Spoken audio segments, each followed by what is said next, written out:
When a graduate student transmigrates into the body of a bullied underachiever at a superpower academy, what will he do on the eve of his awakening trial? Staring at the young, naive face in the mirror in the mysterious wooden box full of trading cards that followed him from his past life, Zhou Chen knows that this world of cultivators and espers is about to be turned upside down by his arrival. When a scholar's intellect crushes the entire field and the former underdog stuns everyone, are you ready to witness the advent of God's forbidden zone? Zhou Chen, wake up! The exam is about to start. A gentle voice and a soft nudge on his shoulder slowly roused Zhou Chen. He stared blankly at the unfamiliar girl, who looked no older than 15 or 16, and the strange classroom. This wasn't his graduate school entrance exam. Half awake, the teacher handed him a test paper. Zhou Chen picked up a pen and habitually began to answer. The questions were simple, like child's play for a grad student. But when he reached the final bonus section, he was completely baffled. What is the optimal pairing for the fire element? Briefly describe the 3 basic elements of talisman creation. What are the pros and cons of painters and beastmasters? What is your view on the enhancers among the espers? Zhou Chen? A sharp pain lanced through his head,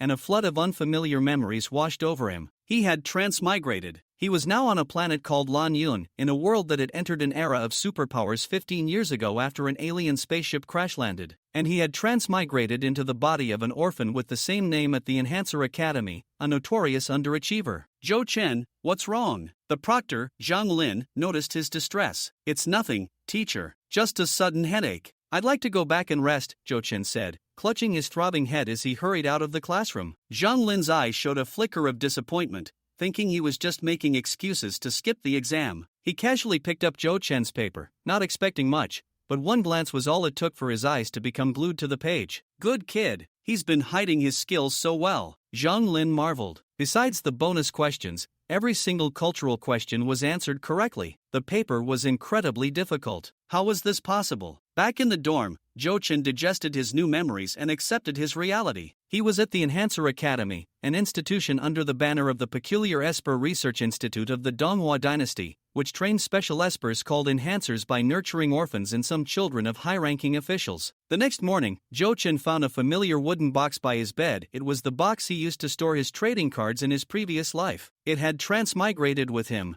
This box was definitely a secret. Ah Feng, what's wrong? Why did you run out of the exam yesterday? His roommates, the eldest, Qin Zhan, the second, Gao Jia, and the third, Zhao Yi, gathered around, concerned for the youngest in their dorm. The Enhancer Academy, though a place for superpowers, was still stratified. As orphans, they were often bullied by the princelings from powerful families. Their lives were only bearable thanks to the protection of their homeroom teacher, Zhang Lin, who was famous for being fiercely protective of his students. It's fine, I really had a headache yesterday, Zhou Chen smiled confidently. He knew that test paper would be enough to make teacher Zhang see him in a new light. The Enhancer Awakening trial is tomorrow. Have you guys prepared your first enhancement item? The eldest, Qin Zhan, asked, holding his treasured alloy spear, the item he planned to enhance. I'm going to enhance this. The second brother, Gao Jia, exclaimed, holding up his toothbrush. It'll be so convenient if it can move on its own when I brush my teeth. Zhou Chen, Qin Zhan, and Zhao Yi said in unison, Daiga shopping,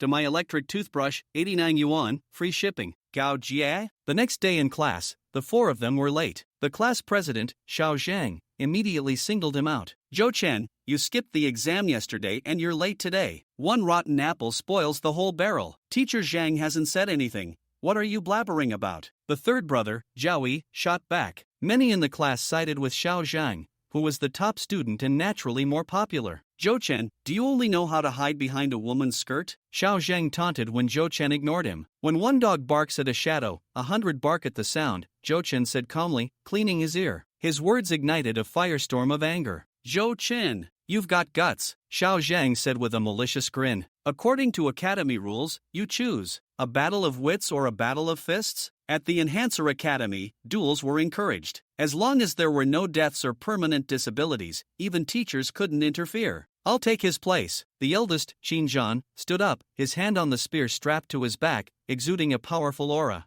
Big brother, no need. I'll handle this myself. Zhou Chen stood up and stopped him. He looked at Xiao Zhang and said calmly, since you questioned my exam performance yesterday, let's compete based on that. I choose a battle of wits. You have no objections, right? The whole class erupted in an uproar. An underachiever wanted to compete with the top student in academics? Ha ha ha, a battle of wits with me? In the realm of theoretical knowledge, I am God. Xiao Zhang laughed maniacally. If you lose, you'll crawl between my legs and call me Grandpa 3 times. Deal. Zhou Chen agreed readily. If you lose, you'll take a detour whenever you see me and call me Lord Zhou when we meet. Just then, teacher Zhang Lin walked in. After learning of the situation, he reluctantly agreed to witness the duel. He began handing out the graded test papers from lowest to highest score. Qin Zhan, 92. Su Meina, 95. Xiao Zhang, 98. When Xiao Zhang's score of 98 was announced, his face instantly turned pale. The teacher was announcing scores from low to high, and his paper wasn't the last one. He stared at the single remaining paper in the teacher's hand, cold sweat beading on his forehead. Ahem, Zhang Lin cleared his throat,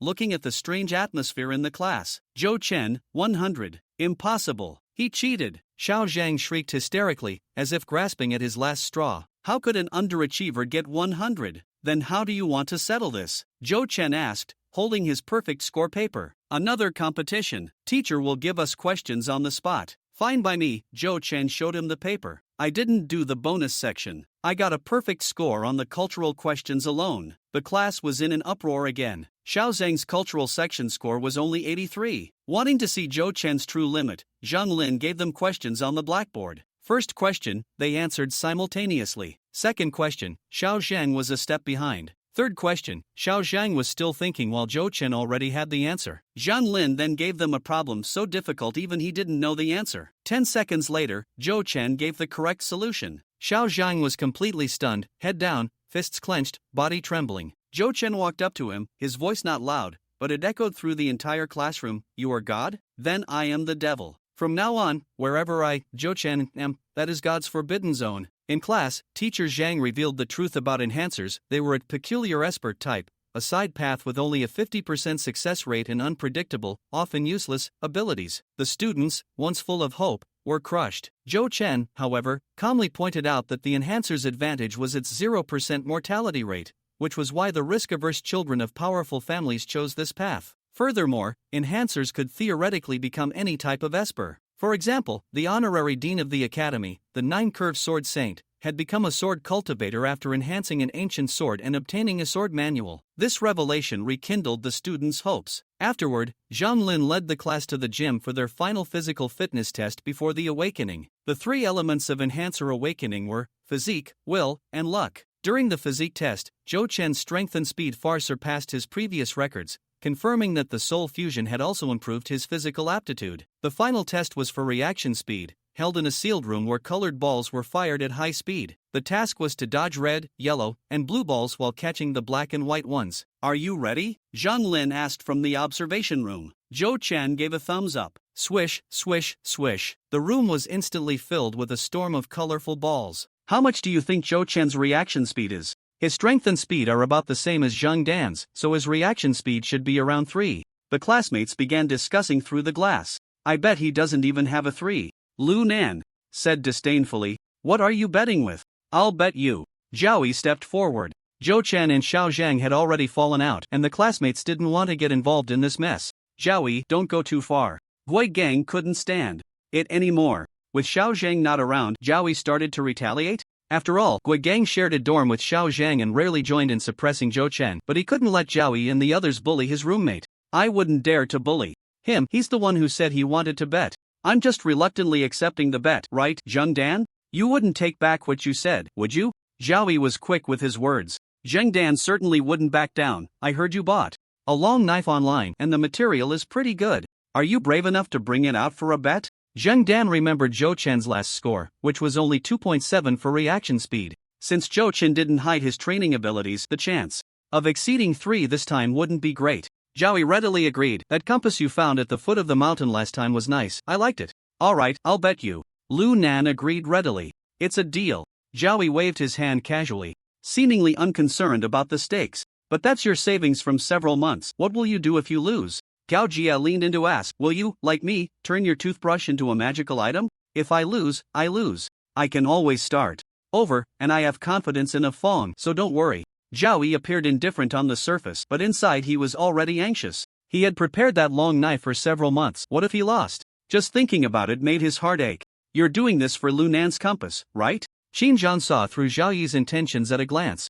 Second brother hasn't prepared his first magical item yet, you can't really make him turn his toothbrush into one, can you? Me? Gao Jia pointed at himself in surprise. He didn't expect Zhao Yi to do all this for him, even betting his carefully prepared weapon. Third brother, you. Gao Jia was somewhat at a loss for words. Zhao Yi patted Gao Jia on the shoulder. Don't say anything, we're brothers.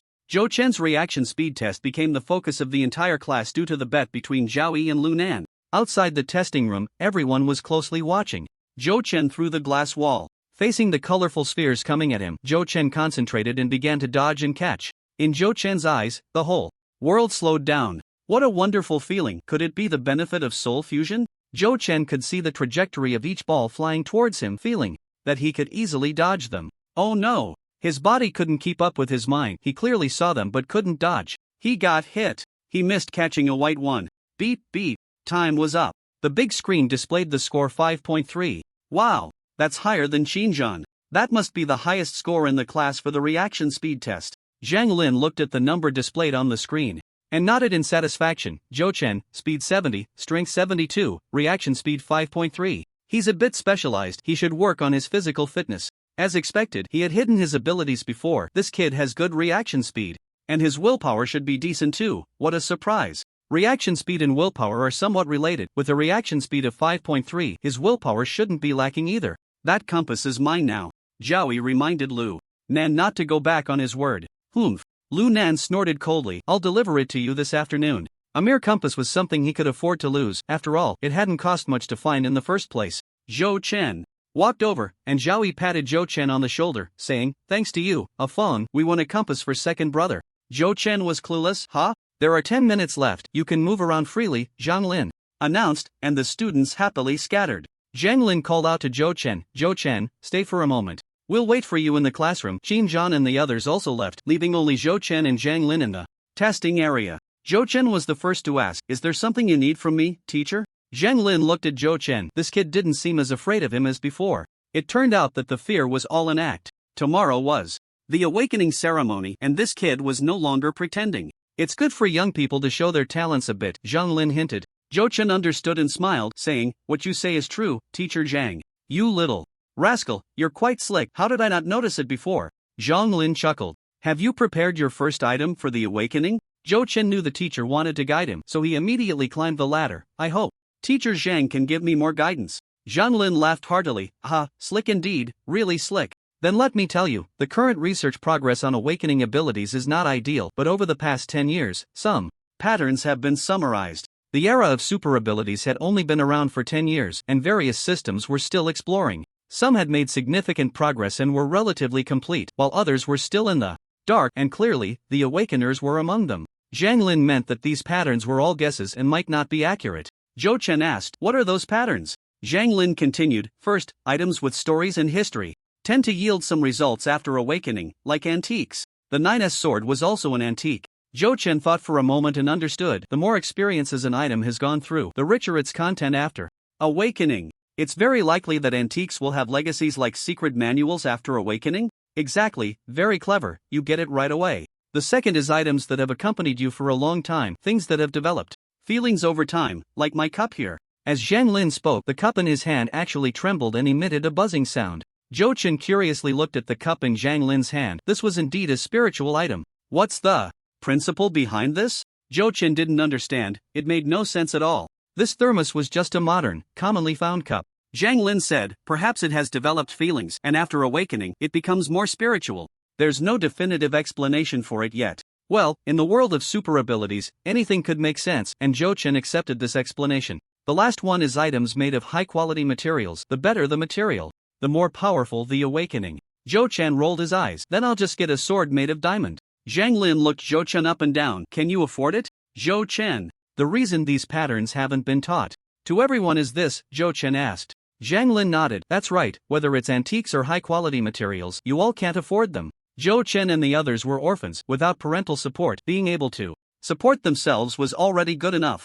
Currently, the research on awakening abilities was still in its early stages, and the Empire's higher-ups wouldn't spend too many resources on them. Telling them too much would only have a negative impact. On the other hand, it's also for research. Your choices will be recorded as future research data, Zhang Lin continued. Moreover, this is just a part of the unstable patterns. They can only increase the chances of success, not determine the outcome. If everyone were the same, with no data differences, what would be the point of research? The Refinement Academy is ultimately research-oriented, and being able to offer them better choices than ordinary people is already a stroke of luck. Zhou Chen would not morally coerce others. Zhou Chen continued to ask, those scions of noble families and high officials must have prepared good things, right? High-quality antiques. Brought since childhood, Zhang Lin said as he walked out while drinking water. Zhou Chen bowed to Zhang Lin. Thank you, teacher, for your guidance. Refiner? It seems I need to seriously find a refining object, Zhou Chen murmured to himself. Since he had come here, it was fate's arrangement, and he would gladly accept it.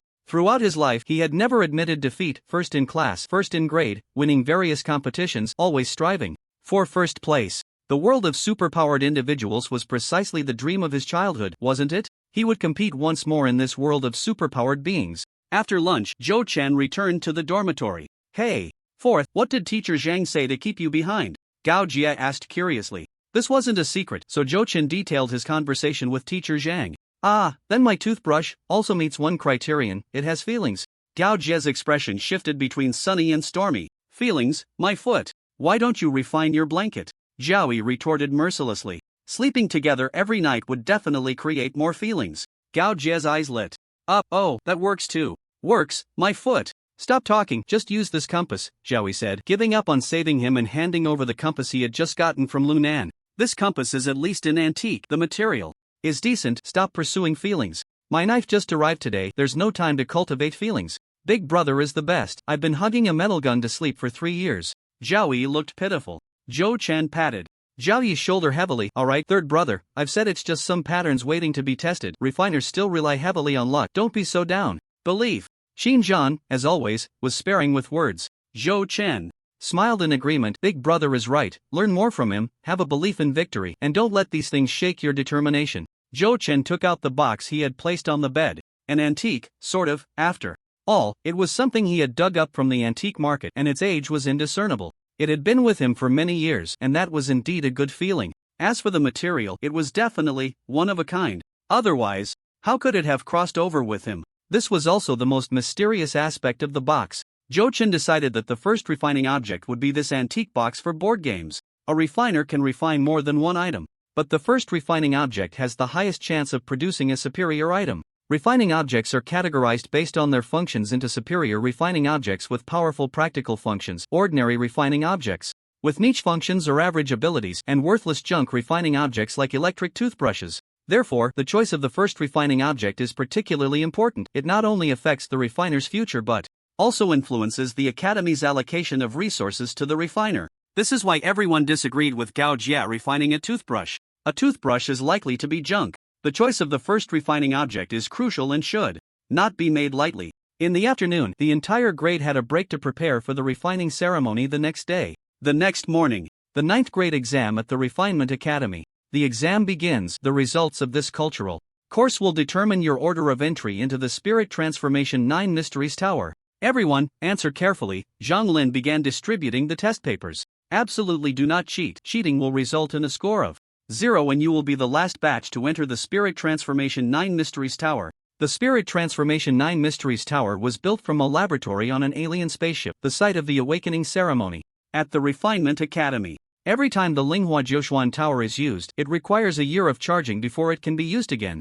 During each awakening ceremony, the earlier one enters, the higher the chance of awakening. The order of entry is determined by cultural subject scores, which is the fairest opportunity the president of the Enlightenment Academy has secured for orphans like Zhou Chen. These children cannot decide their birth nor choose their families, but I hope they can change their futures through their own efforts. A quote from the president of the Enlightenment Academy. This is the only time Zhou Chen and others are on the same starting line as the children of prestigious families and high officials. A fair competition, with entry order determined by scores, with each batch consisting of 20 people. Zhou Chen must rank in the top 20 to be among the first batch of students to enter the Linghua Tower for awakening. Swish, swish, swish. The students in the classroom began to focus on answering questions. The cultural subjects of mathematics, physics, chemistry, history, and politics were easy for Zhou Chen. The additional questions, which were about common knowledge in the superpower world, were Zhou Chen's weak point, but this time was different. Zhou Chen looked at the final additional question and couldn't help but smile.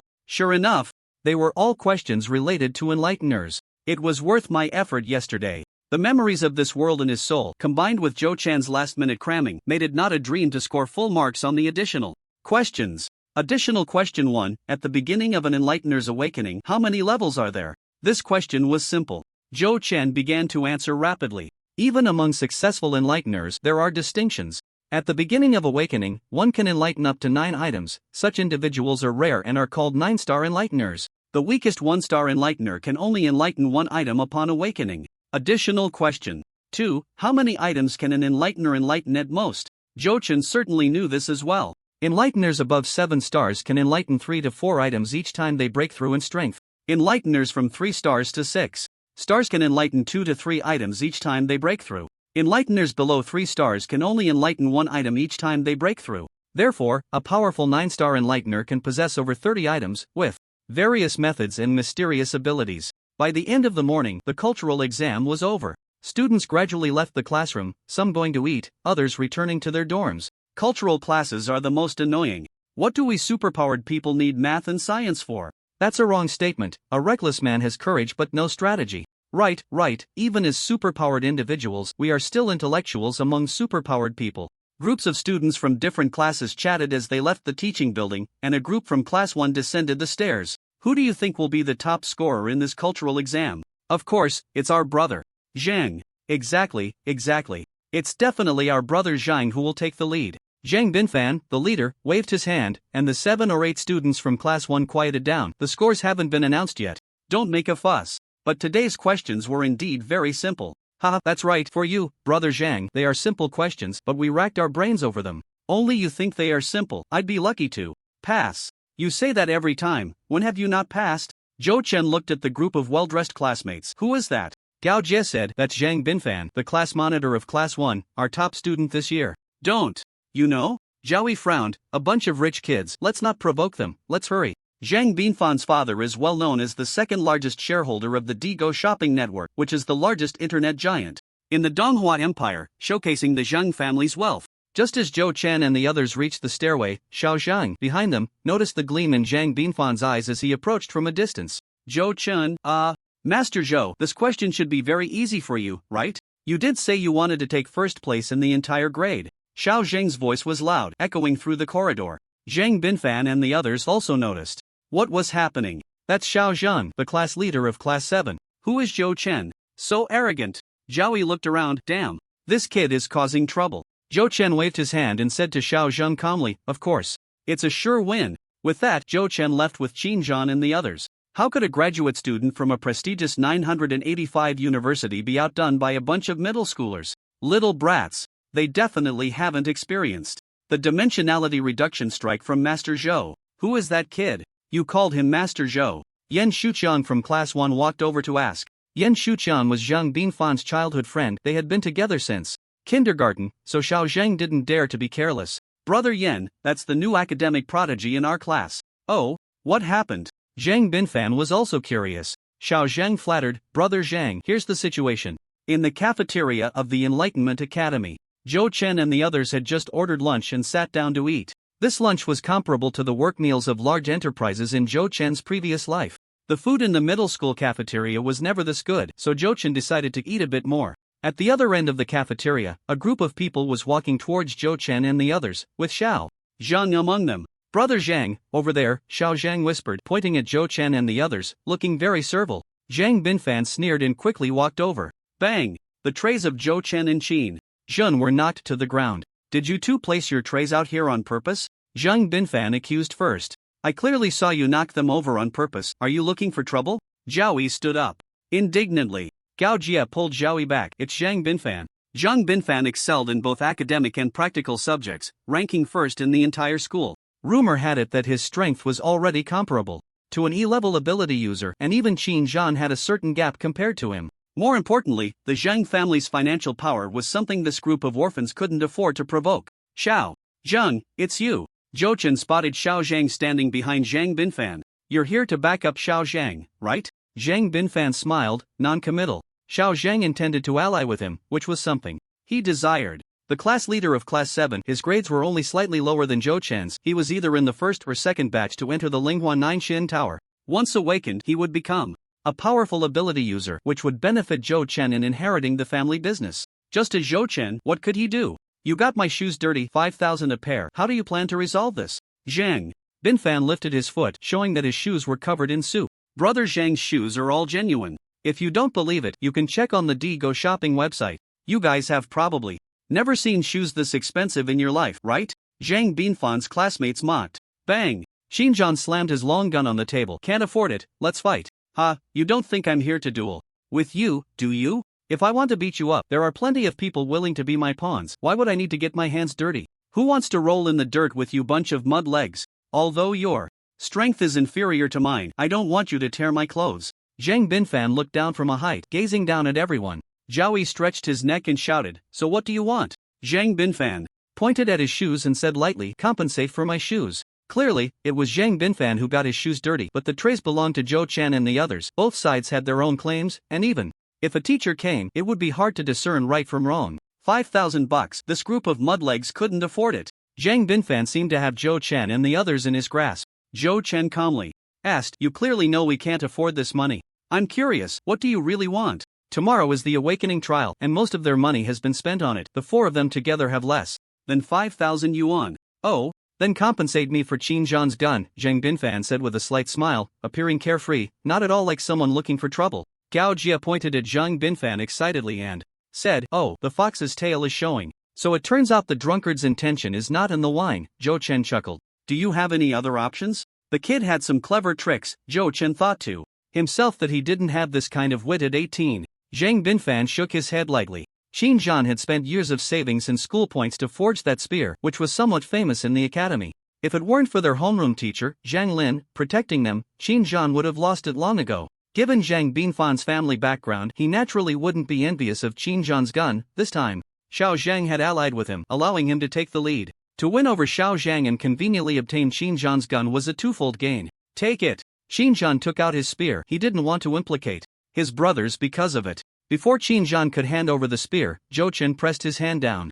Zhou Chen looked at Qin Zhan and said, if the spear has a spirit, it will blame you for abandoning it. Qin Zhan touched the spear in his hand. If it has a spirit, it will understand my difficulties. Zhou Chen shook his head. Big brother, if you give it up today, you will forever have regrets in your heart. If your thoughts are not clear, it will become a heart demon, affecting you for the rest of your life. Zhou Chen knew that Qin Zhan had always been brave and never backed down. If he surrendered the spear today, that momentum would dissipate, delivering a fatal blow to tomorrow's awakening ceremony. Qin Zhan hesitated. Seizing the opportunity, Zhou Chen said to Zhang Binfan, we don't plan to compensate, you draw the line. Seeing Qin Zhan hesitate, Zhang Binfan knew the outcome but didn't care, squinting his eyes and smiling as he watched Zhou Chen and the others discuss. Oh, not planning to compensate? If you refuse a toast, you'll have to drink a forfeit, then you can't blame me. Zhang Binfan stepped back a few paces, waving his hand, and a dozen people rushed forward from behind him. Beat them up for me, help me snatch that gun. Run. Zhou Chen flipped a table and smashed it toward them, and the four took the chance to run outside. Zhang Binfan split the table in half with a single palm strike. Before Zhou Chen and the others could reach the door, they found that the other side's people were already guarding it. Behind them, Zhang Binfan's men quickly caught up. Zhang Binfan's strength was too great, both in speed and power, surpassing even Qin Zhan. Make a big scene, and we'll have a chance, Zhou Chen said as he flipped another table to throw at Zhang Binfan and the others. Qin Zhan and the others exchanged glances and immediately began flipping tables and trays to throw. In an instant, the entire cafeteria was in chaos. Ah, my clothes. I haven't finished eating yet. Run, it's going to affect the innocent. Most chose to stand by and watch. There weren't many in the Awakening Academy who dared to challenge Zhang Binfan, and most wouldn't offend him for Zhou Chen and the others. Although Zhang Binfan was strong, the chairs being flipped still slowed him down. After flipping over half the cafeteria, Zhou Chen and the others were finally surrounded by Zhang Binfan and his group. The four stood back to back, and Gao Jia, panting, said, the cafeteria tables are made of aluminum alloy, right? Zhao Yi, sweating, replied, yeah, why? Zhang Binfan split the table with one palm. He could probably do the same to me with just one strike. Gao Jia rubbed his sore shoulder. I'm not afraid of him, let's just go for it. The group had a profound sense of Zhang Binfan's strength. His explosive power and agile movements had definitely reached the peak of F level, even brushing against the edge of E level. Having E-level strength before awakening is truly terrifying. Usually, students enter the ranks of E-level supernatural beings only after awakening.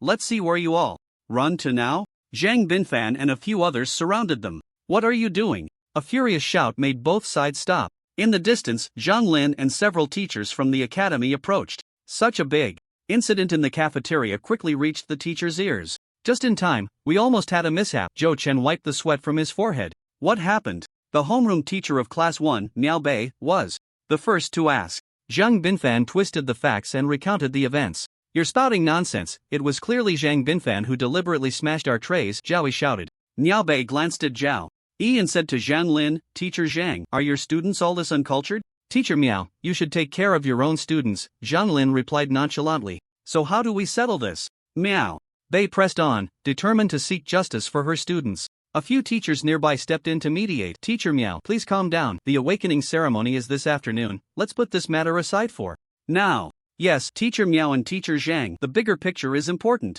Indeed, the awakening ceremony for the children is the most important. If it affects their awakening, it won't be easy to explain to the principal. Humph. Miao Bei snorted coldly. I will notify the discipline office. We will deal with this after the awakening ceremony. Zhang Lin said to Zhou Chen and the others, you all go back for now. Don't let this bother you. Focus on preparing for the awakening ceremony this afternoon. Thank you, teacher. Zhou Chen and the others expressed their gratitude. Miao Bei took Zhang Binfan and the others away from the cafeteria.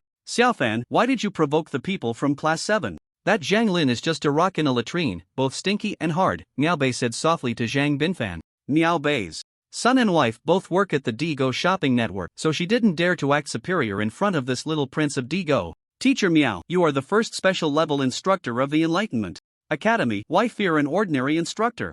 Zhang Binfan said dismissively. You must help me resolve this. I have to deal with Zhou Chen. Alright, I'll go talk to old Zhang at the discipline office, Miao Bei reluctantly agreed. What should we do? This matter definitely won't end so simply, Gao Jie asked with some concern. Everything depends on the awakening this afternoon, Zhou Chen said thoughtfully.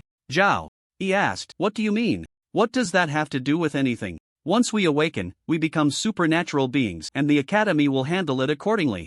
Zhou Chen, with a more mature perspective, understood that only valuable talents have a voice and only those with strength have decision-making power. He needed the academy to see their worth. We need to be better than Zhang Binfan, Xin Zhan said succinctly. Zhou Chen agreed, exactly, at least it will prevent the academy from favoring Zhang Binfan. Zhang Binfan's shoes cost 5,000 and the losses in the cafeteria would be at least 10,000 to 20,000. It wouldn't be less than 20,000 to 30,000. This was a significant amount and Zhou Chen and the others felt the pressure. In the afternoon, at the Enlightenment Academy, the Linghua Tower, the foundation of the Enlighteners. Is this really a part of an alien spaceship? Gao Jie stared up at the tower in amazement. The iron tower, slender and upright like a bamboo shoot, had a cap at the top and a spire like a bottle, its color resembling iron, standing tall like a pillar reaching the sky. It was a genuine style of the Eastern Hua Empire's ancient towers, showing no signs of alien elements. It's a corner of the spaceship, not the spaceship itself. Zhou Chen had specifically read relevant literature and understood the origins of the Enlighteners. Zhang Binfan is here. Xin Zhan's eyes glinted sharply as he looked at a group of people. In the distance, Zhang Binfan walked in the center, surrounded by a group of people who lagged slightly behind, like stars surrounding the moon. Anyone unaware would think it was a leader's inspection. Zhang Gu, the results are about to be announced. Zhang Binfan's classmates looked up at the high platform with some anticipation. What's there to expect? Zhang Gu is definitely first. But didn't Zhou Chen claim he was sure to win? Zhang Gu should suppress his arrogance. Xiao Zhang said with a smile, Zhou Chen is short-sighted. How could he be Zhang Ji's opponent? Zhang Binfan smiled faintly, like a proud white swan. Zhou Chen? A small fry. A clown. Not worth mentioning. From a distance, Zhang Binfan spotted Zhou Chen and the two exchanged a glance, their eyes colliding in the air. Contempt, disdain, confidence, and pride. As Zhang Binfan walked along, classmates greeted him one after another. Zhang Binfan is here, our top student has arrived. Hello, Zhang Gu. Zhang Binfan, you're going to steal the spotlight again, right? Zhang Binfan responded with a smile when suddenly a girl blocked his path. Zhang Binfan had long been accustomed to this and calmly looked at the girl who was obstructing him. The girl handed him an envelope and blushed as she ran away. Wow, Zhang Gu received another love letter. Zhang Ji's charm is undeniable. With both wisdom and wealth, Zhang Ji's allure is certainly irresistible. The crowd began to cheer, many flattering Zhang Binfan. In terms of power, Zhang Binfan might not be the highest in the Enlightenment Academy. There were many low-key offspring of high officials he wouldn't dare provoke. But in terms of wealth, there were hardly any in the academy who could compare to the Zhang family. Moreover, Zhang Binfan had consistently held the top spot in his grade, making him a true academic powerhouse, and countless girls admired him in the academy. Many sought to befriend him or cling to him for support. Just as the crowd was bustling around Zhang Binfan, a group of teachers approached. The teachers are here. The results are about to be announced. I will definitely awaken. The playground instantly became even more lively, with excitement spreading among the students. Quiet. The lead teacher's loud voice echoed across the playground. Then, a teacher tossed out his phone, which instantly transformed into a large screen. This phone is an enlightenment device. How amazing, Zhao Yi said, curiously leaning forward. Gao Jie said softly, outdoor projection from the Go shopping network, $4,000. Why is that amazing? My electric toothbrush isn't amazing? Xinjiang glanced thoughtfully at Gao Jie and Zhao Yi, nodding slightly. Zhou Chen gave a thumbs up, reasonable price. Zhao Yi. On stage, the academy teachers began to speak. I won't repeat the precautions for the awakening ceremony. I believe you've all heard them so many times that your ears are calloused. Now we will announce the results. Students whose names are called should come to the stage and line up according to their rankings. The first batch of 100 students entering is 100th place, Sun Quan from Class 6. 99th place, Chao Chao from Class 8. 98th place, Lu Bei from Class 4. In their grade, there were over 900 students divided into 9 batches. For entry. After the first batch entered, there would be a half-hour interval before the second batch could enter. The earlier one entered, the greater the chance of awakening, and everyone held their breath, staring at the teacher announcing the results on stage. The large screen also displayed the names as announced by the teacher. 78th place, Xin Zhan from Class 7. Zhou Chen and the others were extremely excited. Great! Big brother, you're in the first batch. You'll definitely awaken. Zhao Yi excitedly shook Xin Zhan. Xin Zhan rarely smiled, nodding, I will awaken. I look forward to your gun, Zhou Chen said. Happy for his brother. Gao Jie vigorously shook his head. Big brother is awesome. 13th place, Xiao Zhan from Class 7. Xiao Zhang smiled brightly, calmly accepting the congratulations from those around him. Not bad, you're qualified to assist me. Zhang Binfan rarely praised someone. Thank you, brother Zhang. I will strive to awaken. In the future, as long as you command, I won't even frown at the thought of walking through fire and water. Xiao Zhang had long harbored the idea of aligning himself with Zhang Binfan. He wasn't foolish. Graduating from the Enlightenment Academy meant he had to carve out his own path. The top internet giant of the empire, the Go shopping network, wasn't appealing to him? It was. So he flattered. 7th class, Su Meina, ranked 9th. Zhang Binfan glanced at Su Meina in the distance and smiled. You didn't manage to keep the top spot in 7th class, did you? Meina is just hiding her talents, Xiao Zhang replied, unbothered, feeling rather pleased. She was indeed someone I had my eye on. Since he had already lost the top rank, Xiao Zhan was no longer concerned about such superficial titles. He stared intently at Su Meina in the distance, and when he saw her walking towards Zhou Chen, his expression immediately darkened. Congratulations, Zhou Chen said to Su Meina. In Zhou Chen's soul memories, he knew that this girl had helped the original owner of this body a lot since childhood. The original owner had a slight affection for her. Unfortunately, he didn't like underage girls, a bunch of little brats. Zhou Chen, you must be in the first batch. I had no idea you were hiding so deep all these years, Su Meina said, examining Zhou Chen with curiosity. She thought she knew him well, but only yesterday did she realize she didn't know this childhood friend at all. Maybe I'm just afraid of attracting too much attention. Zhou Chen casually made up an excuse. Exactly.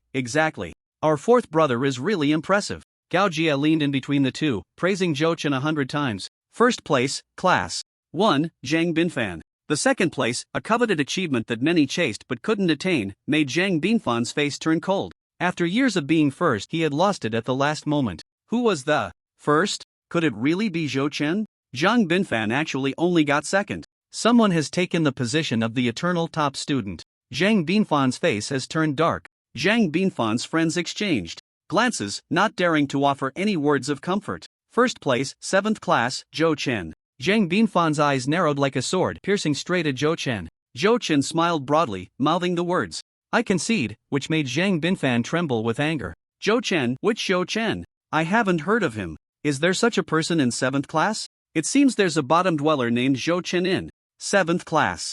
Bottom dweller, how is that possible? The playground buzzed with discussions as Zhou Chen and others took turns stepping up to the stage to report their names. Too bad I wasn't in the first batch, Zhao Yi said pitifully as he bid farewell to Zhou Chen and Xinjiang. You'll definitely be in the second batch, third brother, Zhou Chen reassured him. Zhao Yi's grades were decent, so he still had hope for the top 100 in the second batch. Zhou Chen wanted to comfort Gao Jie, second brother, you Don't worry about me, I'll definitely be in the 5th batch. Gao Jia patted his chest in assurance. Zhou Chen. Xin Zhan. On the high platform, students brought various items, attempting to awaken their powers afterward. Some brought dolls, others brought weapons like swords and spears, and some even brought rice cookers. Zhang Binfan stood behind Zhou Chen, glaring fiercely at his back, wishing he could stab him. Zhang Binfan's first item for awakening was a dagger, so he brought a weapon to the stage. This muddy-legged fool dared to steal his spotlight, making him lose face at such a crucial moment, truly infuriating. He would definitely not let Zhou Chen off the hook after the awakening ceremony. The first batch of participants for awakening, please enter the Linghua Tower in order. The teacher's voice rang out as the door to the first level of the tower opened. Zhou Chen was the first to step inside. A flash of white light passed.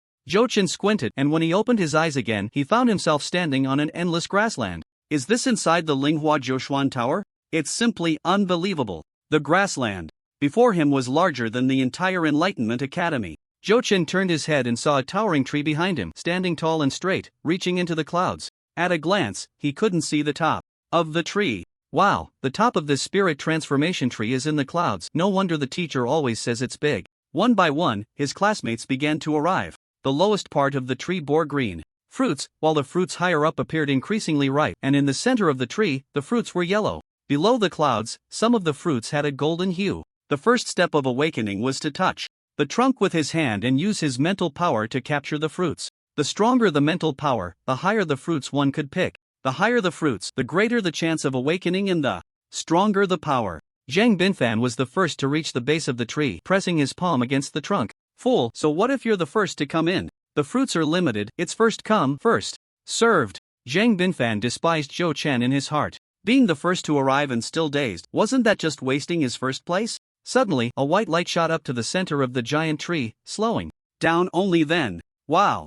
Zhang Binfan's mental power is amazing. He shot right to the middle in an instant. Don't just stand there, hurry up and pick the fruits. Someone reminded, and the classmates quickly reacted, rushing to the base of the tree to start grabbing the giant tree's fruits. The tree was so large that more than 100 people couldn't wrap their arms around it, easily accommodating all of them for awakening together.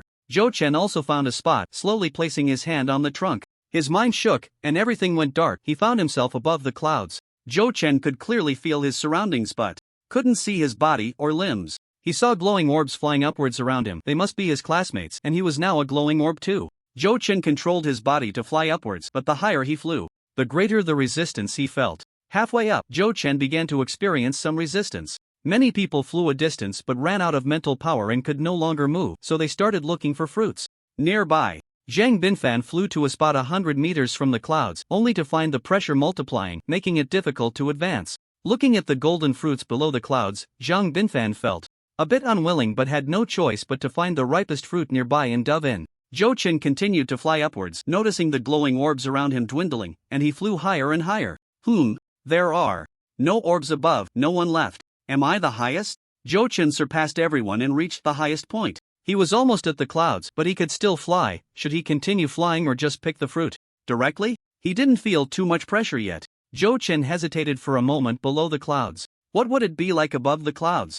After sensing the pressure, Zhou Chen felt he still had some strength left and could fly for a few more minutes. He decided to fly upwards and soon plunged into the clouds. I just saw a glowing orb fly through the clouds. Is that true? Was it Zhang Binfan? No, the glowing orb 100 meters below the clouds is Zhang Binfan. Stop talking nonsense. In the 10 years since the Enlightenment Academy was founded, only 4 seniors have ever been above the clouds, averaging less than 1 a year. I really saw it. Just pick the fruits. Whether you get any or not has nothing to do with you. The gossip conference of the glowing orbs ended, and they all began to search for their fruits. Zhou Chen arrived above the clouds and was stunned by the sight at the top of the tree. Above the clouds, the tree's top had no trees or fruits. It seemed as if the tree had been cut off by someone at the clouds, leaving only a platform. Zhou Chen stepped onto the platform and looked at the rings of growth. He curiously rubbed against them. The glowing orb without hands could only rub. So the spirit transformation tree has growth rings too.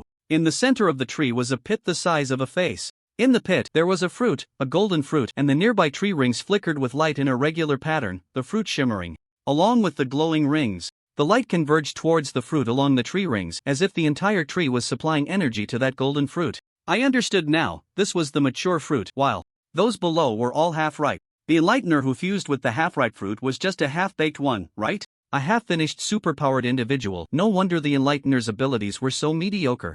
In the superpower world, Zhou Chen excitedly flew towards the golden fruit. I, Zhou Chen, will be a complete enlightener. I can't wait. The golden fruit merged with the light sphere and the scenery before.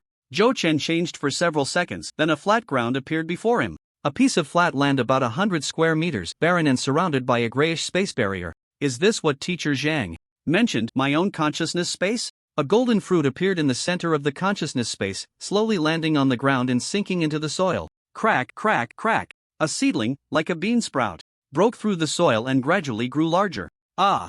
Zhou Chen's forehead was beaded with sweat, his whole body ached, and his head felt swollen. This was the reason the teacher had us exercise. The awakening process also required testing the body's strength. The tree in the consciousness space grew larger and larger, and Zhou Chen felt as if his whole body was being torn apart, as if he would be shredded to pieces. At any moment. I can't faint. If I faint, I'll fail the awakening. Zhou Chen kept reminding himself not to pass out, gritting his teeth and holding on. The small tree turned into a big tree, and its growth speed gradually slowed down, allowing Zhou Chen to finally catch his breath. It's almost over. Finally, the tree began to bear fruit. Ha! Looking at the fruit on the tree, Zhou Chen felt a bit anxious. One fruit? Just a single fruit. Did I awaken as a one-star enlightener? Maybe one star is better? Distributing the same energy among 9 fruits might not be as strong as concentrating it on one fruit. Yes, it must be like that. Suddenly, everything went dark and Zhou Chen woke up to the sound of noisy voices around him. I awakened, but what a pity, only 3 stars. I also picked a fruit, but why didn't I awaken? Boo-hoo. I'm 7 stars. Ah, 7 stars. Truly, some families rejoice while others mourn. Picking a fruit doesn't guarantee awakening. The awakening probability for enlighteners is around 50, but among the 100 people present, Zhou Chen noticed that at least 70 had awakened. As expected, the first batch had the highest awakening probability. What color is the fruit in your consciousness space? Zhou Chen quietly asked a few classmates nearby. The color of the fruit you fused with on the tree is the same as the color in your consciousness space. Didn't your class teacher teach you that?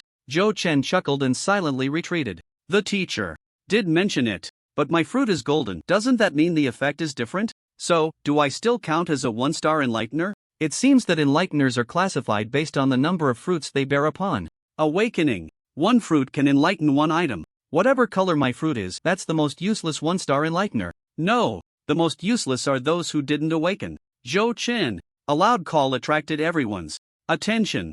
It was Zhang Binfan. You awakened, right? How many stars? Everyone looked over curiously. After making a splash outside, how many stars could Zhou Chen awaken? The higher the mental power flies, the greater the awakening probability, and the more fruits produced. This is common knowledge. Hee, 1 star. Zhou Chen extended his right arm, which bore a star mark like a birthmark. The number of fruits in the enlightener's consciousness space corresponds to the number of star marks on the right arm. 1 star is just 1 star. There's nothing to be embarrassed about. 1 star is just 1 star. There's nothing to be embarrassed about. Ha ha ha.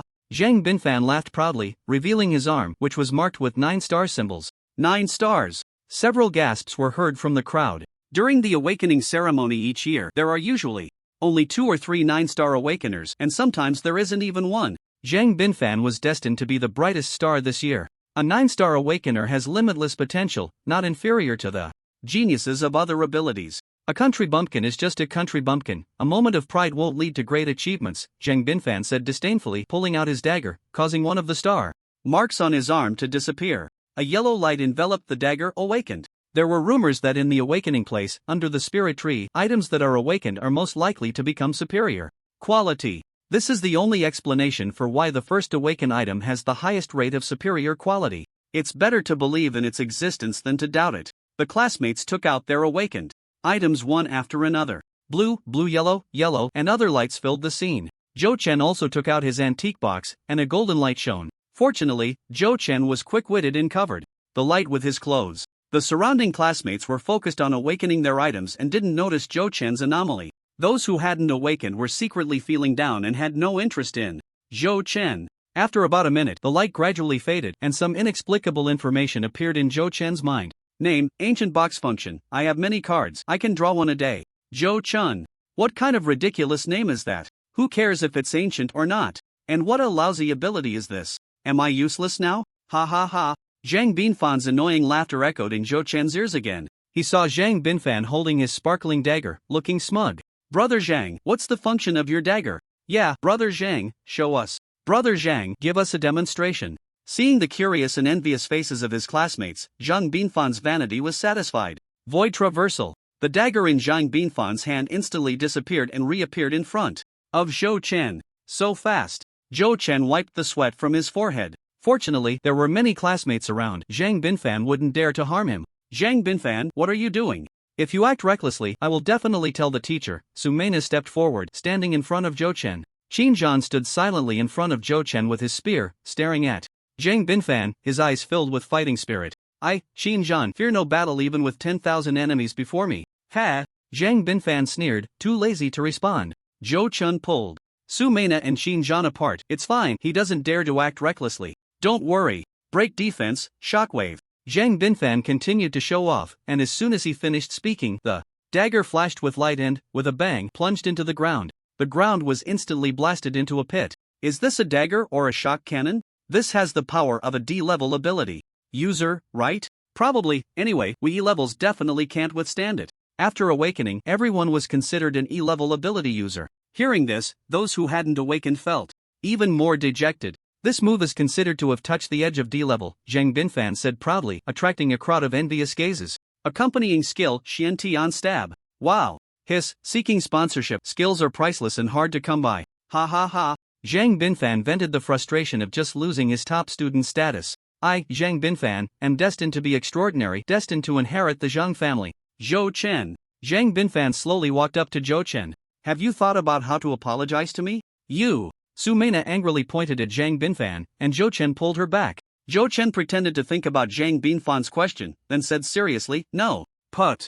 Sumena couldn't help but laugh out loud. Watching Sumena's laughter, Xiao Zheng's expression darkened. Why wasn't the woman he liked standing by his side? Qin Zhan stood in front of Zhou Chen with a long spear. Looking at Qin Zhan and the spear in his hand that shimmered with light. Well, I hope you can still be this tough tomorrow. Zhang Binfan didn't make things difficult for Zhou Chen. In his eyes, Zhou Chen had already fallen from grace, not worth a second glance. For him and Qin Zhan to fight to the death, it wasn't worth it. Qin Zhan was notorious in the academy for being a battle maniac. Those who had defeated him generally didn't fare well either. Fool. The superpower world must be brutal. Who would expose their trump card so openly? Just a little kid. Zhou Chen scoffed at Zhang Binfan's earlier show-off behavior. Half an hour passed and the few of them suddenly found themselves back on the playground. Second batch, enter in order. The teacher's voice came through as the second batch of awakened individuals walked into the tower's entrance one by one. Zhou Chen saw Zhao Yi also walk in. Just like that, the second batch was indeed the second batch. Zhao Yi was full of confidence. Zhou Chen glanced at his second brother, Gao Jia, hoping his judgment wouldn't be so accurate. Fifth batch. What the hell? Awakened individuals, come over for registration. The teacher called out. The Donghua Empire had strict control over superpowered individuals. Every superpowered person needed to register, or they would be arrested immediately upon discovery. Item, Panda Doll, can summon battles with 120% of my physical strength, speed, and power. Students registered their abilities one after another. The student with the doll had awakened. Well, as it could grow stronger with its owner, making it a premium item. Item, Telescope, can see 20 kilometers away, and it can also see through things. The surrounding girls looked at that student strangely, and he turned red. The teacher glanced at him, then lowered his head to record silently. A telescope, what was this guy thinking? However, this item had strategic value, so it wasn't bad. Item, rice cooker, can cook rice without plugging it in. The teacher didn't even look up and wrote, junk item. Teacher, my rice cooker isn't junk, it can save energy for the country. Next, the registering teacher ignored the student's protest. Item, long spear, it has become harder. Qin Zhan's description was still very much like Qin Zhan. People around looked over. Zhou Chen suspected he was joking, but had no evidence. Does it have any other functions? The teacher, knowing Qin Zhan, could only ask helplessly. Qin Zhan, it has become faster. Teacher. Surrounding classmates. Anything else? The teacher asked patiently. Weapon enhancement, premium item. The teacher said while recording in detail. I don't accept this. The rice cooker guy shouted. Unfortunately, no one paid him any mind. I don't accept this. The rice cooker guy shouted again. Sadly, no one cared. Zhou Chen understood. Although Qin Zhan's words were simple, the reality was not. The long spear becoming harder meant better material. In ancient times, that would be a divine weapon. Becoming faster meant it could increase the owner's attack speed. In the world of superpowered individuals, such a weapon was something everyone dreamed of. Fortunately, only the item's owner could use it, otherwise, Xinjiang's spear and Zhang Binfan's dagger could lead to a bloody storm. Moreover, given Xinjiang's temperament, Zhou Chen believed he certainly hadn't revealed everything. The academy didn't insist on this point. As long as it was confirmed that you were a superpowered individual, it was fine. The specifics of the abilities weren't deeply scrutinized. The details of superpowered individuals needed to be registered clearly, and the superpowered individuals across the country weren't keen on that either. It was soon Zhou Chen's turn to register. Board game box, you can draw a card every day. The classmates around him chuckled shyly. Indeed, there are no useless people, only more useless ones. The teacher, seasoned and experienced, looked up and asked, "What function does the drawn card have?" "I haven't drawn one yet." "Then draw one on the spot." Zhou Chen had no choice but to take out the box, channel his mental energy, and a flash of golden light appeared on the box. A card appeared inside the box. Mount card, summon a mount, lasts for 1 hour. Zhou Chen exchanged glances with the teacher, who nodded slightly. "Give it a try." Zhou Chen waved his hand and threw out the card. A horse appeared before him. "Want to test its speed?" Zhou Chen asked. "No need, try to see if it can fly," the teacher said. "What good is speed? Can it be faster than a car? Even if it is faster than a car, it's useless in an hour." Zhou Chen tried and shook his head. "It can't fly. Ordinary enhancement item." Next, the teacher noted the function and let Zhou Chen go. The teacher wouldn't think this box only had mount cards every day, right? It seems he didn't mention the word random. It's a random draw. Moreover, this mount, although it can't fly, can pass through walls, mountains, iron, earth, and wood, with a speed of up to 200 yards. Should I tell the teacher? Forget it, this horse is indeed very ordinary. By the afternoon, the awakening was completed one after another. Zhao Yi's long knife also awakened. He only mentioned weapon enhancement during the registration, making it sharper with a piercing effect, but he didn't say anything else. However, seeing Zhao Yi's joyful expression, Zhou Chen knew it wasn't that simple. Gao Jie's compass awakened. The ability, divination. The teacher asked him to calculate a few divinations on the spot, all of which failed. Registration, defective enhancement item. Why isn't it working? I think it's very effective. I've calculated it inside, Gao Jie muttered. Second brother, I've read some novels that say divination has a daily limit. Or you have to pay a great price to divine the secrets of heaven, Zhou Chen reminded. Price? It shouldn't need a price limit? It seems there is one. It doesn't seem as bright as it did at the beginning. Gao Jie fiddled with his compass. How about I try to divine for you? Xin Zhan, Zhao Yi, Zhou Chen. Oh, this is useless. Second brother is really a bit silly. The awakening ceremony ended. Over 900 people in this cohort, more than 400 awakened, maintaining an awakening rate of around 50%. The classroom was now sparse, with most people experimenting with their new abilities on the playground, in the woods, or by the lake. Zhou Chen looked at the black card in his hand. The countdown displayed on it: 7 hours 55 minutes and 50 seconds, 7 hours 55 minutes and 49 seconds. 50 turned into 49, confirming that the cooldown time for the first card, the mount card, is 1 hour. Just a horse that can pass through mountains seems a bit useless. I'll take another look tomorrow. Zhou Chen felt a bit unwilling, but there was always a premonition in his heart that this box of his was definitely not simple. Ding! A text message sound rang out. Zhou Chen took out his phone to check. Notification from the Enhancement Academy. Attention all awakened enhancers. As a superpower user, you are no longer students. All protective measures from the Academy are now void. The intergrade exchange competition will start in 10 days. The battle ranking will begin in 10 days. Cities will be allocated based on practical combat results after 3 months. For specific details, please visit the Academy's official website to browse the regulations. In this text message, Zhou Chen saw the cruel rules of the superpower world, where strength is paramount and the strong are respected. The next morning, Zhou Chen got up and immediately took out the box to draw a card. A flash of golden light passed, and a card appeared. As expected, drawing once a day is calculated by the natural day, not 24 hours. It seems I can draw a card after midnight. Zhou Chen took out the card from the box, the familiar pattern. Rain of arrows, I shoot, shoot, shoot. Note: consumable card, can only be used once. It was a card from the game Three Kingdoms Kill, but this description left Zhou Chen a bit perplexed. It can only be used once. This completely extinguished Zhou Chen's desire to try out its effects. Closing the box, Zhou Chen and a few brothers headed to the classroom. The homeroom teacher, Zhang Lin, walked in holding a stack of forms. No classes today. Students who have awakened can familiarize themselves with their abilities or try to refine new items. If you have any questions, feel free to ask me. For those who haven't awakened, please fill out the volunteer forms. After studying for about half a year to a year, you will be assigned to corresponding positions. The students who received the forms wailed in unison, I don't want to be a chef. I don't want to be a security guard. Bodyguard sounds good, right? Seriously? The requirements for bodyguards are so high now, needing peaky level combat power. I plan to enlist. Each had their own choices. After collecting the volunteer forms, Zhang Lin approached Zhou Chen and the others. Teacher, what happened about yesterday? Zhou Chen was the first to ask. It's all fine now, you don't need to worry, Zhang Lin said with a smile. That's great. I told you, it was that Confronting Binfan who was looking for trouble, Zhao Yi said excitedly. Gao Jia nodded vigorously beside him. Yes. Zhou Chen shook his head. Did the teacher take the blame for us again? How much was the fine this time? Over the years, Zhang Lin had often silently shielded the students from bullying. Xin Zhan's cold voice said, we are already superpowered. Teacher, we can handle our own matters, just tell us, Zhou Chen said. Zhao Yi and Gao Jia also reacted and silently looked at Zhang Lin. You guys, sigh.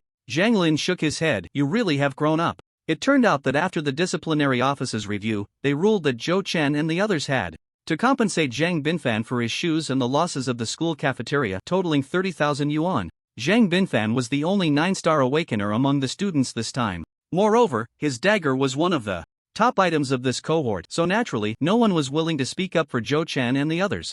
Zhang Lin argued vigorously, but it was of no use. In the end, the dean spoke and Miao Bei took a step back, betting against Zhang Lin. They wagered on the exchange competition 10 days later, comparing Confronting Binfan's results against Zhou Chen, Xin Zhan, and the other four's results. The loser would bear all the responsibility. In the superpowered world, strength is respected, and unreasonable demands can still be justified. The weak are prey, and even reasonable arguments can be disregarded.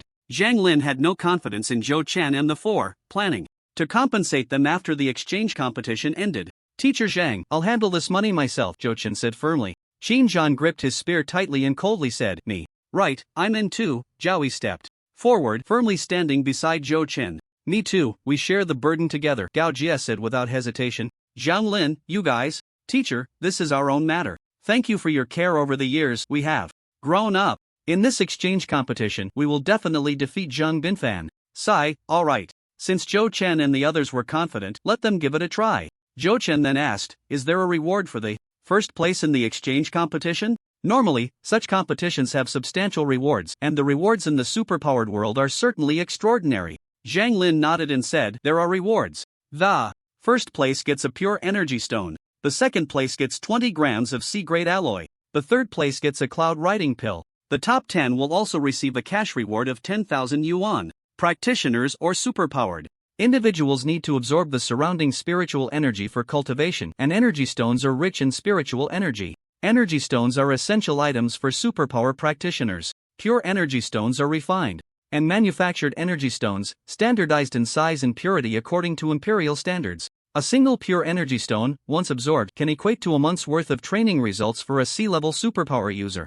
Currently, on the market, a pure energy stone is valued at around 150,000 yuan. The second-ranked C-level alloy is used for making high-level equipment, with a market value of 5,000 yuan per gram, making 20 grams worth 100,000 yuan. Xin Zhan's spear was originally made from D-level alloy combined with 10 grams of C-level alloy. If it weren't for the academy points that could be exchanged for some, Xin Zhan wouldn't have been able to gather such expensive materials at all. The third-ranked Shenyun Dan, when consumed, greatly increases speed for 15 minutes, with no side effects other than brief fatigue, and is priced at 50,000 yuan each. Alright, I'll be in the top 10, Xin Zhan declared confidently. Seeing his brother so assured, Zhou Chen was also inspired. Don't worry, teacher, we will definitely defeat Confronting Binfan and conveniently claim the top 10 rewards. It's all depended on whether this troublesome box could deliver in the coming days. A mount card and a consumption card firing off all at once didn't give Zhou Chen complete confidence. Okay, the teacher believes in you. The next morning, Zhou Chen began drawing cards, and a flash of golden light revealed a card quietly lying in the box.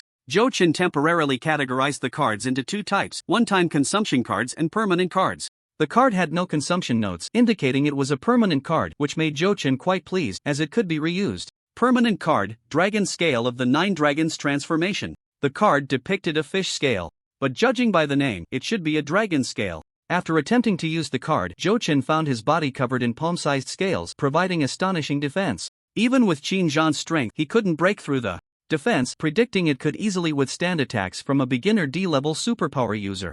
The Dragon Scale card lasts for 15 minutes, with a cooldown of 1 hour. So far, all he had drawn were skills. Would he have to rely solely on cards to release skills in the future? There were also cooldown restrictions, significantly affecting combat power. The upside was that he wouldn't consume his own energy. As long as he had enough cards, he could keep unleashing power.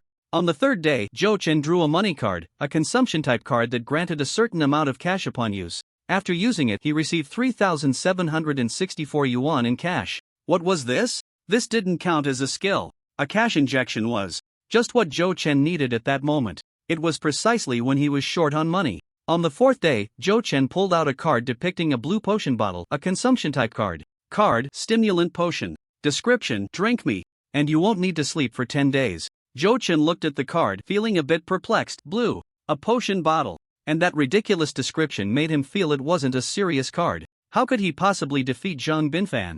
If this continued, Zhou Chen was getting anxious. Now, aside from his daily training, all he could do was look forward to the next day's card draw. The physical quality of a point transformer isn't strong compared to superpower users of the same level. Without point transforming items, it's like a tiger without teeth. Training is merely for advancement, to be able to point transform more items, but the current combat power still relies on point transforming items. On the fifth day, a card made Zhou Chen extremely excited. One-time consumption card, Barbarian Bull Source Power Card. Description: the essence of a bull, consume it. Just looking at the description gave the impression of a pill-like effect.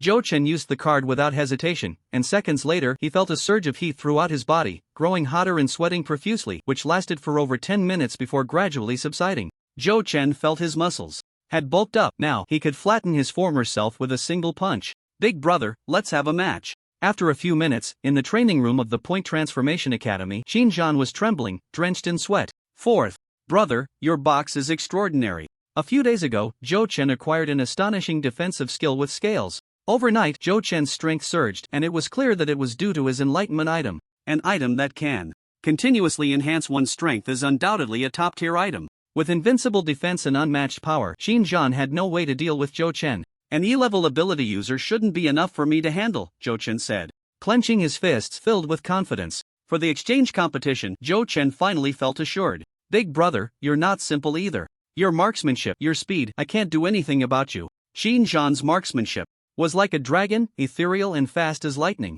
If it weren't for Zhou Chen's dragon scale defense, he would have been riddled with holes by Xinjiang long ago. Mutual respect. Xinjiang smiled rarely. After finishing the spar with Xinjiang, Zhou Chen went to the testing area of the gym. Strength 120, speed 112, reaction 12. Just in terms of physical strength and speed, he was already firmly at the level of an E-level ability user, a strength-type ability user. On the sixth day, Zhou Chen held a card depicting feces, hesitating in the bathroom for a long time before finally using it. A permanent card, named the feces card. In an instant, the dormitory's bathroom was filled with excrement flooding over Zhou Chen's knees. Zhou Chen was quite flustered at that moment. How was he supposed to explain this to his roommates? 10 minutes later. Xinjiang, Zhao Gaojia, Sigma, On the seventh day, another card with incredible luck appeared, Void Summon, Xiang Yu, remaining uses 3 description, summon a powerful being from another dimension, strong.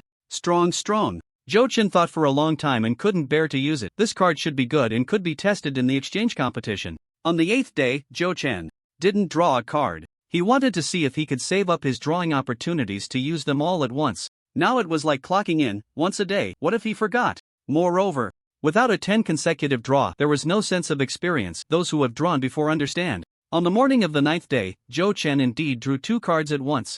Permanent skill card, Dragon Claw of the 9 Dragons Transformation. After use, Zhou Chen's hands transformed into sharp claws, capable of shattering stones and cutting through gold, comparable to divine weapons. The second card, permanent skill card, Dragon Tendon of the 9 Dragons Transformation. After use, Zhou Chen's strength, speed, and reaction all increased by a level belonging to explosive skills. These 2 cards, like the Dragon Scale card, lasted for 15 minutes and had a 1-hour cooldown. On the morning of the 10th day, today was the first day of the Great Exchange Competition. As soon as Zhou Chen got up, he followed the routine of drawing a card. A flash of golden light, he opened the box and took out a card with a sword pattern. Skill? Item? Neither. A one-time skill learning card, Jade Maiden Sword Technique, learn it in 1 second. Hiss. Zhou Chen gasped. It was a martial arts technique. In the current world of super abilities, nothing is more precious than martial arts techniques and skills. Super ability users have only appeared for a little over 10 years, and martial arts techniques are extremely scarce. Any martial arts technique can cause a bloody storm in the super ability world, sea level and above. Martial arts techniques lead to open and covert struggles between empires. Enlighteners have low combat power, are somewhat useless, yet can always exist and hold a certain status in the empire. One important reason is that they can enlighten items to obtain martial arts techniques. The dagger that Zhang Binfan enlightened to obtain the Xiantian stab is a C-level martial arts technique. The academy has long reported this to the empire, and currently, the higher-ups are negotiating with the Zhang family over the bargaining chips for this technique. Zhang Binfan has thus risen in status and received much praise from the elders of the Zhang family. An enlightener can enlighten an item, and with incredible luck, they might obtain 1 or 2 martial arts techniques. Zhou Chen never expected that his box could also draw martial arts techniques. Just for this reason, Zhou Chen's box surpassed all other enlightenment items. Joy, excitement, exciting. More exciting than drawing the Manticore source card. Use it without hesitation. Zhou Chen felt a jolt, as if his mind had expanded with a wealth of new knowledge. Sword techniques, especially the combined sword techniques, which would be nearly powerless if used alone. Could this be the Jade Maiden sword technique of some sculpted hero from Jin's Tales? Where could he find an ant like that? No matter. If it can only be used alone, then so be it. Even a technique that is nearly powerless can still crush most people at the current Enlightenment Academy. From what Zhou Chen understood, among his peers there were hardly any who had obtained martial arts skills after their enlightenment, not even 1%. Zhou Chen picked up a twig and tried it out. The twig seemed to transform into a sharp sword. The sword wind was fierce, its momentum sometimes erratic, sometimes unstoppable. This technique wielded alone was still immensely powerful. If he used energy to execute the sword technique, its power would increase several times, with sword energy occasionally manifesting on the twig, the energy equivalent to the internal force used in the cultivation system. Based on the current E-level standards, he could only use this sword technique for a maximum of 5 minutes before exhausting his energy. Zhou Chen was as strong as an ox, and using pure brute force to execute the sword technique was also quite effective, with an almost endless duration. With a crack, the twig shattered under the immense power of the sword technique. Holding a small piece of the twig, Zhou Chen thought to himself, the urgent task is to get a sword. After trying out such a sword technique, going back to hand combat felt somewhat disappointing. But there wasn't much time left. In just over 10 minutes, the opening ceremony of the inter-class exchange competition would begin. Forget it. I'll head to the competition venue first, and we can talk about it after the exchange competition, Zhou Chen said as he walked towards the playground. The inter-class exchange competition was held in the Linghua 9 Mysterious Tower. The Linghua 9 Mysterious Tower had 9 levels. Zhou Chen only knew that the first level was for awakening, while the other 8 levels had their own purposes. Today's exchange competition would utilize the second and third levels. Unlike the awakening ceremony, many people had gathered in the stands around the playground today. Zhou Chen saw soldiers in military uniforms, adorned with numerous stars and stripes. Others, dressed in police uniforms, were surely from the supervisory police department. There were also many in plain clothes, yet with serious expressions, dignified postures, and imposing presences, clearly individuals of high status. In the stands, Zhou Guoqiang carefully observed the bustling students below, trying to find a promising candidate among them. Old Zhou, what brings you to our Enlightenment Academy? The head of the Enlightenment Academy, Yu Fuzi, approached and asked. Old Zhou, don't call me Old Zhou, with your appearance calling me old.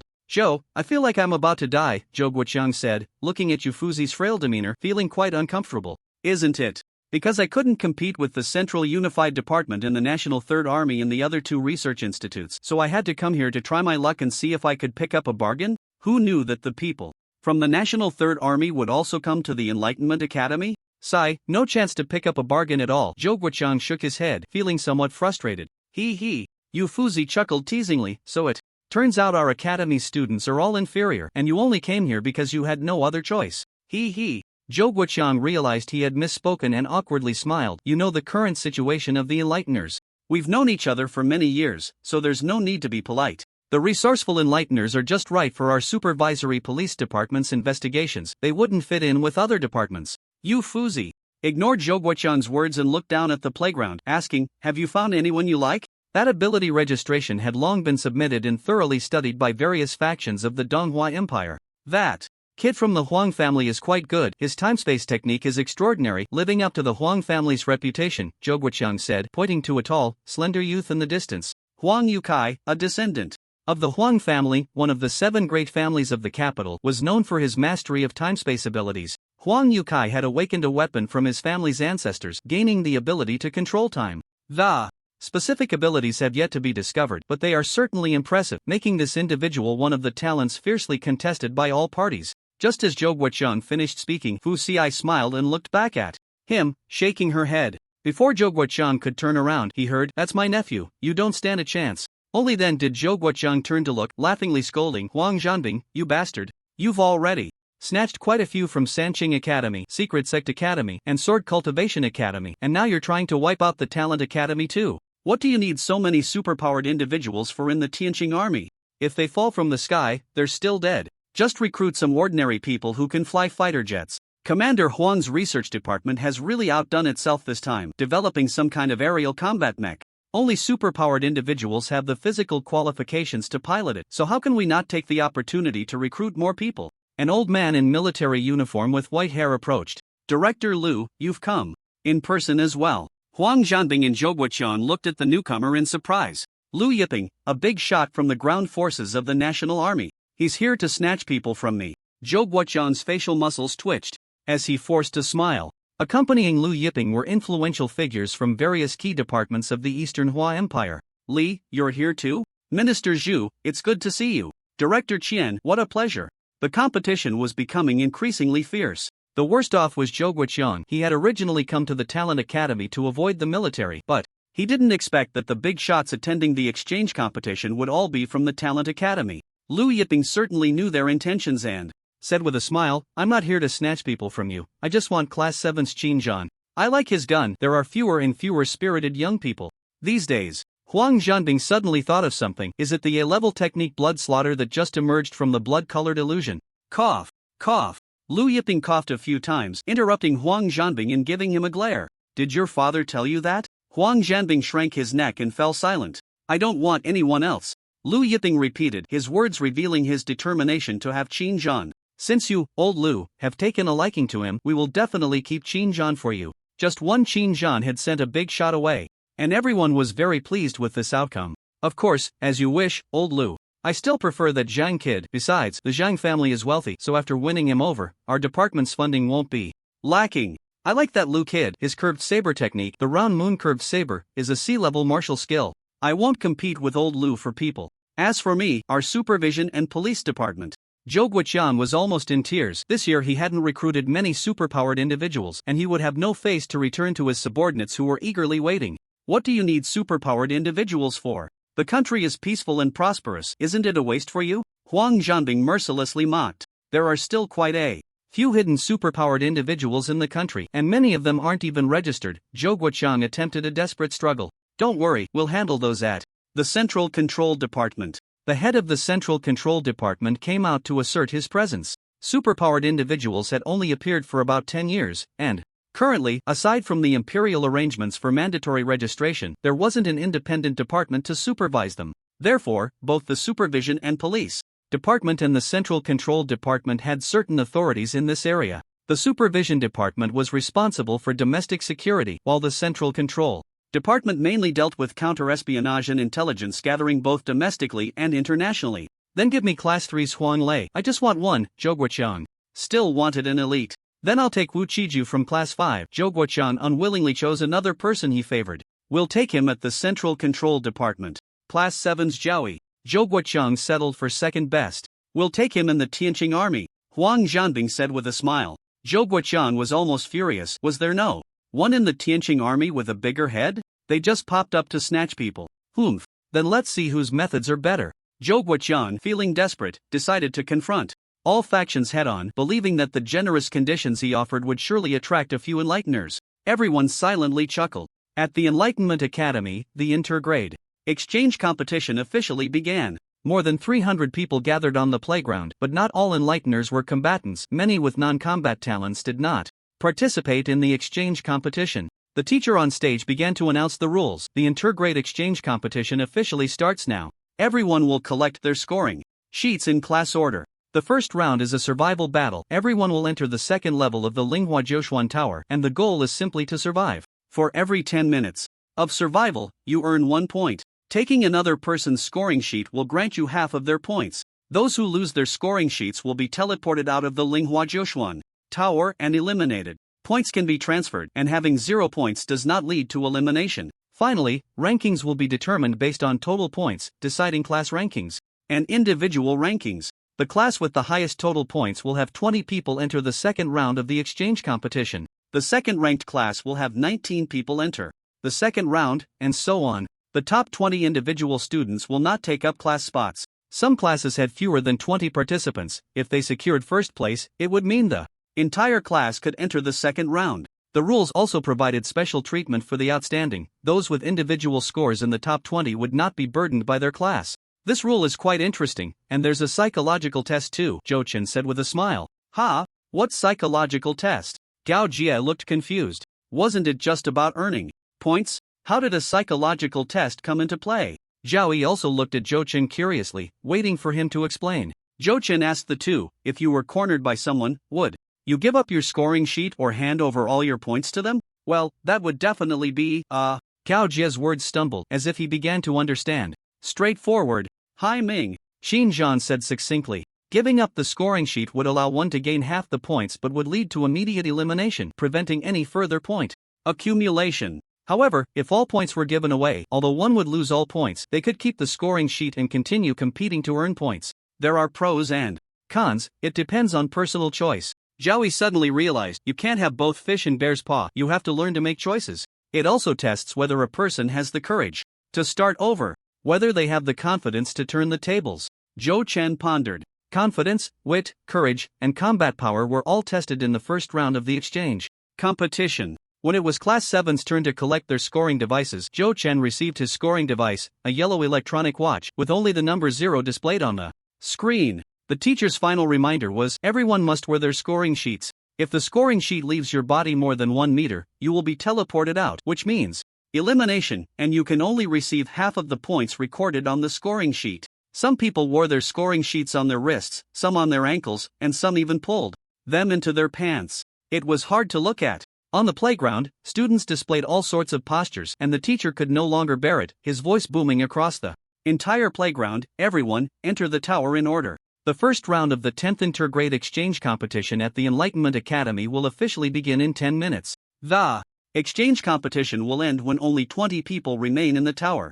This was a brutal survival competition. One must strive to eliminate others to achieve victory. Zhou Chen wore the scoring sheet on his left hand and queued to enter the second level of the Linghua Tower. Upon entering the tower, Zhou Chen found himself trapped in a 10 square meter space, surrounded by air walls, unable to escape. Outside was pitch black, with only the flickering numbers above providing a glimmer of light. 7-11 7-10. A countdown of over 7 minutes. This was the countdown to the start of the exchange competition, and Zhou Chen waited patiently. As soon as the countdown ended, the surroundings lit up and he found himself on a plain. In the distance, there were mountains, forests, rivers, and lakes, a whole new world, much larger than the first layer of the awakening ceremony. On the vast, boundless plain, a few classmates were scattered about, exchanging wary glances. In this exchange competition, everyone except himself was an enemy, and even classmates could not be trusted. The few students on the plain chose different directions to go. Zhou Chen looked around helplessly. The only option left for him was the forest, as following the others might lead to misunderstandings. Zhou Chen wasn't afraid of trouble, but he also didn't want to stir it up unnecessarily. He wouldn't bully his classmates. No, he wouldn't bully the little kids. Zhou Chen had no choice but to head towards the forest. Survival? This environment is like a leisurely outing. There's no survival difficulty at all. Zhou Chen muttered as he strolled leisurely. Roar! A low growl echoed. A 2-meter-long giant leopard appeared before Zhou Chen. A demon beast. With the advent of the superpowered era, superhumans emerged among humans, and animals were no exception. Demon beasts were the superhumans of the animal kingdom, and many high-level demon beasts possessed intelligence comparable to that of humans. Currently, there weren't many demon beasts in human society. Once they appeared, they would be dealt with promptly, and most powerful demon beasts hid deep in the mountains and forests. Zhou Chen didn't expect that. There would be demon beasts in the trial space of the second layer of the Linghua Tower. The academy must have deliberately concealed this to test the students' adaptability. On the academy playground, a circle of over 100 large screens floated in the air, displaying images of the students undergoing trials in the tower. Wow, someone encountered a demon beast, Huang Zhanbing said, pointing at the screen showing Zhou Chen's figure. The others gradually looked over. Going into the forest right from the start, this kid really has guts, but his luck is pretty bad. F-grade leopard, an average enlightener can't handle it. Demon beasts have physical qualities far superior to humans. Without E-grade combat power, you can't take down that leopard. Class 7 Zhou Chen, 1-star Enlightener, ordinary enlightenment item. A box for summoning amount. Upon hearing the discussions, Huang Zhanbing clapped his hands excitedly and said, "Ah, it's over. The first person to be eliminated is about to appear, and it's going to be with 0 points, hee. I, Huang Schadenfreude Zhanbing." Before Huang Zhanbing could finish laughing, the leopard was slapped to the ground by Zhou Chen. Huang confused Zhanbing. A large hand firmly pressed down on the leopard's neck and its limbs struggled desperately, but its neck remained glued to the ground, unmoving. Crack! The leopard's neck was twisted and it died on the spot. Huang Zhanbing, this kid is just lucky. The big shots outside glanced sideways, discussing among themselves. Power talent? Good physical quality. Definitely E-grade combat power. That box's function isn't just to summon a mount. Enlightenment items can have all sorts of strange abilities. Surprises happen every year, it's quite normal. Give me Zhou Chen. Zhou Guoqiang continued to struggle. Ordinary people, after training, can achieve a maximum combat power of E-grade with bare hands. Even the strongest special forces in the Empire only reach the peak of E-grade. This is the ceiling for ordinary people. The ceiling for superhumans is much higher, especially for those with physical talents. With training in certain genetic potions, they can reach D-grade or even C-grade combat power. An E-grade enlightener may not necessarily have E-grade combat power. However, with E-level physical fitness, one can easily achieve E-level combat power, with speed, strength, and reaction all reaching a certain height, so the combat power naturally won't be weak. Being a police officer also means catching thieves, and with superpowered individuals frequently committing crimes, the deterrent force becomes particularly important. Then I'll give it to you. Physical enhancement type enhancer. There aren't many with potential. Huang Zhanbing was quite generous. Let's just give old Zhou a break, otherwise, it won't be easy to explain when we go back. Since you all say so, I won't snatch it from old Zhou. Strength-type superpowered individuals are clearly not very popular. Without martial arts or techniques, relying solely on brute force has no future. Among superpowered individuals, there are hardly any experts in the strength category, as they are generally crushed by strength experts among cultivators. Moreover, in the cultivation system, most follow the strength route. The other big shots from different academies who had gathered enough recruits showed little interest in Zhou Chen. Zhou Guoqiang received a consolation prize and his expression improved significantly.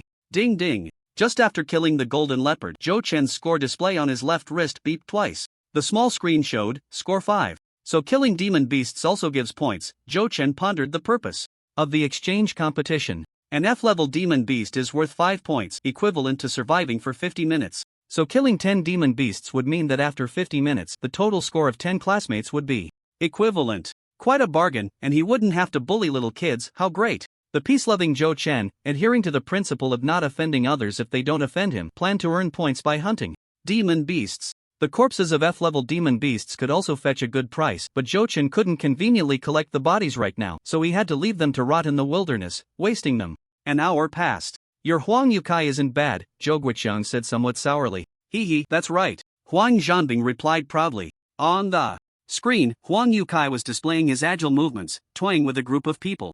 Mastering the art of time and space, Huang Yukai seemed to predict every move of his opponents, with his enemies unable to even touch the hem of his clothes. A group of over 10 people ended up having 2 score displays snatched away by Huang Yukai, left only to watch him float away. The students who had their score displays taken were teleported out. In these 10 days, Confronting Binfan had already mastered the basics of his C-level technique, the Xin Tian stab, and combined with his powerful enhancement dagger, he was approaching D-level ambush and assassination capabilities, making quite a name for himself. Zhang Binfan gathered Xiao Zhang, Yin Shuxiang, and his little brothers to form a temporary mutual aid group, recruiting people everywhere. Joining required a fee of 10 points. Those who didn't join would have their score displays taken and be eliminated. In just a short time, through his aggressive actions, Zhang Binfan's score rose to 200 points. The group had grown to as many as 25 members, making it the largest force in the current trial space. Zhang Binfan's score currently ranked first. That Zhang kid isn't bad, he's smart. His father must have spent a lot of money for that dagger. Zhou Guoqiang looked enviously at these elites. The Zhang family is wealthy, they aren't short on money. Old Lu's pick, Qin Zhan, is also impressive, a dark horse, a certain big shot pointed at another screen. What a pity, fighting alone. Just brute courage. Lu Yiping ignored the surrounding discussions, his eyes filled with admiration. This is the kind of courage we need. The brave fear nothing, even if facing thousands. I will go forth. On the screen, Xinjiang was surrounded by 5 people, showing no fear in his eyes, fighting to the death without any intention of retreating. Xinjiang's marksmanship was superb, his shots like dragons, fast as lightning, and with his unstoppable momentum, the 5 opponents were instead suppressed, unable to unleash their full power. Before long, one of them was shot in the chest by Xinjiang, their score display shattered, turning into a white light that protected the opponent, and 3 seconds later, the opponent was teleported out. The score sheet not only records points but also hides a protective charm that can be triggered to shield the students from fatal harm. With all 5 present, they couldn't take down Xinjiang, and now with only 4 left, it was even harder to hold on. Xinjiang easily sent 2 more out of the game, and he himself bore several new wounds. The remaining 2 were already terrified, splitting up to flee in different directions, and Xinjiang casually chose one to pursue. Xinjiang had 130 points, currently ranking 35th. Actually, Zhou Chen isn't bad either, Zhou Guoqiang comforted himself. In this hour, Zhou Chen had killed 5 F-level monsters, earning 50 points, placing him at 98th. Zhou Chen felt helpless. Monsters weren't something you could just encounter whenever you wanted. After wandering in the forest for an hour, he had only come across 5 F-level monsters. Hiss. Just as a hissing sound rang out, Zhou Chen found himself ensnared. A python, a massive python. Zhou Chen estimated this python to be at least 10 meters long. Not good, it's an E-level monster, with strength comparable to an E-level peak ability user, and Zhou Chen's power was about the same. However, the python's characteristics meant Zhou Chen was getting tighter and tighter in its grip. This is bad, I can't exert any strength. I need to deal with this python quickly, or the score sheet will trigger, and I'll be out. Zhou Chen had seen classmates teleported out when attacked by monsters and knew his situation was dire. In the consciousness space, beneath a giant tree, there was a box, and from the box countless cards flew out, one appearing in reality. A card in Zhou Chen's hand flashed with light. Dragon Tendon of the 9 Dragons Transformation. In an instant, Zhou Chen's veins bulged. Ha! Zhou Chen roared, his voice seemingly accompanied by the sound of a dragon's roar. The giant python felt its ensnared prey suddenly gain immense strength, the circle it had wrapped around Zhou Chen growing larger. That sound awakened the python's deep-seated fear from its soul, a suppression from its bloodline inheritance. Hiss. The giant python flicked its tongue, tightening its grip on Zhou Chen, momentarily matching his strength. No, this stalemate won't work. If 15 minutes pass, I'm done for. Not using a trump card would be foolish. Zhou Chen steeled himself, and another card appeared in his hand. The 9 dragons. Transformation became Dragon Claw, and Zhou Chen's hands transformed into enormous dragon claws, each claw larger than his head. Hiss. The giant python trembled uncontrollably. The bloodline's hierarchical suppression and the tremor from its soul made it want to escape. Unfortunately, it was too late. The massive claws sliced through. Rip! The python was instantly severed into several segments, writhing and convulsing on the ground before falling silent. Beep beep. Zhou Chen's score on the score sheet changed from 50 to 100 points, and his ranking shot up by more than 30 places. F-level monsters were worth 5 points, while E-level monsters were worth 50 points. What about D-level monsters? 500 points? Zhou Chen shook his head, not daring to think about it. Provoking a D-level monster was no different from suicide. This Zhou Chen is impressive. He easily dealt with an E-level giant python. He must have E-level peak combat power now. That card just now should have been drawn from his enlightenment item. Who registered it? They said he could only draw mounts. That card should temporarily enhance his body, but it has a cooldown. Too many limitations. That card must be random and in limited quantity. Several big shots rationally analyzed Zhou Chen's situation, and Zhou Guoqiang felt a wave of joy. Zhou Chen had exceeded his expectations. E-level peak combat power and versatile cards. He could report back with this. Zhou Chen, hand over your points and we won't take your score sheet. 3 people emerged from the forest just after he dealt with the python. They saw Zhou Chen using many means and figured he was at the end of his rope, just right to kick him while he was down and rob him. It's Fan Lo from Class 9. Zhou Chen recognized the newcomer, one of the few notable figures from Class 9. Zhou Chen remembered that the item he registered after awakening should be a roll of metal wire. Not good. Zhou Chen found himself entangled by countless strands of wire around his feet. Ha! Zhou Chen, die! Fan Lo shouted, dramatically, pointing to the sky. Let's battle, BB Tiger. A giant toy tiger landed, its eyes opening as it lunged at Zhou Chen. This was Fan Li's second premium item. With 2 premium items, Fan Lo was considered one of the top students in this cohort. Behind Fan Lo, one of the 2 companions drew a bow and shot an energy arrow towards Zhou Chen. The other pulled out a lighter, and a flicker of flame floated over, instantly transforming into a raging inferno. Be careful, don't burn my BB Tiger, Fan Lo warned. glancing anxiously at the flames. After all, it was just a stuffed toy, and its fear of fire remained unchanged even after being awakened. The big shots outside happened to witness this scene. At that moment, nothing significant was happening on the other screens, and everyone's attention was drawn here. This time, he's definitely finished. No matter how strong he is, he can't block so many attacks. Huang Yukai commented with his expert opinion. That giant python must have exhausted his trump cards. A strong bow can't shoot through a thin thread. The big shots were not optimistic about Zhou Chen. Another card appeared in Zhou Chen's hand, and several big shots' eyes lit up. There's more. Of course, there is. With a wave of his hand, the card glowed. Dragon Scales. Of the 9 dragons transformation. As the claws attacked, arrows flew in, and flames engulfed Zhou Chen. He's definitely dead, just wait for him to be eliminated. Fan Lu was ready to reap Zhou Chen's points. The other two laughed in agreement. Suddenly, a figure clad in dragon scales burst forth from the flames. A punch struck Fan Lu in the chest, and he spat blood mid-air.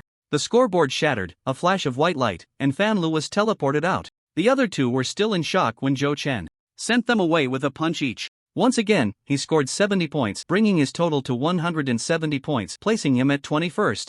Outside, Zhou Guoqiang chuckled and patted Huang Yukai on the back. What did you just say? I didn't catch that. Huang Yukai facial muscles twitched. Get lost. Don't provoke Huang the muscle, or he might steal your people, another big shot reminded. With a laugh. Hearing this, Huang Yukai shot Zhou Guoqiang a proud glare, while Zhou Guoqiang shrugged and said nothing. One must bow their head under the eaves. The big shots didn't comment further. Many were somewhat tempted by Zhou Chen, but having just agreed with Zhou Guoqiang, they felt embarrassed to go back on their word. There weren't many among the Awakeners who were better than Zhou Chen, but Zhou Chen's potential as a one-star Awakener made several big shots hesitate. The potential of an Awakener is very important for those big shots with ample resources. The future number of awakenings an Awakener can achieve is crucial. The greater the potential, the more benefits one can gain in the future. After all, the big shots don't lack good items and can provide plenty of awakening materials. Zhou Chen's 3 skill cards had all entered cooldown, leaving him with fewer means to deal with danger. The urgent task was to get a sword. With a weapon in hand, his combat power would increase significantly. Zhou Chen looked around at the trees, and a flash of inspiration struck him. A wooden sword would do. Zhou Chen violently broke off a branch the thickness of an arm and took out a dagger to start carving. Zhou Chen's actions left the big shots a bit bewildered. They couldn't quite understand this kid. Was he giving up playing wood carving on the spot? With 170 points, Zhou Chen wasn't in a hurry. No one was coming to provoke him, and these points should be enough to enter the second round. Sharpening the knife doesn't delay the work of cutting wood. With a sword, he could slay all around him. The power of the Jade Maiden sword technique was still fresh in Zhou Chen's memory, allowing him to double his combat strength without any problem. An hour later, Confronting Binfan's team had grown to 20 people, and his heart swelled with pride. Unmatched, the heroes of the world, who could rival him? If it weren't for the powerful family backgrounds of Huang Yukai, Wu Qiju, and others, he would have already snatched their points and kicked them out of the competition. Where are Zhou Chen and Xinjiang? The increasingly powerful Confronting Binfan was eager to find trouble with Zhou Chen and the others. He couldn't wait for the exchange match to end. Moreover, eliminating them would allow him to win the bet early. An hour ago, I saw Xinjiang chasing Ding Kai from Class 8 into the Maple Leaf Forest near East Lake. The place names in this area were temporarily created by the students based on geographical peculiarities for easier identification. East Lake? Confronting Binfan frowned and pondered for a moment. East Lake is too far. What about the others? Have you seen them? Confronting Binfan continued to ask. He would save the tough nut, Xinjiang, for last. The newly joined members, eager to show off, spoke up impatiently. I saw Zhao and Gao Jie together. They seemed to be near the cave west of the Great Plain. Without hesitation, Confronting Binfan said, head towards the cave, search for Gao Jie and Zhao. There's a reward of 10 points for finding one, and whoever can catch them will receive 50 points each. If Zhou Chen and Xinjiang couldn't be found, targeting those two would be a good start. Inside the cave, the passages crisscrossed and the roads were complex. Most students would exit before going too deep. At this moment, Zhao and Gao Jie had already ventured several thousand meters into the cave. Crash!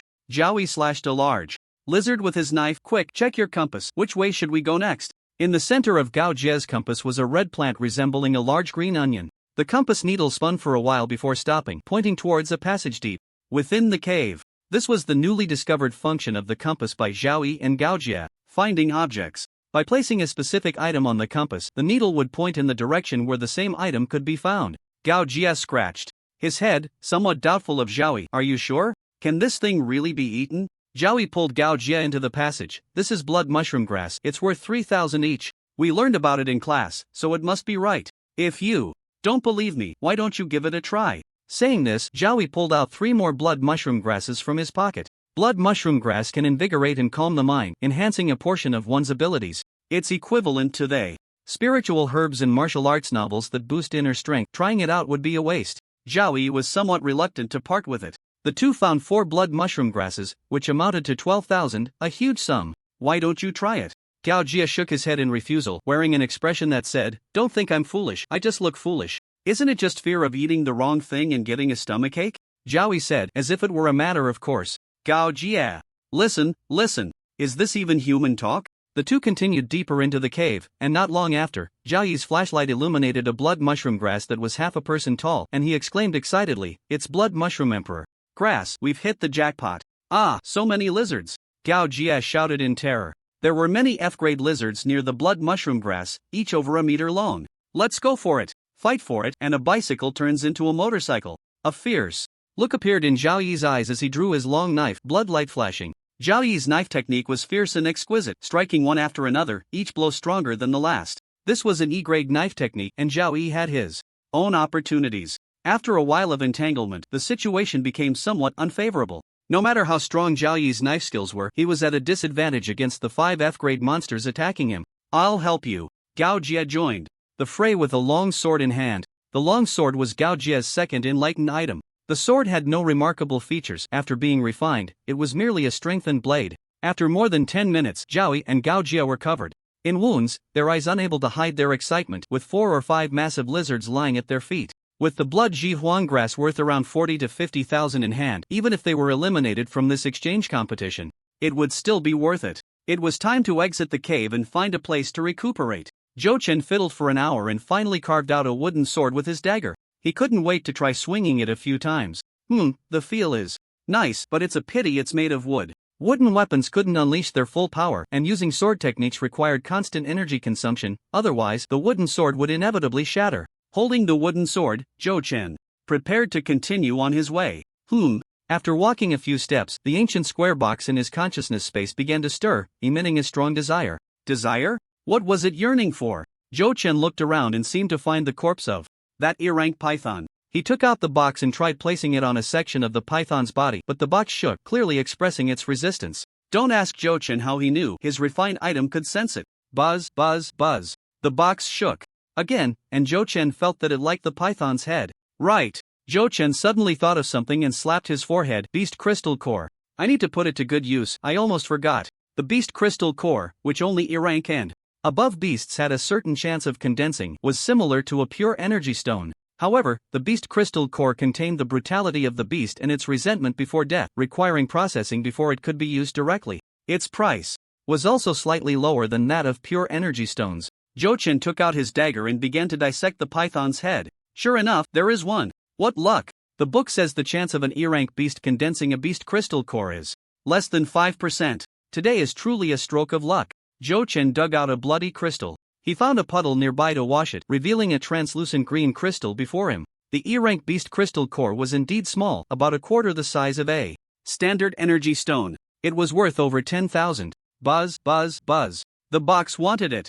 Over 10,000, a huge sum. Zhou Chen hesitated for a moment. Forget it, after all, it was his first refined item, a crucial means of survival, worth the investment. You can't catch a wolf without letting go of the child. Zhou Chen gritted his teeth, opened the box, and tossed the Beast Crystal Core inside. Buzz. The box continued to vibrate, and green light seeped from its lid like an electric toothbrush. After a dozen seconds, the box quieted down.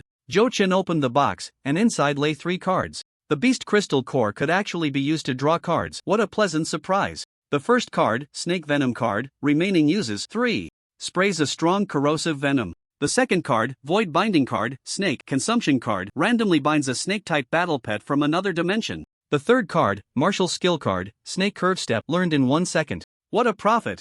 This over 10,000 was incredibly valuable. Setting aside the first card, whose usefulness was unknown, the second Void Binding was impressive. He would have an extra pet, a battle pet at that, although he still didn't know how effective it would be. The third martial skill was remarkable, just from the name. It was a movement technique. Currently, the lowest F-rank movement technique on the market started at 100,000. Cultivation techniques and martial skills have always been valuable yet hard to come by. Without hesitation, Zhou Chen used the martial skill card. After all, the drawn cards couldn't be used by others, and he could sell it once he learned it. Zhou Chen had just thought that even an F-rank movement technique would be worth a lot, but he still had some expectations. What if the box was generous and gave him an A-rank movement technique? Then he could be invincible from then on. But after finishing the lesson, Zhou Chen felt a bit disappointed. It really was an E-level technique.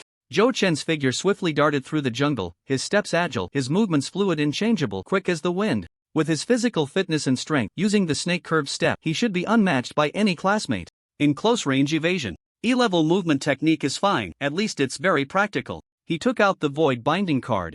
There was no need to hesitate, just use it. Zhou Chen circulated his energy and waved the card. A black void gate opened before him, and suddenly a slender shadow appeared in his consciousness space. Soul-bound. It's a little black snake. Zhou Chen widened his eyes, staring at the void ahead. From the black void gate crawled out a gigantic black snake. Zhou Chen, where's the little part? A massive black snake over 20 meters long appeared before him, even larger than the python beast he had just encountered. Hider, beast god. Dimension, the 73rd son of the snake god, cross dimensions, with only 100 years of cultivation left. A piece of information entered Zhou Chen's mind. Damn, the era of superpowers has only been around for 10 years. The beasts are the same, at most, they have grown for 10 years. Even with exceptional talent, a tenfold growth rate would only amount to 100 years of cultivation. Logically, this black snake should at least have A-level strength. Am I about to become invincible? What a huge profit. Hider, right? Come on, stand up and dance for me. Zhou Chen proudly shouted with his hands on his hips. Hider rolled his eyes in a very human-like manner and then transformed into smoke, disappearing into Zhou Chen's forehead. Although he was soul-bound and had to acknowledge this human brat as his master, as the son of the snake god, he still had the right to be lazy and not work. Looking, Huang Yukai said weakly, "This guy has been following me all the way. He insists on a one-on-one duel, truly a martial arts fanatic." Huang Yukai was getting increasingly annoyed. Lu Rongzhou, with a cold expression and a flat voice, said, "Wu Qiju has never been able to defeat me since childhood. He doesn't deserve it." Huang Yukai felt somewhat helpless and impatiently replied, "But Huang Lei is quite formidable now. He also doesn't deserve it." Lu Rongzhou was adamant. "We all grew up in the same courtyard. Why do you have to be so aggressive? I admit defeat, is that not enough?" Huang Yukai raised his hand to indicate his surrender. They had all grown up together, and it was normal to have some conflicts in childhood, but Lu Rongzhou really held a grudge, coming to seek revenge right after waking up. Lu Rongzhou said in an unchanged tone, "Give it your all, let's have a spar. From now on, I won't bother you anymore. It was just a few times I bullied you when we were kids, is it really necessary?" Huang Yukai helplessly took out a pocket watch. He might as well fight him once, otherwise he wouldn't be able to shake him off. Huang Yukai was about to exert his strength.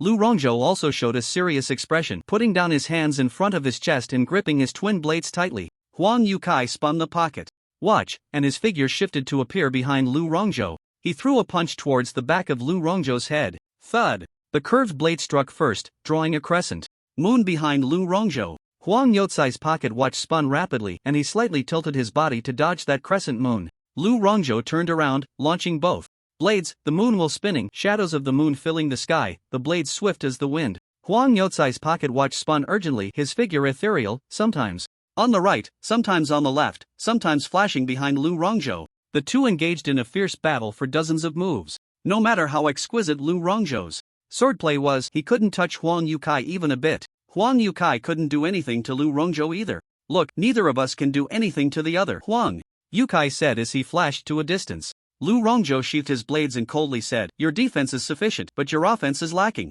Huang Yukai, you are not capable." Lu Rongzhou was very disappointed. After awakening, these childhood friends were no longer worthy of him making a move. Huang Yutsai's eyelid twitched slightly, feeling speechless. What era is this? With all kinds of extraordinary abilities, it doesn't have to be about bravado and fighting. Lu Rongzhou, this martial arts fanatic, only saw duels in his eyes.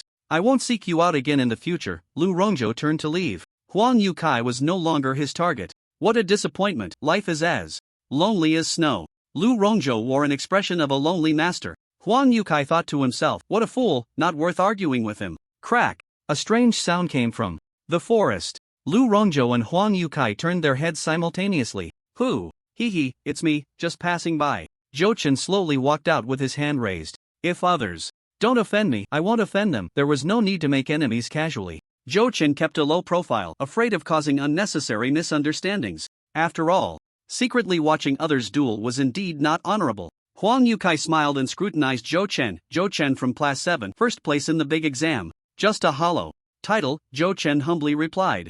A one-star transformer, useless. Lu Rongzhou glanced at Zhou Chen with disdain before turning to leave. Another passerby unworthy of his effort. Zhou Chen felt speechless. Lu Rongzhou was a bit arrogant. You know, people who talk like that usually don't survive past the second episode in dramas. Right? Lu Muto has always talked like this. Don't take it to heart, Zhou Chen. Huang Yukai tried to mediate. Zhou Chen wouldn't get into a spat with a proud little brat. It's fine, he's not wrong either. Huang Yukai chatted with Zhou Chen for a few moments before suddenly remembering something and asked, Are you and Zhao Yigaji quite close? Yes, we're brothers in the same dormitory. Zhou Chen didn't know what Huang Yukai was getting at. Huang Yukai quickened his speech and said, Then you should hurry to the cave. Half an hour ago, I saw Zhang Binfan and more than 20 others blocking them in the cave. What? Zhou Chen felt a bit anxious, Zhang Binfan looking for Zhao Yi and Gao Jie surely meant trouble. Thank you, Huang. Consider it a favor owed to you, Zhou Chen said, tossing out a card. A white horse appeared beneath him. Huang Yukai watched as Zhou Chen sped away, nodding with a smile. 20-some people dare to rush in alone, quite the brotherhood. But I wonder if it's recklessness or hidden depth? This commotion is worth checking out. Huang Youcai's eyes twinkled and he quickly turned his pocket watch, his figure flickering in the direction Zhou Chen had gone. Outside the cave. Let him go. Zhao Yi, covered in wounds, pointed a long knife at Zhang Binfan. Gao Jie was tied up with ropes and Zhang Binfan had him underfoot. With a flick of his dagger, Zhang Binfan cut a wound on Gao Jie. As long as it's not a fatal injury, the scoring table's defense mechanism won't trigger. Zhang Binfan wore a twisted smile. We've given you all our points, what more do you want? Just take the scoring table. Gao Jie shouted angrily while rolling on the ground. Being eliminated with 0 points was better than enduring his humiliation here. After all, their gains this time had already exceeded expectations, so not participating in the second round of the exchange competition was no big deal. As soon as they exited the cave, Zhao Yi encountered Zhang Binfan and the others. The two, injured from the continuous battles, were naturally no match for Zhang Binfan and his crew. They quickly surrendered and handed over their points, thinking Zhang Binfan would let them go. To their surprise, Zhang Binfan took their points and still didn't let them off. He neither took the scoring table nor allowed them to leave just to torment them. Want to be eliminated? Did you ask me first? I want you to wish you were dead. Ha ha ha. Zhang Binfan laughed maniacally, kicking Gao Jie a few more times. Zhou Chen had repeatedly made him lose face and even took away his top score in cultural studies. Xin Zhan had also clashed with him several times and even pointed a gun at him. Zhang Binfan had long been simmering with anger. He lifted his foot and kicked Gao Jie a few more times. These two were accomplices, so they certainly couldn't be let off easily. Zhao Yi glared at Zhang Binfan with red eyes. You're going too far. Gao Jie endured in silence on the ground, then laughed in anger. Ha ha. Ouch. Kick lighter, it hurts. Ha ha. Ha ha, it hurts, but you won't die. Third brother, hurry up and leave. He can't kill me, so what are you afraid of? At worst, I'll just take a beating from him. Gao Jie, in a state of despair, spat a mouthful of saliva onto Zhang Binfan's arm. Damn it. Zhang Binfan kicked Gao Jie fiercely. Zhao Yi said nothing, silently pulling out a blood-red herb from behind. Blood. Emperor grass, a good thing. Zhang Binfan's eyes lit up. Give it to me, and I'll let you go. You just said that, Zhao Yi said as he stuffed the blood emperor grass into his mouth. A treacherous person would never be trusted a second time. You dare. Zhang Binfan shouted angrily. What a waste. The blood emperor grass was a priceless treasure. Gao Jie, who was being trampled on the ground, shouted in terror. Third brother, what are you doing? Are you crazy? The blood emperor grass had a potent effect and could only be used after being neutralized with other herbs and refined into a pill. Zhao Yi swallowed the herb in large bites, quickly consuming a piece of blood emperor grass. His body began to turn red, veins bulging. Zhang Binfan, die. Zhao Yi's crimson skin began to ooze blood as he charged into the crowd with his knife. Wherever the blade pointed, I am invincible. Take him down. As soon as Zhang Binfan's words fell, his underlings rushed forward. After all, they wouldn't die, so there was nothing to fear. Everyone was incredibly brave, showing no fear of the frenzied Zhao Yi. In Zhao Yi's eyes, there was no one but Zhang Binfan. With his long knife, he swung fiercely, the sound of slicing air like a dragon's roar and a tiger's howl. Ah! Puff! As the blood spread, a white light shone, and Zhang Binfan's subordinates spat blood and were eliminated one by one. Before the protective white light of the scoreboard enveloped them, they were eroded by Zhao Yi's blade aura, each suffering significant injuries. Xiao Zhang. Hearing Zhang Binfan's command, Xiao Zhang raised his gun without hesitation, aiming at Zhao Yi. Xiao Zhang's gun was not a long gun but a simulated pistol made of D-grade alloy. This was Xiao Zhang's first item of enlightenment. Bang! The gunshot rang out, and a blue energy bullet struck Zhao Yi. With a hissing sound like red-hot iron thrown into cold water, white smoke erupted from Zhao Yi's body.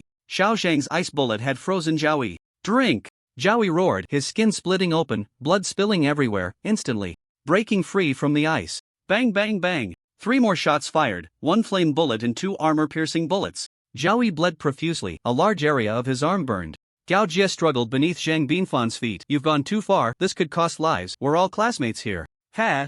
Zhang Binfan sneered, classmates? What qualifications do you mud-legged people have to be my classmates? Zhang Binfan stepped on Gao Jie's neck. Go out and collect Zhao Yi's corpse. A white light shone, and Gao Jie was eliminated. Zhang Binfan, you're seeking death. A furious shout echoed as a white horse galloped in at high speed. A figure soared into the sky. Bang! The figure landed in the center of the crowd, dust flying everywhere.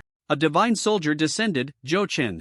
Zhou Chen, you're late, Zhang Binfan said with a strange laugh. Without saying a word, Zhou Chen charged at Zhang Binfan. Bang bang bang! At the same time Zhou Chen attacked, Xiao Zhang fired 3 shots, the bullets fast as lightning. Snake-like steps. Zhou Chen's movements shifted, like a snake or a dragon, unpredictable. You're fast, but I'm faster. All 3 shots missed. A handgun that can't hit is useless. Zhou Chen charged straight towards Xiao Zhang and Zhang Binfan. All who tried to block him were knocked aside. Like a tiger entering a flock of sheep, unstoppable. Violence. Extreme violence. Xiao Zhang prepared to aim again, but Zhou Chen was already in front of him. Get lost! Zhou Chen shouted explosively. Dragon tendons. Dragon claws. Double cards flew together. Zhou Chen's arm bulged, his giant claw crashing down like a landslide. Puff! Xiao Zhang spat out a mouthful of blood. He was clawed through the chest by Zhou Chen. If it weren't for the scoreboard's timely protection, his intestines would have spilled out. Just as Xiao Zhang was knocked away and eliminated by Zhou Chen's claw, Zhou Chen felt the hair on his body stand on end. Without hesitation, he threw out the dragon scale card. His entire body was covered in scales. Ding! His back was ambushed by a dagger, Zhang Binfan's enlightened dagger. Chop! A piece of scale cracked open. Zhou Chen breathed a sigh of relief, glad he had blocked it.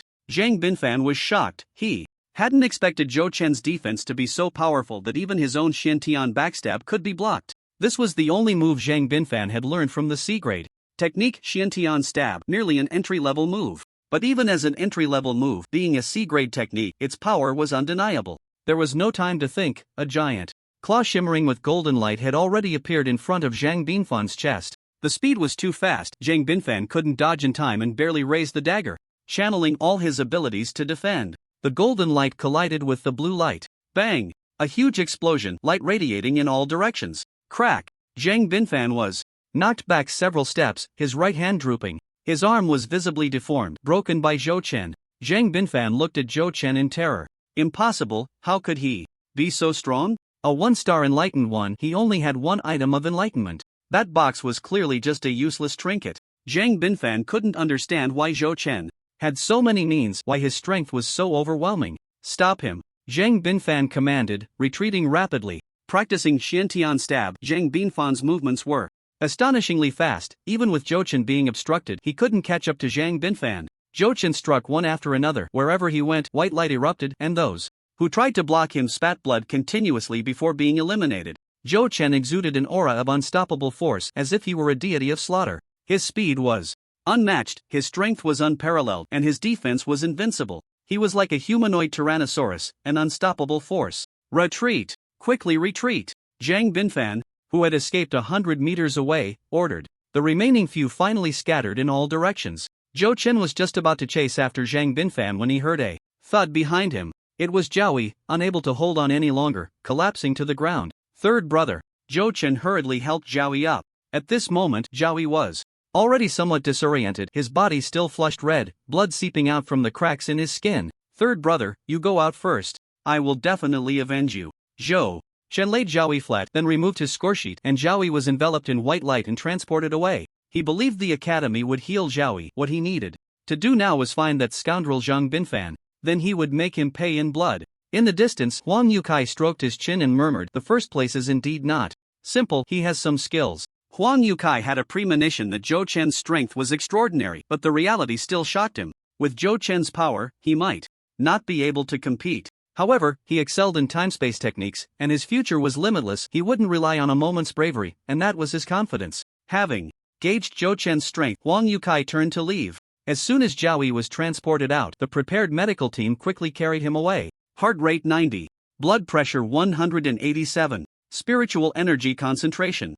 Send to D-level recovery chamber. Inject 10 milliliters of earthworm essence. Just as Zhou Chen was about to chase after Zhang Binfan, beams of light appeared in the sky, converging into a segment of text. More than half of the participants have been eliminated. Scores will now be announced, and all personnel locations will be tracked. The text displayed for 2 minutes before shattering into light points, then reassembling into a map in the air. Everyone looked up to see the map, which had numerous light points, each accompanied by their names. This was a modified GPS positioning system.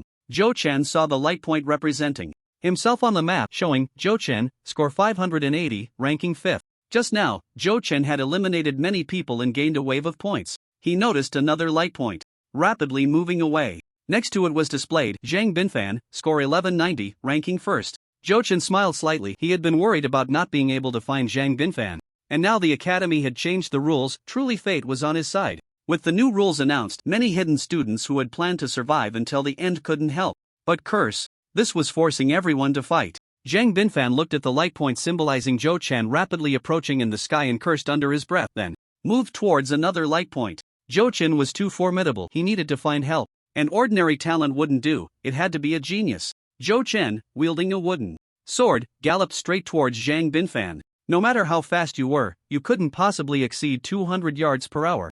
On the map, Zhou Chen's light point was getting closer to Zhang Binfan's. Soon, Zhou Chen could see Zhang Binfan's rapidly fleeing figure from a distance. There were still 15 minutes left on his mount. That was enough. Zhang Binfan, you can't run away. Today, let you taste the feeling of being humiliated. Zhou Chen stood on his horse and rushed past Zhang Binfan, swinging his sword. A wound appeared on Zhang Binfan's back. The wound was small and wouldn't trigger the score sheet's protection, but it bled profusely. Zhang Binfan felt a burning pain on his back. How does it feel? Does it hurt? Zhou Chen turned his horse around, brushing past Zhang Binfan again, and struck once more. Damn it! Is this ever going to end? Zhang Binfan covered his head and fled, with more and more wounds appearing on his body.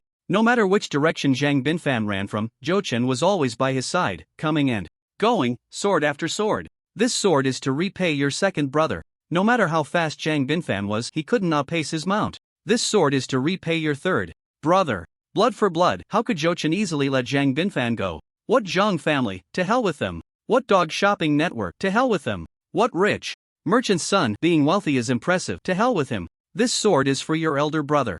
With his swordsmanship perfected, Zhou Chen struck just right, neither too deep nor too shallow, ensuring that Zhang Binfan wouldn't be knocked out immediately but would suffer immensely. Your elder brother? I haven't touched Xinjiang. Zhang Binfan felt wronged. Zhou Chen revealed a simple smile. Isn't it because you injured my second and third brothers? Your elder brother will definitely feel heartbroken. Have you heard of mental damages? Crying face. This also counted as his own fault. Zhang Binfan wanted to cry. The rest is what I give you for myself. Zhang Binfan bore more and more wounds. Being injured was secondary. The main point was that he had never suffered such humiliation in his life. It was too infuriating. He might as well end it all with a sword. Zhang Binfan lowered his head, flames of resentment burning in his eyes. Zhou Chen, I will definitely kill you. Finally, Zhang Binfan let out a sigh of relief and shouted, Wu Qiju, help me. The burly Wu Qiju, clad in armor and wielding a giant shield, was currently digging into the skull of an E-rank monster, hoping for a stroke of luck to find a monster crystal core. Hearing the shout, Wu Qiju turned his head. Zhang Binfan, how did you end up in such a miserable state? Zhou Chen, seeing another person, decided it was time for his mount to take a break and slowly walked over. Help me this once. The matter we discussed last time is negotiable. Zhang Binfan hurriedly hid behind Wu Qiju, using him as a shield between himself and Zhou Chen. Negotiable? No way. Wu Qiju turned to leave. Alright, I'll give it to you. I agree. Zhang Binfan quickly said, fearing Wu Qiju would leave. Zhou Chen didn't know what conditions Zhang Binfan had offered, but Wu Qiju was very satisfied, positioning his shield in front of Zhang Binfan. Are you sure you want to take on my grudge with him? Zhou Chen's gaze passed over Wu Qiju, locking tightly onto Zhang Binfan. The Wu family had been in politics for generations, with considerable power, but Zhou Chen had no reservations. Whether they were wealthy or high-ranking officials, he would strike first and ask questions. Later, the Enlightenment Academy's influence was not to be underestimated. I won't bear his debts, my relationship with him is merely a transaction. Wu Qiju was no fool and didn't want to be inexplicably dragged into someone else's feud. He wasn't one to bully others either. Continuing with a smile, let's go by the Academy's rules. If you win, I won't interfere. If you lose, I'll let him go today, but after today, I won't care. As he spoke, Wu Qiju adjusted his shield, eager to try, forcing Zhang Binfan to this extent. Zhou Chen was no simple opponent, he was quite formidable. A one-on-one fair duel, Zhou Chen had nothing to say. No way, you alone are no match for him. Zhang Binfan was anxiously watching from the side. He had come looking for help, and how had it turned into a duel between the two of them? Wu Qiju wasn't much stronger than him. He would end up as food too. 2 against 1 is not the way of a gentleman. I won't do it. Wu Qiju was very adamant. Gentlemen, my foot. Zhang Binfan felt utterly hopeless. Zhou Chen is really something. He has some cards that can be reused, but there are time intervals. That kid from the Zhang family lacks temperament. Humph. His character is twisted. The various big shots. Watching from outside began to comment again. Huang Zhanbing started to appreciate Zhou Chen a bit. Charging into the enemy's ranks alone, that's courage and loyalty. 1,000-mile pursuit, quite persistent. Zhou Guoqian panicked. Was he starting to favor Zhou Chen? Wasn't it agreed that he would let me have him? What charging into enemy ranks? A dozen people hardly counts as an enemy formation. Nonsense about 1,000-mile pursuit, at most, it's 5 kilometers. Zhou Guoqian angrily retorted. Don't you like it? Then give me the Skywalker army, Huang Zhanbing said with a mischievous smile. Zhou Guoqian's muscles twitched on his face. Get lost. Such exquisite swordsmanship, at least D rank. One of the big shots focused on the screen. How is that possible? It's only been 10 days since the awakening, and he can cultivate D rank martial arts to this level? The attention of the big shots shifted back to the screen. In the fierce battle between Zhou Chen and Wu Qiju, Zhou Chen's swordsmanship was like a bamboo, being split fast as the wind, with every strike aimed at Wu Qiju's vital points. If it weren't for Wu Qiju's large shield and his armor being a refined item, he would have been defeated by Zhou Chen long ago. Zhou Chen only wielded a wooden sword, and using his swordsmanship required energy to protect the sword body, greatly reducing its power. Even so, Wu Qiju was at a disadvantage, being pushed back step by step. With his D-rank swordsmanship reaching great mastery, he was practically invincible among the current students. Good swordsmanship. Wu Qiju skillfully blocked with his large shield, and when he couldn't, he took the hits with his armor. But your wooden sword won't last much longer. How much energy do you have left? Wu Qiju had already seen through the situation. As long as he could hold on, he would win. Zhou Chen, unable to break through after a long attack, felt a bit frustrated. This iron lump is really tough. Zhou Chen was determined to take down Wu Qiju, and the sword in his hand danced faster and faster, the sword's momentum becoming increasingly fierce. Wu Qiju fought while retreating, accumulating more wounds on his body. Zhou Chen had considered going around to ambush Zhang Binfan. However, since Wu Qiju had issued a fair challenge, Zhou Chen felt it would be dishonorable to go back on his word. Zhang Binfan, watching from the side, suddenly felt puzzled. Why isn't Zhou Chen as powerful as before? That unstoppable force. And those indestructible scales? Right. Those methods must have limitations. He probably can't use them now. Damn it. I've been played. Take this opportunity to deal with him. Zhang Binfan's face showed hatred as his figure gradually disappeared, blending into the surrounding scenery. Just as Zhou Chen's killing strike was barely blocked by Wu Qiju, a ghostly light appeared behind Zhou Chen. Not good. Zhou Chen twisted his body to dodge. If this strike hit, he would definitely be eliminated. You dare! Wu Qiju exclaimed in surprise at the same time. A ghostly light flashed, and blood splattered. A ghostly light flashed, and blood splattered. Zhang Binfan looked in shock at the spot where the dagger pierced. It was Wu Qiju's arm. What are you doing? Zhang Binfan was somewhat confused. Weren't we on the same side? Wu Qiju glared angrily at Zhang Binfan. I am having a fair duel with Zhou Chen. How can you sneak attack from behind? Shameless. Zhang Binfan. Fairness my foot, you must be an idiot. Clang. Thunderous. And swift, the sword moved like the wind. Put. Zhang Binfan spat out a mouthful of blood, enveloped in white light and teleported away. Zhang Binfan had initiated the sneak attack first. Zhou Chen was not a pedantic person, so he naturally dealt with him with a single strike. Zhou Chen took half of Zhang Binfan's points, instantly surpassing 1,200 points, becoming the first. How can you? Wu Qiju was about to question but didn't know what to say. He didn't expect that after Zhang Binfan's sneak attack, Zhou Chen would retaliate so decisively and without hesitation. He was also a decisive character. Zhou Chen smiled. Faintly, he attacked first. Our duel is naturally cancelled. He had originally planned to eliminate him after torturing him enough, but unexpectedly he delivered himself right to the door, so he naturally took advantage of it. Wu Qiju thought for a moment. Zhou Chen's words made sense. Alright, I didn't expect him to be so despicable to sneak attack. He deserves it. Zhou Chen glanced at Wu Qiju's injured arm and said apologetically, "Thank you, I owe you a favor." Wu Qiju shrugged off his arm. "This little injury is nothing, it will heal in a few hours." A few hours? Zhou Chen looked at his pierced arm, somewhat dumbfounded. This guy must really be an idiot. This injury won't heal properly in less than 10 days or half a month. Wu Qiju took out a jade gourd the size of a thumb, which emitted a green glow that enveloped the wound on his arm. The wound was visibly healing at a rapid pace. This was a point of transformation item, the third one Zhou Chen had seen on him, following the shield and armor, and now this jade gourd. This jade gourd was an extremely rare healing point of transformation item. Having a prominent family background makes a difference. They are well equipped with point of transformation items. Zhou Chen and the other students from orphan backgrounds currently only have 1 or 2 point of transformation items. Of course, Zhou Chen, being a 1-star point transformer, is an exception. They can only possess 1 point of transformation item at this stage. After bidding farewell to Wu Qiju, Zhou Chen looked at the massive map above. He had initially planned to hunt monsters steadily to accumulate points, quietly waiting for the competition to end. However, things don't always go as one wishes. Some people insist on provoking him, so he would oblige them. Sigh, there's no peace now. The grudge against his brother must be settled. Zhang Binfan's lackeys, none of you will escape. Zhou Chen had no intention of letting go of anyone who had besieged Jia Yigaji. On the vast plain, one person was fleeing in all directions, with Zhou Chen hot on his heels. Zhou Chen, why must you go to such extremes? I'm just following orders. Zhang Binfan is the mastermind. Please, spare me, I'll give you 300 points. Ah, Zhou Chen, I won't let you off. A flash of white light. In Dongshan Lake, one person was being held underwater by Zhou Chen. Gugugu. Ah, I was wrong, Gugugu. Eliminated. At the peak of Manhwa Mountain, on the edge of a cliff. Zhou Chen, even if I jump off the cliff and die, I won't give you the satisfaction. Ah. A group of people was surrounding and killing an E-level monster.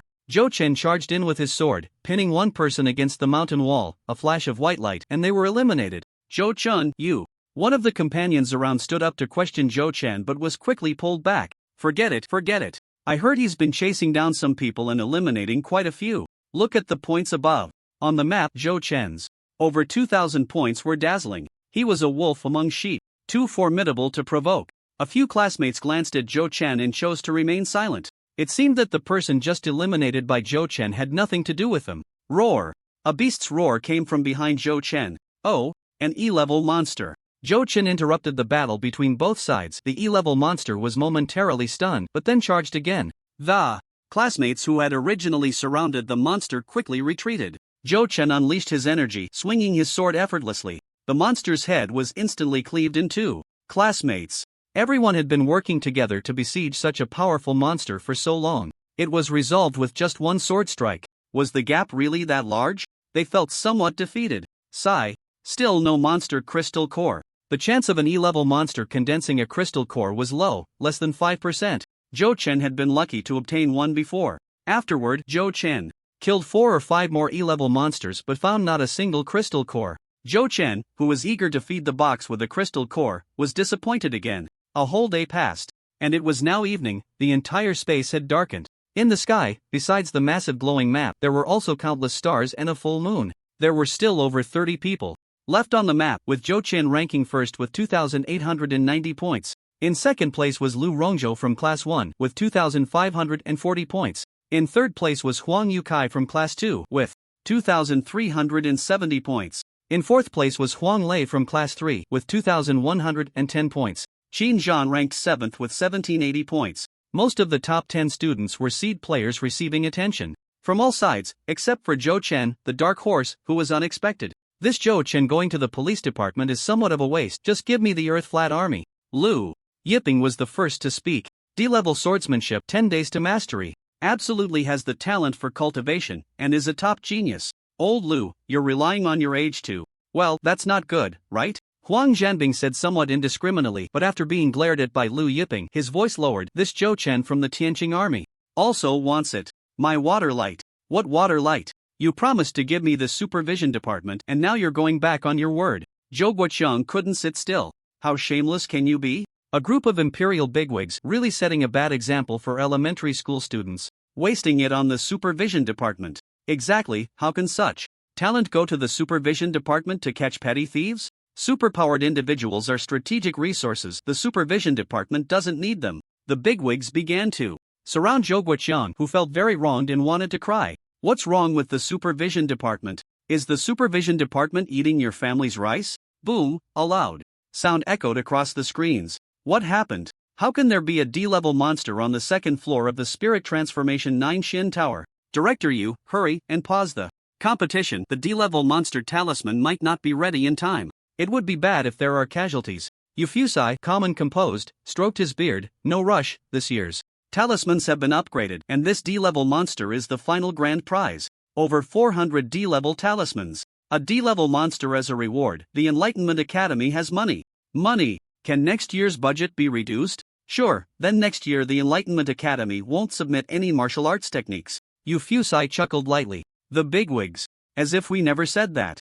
In the trial space, on the central plane, the ground shook and cracked. A few students accidentally triggered a restriction, and the terrifying force from below broke free. Boom! A giant claw burst through the ground, blocking out the sun. A huge dot appeared on the map. Earth armor.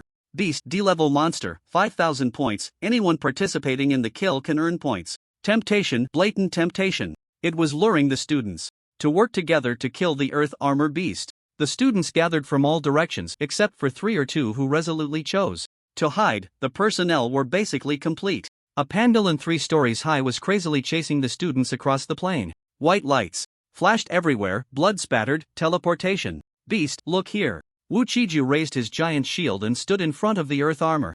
Beast. The beast slammed a claw onto Wu Qiju's shield. Bang! A loud sound echoed through the sky, deafening. Wu Qiju flew into the air, blood spewing. The shield cracked. White light flashed, eliminated.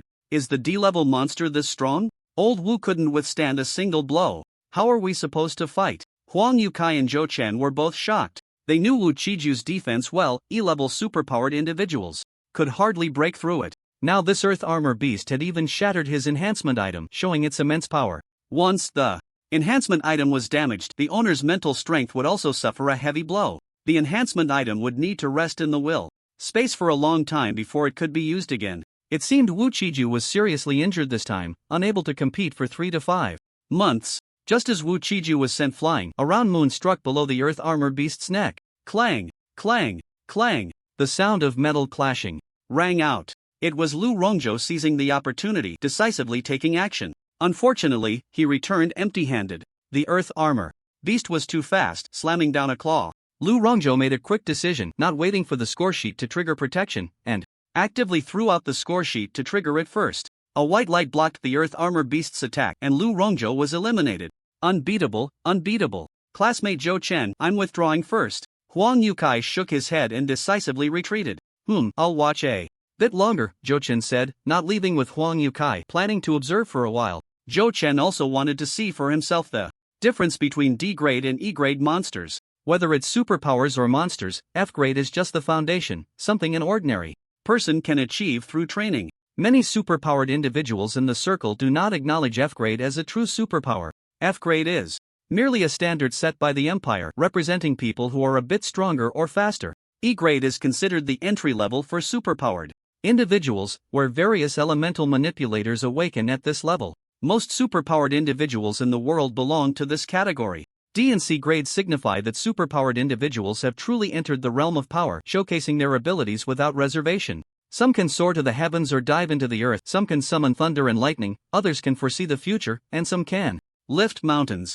Only D-grade superpowered individuals are qualified to be registered and monitored by countries around the globe. Previously, Zhou Chen could only read about D-grade powerhouses in books, but today, witnessing it firsthand was a much more visceral experience. Bang! A stone giant taller than the Earth-armored beast descended from the sky, smashing the Earth-armored beast into the ground with a single punch. It's Huang Lei's stone giant. Huang Lei is here, everyone, let's go and take down this monster together. Kill! The Earth-armored beast, furious, pulled its head out of the ground and unleashed a flurry of claw strikes at the stone giant, delivering dozens of blows in quick succession.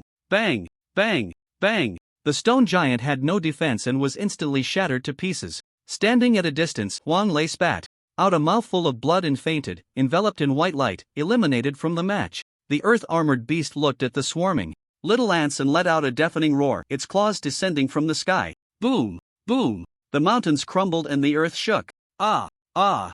The screams echoed, white light flashed, and one by one, they were eliminated. Zzz. Outside the arena, the screens of the big shots turned to static. Director Yu? A group of big shots looked at Ufuzi.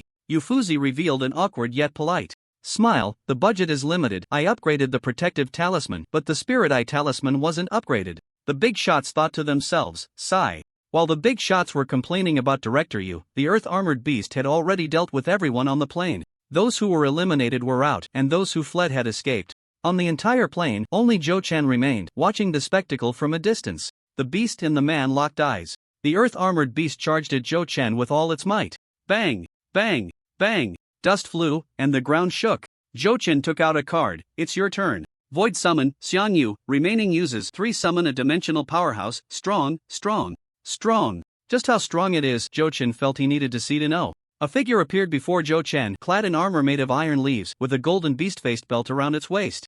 Underneath, a black steed galloped, its long mane flowing. Holding the Overlord spear, it exuded a heroic presence. The figure turned back, its deep-set eyes glanced at Zhou-Chen. The cold, emotionless gaze made Zhou-Chen feel as if he were frozen. No way, this one won't be disobedient too, right? Zhou-Chen recalled that unruly black snake. Xiang Yu turned around and charged towards the earth-armored beast, and Zhou-Chen finally breathed a sigh of relief. At least this one is useful. The earth-armored beast and the void-summoned Xiang Yu raced across the plain. One large, one small, they were clearly not on the same level. On the horizon, the two protagonists collided. Boom! The earth split apart, cracks spreading for hundreds of meters. Boom boom boom.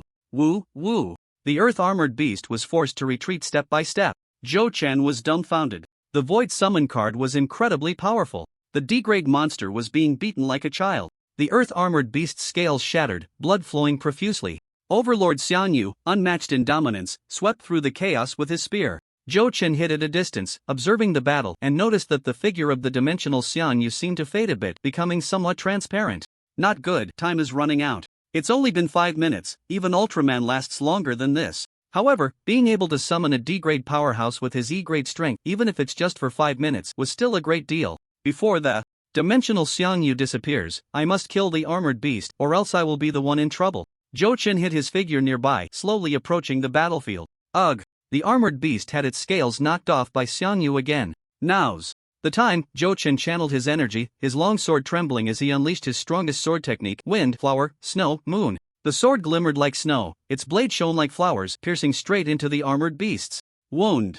Zing! Without the protection of scales, the long sword plunged in, leaving only the hilt outside. With one hand thrusting the sword in, the other hand activated a card. Snake Venom card, remaining uses 3 sprays of strong corrosive venom. As the long sword pierced, the venom splashed onto the armored beast's wound. Hiss, hiss, hiss. White smoke began to rise from the armored beast. Hiss, hiss, hiss. White smoke continued to rise from the armored beast. Ah, ow. The armored beast howled in pain, rearing back and swatting Zhou-Chen away with its tail. The dimensional Xiang Yu had become nearly transparent, seizing the opportunity to deliver a final blow. Thud! The spear pierced the armored beast's heart, and it collapsed weakly to the ground, gradually losing its life. Before the dimensional Xiang Yu vanished, he glanced at Zhou-Chen with a hint of appreciation. After a fierce battle, Zhou-Chen nearly collapsed to the ground. The map and the sky transformed back into text. The first phase of the exchange competition will end in 1 minute. The number of participants in the trial space had dropped below 20, and with the D-level monster dead, the exchange competition was naturally coming to an end. Zhou-Chen hurriedly took out a dagger and began to dig fiercely at the armored beast's head. The D-level monster core was worth 150,000. It was equivalent to the reward for winning this exchange competition. As Zhou-Chen dug, he suddenly heard a ding from the dagger. He had struck something valuable. Sure enough, there was a monster core. Zhou-Chen excitedly unearthed the monster core, which was larger than a pure energy core. His box began to shake violently, a stronger desire emanating from it.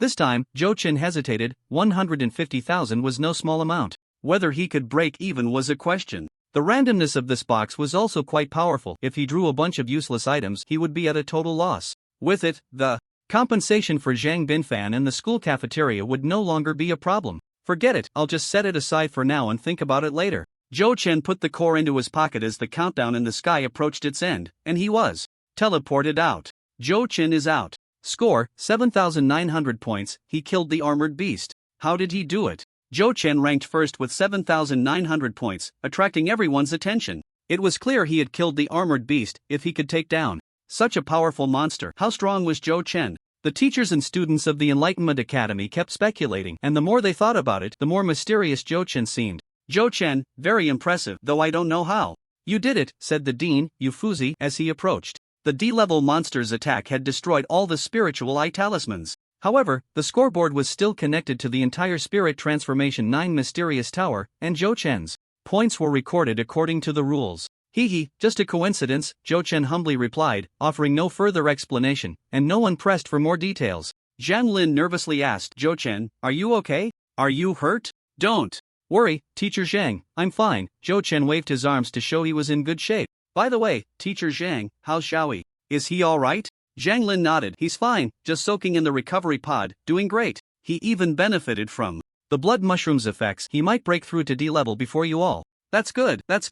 Zhou Chen finally felt relieved. "What about me? Don't you care about me?" Gao Jia, with a face full of bruises, walked over. "Haha, I overlooked you, second brother, that's my fault. I'll treat you to supper tonight." Zhou Chen quickly apologized. He already knew that Gao Jia had only superficial injuries, so he wasn't worried. "Let's go, I'm hungry." Qin Zhan spoke succinctly as always. Dressed in tattered clothes yet full of spirit, it was clear he had good grades. After a whole day of battle, they hadn't eaten much and everyone was famished. "You all eat and rest early, there's the second round tomorrow," Zhang Lin advised.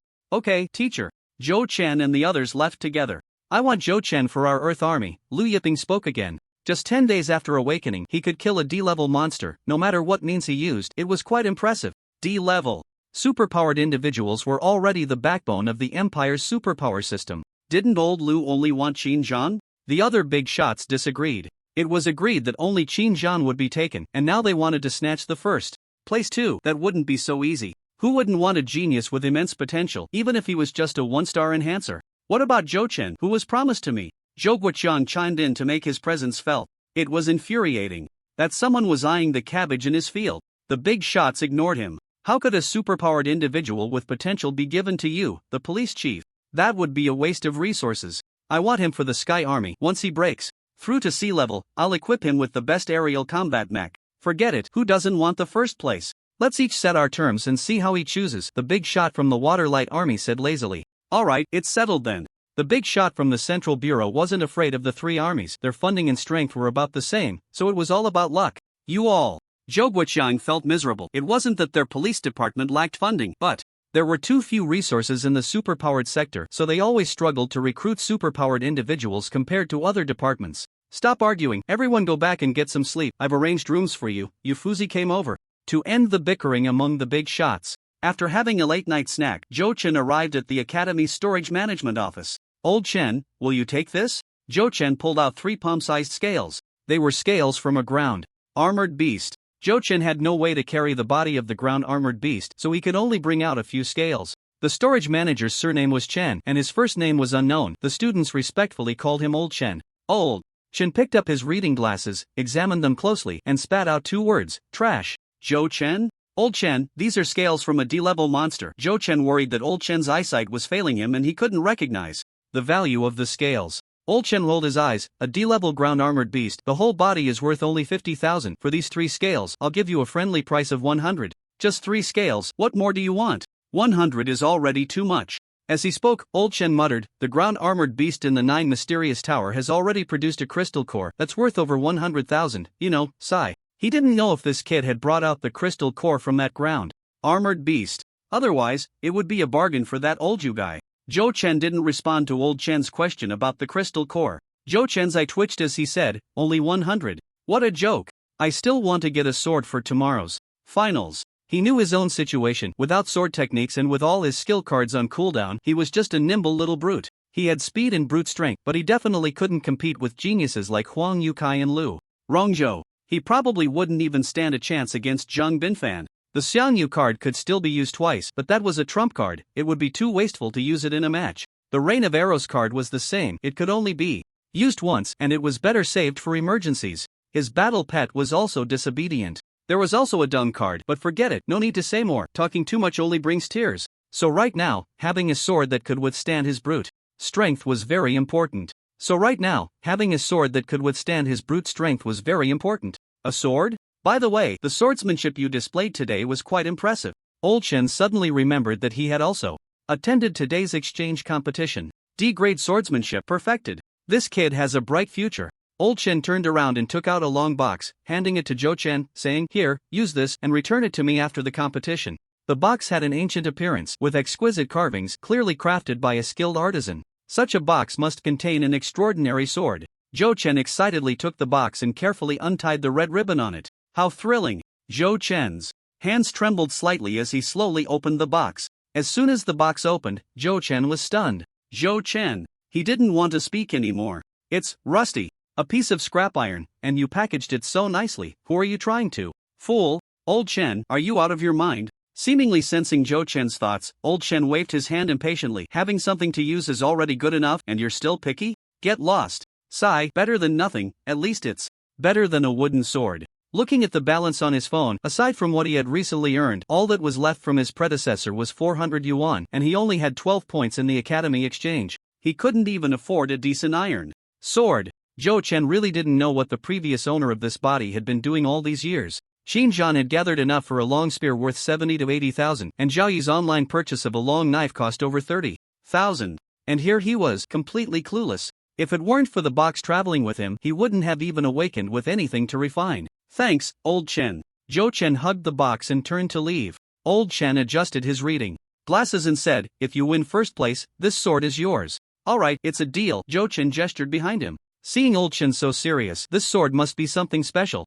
Zhou Chen took out the crystal core of the earth armor beast. "Now that I have a weapon, let me send you on your way." With a weapon in hand, if he still couldn't win the exchange competition, he would deserve to lose the bet. The crystal core of the earth armor beast was tossed into the box, which began to shimmer with golden light and shake violently.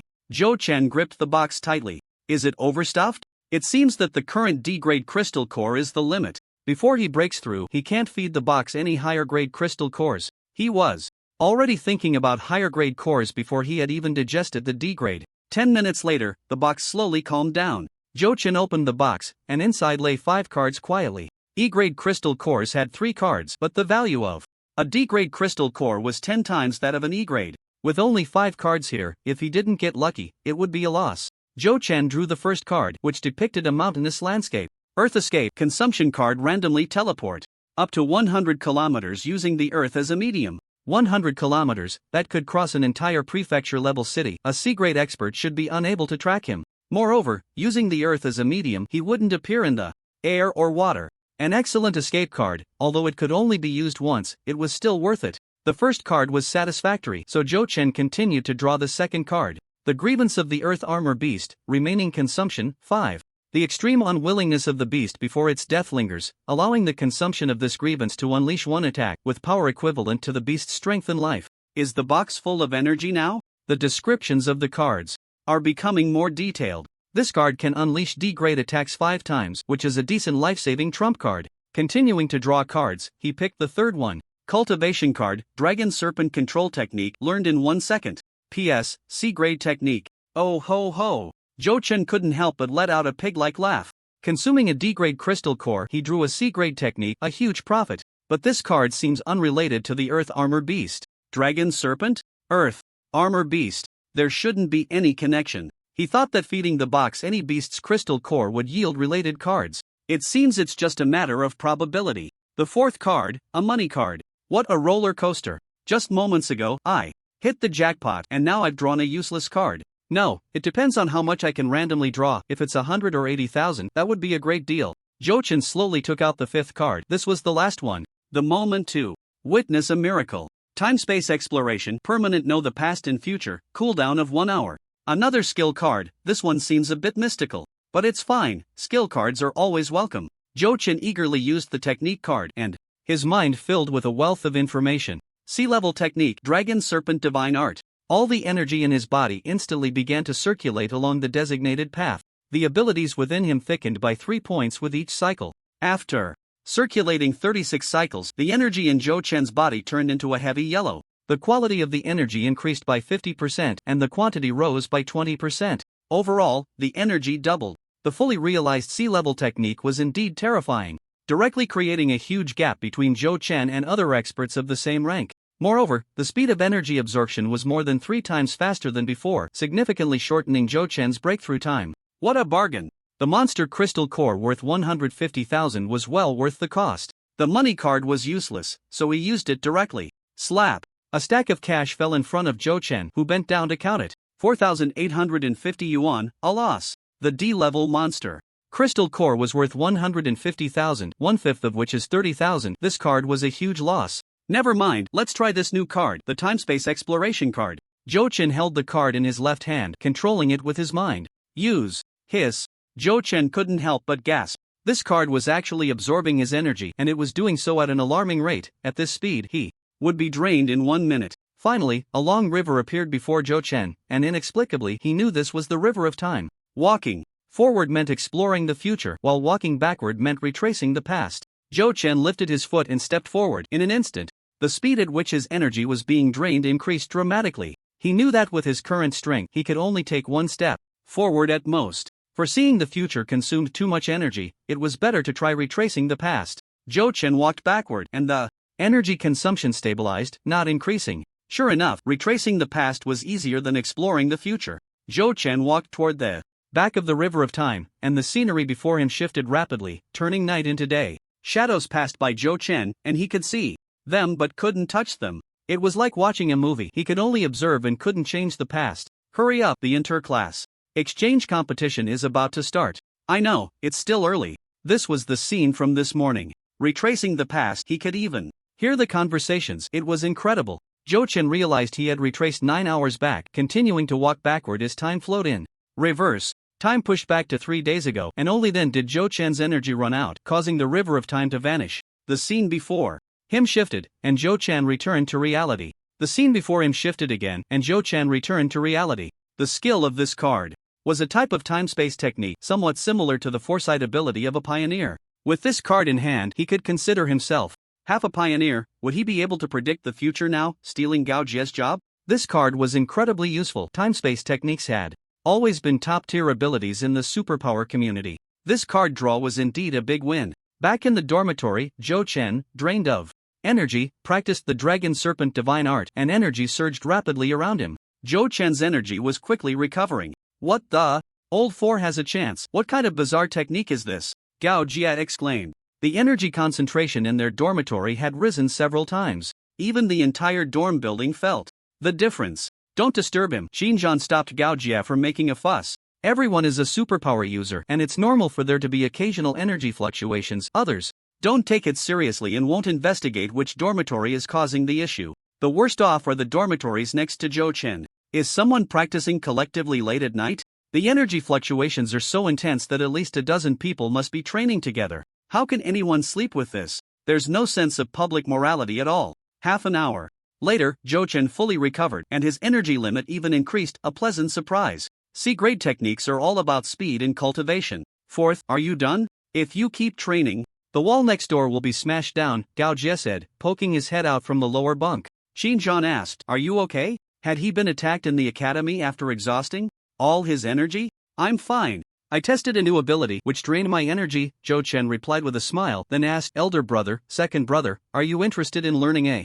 technique? It's C-grade, he. The two looked at Zhou Chen, doubting whether they had misheard. Gao Jie's mouth formed an O shape. C-grade techniques are simply unbelievable. In their entire grade, only Zhang Binfan and Lu Rongzhou had obtained C-grade techniques in martial skills after awakening. But that was because their families were wealthy and had prepared quite expensive enlightenment materials for them to awaken C-grade techniques. What did Zhou Chen have? Nothing at all, a perfect example of poverty, a model of a loser. Too precious, you should keep it for yourself, Xinjiang refused. This was Zhou Chen's own opportunity. How could he share it? Such a huge favor, he couldn't afford to owe. Gao Jie licked his lips and swallowed hard, saying, if the elder brother doesn't want it, then I don't want it either. Fourth, keep your own stuff. Although Gao Jie was the second youngest, he still understood the big picture. Both of them looked serious, and Zhou Chen felt a bit helpless. They didn't know how easy it was to obtain techniques in martial skills. As for the techniques, we can all practice together. If you learn it, it won't affect me. We're brothers, why be so distant? Elder brother, second brother, do you not consider me a brother? Zhou Chen said earnestly. Seeing That Xinjiang still seemed a bit tempted, Zhou Chen continued. Besides, we have to win the bet against Zhang Binfan tomorrow. Let's aim to master the basics of the technique tonight and achieve good results tomorrow. After pondering for a moment, Xinjiang couldn't resist Zhou Chen and finally agreed. Alright. Since Zhou Chen had said so, Xinjiang felt embarrassed to refuse. The bigger picture mattered, but he would always remember Zhou Chen's friendship. I also have a set of D-grade sword techniques. Second brother, it seems you have enlightened a sword, why not learn it too? Zhou Chen continued. Techniques and martial skills came easily, and Zhou Chen didn't feel he was losing out at all. After all, they were drawn from cards, so everyone could share. Xinjiang, Gaojia, Sigma, there are martial skills too. Fourth is impressive. One set is for learning, two sets are also for learning, so why not learn them all? In the end, Zhou Chen also taught the snake curve step. After a night of 3 sets of techniques and martial skills, both Xinjiang and Gaojia felt mentally exhausted. It would probably be a long time before they felt surprised again. Zhou Chen was even more tired, having taught hand in hand all night and only fell asleep in the early hours. As brothers, he should give his all, and Zhou Chen had no complaints. The next morning, the first thing Zhou Chen did upon waking was draw a card. Without the surprise and mystery, Zhou Chen casually drew a card. Dragon Body of the 9 Dragons Transformation. The duration of other 9 Dragons Transformation skills is doubled, with a cooldown of 1 hour. Another card starting with 9 Dragons Transformation, clearly part of a series. Moreover, this card can extend the duration of the other cards to half an hour, effectively strengthening half of his trump cards. Today was simply a great start. Zhou Chen couldn't help but feel delighted. You can actually wake up smiling. What kind of beautiful dream did you have? Gao Jie emerged from the bathroom, sporting dark circles under his eyes. Gao Jie learned 3 sets of skills last night, staying up all night and dozing for an hour before dawn. I am Gao Spiritless Jie. Zhou Chen got out of bed, ignored Gao Jie's question, and patted his shoulder, saying, "Second brother, take care of your health." Xinjiang was obviously much better, with good talent and quick learning, and he slept well. Xinjiang, take care of yourself. Gao Jie. On the playground, all the class enlighteners had gathered. In the first phase of the exchange competition, the first place is Class 7 with a total score of 15,695 points. The second place is Class 3 with 9,850 points. The teacher on stage announced the overall class rankings, with Class 7 taking the lead thanks to Zhou Chen's high score. Zhou Chen attracted attention, and many people frequently glanced his way. Zhou Chen alone scored nearly 8,000 points, accounting for half of the class's total score. Zhang Binfan, with scars still on his face, glared at Zhou Chen with fire in his eyes. Yesterday, Zhou Chen humiliated him, and the whole academy witnessed it. He had become the laughingstock of the academy. Once a top student, now the only 9-star enlightener awakened this year, he was ruthlessly trampled by Zhou Chen. The more Zhang Binfan thought about it, the angrier he became. Burning with rage, he and Zhou Chen would not rest until one of them was dead. After the teacher announced the class rankings, it was time for the individual rankings.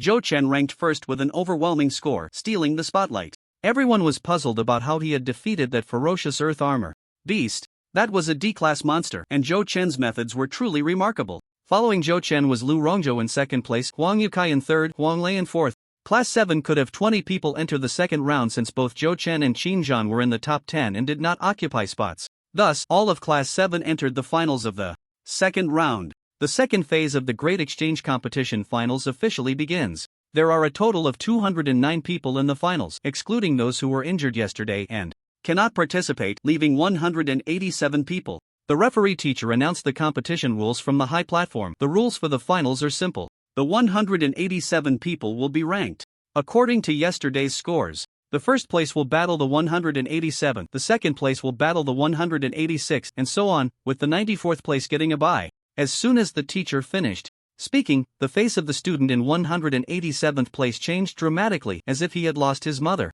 He was to face Zhou Chen. The guy had even killed a D-class monster. What could he possibly compare? Facing Zhou Chen, he wouldn't even have the chance to fish in troubled waters. The first round is over. The first group's provisional first place is the 94 victors, who will continue to battle according to this rule. The first round is over. The first group's provisional first place is the 94 victors, who will continue to battle according to this rule. The second round is over, leaving 47 people. The third round is over, leaving 24 people. The fourth round is over, leaving 12 people. These 12 will enter a round-robin tournament, where each person must battle the other 11. The final rankings will be determined by the number of wins and losses. The simple and fair battle rules were announced, and the finals quickly began. The school leaders took their places on stage, and all the high-ranking officials from the empire arrived. I bet 10,000 bucks Zhou Chen will win. Is anyone willing to bet? Against me? Huang Zhanbing shouted like a fool. His enthusiastic performance earned him a lot of eye rolls from the big shots. Anyone who bets with you is a fool. The first match, Zhou Chen from Class 7 versus Class 13. Zhou Chen arrived on the high platform and then he would be teleported with his opponent to the third level of the spirit transformation. 9 Mysterious Tower. The third level is a simulated battlefield and each entry randomly generates a terrain. However, Zhou Chen waited for a long time and his opponent did not appear.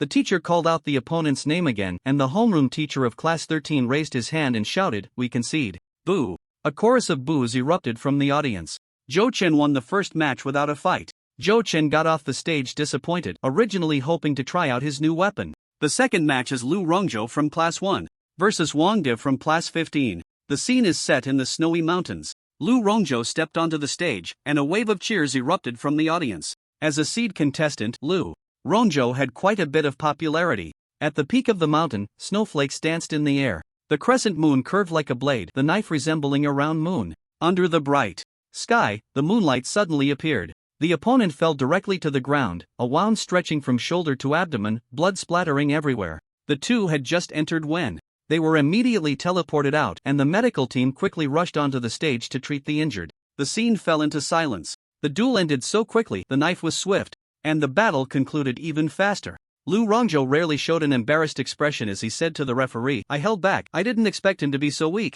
The referee finally reacted. Lu Rongzhou wins the second match. In the third match, Huang Yukai from Class 2 faces Xiang Yu from Class 19. The scene shifts to an island. Huang Yukai also had considerable popularity and the cheers were no less than those for Lu Rongzhou. The vast sea stretched endlessly, a deep blue for miles. The art of time and space was mysterious and unpredictable. Huang Yucai's figure changed erratically, effortlessly defeating his opponent. In the fourth match, Huang Lei from Class 3 battles Mao Kai from Class 5.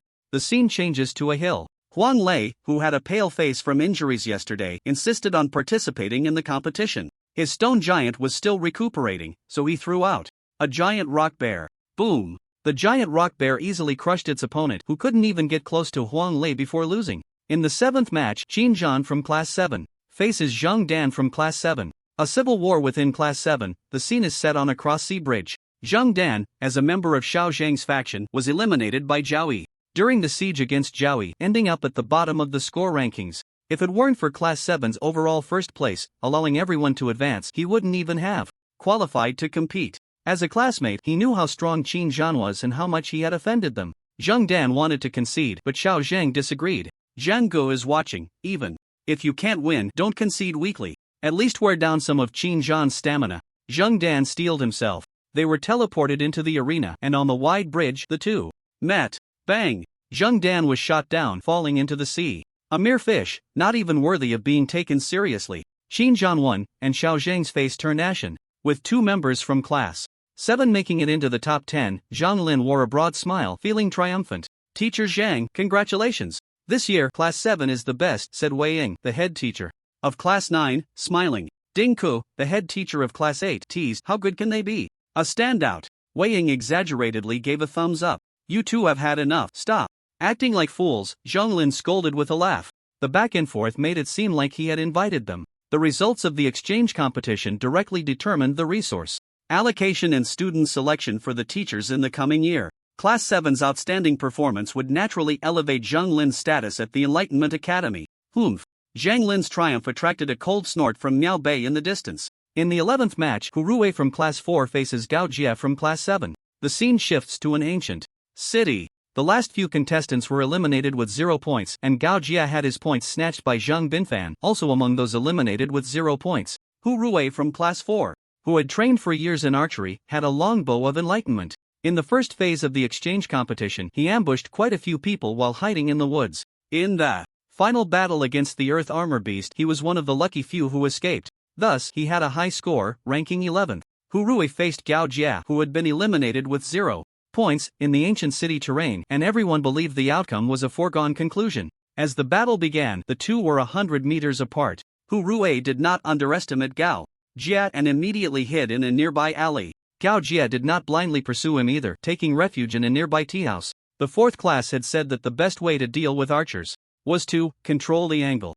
force him to close in. Gao Jie hid in the corner, his line of sight fixed on the only window where he could be seen. Before long, Hurue was indeed seen on the opposite rooftop. The moment Hurue appeared, he drew his bow and shot an arrow in one fluid motion. Gao Jie twisted to dodge, his long sword trembling, the blade like a shooting star. Ding! The flying arrow was deflected. Boom! A violent explosion erupted in the tea house. Cough cough cough. Gao Jie stumbled out amidst the smoke. Blast arrow! How insidious! In the distance, Hurue laughed and said, "Can my arrows be solved just by dodging? Dare to hide in the house? Let's see if I can't blow you to bits." Hurue drew his bow for rapid fire. 9 stars in alignment. Who says it can't be done? Gao Jie continued to evade, slipping into a nearby alley. "If I can't hide in the house, I'll hide in the alley and dodge your blast."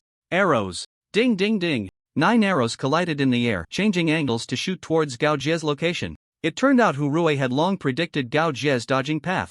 No martial arts techniques, relying solely on training to shoot 9 stars in alignment. What a talent! With a little cultivation, he could become a human cannon. Perfect for my Earth army. Nonsense. Clearly more suited for my central command. The big shots began to bicker again. Meanwhile, Gao Jie danced with his sword, blocking the arrows, fighting while retreating. Gao Jie did not use any sword techniques, nor did he employ any body techniques, and he didn't even circulate his energy. The fourth said to hide his strength, to be low-key, and to avoid using any means that could be spared. What can be hidden is called a trump card. Seize the opportunity, unleash the trump card, and decide the outcome with one strike. Gao Jie kept Zhou Chen's teachings in mind, constantly fleeing through the streets and alleys, while Hurue closed in closer. Gao Jie took out a compass, planning to divine a fortune first. The compass spun rapidly, its light flickering, and Gao Jie seemed to receive some information. East, great fortune, all goes well. East, great fortune, all goes well. Gao Jie immediately turned his mind and fled eastward. A dead end, is this great fortune? Damn it! The compass says it's great fortune, so it must be great fortune. As his own enlightening object, Gao Jie chose to believe unconditionally. It's all or nothing. Gao Jie gripped his long sword, gritted his teeth, and resolutely turned around, waiting for his opponent to appear. 3 seconds later, as expected, Hurue appeared at the alley entrance, blocking Gao Jie. Without hesitation, Hurue drew his bow again. 9 stars in alignment. Even when hunting a rabbit, a lion uses all its strength. Hurue would not underestimate any opponent. Since his appearance, Gao Jie had been fleeing, and just when everyone thought Hurue had victory in hand, Gao Jie acted out of character, advancing instead of retreating. Great fortune, all goes well. Fight, fight, fight. As the arrows approached, Gao Jie suddenly twisted his body, drawing back and switching places, as graceful as a startled swan. The sword light flashed, striking like thunder. Clang, clang, clang. 5 arrows were knocked away by Gao Jie, and 4 more were narrowly avoided. Before Hurue could be surprised, Gao Jie's long sword was already at his neck. Gao Jie had not yet used any techniques. This situation was sufficient with just swordplay and body techniques. Of course, the compass also played a part. Outside, there was a moment of silence. Everyone was still thinking of cheering for Hurue. Did the situation just reverse in an instant? What everyone saw was Gao Jie dodging, blocking, and closing in, ending the battle with a single strike. After 3 seconds of silence, the venue erupted with cheers and discussions. In a narrow encounter, turning the tide against the wind. So cool. In this day and age, what is the most talked about? Of course, it's the comeback, the dark horse, the unexpected events. Gao Jie became famous in this battle. Compared to the cheers of his classmates, the big shots remained more composed.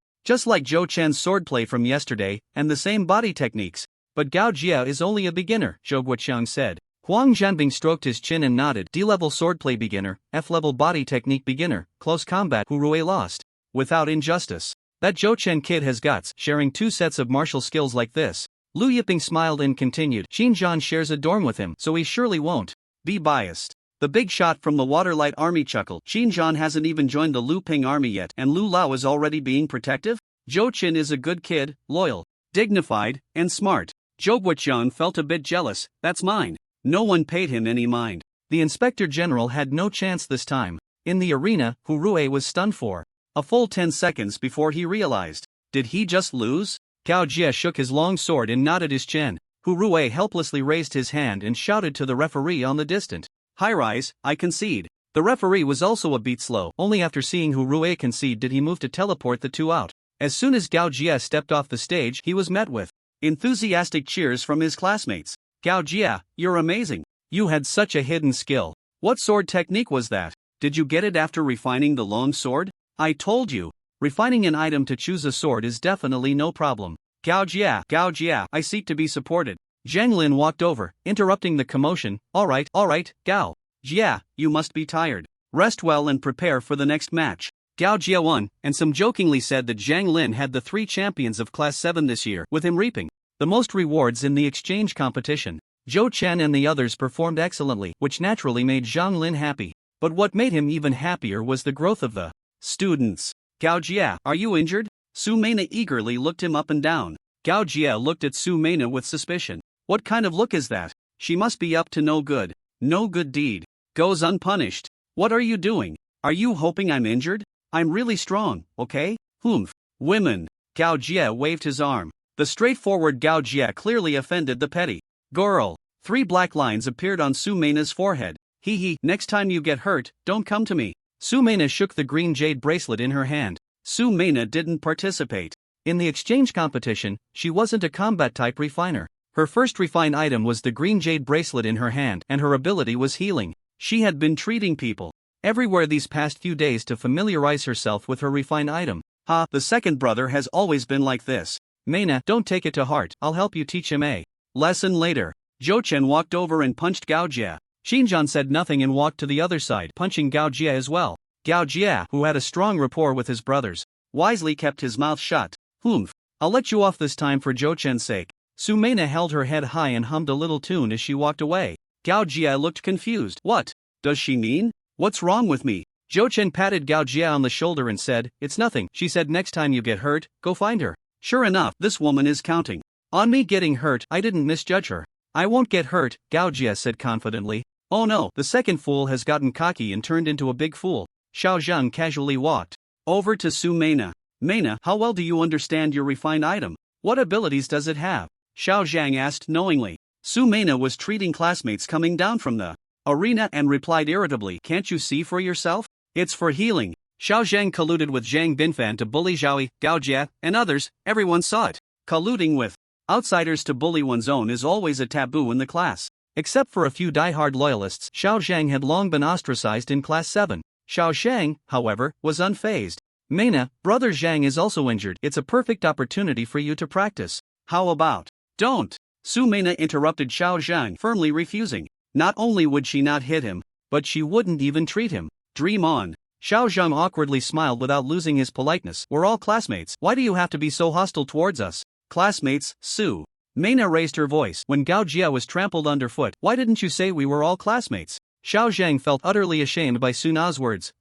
When Zhao Yi was forced to swallow the blood Ji Huang grass and was in life-threatening danger, why didn't you say we were all classmates? Su Meina pressed on relentlessly. Xiao Zhang involuntarily took a step back, his momentum suppressed by Su Meina, and softly explained, in competitions among superpowered individuals, there are naturally risks involved. Everyone signed up, so they should be prepared for it. Life and death are their own responsibility, and they can't blame others. Right, why don't you go let Zhang Binfan take responsibility for his life and death? Su Meina rolled her eyes and turned back to her busy tasks. Xiao Zhang stood there, unsure of what to say. The Zhang family was wealthy and lacked nothing. Zhang Binfan's injuries had long been healed. He just wanted to take Su Meina to meet Zhang Binfan to get familiar and integrate into a circle. However, unknowingly, the two of them had already drifted apart.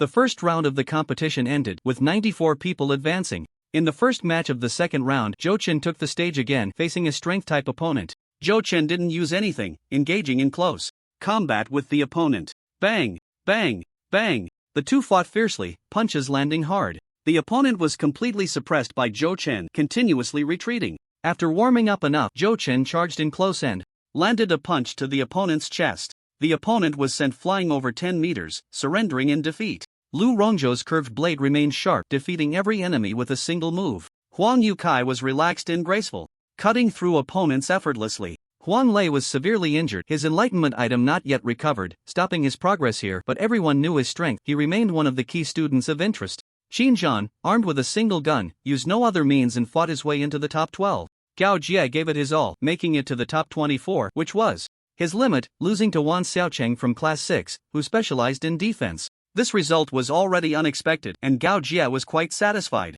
Xiao Zhang also encountered Zhou Chen in the top 24 battle, being beaten to the point of spitting blood within 10 seconds, stopping at the top 24. The list of the top 12 was born, with Zhou Chen and Xinjiang from Class 7 among them. Also included were Lu Rongzhou and Zhang Binfan from Class 1, Huang Yukai from Class 2, Wan Xiaocheng from Class 6, and Fan Le from Class 9. The final match will be a round-robin format. The first match starts with the first place, who can freely choose their opponent, and the opponent will choose the terrain. The second match will have the second place choose their opponent, and so on. Opponents who have fought cannot fight again until everyone has completed 11 matches. After the teacher announced the rules, he gestured for Zhou Chen to choose his opponent. Then, "I'll go with Zhang Binfan," Zhou Chen said as he stepped onto the stage, pointing his sword at Zhang Binfan. He would definitely hit him first, there was no way. He would wait until he had no trump cards left to give him a chance. This was how protagonists in novels often stumble. He would absolutely not make such a mistake. With plenty of trump cards and all skills ready, he would go for it. Zhang Binfan felt a bit disappointed. He had planned to wait for others to reveal Zhou Chen's trump cards before challenging him. He didn't expect Zhou Chen to target him right away. Should he go up or not? If he went up, he feared Zhou Chen would take the opportunity to retaliate and try to cripple him. If he didn't go up, he would miss the chance to deal with Zhou Chen. Then he would just go for it. He had gained a few more trump cards last night, so he would test them against Zhou Chen. Zhang Binfan had prepared many tactics against Zhou Chen and felt no fear at all. "I choose the Ice Flow C." Zhang Binfan selected the terrain. The referee glanced at Zhang Binfan. This terrain was interesting. It was clearly a map that limited close combat tactics, yet Zhang Binfan himself was also a close combat type superpowered individual.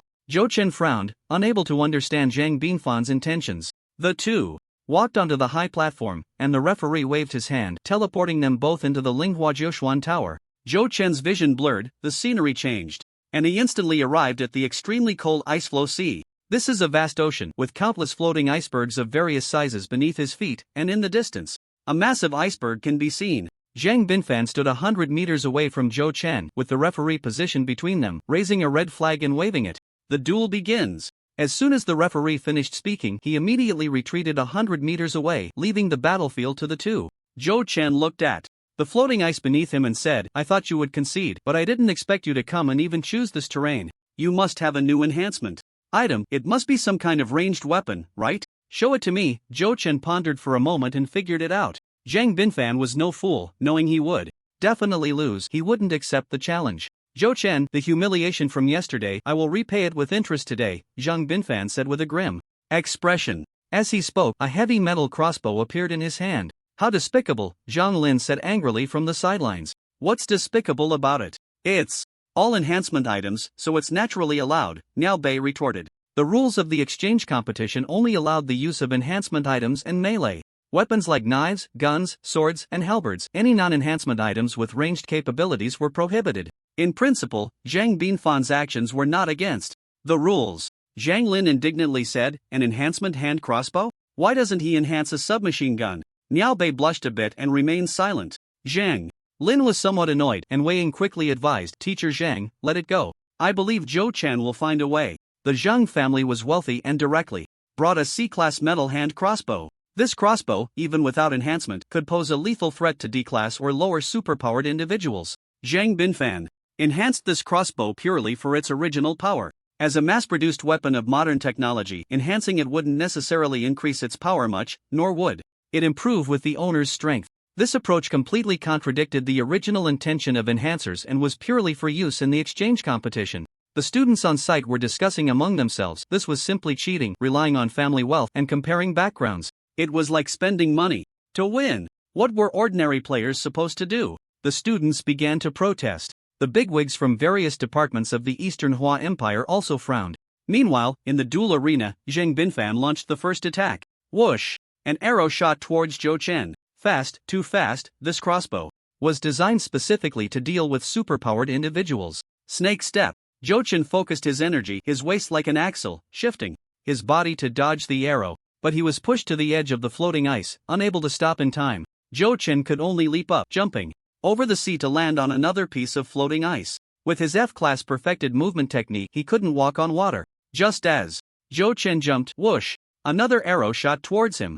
In midair, with no time to dodge, he had to take it head-on. Dragon body of the 9 dragons, dragon scales of the 9 dragons. Zhou Chen threw out 2 cards. Roar! A dragon's roar echoed from within Zhou Chen. His entire body was covered in dragon scales, arms crossed. Ding! The arrow struck the scales on Zhou Chen's arm, bouncing off, but he was also knocked back by the tremendous force. With no leverage in the air, it looked like Zhou Chen was about to be sent crashing into the water. Clang! The sword behind Zhou Chen was drawn, unleashing his strongest move towards the water's surface. Boom! The seawater exploded, and Zhou Chen shifted his form, landing back on the floating ice. Zhou Chen, how many times can you dodge? Zhang Binfan sneered, the crossbow in his hand unceasing. Whoosh! Another arrow shot out.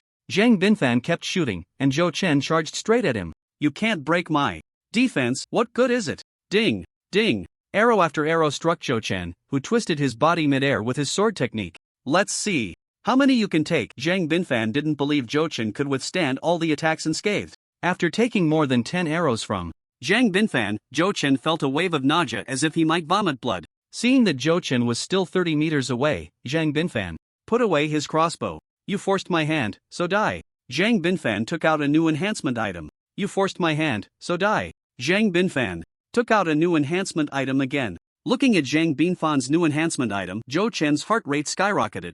Zhou Chen. So what if you're a 9-star enhancer? Bullying people like this. Outside the arena, Zhang Lin was dumbfounded, realizing he truly had a mouth of a crow. There really was a submachine gun. An MP5 submachine gun. Below D-class, superpowered individuals still couldn't withstand firearms. Zhou Guoqiang frowned. Where did the Zhang family get such firearms? This must be illegal. An aide behind Zhou Guoqiang immediately made a phone call for consultation, then hung up and said a superpowered individual from the Zhang family applied for it. Yesterday, went through some channels, and got it approved the same day. Superpowered privileges, I suppose that's reasonable. Lu Yiping nodded and said, registered superpowered individuals can apply for assistance from the Empire when facing difficulties, which includes resources like firearms. On the playground, students began to protest. This isn't fair, they're using a damn submachine gun. What kind of competition is this? It's a contest of who has more money. Dean, stop the match. Zhang Binfan is disqualified. Disqualified. Yu Fusai looked seriously at the screen, pondering how to quell the public outrage when the situation in the arena suddenly turned. Just as Zhang Binfan pulled out the submachine gun, Zhou Chen gritted his teeth and a card flew out. If you are unkind, don't blame me for being unjust. Zhou Chen began to pray for Zhang Binfan. Card, Grievance of the Earth Armored Beast. Roar. A furious roar echoed through the heavens and earth. A giant claw appeared above Zhang Binfan. It was the claw of the Earth Armored Beast. Zhang Binfan had no time to shoot, staring in terror as the giant claw descended. The claw was too large to dodge. Boom! A loud crash. Zhang Binfan, along with the floating ice, was slammed into the water. The ice shattered into dozens of pieces, and Zhang Binfan vanished without a trace. The giant claw of the Earth Armored Beast had stunned the referee teacher, who was also a D-class superpowered individual but couldn't match the Earth Armored Beast and dared not take the hit. Once the giant claw dissipated, the referee teacher remembered Zhang Binfan and hurriedly tapped a few times in the void. The floating ice sea disappeared, and Zhou Chen and Zhang Binfan were teleported out. Zhou Chen appeared on the high platform with Zhang Binfan lying to his left, covered in blood, limbs twisted, frothing at the mouth, in a state of life and death, likely to be crippled if he survived. The situation had taken a dramatic turn, and Zhou Chen's trump card stunned everyone. Although no one knew how Zhou Chen summoned the claw of the Earth Armored Beast, enhancers were known for their mysterious abilities, so no one delved deeper. The medical team rushed in quickly, carrying Zhang Binfan away, and he was eliminated early. The head teacher of Class 1, Miao Bei, was flustered, following the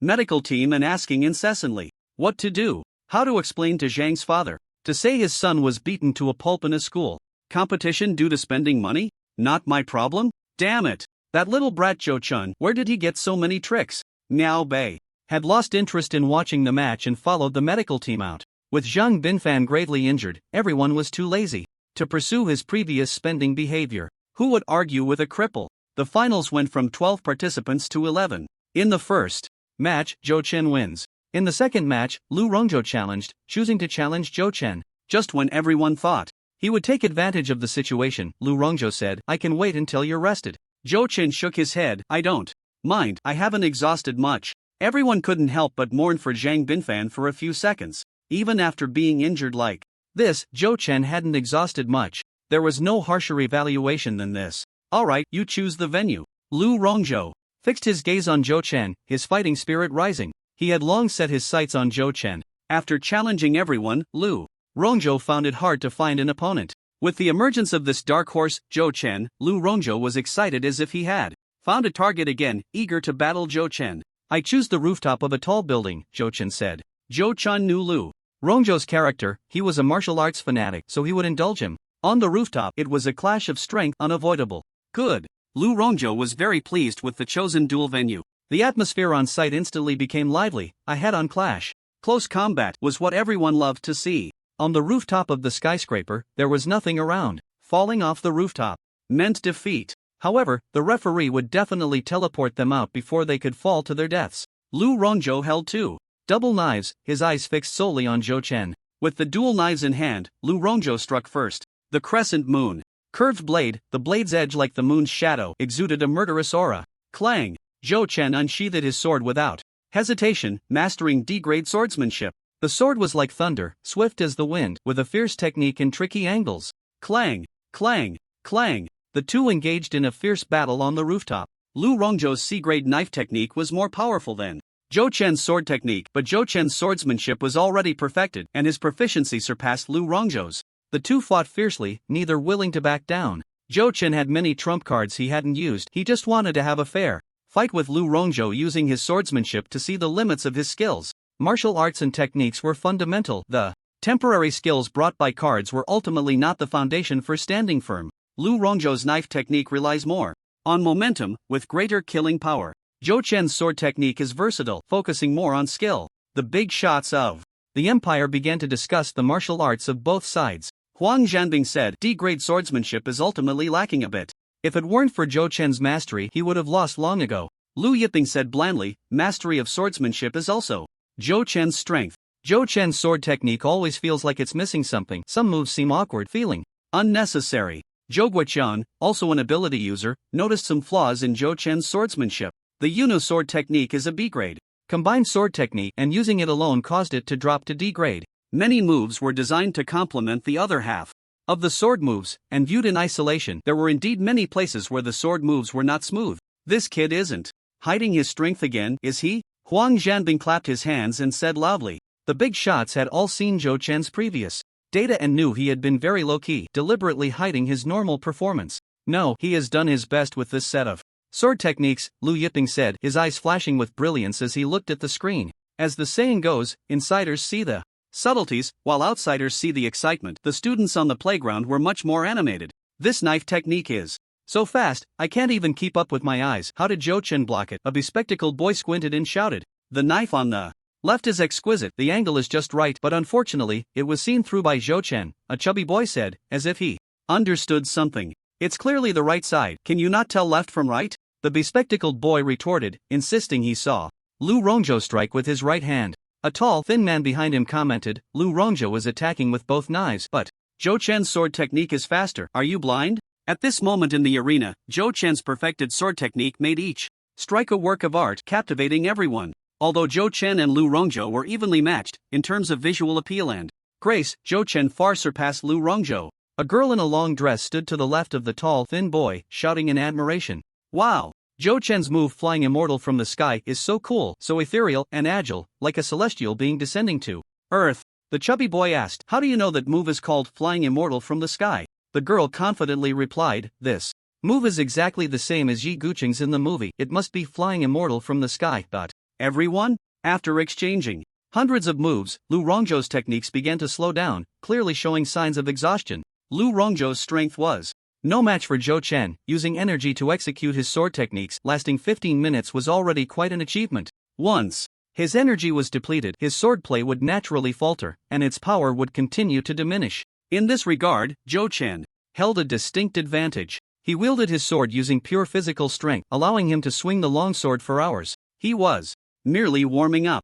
Zhou Chen initially intended to take advantage of Lu Rongzhou's fatigue to defeat him swiftly, but suddenly he recalled the scene of Zhang Binfan pulling out an MP5 submachine gun. Just thinking about it sent chills down his spine. He had been genuinely frightened at that moment. Lu Rongzhou was an 8-star enlightened one. Could he also have other hidden cards? Perhaps a rocket launcher or something?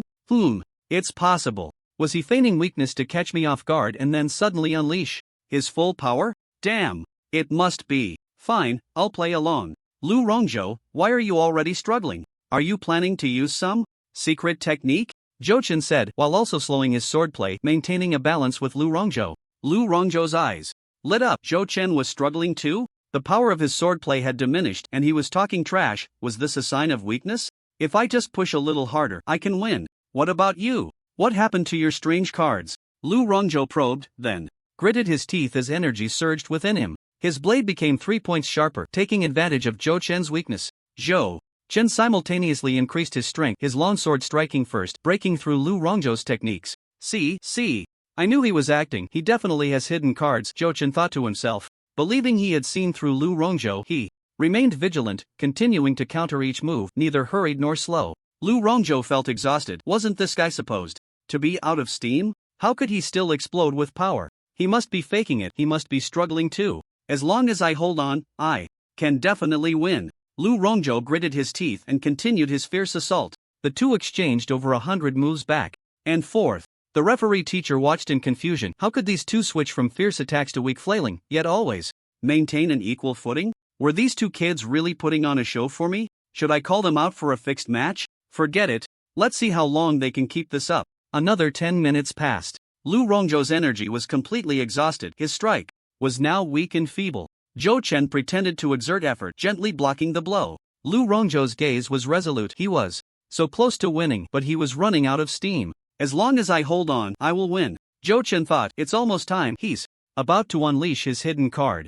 Lu Rongzhou summoned his last ounce of strength and thrust his sword at Zhou Chen, but suddenly, everything went dark and he lost consciousness. Zhou Chen was ready to swing his sword to block. Thud! A sound echoed. Lu Rongzhou collapsed to the ground. He was faking it, definitely faking it. Zhou Chen cautiously stepped back 3 paces. Teacher, he's down. Should we start the countdown? Zhou Chen asked. The referee teacher, Sigma, degree winky face countdown? This guy just fainted from exhaustion.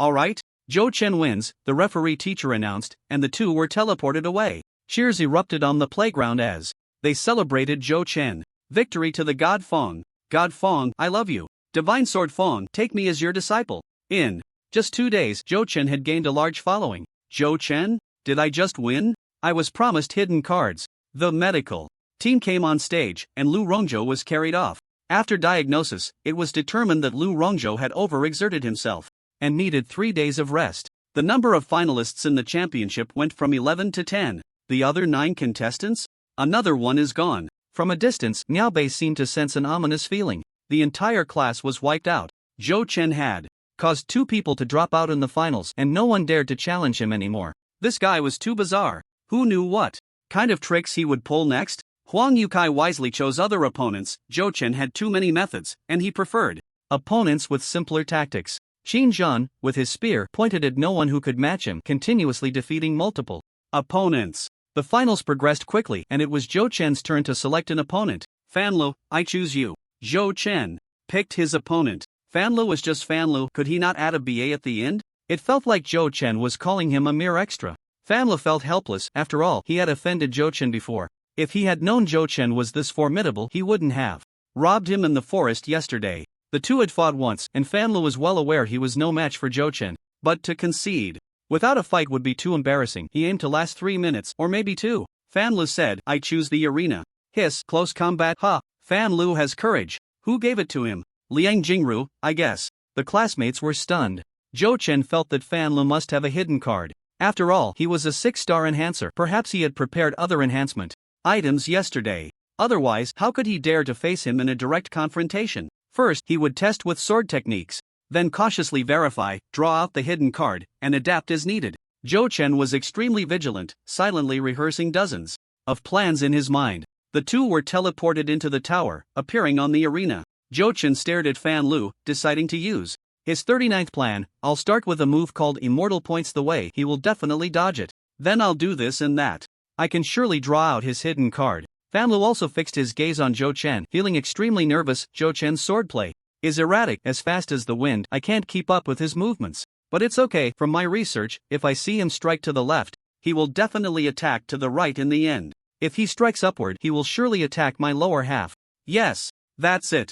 The match begins. With the referee's command, Zhou Chen struck first. Fanlu focused on Zhou Chen's long sword, and indeed, it came at him fast. Just as unpredictable as ever. The sword came from the left. It would definitely attack my right side, so I'll dodge to the left.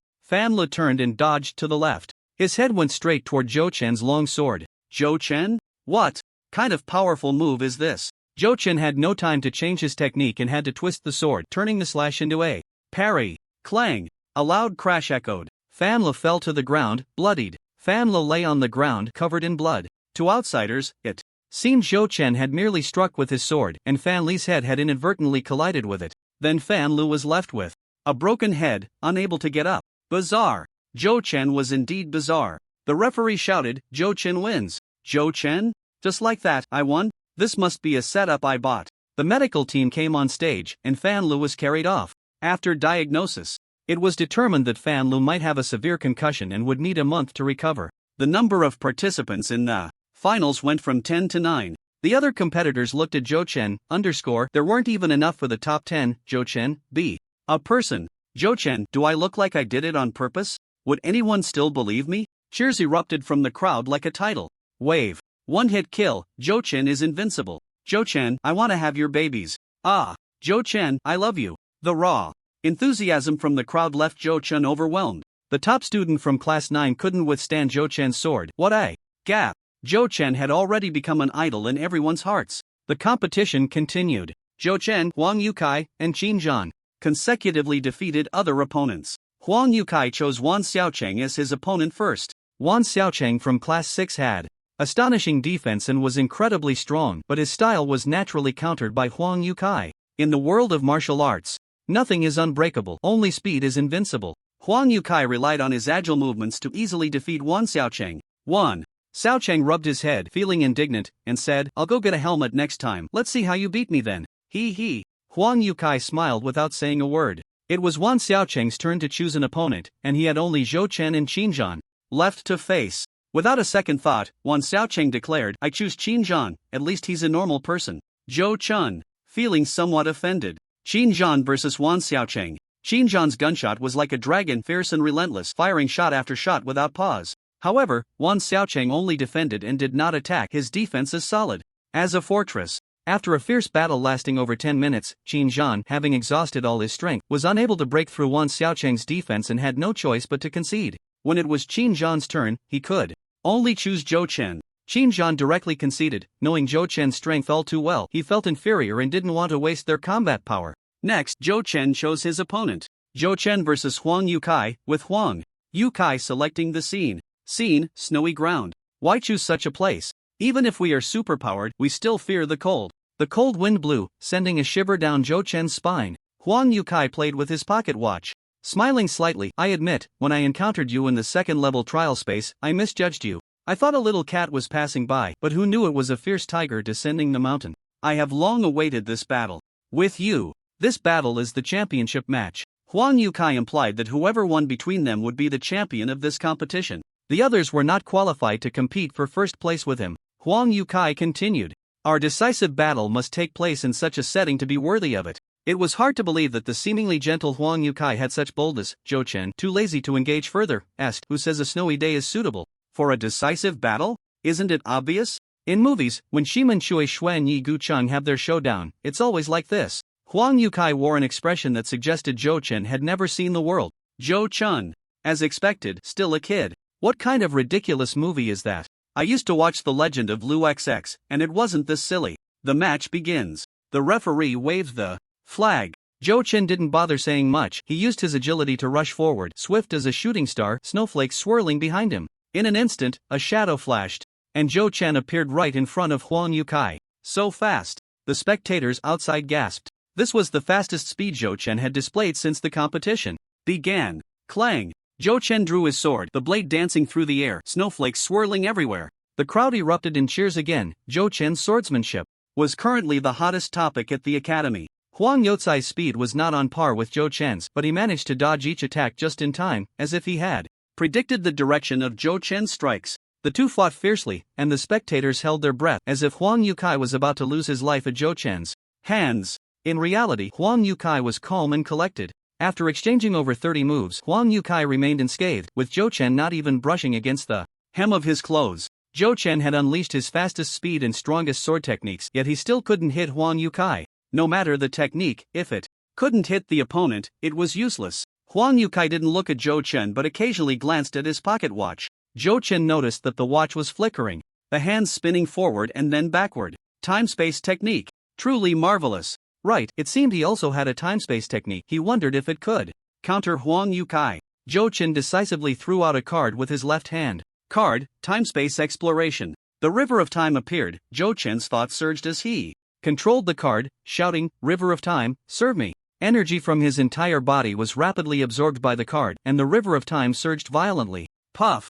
Huang Yukai spat out a mouthful of blood. His pocket watch shattered. Huang Yukai looked at Zhou Chen in shock. What kind of method was that to interrupt his time-space technique? Only a stronger time-space technique can interrupt a time-space technique. Zhou Chen held his sword against Huang Yukai's neck. The match was over. Cheers erupted from the audience. The Huang family's genius, who mastered the time-space technique, still could not defeat the 3-foot green blade in Zhou Chen's hand. The unpredictable time-space technique cannot rival the frost and snow of the Wu Hook. Zhou Chen is invincible. No one can block the direction of the Feng Divine Sword. The unparalleled Dark Horse successfully made a comeback, and the students' cheers rose and fell like waves. Who would have thought that the first place would belong to Zhou Chen before yesterday? After today, the first place can only be Zhou Chen's. Compared to the students' enthusiastic fervor, the big shots were left in astonishment. Time-space technique. Zhou Chen also knew the time-space technique, and it was even stronger than Huang Yutsai's. Currently, in the country, if one were to discuss who had the deepest research on the time-space technique, it would undoubtedly be the Huang family. Huang Yukai could be defeated. The time-space technique was not invincible. But the Huang family could not be defeated in the time-space technique, which left a group of big shots dumbfounded. Huang Yukai stepped down from the stage, looking at the pocket watch in his hand, his expression somewhat dazed. Huang Zhanbing hurriedly walked down from the audience and comforted Huang Yukai. Our Huang family's time-space technique is not invincible. In the world, there will always be extraordinary talents emerging, and the time-space technique will become a mere accompaniment. Huang Yukai.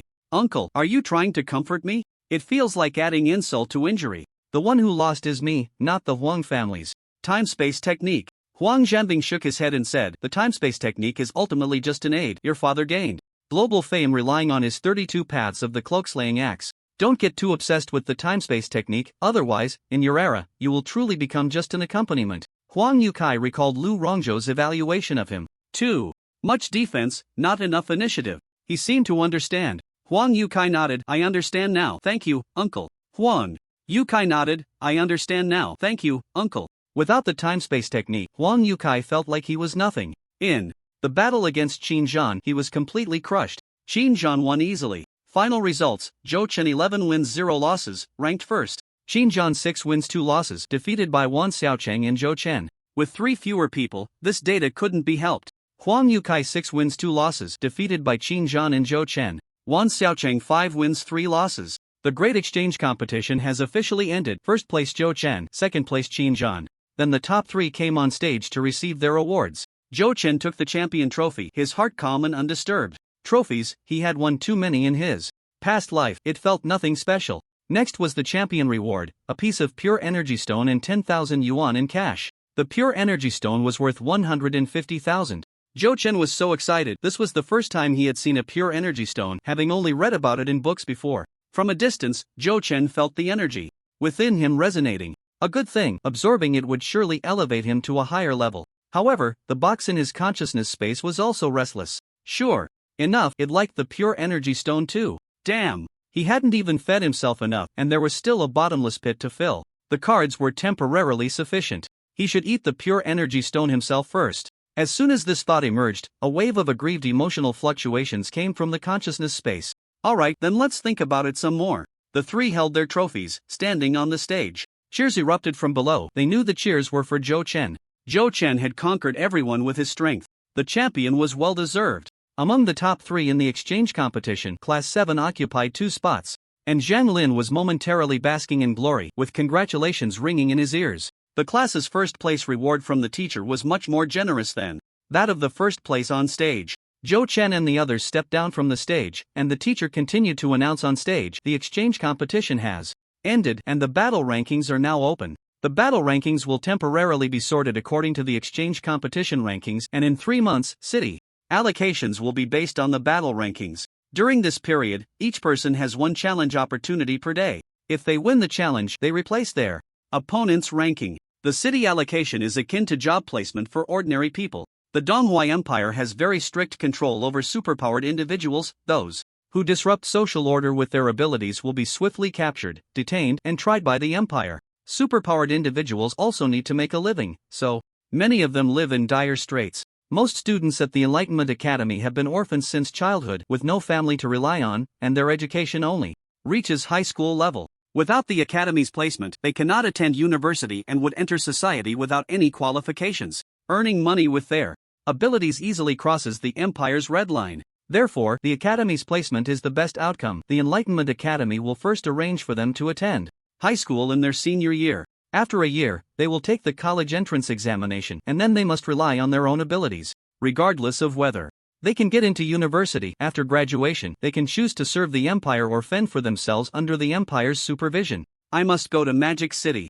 I think the capital is better. A key high school is better. I want to go to university. I heard that there is only one spot for each high school. We won't be classmates. That's right. The city allocation is a backdoor arrangement by the Empire to give them reasonable identities privately. No one knows they are superpowered individuals, and once exposed, they will be expelled. There are limited numbers of big cities and good schools, and those ranked high on the battle list get priority in selection. Additionally, your superpowered internal communication app accounts have been activated. Everyone download the app and explore on your own. After the teacher finished speaking, a huge QR code appeared on the big screen. The students on the playground quickly took out their phones to scan and download. Slow and cumbersome errands?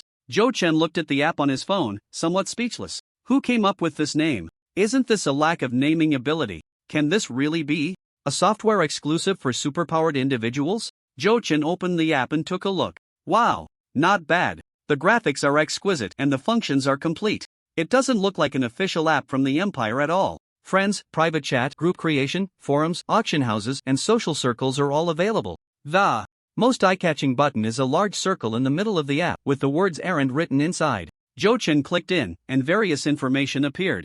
Yenguo Luchin posted, surrounding the purple gold flying snake at 9 Intestine Mountain in the southwest of your city. Looking for a D-level or above monk or magician, and a D-level or above sword cultivator. Reward, 10 pure energy stones. A reward of over 1 million. Zhou Chen's heart itched at the sight. Zhou Chen continued. Scrolling, the High City Central Bureau posted, official Big V's certified. This bureau is recruiting several superpowered individuals, salary negotiable. Monk, 1 person. Sword cultivator, unlimited, magician, 2 people, Taoist healer, 1 person, Taoist exorcist, 2 people. Requirements, sword cultivators and healers must be E-level or above, others D-level or above. There are also Empire recruitment notices. Zhou Chen saw that the posting was 3 years ago and it refreshes every day. They are recruiting long-term. It seems the Empire officially has a large gap for superpowered individuals, and sword cultivators and healers seem to be in high demand. Zhou Chen also found many official recruitment notices from various cities. Zhou Chen asked, what does this have to do with errands? Zhang Lin smiled and said, this was originally used to post tasks, mostly security-related jobs. Some small wealthy individuals can't afford long-term strong individuals, so they generally hire for a day or two. Superpowered individuals have to run around, so it's called errands. So later on, it got skewed by these people and turned into a recruitment platform? There are hardly any task postings now. Zhou Chen complained while scrolling through his phone, casually clicking on his personal profile. Zhou Chen's profile in the app. Updated, Zhou Chen, avatar, age, 18 years old. Superpower classification, ability user, enlightenment, strength, E, sect, Enlightenment Academy, tags, first in grade. Competition, record-breaking points in grade competition. This app records Zhou Chen's basic information, while some privacy details are omitted. For instance, Zhou Chen is a 1-star enlightenment user, his cultivation method, and enlightenment items. This information is not displayed in the app and should only be accessible to the high-ranking officials of the Empire. Zhou Chen was playing seriously, and Zhang Lin did not disturb him. When Zhou Chen put down his phone, Zhang Lin continued. Tasks are posted here and they disappear quickly once completed. However, recruitment is different. Many departments are always hiring and the gaps can never be filled. So over time, it's all just this. Sure enough, as soon as Zhang Lin finished speaking, Zhou Chen picked up his phone and saw that the information about the team-up to hunt the demon beasts at Zhouchang Mountain had already vanished. What does this indicate? Are there more idle ability users? Zhou Chen speculated. The Empire's official recruitment fails while idle ability users can form teams in no time. Zhang Lin shook his head. Ability users are strategic resources, the Empire doesn't mind having more, hence the large gaps. Many idle ability users have average incomes and live in hardship. Once a task is posted, all the ability users in the city, or even the province scramble for it, so these messages have a particularly short lifespan. As he spoke, Zhang Lin looked at Zhou Chen and said earnestly, Zhou Chen, today there will definitely be high-ranking officials from the Empire trying to recruit you. You must think it over carefully, don't give up a bright future for the sake of so-called freedom. By the way, Xinjiang, you too. Xinjiang stood silently beside them, and Zhang Lin almost forgot about him. Zhou Chen certainly understood this logic. Why would he give up a strong backing to become a struggling rogue cultivator? He wasn't foolish. Thank you, teacher, I understand. Zhou Chen nodded. In agreement. Xinjiang also obediently nodded. The critical departments of the Empire are undoubtedly the best places for orphans like them, and Xinjiang would not refuse. His upbringing instilled a strong sense of patriotism in him. Zhou Chen then asked, since the Empire has been recruiting ability users, why don't these rogue cultivators go? 3 reasons. First, their foundations are weak and their combat power is false. At D level, they can't even defeat E level demon beasts. Such ability users who only have a rank without real combat power are not accepted by the Empire. Zhou Guoqiang walked over to explain for Zhang Lin. Second, there are those who are unruly, truly seeking freedom and unwilling to be bound by the Empire. Before Zhou Guoqiang could finish, Huang Yukai interjected. The third reason is the difference between campus recruitment and social recruitment. Those trained in the Empire's academies are the backbone and the future of the Empire. Social ability users only do menial and dangerous tasks on the front lines. They understand this, so they don't seek to ally with us. In short, they are unwilling to be cannon fodder and would rather struggle in society. You students, once you enter society, come back in a few years and you'll also be considered social ability users. Zhou Chen understood, it was about having a clean background, knowing one's roots, and receiving patriotic education from a young age. The Empire trusts them and entrusts them with important responsibilities. Once in society, who knows what experiences you've had? You could very well be a spy. Hello, Minister Zhou. Hello, Director Huang. Zhang Lin respectfully greeted. Oh wow, it's the big shots. Zhou Chen recognized them just from the titles. Zhou Guoqiang, you're not being fair, trying to get a head start. Lu Yiping and a group of big shots also gathered around. Others only needed to submit a letter of intent, but the top 3 from the academy were worth the big shots personally stepping in. Zhou Chen and Zhang Lin felt a bit at a loss. What's going on? So many big shots, it's a bit overwhelming. Zhang Lin had never encountered such a situation before. He recognized all the big shots in front of him from television but wasn't familiar with them at all. Zhou Chen was a top student, an exam god in his previous life, having never come into contact with the high echelons of the Empire. Xinjiang remained silent, showing no reaction. Zhou Chen, you don't have to wait 3 months anymore. Come to the Central Command Department and I'll arrange a school for you right now. The big shot from the Central Command Department got straight to the point. Zhou Guoqiang quickly reacted. The Central Command Department is really stingy. Come to my supervisory police department, and I'll give you a monthly salary, an annual salary of 5 pure energy stones. 5 stones a year, which can't be calculated monthly. It can't be a monthly salary of a few tenths of a stone, right?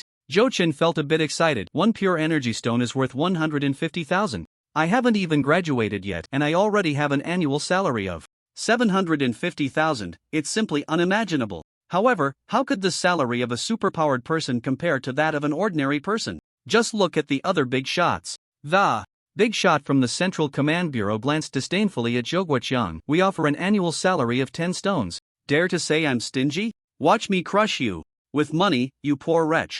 Our Water Mist Army will provide you with a B-class standard longsword and a C-class technique. Annual salary of 10 pure energy stones. When it comes to resources, our Water Mist Army is not lacking. Several big shots successively extended olive branches. Huang Yukai was anxious. Damn it, my Skywalker army. Ahem. Lu Yiping coughed lightly. Mind your language. Don't teach the kids bad habits. At 18, they still saw him as a kid. Huang Yukai pouted and stopped talking, used to the old hands. Lu Lao and his dad were of the same generation, and Huang Yukai didn't dare to retort. Our Earth Flat Army has an A-class technique that you can try out, with a salary the same as theirs. Lu Yiping offered generous terms. A-class techniques are rare even in the Empire. Even if there are some, others can't make the call. But the Earth Flat Army has one, and Lu Yiping can make the decision. This is an absolute advantage. Huang Yukai quickly said, the only technique I can offer you is a C-class one, and I'll give it to you. I'll also provide you with the most advanced aerial combat mech. It's just like the ones in the movies, very powerful. Once you wear it, you can definitely crush D-class superpowered individuals. Oh, by the way, I'm from the Skywalker Army. Zhou Chen's thoughts raced. These are all critical departments of the Empire with strict rules. Although he wanted to rely on the Empire for a golden job, he couldn't lose. Too much freedom. Does anyone here have weekends off? Zhou Chen asked. Lu Yiping, Huang Jianbing, all the big shots, confused face? Most of these departments are militarized. With emergencies, duty, and constant battles, how could they have weekends off like ordinary people? Zhou Guoqiang was overjoyed and quickly said, "We, in the supervisory police department, can have them." "No, you definitely can." The big shot from the Central Command Department followed up. "We can have them too. Exceptions are not impossible." Yes, it's possible. The big shots compromised. Zhou Chen then asked, "What about holidays? Can I take my girlfriend to the movies? Can I go shopping? Every weekend?" Huang Jianbing, Lu Yiping, and others. Is militarized management good or not? It's not that it's impossible, but it can't be every week. Zhou Guoqiang excitedly nodded. "We can." The big shot from the Central Command Department followed. "We can too." Zhou Guoqiang shot a glare at the big shot from the Central Command Department. Freedom to choose cities, annual overseas travel, freedom in marriage and relationships. Can I marry a foreigner? Zhou Chen didn't want all these conditions, he just wanted to fight for the maximum freedom. Zhou Guoqiang nodded. "Yes, all of it." The big shot from the Central Command Department. The Central Command manages intelligence. With too many secrets, going abroad requires prior reporting, and frequent trips abroad are definitely not allowed. Marriage is even more off the table. Zhou Guoqiang looked around, as if he had broken through. Zhou Chen poured a bucket of cold water. "Isn't the treatment in your supervisory police department a bit low?" Zhou Guoqiang's happiness lasted no more than 3 seconds before the muscles on his face twitched as he said, "This is already the maximum treatment. The superhumans in the supervision department are usually quite idle. After all, there aren't that many superhumans committing crimes. If you offer more, how will the other D-level superhumans in the inspection department see it? No wonder the supervision department struggles to recruit superhumans. Not only is the treatment low, but the big shots also speak so bluntly." However, when Zhou Chen heard that they were quite idle, his eyes lit up. Being idle meant having extra time, and he still hoped to have his own time to explore the broader superhuman world rather than being bound. He still hoped to have his own time to engage with the wider superhuman world. Forget it, if resources are scarce, so be it. Money is valuable, but love is worth even more. If it's for freedom, both can be sacrificed. An organization with too many restrictions and secrets is not what Zhou Chen desires. What about cash? Superhumans need to live too, right? Zhou Chen asked. They had started to bargain and discuss treatment. "There's hope." Zhou Guoqiang's face brightened as he continued. "The cash salary is the same as that of ordinary people, distributed through normal channels. Superhumans need to hide their identities, so of course, they can't be treated specially." Zhou Chen, then why are you so excited about it? Zhou Chen looked at Zhou Guoqiang with indifference. Zhou Guoqiang also looked helpless. The supervision department is just that poor and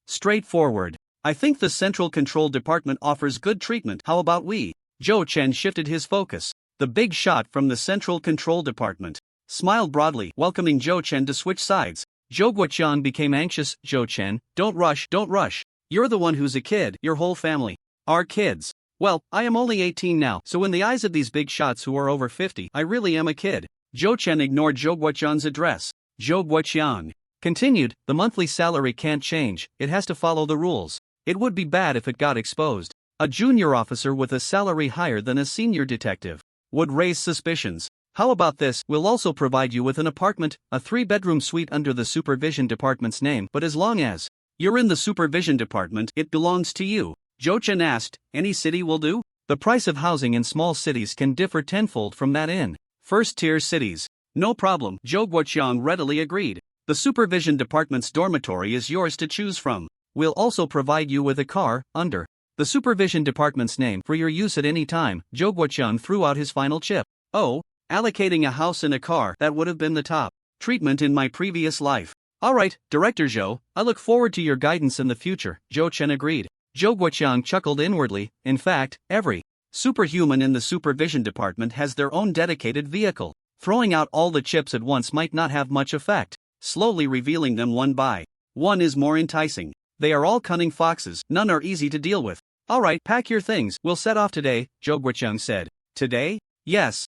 I'll handle things here at school. You won't have to wait 3 months." Zhou Guoqiang couldn't wait. The longer the night, the more dreams. Each department of the empire Recruits superhumans, equivalent to special admissions, without waiting for the academy's allocation. The big shots, seeing Zhou Chun choose the supervision department, no longer entangled themselves and each sought their preferred targets. Xinjiang, I'll offer you the same conditions as Zhou Chen, Lu Yiping said. Xinjiang was the person Lu Yiping had his eye on. The big shots had discussed it beforehand, so no other big shots interfered with Xinjiang. A-level techniques, an annual salary of 10 pure energy stones. This is definitely the highest treatment standard for graduates from major superhuman research institutes at present. Xinjiang agreed without much thought. With Xinjiang's character, Zhou Chen felt it was the most suitable choice for him to join the Earth Horizon Army. Huang Yukai was pulled into the Skywalker Army by his uncle Huang Zhanbing. Lu Rongzhou, Wu Qiju, and others were also targets of contention among the big shots. The other 24 strong candidates also received letters of intent from various departments. If they agreed, they could directly skip the 3-month waiting period and would not need to participate in the city's selection for the battle rankings. Gao Jie also received a letter of intent and, after much consideration, chose to go to the Central Unified Department. In the Academy's medical room, Zhao had already woken up, but his entire body was still submerged in the rehabilitation liquid. Zhou Chen and the others came to visit Zhao. In the huge glass chamber, Zhao lay flat in the liquid connected to a respirator. How long are you going to be soaking in there? Zhou Chen asked. Through the glass. Zhao had a breathing tube in his mouth and raised his arm, holding up 3 fingers. He still needed to soak for 3 more days. Why didn't they give you any clothes while you're soaking? Gao Jie leaned against the glass, looking around. Damn! Is second bro the who let the others who know the secrets have a higher rank than him? Inspector he, sorry to keep you waiting, Zhou Chen said, neither humble nor arrogant. The ranks in the inspectorate, from low to high, are officer, detective, chief detective, senior chief detective, and then inspector. Inspector he's rank is several levels above Zhou Chen, but as a superpowered individual, Zhou Chen doesn't need to overly flatter him. Let me take you to your accommodation first. It's getting late, Inspector he said. Thank you, Inspector he. After getting into Inspector he's car, they arrived at the city bureau headquarters in about 20 minutes. Inspector he got out of the car and complained, nighttime is great, there's no traffic. This stretch of road during rush hour can take me 2 hours. What do you do in emergencies then? Zhou Chen asked. With traffic being so inconvenient, wouldn't it hinder the inspectorate?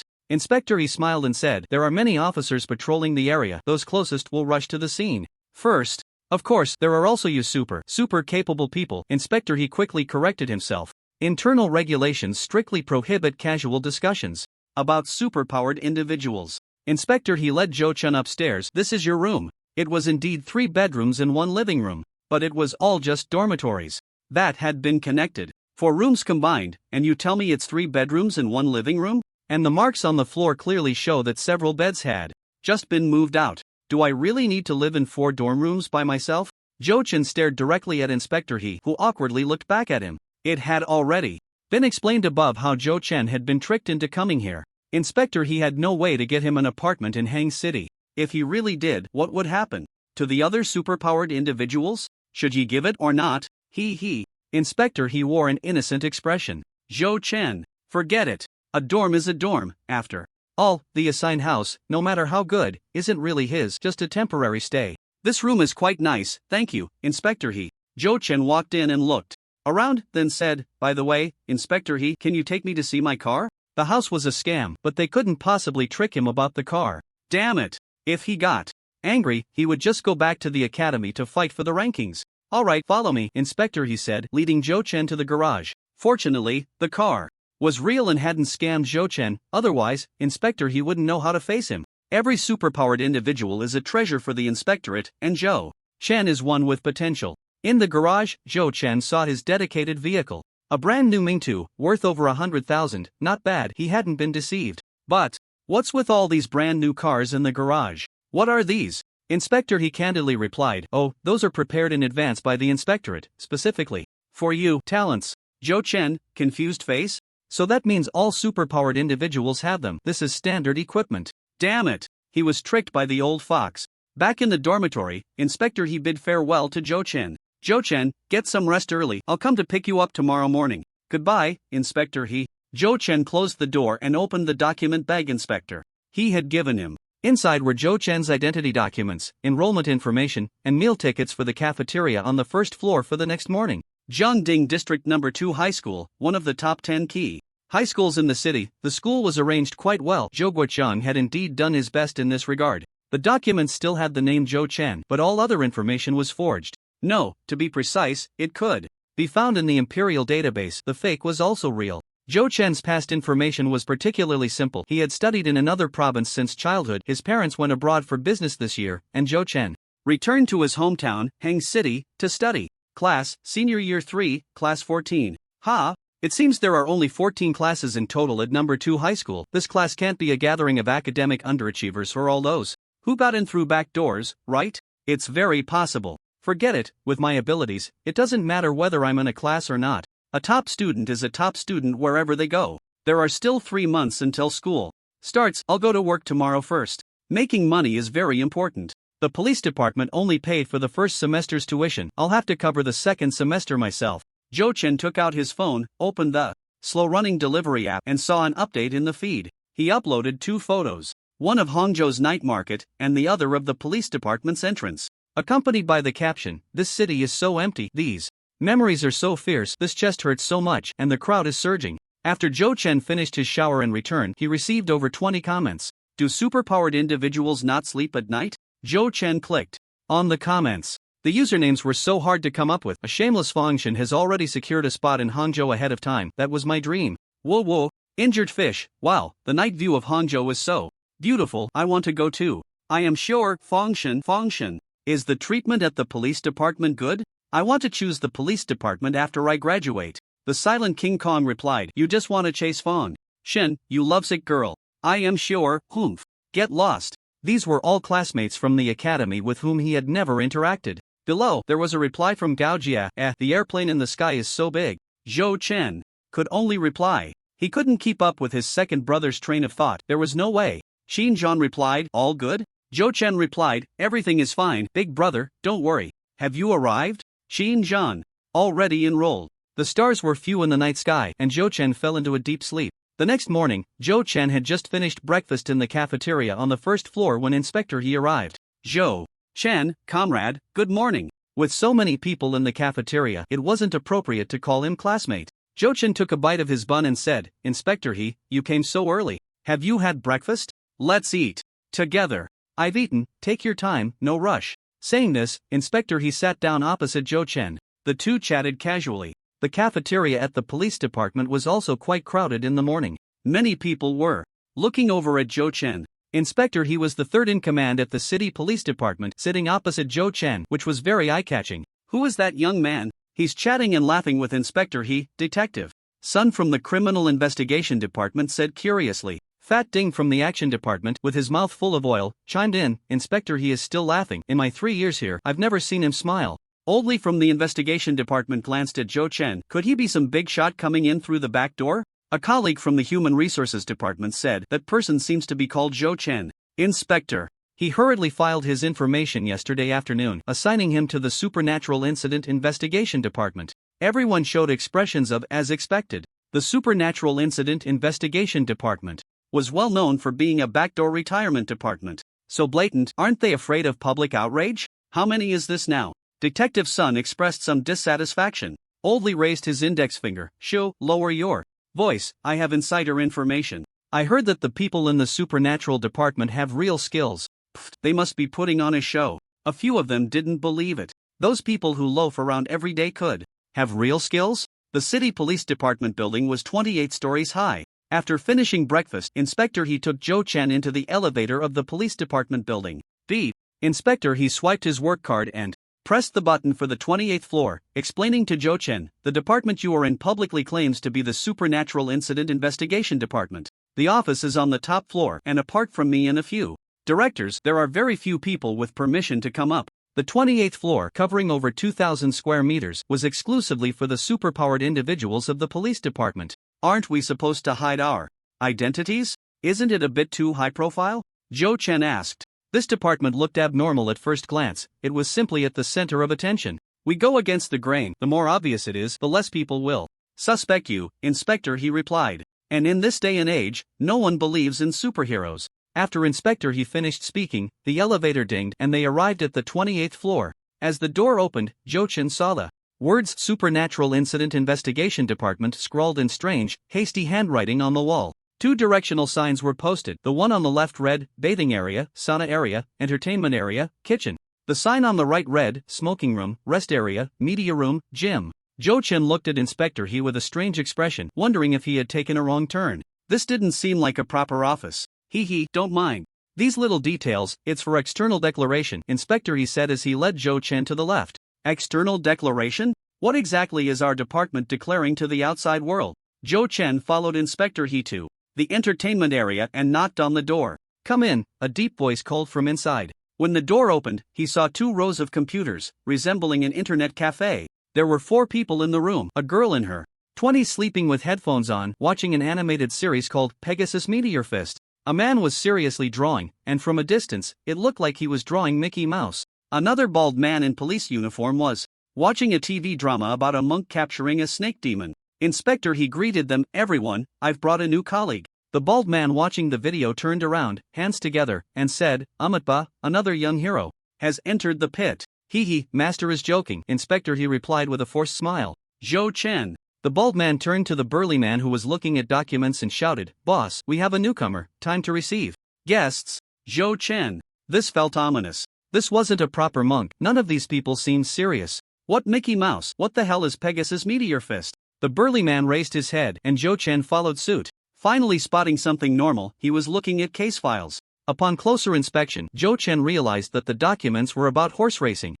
They were actually studying horse betting. What kind of place is this? What's your profession? The burly man asked, glancing at Zhou Chen. Profession, a term specific to the supernatural community, refers to the type of abilities. Enlightener, Zhou Chen replied. The burly man rolled his eyes and said to Inspector He, is the police department planning to disband the superhuman division? They're even recruiting enlighteners now? The hierarchy of disdain in the supernatural community, the Buddhist and Taoist sects, look down on each other. Those who use fists and feet look down on those who use weapons, and those who use weapons look down on elemental users. Cultivators look down on superhumans, and superhumans look down on enlighteners.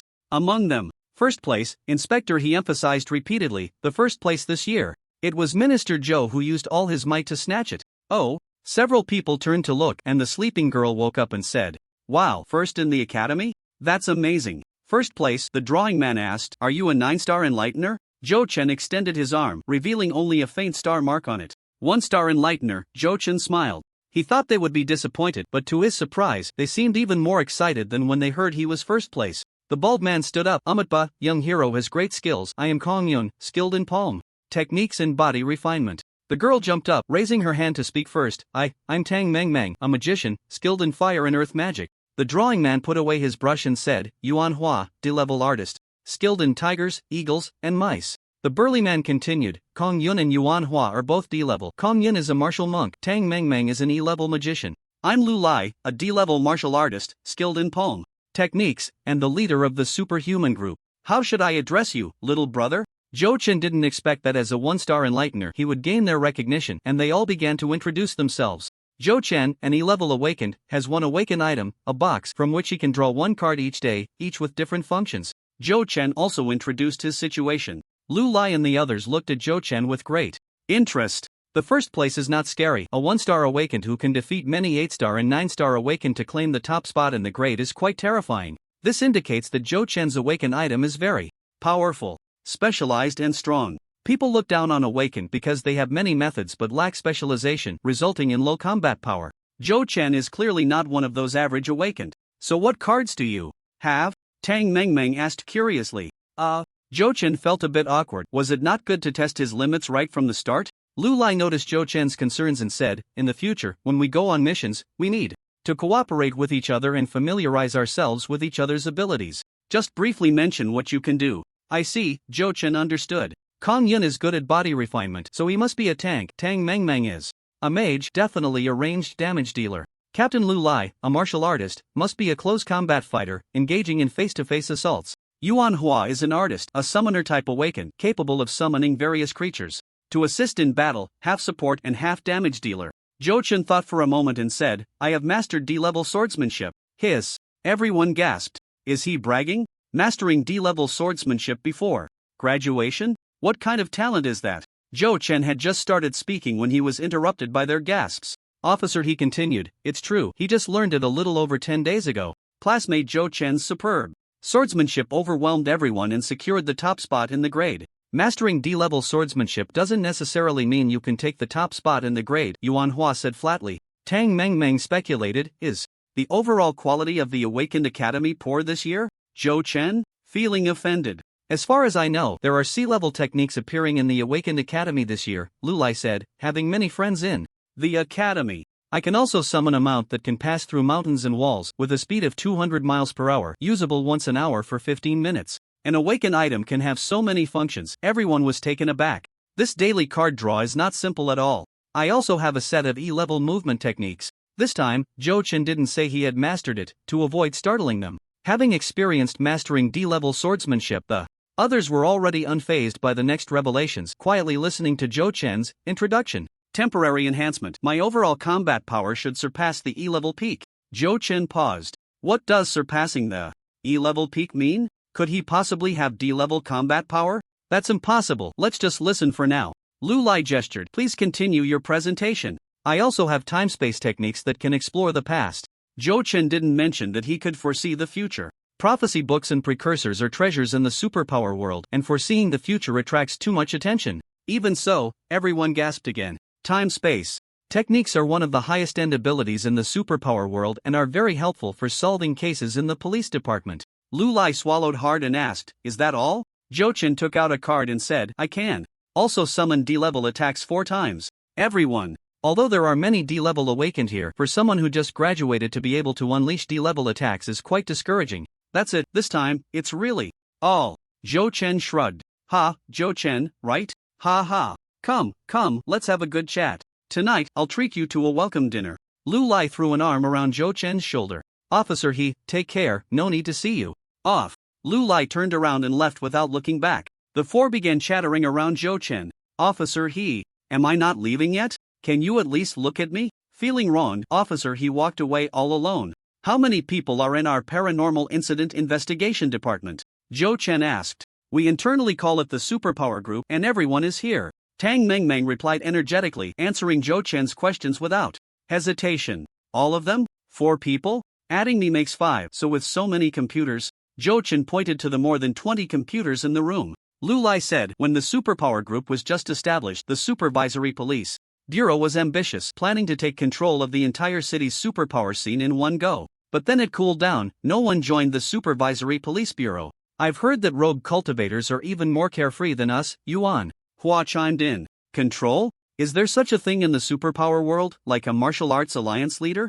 Zhou Chen asked. Since ancient times, heroes have violated prohibitions with martial arts. Superpowered individuals possess strength far beyond ordinary people, which has bred a lot of ambition and resistance to imperial management. Lu Lai explained to Zhou Chen, there is no martial arts alliance leader, but many things in the superpower world cannot be brought to the surface and cannot be suppressed by official power. Although the entire empire holds an absolute advantage, locally, various factions need their own superpowered individuals to establish authority. Yuan Hua continued, when we go to the territories of some wealthy individuals to handle cases, we often encounter superpowered bodyguards blocking our way. Do they dare to openly confront the imperial authorities? Zhou Chen asked, puzzled. As a first-tier city, Hangzhou is known for its excellent public security and extremely low crime rate. The Supervisory Police Bureau couldn't possibly lack that kind of authority. Well, on the surface, of course, they obey the law, Lu Lai sighed and continued, you'll understand later. Currently, the most powerful organization in the city's superpower community is the Heavenly Soldiers of the National Army, followed by the Dark Stab of the Central Command. Many times, we have to seek their help. Zhou Chen thought this was quite good, at least the strongest force was still the official power. So we rank 3rd? Not bad, at least we have 2 brother departments to back us up, Zhou Chen said optimistically. Lu Lai opened his mouth but didn't want to speak. Explaining anything to this naive kid was too much. Tang Mengmeng pouted, but we are in a competitive relationship with the Dark Stab of the Central Command. The Heavenly Soldiers only deal with external matters. Internally, unless there are severely negative incidents, they don't intervene. Also, we are not 3rd, Yuan Hua said. 3rd is the supermarket alliance of the 3 major groups like the Earth Dogs. Zhou Chen asked. So we are 4th? Yuan Hua said somewhat awkwardly. 4th is the bodyguard groups of various wealthy individuals. We are referred to as the Supervisory Police Soy Sauce Team in the community, which is just a bit better than the rogue cultivators. Soy sauce? And a team, is this self-deprecation? Well, it seems the situation of the superpower group in the Supervisory Police Bureau isn't great. But what does it matter? If the Dark Stab has the ability, let them have it. After all, it's all for the benefit of the people, isn't it? Why tell him this on Zhou Chen's first day? Lu Lai said as he took Zhou Chen out. After Comrade Zhou Chen arrives, our superpower group in the Supervisory Police Bureau will definitely get better and better. At that time, we will surely be able to take a resounding title. Lu Lai was quite optimistic. Let's go. First see what we can eat for lunch. Lu Lai led everyone out to find food.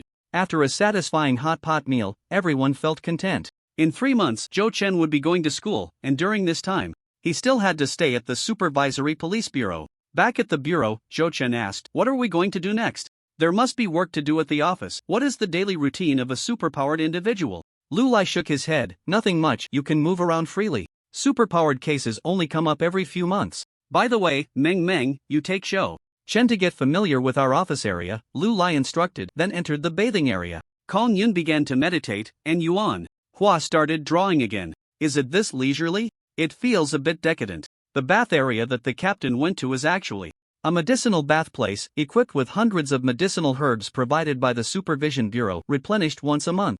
If you have a suitable formula, you can prepare your own medicinal bath. Tang Meng pointed to the entrance of the bath area where Lu Lai had just entered. Zhou Chen, Sigma, AIC, the Supervision Bureau truly lives up to being the imperial authority. Their benefits are impressive. With Tang Meng's introduction, Zhou Chen gained a more detailed understanding of the 28th floor of the Supervision Bureau. The so-called sauna area is actually the body training area, which features various body training methods, medicinal steam, mechanical pounding, pneumatic exercises, and so on. The entertainment area is the office area, where the computers can directly access all internal documents of the Supervision Bureau. The smoking room is actually the energy testing area, equipped with the Empire's most advanced strength testing instruments. It can accurately measure a person's realm and the energy required for breakthroughs. The rest area is the cultivation area, furnished with a sea-level gathering spirit array, with an energy concentration over 10 times that of the outside. A sacred place for cultivation. Zhou Chen swallowed hard, eager to enter immediately.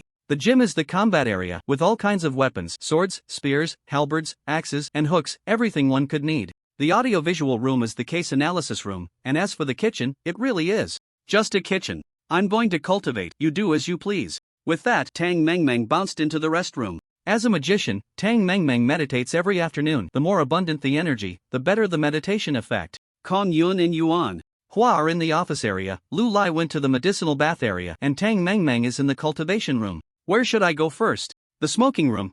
No, let's check out the energy testing area first. Zhou Chen entered the energy testing area, where one wall was entirely made up of screens, and in the center of the room was a crystal disc placed on the floor. Zhou Chen stood on it, and the entire room was enveloped in red light, with beeping sounds echoing. 10 seconds later, the screen displayed strength progress, E-level 97%, E-level peak, energy quality 60, E-level average 42, muscle strength 140, strength system average 138, mental power blocked, unable to measure. My mental power is blocked. Who did that? Zhou Chen entered his consciousness space, where the golden light was dissipating and the central spirit tree had retracted its glow. It's the spirit tree. It sensed the probing and blocked the detection waves of the instrument. I haven't heard that enlighteners can block mental power. Zhou Chen thought rapidly, calculating everything that had happened. Was it my dual mental power that catalyzed the spirit tree, or did that golden fruit give birth to a special spirit tree? Regardless of the reason, having an additional layer of defense in my consciousness space is a good thing. Zhou Chen left the testing area. Where to next? He didn't have body refining techniques, so there was no need to go to the body training area. The cultivation area? Would it be inappropriate to compete with Tang Meng for energy? Kong Yun, you bald donkey, dare to look down on my tiger.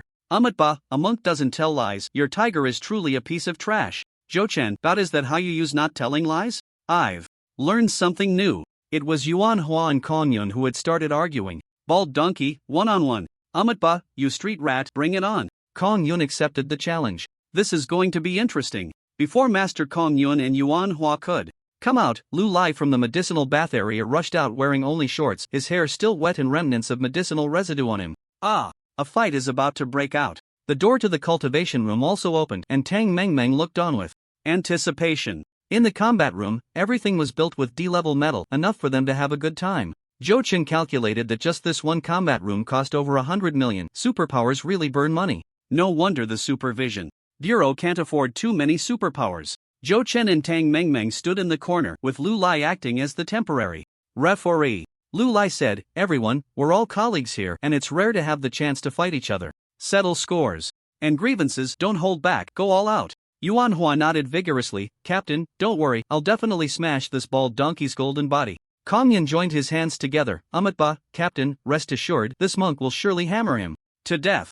"Good, then I can relax. You may begin," Lu Lai said before stepping aside. Tang Mengmeng looked excited, while Zhou Chen appeared bewildered. "Where am I? Why am I here? What kind of team is this? Isn't the captain worried about things getting out of hand?" Zhou Chen quietly asked Tang Mengmeng. "As the captain, you're not trying to mediate but instead escalating the conflict. Is this really something a person should do?" "It's fine, Master Kong Yun and Brother Yuan Hua duel every now and then. Brother Yuan Hua loses more than he wins, so Master Kong Yun won't go too hard on him. Duel every now and then, and you're still this excited?" Seemingly aware of Zhou Chen's thoughts, Tang Mengmeng continued, "The battles of D-level experts are very beneficial for us, aiding our comprehension and breakthroughs." Zhou Chen nodded perfunctorily, Oh, I see. But from what I see, you're just here to watch the fun." In the center of the combat room, Yuan Hua used his illusory spirit pen to sketch in the air, and a gigantic fierce tiger appeared. Kong Yun joined his hands together and softly said, "Amatba, my Buddha's golden body, indestructible and immortal."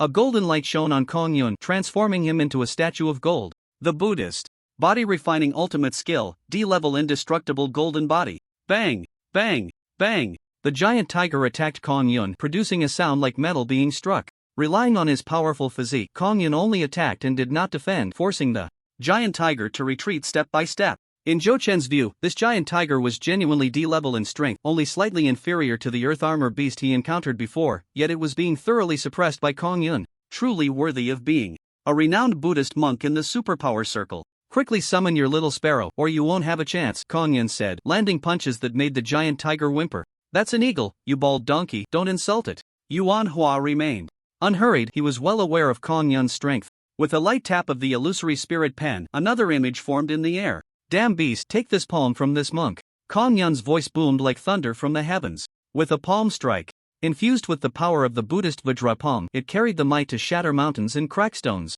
Zhou Chen was startled by Kong Yun, his heart racing. The giant tiger, unable to dodge in time, clashed with Kong Yun's palm. Bang! Whoa! The giant tiger was knocked back several meters, its front paw broken. Yuan Hua was about to draw a second beast, and before that he needed to injure the giant tiger. This was Kong Yun's old trick, and the others were used to it. Just as the giant tiger was being pushed back, a creature appeared in Yuan Hua's second drawing. "What the hell?" Lu Lai exclaimed. Wow! Wow! Wow! Tang Mengmeng stared at the second creature summoned by Yuan Hua, her mouth agape in surprise. Zhou Chen also admired, saying, "Brother Yuan Hua is mighty. The ability users are not inferior to the cultivators." A massive black dragon appeared in the combat room, occupying half of the enormous space. As soon as Zhou Chen finished speaking, a voice echoed in his mind, "Just a lowly mixed blood dragon, not even worthy to be fed to me." It was the voice of Zhou Chen's battle pet, Hider. The usually silent black snake spoke today. "What's going on?" "It's jealousy, definitely jealousy. No matter how mixed blood it is, it's still a dragon." "While you're just a snake," Zhou Chen said disdainfully. Hider rolled its eyes. "You know nothing about the bloodline of gods. At least it can fight. You, useless one, can't do anything. What good is the bloodline of a god?" Zhou Chen ruthlessly retorted. "Sleeping all day without working, and still having the face to look down on others. What a dragon!" Hider. Yuan Hua was on the verge of collapse, drenched in sweat. Summoning the giant dragon had drained all his energy. Kong Yun looked up at the black dragon, his hands raised in the air, unsure whether to attack or not. "Amatba, Brother Yuan Hua has resonated with another worldly creatures again. How delightful. Congratulations, hee. Congratulations indeed." Kong Yun felt a bit intimidated, being D-rank dragons always stood at the pinnacle. Bald donkey thinking of surrendering? Dream on. Beat him up.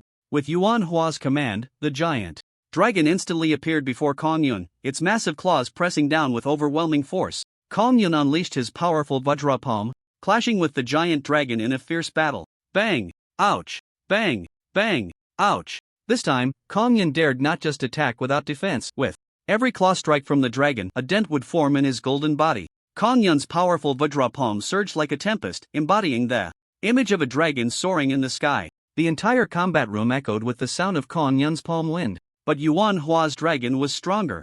its claws bearing down like a mountain, suffocating everyone present. Ouch! Ouch! I surrender, it hurts so much, Kong Yun shouted. Cornered.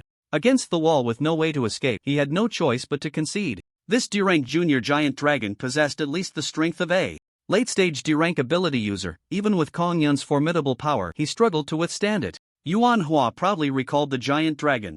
Bald donkey, you're in charge of the office cleaning this month. Ba, a bet is a bet. It turned out the two were just arguing over who would clean. As Yuan Hua and Kong Yun stepped down, Lu Lai turned to Zhou Chen and asked, Zhou Chen, how about a match with Tang Mengmeng? Among those present, only Tang Mengmeng was Z-rank, the only one he could spar with. Everyone looked at Zhou Chen. Although Zhou Chen had learned a lot from Inspector He and Zhou Chen on his first day, seeing is believing. Everyone wanted to witness Zhou Chen's skills. Zhou Chen naturally didn't want to refuse, so he said, I'll try with Master Kong Yun, as long as Master Kong Yun doesn't say I'm taking advantage of him. Sparring with Tang Mengmeng wouldn't allow him to showcase his true strength. Lu Lai and the others looked at Zhou Chen, feeling he was a bit arrogant. The young bull was not afraid of the tiger. Even if a D-rank expert had just expended some energy, they were not someone a mere E-rank ability user could handle. Although there was only one rank difference between E and D, it was a qualitative change. Those who could fight against D-rank from E-rank were few and far between in the superpower community, and they were all renowned prodigies. Even if Zhou Chen had secured the top spot in the Enlightenment Academy, they didn't think he could be compared to these prodigious talents. Kong Yun, give it a try, Lu Lai said. It would be good to teach the newcomer a lesson, reminding him not to be overly arrogant and underestimate the heroes of the world. Ba, please. Kong Yun gestured for Zhou Chen to make the first move. Clang! The long sword was drawn, and Zhou Chen struck first, the sound of the blade slicing through the air like a dragon's roar or a tiger's howl. This sword strike descended like thunder from the heavens, swift as lightning, with an imposing aura. Indeed, it was a masterful D-rank sword technique, although he had known it beforehand. Witnessing it firsthand was still breathtaking. Kong Yun, with his indestructible golden body, had unparalleled defense and was unafraid of Zhou Chen, striking towards him with a palm. In dealing with Zhou Chen, Kong Yun held back and did not unleash his full palm technique. Bang! Bang! Bang! Zhou Chen's sword technique poured down on Kong Yun like rain, but Kong Yun's palm strike instantly interrupted Zhou Chen's sword moves. After exchanging over a dozen blows, Zhou Chen found it impossible to overcome Kong Yun's indestructible golden body. Snake step. Zhou Chen withdrew and changed his position, dodging Kong Yun's palm strike. Kong Yun clasped his hands together. Zhou Chen, your sword technique is indeed exquisite, but your strength is too low to unleash its full power. That was just a warm-up. Be careful, master. Zhou Chen threw out 3 cards. Dragon body, dragon scales, dragon tendons. Drink! Zhou Chen shouted, his voice like a dragon's roar. His entire body shimmered with the cold light of dragon scales, exuding an extraordinary might, muscles bulging, strength multiplied. The shadows of swords clashed heavily as Zhou Chen once again engaged in battle with Kong Yun. Zhou Chen, a great talent, I must go all out now. Feeling the pressure Zhou Chen brought, Kong Yun could no longer hold back. Kong Yun's powerful Vajra palm was fierce and aggressive, fully unleashed. Bang! Bang! Boom! Ah, what a thrill! After using the Bull Source card, Zhou Chen's strength had already reached the peak of E level. With the enhancement of the 9 Dragons transformation, he had subtly surpassed the E level limit, brushing against the edge of D level. Coupled with the full rotation of the Dragon Serpent Divine technique, the power of his swordsmanship greatly increased, matching Kong Yun in battle. Tang Mengmeng had previously felt a bit emotional because Zhou Chen did not spar with her, thinking he looked down on her. Now, all she felt for Zhou Chen was admiration. To be able to fight to a standstill with Master Kong Yun today, even if it was a temporary outburst, was truly remarkable. Surprise, joy, shock. Lu Lai and Yuan Hua understood the superpower circle better and recognized Zhou Chen's astonishing qualities. Bang! Bang! Kong Yun was gradually suppressed by Zhou Chen, unable to match him in any aspect. What a disgrace! Comrade Zhou Chen, such skill, such talent, such swordsmanship. If this monk does not give it his all, I will be embarrassed today. Kong Yun struck Zhou Chen's sword with 3 palms, retreating to temporarily create some distance. The bald donkey wants to use a weapon. Zhou Chen, stop him! Yuan Hua shouted. Instead of stopping, Zhou Chen paused and said, Master Kong Yun, please. Today, he wanted to fight to his heart's content and see what a D-level powerhouse was truly like. Good courage. Kong Yun picked up a stick. Yuan Hua slapped his forehead and said, oh no, the bald donkey's stick technique has already reached minor success.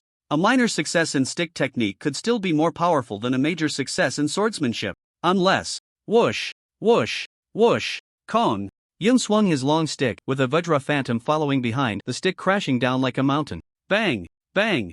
Zhou Chen's sword struck. Like thunder, needing 2 swords to block Kong Yun's single strike. Zhou Chen was continuously pushed back by Kong Yun, his arms trembling. Sea-level martial arts, the Buddhist demon-subduing stick technique. Zhou Chen was instantly suppressed by Kong Yun, gradually being forced into a corner. Kong Yun struck Zhou Chen back without pursuing further, stopping in place. Zhou Chen had witnessed his strength and must have been ready to concede. In the corner, there was nowhere to escape. In our first meeting, I should give my all to show respect. Master, be careful. As Zhou Chen spoke, he took out another card. Still holding back? Kong Yun's long stick pointed diagonally, ready for battle.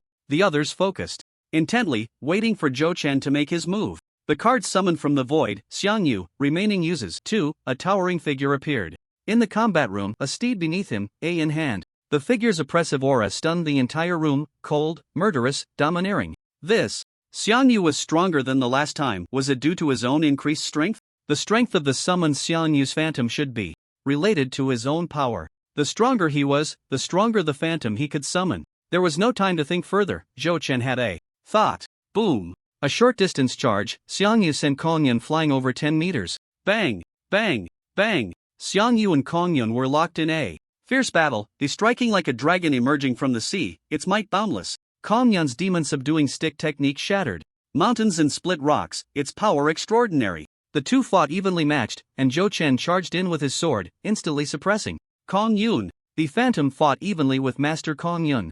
Zhou Chen charged in with his sword, quickly turning the tide of battle and suppressing Kong Yun.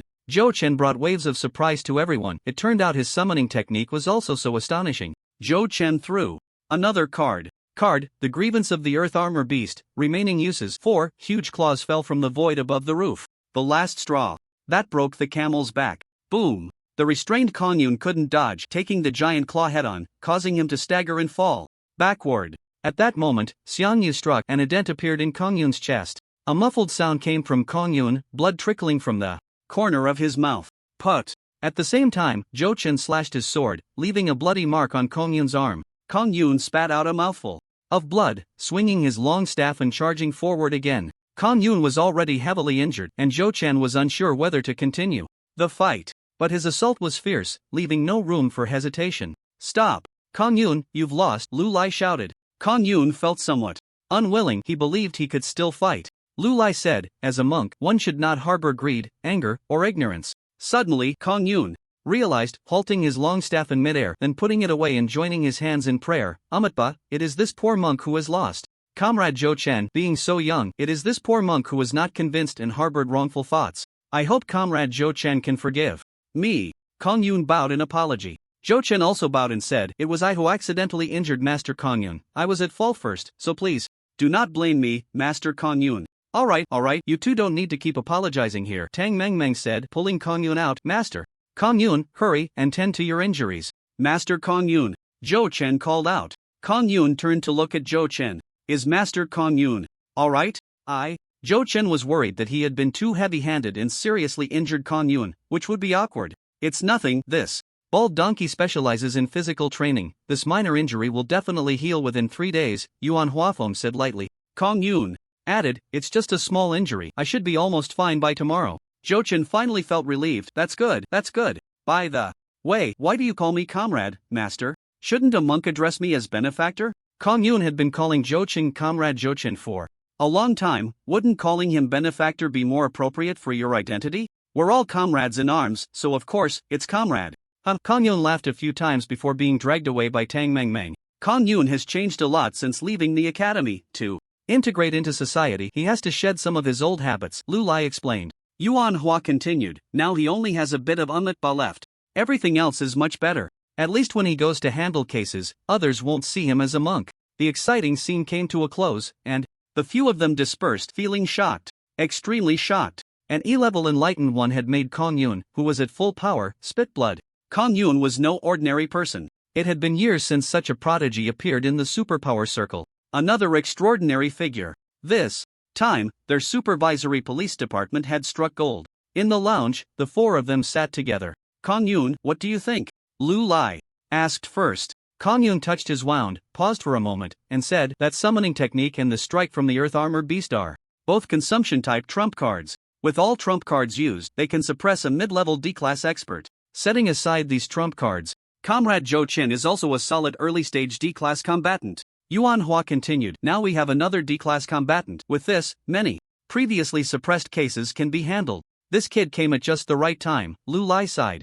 As they spoke, the three looked at Tang Meng. Tang Meng had an innocent expression. I will work hard, I just graduated and I'm still a bit short of D-class. Tang Meng graduated from the Magic Academy, then went to university and joined the Supervisory Police Department after graduating last year. You graduated from university? Comrade Zhou Chen hasn't even finished high school yet, Yuan Hua teased. Tang Meng pouted. How can you compare me to that monster Zhou Chen? What was your strength at 22? Not even close to what I can do now. Tang Meng began to tally the dirt she had heard about Yuan Hua from Master Kongyun. You just entered the supervision police station and you can't even draw a tiger. Every day, you can only summon mice to do the sneaky surveillance work, and when it comes to a fight, you can only be a bystander. You only learn to draw tigers at 25, and you often fail as a summoner. You just broke through to D rank last year. How old are you this year? 28, right? At 28, do you even understand? Okay, I was wrong. I'm sorry, King Meng. Yuan Hua surrendered and admitted defeat. Women can't afford to mess with them. The dog tower stood like an enormous giant in the city center. On the 58th floor, in Director Zhang's office. Director Zhang, that kid has arrived and has already joined the soy sauce group in the supervision police station. A tall, thin man reported. In the office. Inside the room, a middle-aged man faced the window, watching the bustling city outside filled with cars and bright lights. Zhang Tianjun, the second largest shareholder of the dog shopping network. He rose during the empire's economic downturn and is now wealthy. When superpowers emerged 10 years ago, he was already past his prime. With a keen eye, Zhang Tianjun could see that this world would belong to superpowered individuals in the years to come. Since he had missed his chance, he placed all his hopes on his son, Zhang Binfan.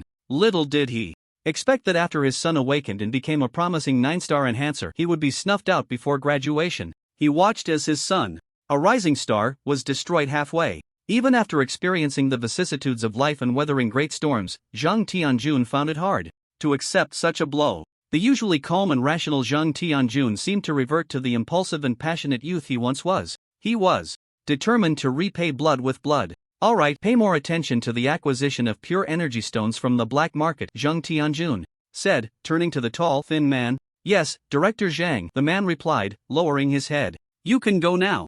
The tall, thin man exited the office. Zhang Tianjun turned to the beautiful secretary beside him and said, accelerate the recruitment of superpowered individuals. The more pioneers, seers, assassins, nightwalkers, and ninjas, the better. Yes. Secretary Wang Xiaoyi replied softly. Zhang Tianjun patted Wang Xiaoyi's backside and said, don't alert the imperial officials. Wang Xiaoyi bit her lip and replied, understood. As for Miao Bei, since we can't move against the Enhancement Academy for now, let's send his wife and son to prison for commercial espionage or embezzlement. You decide. Miao Bei's negligence was blamed on Zhang Tianjun and his family all worked at dog. They were like fish on the chopping block.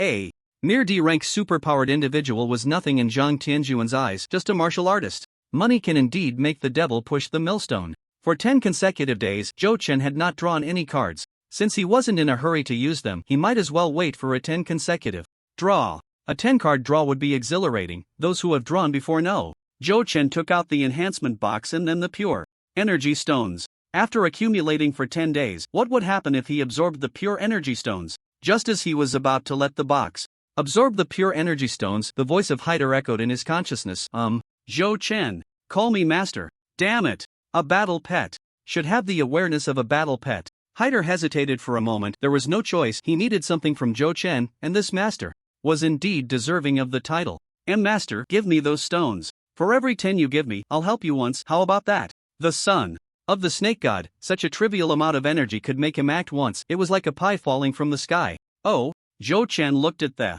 pure energy stones in his hand. Even this black snake wanted them? The salary he earned in the future, aside from supporting his own cultivation, would also have to feed the box, and now another big eater had come along. God, is there no way out for me? What do you want this for?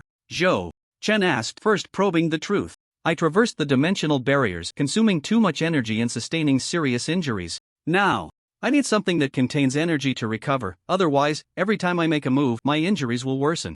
The naive Hecatar laid out his situation completely. So that's why he was hiding in the consciousness space, slacking off. My annual salary is only $5, and this scoundrel, Hecatar, wants $10 just to make a move. That means he only acts once every 2 years. What use is that to me? It's simply extortionate. What son of a snake god? More like a son of a useless god. I'll give you a maximum of $1 for 2 moves, Zhou Chen countered. Hecatar, what kind of operation is this? Did you hear me wrong? I said $10 for 1 move. How did it suddenly turn into $1 for 2 moves? This price drop is a bit exaggerated. Hecatar had never seen such sincerity before. I am the son of the snake god. When did divine offspring become so worthless? Hecatar's voice echoed in Zhou Chen's mind. That's not acceptable. This little stone, $1 is simply not enough for me to make 2 moves. It will worsen my injuries. Is this black snake trying to play me? Could it be that he's also a bargaining expert? Never mind, let's give it the bottom price. Zhou Chen gritted his teeth and said, $1 for 1 move, that's the highest price, no room for negotiation, take it or leave it.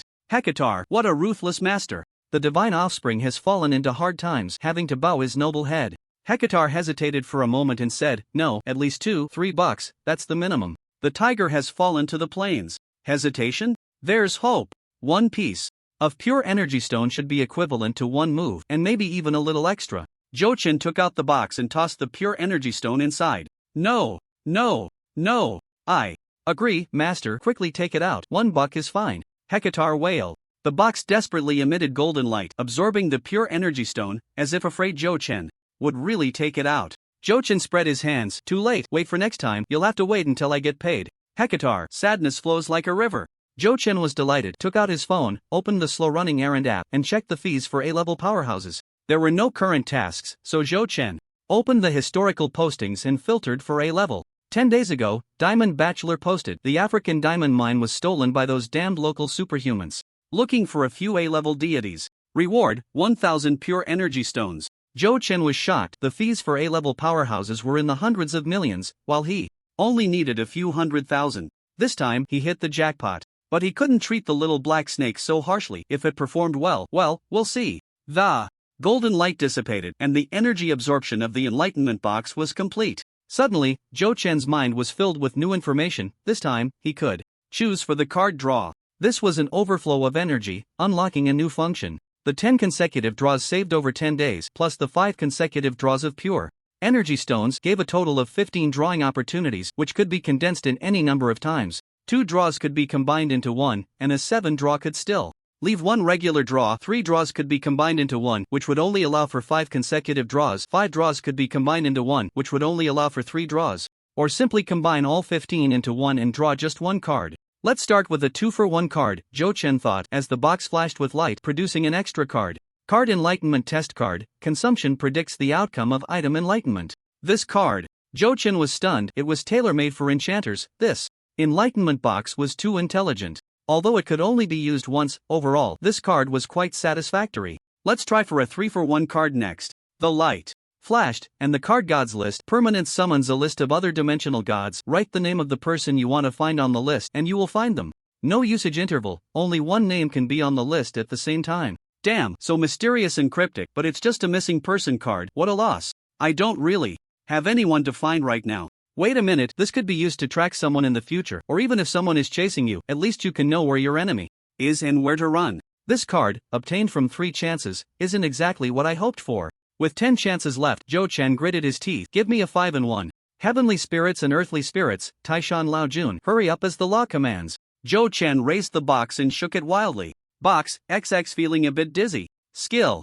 Card, Frostfire Annihilation Arrow, permanent a dual element composite magic, grade A, with a cooldown of 3 days. Zhou Chen had some understanding of a magician's tricks. There aren't many magicians in the Eastern Hua Empire. This is a mainstream profession popular in the United States dynasty. Zhou Chen opened a slow-running delivery app and entered Frostfire Annihilation Arrow in the Super Ability Encyclopedia to search. Oh wow, this magic really exists. Zhou Chen clicked in to read carefully. Frostfire Annihilation Arrow, grade A magic, basic chant time, 10 seconds. It is formed by the combination of fire magic and ice magic with conflicting attributes. Due to the conflict between the 2 attributes, when the Frostfire Annihilation Arrow hits the target, the internal energy balance is disrupted, leading to a massive explosion. Those who do not have a deep understanding of these 2 types of magic are advised against learning it, as it can easily lead to major accidents. Currently, the number of people worldwide who master this magic. 2. Note, this magic ranks 9th on the global grade A magic list. Zhou Chen's mouth dropped open in shock. This is terrifying, a top 10 magic in the world. Once used, it would make me invincible, slaying gods and Buddhas alike. The big shots still need to chant for 10 seconds, excluding various instant cast training and proficiency with spells. It would take at least 3 seconds. Hee, but I can cast it instantly. A powerful weapon, a great trump card. This is a steal. The synthesis draw is also very random, sometimes good, sometimes bad. Zhou Chen was somewhat dissatisfied with the 3-in-1 draw. With 5 chances left, let's just do a normal draw. With 5 chances left, let's just do a normal draw. The first card was a money card, consumable, and Zhou Chen's face darkened. The second card was another money card. Is this on purpose? Is there no energy left in the box? The third card was still a money card. Has my luck run out? Zhou Chen picked up the box and walked into the bathroom, lifting the toilet lid. Box, don't push me. If the fourth card is still a money card, you know what will happen. Zhou Chen shook the box in his hand, but it showed no reaction. Humph. It must be scared stiff by me. The fourth card was a skill card, Dragon Soul of the 9 Dragons Transformation. Permanent, significantly enhances mental power, lasts for 15 minutes, with a cooldown of 1 hour. Look, finally not a money card. The 9 Dragons Transformation card, the more the better. I don't care about the function anymore. The fifth card was a skill card, Dragon Tail of the 9 Dragons Transformation. Permanent, unleashes an attack 3 times its own combat power, with a cooldown of 1 hour. An explosive skill, very impressive. Zhou Chen took out 6 9 Dragons Transformation cards. Dragon Scale, Dragon Claw, Dragon Muscle, Dragon Body, Dragon Soul, and Dragon Tail. 9 Dragons Transformation. Judging by the name, there should be 9 cards. If I gather them all, can I summon the Divine Dragon? Zhou Chen stroked his chin and thought, should I gather the 9 Dragons Transformation cards first? The probability of drawing the 9 Dragons Transformation in a normal draw is quite high, so I won't merge the draws for now. Zhou Chen put away the 9 Dragons Transformation cards and took out another card, List of Gods. Should I give it a try? Zhou Chen decided to go for it and used it. The card glowed, and a transparent piece of paper appeared before him, with Zhou Chen thinking of his teacher, Zhang Lin. Zhang Lin's name appeared on the paper. Zhou Chen envisioned Zhang Lin, who was guiding several students on how to cultivate. Although there was no map, Zhou Chen could feel the direction where Zhang Lin was. This is amazing. Not only is there shared vision, but it can also point out directions. Zhou Chen re-evaluated this card. As long as you have seen someone and know their name, they can be monitored by you at any time, unable to escape forever. Zhou Chen was not so dissatisfied with this card anymore. There was also a card for the Enlightenment test, which he didn't need for now, so he put it away for the time being. Zhou Chen put away the other cards, leaving 3 money cards. Use. Ding. Funds received in asterisk. Cough. It was cash, 5,420 yuan, 2,897 yuan, and 3,198 yuan. With an extra 10,000 yuan in cash, Zhou Chen was not happy at all. After all, he had spent 150,000 on the lottery, and there was no surprise at all. He now had over 20,000 in cash. Maybe it was time to go shopping. Zhou Chen looked at his outfit, all bought 5 years ago. How shabby. Without hesitation, he decided to go shopping. Ding! A message appeared on his phone. It was from the Slowpoke delivery app. Superpower Police Team. A criminal is holding a hostage on Jiangding Road, suspected of being a superpowered individual who has lost control. All personnel rushed to the scene for support. Location: there was a mission, and the situation was urgent. Zhou Chen immediately replied, received. He went downstairs, to the garage, started the car, and drove off in one go. Although he had never learned to drive in this life, he had in his previous life, so it felt completely familiar. As for Weather Inspector, he considered if Zhou Chen could drive when he gave him the car? That was unnecessary. Superpowered individuals could learn to drive in a day, a universal rule. With a graceful drift into the parking space, Zhou Chen got out of the car. Lu Lai and the others had already arrived at the scene, and hundreds of ordinary police officers were clearing the area, maintaining order, with no one allowed within a kilometer of the site. Zhou Chen took out his detective credentials and smoothly entered the scene. The site was a construction area, and besides the police, there was a group of over a dozen people in matching black uniforms. Judging by their aura, at least more than 10 were D-level superpowered individuals, a force of experts. That was the dark stab of the Central Authority. Zhou Chen saw Lu Lai and the others standing on the outer circle, while a circle of Central Authority personnel was talking to the criminal inside. Captain, what's the situation? Zhou Chen walked over and asked. Lu Lai frowned and said, it's the rogue cultivator Xiao Yen, an elemental superpower, fire control, peak D level, who failed to break through to sea level and is now taking a student hostage in desperation. Amit Ba, N. Injured peak D level, poor. I can handle it alone, Kong Yin said. Outside, Kong Yin tried to speak like an ordinary person, reciting fewer Buddhist chants. Rogue. Superpowered individuals generally have less combat power than their level, Tang Mengmeng added. Ahead, Captain Ing Cheong was speaking. Xiao Yen, no matter what you are facing, do not act impulsively. You have two options in front of you. First, you release that student and come with us. You will likely be sentenced to 1 to 3 years in prison, and if you behave well, you could be out in 8 or 9 months. I don't want to go to jail. Don't come any closer, or I'll kill her. Xiao Yen stood at the edge of the 3rd floor, gripping a girl's neck, with 3 flames floating around him. Ing Cheong continued to shout. The second option is to refuse arrest, and during our attempt to rescue this girl, you will be shot dead by us. Even if you are lucky and manage to escape, you will be wanted nationwide. Don't even think about escaping the country. You won't even be able to get out of the province. Ing Cheong's words were a mix of soft and hard, balancing firmness and gentleness, which made Xiao Yen hesitate. Before he could hesitate for long, a surge of energy erupted within him, and a mouthful of blood surged to his throat. Xiao Yen forcibly suppressed the energy surge, swallowing the blood back down. There was no chance left. Being alive was just being useless, so it was better to take a gamble. I choose the third option. You give me 100 pure energy stones, a sea-level soul-binding talisman, a sea-level healing pill, and 3 magic crystals. I'll give you 3 hours. If I don't see the items in 3 hours, this little girl is dead. Xiao Yen shouted hysterically, slowly moving upstairs while gripping the hostage's neck. Mu Jingxue, a student from Jiangding District No. 2 Middle School, was having the worst day of her life. She had refused her father's offer to drive her to school in the morning, sent her classmates away at the school gate, and sneaked out just to buy some fried chicken. How had the whole world turned so strange? Who was this weirdo holding her hostage? What did he want? The flames floating around her, was that a hallucination? She definitely hadn't slept well last night. Were those black-clad figures below police detectives? They didn't look like it. Only one fierce-bald man was in a police uniform, looking like an imposter. Energy stones, soul-binding talismans, heavenly restoration pills. Was this a movie? Were they just pulling her in off the street to be a temporary actor? That wasn't how it was done. Where were the cameras? Where was the director?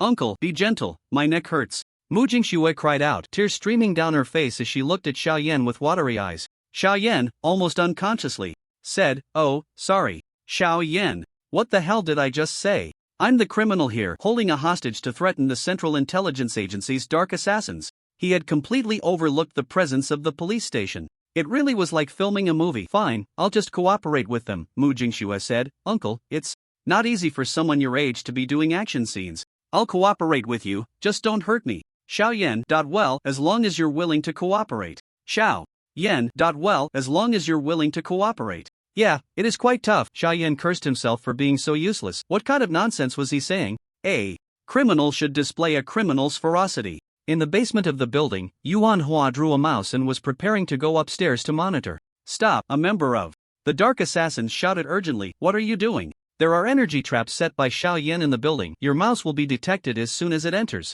The artist's mouse can track ordinary people, but it's far from enough to deal with superpowered individuals. It sensed us from a distance. Exactly, when it comes to infiltration and concealment, the police department can't compare to our expertise. The Dark Assassins members chimed in, making Yuan Hua blush, unable to refute. The Dark Assassins had always looked down on the police department's superpower team, as the strength of both sides was vastly different. Captain Lu, leave this to us, Ing Xiong said as she walked over to Lu Lai. After several confrontations, Lu Lai had gained experience and smiled nonchalantly, saying, "That's not possible, it's our police department's people maintaining order outside and isolating the crowd. Social security issues should be handled by our police department. If you Dark Assassins want to merge with us, then fine." The Dark Assassins members couldn't tolerate this. Captain Lu, that's not a fair statement. You can't help at all. Why don't you all go outside to maintain order and isolate the crowd? Help, just don't hold us back. Forget it. Ing Xiong stopped the Dark Assassins members from causing a ruckus.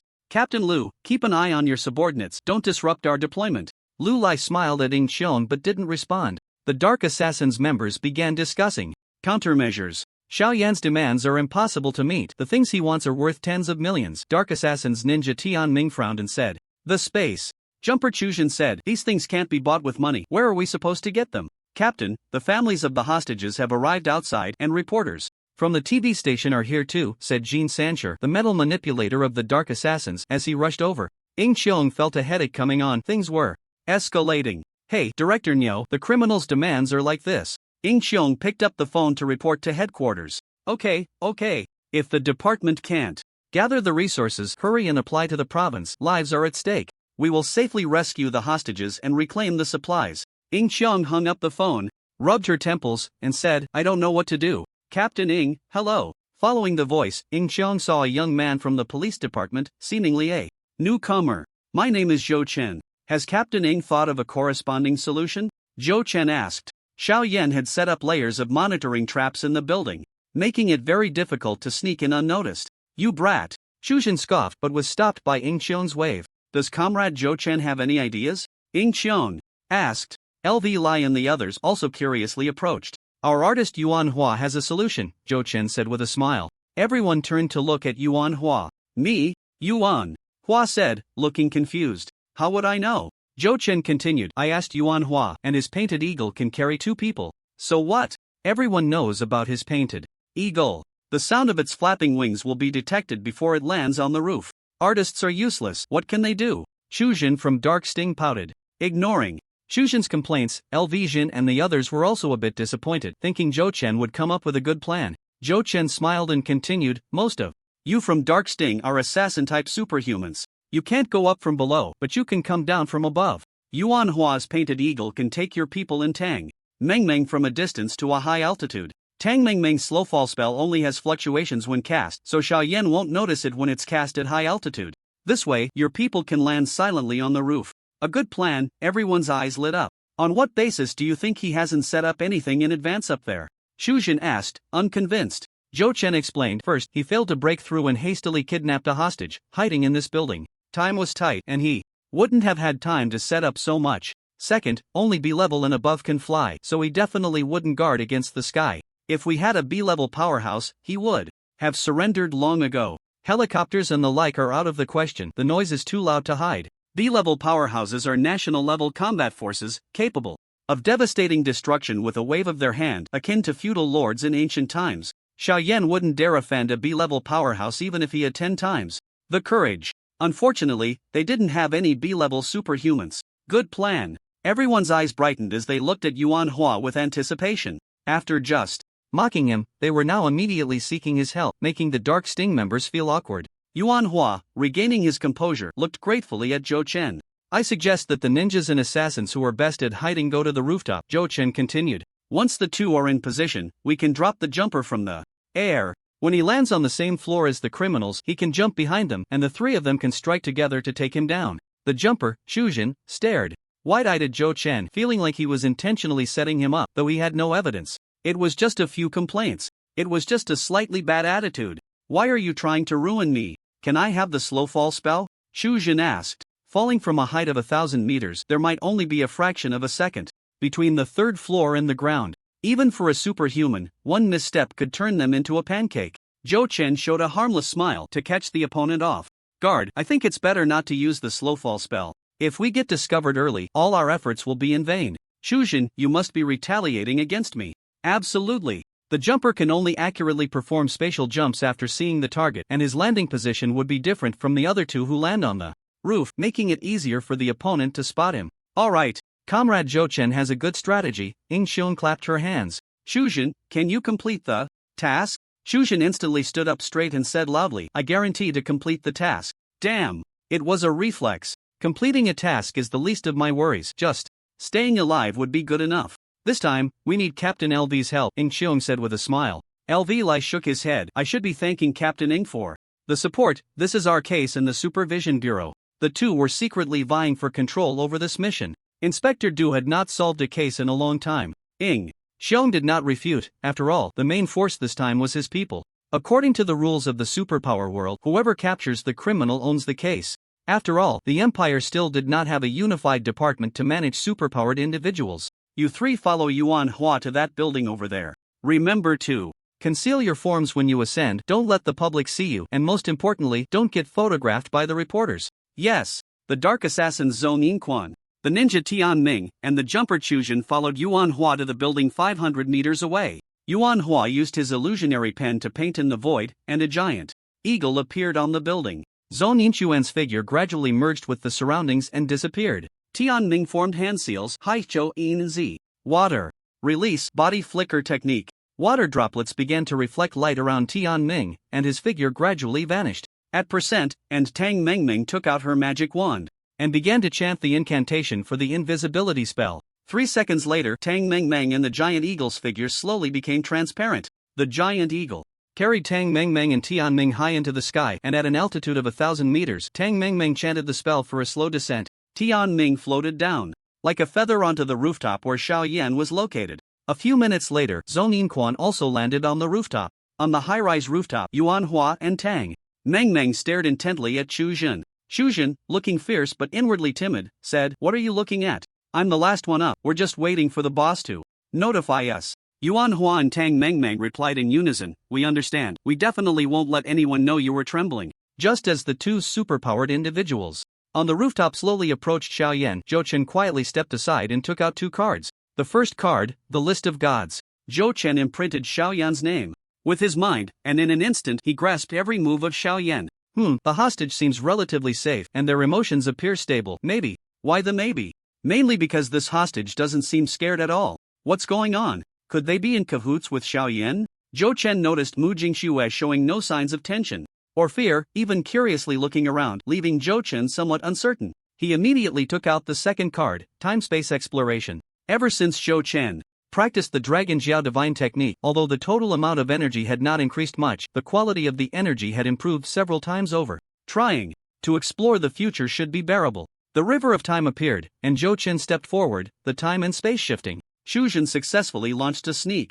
attack, and Tianming and Zhou Yinquan joined in. The 3D level experts besieged Xiaoyan, who quickly could not hold on any longer and cried out in despair and anger, "You court dogs of the court, all the resources are in your hands, and you don't give us rogue cultivators a way to survive. You forced me into this, let's die together." Boom. Xiaoyan self-destructed, the hostage was killed on the spot, Tianming also died, and Chu Zhen and Zhou Yinquan were gravely injured. This mission was a complete failure. The news reported extensively, and the pressure on the inspectorate and the central command was immense. Zhou Chen devised strategies and bore the main responsibility. Just as Zhou Chen was being held accountable, his energy was exhausted, and he was bounced back to reality. Zhou Chen panted heavily, cold sweat beading on his forehead. Sitting cross-legged on the ground, Zhou Chen began to circulate his energy to recover. This won't do, the plan was fine, just didn't expect Xiaoyan to be so crazy. A dead end. Right, it was us who forced him into a corner. Give him a glimmer of hope, even an ant clings to life, he might not dare to self-destruct. Zhou Yinquan and Tianming were already in position, if Ying Qiong were to give the order. Zhou Chen, having recovered half of his energy, hurriedly stopped. "Captain Ying, wait a moment." What's wrong, Comrade Zhou Chen?" Ying Qiong asked. Based on Zhou Chen's previous strategies, Ying Qiong was very tolerant of him. If someone interrupted his command, they would have been met with a scathing reprimand long ago. Zhou Chen said, "Captain Ying, tell those 3 not to go all out, give Xiaoyan a chance to escape." "What do you mean?" Ying Qiong was somewhat dissatisfied. Was this letting the criminal go, so the police bureau couldn't see them making achievements?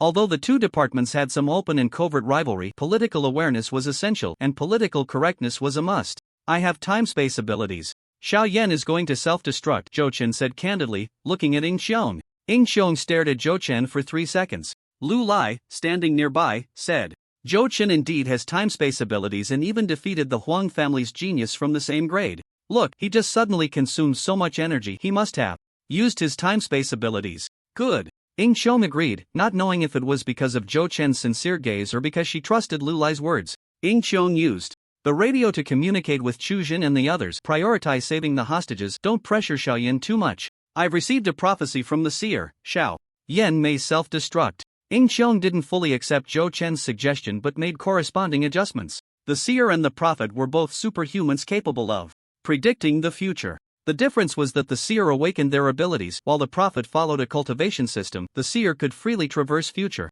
timelines and foresee the future. The prophet could only communicate with their future self through cultivation, receiving certain textual hints. Comparatively, the seer's prophecies were more accurate but consumed a lot of energy, and the foresight was usually for a nearer future. The prophet needed to interpret fragments of information, but consumed much less energy, allowing them to predict events decades or even hundreds of years later. Overall, the seer was currently the most popular prophet in the superhuman community, and Xiong also leveraged the seer's authority to raise her team's vigilance. Yes, Captain. Upon hearing it was a warning from the seer, the three took it very seriously. After communicating with Zhou Chen again, Xiong continued, when Xiao Yan says, "You forced me," that's when you start to retreat.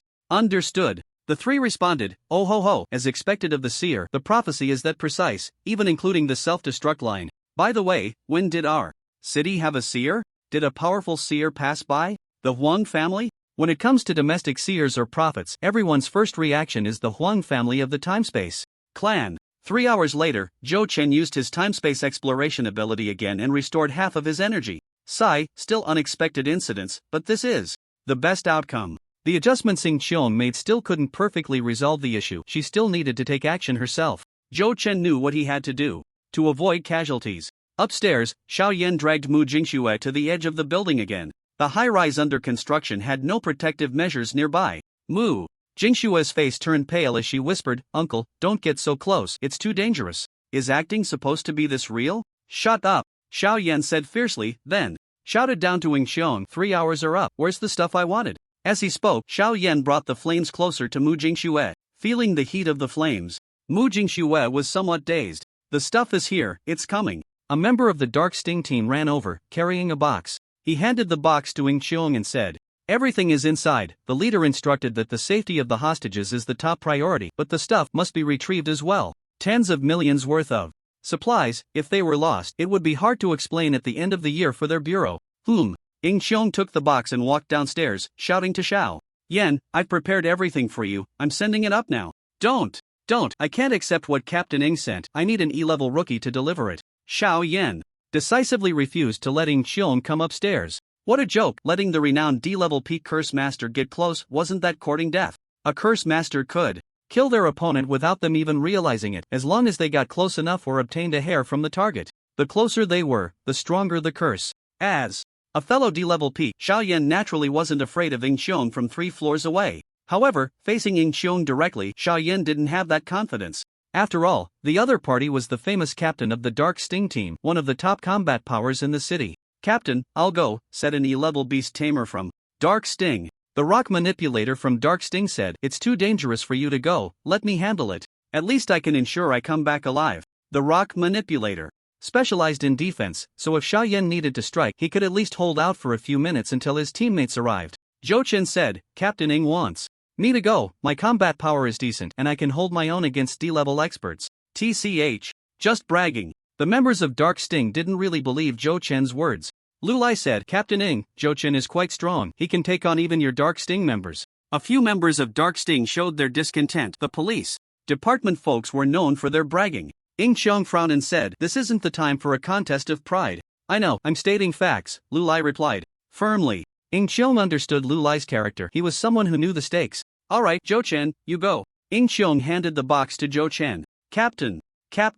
The E-level members of Dark Sting were very unwilling. Why was such an important task given to an outsider? It was unclear whether it was because Xiong trusted Lulai or if Zhou Chen's previous performance had impressed him. After careful consideration, Xiong still chose Zhou Chen. Zhou Chen took the briefcase, said nothing more, and turned to walk inside the building. "Xiao Yan, I'm Zhou Chen, a rookie detective from the police department, just graduated from the academy this year. I'm coming up," Zhou Chen said loudly as he walked. Zhou Chen released his aura, revealing his E-level status without a doubt. "Yeah, definitely an E-level rookie. You can come up." Xiao Yan did not object. Zhou Chen. "So what if I'm E-level? So what if I'm a rookie? Have E-level and rookies ever eaten your family's rice?" Zhou Chen climbed the stairs to the 3rd floor. Upon reaching the 3rd floor, he saw Xiao Yan standing at a distance, leaning against a pillar, shielding Mu Jingxue behind him. "What's your profession, young man?" Xiao Yan asked. Zhou Chen replied, "1-star enhancer." Saying this, Zhou Chen revealed his arm, which had a very obvious star-shaped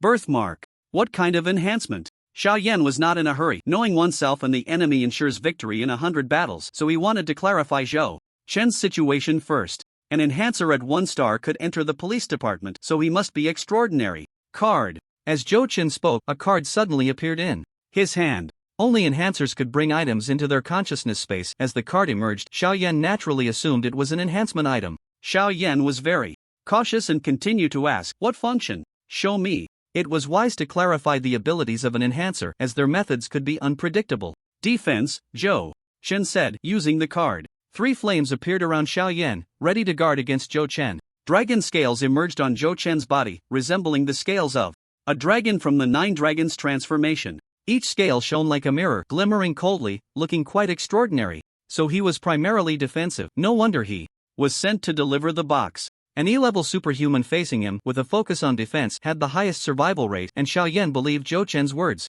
Throw the box over, Xiao Yan said. A superhuman focused on defense lacked offensive power, which made Xiao Yan lower his guard. Zhou Chen heard Ying Qiong's voice through the radio. The flea is ready. That won't do. Zhou Chen shook his head and said, I've given you the items, but what if you don't release the hostage? Xiao Yan hesitated. If he let the hostage go, how would he escape? Zhou Chen understood Xiao Yan's concerns and continued, if you release the hostage, we won't leave. We'll stay here with you, and you can break through first. If you don't release the hostage, I won't give you the box. Xiao Yan needed these items to break through. Once he did, escaping wouldn't be a problem. Then you open the box first. I want to inspect the goods, Xiao Yan said. Zhou Chen opened the box, revealing a ceramic vial. He pulled out the cork and poured out the elixir. A strong medicinal fragrance filled the air, and the 3 of them instantly felt invigorated. Our props for filming this powerful. Now, Mu Jingxue was a bit dazed. It's a Butian Dan. It really is a Butian Dan. Ha ha ha. Xiao Yan couldn't help but laugh wildly. Butian Dan repairs injuries to meridians and internal organs, replenishing the body's deficiencies. With the Butian Dan, Xiao Yan's internal injuries could heal and his physical body could reach a new level. Zhou Chen took out another item, a talisman, with blue light swirling around it, adorned with incomprehensible patterns. A soul-fixing talisman, it should be. The pattern is correct. Xiao Yan had specifically checked the information on the soul-fixing talisman and could roughly determine its authenticity. Soul-fixing talisman, a C-grade or above talisman, it organizes the sea of consciousness, preventing confusion and turmoil, generally used for breakthroughs, effectively stopping one from going mad. With the soul-fixing talisman, Xiao Yan still had a chance to break through. Finally, Zhou Chen took out 3 blue crystals, each the size of a thumb. Magic crystal, a crystal filled with energy. The energy within can be used directly without absorption, suitable for casting spells and supernatural abilities, and can also be used as an energy stone for cultivation, equivalent to an advanced version of pure energy stones, with a market price of 1.2 million each. The items were basically fine. As for the 100 pure energy stones, Xiao Yan didn't bother counting, they were unlikely to be wrong. Xiao Yan said, throw them over, 1 hand for the hostage, 1 hand for the goods. Okay, I'm going to throw them now, Zhou Chen shouted, placing everything into the briefcase and closing the lid. A voice crackled over the radio. The flea has moved, arriving in 5 seconds. 4, 3, 2. Release the hostage. Zhou Chen shouted, forcefully throwing the briefcase high into the air. Xiao Yan's gaze followed the briefcase as it slowly ascended, then he forcefully threw Mu Jingxue out. Mu Jingxue felt a powerful force and found herself in a state of weightlessness, flying through the air. Ah! Mu Jingxue couldn't help but scream. This didn't look like acting at all, it was too realistic, and if she couldn't catch herself, she would fall hard. Make your move, a booming voice reached Mu Jingxue's ears. Zhou Chen caught Mu Jingxue and rolled backward. A figure appeared outside the window.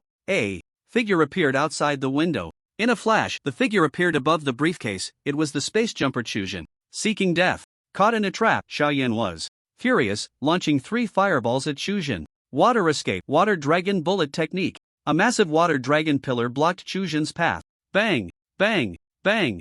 The fireballs exploded, sending Chuzhen flying, leaving him covered in dirt but otherwise unharmed. At the same time, a ghostly light flashed by. Xiao Yan sensed it and quickly dodged. Put! A dagger pierced through Xiao Yan's right scapula. It was the assassination technique of the D-grade assassin Zhong Yingquan. Water escape, great.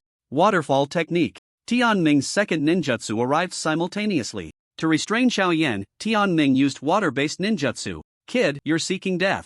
Xiao Yan ignored the other 3 and charged at Zhou Chen. He was determined to take this kid down, even if it cost him his life.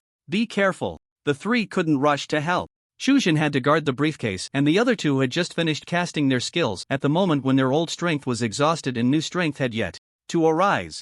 Die. Xiao Yan, holding a 2-colored fire lotus, slammed down towards Zhou Chen. Zhou Chen protected Mu Jingxue behind him. The dragon tendons and dragon body of the 9 dragons transformation surged. Zhou Chen's aura skyrocketed, no less than that of a D-level powerhouse. A dragon tail, the divine dragon swaying its tail. A dragon tail 3 men high appeared behind Zhou Chen, moving as fast as lightning, crashing toward Xiaoyan. The divine dragon swayed its tail, delivering a triple attack, its power comparable to a full-force strike from a late-stage D-level expert.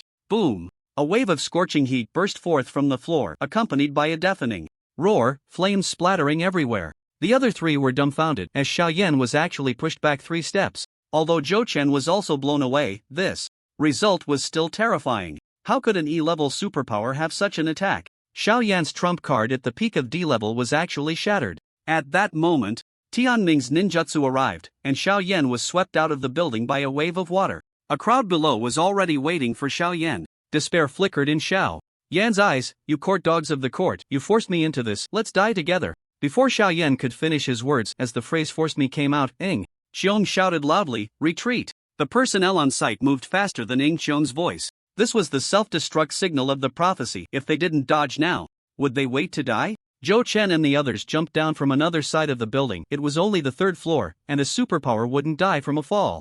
Zhou Chen jumped down holding Mu Jingxue, who was already stunned in midair, wondering how these people could be so crazy. Xiaoyan, who had not yet landed, flashed a hint of confusion in his eyes. Was the Dark Sting's mobility this strong now? Were they escaping this quickly? Did I call it too early? The energy time was out of control, and there was no time left. Boom! A thunderous explosion rang out, thick smoke billowing everywhere, shattered steel and dirt raining down like a meteor shower.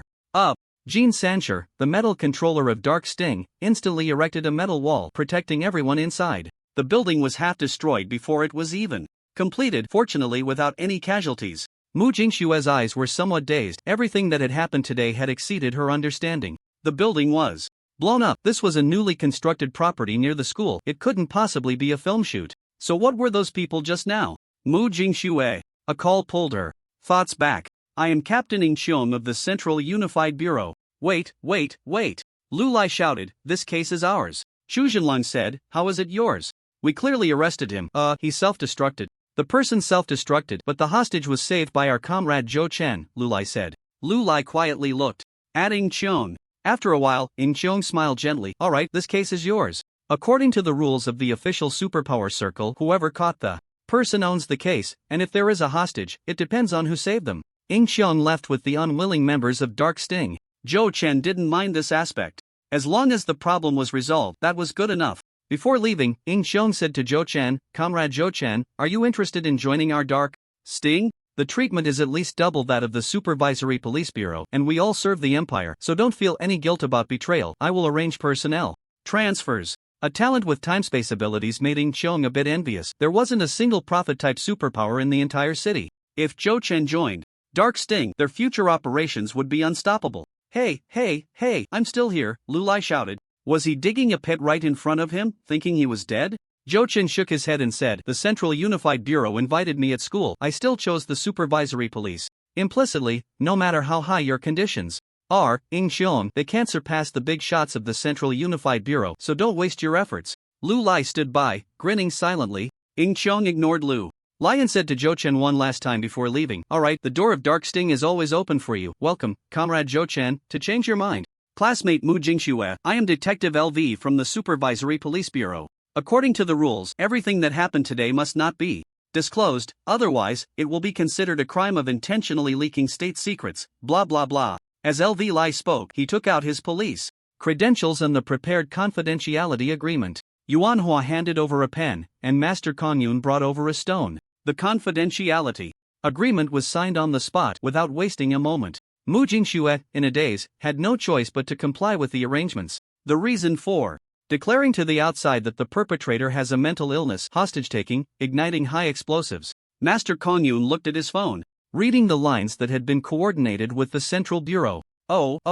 Mu Jingxue nodded repeatedly, a bit confused. At that moment, the police officers maintaining order outside received a notification and rushed in. "All right, classmate Mu Jingxue, you can go back now. Your parents are outside," said LV Lai. A police officer came over to support Mu Jingxue, who tightened her grip on Zhou Chen's arm. Since just now, she had been holding onto Zhou Chen's arm. LV Lai said, "Forget it, Zhou Chen, you take her over." Zhou Chen had no choice but to agree. "Weren't you just calm and not scared at all? Why do you look so shaken now?" Sigh, women, impossible to understand. As soon as Mu Jingxue saw her parents, she let go of Zhou Chen and burst into tears, throwing herself into her mother's embrace. Mu Jingxue cried like a rain-soaked pear blossom. The family wept together. Well done, Inspector He patted Zhou Chen's shoulder and said. The superpower incident was under Inspector He's jurisdiction. No, to be precise, Inspector He was responsible for the cleanup. So now he was here to tidy up. Inspector He, could you tell us how this kidnapping incident occurred? What is the identity of the kidnapper? Why did they kidnap classmate Mu? There was a violent explosion just now. Judging by the power of the explosion, it definitely wasn't a homemade bomb. May I ask where the perpetrator's bomb came from? Inspector He, were there any casualties in the Supervisory Police Bureau during this incident? Inspector He, may I ask? Inspector He felt overwhelmed. Dear journalist friends. Zhou Chen turned to look into the distance, the gate of Jiangding District No. 2 Middle School. Isn't that the place he was supposed to go to school? That hostage just now, wow, future classmates. After the Shaoyan incident, Zhou Chen practiced during the day and went out to explore the city at night. On Wednesday noon, after lunch, Zhou Chen planned to go to the mall to change his outfit. At that moment, his phone rang, and Zhou Chen answered. Hello, Zhou Chen, are you free this afternoon? Inspector He, oh, I'm free this afternoon. Is there something going on? Going to the mall certainly didn't count as something important, so Inspector He calling meant there was a serious matter. There's a murder case I'd like your help with. Inspector He's voice sounded a bit awkward. It's not a superpower case. According to the rules, Zhou Chen and his team only handled superpower incidents, and Inspector He's request exceeded their responsibilities. Moreover, using superpowers to handle cases could easily expose them, which was a principled issue. Zhou Chen hesitated for a moment but still agreed. Alright, I'll come over now. Since Inspector He knew the rules and still came to ask for his help, it indicated that this case was very important. No need, I'm coming to your side now. Okay, that's fine. After hanging up, not long after, Inspector He arrived at Zhou Chen's dormitory with a stack of documents. This is the case. Zhou Chen took the documents and began to read. It was an ordinary murder case that occurred in Chuncheon County, a lower-level area of Hangzhou City. Xiang Yu, 68, had lost his son and daughter-in-law in a car accident years ago, leaving behind a granddaughter. A week ago, Xiang Yu took his 8-year-old granddaughter to the town for fun, and on their way home, they were murdered. The grandfather and granddaughter were left exposed in the wilderness, with only Xiang Yu's elderly wife left alone, weeping daily. Cause of death, beaten and abused to death. Zhou Chen was not an angry youth. After reading the case file, his expression darkened. No clues? An old man and a child, what grudges could there be? To abuse and beat them to death, it's utterly cruel, completely inhumane. Such scum cannot be allowed to roam freely, endangering society. He must be brought to justice. The murderer was very cautious. Apart from the body, no clues were found at the scene. No footprints, no murder weapon, no hair. Since it was on a country road, there were no surveillance cameras, and the surrounding area was filled with mountains and fields, offering too many escape routes. We checked all the nearby surveillance footage, but still found nothing. Inspector, he said helplessly. I heard you can use time-space techniques, so I came to find you, hoping you can bring justice to the Xiang Yu family. For 7 consecutive days, there had been no leads, and the police department was about to treat this as an unsolvable case. Inspector, he knew that the longer it dragged on, the worse it would be. Even time-space abilities had their time limits. 7 days should be enough. Ever since Zhou Chen practiced the Dragon Jiao Divine technique, the quality of energy within him had multiplied several times, and the time-space exploration card could now be used more broadly. The two immediately set off for the crime scene. To avoid exposure, I'll go with you alone, but I can't publicly acknowledge your contribution, Inspector, he said, looking a bit embarrassed at Zhou Chen. It was hard to admit that he was the one handling the most, yet had no credit to show for it. Zhou Chen shrugged it off, saying, it's fine, I didn't agree to help for the credit. Fame and fortune were not what Zhou Chen pursued. In this world, strength was the ultimate goal. Inspector, he felt a bit awkward and continued. But I will write 2 copies of the report, one complete version, which I will submit to my superiors. Inspector, his superiors were aware of the existence of superhumans, and Zhou Chen's contributions would be secretly recorded and rewarded. Zhou Chen joked, that's great. Just tell your superior to give me a few more pure energy stones as my annual salary. I will definitely fight for that for you. Ha ha, Inspector, he replied. An hour later, the two arrived at the crime scene. The area was cordoned off with police tape, and several officers were guarding the site. Inspector, he, what brings you here? A few officers spotted Zhou Chen and Inspector He from a distance. Inspector, he said, we're here to see if we can find any clues. You brothers have worked hard. Not at all, not at all, you're busy. Inspector He, the guarding officer said a few words before stepping back. Inspector He led Zhou Chen to a patch of grass and pointed ahead, saying, this is where the body was found. Zhou Chen decisively took out a card. Card, Time-Space Exploration. The ability surged and the river of time appeared. Jochen walked backward, 1 day ago, 2 days ago, 6 days ago, 7 days ago. Grandpa, this cotton candy is so delicious, a voice came. Jochen looked over and saw 2 figures approaching on the road. It was confirmed to be the victim and his granddaughter, as he had seen their photos in the case file. Behind Jochen, a middle-aged man crouched down, holding a wooden stick, hiding in the grass. Jochen walked up beside him, observing him closely. The man had 2 thick eyebrows casting shadows and his eye sockets were deeply sunken, making him look quite frightening. As the grandfather and granddaughter passed by the grass, the man suddenly lunged forward, striking Xiang Yu on the head with the stick. Instantly, the elderly Xiang Yu fell to the ground and his 8-year-old granddaughter tumbled down, crying loudly. The middle-aged man stepped forward, slapping the little girl several times, leaving her face covered in blood. Zhao Baoquan, it's you. If you have a grudge, come at me, don't hit my granddaughter. Xiang Yu recognized the murderer and rushed forward to embrace his granddaughter. The murderer then dragged the grandfather and granddaughter into the grass, beating and cursing them. Old man, if it weren't for your son back then, I wouldn't have ended up in prison. 5 years ago, I killed your son and daughter-in-law, now it's your turn. I said back then, when I get out, I will definitely kill your whole family, and I keep my word. In the end, the grandfather and grandson were beaten to death. Jochen's heart trembled. Even though this was a recollection of the past, he kept grasping the little girl's ethereal hand until she stopped twitching. After a long while, Jochen calmed his emotions and followed Zhao Baoquan, watching him erase all traces, disposing of the murder weapon and the blood-stained clothes. Upon returning home, he took a shower. Energy depleted, Jochen returned to reality. Huff, huff, huff. Jochen gasped for air. So, did you find the murderer? Inspector, he asked nervously. If the time-space technique had failed, this would turn into a cold case. I found him, let me rest for a bit. Jochen sat cross-legged on the ground, beginning to recover his energy. Good, good. Inspector, he was somewhat excited. Half an hour later, Jochen regained some energy and stood up. Jochen led Inspector He over a small hill, walking eastward, and half an hour later, they entered a patch of farmland. Jochen looked around, saw no one, and stepped into the field. Jochen was careful, the crops were still trampled quite a bit. Reaching the center of the field, Jochen dug down a few times, and a blood-stained wooden stick appeared. Inspector He was extremely excited. They had found the murder weapon, an important clue. Jochen did not move, and said to Inspector He, you arrange for someone to collect the evidence, make up a reason. Okay.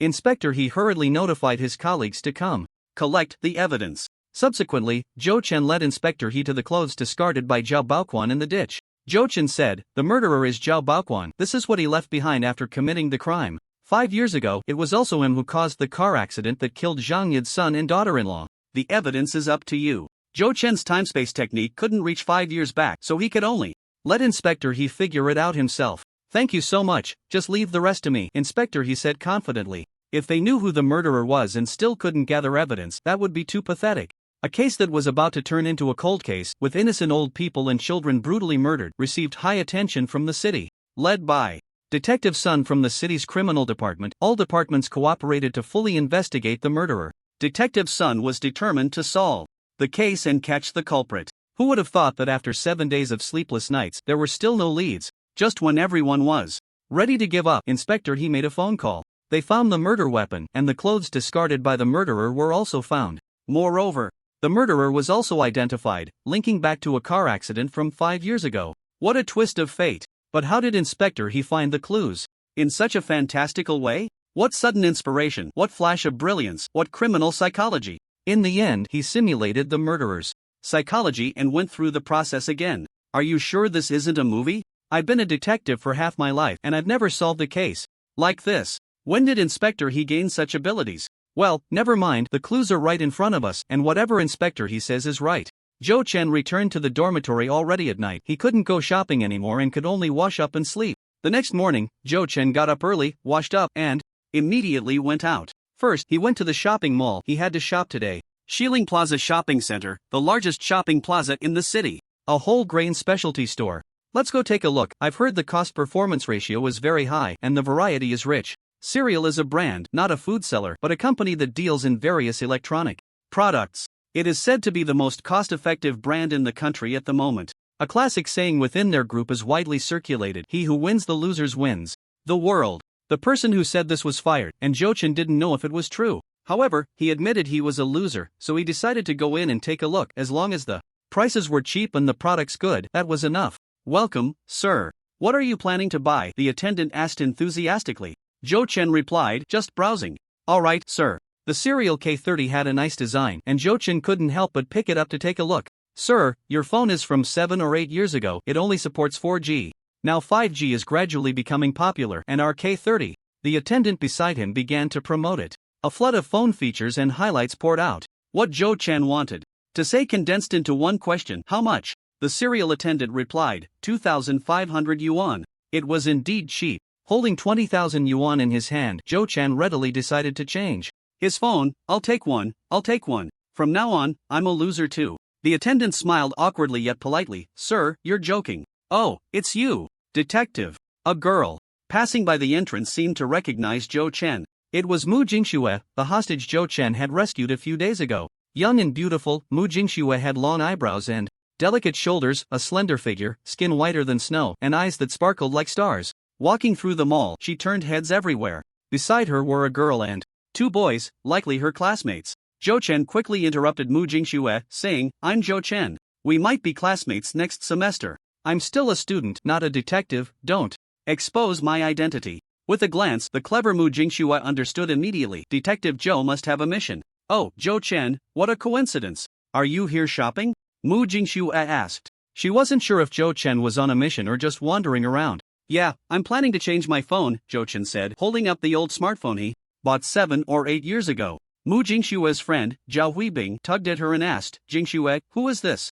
How come you just learned his name? Look at his phone, he hasn't changed it in 7 or 8 years. And his clothes are almost faded. Let's not bother with someone like him, Zhao Huibing said with a look of disdain, pulling Mu Jingxue away.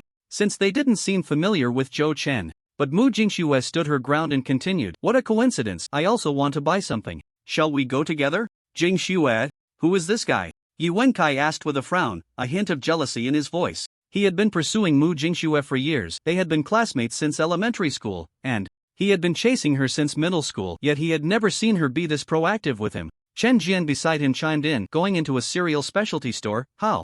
Lo, Zhou Chen. Classmates, do you know that superhumans have excellent hearing? The voices they thought were quiet were crystal clear to Zhou Chen. Ha, no need, I'll be done soon. Zhou Chen refused, not wanting to stoop to the level of these kids. Seeing Zhou Chen's expression, Mu Jingxue knew he must have heard her classmates' mockery. After the Shaoyan kidnapping incident, Mu Jingxue had been asking her father about the superhuman circle. Her father, who had been in business for many years, though not comparable to international giants like Daige, still had considerable influence in the city. He took his daughter's experience very seriously, and after inquiring, he was shocked by the results. A certain department manager from Daige Shopping Network was a childhood friend of his, and according to him, there were quite a few supermen in this world. The superhuman circle was the new truth Mu Jingxue had learned about in recent days. The Zhou Chen before her was the hidden ace of the police department, a superhuman detective. According to the plot of the movie, my classmates' whispers surely can't be hidden from these superpowered individuals. Perhaps they even have mind-reading abilities. These past few days, Mu Jingxue has been having nightmares every night, and every time Zhou Chen appears in her dreams, she feels a sense of peace and tranquility. Today, upon seeing Zhou Chen, she couldn't help but feel joy in her heart. Whole grains are quite good, right? Let's help our classmate Zhou Fong pick some out. Isn't it what classmates should do for each other? Mu Jingxue said to her classmates, isn't it what classmates should do for each other? Her companions watched in disbelief as Mu Jingxue walked over to Zhou Chen, unable to refute her. Zhao Huibing stomped her foot in anger and followed her in, and the other two had no choice but to follow as well. Zhao Huibing couldn't understand what had gotten into her best friend, leaving her behind to run off with a guy. Mu Jingxue whispered beside Zhou Chen, what kind of phone are you planning to buy, Zhou Chen? Zhou Chen pointed to the phone in his hand and said, K30. Zhao Huibing glanced at the price and said, only 2005, the performance must be average. Zhou Chen, while it's true that you get what you pay for, have you considered the actual performance experience with your assessment? Mu Jingxue picked up another phone and sweetly said, I recommend you buy the F33 Supreme Edition, the configuration, but it only costs an extra 200, better value for money. Mu Jingxue went on to explain the differences between the two phones, while Zhou Chen looked at the salesperson. Zhou Chen wasn't unfamiliar with phones, he just hadn't had the chance to understand the phones in this world yet. The salesperson smiled and said, this lady has a thorough understanding of our whole grain products. Adding money and switching to another one. Zhou Chen bought the model recommended by Mu Jingxue. Holding the new phone, Zhou Chen said, "Thank you, I was completely in the dark and just followed the salesperson's advice." Mu Jingxue smiled like a crescent moon and said, "You're welcome. How can you not even understand this? Is this your first time in a mall?" Zhao Huibing said sarcastically. Chen Jian quietly echoed, "Country bumpkin." Mu Jingxue frowned and glanced apologetically at Zhou Chen. On one side were her longtime classmates and friends, and on the other was her lifesaver. Mu Jingxue felt very awkward being caught in the middle. Zhou Chen said flatly, "To be honest, this is my first time here. You all should leave. Don't play with this country bumpkin. Let me be alone for a while." "Oh, really? Then let me show you around. I'm very familiar with this place. What does Zhou Chen want to buy?" Mu Jingxue smiled brightly at Zhou Chen. Yi Wenkai glared at Zhou Chen with fiery eyes from behind. Mu Jingxue. Zhou Chen stared blankly at Mu Jingxue, wondering what was going on with this girl. Was it because he saved her last time that she wanted to hire him as a bodyguard? No way, I won't betray the police station. Also, my appearance fee is very high, she can't afford it. She must be asking for a discount. Women. However, it wouldn't be good to refuse outright. What if she accidentally let something slip while talking with her classmates? That would expose everything. It's better for me to keep an eye on things myself. Sure, let's go together. I want to buy some clothes, Zhou Chen readily agreed. Yi Wenkai, burning with anger. Zhao Huibing huffed angrily, wondering what was so great about shopping with a country bumpkin. Seeing Zhao Huibing so upset, Chen Jian, who also didn't like Zhou Chen, looked at him with a scrutinizing gaze and asked, "Where are you from, Zhou Chen?" "I'm from Hangzhou. I followed my parents to another place when I was young and I just came back this year." The information given by officer he was written like this. "Yes, that's right." "Oh, what do your parents do?" Chen Jian continued to ask. "They are in the clothing import and export trade. This year, their business expanded overseas and they didn't have time to take care of me, so I came back." Zhou Chen was well versed in his own background, which conveniently allowed his future classmates to know his identity in advance. The news coming from these rich kids was more credible. Chen Jian and the others exchanged glances. This kid was boasting without a script. Was he just putting on a brave face? With this attire and taste, could his family really have such a large fortune? Zhao Huibing looked at Zhou Chen with disdain. "My family is also in the clothing business. Parker, Yeshin, Guiru, all processed by us." Zhao Huibing rattled off a string of luxury brand names, none of which Zhou Chen recognized. She continued, "Which neighborhood does your family live in? What's your father's name? Maybe my dad knows your dad, and perhaps our families even have business dealings." Zhou Chen. "Oh no, a fake meeting. A real deal. This information doesn't add up. My financial strength doesn't match this family background at all. I should have just made up a story about being orphaned and raised by my grandfather. That would have been a perfect match." Zhou Chen was filled with complaints, his mind racing. How difficult. What to do? Uncle Zhou used to live next door to my house. Zhou Chen and I are childhood friends. Uncle Zhou went away when I was very young, so Huibing, your family definitely doesn't know him. Mu Jingxue stepped in to cover for Zhou Chen. The elite department of the police station must have secret missions to come to the school. Zhou Chen had even saved her. She had to protect his identity. "Yes, that's right. I just came back recently and am renting a place." Zhou Chen nodded in agreement. Thankfully, Mu Jingxue was clever, otherwise, Zhou Chen wouldn't know how to get out of this situation. "Then why don't you know his name?" Yi Wenkai said sourly. "That detestable childhood friend, the most annoying. I haven't seen him in over a decade. I just got in touch recently and couldn't remember his name for a moment." Mu Jingxue lied without batting an eye. Zhou Chen sighed inwardly. Great acting, great acting. Women are indeed born liars. Adorable liars. This store has some nice clothes, and they're on sale right now. Let's go take a look. Mu Jingxue picked the cheapest clothing store in the mall. She was worried that Zhou Chen might not have enough money, and it would be embarrassing if he couldn't pay.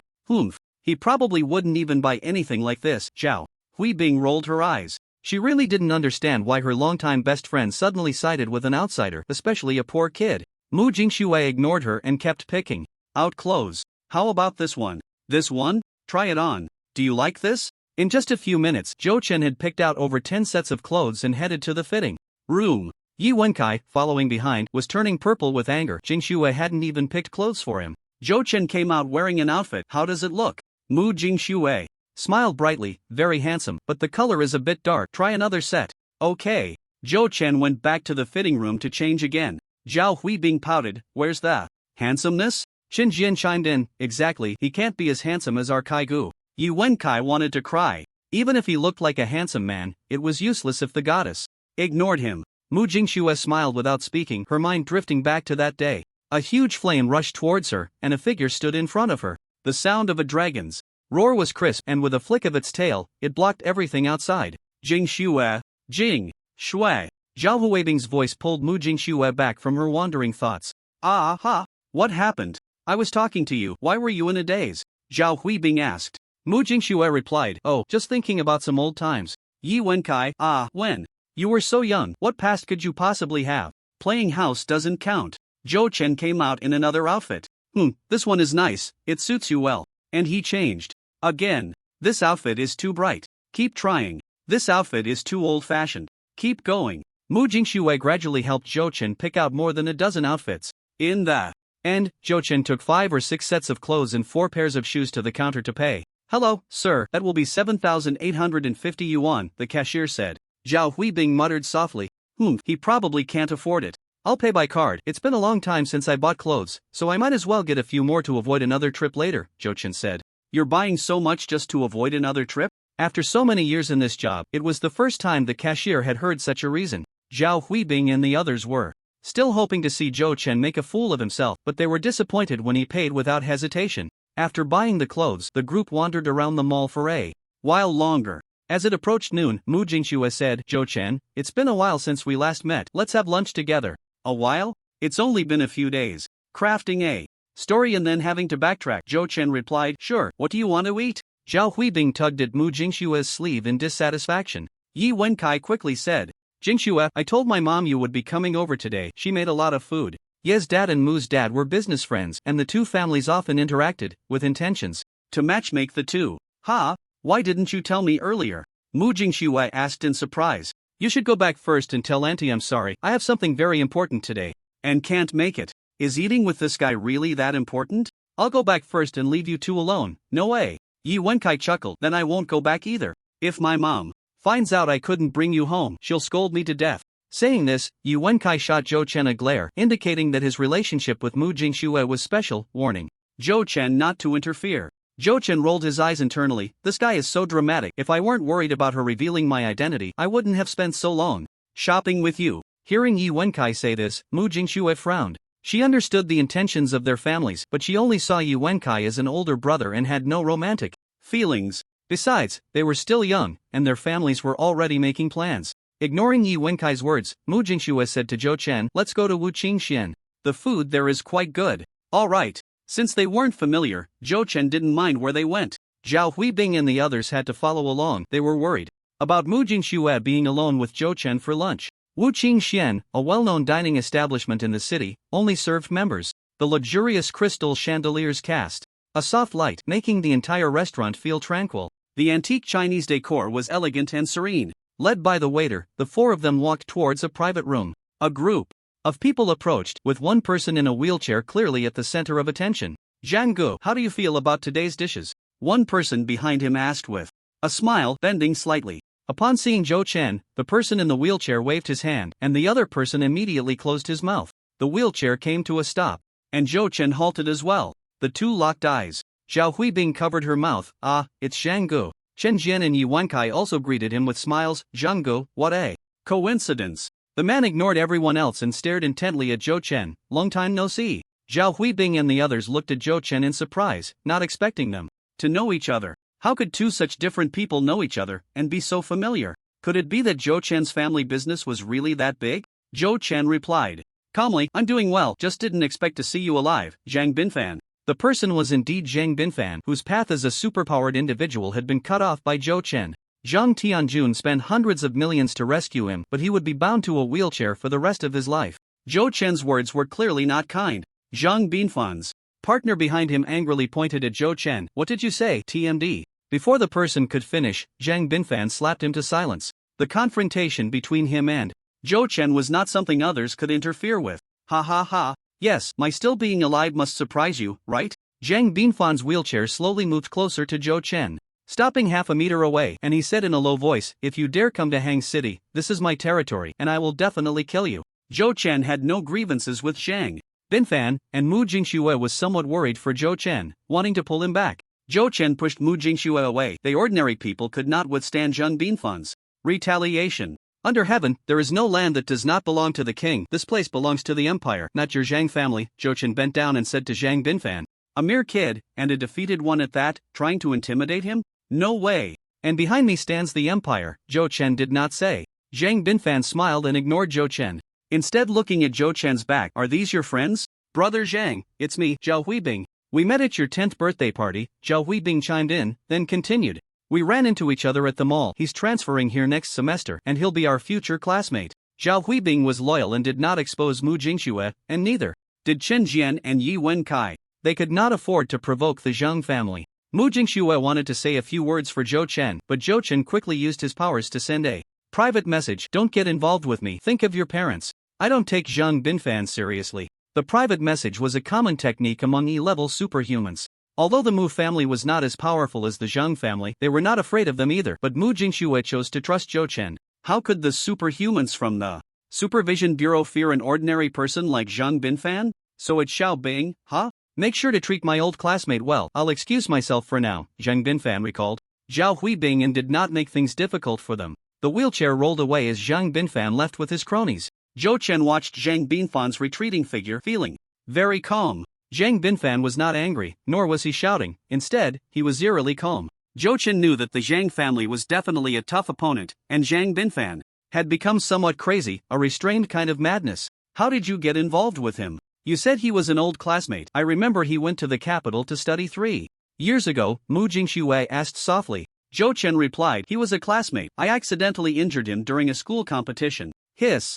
Zhao Huibing and the others gasped. Injured him, and he spoke so lightly about it. To injure Zhang Binfan and still stand here intact, just based on that, Zhou Chen was not simple. Moreover, Zhang Binfan had formally issued a challenge completely regarding Zhou Chen as an opponent of the same level. Zhao Huibing and the others looked at Zhou Chen with newfound respect, placing him on the same level as Zhang Binfan. Zhou Chen, hasn't the Zhang family caused you any trouble? Chen Jian asked curiously. Zhou Chen said, with elders backing me, the Zhang family doesn't dare to act recklessly. The Enlightenment Academy had its own rules, and the Zhang family's influence could not reach there. Chen Jian and the others thought Zhou Chen had powerful elders who could contend with the Zhang family. It was confirmed. Zhou Chen definitely came from an extraordinary background. Perhaps he was from some princely faction, here to experience life in the city. Mu Jingxue thought Zhou Chen was referring to the superhumans from the Supervision Bureau. Mu Jingxue gently said, just be careful, but I believe Zhang Binfan won't be able to deal with you.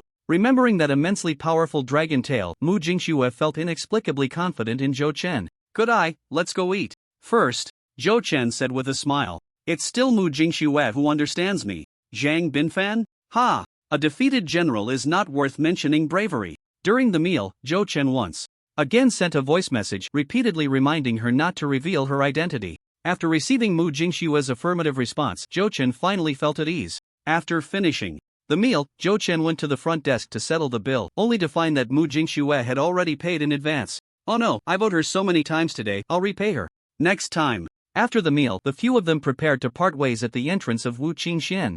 Zhou Chen, let's add each other on Tianxuan, Mu Jingxue said. Zhou Chen, I haven't applied for that annoying contact method yet. Zhou Chen suddenly had a flash of inspiration and said, I just changed my phone, so I haven't downloaded it yet, and my old phone has been reset. How about this? Give me your phone number, and I'll add you later. Mu Jingxue smiled and said, okay, but don't forget. Saying this, Mu Jingxue gave her phone number to Zhou Chen. Zhou Chen said, I'll add you as soon as I get back, I won't forget. Yi Wenkai looked on sourly from behind. Zhou Chen bid farewell to Mu Jingxue and the others and returned to the police station. He first downloaded Tianxuan, applied for an account and added Mu Jingxue as a friend. Mu Jingxue sent a message, is this a new application? You don't have any updates in your friend circle. Zhou Chen replied, our circle doesn't use Tianxuan. So, does that mean I'm your first friend? I guess so. Why is this woman's thought process so different? After chatting for a bit, Zhou Chen put away his phone and began to cultivate. With only 2.5 months until school starts, Zhou Chen secretly resolved to break through to D-level before the semester begins. In the following days, Zhou Chen continuously honed his physical body in the training room and practiced his techniques day and night in the cultivation room to absorb energy. Day after day, his energy absorption had nearly reached 99%. A few days later, an opportunity presented itself. The Xiaoyan kidnapping case officially completed its procedures, and after discussions at the higher-ups, The rewards were announced. The entire department of the Supernatural Incident Investigation Team received a funding reward of 50,000 yuan. Zhou Chen received a personal cash reward of 30,000 yuan, while Tang Mengmeng and Yuan Hua each received 10,000 yuan. The murder case on Inspector He's side was also solved, and the suspect was formally prosecuted, facing the maximum penalty of death. Meanwhile, Zhou Chen was secretly rewarded with a piece of pure energy stone. Are the rewards for murder cases this generous? That's 150,000. Inspector He stated that this was to encourage superpowered individuals to assist in solving cases. Moreover, this case was taken very seriously by the higher-ups, and Zhou Chen was rewarded according to the specifications for superpowered cases. Zhou Chen immediately hugged Inspector He, expressing that he would be available for any murder cases in the future, the harder the better. He only sought pure energy stones. Inspector He was left speechless. Zhou Chen planned to use this energy stone himself. Neither the box nor he cattle had a share.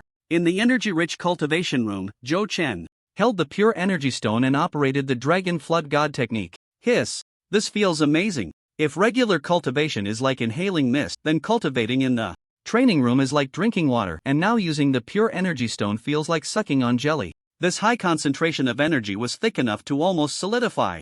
The spiritual tree in Zhou Chen's consciousness space emitted bursts of golden light. The bottleneck for breaking through from E level to D level appeared, feeling like encountering a thin membrane that obstructed energy absorption, making it impossible to increase his cultivation no matter how he practiced. Fortunately, the Dragon Flood God technique is a C-level technique with secret methods for breakthroughs. Zhou Chen activated the secret method, gathering his energy, and drained half of the pure energy stone, transforming the energy into a sharp blade that pierced through the bottleneck obstruction. Put. It was like a balloon being popped. Zhou Chen's power continuously increased, and all the energy converged into his consciousness space, where the spiritual tree absorbed D-level quality energy, slowly bearing a golden fruit. Breaking through to D-level, Zhou Chen can once again refine an item. Zhou Chen continues to absorb pure energy stones to consolidate his cultivation, until the energy stones turn to powder. He walks into the testing area. Strength progress, D-level 7%, early D-level, energy quality, 80, D-level average 72, muscle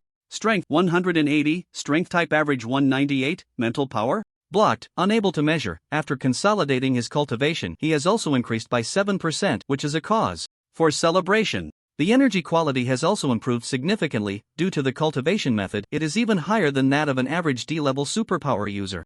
As for physical strength, although it has increased somewhat, it is still lower than that of an average strength-type superpower user. Zhou Chen pinches his muscles. After all, he is not on the strength route, and compared to pure strength-type powerhouses, he still falls short. Breaking through from E-level to D-level seems simple. Yet more than half of superpower users get stuck at this stage and cannot break through.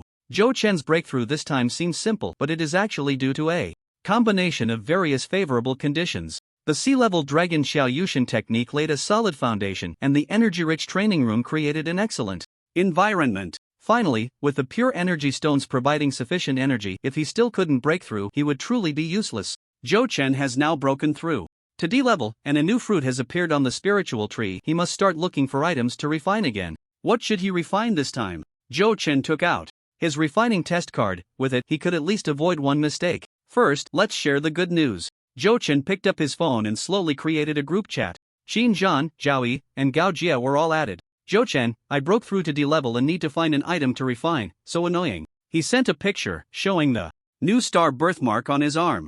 Zhao Yi sent a dazed emoji. The teacher said I would be the first to break through, but I still need at least a month. After taking the blood mushroom emperor grass, Zhao Yi unexpectedly thought he would reach D-level in this session. Xin Zhan, at Zhao Yi, keep it up. I'm almost there too. Zhao Yi. Zhao Yi. Gao Jia sent a pat on the head emoji. Don't be sad, I still need at least half a year.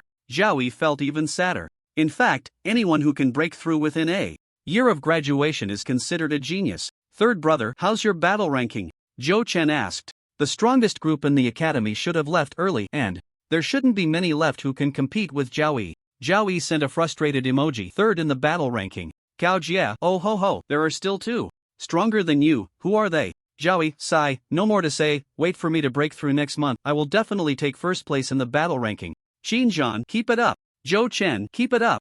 Gao Jia, hee hee, if there's no first place, treat me to a seafood buffet. Zhao Yi, get lost. Zhou Chen suddenly remembered something and typed. By the way, second brother, the sword technique I taught you is a combined sword technique. Once you find the other half, you can pass it on to her. The dual sword combination is actually a B-level sword technique. Gaojia, shocked, Zhaoi, drooling, Xinjian, at Gaojia, keep it up. What is the name of the sword technique? No one asked, and Zhou Chen didn't plan to say. Without the ant's sword technique, it doesn't qualify to be called the Jade Maiden sword technique. The chat ended, and Zhou Chen put away his phone, deciding to first choose the second item to refine. Should he go to the antique market for a stroll? But he only has one refining test card, which is not enough. He has saved up 26 chances to draw cards. Should he use one first and then get a few more refining test cards? Let's do it. A 2-in-1 draw, 13 consecutive draws. Here we go. The first card flipped open, revealing a huge copper coin pattern on the card.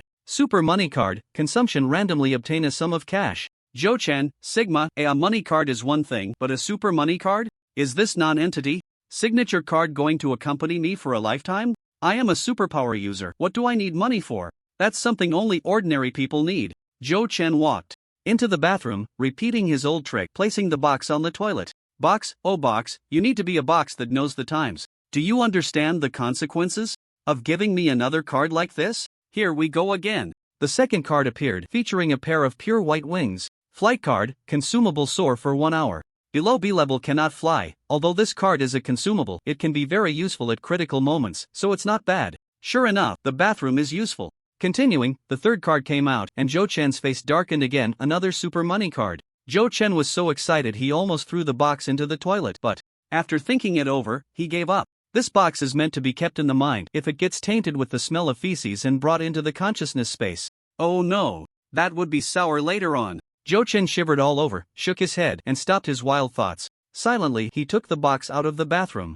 Forget it, let's just see how lucky I am. Fourth card, give it to me. A finger appeared on the card. It was an enlightenment test card. Oh no, it's like a pillow delivered when you're sleepy. The fifth card, martial skill card, acupoint finger learned in 1 second. Acupoint finger, C-level technique, wow. Zhou Chen was so thrilled he almost fainted.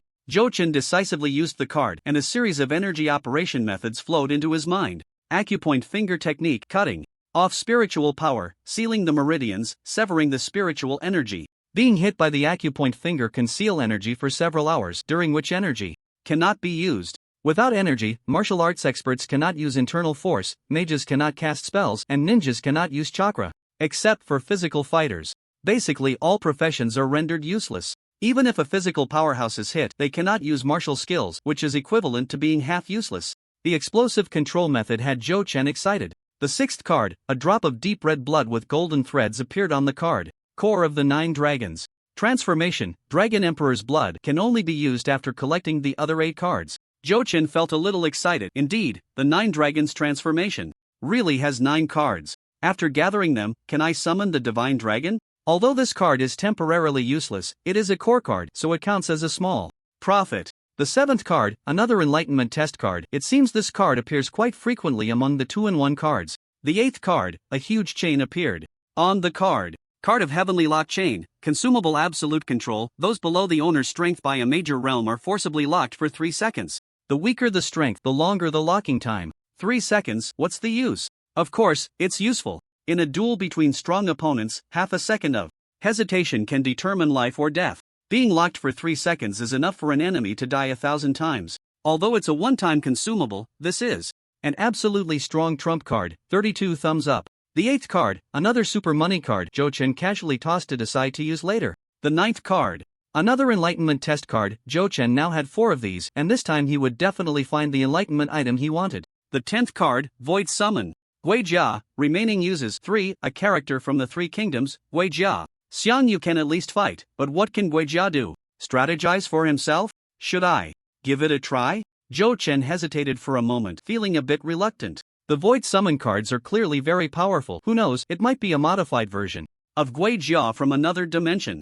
Zhou Chen decided to hold off for now. The 11th card, a super money card. Zhou Chen was so angry he almost smashed the box. The 12th card, yet another enlightenment test card. The 5th one, the more the merrier, it's not a loss. The last card was a new one that had never appeared before, featuring a puppet on it. The card duplicated a puppet card, C-level and below summon a puppet that copies the abilities of a target with the puppet's strength equal to that of the copied target. If the puppet is killed, it disappears. This card could replicate a C-level or lower powerhouse and also copy the opponent's abilities. Not to mention below that, it was definitely going to seek out a C-level big shot. Oh ho ho, this was incredible. Zhou Chen couldn't stop smiling. It was absolutely a divine card, a huge profit. What is a C-level? A powerhouse of the big shot level, capable of shattering the ground and demolishing buildings at will. Every C-level powerhouse is registered in the files of all countries worldwide. Once they enter a country, they are immediately monitored throughout their stay, with special attention given. If D-level is the backbone of the ability world, comparable to characters in martial arts novels, then C-level powerhouses are the five greats. From The Legend of the Condor Heroes, they are the village leaders. From Naruto, they are Dongfang Bubi. From The Smiling Proud Wanderer, they are the founders of sects in the current superpower world, figures at the level of sect leaders. Zhou Chen could now replicate a C-level big shot, and he couldn't stop smiling. Are there any C-level big shots in this city? Zhou Chen asked while slowly running errands. Tang Mengmeng replied in the group, why are you asking that? C-level big shots are provincial-level powerhouses. We might not have any here. Lu Lai sent a voice message in the group. Who says we don't have any? We are the provincial capital. Of course, there are C-level big shots in this city, but they are all in the provincial hall in Shanghuang district. What do you want to do? Nothing, just want to take a look. After all, it's a C-level big shot. I've never seen one and want to broaden my horizons, Zhou Chen replied perfunctorily. Master Kong Yun responded. Amitba, there is a C-level ninja, Captain Bailisha, at the headquarters of the Darksting Provincial Hall. The head of the Darksting Provincial Headquarters, although a captain, holds a rank equivalent to provincial leaders. Our Supervisory Police Bureau also has a C-level Tianchi Dao big shot at the Provincial Hall. Director Zhang Dao's Tianchi Dao is a major figure in the Daoist sect Zhou Chen silently worshipped in his heart. Zhou Chen continued to ask, which of them is at a higher level? Yuan Hua popped up. The boss of Dark Sting is stronger, a mid-C-level ninja. His level suppresses our boss. Yuan Hua only mentioned level suppression but didn't dare to say that their combat power could suppress. The Dao and Buddhist sects are, after all, top-tier existences in the cultivation system, with combat power ranking at the pinnacle of the same tier. Zhou Chen continued to ask in the group, when can I see a C-level big shot in person? Lu Lai replied in a voice message, at the end of the month there will be an exchange and learning conference at the Provincial Hall, but it's not a conference for superpowered individuals. You can ask Inspector He for a spot. Zhou Chen quickly typed on his phone and asked, will superpowered big shots be there at the ordinary detective conference? Tang Mengmeng replied in text, Director Zhang Dao's is the highest-ranking official at the Supervisory Police Bureau's Provincial Hall. You will definitely see him if you go. Superpowered individuals also have corresponding statuses in the circle of ordinary people. Zhang Dao's is the type whose superpowered position is unified with ordinary positions. Zhou Chen decisively picked up his phone to contact Inspector He and easily secured a spot. Inspector He was also curious, as a superpowered individual, why would he attend an ordinary people's exchange meeting? Isn't that just being idle? However, since Zhou Chen asked for it, he would naturally provide it. He was counting on Zhou Chen to help solve cases for the Supervisory Police Bureau, so he would definitely accommodate this small request. After securing the spot, Zhou Chen put down his phone and planned to visit the antique market first. He would talk about duplicating the puppet at the end of the month. For now, he needed to secure the items for enlightenment. Before leaving, he used 3 money cards, super money cards first. He obtained a total of 50,000 yuan, which was slightly more cost-effective than the money cards gained through 6 opportunities. But that was also a stroke of bad luck, very bad luck. He didn't need super money cards. Ding ding. A message sounded on Zhou Chen's phone. He looked and saw it was a message from Inspector He. It was another case. In the past month, Inspector He had invited Zhou Chen to handle dozens of cases, big and small. 3 days ago, I was rewarded with 2 pure energy stones, and now Zhou Chen welcomes all these ordinary cases. Inspector He has become a renowned detective in the eyes of many at the police department, his reputation soaring, and numerous district, street, and town police stations have come to visit Inspector He seeking assistance. Zhou Chen has no pursuit of fame and enjoys his leisure. Inspector He's message indicated, the day before yesterday, local wealthy businessman Mu Qiangxing's home was robbed, with losses exceeding 1 million. If you have time, let's go to the scene together. Zhou Chen replied, I'll go in the afternoon. It's a small case, he can go after returning from the antique market. He got in the car, pressed the accelerator, and in about 20 minutes, Zhou Chen arrived at the largest antique market in the city. At a glance, the streets were lined with shops. In the center of the street, rows of outdoor stalls. The crowd was bustling, a continuous flow of people. Zhou Chen had studied archaeology in his previous life, although he couldn't compare to the average expert. He was much more knowledgeable than ordinary people. This piece of jade is nice, at least 100 years old. Zhou Chen spotted an ancient jade pendant at a stall. Boss, how much for this jade? The stall owner stood up and said with a smile, "Young man, you have a good eye. This is a burial item from a prince of the Ding dynasty 1,000 years ago." "How much?" Zhou Chen asked again. 200,000. Zhou Chen put down the jade pendant and turned to leave. Not only did he not have 200,000, even if he did, he wouldn't be a fool. Hey, young man, don't rush to leave. Where do you find someone like you? We can negotiate." The owner could tell Zhou Chen was a novice. In antiques, it's not like buying vegetables. I ask for sky-high prices and you can bargain down to earth. 500. The stall owner. That's not how you bargain. This is genuine Qingbai jade, even if it's new jade. It's worth more than this price. The vendor was almost rolling his eyes. Zhou Chen was too lazy to argue and said directly, "I'm sincerely buying, just give me a fair price." Seeing that Zhou Chen was a clueless rookie who wouldn't fall for their tricks, the owner was too lazy to say more and said, "Sigh, for the first deal of the day, I'll give you a discount, let's say 10,000. 5,000. In the end, Zhou Chen bought the jade for 7,380. Considering the jade's real price, Zhou Chen made several times the profit. However, Zhou Chen didn't care about the money. He found a public restroom and slipped inside. Zhou Chen took out the enlightenment testing card, not knowing what anomalies to expect on his first use. It was better to hide in a secluded place. He pinched the card between his index and middle fingers, focusing his mind on the jade pendant. The card slowly disappeared, and there were no anomalies. However, Zhou Chen saw some information in his eyes. Lotus jade pendant, worn by the wife of the broken army marquis of the previous dynasty. Enlightenment power 3.5 stars. Enlightenment attributes: healing bias 48%, time and space bias 24%, earth attribute defense bias 14%, earth attribute attack bias 9%, other attributes 5%. Comprehensive enlightenment index 3 stars. This information was detailed enough, and Zhou Chen was overjoyed. This card was simply a perfect match for his profession. The enlightenment power should refer to the abilities of the item after enlightenment. The same knife, after some enlightenment, can have the strength of C-grade metal, and it can also enhance with the owner's abilities, even accompanying martial arts techniques. That power is quite impressive.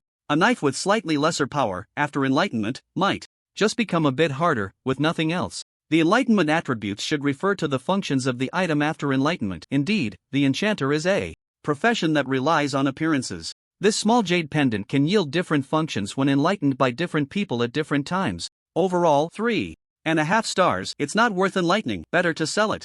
Zhou Chen found a large antique dealer and directly tossed the jade pendant out. Jade pendant of the wife of the broken army marquis of the previous dynasty. Don't try to play tricks on me, just tell me how much you'll buy it for. The shopkeeper took out a magnifying glass and examined it closely. "Ha, encountered an expert. This must be a find from old Ding's place. I'll give you 120,000, that's the highest price." Zhou Chen didn't care much about the money, he just wanted to find a suitable item for enlightenment. However, this enlightenment testing card was indeed quite good for checking antiques.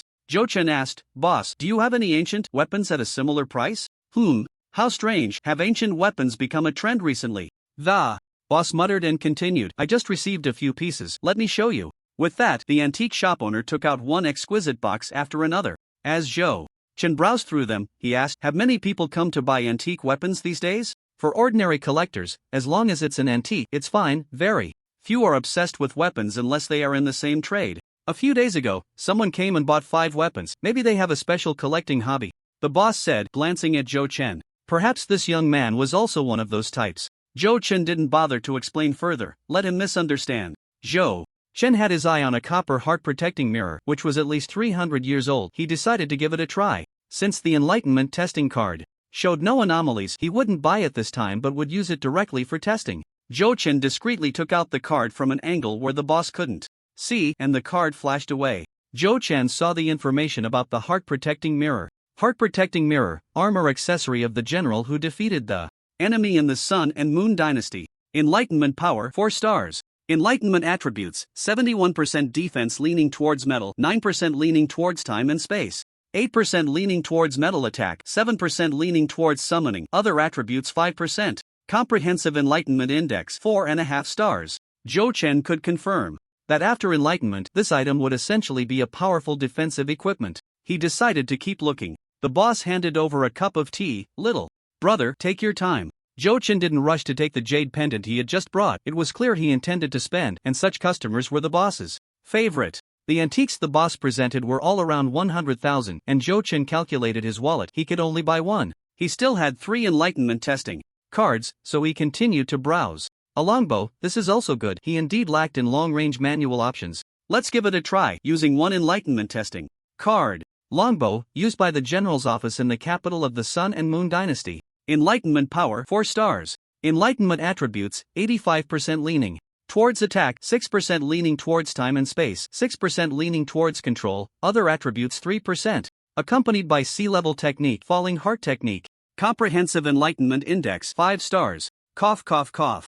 Zhou Chen got so excited that he accidentally choked. The boss smiled and said, "Little brother, take your time drinking, no rush." Zhou Chen casually asked, "How much for this heart-protecting mirror?" 150,000, and this long knife? 130,000. What about this longbow? 140,000. Zhou Chen immediately took out 20,000 cash and slapped it on the counter, adding to the previous 120,000. That's just right. With that, Zhou Chen picked up the longbow and turned to leave, paying, taking the bow, turning around, and leaving, all in one go. The boss stood there holding the money for a moment. "What's the rush? Are you afraid I'll go back on my word? This is cash? It can't be fake, right?" The boss hurriedly went to verify the bills. Back at the police dormitory, Zhou Chen excitedly held the longbow. This time it was worth it. A sea-level technique for enlightenment, a rare find. 4-star power was sufficient as well. Sitting at the table, Zhou Chen was about to begin the enlightenment process when he suddenly noticed the sword box in the corner. It was that rusty sword, said to be old Chen's family heirloom. It was inconvenient to carry weapons in the city, so Zhou Chen had kept it in the dormitory. A rusty sword was something no one would steal. Zhou Chen remembered that during the Academy's intergrade exchange competition, this sword had made quite a contribution, not even shedding rust. After numerous battles, a family heirloom? It must be quite old. The material is also very good. Why not give it a try? There are still 2 enhancement test cards left. Let's give old Chen some face and test it out. Zhou Chen suddenly wanted to test this strange sword. He threw out the enhancement test card, and this time the situation was a bit different. Previously, information would appear within 3 seconds of testing, but this time he waited a full minute without any response. Just when Zhou Chen thought the test was going to fail, the enhancement information for the long sword popped up before him. 3-kill sword, the sword of the god of war. From the Ding dynasty 1,000 years ago. Enhancement power, maxed out. Enhancement attributes, ice attribute attack bias 100%, fire attribute attack bias 100%, space attribute attack bias 100%. Accompanied by unknown rank martial skill, 3-kill sword technique. Comprehensive enhancement index, maxed out. Zhou Chen. There's a maxed out level above 5 stars. Isn't this just messing with me? This enhancement attribute can exceed 100%? This is 300%. Does that mean all 3 attributes exist simultaneously? And that unknown rank martial skill is even more ridiculous. Is there an unknown rank above A level? This box? Heh, trash box. Trash. Card. Identification complete. The longbow he bought for 140,000 was ruthlessly tossed under the bed by Zhou Chen. He regretted buying it now. Zhou Chen took out the rusty sword. No, it should be the 3-kill sword. What's there to hesitate about? The golden fruit appeared in Zhou Chen's hand and slowly merged into the sword body. Golden light flickered, and the sword body trembled. Buzzing. It emitted a series of buzzing sounds. Zhou Chen immediately pressed down on the trembling sword body. The previous enhancement box had been quiet, but this long sword was so proud? Was it a matter of feelings not being in place? Or was my rank too low? The rust on the sword body slowly fell off, and a few minutes later, all the rust had faded, revealing a sword body that gleamed with a cold light. The Xian iron sword body was thick and wide, neither a thin sword nor a heavy sword, but something in between. The sword body exuded a faint cold light, and the blade was incredibly sharp. Zhou Chen dropped a piece of paper, and before it could reach the sword body, it was split in 2 by the fierce aura. A treasured sword, an unparalleled treasured sword. Looking again at the unknown rank 3-kill sword technique, there were indeed only 3 forms. First form, blazing fire sword, draws the essence of fire from heaven and earth with the 3-kill sword, condensing it into the sword body, breaking the enemy with one strike, burning everything. Second form, frozen sword, draws the cold air of the 9 nether with the 3-kill sword, condensing it into the sword body, freezing 1,000 miles with one strike of frost. Third form, celestial sword, breaks the heavens with one strike. The profound sword techniques filled Zhou Chen's mind, and it took him over half an hour to recover. The 3-kill sword had 3 major attributes: fire, ice, and space, which normally could not be activated, making it merely a sharp divine weapon. The 3-kill sword technique was not particularly miraculous. Using other weapons to execute it would yield negligible power. When the 3-kill sword technique met the 3-kill sword, it was a perfect match, and the energies of these 3 attributes in the world would move accordingly, yielding extraordinary power. As Long as Zhou Chen's cultivation was sufficient, the 3-kill sword would be a formidable weapon. Holding the 3-kill sword, Zhou Chen didn't think much and decided to give it a try first. Following the sword technique, Zhou Chen began to execute the first form, Blazing Fire Sword, and the sword body instantly turned red. At the same time, all the fire elemental energy in the room gathered towards the sword body. Zhou Chen's strength was too weak, he could only draw on the energy of one room. A faint firelight appeared, just a small flame, and the temperature in the entire dormitory rose by dozens of degrees, now feeling like an oven. The flame lasted for 3 seconds before extinguishing. Sweat dripped from Zhou Chen's forehead. With his current D-level strength, the deep energy cultivated from C-level techniques could only last for 3 seconds. In those brief 3 seconds, all the green plants on the windowsill had been dried up, and the fly on the table was already a desiccated corpse. The fly on the table was already a desiccated corpse. The first form of the 3-kill sword, the Blazing Fire Sword, was not even executed by Zhou Chen, it was merely a beginning. C rank. Zhou Chen predicted that at least C rank cultivation was required to perform the first form of the 3-kill sword technique. Sure enough, it was his rank that was insufficient. Zhou Chen stored the long sword in his consciousness space, although he couldn't perform the 3-kill sword technique yet. This time of enlightenment brought him abundant gains, and Zhou Chen was very satisfied. After having lunch, Zhou Chen decided to find Inspector He to handle the case. He picked up the phone and dialed Inspector He's number. Inspector He, where are you? I'm at the home of the victim, Mu Qianxing, at No. XXXX Road, 5th floor, Jiangding District. Inspector He had been waiting for Zhou Chen at the scene. Okay, I'll be there soon. 20 minutes later, Zhou Chen arrived at the door of Mu Qianxing's house. Knock, knock, knock. Zhou Chen gently tapped a few times, and the door opened. Oh, it's you, Zhou Chen said in surprise. The one who opened the door was Mu Jingxue. What a coincidence, the world is indeed small. Right, Mu Qianxing, Mu Jingxue, both have the surname Mu. It's not a common surname, he should have thought of that earlier. Seeing Zhou Chen, Mu Jingxue smiled sweetly and said, this is my home, of course. I'm here. What brings you? It's a request from above. I'm here to assist in the investigation, Zhou Chen replied modestly. Mu Jingxue was a bit surprised. It was just a theft case, and the inspectorate had dispatched their elite department. Was it because of the amount? Just a few million, not that much. In Mu Jingxue's mind, someone like Zhou Chen should belong to a secret elite department. Ordinary cases wouldn't qualify for their involvement. Mu Jingxue didn't think much of it. Anyway, Zhou Chen's presence made her feel inexplicably at ease. Leading Zhou Chen inside, in the living room, Inspector He was chatting with Mu Qianxing. Zhou Chen is here, Mr. Mu. This is Detective Zhou Chen from our inspectorate, known for his exceptional investigative and apprehension skills. Inspector He introduced. Mu Qianxing looked at Zhou Chen's youthful appearance, feeling somewhat skeptical. How capable could someone so young be? He probably was about the same age as his daughter. He didn't even know if he had finished high school. Regardless of his thoughts, Mu Qianxing, who had been in the business world for many years, showed no sign of disdain. Instead, he smiled kindly and said, Comrade Zhou Chen, Inspector He has praised you for quite a while. You truly are a promising young talent. Come, have a seat, make yourself comfortable. Mu Jingxue brewed tea for Zhou Chen and spoke first. Dad, this is Zhou Chen, the one who saved me that day. I heard we'll be classmates next semester. Mu Qianxing was taken aback, suddenly recalling that day's events. A superpowered individual. Incredible. No wonder. Inspector He kept saying he was capable. Mu Qianxing's smile grew even brighter. What would Comrade Zhou Chen like to know? Zhou Chen took a sip of tea, not being polite, and directly asked, Mr. Mu, when was your house robbed and what was taken? Mu Qianxing replied, between 2 a.m. and 5 a.m. the day before yesterday. I got up to use the bathroom at 2 a.m. and there was nothing unusual at home. What was stolen was a Buddhist bell from the Li dynasty, worth over 6 million. The Li dynasty's Buddhist sect was unprecedentedly prosperous, and most antiques from the Li dynasty were related to Buddhism. This Buddhist artifact was no exception. Inspector He looked at Zhou Chen, waiting to see how he would perform. Zhou Chen glanced around. These were all people he knew, so he didn't hold back, and a card quietly appeared in his hand. The card flashed with light, and the exploration of time and space began. The river of time appeared before Zhou Chen, and he walked backward. The scene from the early morning of the day before yesterday appeared before him, and a figure appeared outside the window, suspended in the void. A B-rank powerhouse? Zhou Chen was shocked. A B-rank powerhouse came to steal something. Could you please just take it openly? I guarantee no one would dare to catch you. The person stealthily opened the window of Mu Qianxing's house and quietly flew in.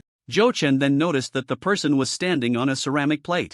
This is an enlightenment object. The visitor was an enlightener, and he had encountered a senior. There are no wild awakeners in this world, as the only way for an awakener to awaken is through the first layer of the Linghua Tower. All awakeners are produced by the Awakening Academy, but not all are of high quality.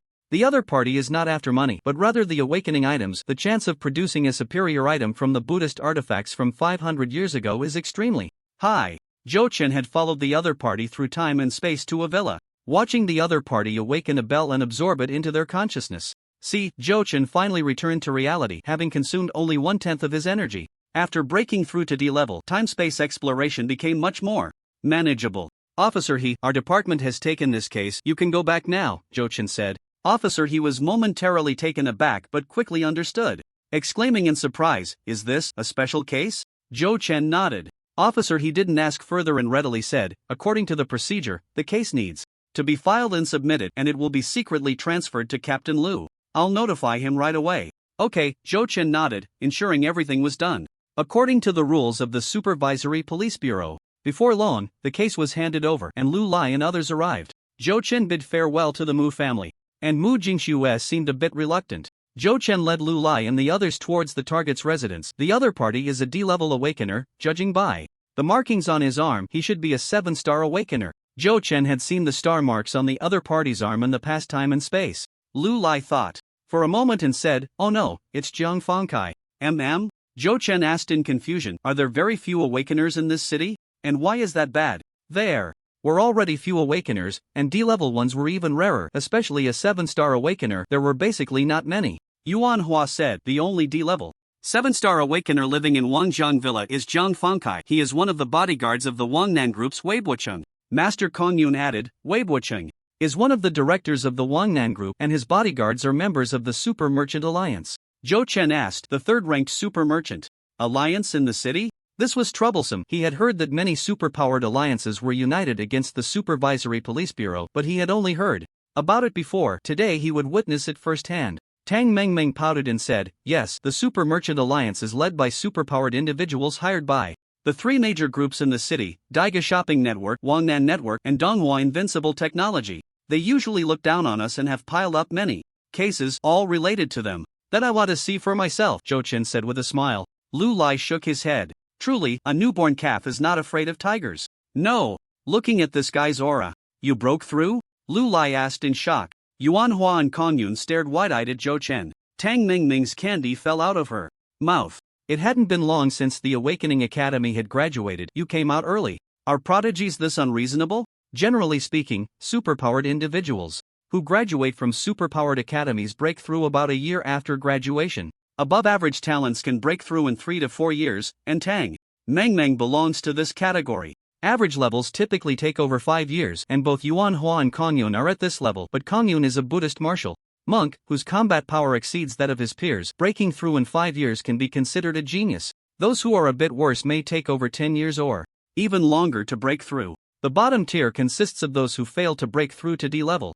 Zhou Chen's early emergence, breaking through before his classmates in the academy had even graduated, is quite extraordinary. As they thought about it, they realized that Zhou Chen, at E level, could defeat D level Kong Yun. And looking at his breakthrough speed, it felt somewhat normal. "We have a prodigious genius in our Supervisory Police Bureau. I happened to break through today," Zhou Chen said nonchalantly. He spoke of breaking through as if it were as simple as drinking water.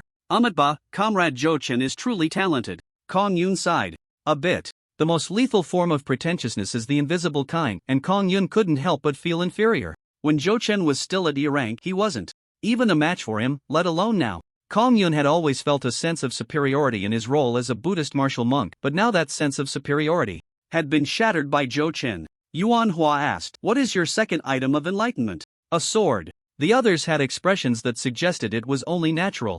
Zhou Chen's swordsmanship was exceptional, and since one couldn't carry a sword around the city, enlightening a sword was the best choice. "What's your combat power like now?" Lu Lai asked. While rank is rank, Lu Lai was still quite concerned about Zhou Chen's fighting ability. Zhou Chen thought for a moment and said, "Haven't tried it yet. Captain, when you have time, let's give it a shot." Having never fought, Zhou Chen didn't know his true strength at the moment, but using the previous Kong Yun as a benchmark, he figured he could handle 2 or 3 of them without issue. Lu Lai was a mid-level D-rank martial artist, and Zhou Chen had yet to see him in action, so he believed he could go toe-to-toe with him. 3 Kong Yun should be able to take on Lu Lai. Little did Kong Yun know, he had unwittingly become the unit of measurement for Zhou Chen's combat power. Lu Lai smiled and said, "Alright, once this case is over, we'll exchange a few moves." Lu Lai was also somewhat looking forward to it. Tang Mengmeng had an expectant look on her face. "That's great, we get to see a show. Observe and learn. Zhou Chen, you clearly just want to watch a show. So when will you break through?" Lu Lai asked sternly, giving Tang Mengmeng a glare. Tang Mengmeng, I should have known better than to come out for attention. A little over 10 minutes later, the group arrived at the Wangjian Villa area, where the residents were either rich or noble, and even the security guards were superpowered individuals. At the security office, Lu Lai and the others presented their identities, and Zhou Chen thought they would be able to enter smoothly. Who would have thought that the guard at the entrance would say, "Captain Lu, you're back again." The higher-ups instructed that you aren't allowed in. The guard at the Wangjian Villa area was a superpowered individual, an E rank. "We're from the Supervision Police Bureau, do you dare obstruct our law enforcement?" Zhou Chen asked. Is there really a community that won't let the Supervision Police Bureau in? This is outrageous. Step aside. Lu Lai pushed past the guard. The Supervision Police Bureau is on duty, where can't they go? A mere guard dares to block them. The guard, unfazed, smiled and took out his phone, saying, "Captain Lu, I can't stop you, so I'll have to call Boss Wing to receive you." It was then that Zhou Chen understood the resistance Lu Lai and the others had mentioned. The superpowered individuals in the city didn't take Lu Lai and the others seriously if it weren't for their affiliation with the Supervision Police Bureau. They probably wouldn't even be allowed in. Time-space exploration and the methods of the seer couldn't be used as evidence. Even if Lu Lai and the others believed it, they couldn't present it openly as proof. Just a few minutes after entering the community, a group of people blocked Lu Lai and the others' path. The leader was a middle-aged man with long eyebrows like willows, his figure as graceful as a jade tree, wearing a pure white shirt. "Huang Yukai, it's you again," Lu Lai said with a grim expression. "Who is this?" Zhou Chen whispered. Tang Mengmeng replied, "This is the leader of the Super Merchant Alliance, Huang Yukai. He's late-stage D rank, stronger than our captain." Yuan Hua added, one of the top 10 experts in Hang City, on par with Captain Ing Xiong. An expert. One of the top 10 in the city. No wonder the Supervision Police Bureau faced so many obstacles while handling a case in this community. Huang Yukai didn't say much. "According to the rules of the martial world, we'll have a match. If you win, we'll let you in. In the superpowered realm, strength is respected, even official forces must adhere to the rules. If they couldn't display the formidable strength of the Dark Sting, they would naturally be looked down upon. If someone from Dark Sting had come today, the outcome would have been different." "Alright, the usual best of 3. Lu Lai nodded. "Please follow me." "Humph. Lead the way." A group of people arrived at the indoor gymnasium, which appeared to be a sports facility but was actually a training room for superpowered individuals created by the 3 major financial groups, similar to the practical training room of the Supervision Bureau. "Cut the nonsense. You from the Supervision Bureau have been here many times. Let's have a match. You go first in the first round," Huang Yukai said, standing with his hands behind his back, looking arrogantly at Lu Lai and the others. As a well-known superpowered individual in Hang City, he had the confidence to be proud. "We go first, is that considered giving way?" Zhou Chen was a bit confused about this rule. Cang Yin clasped his hands together and said, "Amatba, whoever we send out in each round, they will send out someone of the same level to fight, and we determine the strength." Tang Mengmeng pouted and said, "We don't have any late-stage D-level experts. If they send someone out first, we won't stand a chance today." "I'll go first in the first round," Zhou Chen said. As a D-level early stage, Zhou Chen was confident of victory. Lu Lai glanced at Zhou Chen and nodded. Zhou Chen's strength was indeed impressive. An E-level could already fight Kong Yun, and now that he had broken through, his strength was even more formidable. "Go ahead." Zhou Chen walked to the center of the arena and said, "Supervision Bureau's Zhou Chen, D-level early stage, please give me guidance."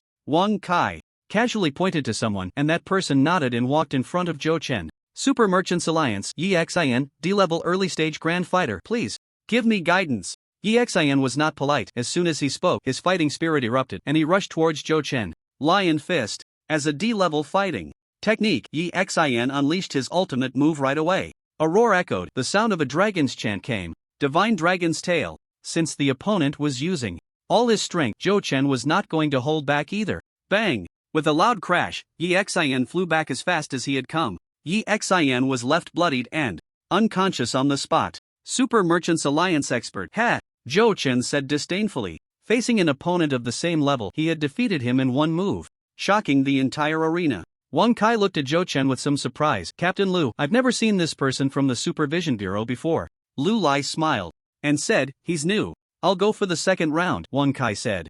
Tang Mengmeng immediately raised her hand. I'll take the second round, I concede. It was an old rule, a match of strategy. Tang Mengmeng, the underdog, had completed her task. Lu Lai said with a grim face, I'll take the third round. Then let's arrange an old rival for you. In the third round, Lu Lai's opponent was also a martial arts expert. The continuous and relentless green wave palm technique faced the intricate and variable Bagua swimming dragon palm. Lu Lai gave it his all but could only manage a draw against his opponent. This time it's a draw. You from the Supervision Bureau have made some progress. Everyone, please leave, Huang Yukai said with a smile. Without a win, there was no qualification to come in and investigate.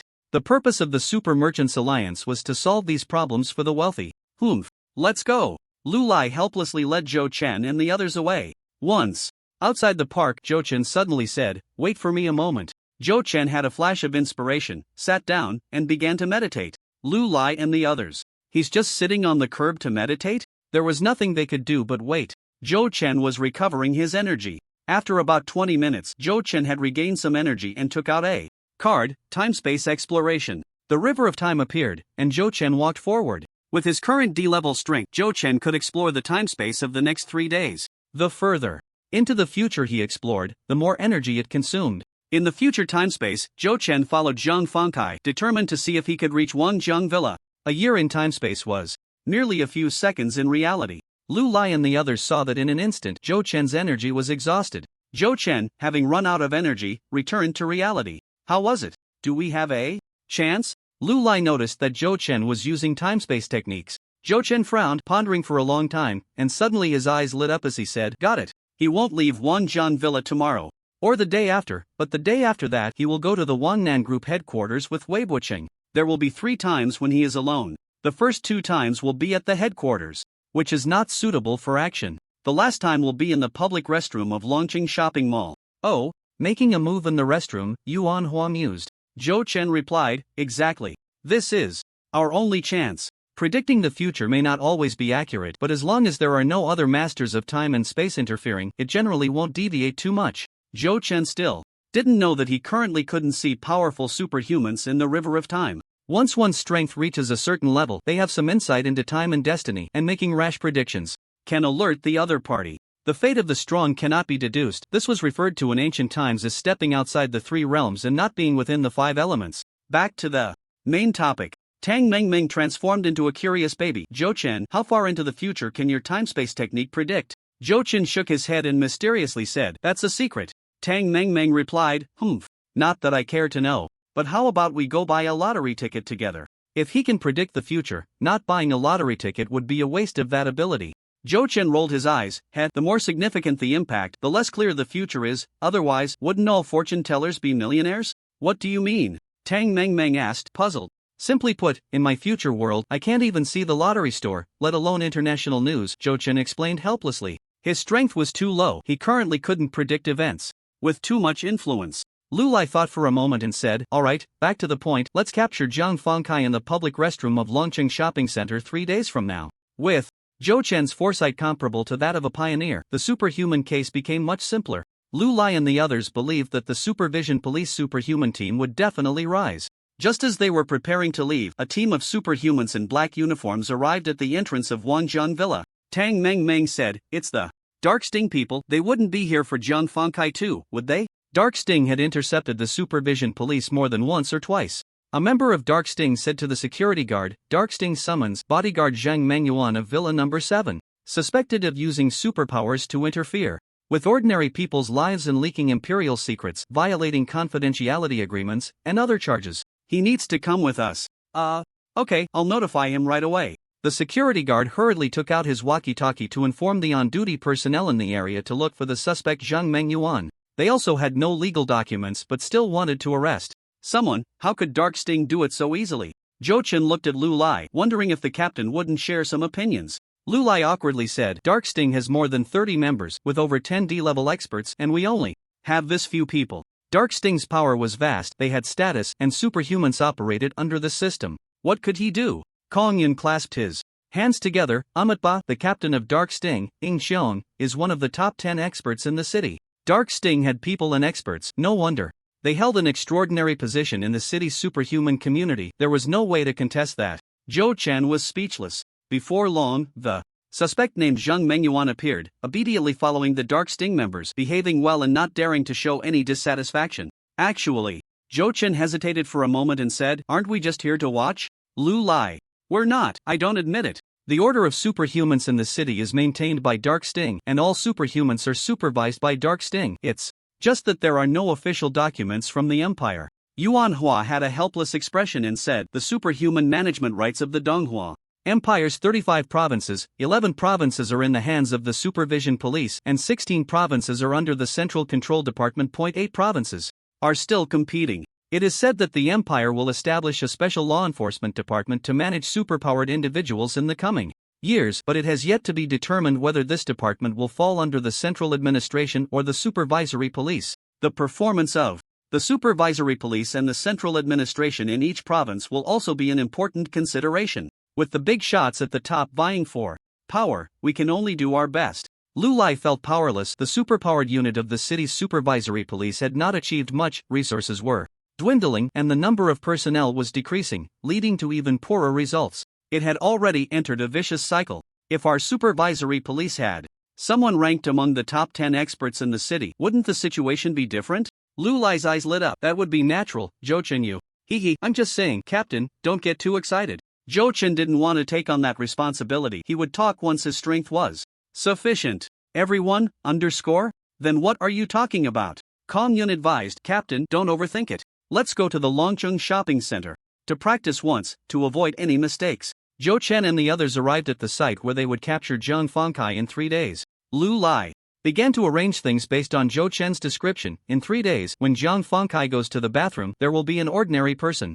"Meng Meng, you go and distract him." Tang Meng Meng pointed at herself. "Me? How do I distract him?" Yuan Hua laughed and said, "Act cute, be charming, sip some green tea, no man can resist that." "Amatba, dress a bit more attractively," Kong Yun added. Lu Lai. "Zhou Chen? What kind of nonsense is this? And what does sipping green tea even mean?" Yuan Hua, "You will be on lookout at the entrance, pretending to be mall security. No one can enter before we succeed. The 3 of us will ambush Zhang Fengkai in the bathroom, taking him down quickly and quietly." Lu Lai simply assigned the tasks, and Kong Yun asked, "How can we minimize the noise? Zhang Fengkai might not surrender easily, and if a fight breaks out," the group frowned, "if chaos ensued, it would be counterproductive." Zhou Chen thought for a moment and said, "I'll handle it, I conceal his energy." The others looked at Zhou Chen in surprise. This guy had hidden skills. "Are you confident?" Lu Lai asked. Zhou Chen pondered for a while and said, "I'll make the first move, and you follow up. If it fails, we'll force him down."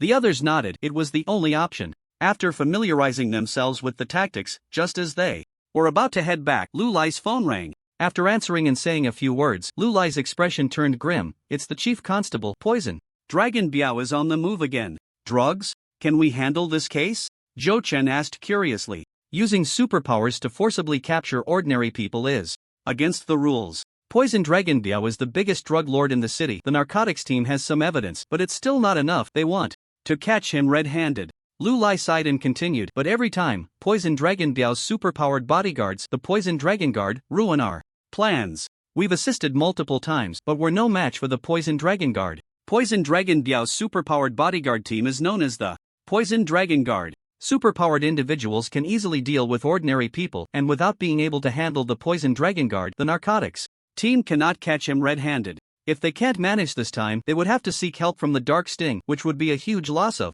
face. The Supervisory Police always asking Dark Sting for help would be a significant embarrassment. "Amatba, with Comrade Zhou Chen's involvement, we can definitely take them down." Master Kong Yun was optimistic. Tang Meng Meng confidently said, "Exactly, Brother Yuan Hua can even draw dragons. This time, our Supervisory Police will redeem our previous shame." "Ha, just in time, I've learned some new moves." Lu Lai laughed. "Let's test them out on the Poison Dragon Guard." Zhou Chen, "Just broke through, need to practice." Tang Meng Meng, "It seems like I'm the only one still stuck in place." According to the information from the narcotics team, the deal between the drug lord and the other party is set for 11 p.m. tonight at the southern suburbs quarry. Zhou Chen and the others had already arrived at the scene. "So why did we come so early?" Zhou Chen was a bit speechless. "It was only a little past 4 in the afternoon. Wouldn't it be better to come after dinner?" Tang Meng Meng said, "We're afraid of being ambushed, so we came early to scout the area." "Well, Zhou Chen had no experience in this regard, so he followed Lu Lai and the others to hide in a concealed patch of grass.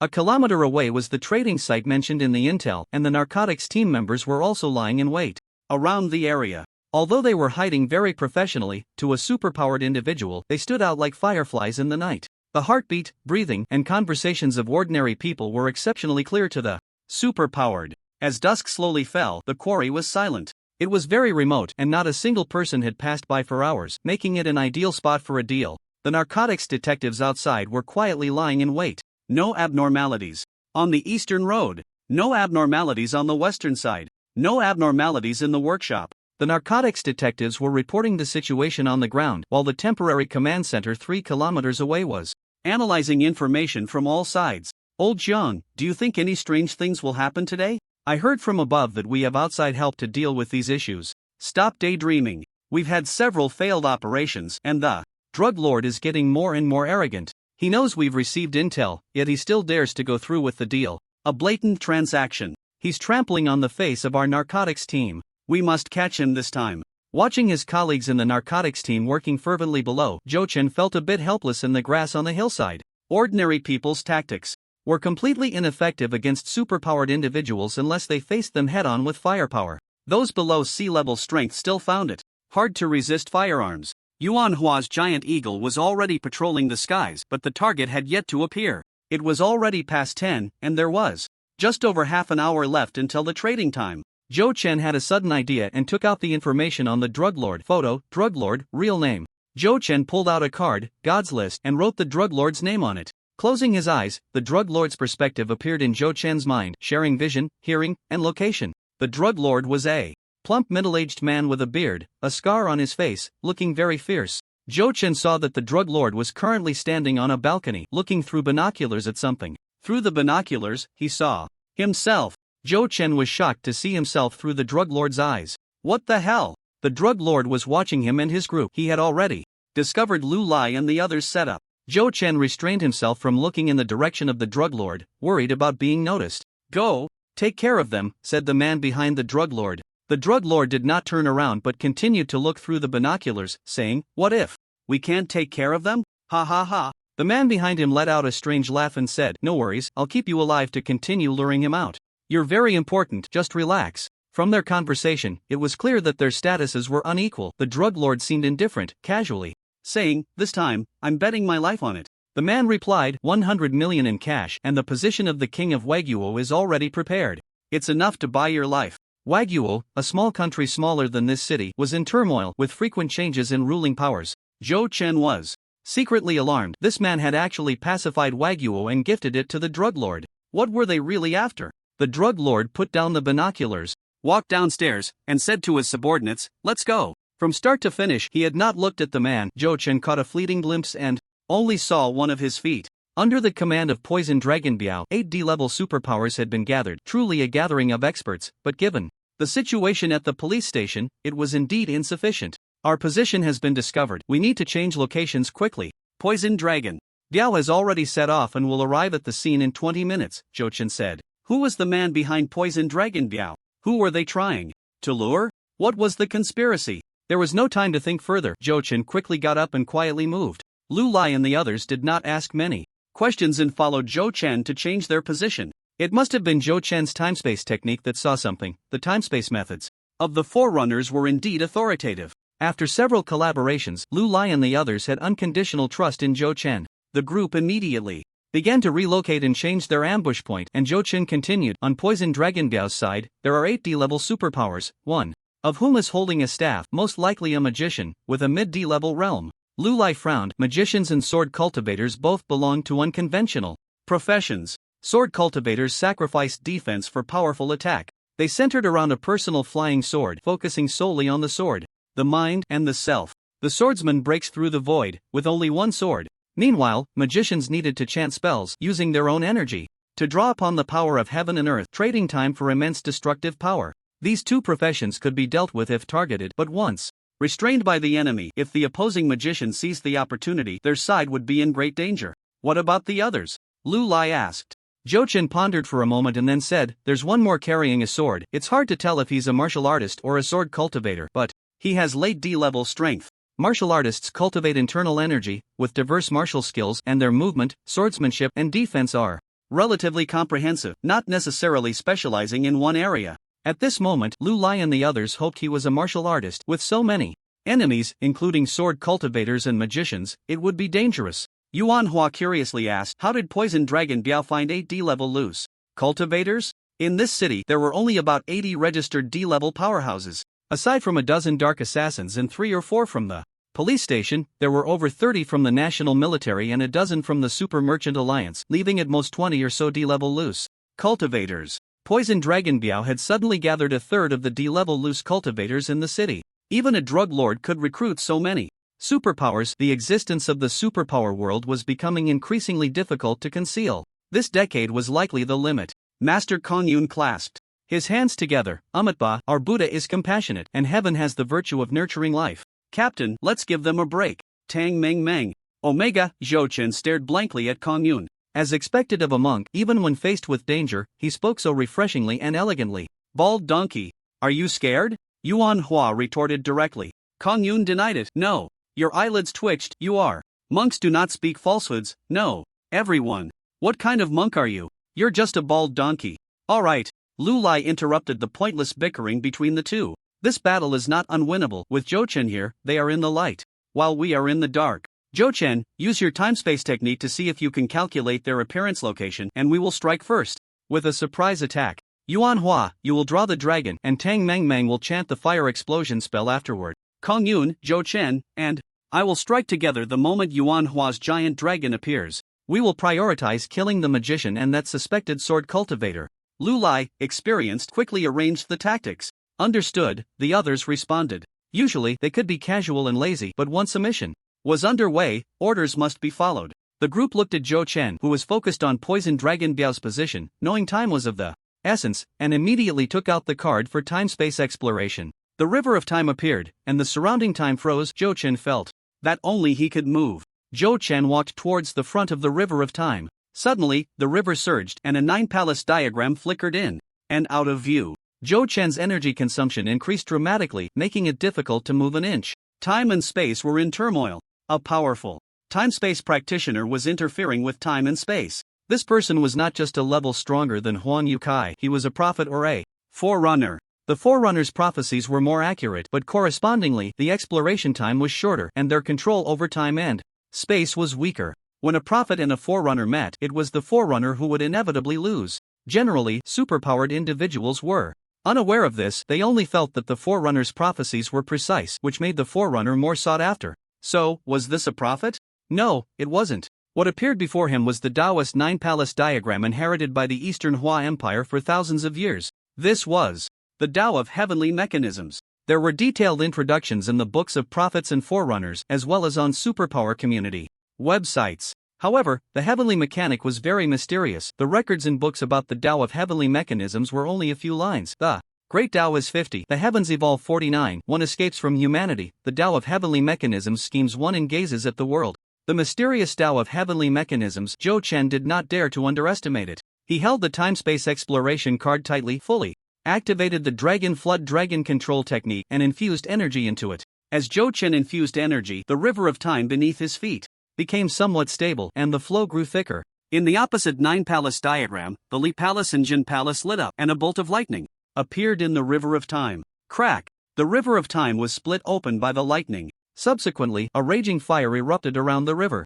The river of time was thinned by a circle. Energy backlash surged. Zhou Chen, standing above the river, felt his blood boil, and his complexion turned flushed. The time-space exploration card in his hand trembled slightly. Master, if you don't counterattack soon, your time-space mark will be destroyed. The voice of Hyder echoed in Zhou Chen's mind. Time froze. This black snake could also traverse time and space with him? There was no time to ponder this question. Zhou Chen hurriedly asked, what time-space mark? Is it this card? Hyder replied, yes, and no. Zhou Chen, Sigma, A. When did this black snake learn to speak so eloquently? Speak plainly. If I fail the mission, I'll be criticized by the higher-ups. If our Supervision Bureau doesn't perform well, we won't have resources. Without resources, I won't have pure energy stones, and then you won't get to eat energy. If you can't eat energy, then you'll be forever. Stop. Master, I was wrong. Everyone exploring time and space has their own time-space mark. Your time-space mark is the river of time beneath your feet, while the opponent's time-space mark is that pie chart of 9 squares.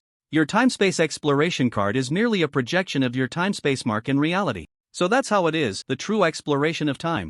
And space isn't this card is just a key. The exploration of time and space is the river of time beneath his feet, belonging to his own time-space mark. Jo-chin said, that's not a pie chart of 9 squares, it's called a 9-palace diagram, you illiterate snake. Hater. Is that really the point? Master, your time-space technique relies on this card. Once the time-space mark is destroyed, you may no longer be able to explore time and space unless you obtain this card. Again, Hater ignored Jo-chen's complaints and kindly reminded him. What if the opponent's time-space mark is destroyed? Jo-chen said fiercely. If they dared to mess with him, he would definitely make them pay. Hater casually replied, then they might just be lightly injured for a few days. Why? Why is it so easy for them? Jo-chen was unconvinced. That's a power gained through cultivation. If it's broken, they can just cultivate again. Hater rolled his eyes. Did he think everyone was like him, picking everything up from a box? Jo-chin said, alright, enough with the nonsense. Is there any way to deal with him? Hater said, I can make a move, as we agreed before, 1 pure energy stone. Jo-chin spread his hands, I can take it on credit. The last pure energy stone was used for a breakthrough, and now he was broke. Hater hesitated. If he made a move without a pure energy stone, all the energy he had absorbed these days would be wasted. Looking at the time river in front of him shrinking, the 9-palace diagram opposite becoming clearer, suppressed in the center of the time river. The time river was almost bent, and the flames around it continued to burn the time river. Jo-chin anxiously said, Hater, we rise and fall together. If I fail, you gain nothing either. If you help me today, you are my brother Jo-chin. In the future, if I have a piece of meat, you will definitely have a bowl of soup. Hater? Why do you get meat while I only get soup? Forget it, I don't want to think about it. Jo-chin treats his own people well, and Hater sees it deserves a phrase of loyalty and righteousness. Just consider it an investment. Alright Jo-chin, this time I will help you. I hope you won't let me down. Hater made up his mind, flicking his serpent tail. A stream of black energy shot out from between Jo-chen's eyebrows, merging into the time river. The time river instantly surged to double its size. The energy of the time river erupted, and the 9-palace diagram was swallowed in an instant. Crack, crack. Crisp sounds echoed as the 9-palace diagram cracked inch by inch. A few seconds later, boom! The 9-palace diagram was crushed by the time river, shattered into pieces. Jo-chin hurriedly input energy to stabilize the time river and moved forward, successfully exploring the future time and space. In the city, Zhongbin District, Jiangnan Villa. Put. A middle-aged Taoist in a robe suddenly spat out a mouthful of blood. Taoist Chi, what happened to you? The speaker was Zheng Tianjun, the second largest shareholder of the Daigo Group. A hint of astonishment flashed in Shishumo's eyes. What kind of power could shatter his Ziwei 9 Palace heavenly transformation technique so effortlessly? The Huang family of Kyoto? No, even the Huang family of the Timespace family might not be as powerful as the Tiangong Dao. The Huang family merely benefited from their ancestors' bloodline. The person spitting blood was Shishumo, the 72nd generation heir of the Tiangong Dao. 10 years ago, when spiritual energy revived, global cultivators rushed ahead, and Shishumo was no exception. After absorbing spiritual energy, he stepped into D-level, and in 10 years, his Ziwei 9 Palace heavenly transformation technique advanced further, just half a step away from sea-level. Among the Tiangong Dao, apart from the sect leader and a few elders, he had the strongest control over the power of the heavenly machine. Taoist Chi, Taoist Chi. Zhang Tianjun called out several times again. Shishumo finally reacted, wiping the blood from the corner of his mouth and said, this person's timespace technique is not low. I was backfired, and I cannot deduce the heavenly machine for 6 months. Shishumo was actually gravely injured, barely holding on and not daring to show it. He didn't fully trust Zheng Tianjun either. Their relationship was somewhat superficial, mainly based on financial transactions. Hater's judgment came from his other dimensional circle. He could not imagine that a D-level superpower being backfired by a timespace technique was an extremely dangerous matter. Taoist Chi, you've worked hard. It's okay, with your previous arrangements, capturing him will be no problem, Zheng Tianjun comforted. He was also somewhat surprised, not expecting Zhou Chen's timespace technique to have grown strong enough to compete with the Tiangong Dao. If this person is not eliminated, he will become a great threat.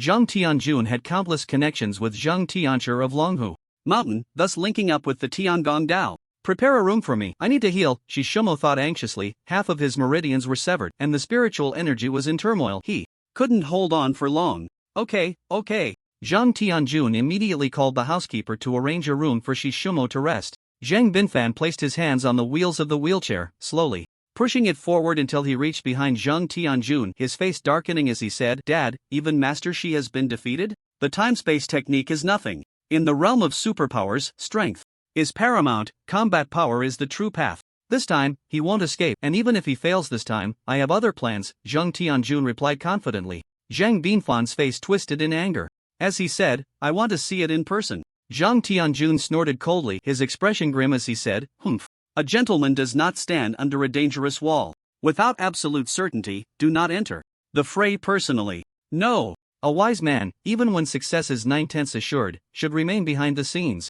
"Didn't you say this time was 9/10 assured?"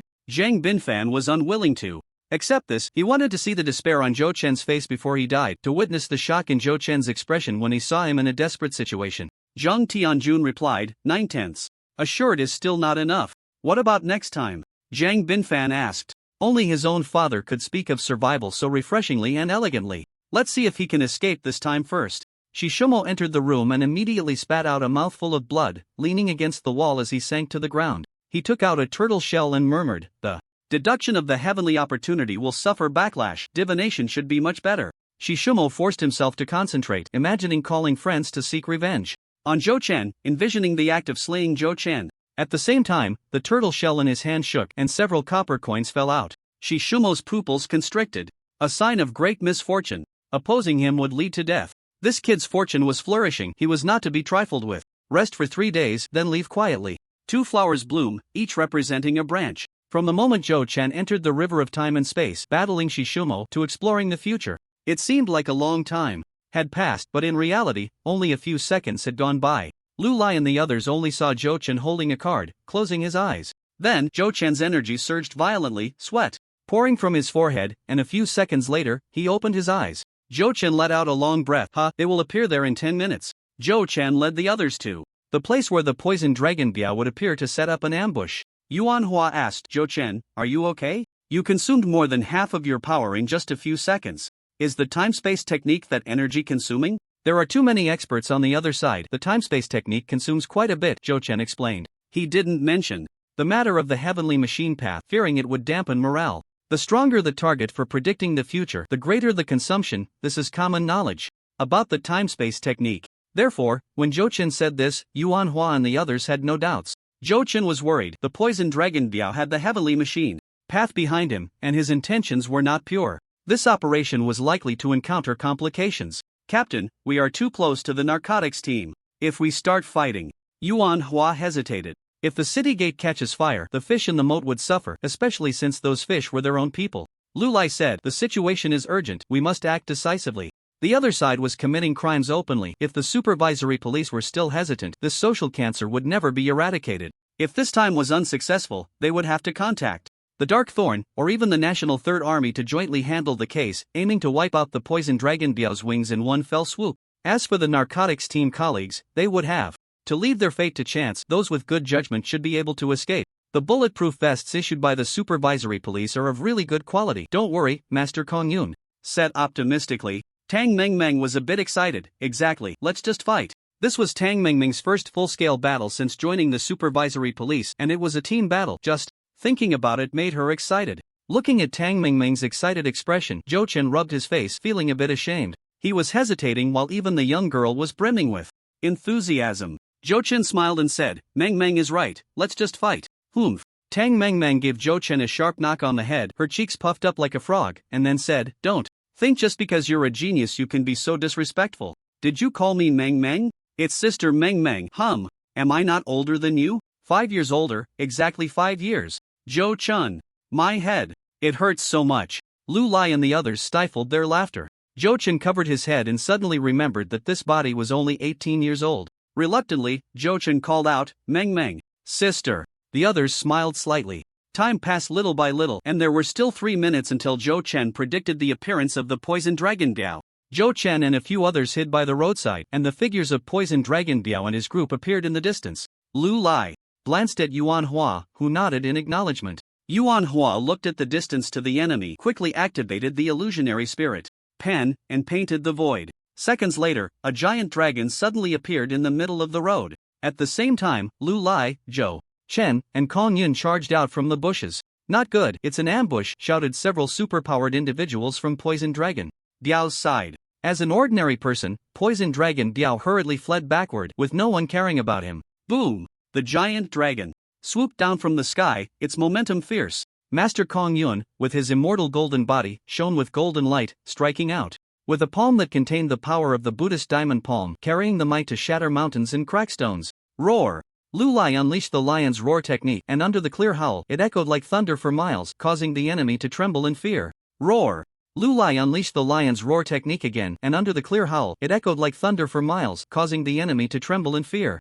The poison dragon guards were caught off guard by the surprise attack and momentarily stunned by the lion's roar technique. Although it was only a fraction of a second, the ambushers seized the opportunity, instantly achieving a great victory. Zhou Chen's 3-kill sword appeared in his hand, slicing towards the enemy's throat. By the time the opponent regained consciousness, it was already too late. Zhou Chen's sword was just a palm's distance from his throat. Put! The man felt himself suddenly lifted into the air, seeing below him a headless, blood-spraying figure which seemed to be himself. His consciousness gradually sank into darkness. The first fallen D-level superpowered individual appeared as his head was sent flying. At the same time, the giant dragon's claws landed. Bang! A D-level expert was smashed like a watermelon, blood splattering 3 feet. Before the giant dragon's claws hit the ground, Master Kong Yun's powerful diamond palm had already struck, landing 3 consecutive blows on the chest of the suspected sword cultivator. Put! The suspected sword cultivator spat out a mouthful of blood, several ribs broken, and his internal organs shattered. Blood flowed endlessly from his mouth as he roared. Falling star sword technique. The long sword rose with the wind, transforming into a flying rainbow, shooting straight into the clouds, splitting into 10. The bald donkey from the police station, die. 10 long swords, each like a falling meteor, descended from the sky, their momentum overwhelming, directly pressing down on Kong Yun's head. A sword cultivator, truly a sword cultivator. This was a counterattack from a sword cultivator before death. The sword had not yet fallen, and the sword cultivator had already closed his eyes and collapsed. But the power of the long swords in the air did not diminish. Kong Yun did not dare to underestimate it, and the powerful diamond palm danced with impenetrable precision. The immortal golden body shone brilliantly. Clang! Clang! Clang! Kong Yun blocked 9 swords, his hands bleeding profusely, and the last sword pierced 3 inches into Kong Yun's chest. Fortunately, Kong Yun dodged the vital points and was not stabbed in the heart. Otherwise, today Zhou Chen would have to bring back his relics. Just as the situation unfolded, while Kong Yun was engaged with the sword cultivator, the superpowered individuals on Poison Dragon Biao's side, having been ambushed, immediately began their counterattack. Kong Yun was struck by the sword cultivator's blade, his hands severely injured, nearly incapacitated, and 2 superpowered individuals immediately charged at Kong Yun. It's the soy sauce from the police station, killed him. Holy light slash. 1 of the early D-level paladins transformed the white light on his giant sword into a cross, slashing towards Kong Yun's chest. Another superpowered individual, from a distance, pushed his hand through the void, a massive force crashing against the sword in Kong Yun's chest. Die, you bald donkey. This was the thought control of a superpowered individual. Kong Yun, what's wrong, bald donkey? Did the bald donkey eat your family's rice? Kong Yun, Lu Lai shouted, anxiously, about to rush over to rescue him. A long stick appeared in front of Lu Lai, moving like a shadow, its technique dense, fast, and fierce, instantly entangling Lu Lai. Wudong Xuan Wu stick technique. You are the abandoned disciple Ma Shi from Wudong. Lu Lai recognized the masked master opposite him. All the information about rogue cultivators in the city was in his mind, and with such cultivation and stick technique, there was only one person in the entire city. Ma Shi did not answer his question. Humph. Let me experience Captain Lu's Bagua Yulong Palm. D-grade palm technique. Bagua Yulong Palm. Lu Lai was anxious in his heart. Without saying a word, he charged forward. His palms moved like twin dragons emerging from the sea. With a fierce momentum, the palm technique varied greatly, incorporating the 5 elements in Bagua in numerous transformations. The two fought fiercely, neither willing to give in. Humph. The famous Captain Lu was nothing special. Ma Shi wielded a D-grade stick technique, agile and changeable, the sound of the stick whistle, exuding an extremely fierce aura. For a moment, Lu Lai couldn't take him down. Meanwhile, Zhou Chen saw Kong Yun in danger and was also about to rush to support him. Locking spell, a clear shout rang out. A yellow talisman ignited in the air. A chain of light and shadow appeared around Zhou Chen, binding his hands and feet, making it difficult to move. Not good, there's a talisman master.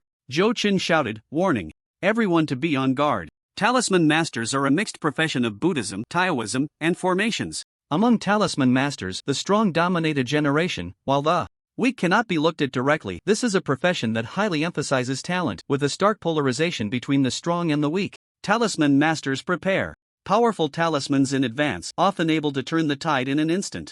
Zhou Chen didn't know if the talisman master in front of him was a fake. Thunder punishment. Another yellow talisman ignited in the air. Thunder erupted from the void, a bolt from the blue.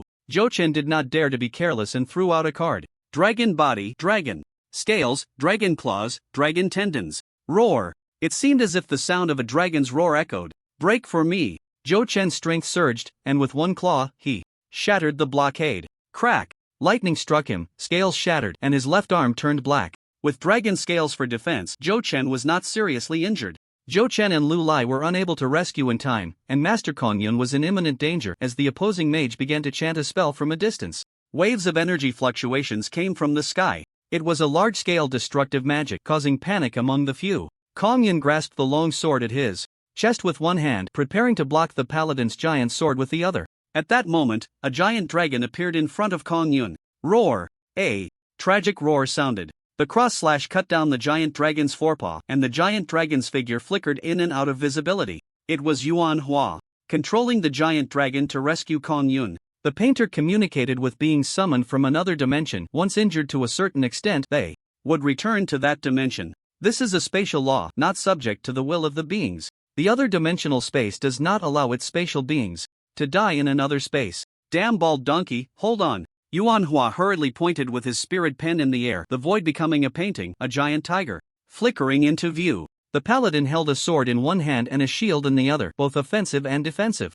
The telekinetic master in the back exerted all his strength, launching unpredictable telekinetic attacks. The injured giant dragon and Kong Yun were being pushed back by the paladin and telekinetic master from the poison dragon faction. Blood flowed continuously from Kong Yun's mouth as he smiled and said, "Amatba, it seems I am going to meet the Buddha today." To protect Kong Yun, the giant dragon bled, and Yuan Hua was drenched in sweat, energy surging violently. Meet what? You still owe me a week of office cleaning. The second summoned beast, the giant tiger, finally appeared. The giant dragon was forcibly summoned back to its space, and Yuan Hua exerted all his control over the massive spotted tiger to rush for support, but the giant tiger hadn't even caught up yet. The opposing paladin seized the opportunity and launched a powerful move, Divine Judgment. A giant sword composed of holy light hovered above his head, slashing down like a landslide, like the heavens collapsing. The telekinetic master extended his hands, fingers clenched tightly against the void. Kong Yun's legs were immediately pinned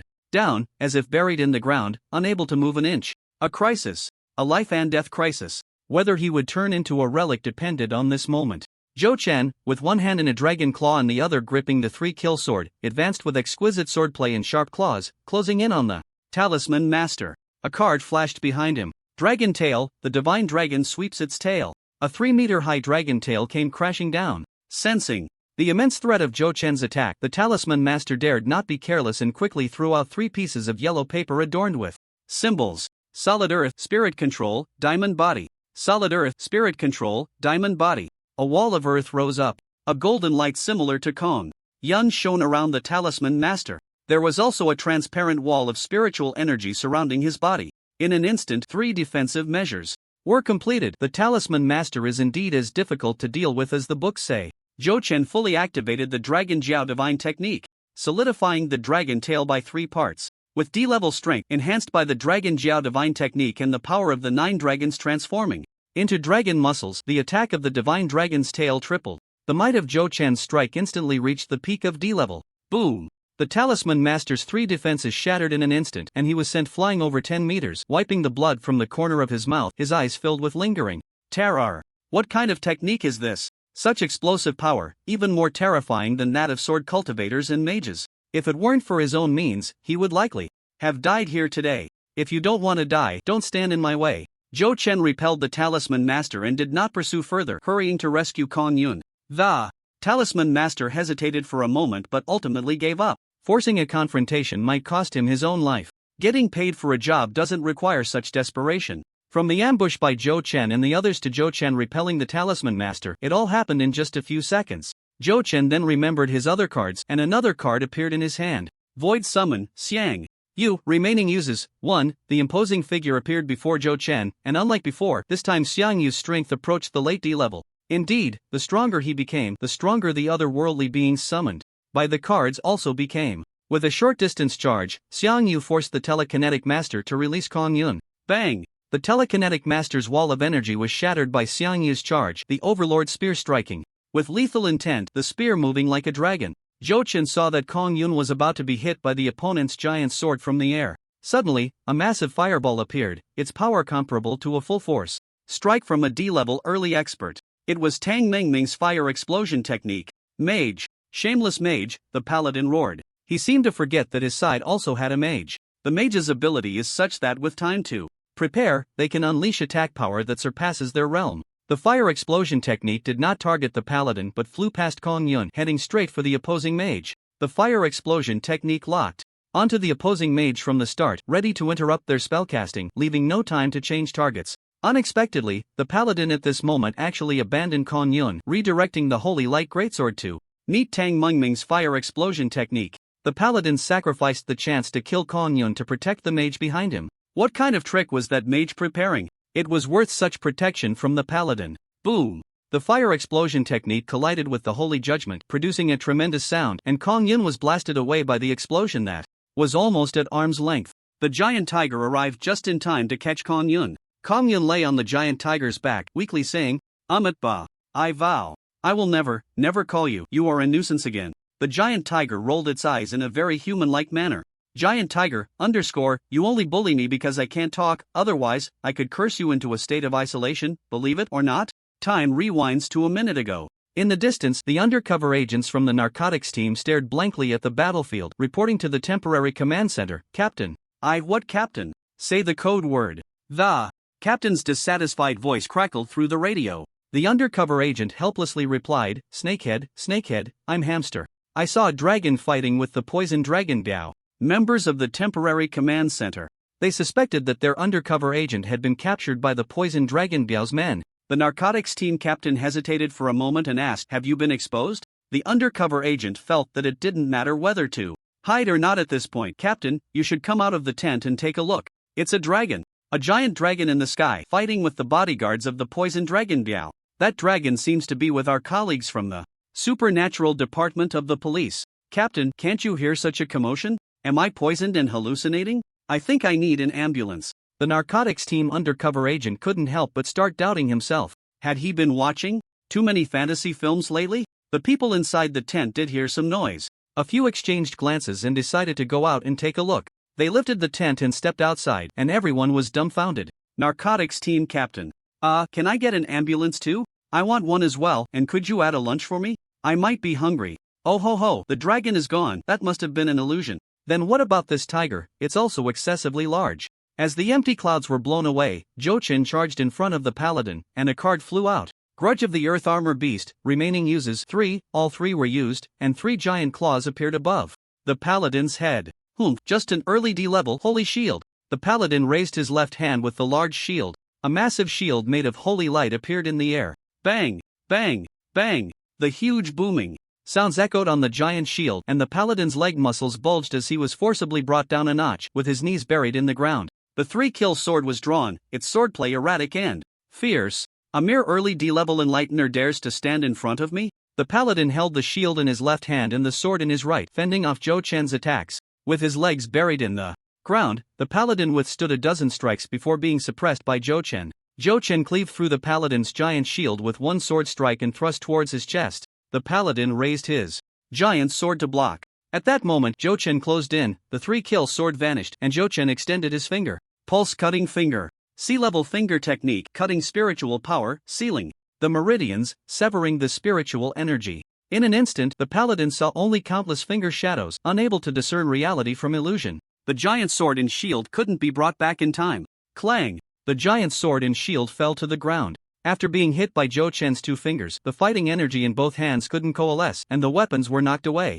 Zhou Chen quickly tapped several points on the paladin's body, sealing all his energy in no time. The paladin panicked and shouted, Zhang Daohong, you useless brat, come save me. Zhang Daohong was the talisman master who had previously been entangled with Zhou Chen. Hearing the paladin's cry for help, Zhang Daohong could no longer slack off and threw 3 yellow talismans into the air from a distance, igniting them. Explosive. Flame. Locking punishment. Phantom Spirit Possession. 3 clear shouts and chains wrapped around Zhou Chen once again. Fireballs bombarded from all directions. Just as Zhou Chen was about to break through the blockade again, a chill rose from behind as if something had attached itself to him. In an instant, Zhou Chen felt weak all over, as if he had fallen seriously ill, his body exhausted and his strength waning. The energy within him also began to circulate slowly, and with one move, Zhou Chen couldn't break through the blockade. Bang! Bang! The fireballs were smashed open by Zhou Chen's giant claws. The paladin seized the opportunity to pull out his legs and fled into the distance. The paladin ran away.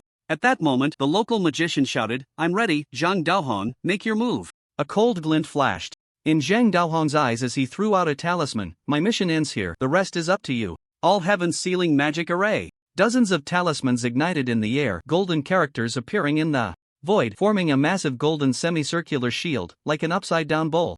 Zhou Chen and the others were trapped in place, struggling to move. Using talismans as the foundation, the void forms the array. The talismans explode to activate the formation rotates, and the power of heaven and earth is infused into the talismans, creating a symbiotic relationship between the talismans and the array. "This is the technique of a top-tier talisman master," Cang said weakly, lying on the giant tiger. The telekinetic master, entangled by Xiang Yu, shouted sharply, "No, don't lock me. I haven't gotten out yet." At the moment the magician spoke, Zhang Daohong and the paladin had already run far away. Ma Shi also unleashed all his power in an instant, temporarily repelling Lu Lai and retreating to a distance. Only the telekinetic master, beaten down by Xiang Yu, was left doubting his life, completely unable to break free. Once Zhang Daohong's formation was established, he turned and left without looking back. The mission was complete. What happened here was no longer his concern, and it was wise to withdraw as soon as possible. "Coward!" The magician disdainfully shot a glance at Zhang Daohong.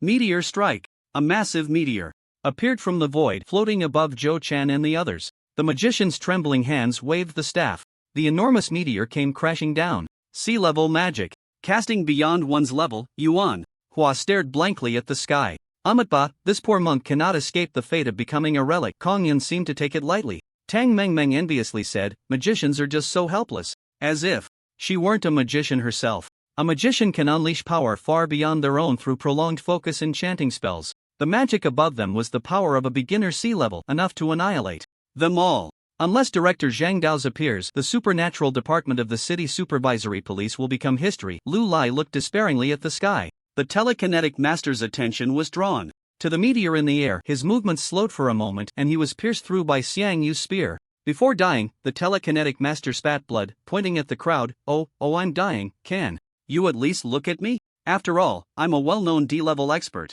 Xiang Yu's phantom time was up, slowly fading away, and the telekinetic master fell to the ground, eyes wide open in death. At this moment, no one cared about the telekinetic master's death. Everyone was looking up at the sky, his death silent and unnoticed. Looking at the enormous meteor in the sky, Zhou Chen felt a bit emotional. Damn, is the supernatural world this dangerous? I've only been out of the academy for less than 2 months. Fortunately, I still have cards. Zhou Chen took out one of his strongest trump cards, the skill card Frostfire. Annihilation Arrow, A-level composite magic with a 3-day cooldown. A-level magic is immensely powerful, and Zhou Chen had refrained from using it before, fearing it would affect his teammates. Moreover, no matter how strong the magic, if it doesn't hit the enemy, it's useless, and Zhou Chen had never found the opportunity to use it. Thankfully, he had saved it. Now it could be a lifesaver. Zhou Chen activated the card, and a powerful pressure appeared in his hand. Everyone present felt a sudden difficulty in breathing, the entire world falling into silence. The energy around them began to fluctuate violently. What terrifying pressure! What kind of move is this? It must be at least B-level. In the city, all D-level and above supernatural beings turned their gaze toward the quarry. What is this fluctuation? Is a super big shot in combat? The provincial supervisory police chief, Zhang Dao's, suddenly stood up and walked to the balcony. Which great power has made a move? The figure of the dark stab provincial chief, Bai Li Sha Zhan, slowly emerged from the ground behind Zhang Dao's. The Earth Escape ninjutsu was displayed vividly in Bai Li Sha Zhan's hands. Its magical energy, a combination of ice and fire. Bai Li Sha said with a furrowed brow. Zhang Dao's, looking grim, replied, "There are no mages of such power in the country. Did they come from the United States? Report to the higher-ups. This is something we cannot handle." Bai Li Sha acknowledged that he was no match. "No rush, I don't believe such a powerful being could pass through the border unnoticed. Do you think the strong guarding the border are just sitting idle?" Although Zhang Dao's was somewhat worried, he had more confidence in the empire. Most of the Empire's strong were stationed at the borders, and in the past 10 years there had been no instances of foreign powers sneaking in. Sigh, then I'll go take a look first. As Bai Lashazan spoke, he slowly sank into the ground, disappearing without a sound. Ha! Zhang Dao's forced a bitter smile. How can I let you go alone? As he spoke, Zhang Dao's used his lightness skill, leaping swiftly between the tall buildings like a swallow. His speed was so fast that ordinary eyes could not catch a glimpse of him. In the outskirts at the quarry, Zhou Chen held a 1-meter-long arrow in his hand, its blue and red colors swirling and alternating. The massive energy fluctuations made Zhou Chen both excited and nervous, beads of sweat rolling down his forehead. Without hesitation, Zhou Chen shot the arrow upwards. The arrow struck the meteorite, and the water and fire energies instantly became unbalanced, resulting in a tremendous explosion. Boom! The deafening explosion echoed above the entire city, resonating through the clouds. A small sun appeared in the sky, its light blindingly bright. The immense shockwave from the explosion surpassed an 18-level typhoon, sending everyone present tumbling. Members of the narcotics team in the distance were blown away by the residual wave for over 100 meters. Within a radius of 1,000 meters, all the trees were snapped. The people in the city were thrown into a panic, unsure of what had happened. The police department was fully mobilized to calm the public and control the situation. Zhang Dao's and Bai Lashazan couldn't help but quicken their pace. At the explosion site, a few people were still in shock when the poison dragon Biao was whisked away by a man in black caught under his waist. It was a speedy escape artist among the superpowered individuals, perfect for fleeing. The poison dragon Biao had hidden his last means of escape and fled decisively. Reflecting on what had just happened, from the moment the mage began casting a spell beyond his level, the paladin had fully protected, followed by the talisman master's long-prepared explosion.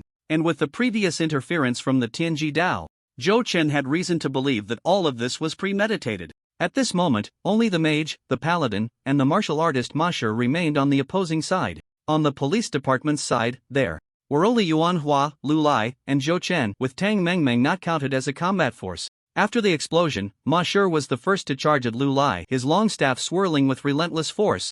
Entangling and sticking, you guys from the police department have a remarkable newcomer. Ma Shi believed that the earlier technique might have been sealed in some artifact by Zhou Chen's ancestors. Such methods were not uncommon in the superpowered world, with talismans being the most common.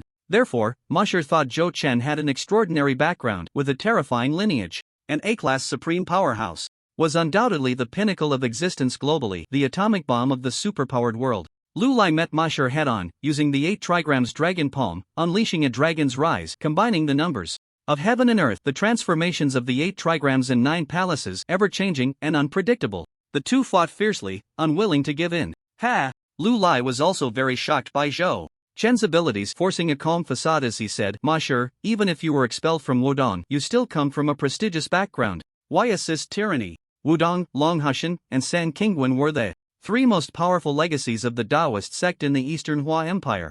Wudong primarily focused on martial arts and formations, Longhushan on Tianchi Dao and Shiman techniques, while San Qingwen remained hidden from the world, unknown to others. Ma Shi twirled his long staff, sneering dismissively, prestigious background? Being expelled from Wudong makes me a rogue cultivator. So what if I assist tyranny? If you don't make money, then give me resources to cultivate, give me resources to break through. How did Xiao Yan die last month? A loose cultivator, poor and destitute, dares to force a breakthrough to sea level. What's the difference between that and seeking death? Without resources, some loose cultivators stagnate, while others, unwilling to be mediocre, take risks facing life and death. More and more loose cultivators are starting to take desperate measures. This is not a good sign, Lu Lai thought to himself. In the early years, there weren't many superpowered individuals, apart from the official forces controlled by the Empire. There were very few loose cultivators. Now, as the number of superpowered individuals increases, the Empire is beginning to consider solutions. 5 years ago, in a city with a population of 10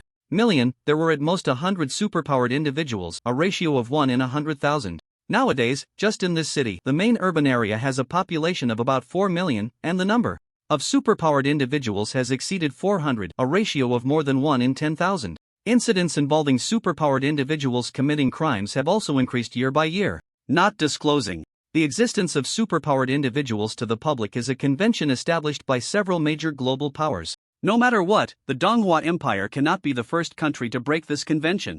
Meanwhile, the opposing mage shot 3 instant ice arrows at Zhou Chen. Zhou Chen's swordsmanship was exquisite, moving with impenetrable precision. Clang, clang, clang. The ice arrows were easily knocked down by Zhou Chen. Is that your reason? Zhou Chen said disdainfully, just because you have no money, you can rob others? Just because you have no money, you can steal? Acting out of selfishness, committing crimes, going against the law with no bottom line. People like you are a cancer to society, your existence brings no benefit to society. No wonder you were expelled from Wudong. With such a mindset, how can you seek the Tao?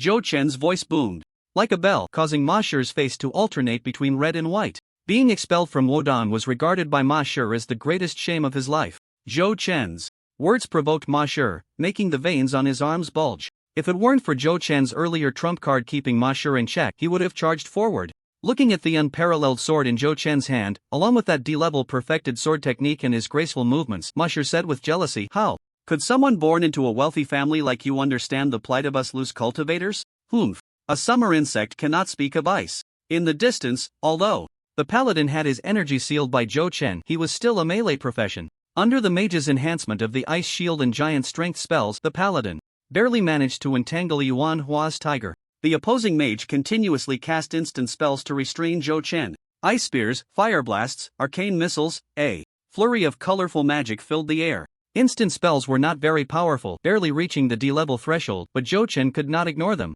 For a moment, both sides were at a stalemate. Yuan Hua controlled the tiger to suppress the opposing paladin while saying, "Meng Meng, cast another fire explosion spell." "That's a D-level spell. Casting a spell beyond my level. I have no magic left," Tang Meng Meng replied irritably. "No mana? What use is a mage who can only cast one spell?" Yuan Hua glanced at the opposing mage, revealing a disdainful look. Look at him, also casting spells beyond his level. How can he still tangle with Zhou Chen for so long? "We're both mages. TSK. Tang Meng Meng, TSK, your sister. You don't see what he's holding. If you could provide me with unlimited resources, I could cast fire explosion spells until you go bankrupt, believe it or not." Yuan Hua focused and fell silent. The mage was holding a magic crystal worth over 1,000,000.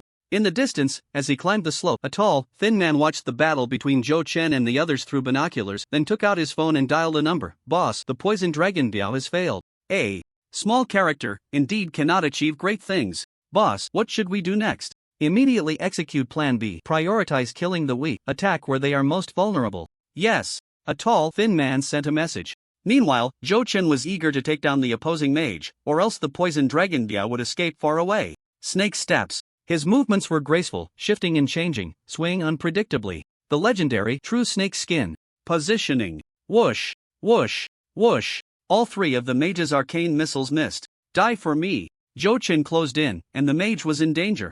Zhou Chen's longsword darted forward, a flurry of sword light aimed at the mage's vital points. Frost Nova. The mage pointed his finger skyward, unleashing a powerful chill from his entire body. In an instant, within 10 meters of the mage, everything was covered in frost, and Zhou Chen was completely frozen. Frost Nova, the mage's close-range area control skill. It consumed half of his mana in an instant, and its power was astonishing. Zhou Chen exerted all his strength to operate the Dragon's Wrath divine art, energy surging, and it took a full 3 seconds to break free. Just as Zhou Chen struggled to escape, the mage had already created distance. At the same time, a shuriken shot out from the rear jungle, aimed directly at Yuan Hua's back. The shuriken was equipped with an explosive talisman, a common ambush tactic used by ninjas. A ghostly light appeared behind Tang Meng Meng, and a dagger materialized from thin air, revealing the hidden assassin. 3 arrows flew towards the unconscious Kong Yun, all 3 shot at once, a triad of archery. Among martial artists, archers. In the shadows, 3 D-rank assassination experts simultaneously ambushed Yuan Hua and his companions, who were nearly incapacitated.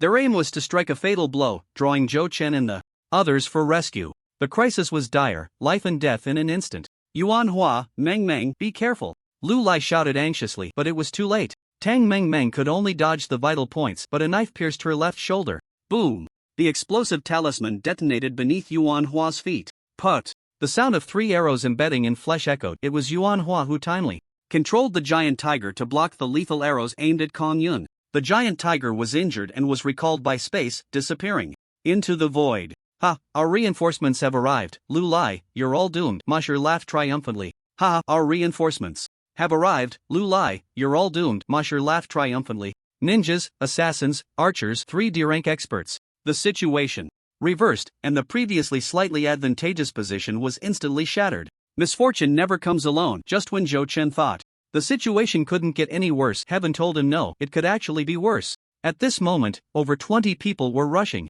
from a distance. 27 E-rank superhumans, definitely not allies. The police department didn't have that capability. The situation instantly turned into Zhou Chen and his companions facing 6 D-rank experts and 27 E-rank superhumans. Whoosh, whoosh, whoosh. Dozens of arrows shot towards Zhou Fei and the others, with 7 E-rank archers among the crowd. Fire release, great fireball technique. Wind release, air cannon. Water release, water surge wave. A variety of E-rank ninja techniques emerged, and still, dozens of shurikens were shooting towards them. Among the 27, 12 gradually disappeared as they ran forward. They were assassins. 12 assassins collectively went invisible in plain sight. 3 figures suddenly appeared around Zhou Chen, 3 E-rank space jumpers, assisting the mage in besieging Zhou Chen. Retreat, quickly retreat. Lu Lai shouted. All were assassination tactics. Anyone unaware would think it was a group of assassins coming. Realizing he was no match for the situation, Lu Lai hurriedly ordered a retreat. But could he retreat just because he wanted to? The ambushing ninjas and assassins charged towards Yuan Hua and Tang Mengmeng. In the distance, E-rank arrows continued to rain down. Without his summoned creatures, Yuan Hua was left with only a D-rank eagle and an E-rank mouse, defending against the attacks of 2 D-rank powerhouses with Tang Mengmeng and the unconscious Kong Yun. In an instant, Yuan Hua was hit several times, his face pale and covered in blood. Tang Mengmeng, tears streaming down her face, said, "Brother Yuan, you go on your own, don't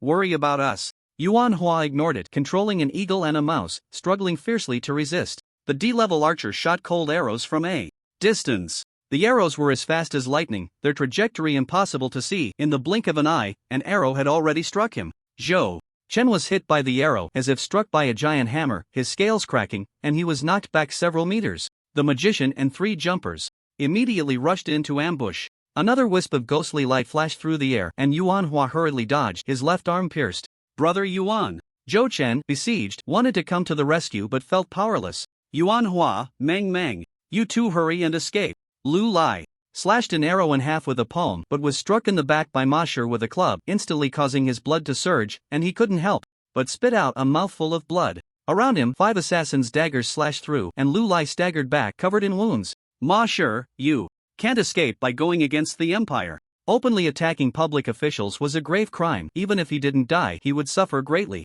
Ma Shi scoffed, as long as I can break through, the world is vast, where can't I go? At worst, he could flee the country. As long as he became a sea-level superhuman, he would be a guest of honor wherever he went. In some small countries, a sea-level powerhouse was already the top expert in the nation. Yuan Hua was on the verge of collapse, his body turning into a bloody mess, and the giant eagle was also injured, flickering in and out, about to be recalled by the space. I'll give it a shot, I don't know if it will be useful. Zhou Chen threw out a card. Void Summon, Wei Jia. Remaining uses 3. A graceful figure appeared on the scene, pale and slender. Dressed in white, he looked dashing, holding a folding fan that made him seem cultured and refined. Please, stop fanning yourself and save someone first. Zhou Chen shouted anxiously at Wei Jia's figure. Coming out to do nothing but wave a fan. What kind of problem was that? Wei Jia turned to look at Zhou Chen, a cold glint flashing in his eyes. He waved the fan in front of Yuan Hua, and the temperature plummeted, freezing everything for miles. The temperature on site dropped by over 20 degrees, and everyone felt an extreme chill. The opposing D-level ninja and assassins were instantly frozen, turning into 2 blocks of ice. However, the 2 did not die, they struggled fiercely within the ice. D-level peak ice-type superhuman, Wei Jia. Wei Jia waved the fan again, and a blizzard erupted, with ice spikes raining down towards the 2 D-level experts. Crack, crack, crack. The 2 D-level experts broke through the seal. But before they could dodge, they were struck by several ice spikes, blood splattering 3 feet. Before the 2 could react, Wei Jia waved the fan a 3rd time. The ice spikes on their bodies exploded, their wounds bursting, and an extreme cold energy invaded their organs. The D-level ninja and assassin attacking Yuan Hua were instantly turned into ice pops, the kind that was thoroughly dead. Just as the saying goes, everything happened in an instant. Before everyone could react, the 2 had already died at Wei Jia's hands. Zhou Chen's mouth formed a no shape. Was it really that fierce? From the moment Zhou Chen summoned Wei Jia, everyone saw a figure appear. Zhou Chen shouted, and then that figure just waved the fan 3 times. 1 wave chilled the world. 2 waves revealed the snow. 3 waves determined life and death. In just 3 seconds, the 2 D-level experts became corpses. Wei Jia glanced disdainfully at Zhou Chen, as if to say, who said waving a fan was useless? The figure slowly disappeared. Zhou Chen.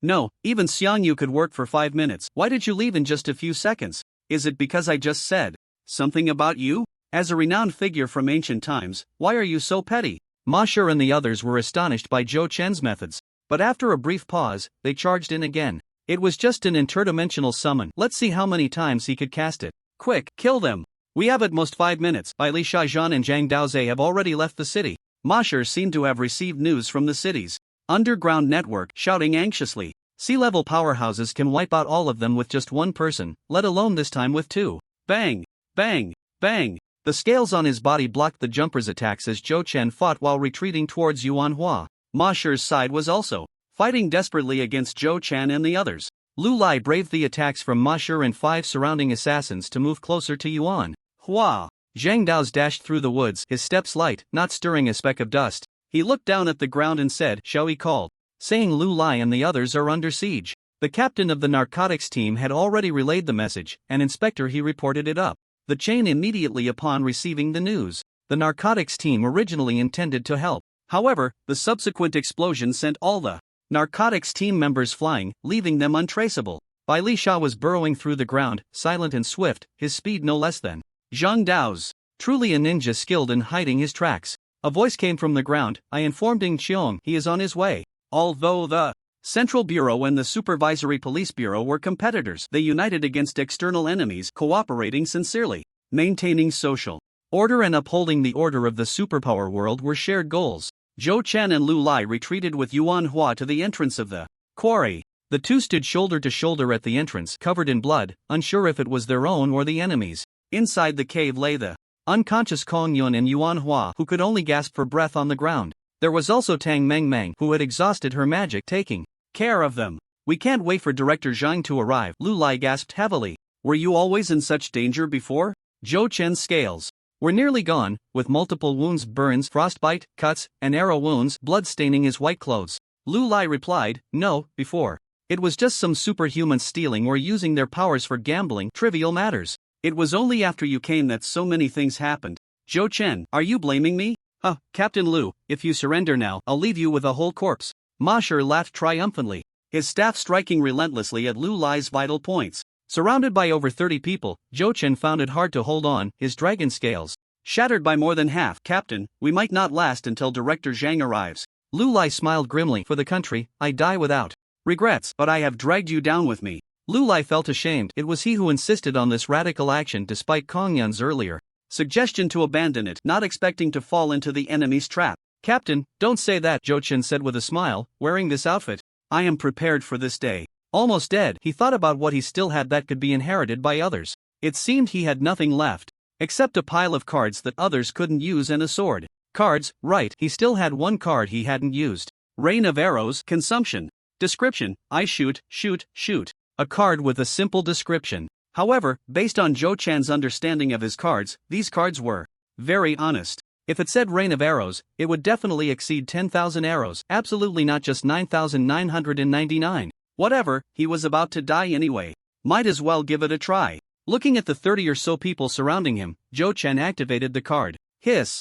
Zhou Chen inhaled sharply. This was another card that absorbed his energy. Aside from time-space exploration, there were rarely cards that absorbed one's own energy. The card instantly drained all of Zhou Chan's energy, a wave of emptiness washing over him. The energy around began to fluctuate. Ma Shi and the others, having learned from past experiences, were extremely wary of Zhou Chan's card and began to tighten their formation, setting up heavy defenses. An arrow that absorbed all of Zhou Chan's energy appeared, its power only at the early D level. Zhou Chen felt a bit disappointed. Was that it? What could it do? There was no way to turn the tide. It seemed that Zhou Chen sensed the thoughts of those around him. The arrows split into 2, each retaining 99% of their original power. It copied. Then it split into 4, and 4 into 8. In just 3 seconds, 16,384 arrows appeared in the air, each possessing the peak power of E grade. This completely defies the law of conservation of energy. When it comes to superpowers, don't talk to me about science. Science is just superstition in the superpower circle. Ma Shi and the others were shocked, desperately pounding on the head of the nearby ninja. Earth escape, whatever wall, hurry up and cast it. Everyone, bring out your strongest defensive measures. Waves of defensive skills appeared around them, but they did not provide Ma Shi and the others with any sense of security. Over 10,000 arrows with peak E-grade power poured down like a torrential rain, roaring like thunder. Like the sky was raging. Let me add a Little more spice for you. This feeling of being able to counterattack was definitely not one of the three great illusions of life. Zhou Chen took out another card, one he had never used before, the poop card. The focus of this card was on the word throw, and the speed at which it sprayed out was comparable to that of a fire hydrant. Lu Lai looked at the yellow river in the sky that flowed against the current, blocking out the sun, and stared blankly at Zhou Chen. That thing just now, that color, that smell, if I'm not mistaken. Tang Meng Meng stood at the cave entrance, looking at Zhou Chen with a face full of disgust. You carry so much poop with you? You pervert. Zhou Chen, it's not carried with me, it's from the void. Don't say anymore, pervert. Stay away from me. Zhou Chen. Even more desperate than Zhou Chen were Ma Shi and the others. With a rain of arrows, it was already a lethal technique. This last move, the yellow river flowing backward for 9,000 feet, was simply a complete extermination. After today, those who survive will live in the shadow for the rest of their lives. The first wave of yellow arrows, dozens of them, broke through the defenses of an E-grade superpower. Hundreds of arrows shattered all the defenses of the E-grade superpower. The ice barrier of the D-grade mage withstood over 100 arrows but ultimately collapsed. The paladin's shield, the paladin declared that after today he no longer wanted this shield. Ma Shi looked at his long staff, feeling a bit reluctant. After 1,000 arrows passed, all defenses were shattered. Everyone, run for your lives, let fate decide. Ma Shi swung his long staff, breaking through the arrow rain. These energy arrows were not terrifying, but the temperature splattering on his face made Ma Shi feel a bit nauseous. Ah, no, it stinks. I can't die with my eyes closed. Help me, ugh, I surrender, don't shoot me. Ah! Cries of agony echoed, and all E-grade superpowers were shot into hedgehogs, yellow hedgehogs. Several void jumpers flickered to the distance, thinking they had escaped, but the arrows changed direction and relentlessly pursued them. One by one, E-grade jumpers were pinned to the hillside in the distance. The D-grade archer, who had never revealed himself in the jungle, quietly disappeared. It was futile to resist, retreating early was the best strategy.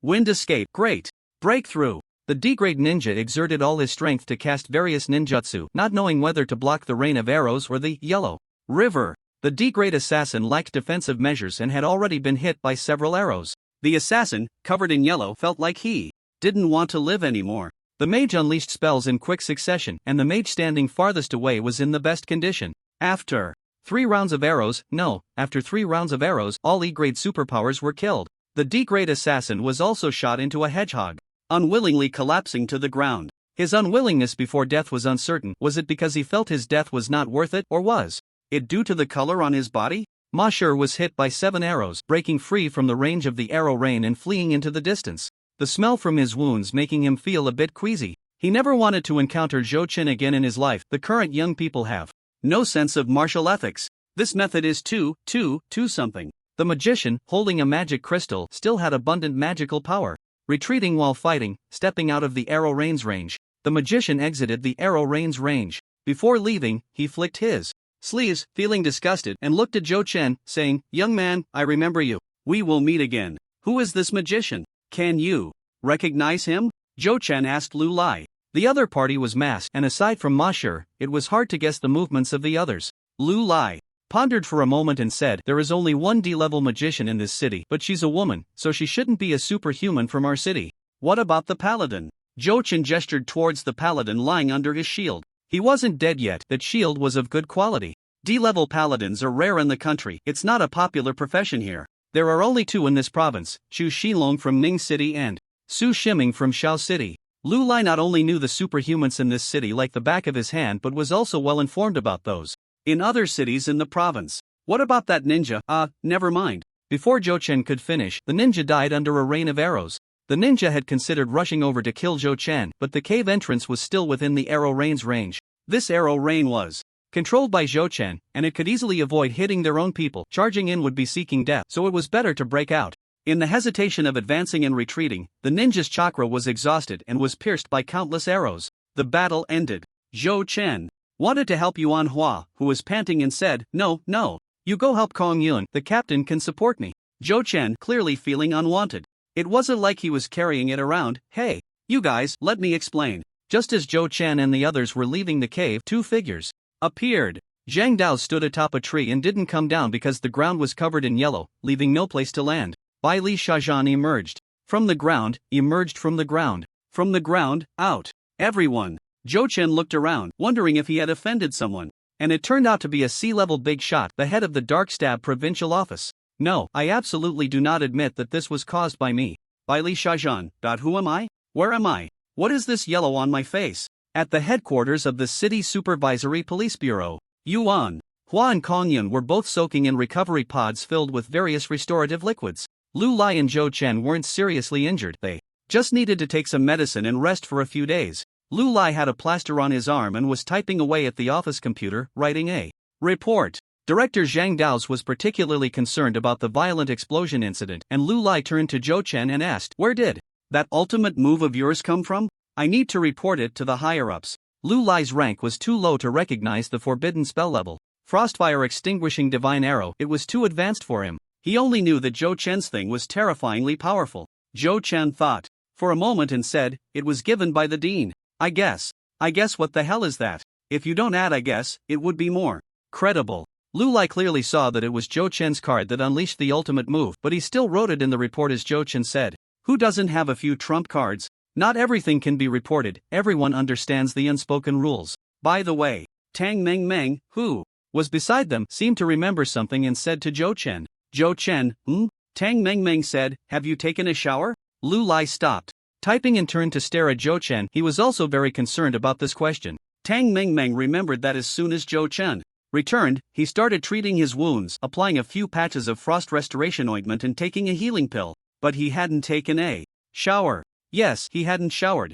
Zhou Chen, once again feeling unwanted. Zhou Chen silently returned to the dorm to take a shower. Time rewinds to an hour ago. At the quarry site, when Zhang Dao's just arrived, he briefly asked Lu Lai a few questions before leaving. Li Shazhen fell silent, not saying a word for over 10 minutes, seemingly questioning life itself. The paladin buried below cried out for help. It was too smelly. If he didn't get out soon, he might suffocate from the stench, but no one paid him any mind. No one was willing to dig him out, let him lie there a little longer. When Zhou Chen saw Bai Li Shazhan appear, he quietly placed his hands behind his back and took out a puppet replication card. Regardless of whether there were any anomalies, he would use it first. Theoretically, this type of card should be silent. Otherwise, if every replication was a grand affair, what would be the point of copying? Sure enough, the card activated silently behind Zhou Chen, and a puppet appeared in his consciousness. A C-grade puppet. Zhou Chen felt a bit excited. However, this wasn't the right occasion. He decided to set it aside for now and study how strong the replicated C-grade ninja was when he had the time. An assassin named NCI rushed over, and Captain Ing Xiong received a very serious task to retrieve the paladin buried under the yellow object and send him to the Supervision Bureau. Looking at the chaotic scene filled with a terrible stench, the expression of Ing Xiong, one of the top 10 experts in the city and a peak D-grade curse master, was exceptionally grave. A tough problem, it was giving her a headache. Shuzhen, you jump in with spatial teleportation and bring him out. Ing Xiong tossed the difficult task to her subordinate. Shuzhen, is spatial teleportation used like this? Captain, I haven't had lunch yet and I'm afraid I won't be able to eat dinner. Why don't you let Zhong Yinquan go? He can turn invisible. Shuzhen tried to shift the blame. Zhong Yinquan turned his head, looking at Shuzhen in shock. Going invisible means he can get in, just because others can't see him? What kind of logic is that? Zhong Yinquan lightly floated a comment over, I can order you takeout, you can eat your lunch here. Shuzhen, is this even human language? There are always stronger hands among the strong. Shuzhen admitted defeat and shifted the target, pointing at the inconspicuous black-clad ninja in the corner. Tian Ming can go, his earth escape can dig underground. Tian Ming, the last one who could dig underground has already gone silent. Looking at the distant silent child. No, the silent big shot. Tian Ming didn't dare to try. Just as the few were pushing the responsibility around, Ing Xiong suddenly said, by the way, Tian Ming, your water escape can wash the ground, so go ahead and wash it first. Everyone's eyes lit up. What a good idea. Tian Ming, is this how ninjas are used? Calling a fire truck could kill. The paladin buried below shouted, hey, have you all discussed it? Although I'm a criminal, criminals have rights too, okay? I seriously suspect you are deliberately stalling for time just to torture me. I want to file a complaint against you. Everyone looked straight at Tian Ming, who remained silent and quietly began to form seals. True water escape ground washing technique. Tian Ming seemed to have opened a new door to the application of ninjutsu. All members of the narcotics team were secretly gathered for training that day and then signed a confidentiality agreement. The next day, major news outlets reported. Yesterday, a fuel tanker driver got lost, accidentally entered the quarry, and caused an explosion. A certain driver destroyed the quarry. The truth is actually, A severe explosion occurred at the suburban quarry, resulting in over 20 deaths. A severe explosion occurred at the suburban quarry, resulting in over 20 deaths. Inspector, he worked hard to clean up the aftermath. All the superpowered individuals who died in the explosion were on the list of casualties. That paladin was Su Shiming from Shao City. Since he had been caught, he no longer struggled and honestly confessed everything. Su Shiming had been hired recently by the drug lord Biao. His purpose was to design a trap to kill the superpowered individuals of the Supervision Bureau, but he didn't know who the main target was. That magician came from Jin Province. He didn't know the name, only that the drug lord Biao referred to him as Brother Phone. The talisman master was hired a few days ago on short notice, and Su Shiming was unclear about his identity. Poison Dragon Biao only asked him to set up the grand formation, and he did not get involved in anything else. The person who suddenly appeared later was someone Su Shiming had only heard Poison Dragon Biao mention, but he was not one of Poison Dragon Biao's people. Another group was involved. The identities of the other corpses were confirmed. They were all scattered cultivators from various places with no connections in daily life. It was obvious they had been summoned and hired by someone. Ma Shi had already fled the country overnight yesterday, and the police bureau was a step too slow. Su Shiming was suspected of endangering society with superpowers, attempted murder of the police, and other charges. He was sent to the Ability Research Institute, where he received the full Abolish Superpowers service along with a complimentary 20 years of prison disaster limited edition VIP reward. Poison Dragon Biao lost the protection of superpowered individuals, and all the drug trafficking bases he controlled were uprooted by the narcotics team. The police bureau had gathered enough evidence, but Poison Dragon Biao himself had vanished without a trace. 2 days later, the Paranormal Incident Investigation Department of the Police Bureau, Tang Meng was diligently practicing.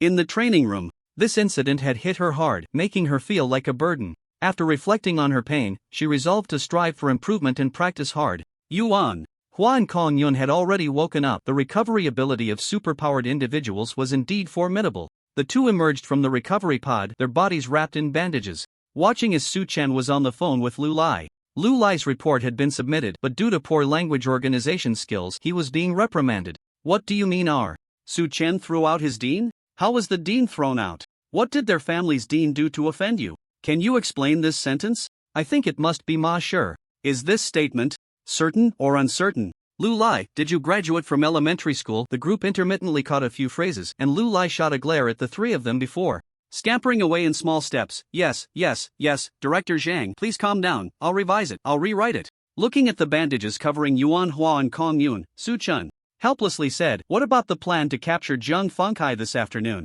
The restroom? Yuan Hua hesitated. Why are you so fond of the restroom? Let's change the location. Ba, Yuan Hua is right. Su Chen, huh? When did I become so fond of the restroom? You all need to clarify that for me. The two of them were still wrapped in bandages and recovering, so they were not reliable. Can we carry guns in the police bureau? Su Chen suddenly remembered an important question. If they had guns, they wouldn't have been in such a dire situation a few days ago. Yuan Hua awkwardly twisted his neck and said, the logistics department has them, but there are no firearms in the city that are convenient for superpowers.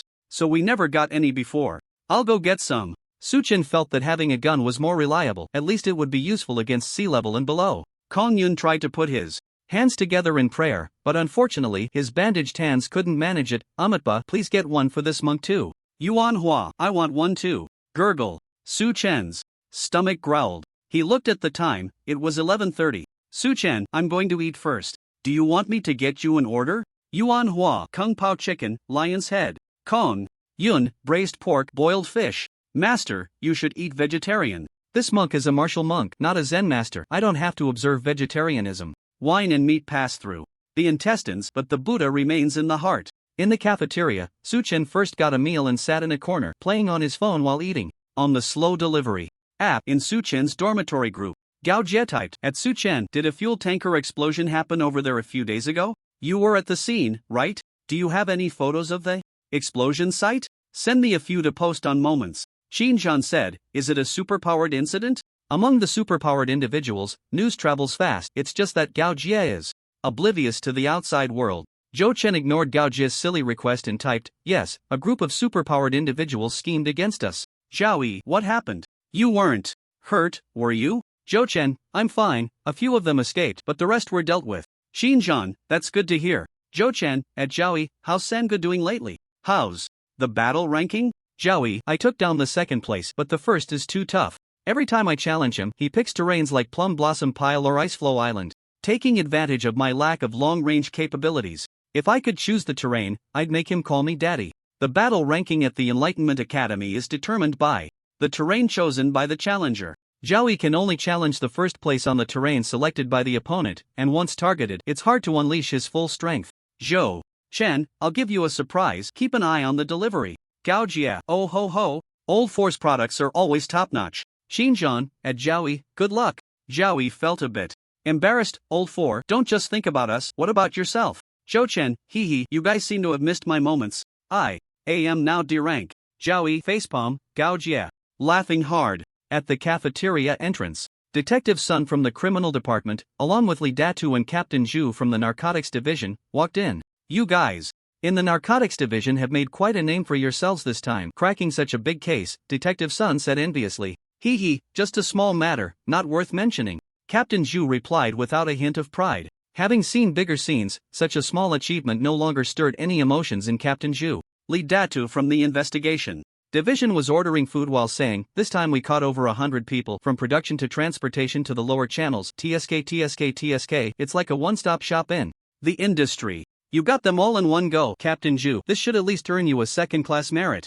This narcotics operation had a huge impact, and the media was promoting it vigorously, with the higher-ups paying close attention. Captain Zhu knew this wasn't solely his credit. It's a pity we didn't catch the drug lord Biao. With the base gone, the drug lord Biao won't be able to last long, Detective Sun consoled. Captain Zhu said, your criminal department isn't bad either. Recently, Inspector He has helped you solve quite a few cases. Captain Zhu continued, your criminal department isn't bad either. Recently, Inspector He has helped you solve quite a few cases. Ha, that's true, but it's all thanks to Inspector He. I never realized before that Inspector He is such a brilliant detective, Detective Sun said with a smile. Although it wasn't his own achievement, as long as the cases were solved, the atmosphere in the entire criminal department was very lively. For those in their line of work, the most frustrating thing is having a case right in front of them, with no leads.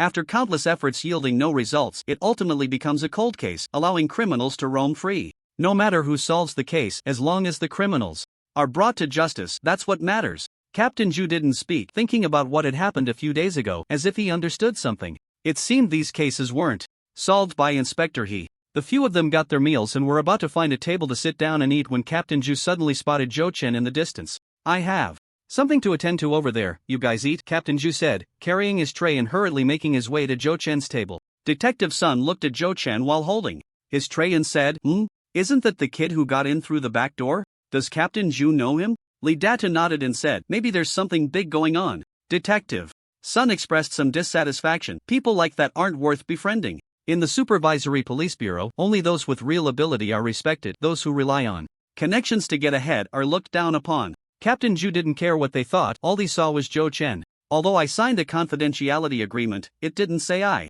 couldn't be friends with these superhumans. Comrade Zhou Chen, is anyone here? Detective Shu stood in front of Zhou Chen with a tray. Zhou Chen looked up at the cafeteria, which still had half of its seats available, and didn't understand why he wanted to sit here. However, since they were colleagues, Zhou Chen didn't say anything and nodded. No one, feel free to sit. Detective Zhu sat down and introduced himself. Comrade Zhou Chen, I am the head of the drug enforcement team at the quarry that day, Zhu Xiaofeng. So he knew his identity.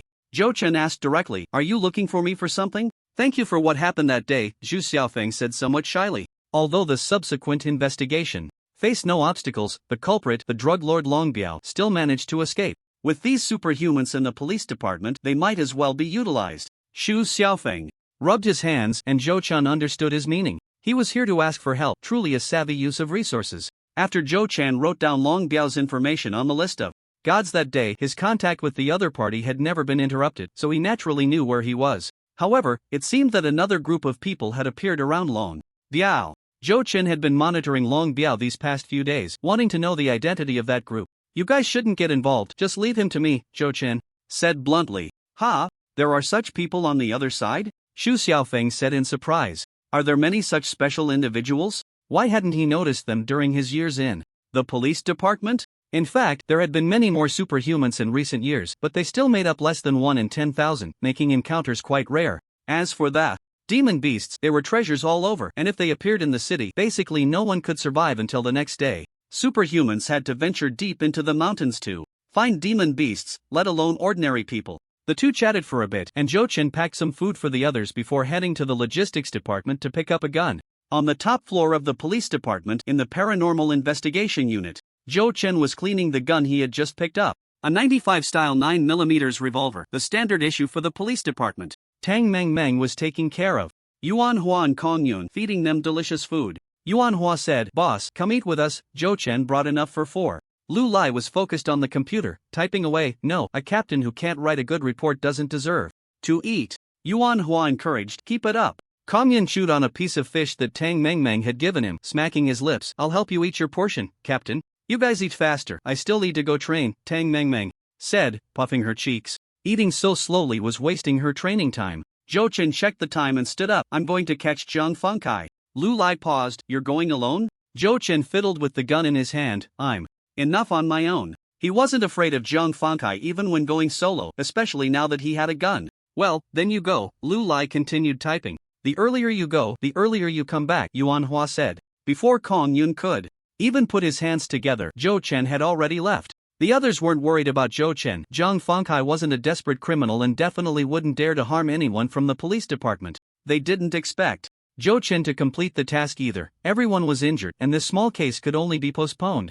Tang Meng looked enviously at Zhou Chen's departing figure. When Zhou Chen had just joined, Tang Meng felt that she was finally no longer the weakest in the department. In just over a month, Zhou Chen had become the backbone of the department while she was still standing still. Tang Meng dropped her chopsticks. "Why eat? She would train first." Yuan Hua. "Kong Yun, we haven't finished eating yet. When did we offend Meng?" The two looked at Lu Lai. "Captain, are you going to feed us?" Lu Lai sensed the gaze from behind and said, "With a captain who can't even write a decent report, you don't deserve to eat." Yuan Hua and Kong Yun, what kind of logic is this?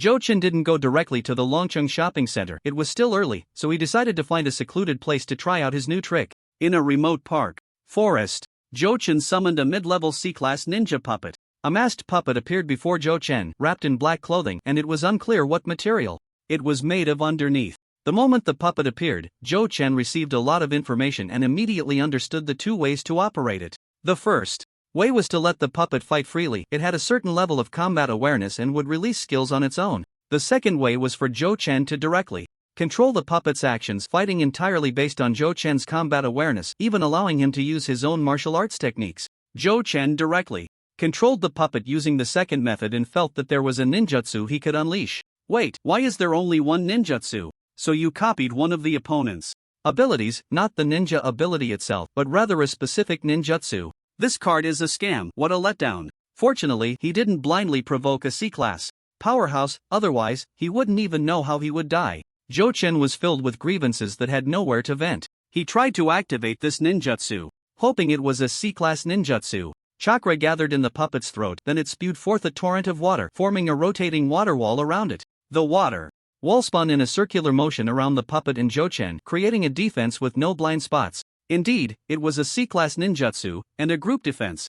Ninjutsu at that water release, water barrier. Water release, water barrier. This puppet could now only be used as a defensive tool. Could it really be expected to wield a sword? Wield a sword. Right, can chakra be used to perform martial arts? It's all energy, making it wield a sword shouldn't be too much to ask. Zhou Chen decisively took out the 3-kill sword and controlled the puppet to grasp it and perform sword techniques. The world darkened by 3 points, and the wind howled around him. With a single dance, the sword moved in all directions. The momentum was magnificent, overwhelming. For the first time, Zhou Chen felt the immense power of his sword techniques. C-class truly lived up to its reputation, far more ferocious than his own D-class little weakling self. The turbulent power and suffocating pressure left Zhou Chen pleasantly surprised. The puppet could not only perform martial arts but also use its own enlightenment items, which was very practical. Does that mean he could use dual swords? Without an ant, he could just find an inflatable. Not inflatable, but something similar. How embarrassing. Well, none of that matters now. What's important is that C-class energy can already unleash the 3-kill sword technique. Should he give it a try? No, that won't do. Zhou Chen looked around the secluded park, the dense trees surrounding him, and in the distance, on the grass, there was a sign that read, "Little grass has life, deep feelings beneath your feet. Protect the green grass, keep love in your heart." If he tried this, the lawn would be bald. These trees could only be used as firewood. Forget it, protecting public property is everyone's responsibility. He would try again when he had the chance. Wang Xiaobing was feeling relaxed today, taking his new girlfriend to the Longcheng shopping center, buying her a full set of designer clothes. His charming new girlfriend clung to him, smiling sweetly, her chest brushing against his arm. Suddenly feeling a bit urgent. Why am I suddenly so urgent? Anyway, I won't admit it's a kidney issue. Wang Xiaobing hurriedly found a restroom on the second floor of the mall and rushed in. Upon entering the restroom, he found someone already inside, a young man dressed in a suit, looking like a real estate agent. Just as Wang Xiaobing opened the door and turned on the faucet, preparing to wash his hands, suddenly, the door of the squat toilet was flung open with a bang, and a gun was pointed at the young man's head. / Wang Xiaobing, startled, splashed water all over his pants. It kept flowing and flowing. Trembling, Wang Xiaobing stared straight ahead, not daring to look away. He didn't even dare to move, letting it flow onto his pants. This was not the time to think about aiming. The person who suddenly appeared was Zhou Chen. The one being threatened at gunpoint was Zhang Fengkai. The target Zhou Chen had captured this time. With a gun pointed at his head, Zhang Fengkai didn't dare to move. A bullet could take down a superpowered individual too. Zhou Chen took out an ID, pressing his thumb on the photo and holding it in front of Wang Xiaobing, Special Investigation Unit.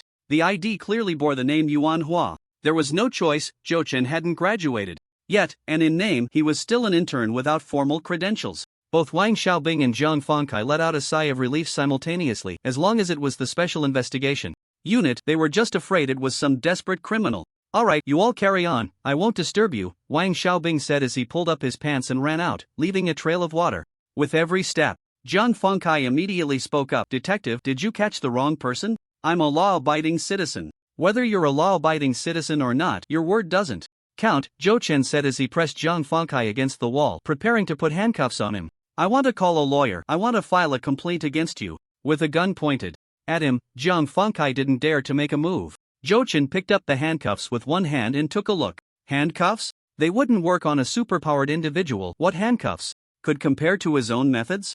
Zhou Chen put the handcuffs back and quickly pressed a few points on Zhang Fengkai's body. Acupoint sealing. Zhang Fengkai's energy was sealed. He was taken aback. He couldn't use his energy anymore. What kind of technique was this? These were the agents of the Special Investigation Unit, not ordinary detectives. Senior, you have no chance now, Zhou Chen whispered. How could you call a lawyer for matters involving superpowered individuals? Senior? This was a point of enlightenment. Zhang Fengkai immediately laughed and tried to get closer. So you're a junior, huh? Which class are you from? I graduated 7 years ago and I have quite a few classmates still working at the school. Maybe your teacher is one of my classmates. My teacher would definitely disdain being your classmate. Zhou Chen cuffed Zhang Fengkai and let him out of the underground parking lot. Junior, let's talk this over, we're on the same side, Zhou Chen stuffed a rag into Zhang Fengkai's mouth. Special Investigation Unit, Paranormal Incident Investigation Department. A few people surrounded Zhang Fengkai, wondering how this guy managed to capture someone so easily. Didn't this guy resist? How did you do it? Lu Lai asked curiously. Zhou Chen raised his gun and said, I pointed this at him. And he didn't dare to move. Are you kidding? Not using the gun, always resorting to violence. No wonder every case is so difficult for you. Everyone, to be honest, facing a D-level superpowered individual, a gun really isn't much use unless there are many people shooting in a concentrated manner. But in a bathroom environment, taking advantage of someone pulling down their pants to launch a surprise attack, that gun was quite effective. Lu Lai didn't waste time, moving a stool in front of Zhang Fengkai. To make a long story short, we have a precursor who saw you stealing antiques from Mu Qianxing's house and even enlightened them. According to the superpowered individual management regulations, if superpowers harm others' interests exceeding 5 million, the powers can be revoked and a prison sentence of over 10 years can be imposed. Of course, the specific punishment will depend on your performance. Confess for leniency, resist for severity. Revoking his powers would mean he would be finished those he had offended. Sweat beads appeared on Zhang Fengkai's forehead as he said, with a fierce facade, No, I didn't do it. What evidence do you have? What precursor? How could you afford a precursor? This is slander. The agents of the Special Investigation Unit could hardly afford a precursor. Zhou Chen said the 4th floor of the Spirit Transformation 9 Mysterious Tower in the Academy is said to have a heart-viewing mirror. Yuan Hua flipped through the Super Ability Encyclopedia while saying, this heart-viewing mirror, it's said to be able to detect lies and see through the souls that have been taken over. It's truly marvelous. The most important thing is, it seems it can also reflect every item of transformation on the transformer. Zhang Fengkai then realized that it wasn't just a possibility, it was indeed true. Each level of the Spirit Transformation 9 Mysterious Tower was closely related to the Transformers. Tang Meng Meng exclaimed, "TSK, TSK, TSK. You can't escape. At worst, just take a flight to the capital. The Transformer Academy is located 30 kilometers outside the military-controlled area of the capital." Kang Yun, wrapped in bandages, pretended to clasp his hands together and said, "Amatba, TSK, TSK, TSK. Everyone." "Bald donkey, what do you mean? If you have nothing to say, don't force your presence." Zhang Fengkai, like a deflated balloon, recounted the facts. Zhang Fengkai is a 7-star transformer, and after breaking through to D-level, he can transform 3 more items. In search of suitable transformation items, he scoured the antique market, but unfortunately, there weren't many that met his expectations. According to Zhang Fengkai, there is a new direction for selecting transformation items in the Transformer Circle, called Willpower Flow Transformation. The so-called willpower is the human intention attached to an object. The willpower flow concept is to collect items that have been used by ancient strong beings or are well known and recognized by many for transformation. The more people who know about it, the more willpower is attached to the item, and the stronger the person, the stronger the attached willpower. Items that gather the willpower of many beings will have stronger functions after transformation. So, he set his sights on this bell, which is a magical tool of a high monk from the Li dynasty, with many followers in the Buddhist faith.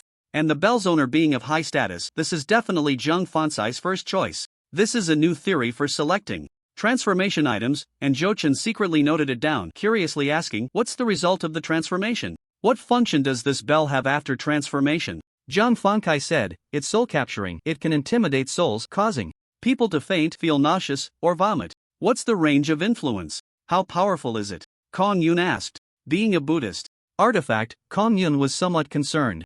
Zhang Fengkai replied, "Anyone who can hear the sound of the bell will be affected. Within 100 meters, peers of the same level will only be able to exert half of their strength under the influence of the soul-capturing bell."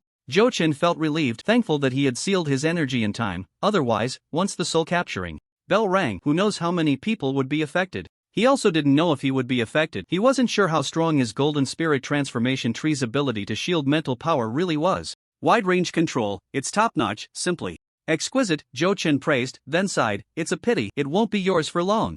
Zhang Fengkai fell silent. This was stolen property, and even if transformed, it remains stolen. "I've already confessed everything, I beg you, don't revoke my abilities," Zhang Fengkai pleaded. "We've notified the owner, if you can reach a settlement, we can treat you leniently," Lu Lai said after receiving a call. The victim, Mu Qiangxing, had already arrived. After Zhou Chen caught the person, the police station notified Mu Qiangxing. Tang Meng Meng went downstairs to bring Mu Qiangxing up and explained the situation to him. "Mr. Mu, this is the suspect who stole your antique. He has confessed everything." At a square table, Mu Qiangxing sat opposite Zhang Fengkai. "The work of the Supernatural Incident Investigation Department is quite simple," Lu Lai, in front of Mu Qiangxing, said to Zhang Fengkai.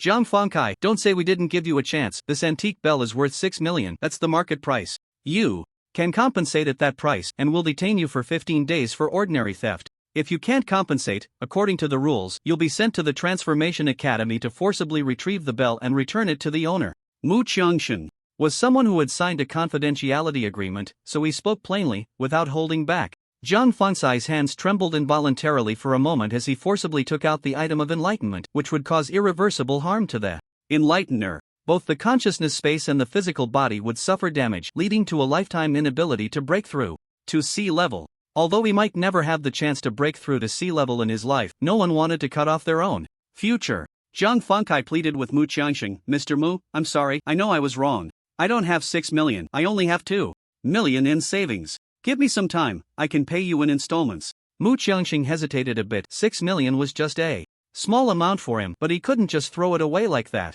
D-level capable individuals could earn money quickly, but the costs of cultivation were also very high. It was already not easy for Zhang Fengkai to save up 2 million. Seeing Mu Qiangxing hesitate, Zhang Fengkai quickly turned to Lu Lai and said, I can exchange information. I have news about the poison dragon Diao.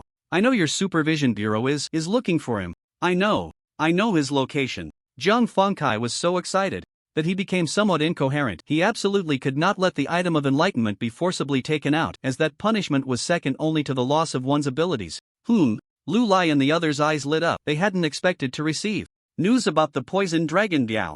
Zhou Chen's expression tightened. He had always known where the poison dragon Biao was, but their current strength was insufficient to capture him. However, now that he had a sea-level puppet, his confidence had greatly increased, and he could give it a try. But why did Zhang Fengkai know where the poison dragon Biao was? Something was amiss. Seeing that Zhang Fengkai had useful information for the Supervision Bureau, Mu Qiangxing smiled and said, "Then let's forget it. It's just a small amount, you don't need to compensate. Consider it making a friend, you owe me a favor." Upon hearing this, Zhang Fengkai excitedly grasped Mu Qiangxing's hand, tears of gratitude in his eyes. Thank you, Mr. Mu. If you ever need my help in the future, just let me know. 6 million for the gratitude of a D-level superpowered individual and the friendship of the Supervision Bureau was not a loss. Mu Qiangxing, being a businessman, was very shrewd. Since Mu Qiangxing, the victim, chose not to pursue the matter, Lu Lai had nothing more to say. Alright, since Mr. Mu has said so, Meng, take him to go through the procedures and have him sign the mediation document.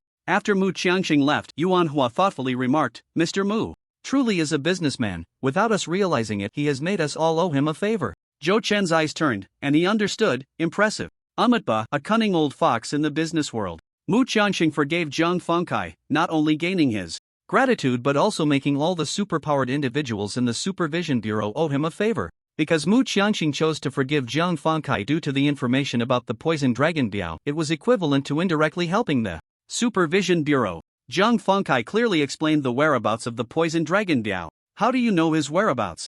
Zhou Chen asked curiously. Zhang Fengkai hesitated for a moment, then said, I accidentally discovered it when I flew over that day. Zhang Fengkai's item of enlightenment allowed him to fly, which made others envious. It was clear that Zhang Fengkai was hiding something, but the others didn't mind. According to the rules, even with the victim's forgiveness, you still have to be detained for 15 days. Tang Meng, take him to the detention center to report. Lu Lai said. Once again, it was the weakest. Tang Meng running errands, she led Zhang Fengkai to the door, where he stopped. The others watched as Zhang Fengkai halted. And after a while, he turned back and said, actually, someone told me the whereabouts of the poison dragon Biao and asked me to deliberately reveal it to you. Zhang Fengkai was not a completely irredeemable person, he had always been law-abiding, and if it weren't for the item of enlightenment, he wouldn't have committed a crime and gotten caught. The handling of the situation by the Supervisory Police Department was quite generous, and he felt grateful. There was clearly something suspicious about this matter, and he didn't want to harm the people from the Supervisory Police Department because of it.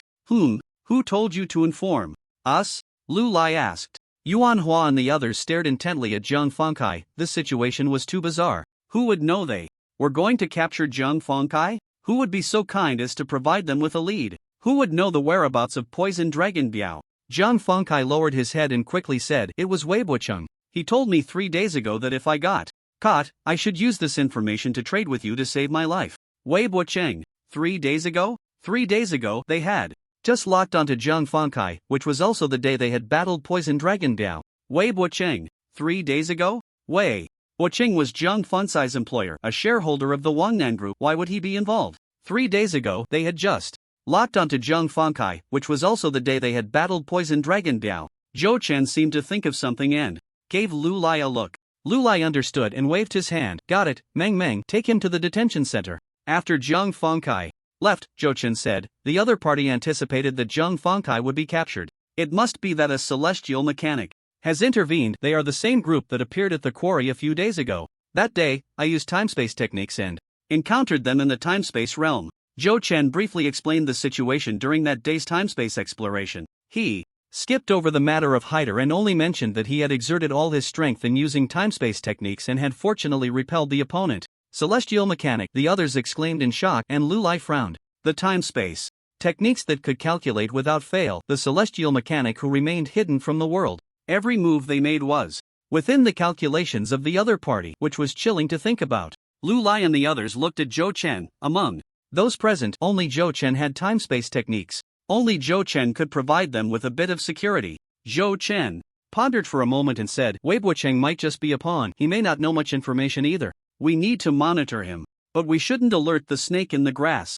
Perhaps someone was simply using Wei Buocheng to get Zhang Fengkai to reveal this information. The whereabouts of poison dragon Biao were a trap. There must be an ambush. Yuan Hua said, why not find director Zhang Dao's? No matter what ambush it is, we can just push through. What precursors, what celestial mechanics, what time-space techniques, if the strength is strong enough, they can just push through directly. Equal strength is what allows time-space techniques to gain the upper hand. No, Zhou Chen rejected Yuan Hua's suggestion and continued. The people appearing are too strong. The mastermind behind the scenes definitely won't show themselves. The hidden person is fishing. They need to bite the bait. If they send in a shark instead, the other party will surely abandon the fishing rod. Zhou Chen had a premonition that this was aimed at him. If he missed this opportunity, he would never have another chance to dig them out. Then what should we do? Tang Meng said somewhat dejectedly. Zhou Chen said, let's hold our positions for now. We'll wait for Brother Yuan and Master Kong Yun to recover before we plan further. In the meantime, I will also use time-space techniques to look for a suitable opportunity. The combat power of the supervisory police department was compromised, and it was not wise to act rashly. Zhou Chen's opinion was recognized by everyone. In fact, Zhou Chen knew that the other party's celestial mechanic had their time-space mark broken by him that day, and they no longer had the ability to cause trouble. He didn't want to expose the matter of the sea-level puppet. So this time, Zhou Chen planned to act alone, bite the bait, and probe the other party's reality. Alright, then we can only proceed this way for now, Lu Lai nodded. Only Zhou Chen in the supervisory police department could use time-space techniques, so they had to listen to him when dealing with the celestial mechanic. Zhou Chen nodded. Everyone, focus on recovering your injuries. Zhou Chen was sure that the other party had not deduced that he had a sea-level puppet. Among superpowered individuals who could foresee the future, mutual deductions and predictions would have some resonance. Among peers, there is an unspoken rule not to deduce each other's fates, a tacit understanding among time-space practitioners. Shishumo had indeed never deduced Zhou Chen. He always calculated Zhou Chen through the people around him. Zhou Chen, however, was oblivious to such rules. Even if he knew, he wouldn't care. At worst, he could just have another go in the river of time. Upon returning to his dormitory, Zhou Chen immediately took out the time-space exploration card and began searching for traces of that celestial mechanic. He started from 3 days ago in Weibo City, certain that there must be traces of the celestial mechanic on him. In the river of time, 3 days ago, Zhou Chen followed Zhang Fengkai to find Weibo City. In the past timeline, Zhou Chen saw Zhang Fengkai speaking, but the figure of Weibo City across from him was very blurry, and he couldn't even hear what he was saying. This was the celestial mechanic's means of obscuring the truth, a technique of that celestial mechanic. Humph. Zhou Chen concentrated, pouring all his energy into the river of time. In an instant, the river of time transformed into a mighty Yangtze river, its waters surging and vast. The residual techniques of the celestial mechanic in the time-space were washed away. At that moment, Shishumo, who was packing his bags in the Zhang family villa, seemed to sense something. He raised his head to look into the void. This brat disregards the rules of the martial world and is actually going for a complete annihilation? For a practitioner capable of deducing the past and future, predicting each other is a highly offensive act. Generally, they wouldn't deduce the past and future of their peers unless the relationship had already soured. Time-space practitioners also set up their own means to obscure the truth. Other peers would intentionally avoid encounters while exploring time and space. Zhou Chen's reckless approach, filled with killing intent, was clearly not friendly. Was he trying to calculate his own past and future, then ambush him? He was already on the verge of being crippled by him and still wouldn't back down. Too much. This is simply too much. Do they think the celestial mechanics have no one to rely on? I want to call for help. Shishumo picked up his phone and dialed out, and a voice came through. Brother Mo, what's up? The slight anger that had just risen in Shishumo's heart was immediately suppressed. Forget it, this kid has extraordinary luck. It's unwise to provoke him. The celestial mechanic follows the will of heaven, emphasizing acting in accordance with it. Opposing those with good fortune is indeed going against the heavens and will surely bring misfortune. Well, I'm going back today, to the Extreme Joy Internet Cafe. It's on me, Shishumo replied helplessly over the phone. The voice on the other end responded, alright, Brother Mo, you haven't been around these days and we've dropped out of the silver rank. You must help us dominate and climb back to the gold rank this time. Shishumo, is that all you aspire to? No wonder you're single. I'm different, I have a girlfriend because I'm in the platinum rank. Shishumo hung up the phone and quickly took out a jade pendant, a yellow talisman, a turtle shell, and a jade rui, putting them on. These were all artifacts to obscure the truth, and once fully equipped, Shishumo felt a slight sense of reassurance. To ensure safety, Shishumo took out a conch and shouted into it, Zhou Chen, I'm just collecting money to help others avert disasters. At this moment, in the river of time, Zhou Chen followed the traces to find a woman in flamboyant attire. She was Weibo's ex-wife who had entrusted Weibo City for help. The divorce years ago was due to Weibo's betrayal, a small matter he naturally agreed to. Zhou Chen shifted his focus, following the flamboyant woman back in time to find a fat middle-aged man, her current husband. Zhou Chen then traced this overweight middle-aged Man back to 7 days ago, where he encountered a tall, thin man. Upon seeing him, Zhou Chen perked up. He knew he had found his target. This man's voice was identical to that of the man behind the poison dragon Biao that day. It was him, the one manipulating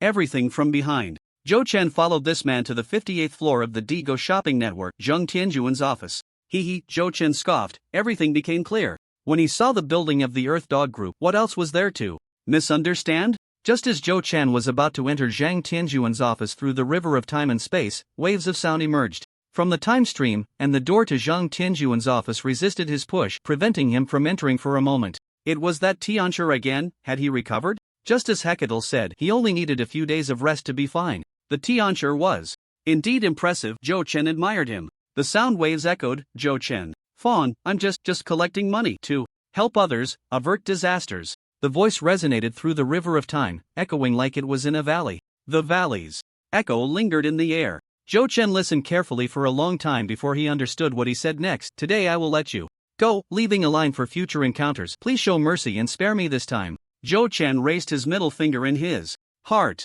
I was all set to give you a good beating, and you kneel before me? Isn't that wasting my 3 seconds of enthusiasm? Zhou Chen glanced at the office door in front of him, feeling as heavy as 1,000 pounds. The Tiancher from 7 days ago was definitely inside. At this moment he was fully on guard. Without Hecatl's help, he might not be able to break through this time-space blockade. Shishumo's array of magical tools was proving effective. Forget it, since the other party is giving me away. Out, I'll take it. Alright, I'll let you go today. You owe me a favor. State your name, and I'll come to collect next time. Zhou Chen shouted at the still present sound waves, unsure if the other party could hear him. Not long after, Zhou Chen saw more sound waves coming. Jingqingjile Internet Cafe, the #1 barbarian king in the whole Internet Cafe. You'll know when you come. Barbarian king? What kind of profession is that? Isn't he a Tiancher? Is he trying to fool me? No, wait. I've heard this profession somewhere. It sounds so familiar.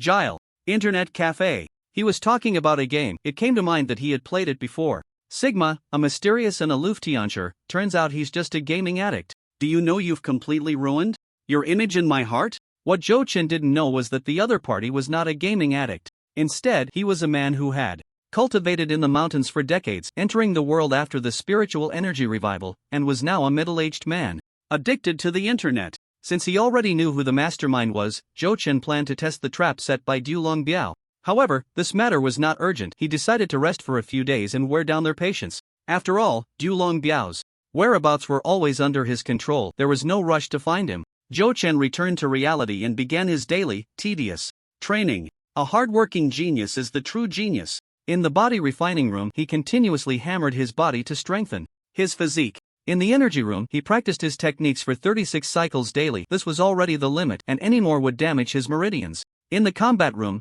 Zhou Chen attempted to use a sea-level puppet to execute the first form of the 3-kill sword technique, the blazing fire sword. Halfway through, the walls of the combat room began to show signs of melting, and Zhou Chen hurriedly stopped. Even D-level metal couldn't withstand the temperature radiating from the 3-kill sword technique. This 3-kill sword technique was terrifying. If fully executed and struck an enemy, what kind of power would it unleash? Zhou Chen could feel that if all the energy of the sea-level puppet were fully unleashed in this sword strike, it would be nearly depleted. This was a mid-stage sea-level puppet. Could this sword cut through a B-level? Zhou Chen didn't know. He had no idea how strong a B-level was and currently couldn't gauge the power of this sword. In the capital city, in the outskirts military control zone, the headquarters of the Earth Army, Qin Zhan, with red eyes, was continuously slaughtering the air within a massive illusion array. The screen in front of Lu Yiping displayed fluctuating data: kill count, 988, mental stability, 61%, emotional stability, 91%, comprehensive score of the illusion, 98, willpower comprehensive score, 100, skill matching degree, 100. A genius. Truly a genius. Lu Yiping couldn't help but praise. Dr. Zhang, dressed in a white lab coat, looked at the historical data in his hands and said, although Qin Zhan's cultivation aptitude is average, his willpower is remarkably resilient, perfectly aligning with this skill. He is truly born for this technique.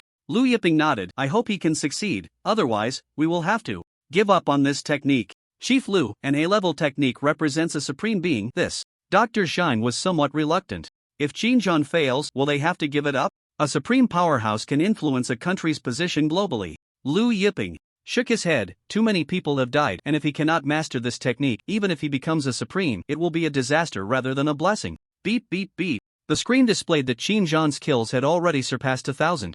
The illusion faded, and Qin Zhan walked out, nodding to the two, Chief Lu, Dr. Zhang. Qin Zhan's way of speaking remained very much like Qin Zhan, not a word more. The two were familiar with Qin Zhan's manner of speaking and didn't mind. They brought Qin Zhan to a laboratory filled with various experimental apparatus and electronic devices. Lu Yiping said, 5 months ago, we battled in the blood-colored illusion and broke into a relic, obtaining an A-level technique, Blood Fiend Transformation Scripture. As he spoke, Lu Yiping took out a worn box, opened it, and inside lay a piece of jade. From the name, it's not hard to imagine that this was likely a demonic technique in ancient times. Since ancient times, demonic techniques have had rapid effects, allowing for extremely fast cultivation. However, the drawbacks of demonic techniques are also very obvious. Cultivating this technique can easily lead to demonic possession. Once possessed, it becomes difficult to control one's emotions, turning one ruthless, ungrateful, and cruel. After Lu Yiping finished speaking, he looked at Qin Zhan's expression and found no change. He was still quietly listening. The demon sect, extinguished by major sects in ancient times, still has few successors today. In contemporary society, demonic techniques are no longer emphasized. Even if Qin Zhan cultivates, no one will come to exorcise demons. Dr. Zhang added, our research has found that only with strong willpower can one control this technique. Qin Zhan knew he was chosen. Precisely because of this technique, he was compatible. The intention of bringing him here was very clear. Qin Zhan asked, how many people have cultivated it? The technique had been unearthed for over 5 months, and Qin Zhan didn't believe he was the first person to come here. Lu Yiping said, before you, 18 people have cultivated it. This demonic technique is divided into 3 levels. The first level is comparable to a C-level technique, the second level to a B-level, and the third level is the A-level technique. The demonic nature intensifies with each level. Among the 18, 3 failed at the first level, going mad and becoming possessed. 10 entered the second level and became possessed. 5 remained at the first level, but their conditions are not optimistic. I have abolished their techniques. 18 people, all failed, with a success rate of 0. Qin Zhan asked again, what about those who became possessed? They died. I personally ordered their execution, Lu Yiping said calmly. Why cultivate it? Qin Zhan was somewhat puzzled. This was not the empire he recognized, cruelly using people for experiments for a technique. Lu Yiping said calmly, because an A-level supreme powerhouse is the guardian of the empire. A year ago, during the conflict with the United States dynasty, an A-level powerhouse of the empire was schemed against, ambushed, and severely injured. Now the empire faces obstacles internationally, and the situation is not optimistic. The empire urgently needs a new A-level supreme, otherwise, the gap with the United States dynasty will only widen. And an A-level technique is one of the necessary conditions for producing an A-level supreme powerhouse. An A-level cultivation method can only give birth to one A-level supreme. Unless the supreme who practices the A-level cultivation method dies, the same method cannot produce 2 A-level supremes. The voluntary sacrifice of the 18 was simply because the empire needed it. They gambled their lives for the birth of an A-level powerhouse, sacrificing themselves for the empire. Saying this, Lu Yiping took out a pile of documents, which were agreements, and said to Qin Zhan, this is a personal commitment letter. I did not force anyone, each of them volunteered to fight and die for the country. They are heroes. The content of each person's commitment letter is very simple. If you fall into madness, I will personally order your death, and you voluntarily gamble your life on this. The 18 before you were all volunteers, and so are you. If you are willing, sign here. If you are not willing, just consider that I never brought you here today. Lu Yiping placed a piece of paper in front of Qin Zhan and remained silent, quietly waiting for his choice. To be honest, Lu Yiping actually hoped Qin Zhan would refuse, so he could feel less guilt. However, for the sake of the country, he had no right to feel guilty. For the country, what did it matter if he became infamous for eternity?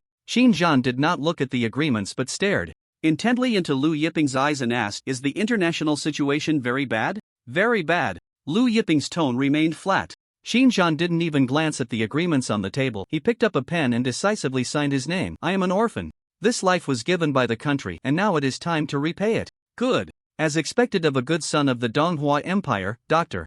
Zhang said excitedly. Lu Yiping said nothing and gently patted Qin Zhan's shoulder. Qin Zhan lay on the operating table, and Dr.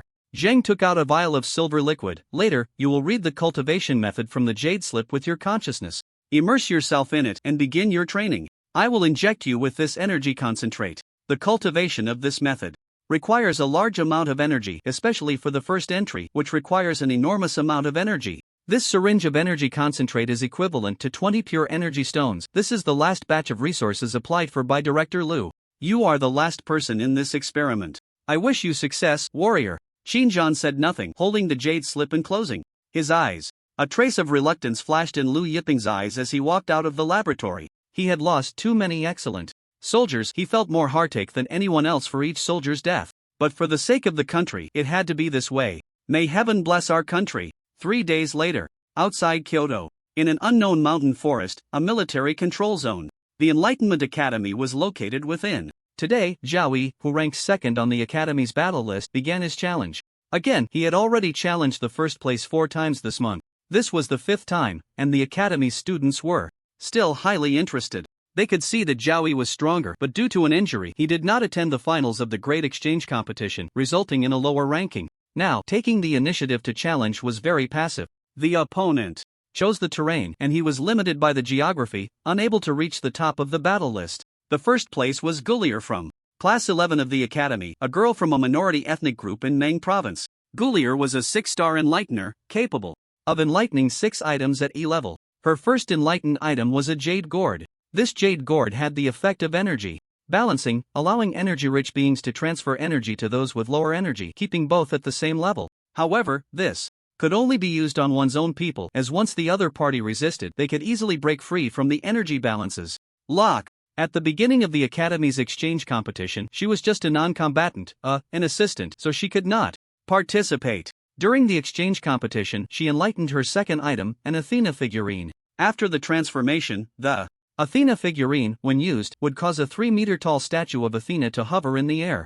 Effect: single target healing. Spell: extremely powerful, but also consumes a massive amount of energy. She thought she would walk the path of support all the way to the end. Until she transformed her third item, the situation changed. The third item was a collar, and its effect was simple: beast mastery. Many transformers who focused on beast mastery used collars, and Guriel was no exception. When the third item came together, it was as if Gariel had opened the door to a new world. Subsequently, she transformed the 4th, 5th, and 6th items, all of which were collars. There were many high-quality collars in the Academy, and the points required were not high. Each collar Guriel transformed had varying qualities. The strongest could control 3 beasts of the same rank, while the weakest could only control 1. The randomness of the transformers was too strong, there was no way around it. Even so, Guriel could control a total of 8 beasts of the same rank. In the outside world, beasts were rare, mainly because the rogue cultivators outside were too dangerous, making it hard for beasts to survive. But the Academy had them. There were many in the 9 profound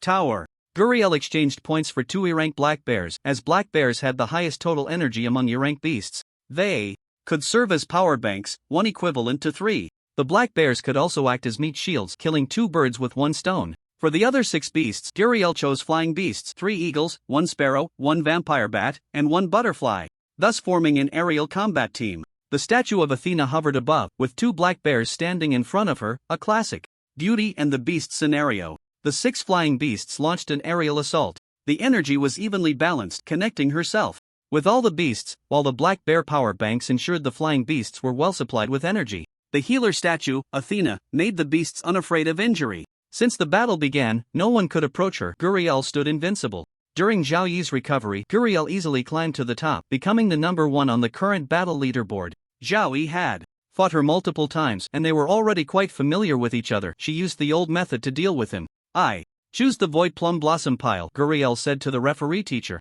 The onlooking students immediately felt disappointed. Another one of these terrains. Nothing to see here. I thought this time would be different. Zhao Yi is truly unyielding. The 2 were teleported to the 3rd level of the 9 profound tower, the dual scene, Void Plum Blossom Pile. Above the vast sea of clouds, countless giant plum blossom piles stood in the air. Sunlight shone down on them, with distant clouds resembling ships and mountains, while nearby, the sea of clouds churned. Each plum blossom pile was as large as a round table, easily accommodating 3 or 4 people. The distance between each 2 piles was over 5 meters. The 2 stood 100 meters apart, with Guriel's massive Athena statue emitting a faint white light.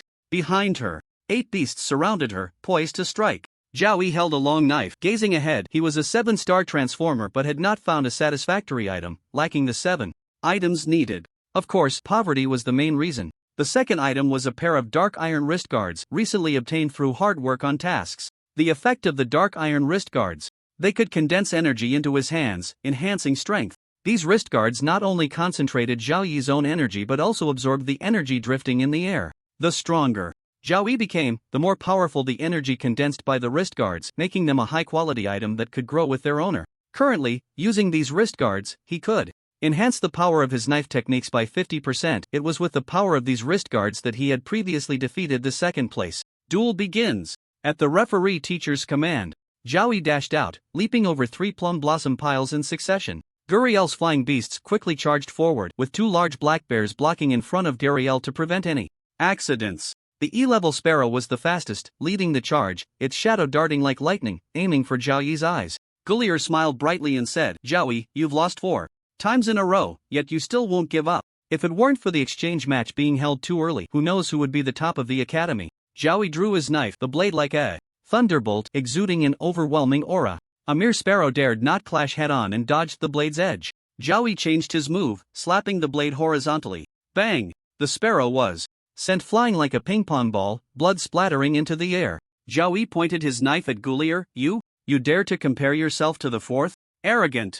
Gulier didn't mind. As long as the sparrow wasn't dead, there would be no loss in combat power. Behind her, the statue of Athena emitted a beam of white light that fell upon the sparrow. The sparrow, which had just been sent flying and was on the verge of death, charged back with renewed vigor. Gulier waved her hand. "What is Zhou Chen? I will go find him. I must prove myself. This time, I'll defeat you." Once more, humph. A defeated general. At the same time, 3 giant eagles appeared before Zhao Yi, joining the sparrow in an assault. One giant eagle shot a red beam from its eyes. This was an eagle capable of unleashing laser beams. Another giant eagle, with claws glinting coldly, charged towards Zhao Yi alongside the sparrow. This was a melee eagle. The third giant eagle let out a long cry, unleashing a barrage of wind blades, a magical beast. The evolution of magical beasts was as random as that of humans, and the same type of beast could possess different superpowers. Zhao Yi wielded his long knife with great skill, the sound of slicing air like a dragon's roar and a tiger's howl, easily handling several E-level magical beasts. However, being entangled, Zhao Yi could no longer leap between the plum blossom stakes. Jumping between stakes 5 meters apart, staying in the air too long made it easy to be caught. Zhao Yi said, "This isn't enough. A mere E-level magical beast is nothing to me." "Then how did you lose before?" Gulier smiled sweetly, shaking the collar in her hand. The blood-sucking bat arrived, hovering around Zhao Yi, not daring to attack recklessly, yet Zhao Yi had more than half of his attention focused on the bat. Once the blood-sucking bat got close, it would cause Zhao Yi's blood to surge, leading to a brief pause in his knife technique. If bitten by the bat, it could drain blood within 3 seconds. Of course, Gulier would show mercy, at most causing him to faint. However, that would still determine the outcome. Zhao Yi dared not let the blood-sucking bat get close. "After today, the top spot will change hands," Zhao Yi declared boldly. "Who else but me for the top of the battle rankings?" Kill. Gulier's magical beasts were repeatedly injured by Zhao Yi, returning to the healing range to recover before rejoining the battlefield. The onlooking students were captivated. Although Zhao Yi had lost 4 times, the competition for the top spot remained thrilling. Zhao Yi is quite arrogant today. He seems different from before. Does he have some new trump card? He's a 7-star enlightener. That's very possible. Even a 9-star enlightener is useless if they're a pauper. Zhou Chen is also a pauper, and he's just a 1-star enlightener. One shouldn't analyze the abnormal with common sense. In the duel arena, a butterfly slowly floated over. If the blood-sucking bat was the magical beast that drew the most of Zhao Yi's attention, then this colorful butterfly was the biggest contributor to Zhao Yi's 4 consecutive losses to Gulier. The colorful butterfly flew above Zhao Yi, beginning to spin and dance over his head, scattering colorful powder. Poison powder, hallucinogenic powder. The area of the plum blossom stakes was too small to avoid it. Zhao Yi held his breath. He had only 5 minutes. Looking at the 2 massive black power banks in front of Gulier, Zhao Yi felt somewhat helpless. These magical beasts had enough energy to fight for over an hour. A war of attrition was out of the question. The situation is set. Can you really turn the tide? Gulier smiled sweetly at Zhao Yi. The first 4 battles ended just like that. It's the same old routine. Zhao Yi is about to lose, truly overestimating himself, fighting again and again after each defeat, Miao Bei said disdainfully as he approached Zhang Lin. Miao Bei's wife and son worked for the dog group and are currently facing charges of embezzlement and industrial espionage, embroiled in a lawsuit. The evidence against them is solid, and it's nearly impossible for Miao Bei's wife and son to escape prison time. Miao Bei knows that all of this is Zhang Tianjuan's revenge because Zhang Binfan was crippled by Zhou Chen, and he has been venting his anger on Miao Bei. Thus, Miao Bei harbors deep hatred for Zhou Chen, and by extension for Zhang Lin as well. He just doesn't hate Zhang Tianjun. Some people are like that, only daring to shift their anger onto the weak. Niao Bei feels that if Zhang Lin hadn't forcibly protected Zhou Chen and the others back, then there wouldn't have been the subsequent gambling matches, and naturally, Zhang Binfan wouldn't have been crippled. Yes, it's all Zhang Lin's fault. Niao Bei places all the blame on Zhang Lin. Zhang Lin couldn't care less about Niao Bei. A glance, figure it out yourself. Niao Bei. How dare you ignore me? What was that look just now? I don't know if Zhao Yi will lose. Ding Ke and Wei Ying walked over. Wei Ying continued Ding Ke's words. Anyway, you've lost terribly this year. Ding Ke pointed at Zhang Lin and said, do you know who the top student is? Do you understand what attitude you should have when learning from excellent colleagues? You. Niao Bei's face turned red, angrily pointing at the three. I want to bet with you. Let's wager the college resources for the next 5 years. I bet Zhao Yi will definitely lose. Do you dare to bet? This was Niao Bei's last desperate move. 5 years of resources, D-level teachers with resources exceeding 1 million each year. A wager of several million. The others dared not accept. After all, Zhao Yi had lost 4 times in a row, and they didn't have high hopes this time either. Seeing their hesitation, Niao Bei smugly said, what's wrong? Afraid? What's the use of talking big? Just know how to show off your verbal skills. Ding Ke and Wei Ying felt a bit awkward, and just then, the situation in the arena changed dramatically. Zhao Yi held his breath, battling 6 E-level monsters for 3 minutes. Goulier saw that the situation was no different from usual, and Zhao Yi's time of persistence was almost up, gradually relaxing his vigilance. Suddenly, Zhao Yi unleashed his strongest blade, the knife like a swift wind, shadows of the blade filling the sky. Poochie!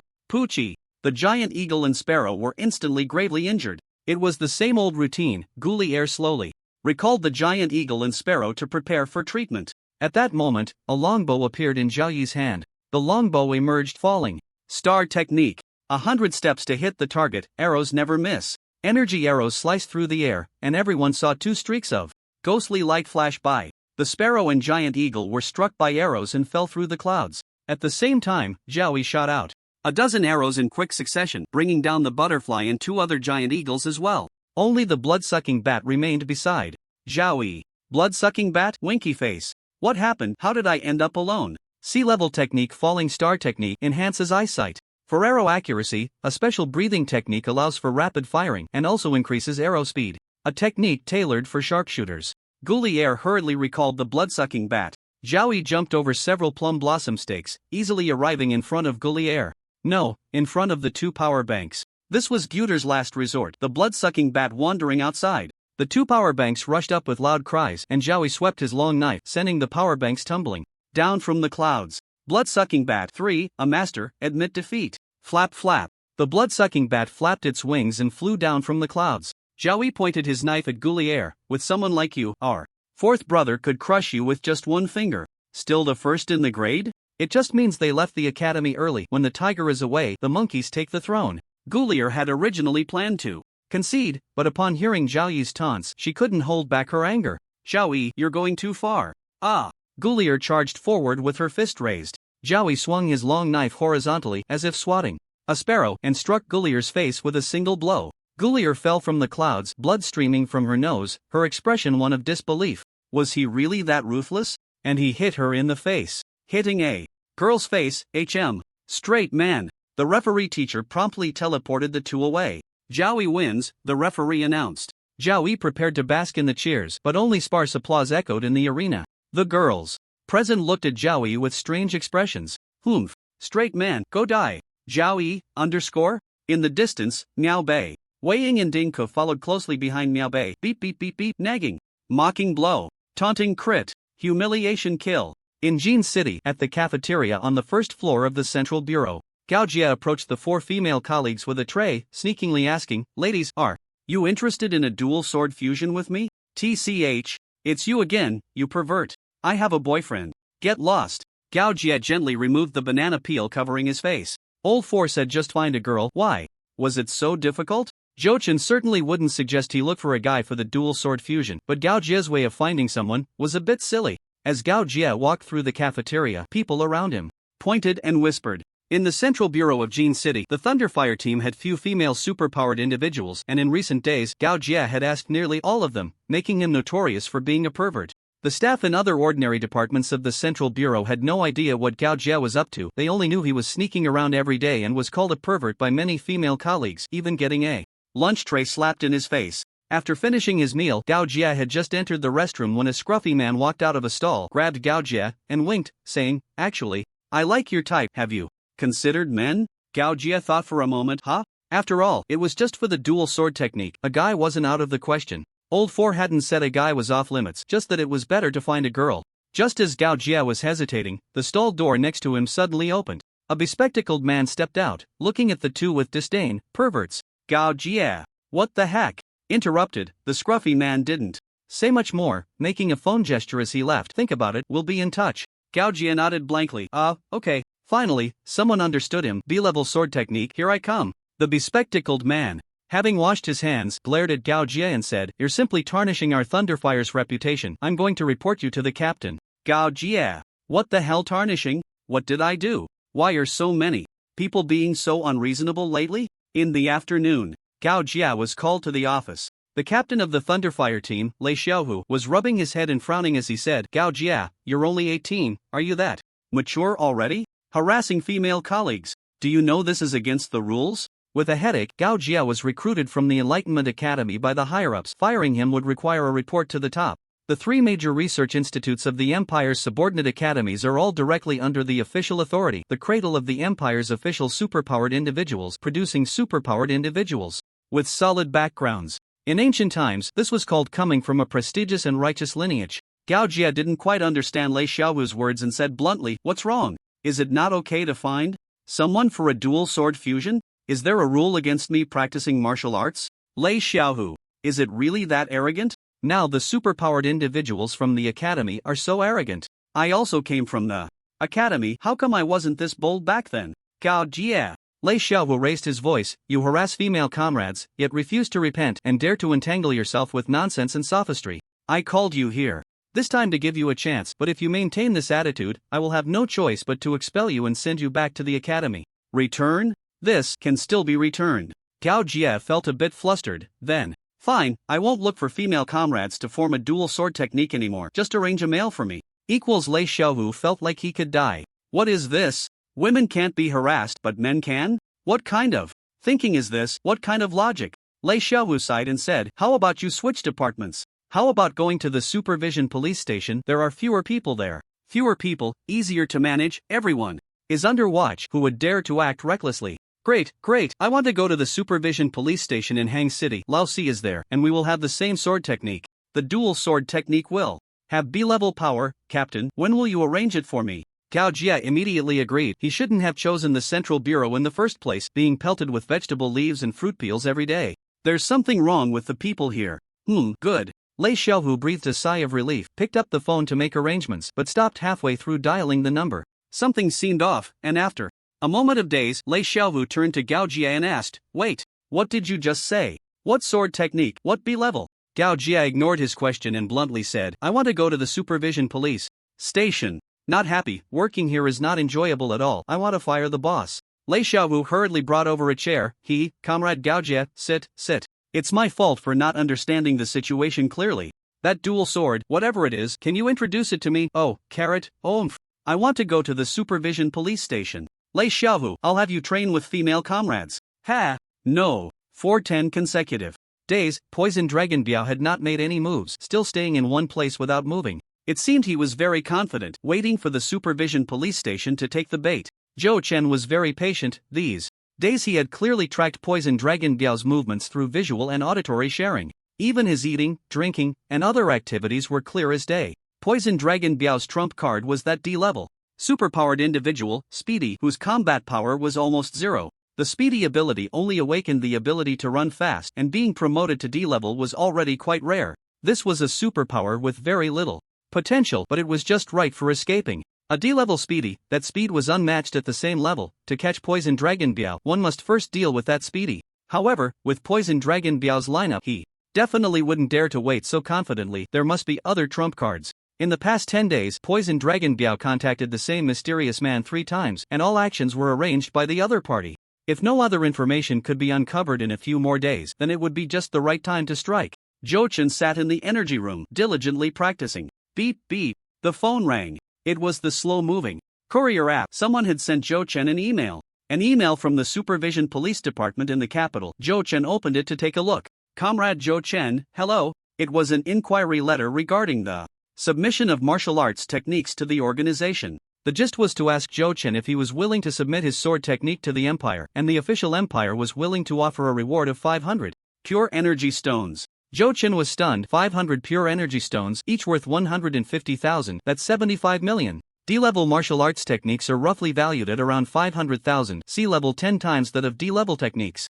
Around 5 million, and there's no market for it. But B-level is different. The techniques in martial arts start to differ, and the prices are terrifying. The B-level martial arts techniques skyrocketed to 80 million, while the B-level cultivation methods are currently not for sale, with the purchase price already rising to 300 million. Zhou Chen thought that his sword technique would only unleash B-level power when the dual swords were combined, and compared to ordinary B-level martial arts, it would surely fall short by a lot. In terms of value, it would at least be halved, yet he didn't expect the official compensation to be nearly at market price. Should he submit it? 500 pure energy stones, wouldn't it be better to feed them to the box and draw out the technique? No, if he frequently submitted techniques, wouldn't that expose the box's ability to draw martial arts? A common man is innocent, but possessing a treasure is a crime. It's normal for a catalyst to have one or two techniques, but constantly acquiring new ones is quite suspicious. This kind of money can only be made a few times, and it has to be spaced out for a long time. The email explained the situation. It turned out that on Gao Jie's side, Lei Xiaohu had arranged for someone to cultivate the sword technique with him.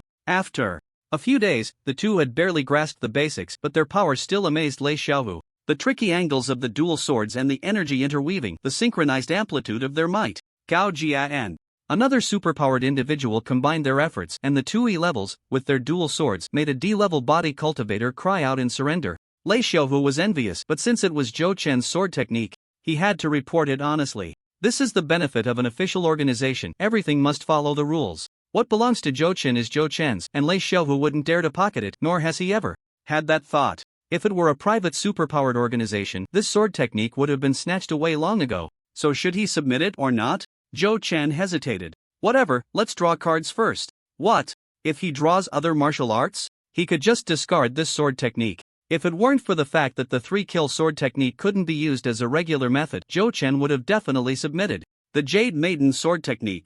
After saving up 24 days worth of card drawing opportunities, he decided to draw a wave first. A 3-in-1 card draw, 8 consecutive draws, let's go. The first card appeared, depicting 2 crossed long swords. Oh ho ho, could it be that the sword technique is just a sword technique? Zhou Chen picked up the card to take a look. Card, duel, remaining uses 3 pull the enemy into a barrier, and it's a fight to the death, only one can come out alive. Zhou Chen felt a wave of disappointment. It turned out not to be a sword technique. However, this card is powerful, it forces control. He wondered if it could pull an A-level powerhouse into the barrier. What was he thinking? A-level. He wouldn't even last half a second holding the barrier himself. If this card is misused, it would be his doom. With a threat level of 3 and A half stars, better use it cautiously. Continuing, the second card appeared, showing 4 shadowy figures. Card, Black Man Lifting Coffin, remaining uses 3 summon the projections of the 4 sealing gods from another dimension, forcibly sealing the opponent in a black coffin. The black coffin can continuously absorb the energy of heaven and earth to replenish the seal. Those with strength lower than the user will be permanently sealed. Zhou Chen held the card. It seemed quite impressive. But why would he want to seal someone weaker than him? Wouldn't it be better to just kill them? He thought he might try it on a C-level big shot next time. If he could seal them for even a second, this card would be worth it. Also, why are all 4 of them so dark? How strange. The third card appeared, showing a bowl with some unclear liquid inside. Fierce Tiger Source. Power card, consumption, description, the essence of a giant tiger, take it. It felt familiar, similar to the previous bowl source power card. Was it for enhancing strength? The last one worked decently, and this one was clearly an upgraded version, so the effect should be even better. This card was not bad. The fourth card appeared, depicting a figure surrounded by 9 bolts of lightning, looking extraordinarily majestic. Even through the card, he could feel the figure's proud aura. This card must be something special, perhaps it's a high-level technique.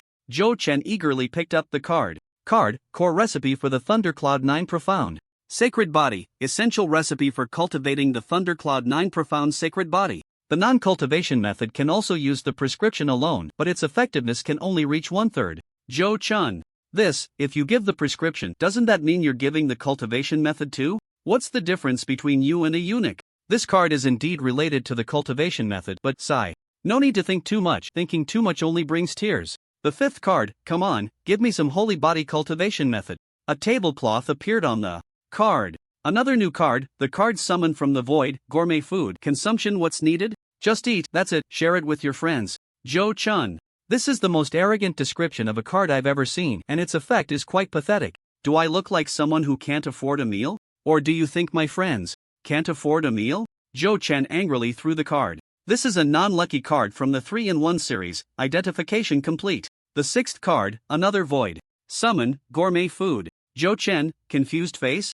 Is it because I just threw the card? Is it because my attitude was bad? So you made me draw another bad one. Joe Chen silently picked up the card he had just thrown away and wiped it with his sleeve. Box, oh box, I've cleaned your son. If you dare to make me draw another bad one, I'll shove your son under the bed. Joe Chen shook the box a few times and added, under the bed for 10,000 years, 10,000 years. The seventh card appeared, featuring a photo of a person in green tights with a watermelon hairstyle, looking exaggeratedly silly. The card summoned from the void, Kai, youth, remaining uses 3, Joe Chen was very familiar with this. Watermelon head. Oh ho ho, this time it's not an ancient character, it's from Naruto. Oh ho ho, so exciting.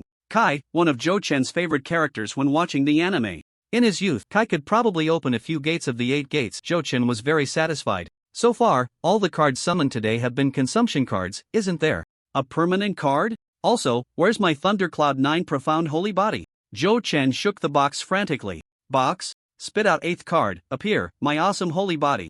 Cultivation method.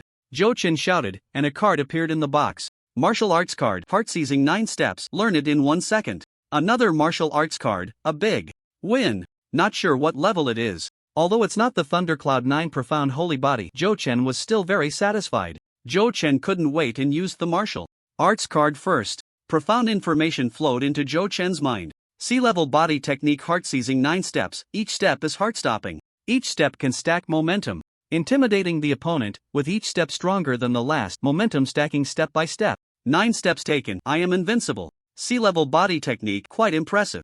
Joe Chen didn't expect this to be an attack-type body technique. He must try it out when he gets the chance. The prescription card, used directly, added 9 prescriptions to his mind, corresponding to the 9 layers of the Thundercloud 9 Profound Holy Body. Joe Chen could understand the materials for the first 3 layers, but the materials for the later layers, he had never even heard of. For the first layer of the prescription, Joe Chen calculated carefully, it would cost 900,000. Joe Chun, what kind of divine medicine is this? So damn expensive. That's equivalent to 6 pure energy stones, what a waste, but still, let's give it a try. You get what you pay for. Expensive means it's good. If I had the money, I'd give it a try. Even 1/3 of the effect should be tested. It can predict how powerful the cultivation method I haven't obtained yet is. Next is the Fierce Tiger Source Power card. After use, the card disappeared into the air and a stone bowl appeared in his hand, filled with a glowing green viscous liquid. Joe Chen looked at the medicine bowl with some disgust. The color and smell didn't seem good at all. But the cards drawn from the 3-in-1 cannot be wasted. Joe Chen pinched his nose and drank it down. So hard to swallow, ugh. Before Joe Chen could start to feel nauseous, his muscles began to change. A magical ability fused into Joe Chen's body. Joe Chen looked at his hands, clenched into fists. This time, it's not just strength that's increasing. Time to head to the smoking room, the testing area to check things out. As for the food card, I'll deal with that when I'm hungry. In the testing area, the screen displayed Joe Chen's data. Strength progress. D-level 13%, early D-level, energy quality, 83, D-level average 72, muscle strength 241, early D-level average 198, mid D-level average 242, mental power? Blocked, unable to measure. During this period of training, Joe Chen's cultivation had increased by 6% from the original 7% to 13%. The energy quality also improved by 3 points. Joe Chen had tested his muscle strength a few days ago, which was 185, and the recent training only increased it by 5 points. Now, with a Fierce Tiger Source Power card, it had increased by 54 points, just a little shy of the strength of a mid-D-level superhuman. Joe Chen felt that with his current strength, he could easily crush an early D-level superhuman with a single punch, as long as the opponent wasn't a defense specialist and he managed to hit them. Other strength-type superhumans expressed their discontent. As long as we can hit, we can do it too, alright? What are you so proud of? This Fierce Tiger Source Power not only increased strength, but Joe Chen also felt his eyesight had improved. His nerve reflexes were noticeably faster, making him more agile. D-level superhumans are very sensitive to changes in their bodies. Under the introspection of his mental power, Zhou Chen discovered that his meridians had thickened and the output of his techniques had become more powerful. This card was truly a bargain. It was noon, and Zhou Chen felt hungry. What takeout to order? What cafeteria food to eat? Time to use the food card. Since he had 2 of them, Zhou Chen casually tossed out one food card. A void black hole opened in front of him. Snap! A plate of bread fell out. Then, the void black hole disappeared. Zhou Chen, degree, it just disappeared? A plate of bread is all it took to send me off. Do you know how much this cost me with my 3-in-1 exchange? A pure energy stone can only be drawn 5 times. This lunch worth nearly 100,000 and I can't even get full? And what the hell? Share it with friends. Who's treating just to eat this stuff? The key point is, I'm still not full. Box, oh box, I see you wanna die. Zhou Chen picked up the bread with tears in his eyes, chewing it as if it were his enemy. Zhou Chen took a bite of the bread. Damn box, just you wait. Another bite, I'll make you know who the real master is sooner or later.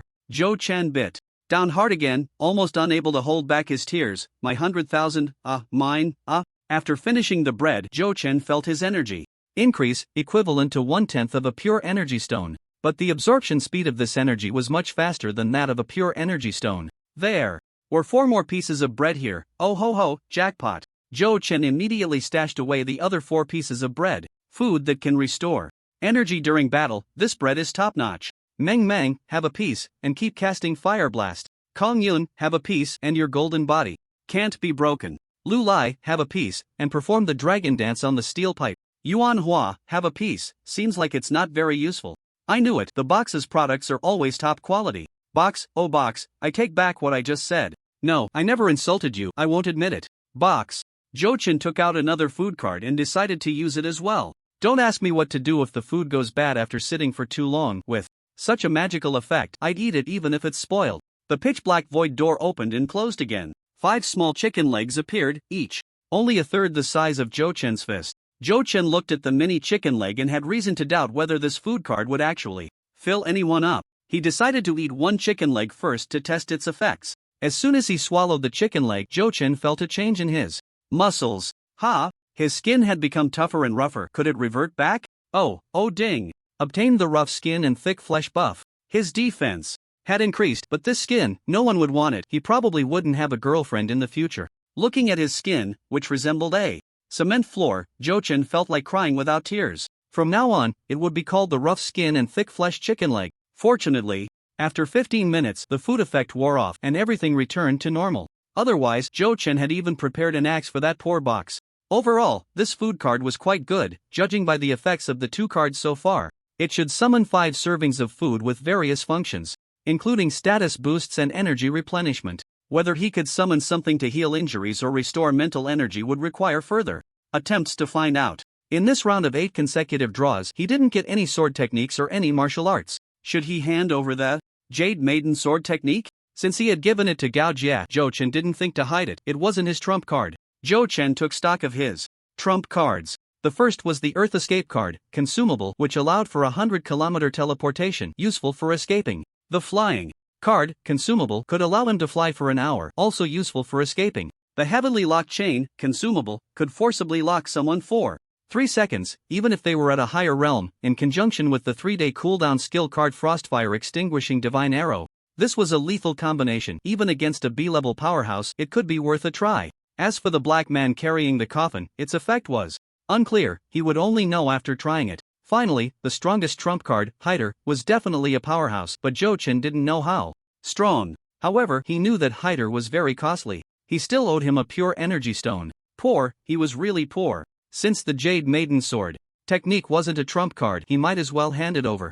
Zhou Chen opened his phone and decisively replied to the email, adding the F-level snake step to see what price they would offer. An extra 20,000 would be nice. The market average for F-level martial arts was around 20,000. Within half an hour, he received a reply. 1 Jade Maiden sword technique plus 1 snake step was priced at 501 pure energy stones. The F-level snake step was clearly not worth 1 pure energy stone. They were giving him face. No, they were giving face to the Jade Maiden sword technique by adding an extra pure energy stone. The email asked Zhou Chen to confirm the contract. If confirmed, in 3 days, someone from the headquarters in the capital would come to trade for the martial arts and sign the contract. After the transaction was successful, these two martial Arts would belong to the official who could use them but could not teach them to others. Violating the contract would result in hefty penalties if discovered. There were no issues with the contract, so Zhou Chen replied to the email.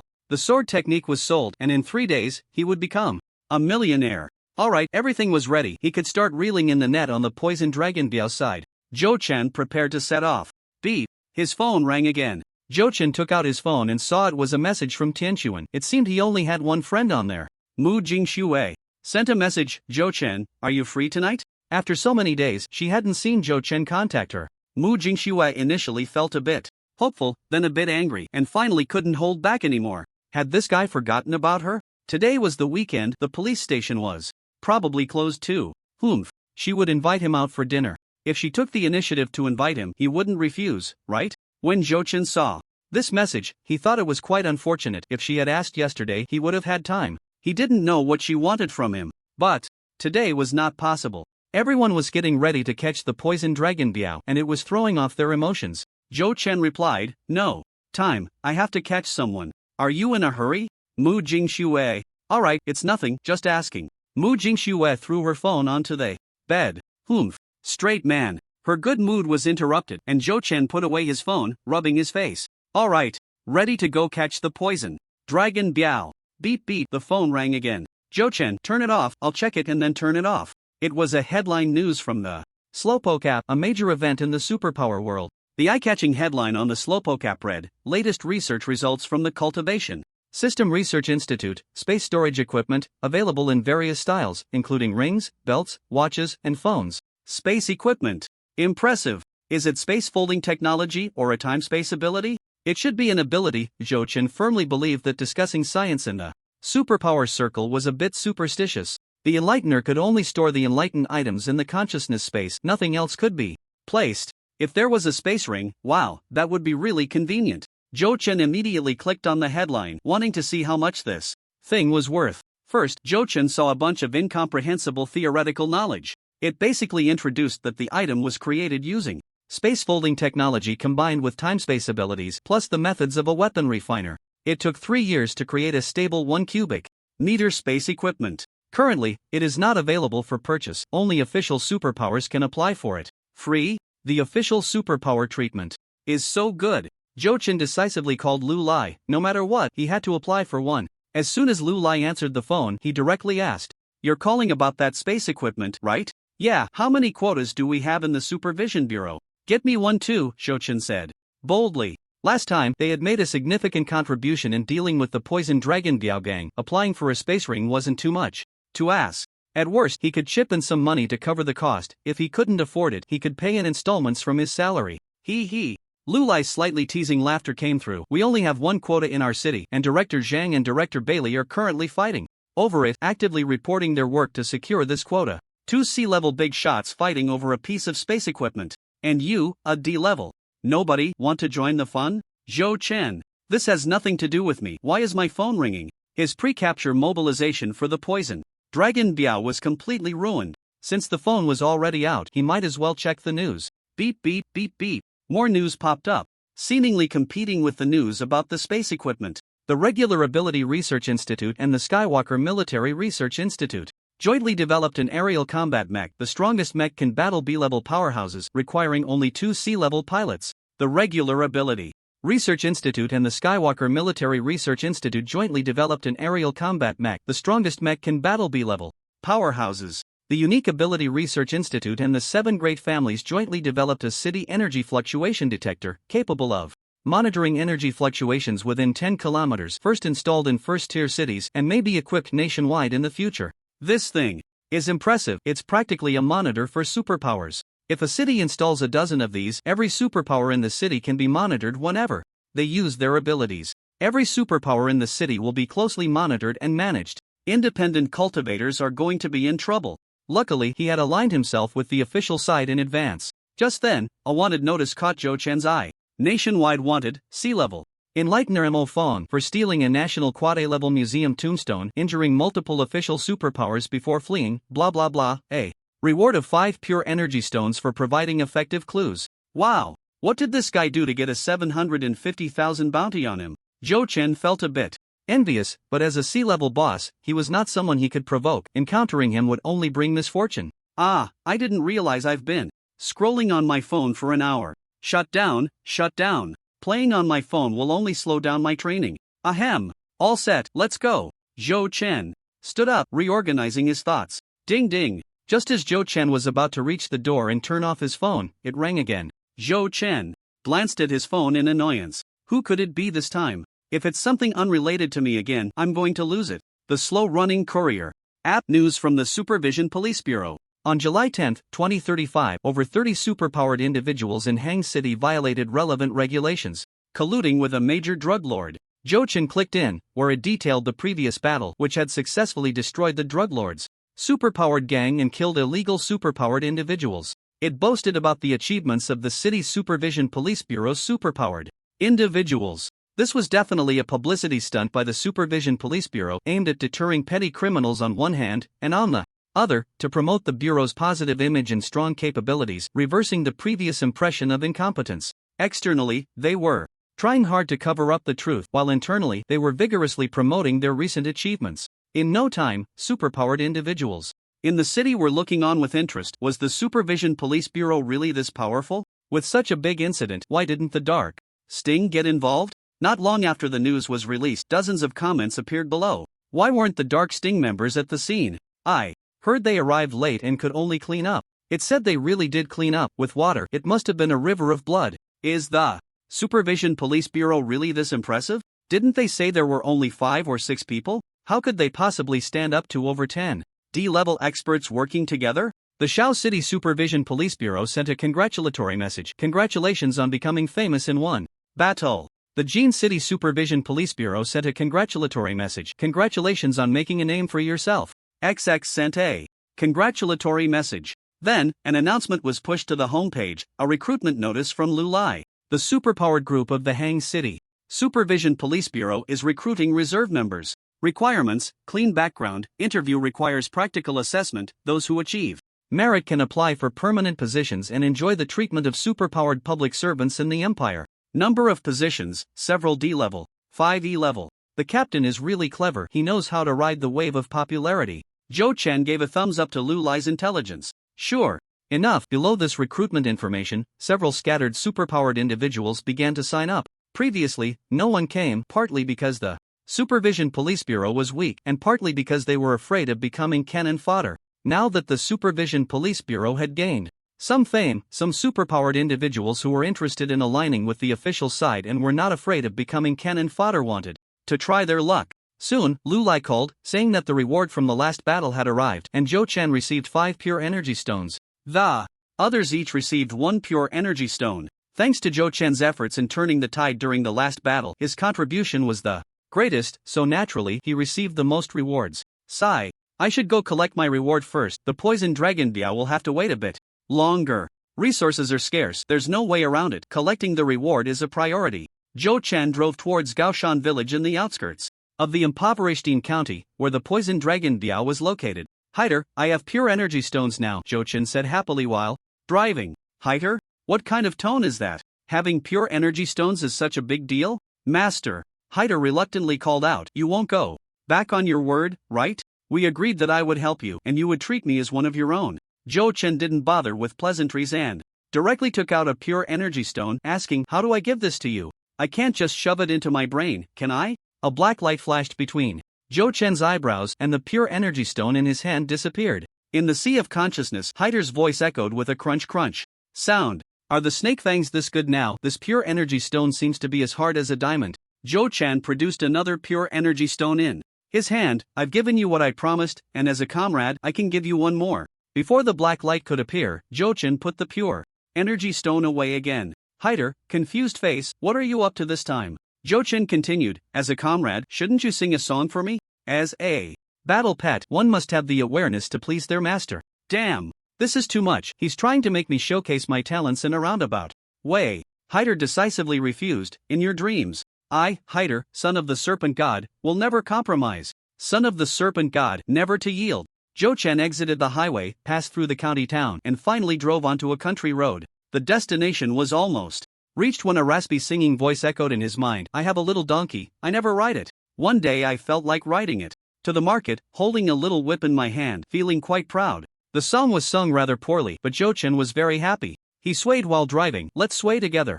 Not good, change the song, Jochin said, shaking his head. Hater.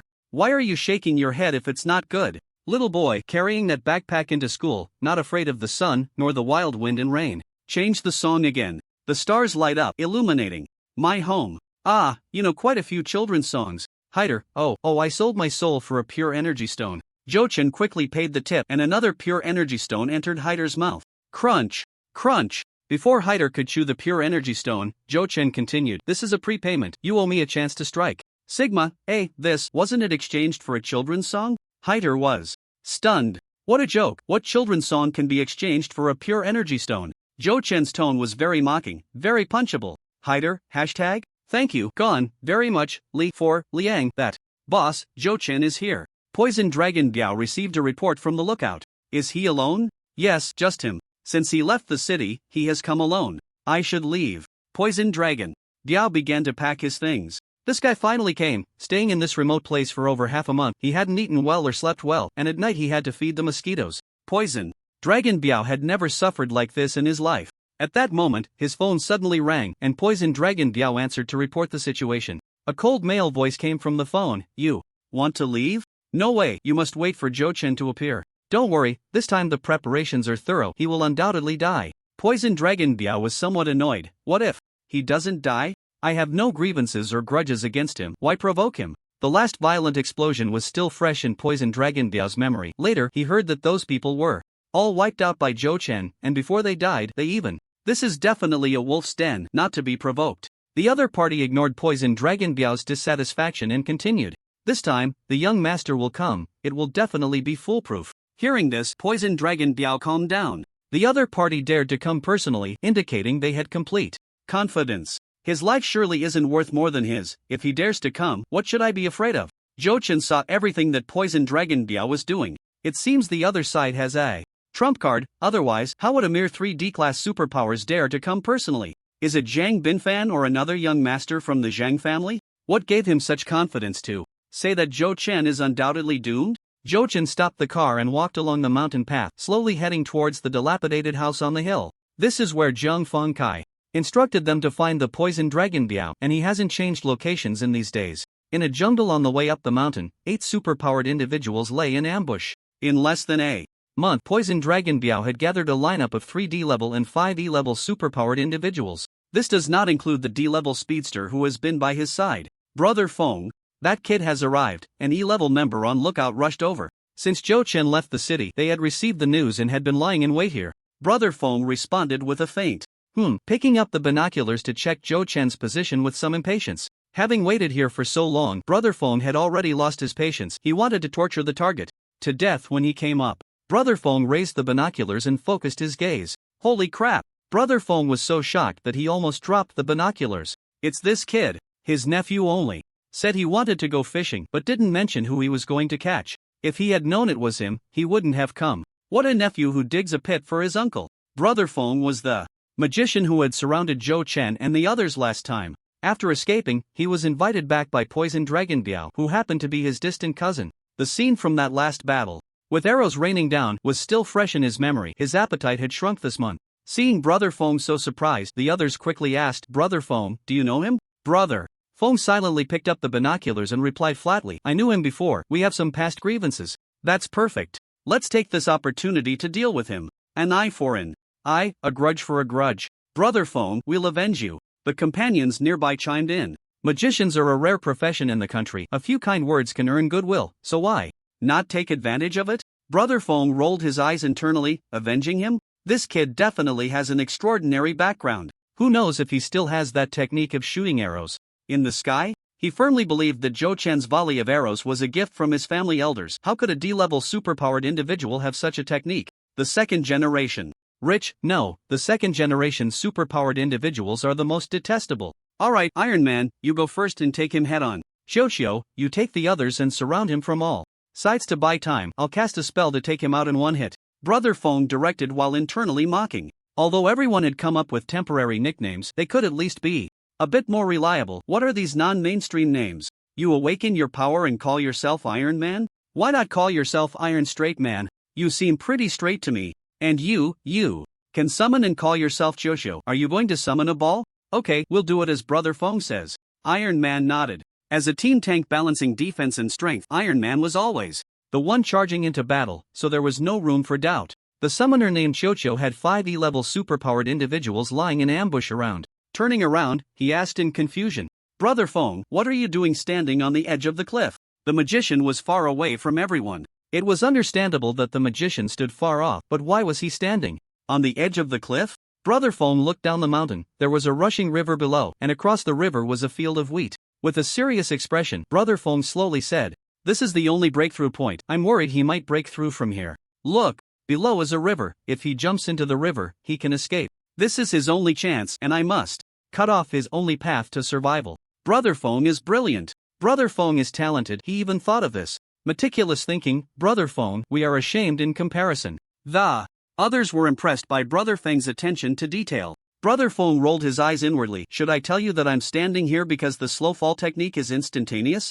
Zhou Chen was sprinting wildly along the mountain path, aware that there was an ambush, but unsure of its location. 3 cards were already clutched between his fingers, and he was gnawing on a tough, meaty chicken leg to enhance his defense. After finishing 1 chicken leg, Zhou Chen's skin gradually became as rough as cement. His face looked as weathered as an 800-year-old corpse. Suddenly, a massive rock fell from the sky. No! It was a giant of a man crashing down directly onto Zhou Chen's head. The steel man was startled when he saw Zhou Chen's face. Damn, how could this kid look so different from what I saw through the telescope? His skin is so rough it's almost inhuman. Kill him. The giant, too lazy to think further, shouted as he swung his iron fist down. From above, he came down with great force. Roar! The sound of a dragon's roar erupted. Dragon body, dragon tendons, dragon scales, dragon claws.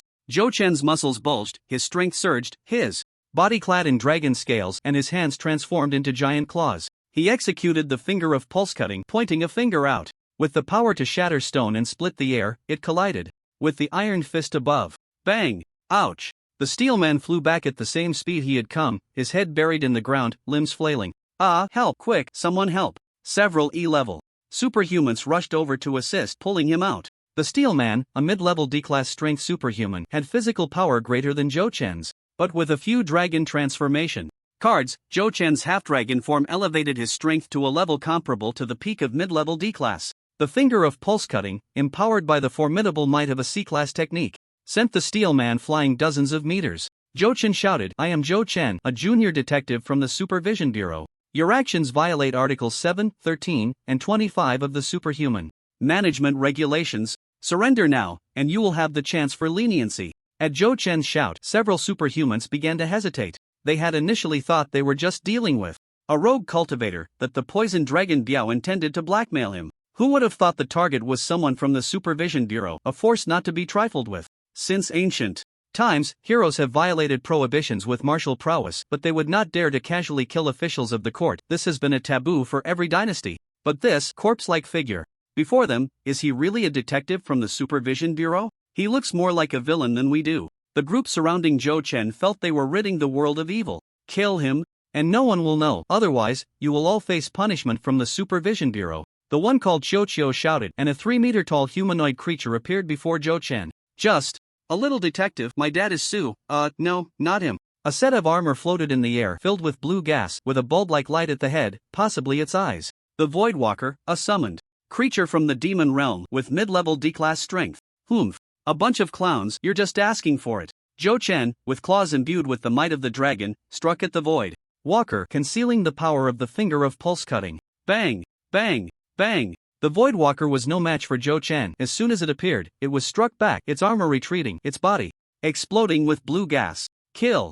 Just a bunch of hounds, not worth mourning. The steel man, acting like a desperate outlaw, charged in again. The others, unable to back down, rushed towards Zhou Chen. In the distance, the mage Fengge began to chant spells, casting an advanced level spell. Zhou Chen sensed the energy fluctuations and glanced at the figure standing at the edge of the cliff. Ahead. It was him. That mage from that day. What is he doing at the edge of the cliff? One misstep and he could fall. Right, he must be feeling safe there because their trump card is below the cliff. Zhou Chen seemed to have discovered something significant. The other 7 superhumans surrounding Zhou Chen noticed him frequently glancing towards the cliff's edge. Sure enough, Brother Feng guessed it right. The sky wanted to break through towards the cliff. Fortunately, Brother Feng anticipated the enemy's move and blocked his escape route. This time, let's see if you can survive.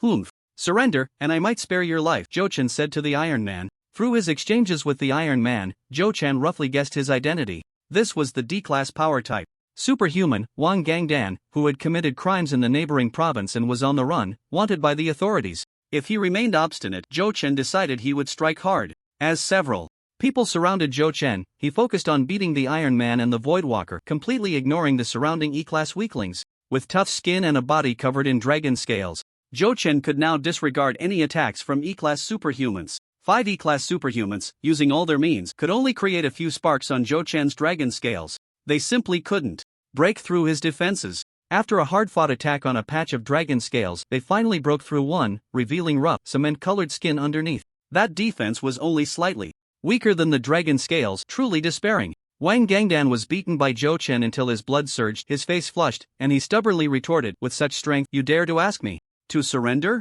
Just wait to die, you stinking corpse. Zhou Chen, why am I a corpse? Even if I were a corpse, I wouldn't stink. This is too much. I'll hit you until you're dead. Wang Gangdan, due to his reckless words, was beaten by Zhou Chen until he was bloodied and retreated. Taking advantage of Zhou Chen being held up, the summoner Qiuqiu continued to draw magic circles on the ground with his staff to summon creatures from another dimension. As a summoner, he could almost summon lower-level creatures instantly. However, summoning creatures of the same level still required drawing magic circles, which took as long as the artist. But the summoner didn't need to communicate resonance in advance and could choose from a wider range, making it quite random. However, the summoner had no emotional connection with the summoned creatures, unlike the artist's better cooperation, so it was a trade-off. In the distance, a wizard was chanting powerful spells, while the summoner continued his summoning. Zhou Chen was entangled, and in desperation, he had to throw out a few trump cards. Void Summon, Guijia, remaining uses. 2. A refined figure appeared. Again, and this time Zhou Chen learned his lesson. Lord Gua, could you help me take down that wizard? I would be eternally grateful. The phantom of Guijia smiled at Zhou Chen. With a flick of his fan, a blizzard began. Brother Feng had no choice but to interrupt the spellcasting, instantly casting 2 spells. Ice Shield, Ice Wall. They were all wizards. Who was afraid of whom? You all. Hurry up and take him down. I'll hold off this dimensional expert. With Zhou Chen's early D-class strength, the summoned phantom of Guijia had the power of peak D-class. Meanwhile, Brother Feng was only at mid D-class strength, clearly being suppressed by Guijia. But since they were all wizards, Brother Feng wouldn't be defeated instantly. Dozens of spells exploded in the air, and Brother Feng appeared somewhat disheveled, with several injuries appearing on him. He knew that the strong figure before him was just a phantom summoned through an item and would disappear once the energy was exhausted. He could just outlast it. Brother Feng focused more of his attention on Zhou Chen. As long as Zhou Chen revealed any disgusting trump cards, he would retreat immediately. Brother Feng shuddered. He couldn't think. He must not recall that day. Just thinking about it made him feel nauseous. Wang Gangdan spat blood. I can't keep going. Qiuqiu, hurry and help. The wizard was restrained. It was over. He had originally hoped for him to unleash a killing blow. He was no match for this little detective, and if this continued, he would soon be beaten to death. At that moment, cheers from Qiuqiu rang out. It's a succubus, just in time. Go, kill him. A seductive figure appeared, with a pair of demon wings, dressed in revealing leather, holding a whip, pale skin, and 2 devilish horns on her head. Ah ha ha ha, came an eerie laugh. Several E-level superpowers turned pale instantly. It was a mental attack. These people were merely affected, while Zhou Chen, as the main target, was completely unharmed. In the realm of consciousness, a golden spiritual tree barrier blocked the succubus's attack. Haha, a mere succubus is nothing to worry about. Zhou Chen's claws opened and closed majestically, striking Wang Gangdan with overwhelming force, and it seemed he was about to collapse. The Voidwalker was also battered by Zhou Chen, his armor separating and blue energy dissipating. Wang Gangdan spat blood and shouted, team up, block him. If I die, you won't survive either. The several E-level superpowers hurriedly joined forces to fend off Zhou Chen. You're seeking death. Zhou Chen had no intention of holding back, quickly dealing with them to capture the poison dragon Biao. You're seeking death. Zhou Chen had no intention of holding back, quickly dealing with them to capture the poison dragon Biao. Snake Venom card, remaining uses 2 sprays of strong corrosive venom. PSHHH. A spray of venom splattered everywhere. E-level venom has little effect on D-level superpowers. However, this area attack method was just right for dealing with these annoying E-level weaklings. Hiss. The 5 E-level superpowers rolled and struggled on the ground, having been splashed by the venom to varying degrees. Taking advantage of this opportunity, Zhou Chen used the snake step to switch his position and rapidly approached Wang Gangdan. Wang Gangdan was furious. Did he think he was a soft persimmon? Midway, Zhou Chen switched his movement technique to the heart-seizing 9 steps. With 1 step forward, it felt as if Wang Gangdan's heart was struck by a boulder, causing him to struggle to breathe. Impossible, how can a D-level have such pressure? With the second step, boom! Wang Gangdan's body shook, and sweat broke out on his forehead. No, he couldn't let him escape again. Wang Gangdan didn't give Zhou Chen a chance to build momentum, his iron fists wildly pounding towards Zhou Chen. Remember to be a good person in your next life. Zhou Chen threw out a card. Dragon Tail of the 9 Dragons Transformation. The divine dragon swung its tail, its might overwhelming. Roar! The sound of the dragon's roar echoed as a 3-meter-long tail crashed down like a landslide. Bang! Pooh! Wang Gangdan was sent flying, blood spraying into the air as he crashed onto the hillside, dying on the spot. More than half a month ago, Zhou Chen's dragon tail could still break through the 3 peak defenses of a D-level peak talisman master. At this moment, Zhou Chen's cultivation had advanced further, and the tiger source power elevated him to a new level. Coupled with the momentum and energy accumulated from the first 2 steps of the heart-seizing 9 steps, the final dragon tail unleashed a 3-fold attack, reaching the peak limit of D-level power. A mere mid-D-level Wang Gangdan, already heavily injured, was undoubtedly killed on the spot. The heart-seizing 9 steps can also carry a certain mental attack? After using it, Zhou Chen felt that his mental energy had been slightly consumed, and the opponent was clearly intimidated by him. The heart-seizing 9 steps had effects such as mental intimidation, momentum accumulation, and energy storage. Sea-level movement techniques were indeed extraordinary. At this moment, the shadow of Guijia, who was fighting with Brother Feng, slowly disappeared. Brother Feng, covered in injuries, saw Wang Gangdan killed and acted without hesitation. The Gale technique made his figure dash towards the cliff like a phantom. From the moment Guijia disappeared, he turned, cast a spell, and jumped off the cliff, a seamless flow of actions. Call for Qiuqiu and others. Omega. Didn't we say we would cut off Zhou Chen's hopes? Zhou Chen.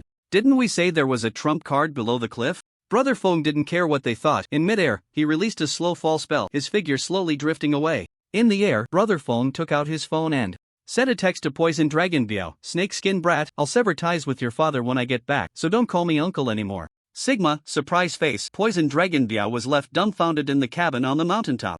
Zhou Chen was also quite helpless. He wanted to capture them all, but unexpectedly, this magician managed to escape. Should he send him a frostfire extinguishing arrow? The noise was too loud, and it exposed the fact that he could frequently cast A-level magic, which wasn't worth it. Forget it, let him go. In the distance, Brother Feng, floating in the air, suddenly felt a pang of anxiety, then regained his composure. Fortunately, he left early, otherwise he would definitely be in danger. On the battlefield, Huan Qiuqiu shouted angrily, I'm so mad, unreliable magician. Come out, wolves dance together. I want to represent the moon, represent the sun to eliminate you. Huan Qiuqiu took out a beast-controlling pouch and instantly summoned a dozen demon beasts.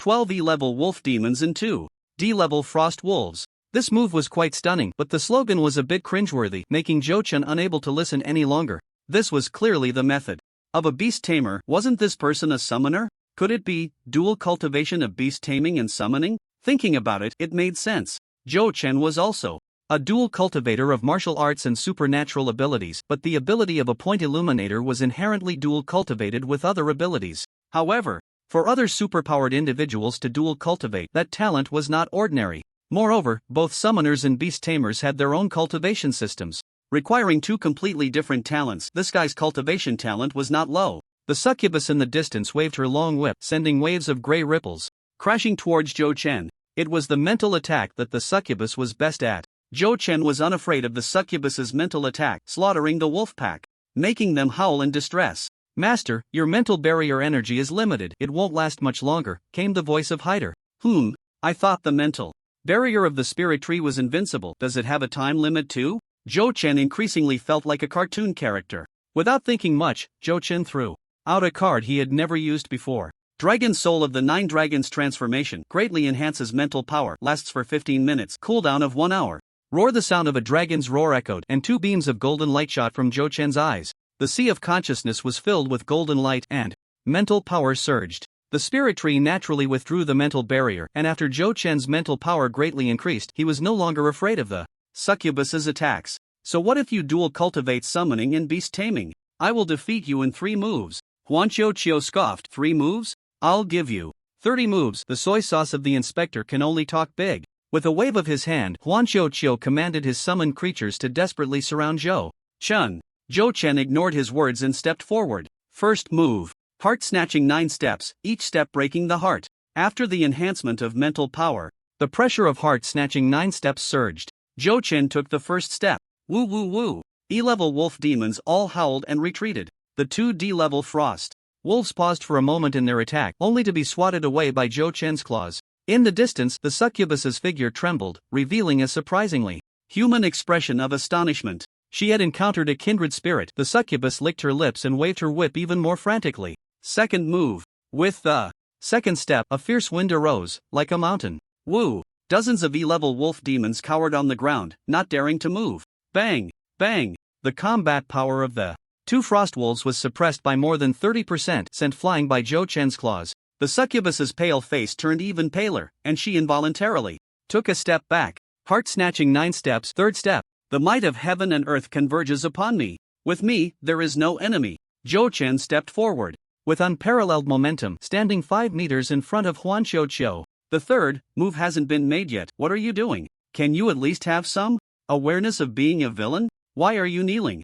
Zhou Chen's momentum instantly deflated, and he helplessly raised his claws, unsure whether to strike or not. The emotions of the duel were no longer coherent. Zhou Chen discovered the fatal flaw of heart-snatching 9 steps. As long as the opponent surrendered, it could be resisted. What a merciful technique! Seeing the situation was not good, Huang Yukai decisively knelt on both knees. At speed, it was much faster than Zhou Chen's movement technique. Sure enough, the life-saving skills taught by his father were very effective. The Su family's ancestral life-saving secret technique. A 3-step combo: kneel, beg for mercy, acknowledge the big brother. Suka took off his mask, planning to use the last 2 moves in succession. Big brother, please show mercy. I was wrong. I am the 3rd young master of the Su family in the capital, the legitimate kind. My dad is Su Jin, the head of the Su family. I ran away from home. I haven't done anything bad, and I didn't want to kill you. I just wanted to teach you a lesson. You can arrest me, I won't resist. But please don't hit my face. From now on, you will be my big brother.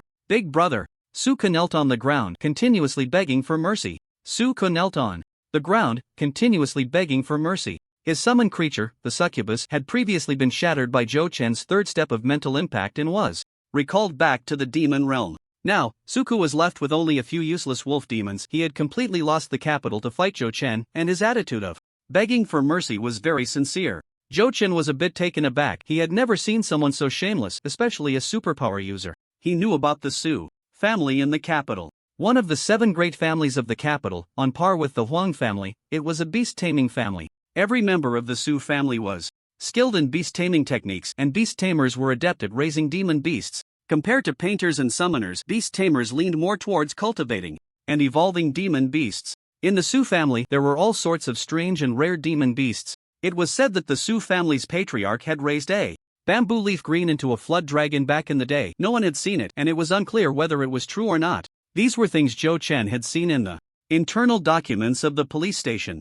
Zhou Chen asked, "So how did you get involved with the poison dragon Biao? You can say whatever you want, but do you think I'm stupid?" Just because he said he was from the Su family doesn't mean it's true. Zhou Chen was very cautious and at least needed to clarify. Suka hesitated for a moment. Seeing Zhou Chen raise his claw, he hurriedly said, I have an illness. The poison dragon Biao said he could find someone to treat me." Zhou Chen slapped Suka to the ground with one claw. "Do you think I'm stupid? No matter how rich the poison dragon Biao is, can he be richer than the Su family? No matter how powerful the poison dragon Biao is, can he be more powerful than the Su family, one of the 7 great families in the capital? The Su family is rich and powerful. You didn't let your family treat you, but instead traveled thousands of miles to Jiangnan to find a drug dealer for treatment? I think you're out of your mind. A good beating would cure you."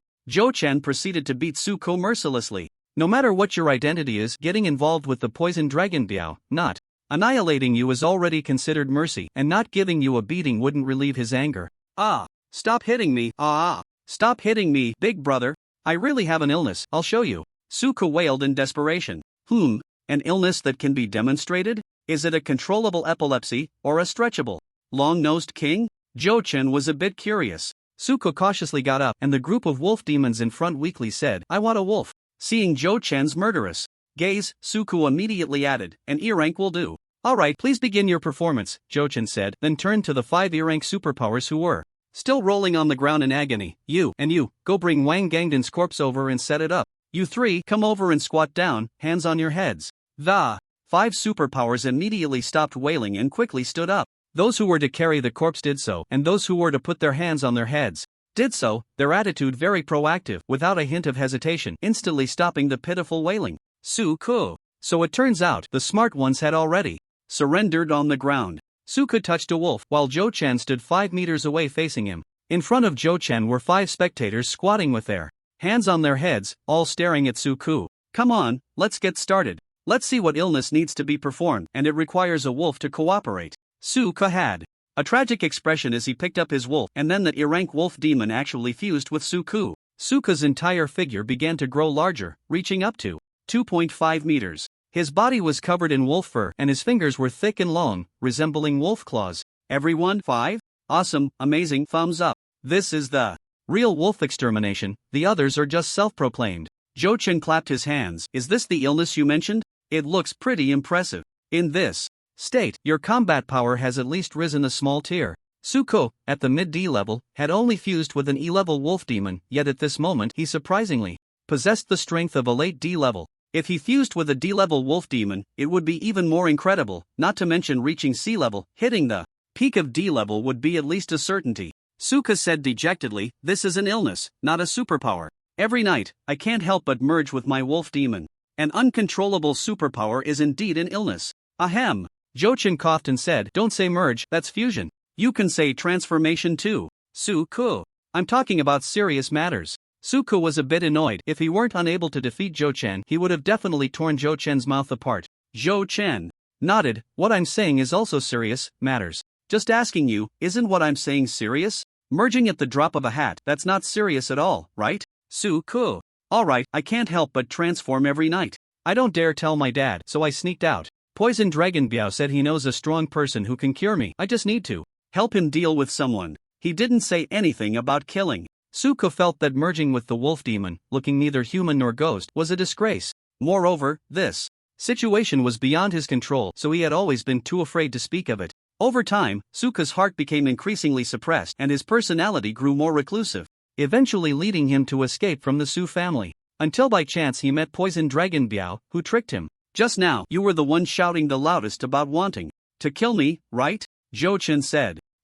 Suku wiped the sweat from his forehead and continued, that was just a slogan, just to boost my courage. Shuei Bingyue shouts every day, in the name of the moon, I will punish you, but I haven't seen her kill many people. Jochin was speechless. This reasoning was quite powerful and hard to refute. The legitimate son of the Su family shouldn't be dealt with casually, let the higher-ups worry about it. Jochin had Suku gather the wolf pack, then sealed everyone's energy with a pulse-cutting technique. In the end, Jochin hung everyone from a tree and notified Lu Lai to come and take them away. Be honest, I've taken your pictures. If you flee in fear of punishment, that's an additional crime. Before leaving, Jochin waved his phone as a threat. Their identities were exposed. If they dared to act recklessly again, they wouldn't want to live in the country anymore. The 6 people hanging upside down from the tree shook their heads. No way, I will definitely be honest. Rest assured. Detective.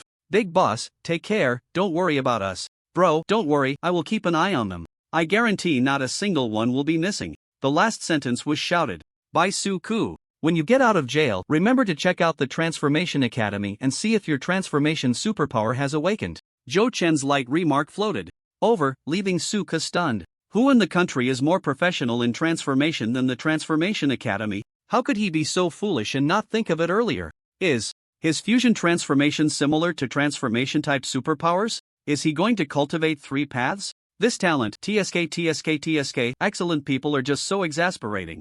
The few people hanging upside down began to praise the third young master of the Su family vigorously. Sugu is amazing, superpower triple cultivation, unprecedented and unrepeatable. Sugu is mighty, his talent overshadows the present, truly the number 1 of the super second generation. Bro, does the Su family still need errand runners? Jochen moved towards the mountaintop cabin where Poison Dragon Bia was thinking about other matters. The 7 great families of the capital city are one of the strongest forces in the domestic superpower circle. It is also one of the official signature forces of the Donghua Empire. The 7 great families have researched the 7 types of supernatural abilities to the extreme, and Zhou Chen has only encountered 2 of them. The time and space family, Huang Yukai, would be difficult to handle without Zhou Chen's time exploration card. An A rank like Huang Yukai actually has a chance to take first place. This time, he encountered the somewhat delusional Suko, a mid-D rank who can summon Voidwalkers, Succubi, and 2 D-rank Frostwolves, along with 12 A-rank Wolf Demons. Even a typical late D-rank expert would probably have to concede defeat. The 7 great families of the capital. Zhou Chen began to look forward to the other 5.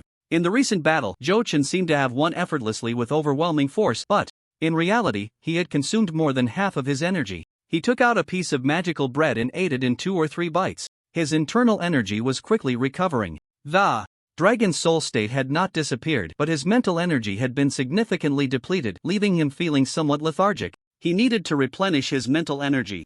Otherwise, there was no point in going after the poison dragon Biao, as the opponent's trump card would surely be stronger than the few weaklings he had just encountered. Zhou Chen suddenly remembered a card. It was one he had drawn at the academy, the excitement potion card, consumption, description, drink me, and you won't need to sleep for 10 days. It replenishes mental energy, allowing for sleeplessness. Yes, it would replenish mental energy. Zhou Chen used the card, and it vanished, replaced by a bottle of blue potion. In his hand, he gulped it down, and his consciousness surged again, a continuous flow of mental energy pouring in. The amount of mental energy restored wasn't much, but it was unending.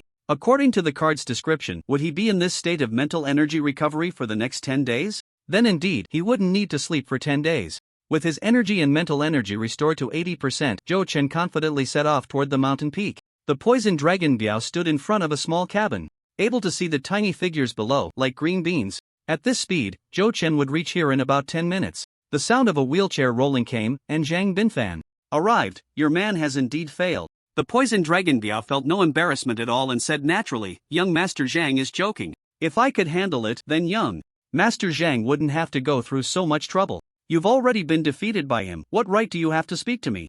Zhang Binfan ignored the sarcasm and the poison dragon Biao's words and said flatly, I have been waiting for this day for a long time. There must be a result today, Zhou Chen must die today. Zhang Binfan's words revealed immense confidence. The poison dragon Biao didn't know what tricks he was hiding and smiled as he said, why is young Master Zhang so persistent? Just let the people below take action. A gentleman does not stand under a dangerous wall. What if it fails? Why risk your life for a mere 1,000 gold? Zhang Binfan's face twisted slightly as he said, he is my inner demon. Only by killing him with my own hands can I be reborn from the ashes and rise to a higher level. The poison dragon Biao secretly scoffed, haven't you been defeated? What rebirth are you talking about? Zhou Chen saw the poison dragon Biao from a distance, along with Zhang Binfan beside him, and heightened his vigilance. They hadn't left, they couldn't possibly just wait for him to come up. Something was amiss. Where was their backup? At that moment, Zhou Chen passed by a stone tablet. No, it was a tombstone. How could there be a tombstone here? This wasn't an officially approved burial ground, and the tombstone was set beside the mountain path, with no grave mound behind. It's strange. Zhou Chen couldn't be bothered and continued to walk up. Suddenly, a chill came from behind Zhou Chen, causing the hairs on his body to stand on end. Not good. He had been careless. That tombstone was problematic. Zhou Chen hurriedly turned around, but it was too late. The tombstone shot down like lightning towards Zhou Chen, black mist swirling, a wave of deathly energy rolling in. Drink! Zhou Chen shouted, crossing his claws in front of his chest. Bang! With a loud crash, Zhou Chen's claws broke, the scales on his chest shattered, and his chest caved in from the impact. Zhou Chen was instantly rendered half-disabled. Put! Zhou Chen spat out a mouthful of black blood, death. Xie! It devours the vitality of the body, a rare ability in the superpower world, manipulating death chi. You have quite the insight, little one.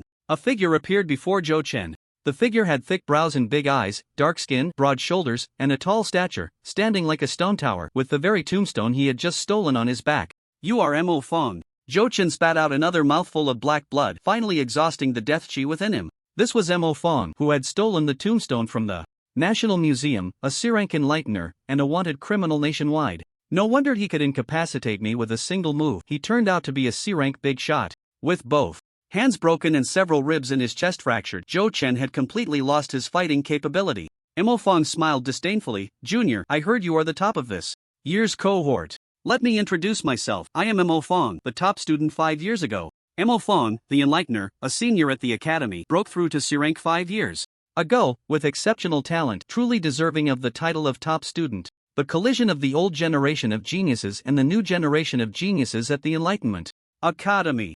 A gentle breeze blew by as the two looked at each other on the mountain path. In the vast world, countless beings coexist. Two top students from the same school meet. In a life and death situation. Mo Fong did not make a move. Zhou Chen guessed he was waiting for someone. It must be Zhang Binfan, otherwise, who else would have such an obsession? To meet him before his death? He. Zhou Chen grinned. Senior Mo, tell me, if I take you back, how much reward will I get? Will the dean punish you? Stealing national cultural relics had embarrassed the Enlightenment Academy, and they must have been held accountable recently, needing to strengthen the ideological education of the academy. You speak so shamelessly. A familiar voice came. It was indeed him. Zhou Chen turned to look, and on the stone steps, Poison Dragon Biao was slowly descending in a wheelchair. Zhang Binfan sat in the wheelchair, his eyes filled with pride and the joy of revenge. In your current state, you can't even withstand a single move from Senior Mo, yet you still want to capture him? What a delusional thought, Zhang Binfan mocked. Mo Fong smiled but said nothing. Being flattered was more comfortable than boasting about oneself. The wheelchair rolled slowly to Zhou Chen's front. Zhang Binfan and Zhou Chen faced each other once again. This scene was strikingly similar to their last encounter at Misty Qingshen. Except now Zhou Chen was in a dire state. Ha ha ha. Suddenly, Zhang Binfan laughed wildly. Zhou Chen, did you ever think this day would come? I told you, I will definitely kill you.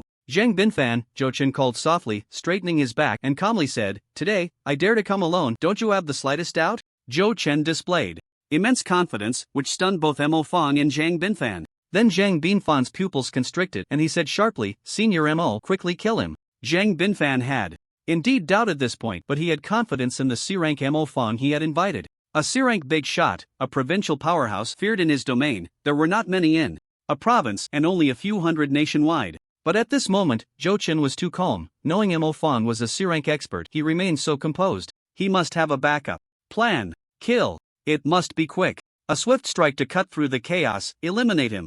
Black chi spread in all directions, death chi surged, dark clouds rolled in, and Zhang Binfan and Poison Dragon Biao hurriedly retreated. The tombstone stood suspended in the air, rapidly expanding, growing to 20 meters high. The tombstone descended with the force of the heavens, and death chi surged around. Zhou Chen dared not hesitate. He put forth all his strength, holding the earth escape card, ready to flee at any moment. Puppets appeared in an instant, hands forming seals like phantoms. Water escape, water barrier. A powerful water wall spun rapidly, enveloping Zhou Chen, blocking the spread of death chi. All were transformed from energy. The water of the water wall was not much inferior to Mo Fong's death chi. Bang! The tombstone crashed down heavily, the shockwave snapping the surrounding trees. The water wall radiated outward, rippling, but the water barrier did not break.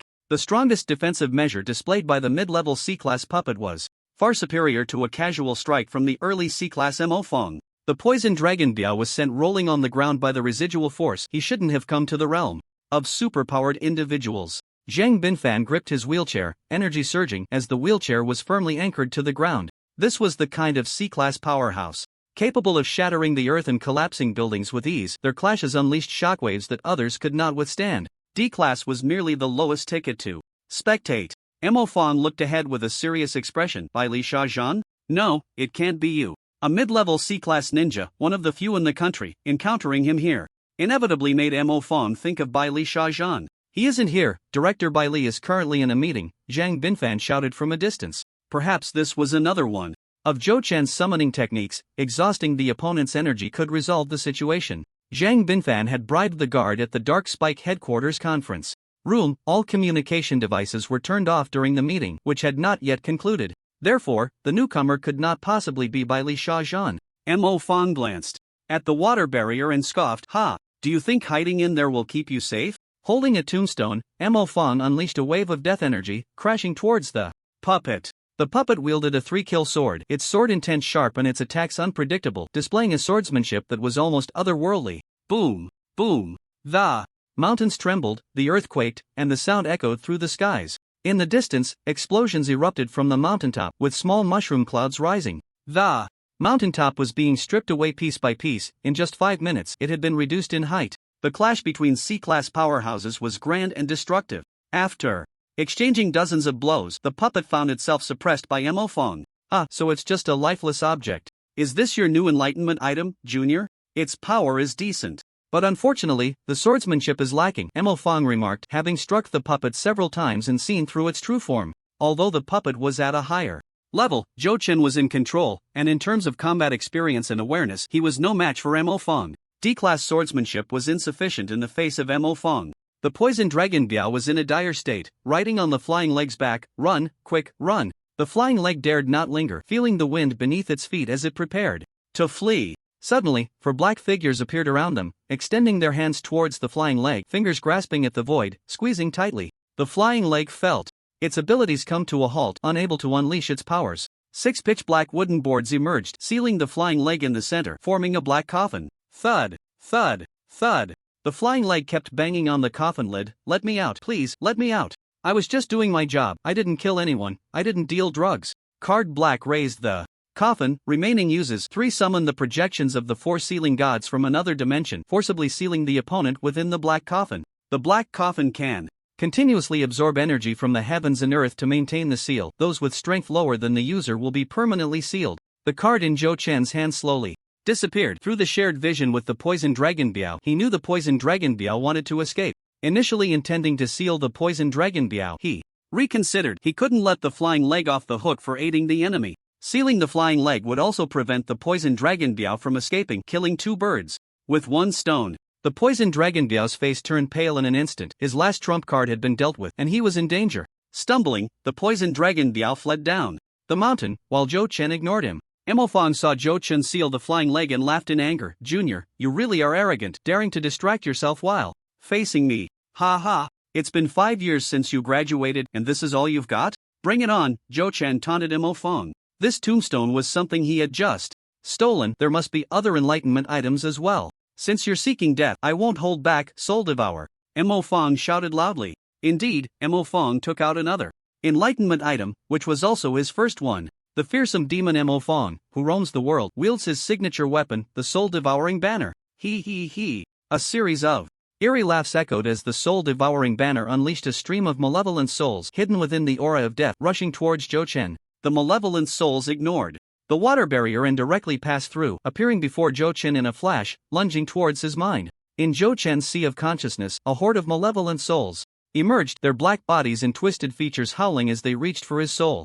Among the 20 or so malevolent souls, there was 1 C-rank soul, 9 D-rank souls, and several E-rank souls. The spirit transformation tree emitted a golden mental barrier. Hiss. Enveloped in golden light, the malevolent souls emitted clouds of black smoke, with the E-rank souls dissipating instantly. Mo Fong sensed this. The E-rank souls were merely cannon fodder, and he didn't care, as long as they could deplete Zhou Chen's mental energy. The malevolent souls frantically clawed at the mental golden barrier, and within seconds, the barrier was riddled with holes. Not good, the C-rank mental attack can't be blocked by the spirit transformation tree. Zhou Chen hurriedly infused his mental energy into the tree. The mental barrier quickly began to recover. Hiss hiss hiss. Black smoke continuously billowed from the malevolent souls, and the weak D-rank souls could no longer hold on and began to dissipate. Mo Fong, engaged in battle with the puppet, felt one of his D-rank souls vanish. He glanced at the distant water barrier and said, Junior, you have some skills. Zhou Chen gritted his teeth and shouted confidently. Is that all you've got, senior? They're just malevolent souls. This level of mental attack doesn't even qualify for my attention.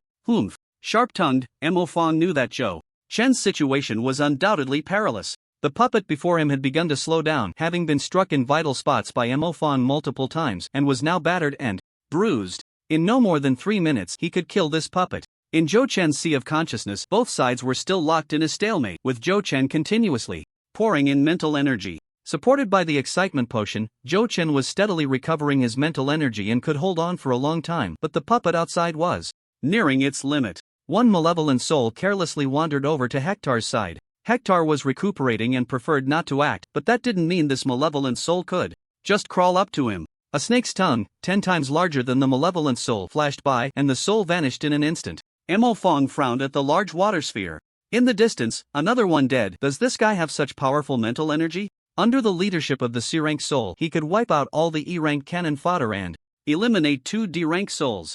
No wonder he's the best in the academy. This junior is indeed impressive, just like me, Mo Fong marveled, not forgetting to indulge in a bit of self-love. Hector, having swallowed a malevolent soul, widened his eyes. This can restore soul energy, what a good thing. Hector quickly shouted at Zhou Chen, let me Handle those malevolent souls. Zhou Chen was startled. Damn! Yelling so loudly scared me. If I didn't know better, I'd think you were one of them. Hector completely ignored Zhou Chen, his massive snake tongue covering the entire mental space. All the malevolent souls vanished in an instant. Aren't you supposed to need energy to act? Why are you being so generous now? Zhou Chen asked. He knew Hector was seriously injured and tried to prevent him from acting to avoid hindering his recovery. Of course, the main reason was that he was broke. If he had more pure energy stones, he could take Hector out for a stroll every day. Hector replied, "These malevolent souls, hic, are a great supplement." He burped as he spoke, looking quite satisfied. Zhou Chen nodded. Good, very good. You ate my malevolent souls, now you owe me another chance to act. Hector, Sigma, I'm helping you, you know. How do we count this time? You're freeloading off me. Meanwhile, Mo Fan's expression changed dramatically. Was his own fierce soul completely wiped out? That was a culmination of 5 years of effort. How many people had he killed to cultivate a sea-level fierce soul? How many times had he faced danger and escaped from the jaws of death? Generally, opponents of the same rank, as long as they did not specialize in primordial spirit and mental power, could not withstand the assault of his fierce soul army. Easily devoured by the fierce souls and then killed by him. How could Zhou Chen? How dare he? Crack! The soul-devouring banner stuck in the ground split apart. The death of the sea-level fierce soul drained too much energy from the soul-devouring banner, causing it to backfire and suffer severe damage. Put! Mo Fang spat out a mouthful of blood. The damage to the artifact also affected him. Fortunately, the soul-devouring banner was only damaged. If it had been shattered, Mo Fang would have directly lost his combat power. Mo Fang retracted the soul-devouring banner and said, barely containing his anger, "You trash from the Supervision Bureau, you forced my hand." Zhou Chen controlled the puppet, suppressing the injured Mo Fang, and said with a smile, "Senior, why aren't you even calling me Junior anymore? We are fellow disciples, after all. In the superpower world, the academy is like a sect, just a bit looser than ordinary sections." Ha! Mo Fang let out a bitter laugh, suppressing his injuries and wiping the blood from the corner of his mouth. "You're seeking death. You haven't even graduated, and you can force out all my trump cards. Even in death, you will have your honor." As Mo Fang spoke, he took out 3 more artifacts. One was a Gundam model, which, upon appearing, expanded with the wind into a robot the size of a 3-story building. Zhou Chen recognized it as the Storm Gundam, adept at linear beam rifles and high-energy sniping. However, since it was an artifact that had been manifested, it was unclear how much power remained. The second artifact was a stone vessel from which various poisonous insects like spiders, centipedes, and scorpions crawled out. This was a goo-breeding artifact, with thousands of goo insects devouring each other inside. The poisonous insects could absorb each other's energy and genetic advantages to evolve, ultimately nurturing a king of poisons. Unfortunately, Mo Fang had collected 9,999 poisonous insects, and after 3 years of cultivation, only 20 remained, just half a year away from the birth of the Poison King. The third artifact was a golden humanoid skeleton. The Storm Gundam opened fire from the back, unleashing peak D-level energy sniping, making it difficult for the puppet to withstand Mo Fang's assault, causing it to retreat steadily. Although Mo Fang was suppressing him, Zhou Chen did not hold back his words, mocking from within the water barrier, "Even in death, you will have your honor? With such methods, Senior, don't make me laugh. With your abilities, if you were still in the academy, you wouldn't even make the top 10. Look at this tombstone, so ugly. Do you recognize the words on it? Did you not study well? If you can't recognize it, you can only use it as a stone to smash people. Look at this Gundam. Blah blah blah." As Zhou Chen spoke, he quickly controlled the puppet to retreat. The opponent's poisonous insects were rushing towards the puppet. Zhou Chen did not dare to be careless with the D-level poisonous insects. If they got close to the puppet, it would be finished. Mo Fang, enraged by the insults, shouted, all right, Junior, let me show you my methods." The skull of the golden skeleton lifted, looking at the puppet, 2 ghostly lights igniting within the skull, and the golden skeleton radiated dazzling golden light. The skeleton moved, instantly disappearing from its original position and reappearing in front of the puppet. Zhou Chen's eyes could not keep up with the skeleton's speed. The skeleton's fist reached the puppet in an instant. Zhou Chen had no time to react and could only position the 3-kill sword in front of the puppet's chest. Boom! The puppet, along with the sword, was smashed into the mountain wall, creating a massive black hole in the wall, bottomless, and the puppet was heavily injured and unable to move. Inside, Zhou Chen felt the severity of the injuries. Controlling the puppet became somewhat difficult, with only the right hand still manageable, while the other parts were hard to control freely. The puppet was a humanoid imitation, with its meridians and bones severely injured. It was difficult to move. How about it? Do you find my methods acceptable, Junior? Mo Fang said with a smile. This is a human skeleton. Zhou Chen asked incredulously. This was not a craft or some other material, it was real human bone. In that moment of his outburst, Zhou Chen felt an incredibly powerful Buddhist magic which surely came from the bones themselves. This must be the skeleton of a high-ranking Buddhist monk. The so-called enlightenment is to endow inanimate objects with spirituality. Living beings do not undergo this process. Over time, the enlightener's thinking becomes fixed, and the human body, corpses, and animals are not considered by the enlightener. Mo Fong did not rush to deal with Zhou Chen, slowly explaining, "Didn't expect it, right? Corpses can also be enlightened. Since a person is dead, their spirituality naturally dissipates, but after I enlightened him, he gained a new life.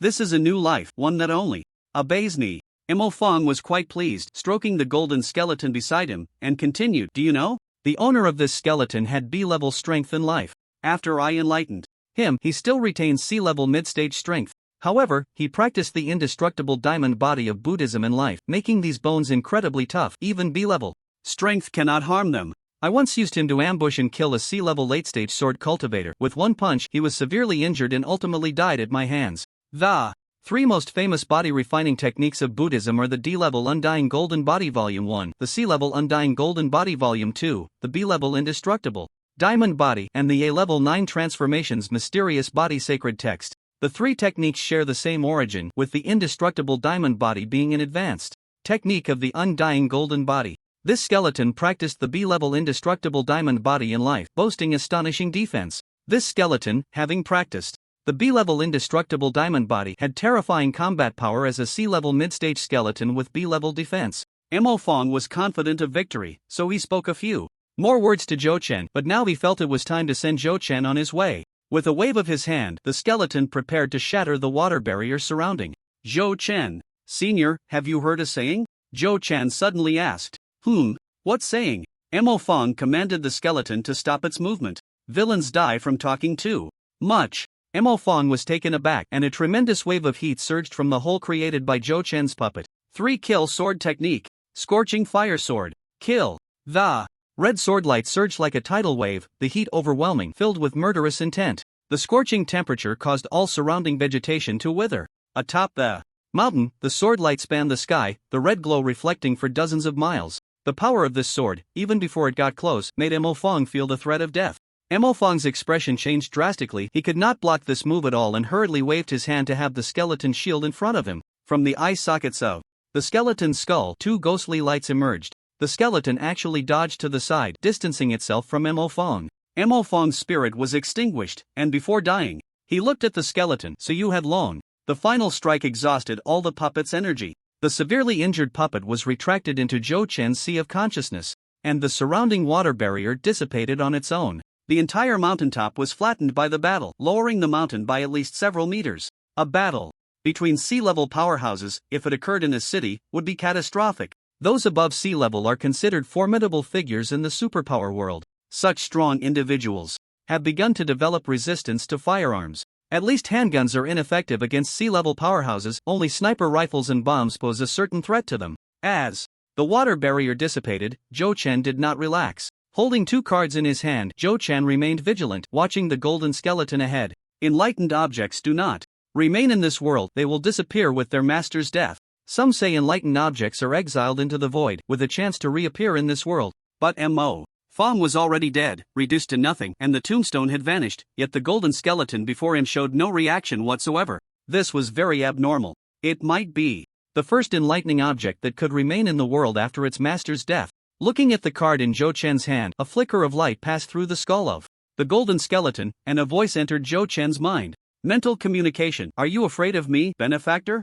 Zhou Chen nodded. Wasn't that obvious? With the speed and combat power of the golden skeleton, without his puppet, Zhou Chen would be crushed in a single encounter. If he didn't have the card in hand, he might not even have the chance to play it. Facing a mid-level C-class powerhouse, Zhou Chen dared not be the slightest bit careless. Just seeing how Mo Fong, a low-level C-class, could easily incapacitate him. With a casual strike, one could imagine how terrifying a mid-level C-class skeleton with B-class foundations could be. In Zhou Chen's hand were two cards. One was the heavenly lock chain, consumption absolute control, forcibly locking an opponent weaker than the master for 3 seconds. With the weaker the opponent, the longer the lock duration. As long as it was still C-class, it could be restrained. The other was naturally an A-class spell, Frostfire Annihilation Arrow. The combination of these two cards was Zhou Chen's Strongest trump card. He didn't want to use it unless absolutely necessary. Being this close, he wasn't sure if he would survive the explosion of the Frostfire Annihilation arrow. Last time it exploded in mid-air, so it didn't harm any innocents. Have you been resurrected? Who are you, great monk of the Buddha?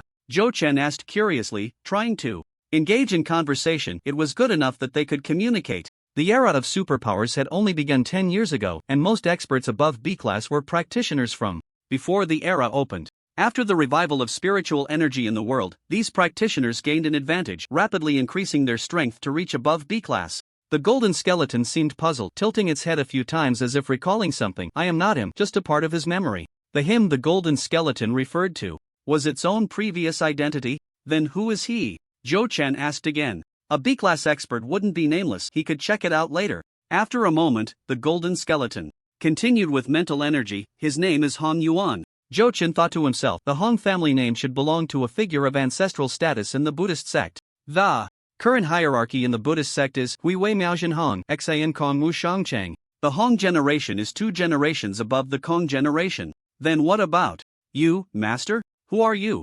Zhou Chen asked again. He could tell that this golden skeleton was somewhat naive, as if it had just gained sentience and wasn't cunning. The golden skeleton's skull kept swaying. Me? Who am I? Who should I be? I am Huang Yuan? No, I am not Huang Yuan. Then who am I? The golden skeleton began to tremble, its head shaking incessantly.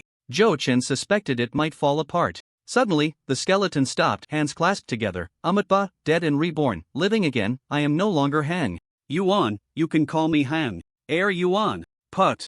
Zhou Chen sprayed a mouthful of soda into the consciousness space. After shaking for so long and making such a fuss, it was just to add an air to the name. Master, I think calling you Huang Yuan number 2 would also work. Number 2 Huang Yuan, what do you think of that name? Zhou Chen asked quietly. The golden skeleton's head began to sway again, and signs of trembling spread through its body. Zhou Chen quickly said, Master, don't get excited, you are Hang Yuan, yes. That's what you should be called, no other name is worthy of you. Only then did the golden skeleton stop and look at Zhou Chen. Who are you, benefactor? Zhou Chen replied, Detective Zhou Chen from the Supervision Bureau. Your name is really long, Supervisor. The golden skeleton's mental energy came through. Zhou Chen. My surname is Zhou, okay? Did I say too much? It clearly has no idea what the Supervision Bureau is. Zhou Chen. Zhou Chen said again. It turns out to be Master Zhou. Zhou Chen asked, Huang Yuan, when did you become conscious? This skeleton is worth studying. If it weren't for the fact that I can't defeat it, I would have carried it back long ago. The golden skeleton tilted its head, its skull shimmering. A long time ago, very long ago. My memories are a bit hazy. Enlightenment, bestowing spirituality upon all things, creating life. This is not something humans can do, and even gods may not be able to achieve it. You should not possess such abilities. What are these? Why do I have these memories? Who am I really?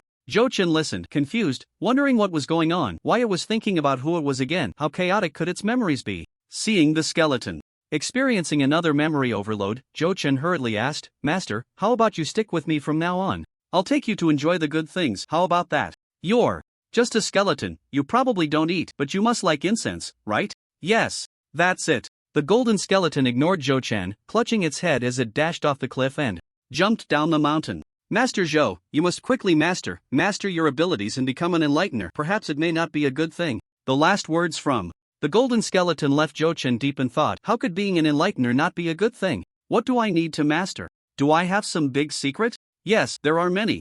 Is it about mastering this card box, or the impressive 3-kill sword, or the golden spiritual tree in the sea of consciousness? Sigh, being too exceptional is a problem. There are too many big secrets, and I can't even guess which one it is.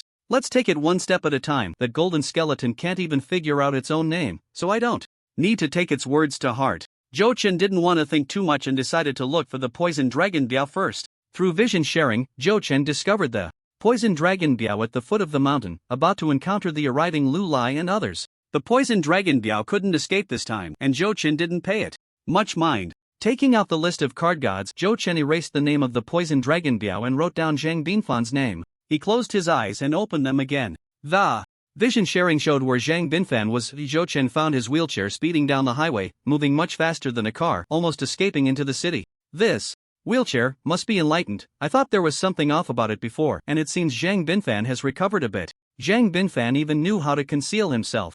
using an illusion to transform the wheelchair into the shape of a vehicle which could fool ordinary people. When Confronting Binfan discovered that Zhou Chen could contend with sea-level big shots, he decisively turned and fled without looking back. Zhou Chen was not an opponent. Even with Mo Fang present, Zhou Chen might not die today. Such a genius can only be crushed.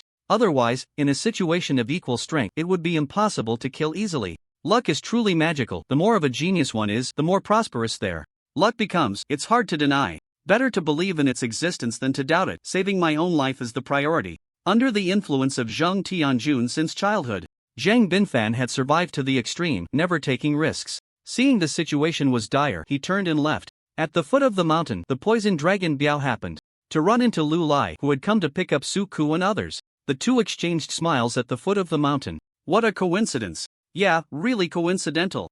Do I still have a chance? Hee, you should ask the judge. I guess this counts as a surrender, right? I'm not asking for much, just a suspended death sentence. Lu Lai let go of the poison dragon Biao. I don't accept your surrender. You can escape. I'll let you run 40 meters. Poison dragon Biao, Sigma, LLL, can you make it 4 kilometers? Zhou Chen was injured and limped down the mountain. Suddenly, he remembered that he seemed to have forgotten something. It was Mo Fang. He was a wanted criminal, a sea-level wanted criminal. The previous wanted notice was very clear. Providing clues would earn 5 pure energy stones, and I had just executed that on the spot. How much reward would that be?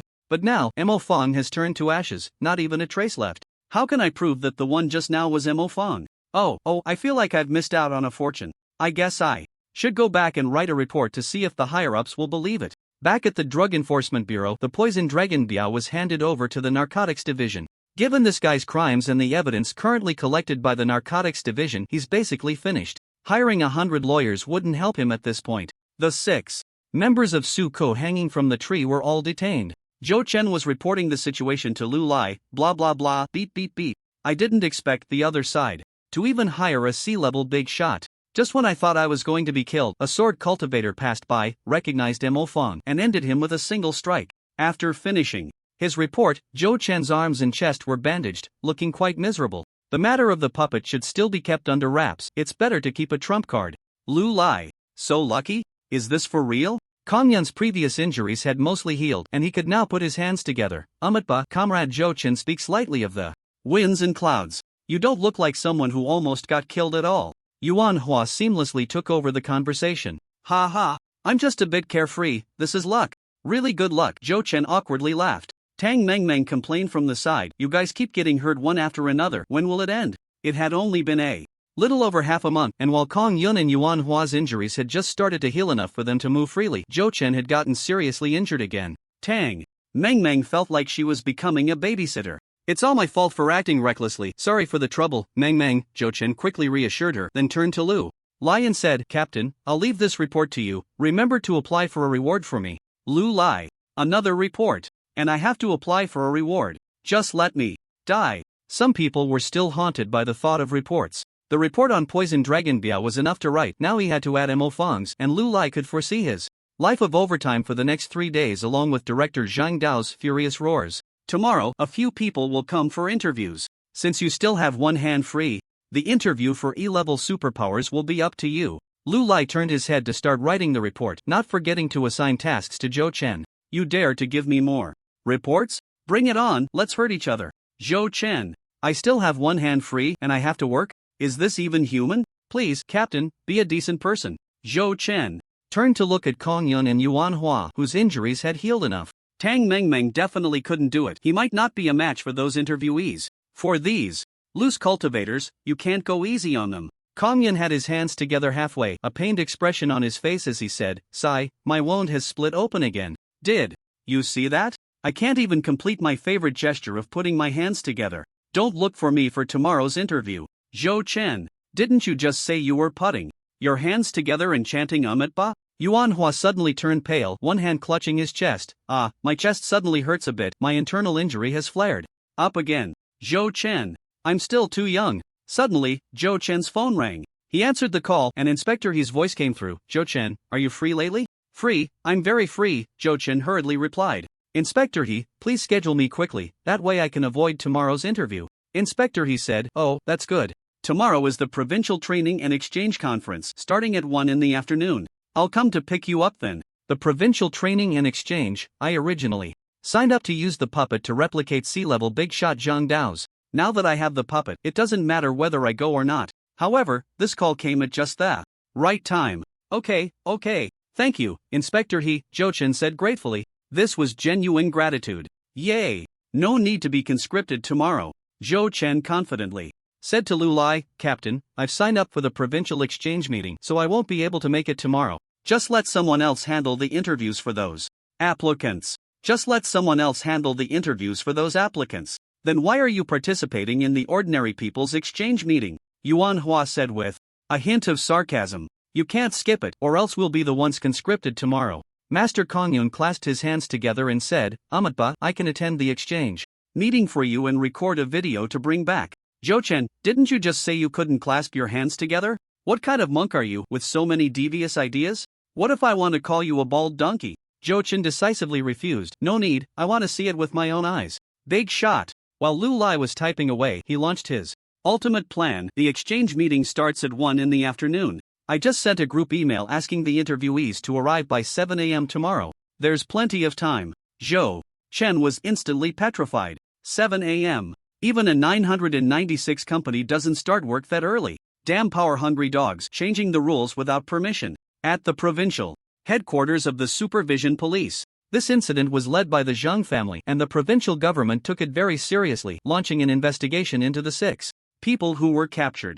The connections between the Zhang family and the superhumans were thoroughly investigated. However, all evidence pointed to Zhang Binfan as the mastermind, while Zhang Tianjun was completely unaware. Zhang Binfan had long since escaped the province and was nowhere to be found. As long as Zhang Tianjun remained strong, the Zhang family would still be the Zhang family. If Zhang Tianjun fell, the Zhang family would be nothing. They believed that such a large operation, with such meticulous planning, must have been known to Zhang Tianjun. Unfortunately, he had already prepared for this, letting his son take the blame if anything went wrong. Zhang Binfan had ample motive, and with Zhang Tianjun as his backing, he had enough connections and resources, making everything reasonable and logical. All evidence pointed to the already missing Zhang Binfan. Zhang Tianjun had also hired 5 lawyers, all of whom were among the top 20 most well-known lawyers in the city. The supervision police brought him in for questioning several times, but they couldn't do anything to him for now. In the afternoon, Zhou Chen and the others received the investigation results, exclaiming that the old fox was ruthless and cunning. What a crafty old fox, he slipped away just like that. Even a tiger won't eat its own cubs, and this Zhang Tianjun is truly a hero. Damn it! I refuse to believe. There's no way to deal with this. Let's just capture him and give him a beating. Yuan Hua and the others were furious, but Zhou Chen wasn't too concerned. The Zhang family's wealth, at least in the province, was among the top, so it wouldn't be easy to take them down. Since Zhang Binfan had become a fugitive, the next time they met, there would be no need for pleasantries. In the jail cell of the supervision police, an elderly man walked in, led by Inspector He. The two arrived outside a spacious cell where 6 sealed superhumans were being held. Third young master, I'm here to take you home, the old man said to Suku in the cell. Suku turned around, surprised to see the old man. Zhang Bo. You came to pick me up, that's great. I can finally get out. The other 5 looked on enviously. Having a powerful backing was indeed beneficial, allowing one to escape such serious charges. Zhang Bo smiled at Suku, his wrinkled face showing concern. Third young master, what you did this time was a bit too much. The head of the family paid a great price to absolve you of your guilt. When we return, you must reflect in solitude for 3 years without stepping out of your room. What the heck? Solitary confinement. Suku turned to Inspector He and said, I want to atone for my sins, just let me serve my time. Inspector He smiled. The young man didn't understand the rules. He pointed at the other 5E-level superhumans and said, suspected of drug trafficking and murdering public officials, they'll be in for at least 20 years. The 5E-level superhumans. Why does it hurt so much to be stabbed in the heart while just sitting in the corner? Suku's facial muscles twitched for a moment, then he turned to Uncle Zhong and forced a smile. Thank you, Uncle Zhong, for coming to take me home. Those who know the times are the true heroes. Uncle Zhong didn't mind Suku's silly behavior and continued to smile. The head of the family has invited the principal of the Transformation Academy to personally tutor you for 7 days. Additionally, he has personally selected a sea-level magic soul giant wolf for you to bond with after you return. Suku. The Su family received a notification from the Supervision Police Department and was very excited after learning about Suku's situation. The Su family has produced an extraordinary genius. 3 superpower talents? Definitely a genius among geniuses. the cultivation system of beast taming and summoning, along with the transformation of the superpower system. 3 major superpower talents, this is truly astonishing. Moreover, Su Ku's cultivation speed is not slow. At just over 20 years old, he is already a D-level expert. This is definitely a treasure for the Su family, and he cannot be allowed to roam outside. The head of the Su family, Su Huang Yukai, immediately used various channels and paid a hefty price to mitigate his charges. Upon hearing Uncle Zhong's words, Suka's face turned pale. Uncle Zhong, I feel a bit of pain just merging with D-level, C-level. That would be deadly. Uncle Zhong smiled creepily. It's okay, you'll get used to the pain. Suku, Sigma, LLL, get used to it? Is that even human language? What if I suddenly don't want to go back? 20 years in prison, maybe I should consider it. If I perform well, I might be out in 7 or 8 years. Suku glanced at Officer He a few times, feeling somewhat hesitant. Without the Su family as a backing, you won't get a single year off that 20. Uncle Zhong seemed to see through Suka's thoughts. Zhou Chen had just finished dinner and was about to return to the dormitory when he heard someone calling for him. Big brother, big brother. Zhou Chen, big brother. Save me, I'm your loyal little brother Suku. Zhou Chen turned around in confusion. Who would dare to cause trouble at the Supervision Police Department? He saw Suku being grabbed by the collar, struggling to escape, with Officer He standing nearby. Officer He, who is this? Zhou Chen walked over to ask. Officer He introduced, this is Mr. Su Zhenliang, the chief steward of the Su family, here to take Suku back. After saying that, Officer He turned to Su Zhenliang and said, this is Zhou Chun from our Supernatural Incident Investigation Department. Oh, Su. Zhenliang looked closely at Zhou Chen. He had thought that the one who caught Suku was some expert from the Supervision Police Department, but unexpectedly, it was a younger person than Suku. What kind of strength and talent does Suku have? A genius figure that the Su family marvels at. Zhou Chen is even younger, yet he managed to capture Suku amidst a group attack. This talent, this strength, hard to believe. You are the detective who helped us catch the 3rd young master, truly a hero among the youth. Zhou Chen nodded and said, Mr. Su, you flatter me, it's just my duty. Mr. Su, what happened? Zhou Chen pointed at Suku. Suku looked at Zhou Chen with hopeful eyes. Big brother, save me. Hee, the 3rd young master is too wild. The master asked me to take him back for some proper education, Su Zhenliang explained. Ordinary people wouldn't qualify for such an explanation. But for Zhou Chen, he still lowered his stance. Every genius deserves attention. Suku hurriedly said, Big brother, I want to stick with you. I don't want to go back. Big brother, save me. Suku hurriedly said, Big brother, I want to stick with you. I don't want to go back. Big brother, save me. Zhou Chen was too lazy to get involved in other people's family matters. Mr.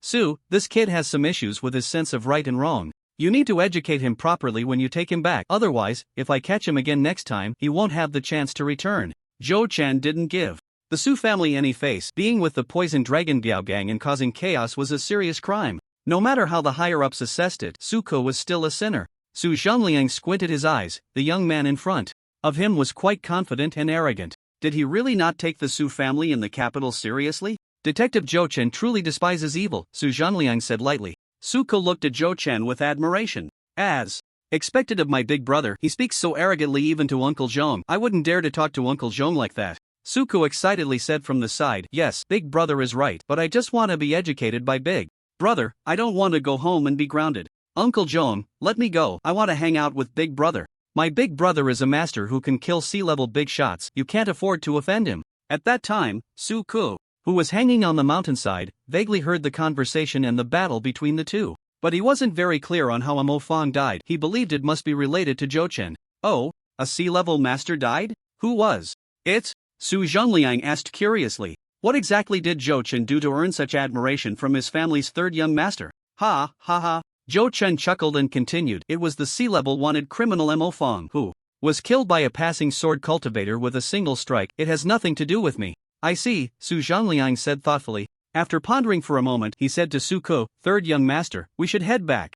Didn't you hear what they said? If you cause trouble again next time, you won't come back alive. Suku was dragged away by Su Zhenliang, not caring about Zhou Chen's threat. Before leaving, he shouted at Zhou Chen, big brother, wait for me to come out. I will definitely hang out with you. That blazing fire and astonishing sword strike, Suku was convinced it was definitely related to Zhou Chen. What kind of genius was he? It was all flattery from the Su family. The real talent was right in front of him, killing beyond his level, and it was a sea-level big shot. A top genius, a winner in life, a child of fortune, the protagonist of a novel. This was the kind of person he was. This thigh, once he hugged it, he wouldn't let go. What? Didn't hug it? No, as long as he had thick skin, he would be my big brother in the future. Zhou Chen rolled his eyes. Was he the kind of person who needed any little brother? Yes, he was.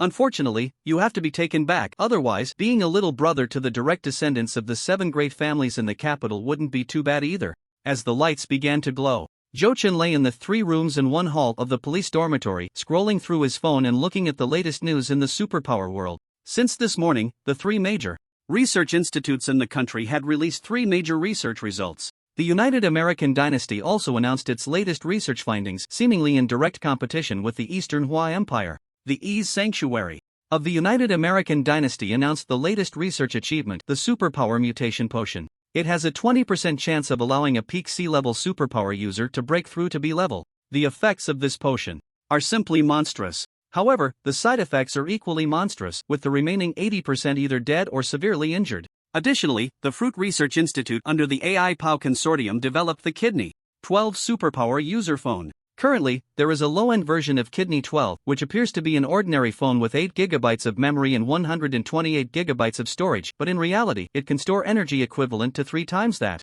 of a mid-stage D-level superpower user. Carrying the Kidney 12 phone greatly increases a superpower user's combat endurance. It is simply a weapon for battle. Of course, there is also a high-end version of Kidney 12, which appears to be an ordinary phone with 12 GB of memory and 256 GB of storage. But in reality, it can store all the energy of a beginner's C-level superpower user. In the comments below, someone even leaked that there is an internal version of Kidney 12, a divine weapon that can be used by B-level powers. However, what really confuses Zhou Chen is that this phone has a magical function. It can be used as a kidney. If your kidney has been removed, you can temporarily replace it with this phone for 12 hours, so it is called Kidney 12. What a ridiculous feature. If someone can take your kidney, they can definitely take your phone and kill you in the process. I don't know what obsession the developers had to invent such a brainless function. The ES Temple is the official superpower organization of the United American Dynasty and is also the strongest superpower organization. The AI POW Consortium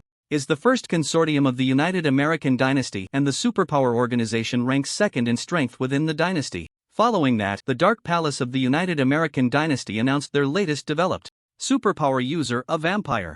It is said that by drinking blood, one can become stronger. What a cruel ability. There's also the new dark attribute Nemesis spell developed by the Light Hall, such as Holy Light Dispersion, and so on. After the United American Dynasty, the South Australia Alliance also refused to be outdone and released various superpower achievements. Zhou Chen scrolled down to the 10th trending topic, where a small country had produced an A-level powerhouse, squeezing into the ranks of global powers and starting to apply for membership in the International Superpower Organization. After finishing the news, Zhou Chen quietly sent a message on the slow-running delivery app. I'm not counting on the space ring anymore. Can I get a Kidney 12? Lu Lai, who was working overtime on a report, saw the message, chuckled, and replied, there are domestic ones too, the Donghua Invincible Superpower Machine P30, but the effect is a bit worse, and you have to pay for it yourself. A D-level one costs 10 pure energy stones. The chat box showed, Zhou Chen retracted a message. Lu Lai, hee. In Zhou Chen's 3-bedroom apartment. Beep beep. It was a message from his brother group. Zhou Chen opened the message to see it was from Zhaoyi. I've secured the top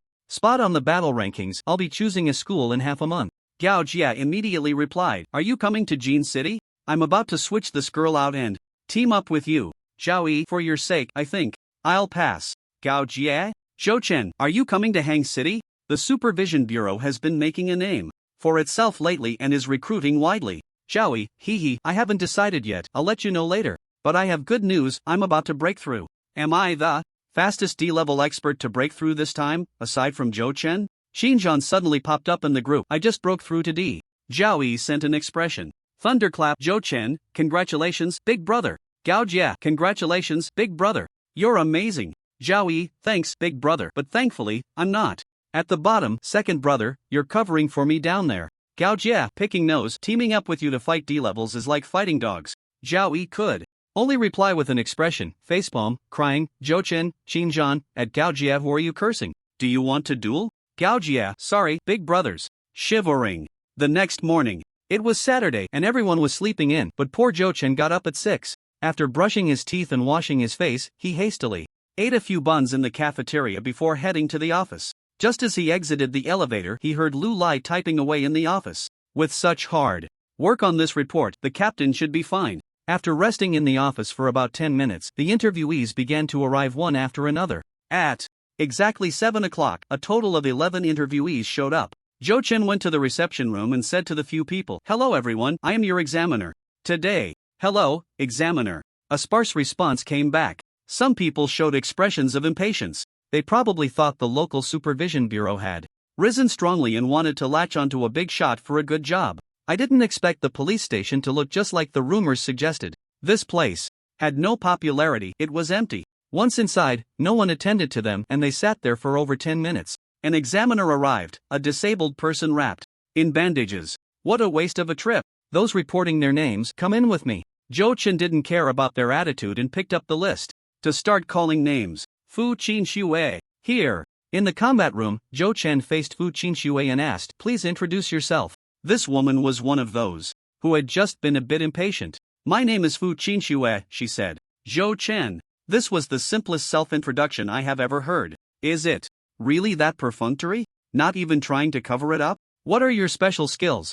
Zhou Chen asked. Fu Qinxue stretched out her thick legs and said, "My legs are particularly long, does that count?" Zhou Chen rolled his eyes. "I only see particularly thick, not particularly long." Fu Qinxue, #damn it. "I am a sound wave controller, mid-level E." Fu Qinxue said flatly. "Oh, so you have a loud voice," Zhou Chen said, suddenly enlightened. Fu Qinxue was a bit annoyed and retorted, "Examiner, speaking like that makes you easy to get hit." Zhou Chen couldn't be bothered. "Come on, show me your ability." Fu Qinxue didn't want to waste words. She gathered energy in her throat and faced Zhou Chen. Waves of sound waves came forth. Zhou Chen's hair began to flutter and the weapons around started to tremble. The entire combat room was filled with sharp dolphin sounds.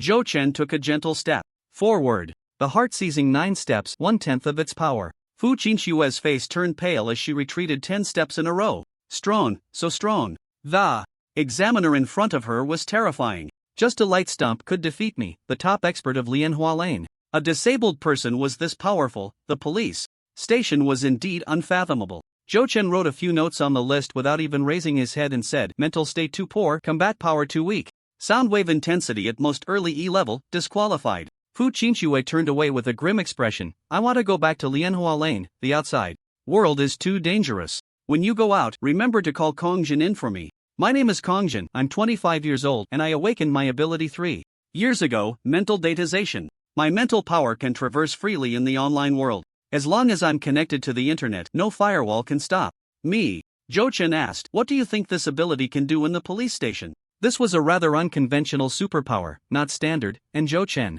wasn't familiar with it before. "I can monitor every move of criminals, I can steal any of their computer data. I can also." Kongjin was a bit nervous and didn't know what else he could do for a moment.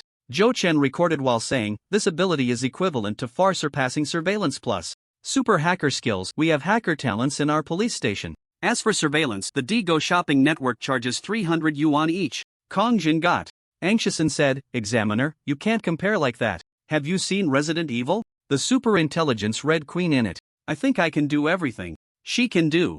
Zhou Chen thought for a moment, nodded, and then brought over a computer. "Come on, perform for me. I want to see all the nuclear bombs of the United States explode in place." Kongjin, Sigma, I can't do that." Zhou Chen, "The Red Queen can do it." "Examiner, that's not right, that's a movie. This world is full of superpowered individuals. My intrusion will be discovered immediately. Moreover, for such an international incident, my ability would be revoked." Kongjin calmed down, and a wave of rational analysis convinced Zhou Chen. Zhou Chen didn't make it difficult for him, nodded and said, "Then, you go steal the report written by that guy in the next office for me." "Okay." 3 minutes later. "Alright, you're accepted. Thank you, examiner." After Kongjin left, Zhou Chen looked at the report in his hand. TSK. The captain's writing. This time he's probably going to get scolded to death again. Next candidate. "My name is Jiang Lu, my ability is underwater breathing, I can stay underwater indefinitely, and I'm nicknamed Aquaman." The third candidate, Jiang Lu, introduced himself. Zhou Chen pondered for a moment and asked, "So how do you eat?" Jiang Lu was taken aback. "Huh? Aren't you able to stay underwater indefinitely? How do you handle eating, drinking, and other needs?" Zhou Chen asked again. Jiang Lu. What a ridiculous question, what a brainless examiner. "I can hold my breath until I feel like eating or need to relieve myself," Jiang Lu rephrased. Zhou Chen nodded, writing quickly on the list while saying, "Super oxygen tank. Hold your breath longer, you deserve it." Jiang Lu, so, may I ask, did I pass? Zhou Chen asked, what's your combat ability like? Just because you can breathe underwater, you think you're Aquaman? The real Aquaman has formidable combat power. Jiang Lu thought for a moment and shook his head. My combat ability is okay, I can handle 4 or 5 ordinary people underwater without a problem. Jiang Lu thought he was being modest. Being able to take on 4 or 5 underwater should be quite impressive, right? Oh, so you can only breathe. Zhou Chen nodded to indicate he understood. Not much use underwater, just breathing, useless. Jiang Lu. What the hell, I can do more than just breathe. Zhou Chen asked again, what can you bring to our police department? Jiang Lu hurriedly handed over a business card. XX Club Manager, Jiang Lu. I can introduce girlfriends to all the single people in your police department, Jiang Lu said with a smile, slightly proud. This was his most valued resource. Zhou Chen, Sigma, LLL, your nickname Aquaman isn't just because you can breathe underwater, right? Combat level 5 trash only knows how to breathe, eliminated. Zhou Chen said while recording on the list. Combat level 5 trash only knows how to breathe, eliminated. What's the use of underwater breathing? Chasing superpowered individuals underwater? But if you can't fight underwater, it's pointless. If you had combat power enhancement underwater, then fine, I might reluctantly accept you. Jiang Lu, examiner, that's not fair. What do you mean combat level 5 trash? I at least have mid-level E energy, taking on 4 or 5 is still no problem. Then let's give it a try? Let's try it. 1.01 seconds later. Ouch, take it easy, it hurts, it hurts. I was wrong, I'll get lost. Jiang Lu was grabbed by Zhou Chen by the neck and pressed to the ground, having an intimate encounter with the floor. Next candidate, the 4th interviewee. My name is Xinga. I awakened a power talent and I'm nicknamed Schwarzenegger. Zhou Chen, another one. With a nickname, I hope this time his nickname matches his strength. 1.05 seconds later, Xinga was also pressed to the ground by Zhou Chen with one hand. Ah, it hurts, examiner. I give up, Xinga shouted while patting the floor. Xinga, feeling dejected, prepared to leave. Zhou Chen said, your power talent is not bad, you lasted 0.04 seconds longer than Jiang Lu, you're accepted. Xinga, oh, happiness comes so suddenly. Thank you, examiner, thank you. Xinga kept expressing his gratitude. For someone like him, being able to mix into the public service reserve members was a dream come true. In fact, Zhou Chen only used 1/10 of his strength to deal with Jiang Lu. To deal with this Xinga, I used a third of my strength. This Xinga has at least the power of a late E level. Xinga's strength was about the same as Zhou Chen's when he was at E level, making him a qualified power talent ability user. My name is Yen Dashi. My ability is petrification. After petrification, my defense can ignore attacks from superpowered individuals of the same level. Let's give it a try. Okay. Zhou Chen tapped the stone man in front of him with his finger. Thud. A small stone fell to the ground. Oh no, I used too much force. Yen Dashi withdrew from petrification, staring blankly at the missing piece of flesh on his arm. Blood gushed out. Yen Dashi. Is the risk this high for a public service reserve position? Zhou Chen. Thankfully, I didn't hit his head. Call an ambulance. Yen Dashi writhed on the ground in agony. Outside, several candidates watched as Yen Dashi was carried out by medical personnel, his hands covered in blood. Everyone. I'm feeling a bit homesick, everyone, I think I'll head back first. Oh no, I forgot, there's soup simmering at home, excuse me, my house is on fire. In the end, the police department hired a total of 4 people. The first was Kongjin, who had the ability of mental datization. The second was the power user Schwarzenegger, no, Xinga. The third was the injured petrification user Yen Dashi, whose defense was actually quite good. It was just that Zhou Chen had too high expectations and used too much force, which led to his injury. Lastly, there was Li Min, who stayed behind after everyone else had fled, with the ability of enhanced marksmanship. Zhou Chen took him to the shooting range at the police department, and his shooting skills were truly impressive. Whether it was fixed-point shooting, moving shooting, or shooting with obstacles, every shot hit the mark. Even with his eyes closed, he could hit vital targets, as if a shooting god had possessed him. According to him, even with a sniper rifle, he could shoot without a scope and still hit every shot. Under normal circumstances, Zhou Chen couldn't apply for a sniper rifle yet, but such shooting skills were already sufficient. Although he was only a late E-level ability user, with the support of firearms, he had solid D-level combat power. If he could get a Barrett, that would be even more incredible. After handing over the 4 new colleagues to Yuan Hua and Kongyun, Zhou Chen happily returned to his dormitory for a nap. The 4 new colleagues in the Supernatural Incident Investigation Department of the Police Department hadn't even met their team leader before starting their training. Poor team leader. Lu Lai was still desperately writing reports. Superpowered Individual Management Regulations. First rule, all superpowered individuals must. Tang Meng was in the conference room, continuously speaking while presenting a PowerPoint. Tang Meng, damn, if it weren't for these trivial matters, I could have broken through earlier. Humph. Once they come in, I'll leave these tasks to them. The four newcomers simultaneously felt a chill down their spines. It seemed the beautiful lecturer on stage had some ulterior motives. At noon, after Zhou Chen finished lunch, he received a call from Inspector He. Following Inspector He's instructions, Zhou Chen gathered at the main entrance. This time, the city police department had 3 detectives participating. In the provincial exchange meeting, Zhou Chen had cut in line and taken a spot that originally belonged to someone else. At the entrance, besides the leading Inspector He, there were 2 others. Detective Sun from the Criminal Department and Detective Xu Xiaofeng from the Narcotics Division. Both were familiar faces to Zhou Chen. Seeing Zhou Chen approach from a distance, Detective Sun said with some dissatisfaction, Inspector He, is he the one who took Ding Pingzi's spot? This exchange meeting was not just for communication, it was also for record keeping. This would be helpful for future promotions, and many people had fought hard for this one spot. Originally, Ding Pingzi from the Action Department was the most likely to secure the last spot.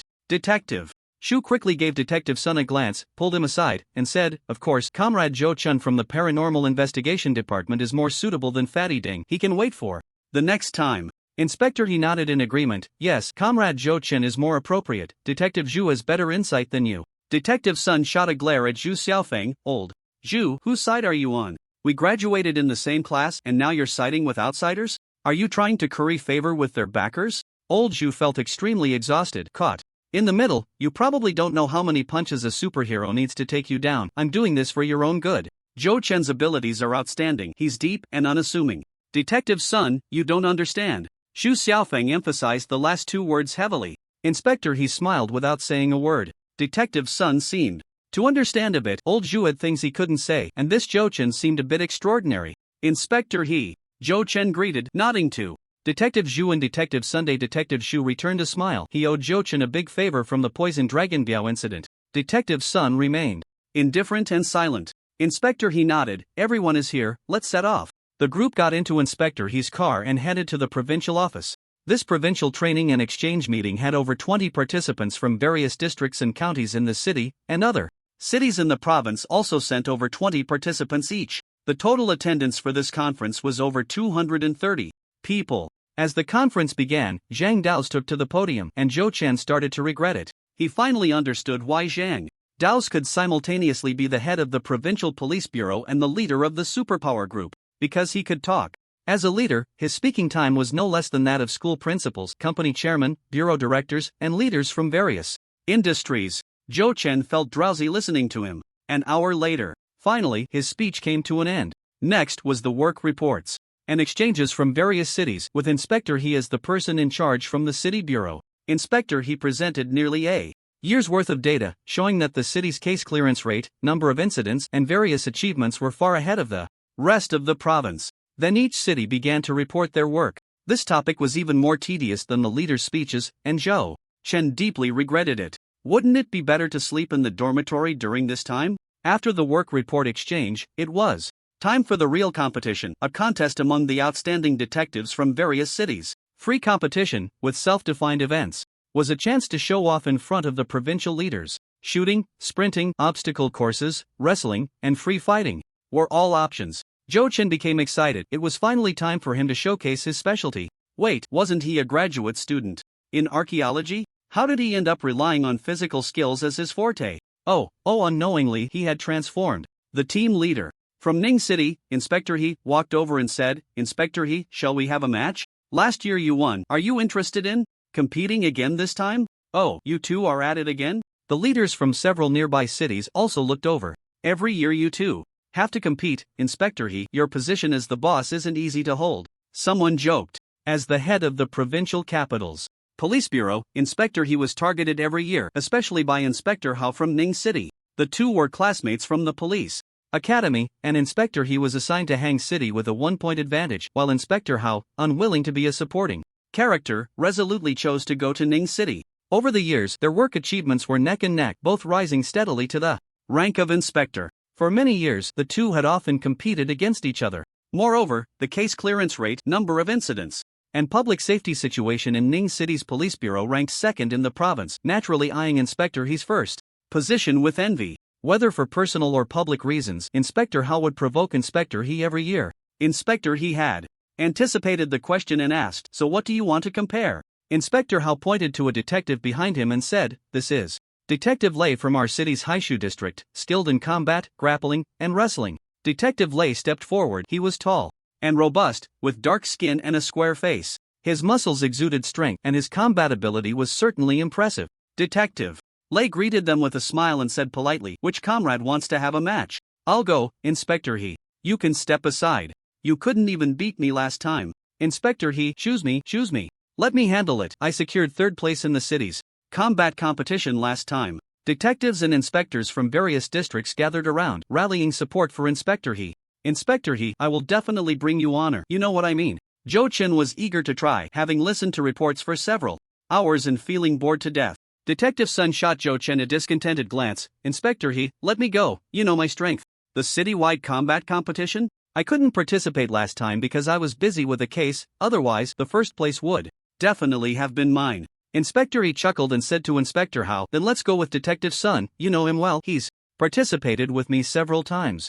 Inspector Hao replied, "Of course I'm familiar. Last year, old Yang lost to him." Detective Sun's shooting and combat skills are quite good. "Just good? You all lost miserably last year." "Exactly, it was a crushing defeat. It was terrible." "Inspector Hao, don't flatter yourself." A group of inspectors from other cities began to jeer. "Humph." Inspector Hao snorted coldly, "This year might be different." "Ah, you said the same thing last year." The leader from Shao City laughed heartily. The leader from Jia City chimed in, "It was the same 2 years ago. You've lost for 2 years now." Inspector Hao rolled his eyes, too lazy to respond. Detective Lei stepped onto the ring and said, "Let's see who has the real skills. This year, old Yang didn't come. Let me see how you compare to him. He's one of your city's top 10 detectives." Detective Sun walked onto the ring as he spoke. "Inspector," he whispered to Zhou Chen, "in this situation, it's better to let Detective Sun go. You shouldn't bully people." Although there was no explicit ban on superpowered individuals participating, it wouldn't look good to have someone from above see you bringing a superpowered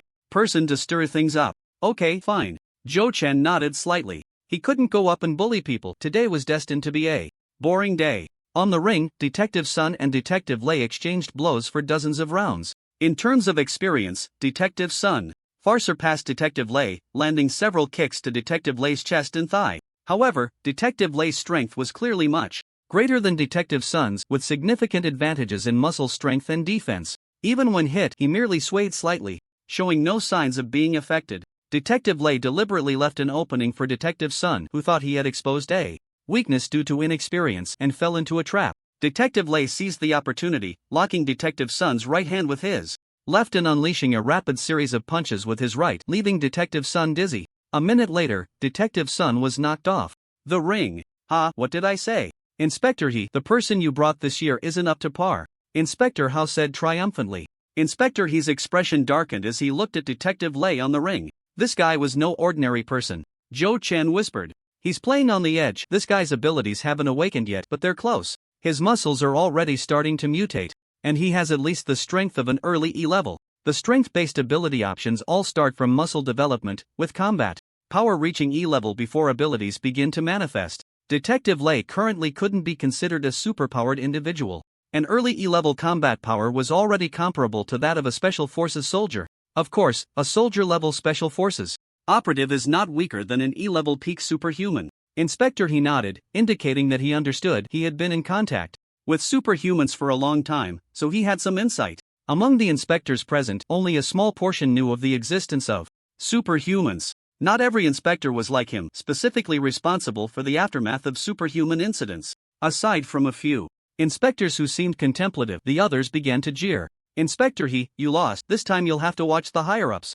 Expressions. Victory and defeat are common in military affairs. In the recent work report, Inspector He was indeed outstanding. It doesn't matter if the big brother has the best performance. Losing face could mean trouble from above. TSK, Inspector He has plenty of talent under him. He won't be left with no one, right? They were just teasing, exchanging ideas. Losing didn't matter much. It was really just about face. Inspector He smiled awkwardly. "Our supervisory police department serves the people. Maintaining social order is the most important thing. So what if his subordinates couldn't beat you? I'm still the top performer this year. Shoo! A wave of boos erupted from the crowd. Jochen couldn't stand it anymore and whispered to Inspector He, let me go up, I'll teach him a lesson. I'll just hold back a bit and keep a low profile, I guarantee. No one will see any flaws. Inspector He thought for a moment and agreed, advising, alright, just keep a low profile, otherwise, Director Zhang won't let us off the hook. Carelessly exposing one's abilities would definitely lead to a reprimand. Jochen slowly walked up to the stage, not looking back as he said, I know. Detective Zhou Chun from the Supernatural Incident Investigation Unit. Zhou Chen introduced himself to Detective Lei. Everyone looked at Zhou Chen, whose right hand was wrapped in bandages, and was somewhat surprised. Could this young man have offended Inspector He and was now being retaliated against? Inspector He was too ruthless. An injured person, and still treating him like this. Special Operations Group, Lei Guang. Detective Lei looked at Zhou Chen with pity and made a gesture inviting him to go first. Injured persons have priority. Since Detective Lei was so generous, Zhou Chen didn't hold back. Without saying a word, Zhou Chen charged at Lei Guang, maintaining a speed at the limit of an ordinary person. Although Lei Guang felt Zhou Chen was fast, he was not caught off guard. When Zhou Chen reached him, Lei Guang sidestepped and threw a punch at Zhou Chen's waist. He felt awkward hitting Zhou Chen's bandaged right hand. Suddenly, Lei Guang froze. When did his hand grab my neck? The world spun and Lei Guang found himself making intimate contact with the floor. Ouch! Take it easy, take it easy. It hurts. It hurts. My neck is going to break. Zhou Chen's ultimate skill, the true chicken capture and ground smash with one hand. It all happened in a flash within just 0.96 seconds. The crowd hadn't even had time to react before Zhou Chen had one. Sparse applause slowly began to rise. 666, a one-hit kill, another crushing victory. Such a robust big guy was so easily defeated by an injured person. Inspector He's subordinates were truly hidden dragons and crouching tigers. Even an injured person was so fierce. Inspector He, my heart is so tired. Is this what you call low profile, Zhou Chen? Do you have some misunderstanding of the term low profile? Detective Sun was shocked. He had a deep understanding of Lei Guang's strength, yet he was so easily dealt with by Zhou Chen. How strong must Zhou Chen be? Looking at Zhou Chen's injuries, what kind of opponent had hurt him? It couldn't be a gunshot wound, right? In Detective Sun's eyes, firearms were the most powerful and threatening. Inspector Hao, with a dark face, pulled someone out from behind. Detective Niu from Yingzhou District, our city's wrestling champion this year. In the previous match, Zhou Chen hadn't even warmed up before it ended. He was still eager for more. Before Inspector Niu could step up, Zhou Chen was dragged down by Inspector He. Your injury isn't healed yet, so don't push yourself. Zhou Chen, push myself? I'm not, I didn't, don't say that. You're just worried I'll cause trouble. Inspector. He sent out a wrestling expert from the Shanghuang district, and after a dozen minutes of sparring, Inspector Niu emerged victorious. Winning first place in the Ning City wrestling competition is quite prestigious. After that, Inspector He and Inspector Hao had their teams compete in several events, including shooting, swimming, fighting, wrestling, and the 100-meter dash. The most ridiculous part was when they started competing in basketball, breath holding, and whack-a-mole. Representatives from various cities participated, and the competitions became increasingly casual. Inspector Hao kept trying to compete with Inspector He, but, unfortunately, the strength of his team fell short, resulting in more losses than wins. Zhou Chen was closely watched by Inspector He, leaving him no opportunity to intervene. As the sky darkened and the event neared its end, Lei Guang, feeling a bit dissatisfied, approached and said, I have one more strong suit, dare to compete again?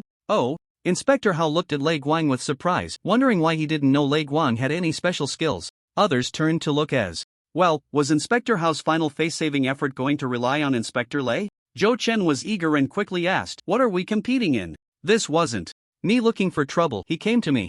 Zhou Chen glanced at Inspector He, thinking you can't stop me this time. Inspector He couldn't say much and could only remind him again, be low-key. Everyone looked at Inspector Lei, curious about what he wanted to compete in. Inspector Lei seemed a bit shy and stammered, can urinate 3 Zhang against the wind? Let's compare range and attack power. Yes, this is a serious competition. Zhou Chen?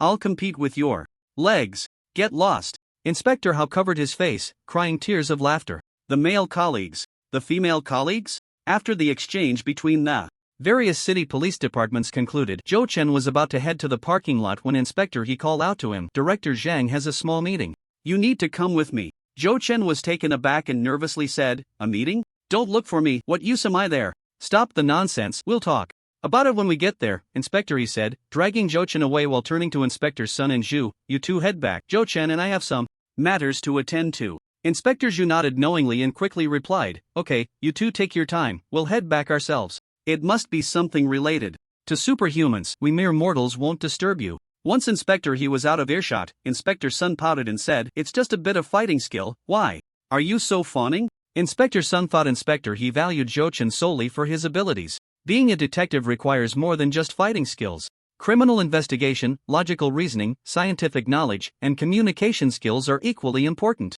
Inspector Zhu looked up and down at Inspector Sunday. What are you looking at? Inspector Sun took a step back. Inspector Zhu nodded and said, I was thinking, if you're a bit, how many points can he score? Is he just a bit? The aftershocks of his battles can leave you disoriented. In the conference room, Director Zhang sat at the head of the long table, with Zhou Chen and Inspector He seated beside him. Other city leaders responsible for superhumans gradually took their seats. Inspector He whispered, this is an annual routine. The superhuman management meeting is the real purpose of today. Zhou Chen then realized that the so-called provincial exchange meeting was merely an add-on. The main goal was for the heads of the superhuman teams from various cities to convene. Not every head of a superhuman team held the title of inspector. Each person's position varied. Sometimes, the team leader of the superpower group would come in person, and Inspector He would often bring Lu Lai along. Where's Lu Lai? Why isn't he here? Zhang Dao's casually asked when he noticed someone else beside Inspector He. He's writing a report, Inspector He replied. Zhang Dao's _ I really don't want to see that guy's report. However, the situation was too serious to ignore. This time, even the mountain had been flattened. How could they not provide an explanation to the higher-ups? So, who is this? I feel like I've seen him somewhere, Zhang Dao said, recalling his brief encounter with Zhou Chen at the quarry. Zhou Chen quickly stood up to introduce himself. Hello, Director Zhang, my name is Zhou Chen. I graduated from the Enlightenment Academy and just joined the Supervision Police Bureau 2 months ago. This was a C-level big shot, and Zhou Chen held him in high regard.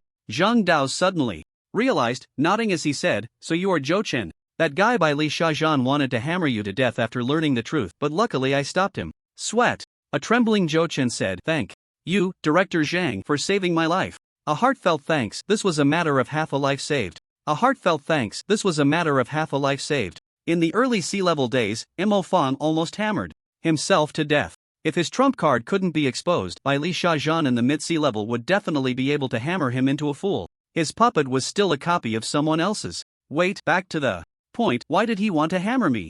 Is it my fault that you can use Earth Escape? The heads of other cities were somewhat curious about Zhou Chen. This young man dared to offend a C-level big shot, truly a fearless rookie. In the conference room, everyone had arrived, and Zhang Dao's began to speak. This time, he didn't go into lengthy discussions and went straight to the point. This year, the number of superpowered individuals in the province has increased by 28%, that's a full 11 percentage points more than last year's 17%. The number of superpowered cases has also doubled. Many regions' supervision police bureaus have started to feel inadequate. Even in high society, superpowered individuals are no longer a secret. Many upscale communities have hired superpowered individuals as security personnel. There have even been heinous incidents involving hired superpowered individuals committing murder, arson, stealing state secrets, and drug trafficking. What does everyone think about this? Ji Jun, the team leader of the superpower group in Jia City, said, Director Zhang, I suggest we propose to the higher-ups that we publicly acknowledge the existence of superpowered individuals. This way, it would be easier. Most of our efforts are currently spent on concealing their existence. Our capture operations need to be discreet, but our people are restricted while the criminals act with impunity. To avoid causing too much commotion, we have to expend at least 3 times the force to successfully capture the criminals. Director Zhang shook his head, poking the table with his pen as he said, concealing the existence of superpowered individuals is an international convention. Even if we can't hide it, we still have to try. Those small countries aren't in chaos, so why should we be? Wouldn't that be a laughingstock? Even if we were to go public, we can't be the first. The country's international influence must be considered. Sakura country seems to have already gone public, said Xia Yun, the team leader of the superpower group in Ning City. Director Zhang frowned, that little country. They might be living too comfortably for too long, and their strength isn't up to par. A country with a maximum strength of only B level shouldn't be counted. Sakura country has a huge number of superpowered crimes, and the authorities have found it difficult to conceal it. A month ago, they stopped hiding the existence of superpowered individuals. However, the Sakura country authorities did not issue any related statements, and the information about superpowered individuals was locked within the country, with other countries internationally blocking the public from accessing information about Sakura country's superpowered individuals. Jo-chan suddenly remembered something. Oh, I saw in the news yesterday that someone named Miyamoto Gozo from their country has broken through to A level and is now applying to join the international superpowered organization. Really? I haven't seen the news lately. No way, that place can also produce A-level supremes. Really? Let me see, I hardly check this app once a month. Wow, it's true, it just appeared yesterday. The scene was filled with discussions, and many people took out their phones. Zhang Dao's felt a bit exhausted. Was this kid here just to undermine me? Zhang Dao's waved his hand and said, alright, our Donghua Empire is one of the 3 major powers in the world, at least we should align ourselves with the other 2 countries. We won't discuss this issue any further. Do you have any other constructive opinions? The crowd. Permission dogs, when we can't argue back, we just drop the topic. We found the previous suggestion very constructive. Captain Yi smiled and said, let's expand our team. Our city has made some achievements recently, so we should be able to apply for quite a few resources. We plan to recruit more, and the major superpower academies are also increasing their recruitment efforts to attract more talent. Captain Yi was full of confidence, as if he had received insider information that the city's supervisory police bureau would be rewarded this time, gaining a lot of resources. Come on, Captain Yi, you can stand there and talk without feeling the pain. What are we going to use to expand? Our supervisory police bureau's superpower team has been running at a loss every year. Director Zhang, this idea of old he's is good. Are you going to foot the bill? The crowd began to stir. Zhang Dao smiled lightly, slapped the table, and said calmly, I'll cover it. The superpower team in Linghua has performed well in June and July. The number of cases in Hangzhou's superpower team has decreased by 30 percentage points compared to May and June. Zhang Dao's first praised Hangzhou's superpower team. The heads of other cities, with a maximum of 2 or 3 cases a month, you tell me it has decreased by 30% compared to last year. What's convincing about that? There is. Of course, there is. Data is like that. This is an achievement. If you can't even present your data, what right do you have to speak? Zhang Dao's continued. At the same time, our city has eradicated. Zhang Dao's recounted some achievements of the city's superpower team this month, finally saying, just yesterday, the notorious sea-level wanted criminal in the domestic superpower world, the demon Mo Fong, was killed on Beifeng Mountain outside Gaoshan village. The superpower heads from various cities had their mouths agape. A sea-level big shot was dead. This was big news. It hasn't been announced yet, but the rewards from above will come down soon. Liyue's department will be heavily rewarded, and this will serve as a pilot for large-scale recruitment. The death of Mo Fong, I plan to use it as a hot topic to boost the reputation of our province's supervisory police bureau. You all need to be ready for recruitment. Zhang Dao's revealed his ultimate goal. Mo Fong's death was an opportunity enough to elevate a province's performance. A sea-level big shot, a provincial powerhouse. There are no more than 200 sea-level individuals nationwide, averaging only 4 or 5 per province. Sea-level wanted criminals are extremely dangerous elements. Just looking at the bounty on Mo Fong, which offered 5 pure energy stones for clues, shows how much the country valued him. Xia Yun asked, when do you think the news of Mo Fong's death will be released? A sea-level wanted criminal being taken down by our province is something everyone can take pride in. This is an opportunity. Our province's supervisory police bureau has always been inferior to the central bureau. This is a chance to catch up or even surpass them. About 10 days, Zhang Dao said, then hesitated for a moment, and continued, it will be released in 15 days. He remembered that the report was written by Lu Yue, so it was better to leave some extra time. Alright, Director Zhang, we will definitely be prepared. I will go back and make arrangements right away. Director Zhang, what is our staffing situation? Director Zhang thought for a moment and said, what is the situation with the superpowers and the supervisory police bureau in our city? Captain, he was already prepared, holding the data, and said, currently, there are 504 registered superpowers in Hangzhou, 412 E-level, 88 D-level, and 4 C-level. The city's supervisory police department has 4 D-level members, 1 E-level member, and 4 new E-level probationary members. Other districts and county branches have 1 to 2 E-level members each, totaling 36 people. What about the people from Central Unified's Dark Sting? Director Zhang asked. Officer, he replied, the Dark Sting City Bureau has 12 D-level experts and 18 E-level ones. Each district and county is equipped with 2 to 3 E-level members, totaling 58 E-level members. The Dark Sting City Bureau has 12 D-level experts and 18 E-level ones. Each district and county is equipped with 2 to 3 E-level members, totaling 58 E-level members. There are a total of 88 registered D-level experts in the city, with only about 20 scattered cultivators. Most D-level experts have been recruited by the National Third Army, Dark Sting, and the Super Merchant Alliance. As for E-level superpowered individuals, there are at least over 200 scattered cultivators. This is just The registered ones, incidents of ordinary people awakening their powers to become E-level superpowered individuals happen every day. In this city, there are only Zhang Dao's and the Dark Sting leader by Lisha, along with 2 C-level big shots from the National Third Army. Director Zhang pondered for a moment and said, in 15 days. Once the news is announced, I will give you a month. The D-level members of the city's supervisory police department need to double, and each district and county must have at least 3 E-level members. Other cities should aim to complete 70% of this target. This is a rare opportunity, and we must take control of the superpowered order in this province in one fell swoop. Investigate all awakened but unregistered superpowered individuals. Ji Jun frowned and said, Director Zhang, this seems a bit rushed. We have quite a gap with Dark Sting. Catching up isn't something that can be done in a day or two. Moreover, superpowered individuals awaken almost every day, and investigating all awakened superpowered individuals is a huge workload.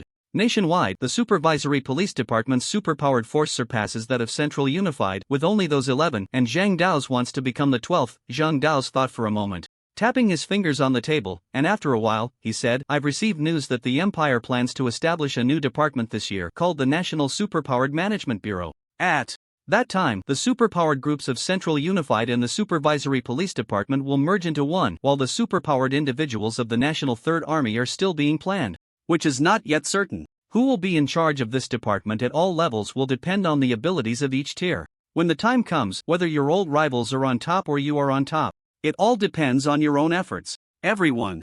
It feels like there's more to this than meets the eye. When this news broke, everyone was quite shocked. They had thought that a department specifically managing superpowered individuals would take another 2 or 3 years to establish, but it was coming so soon. Not only is it set to be established rapidly this year, but it will also require all superpowered individuals from the Supervisory Police Department and Central Unified, making quite a stir. It seems the situation in the superpowered world is becoming increasingly severe. This time, the Empire's higher-ups are serious. Once this department is established, the Supervisory Police Department and Central Unified will revert to managing only ordinary cases like they did 10 years ago. As for who will lead this superpowered management bureau, it will depend on the capabilities of each level. The meaning is quite simple. Take this province as an example. The provincial headquarters may be led by Zhang Dao's, but at the city bureau, Lu Lai probably won't be able to manage. The head of this department at the city bureau could very well be the current Dark Sting Xing Xiong. The same goes for the districts and counties. This is an opportunity for everyone.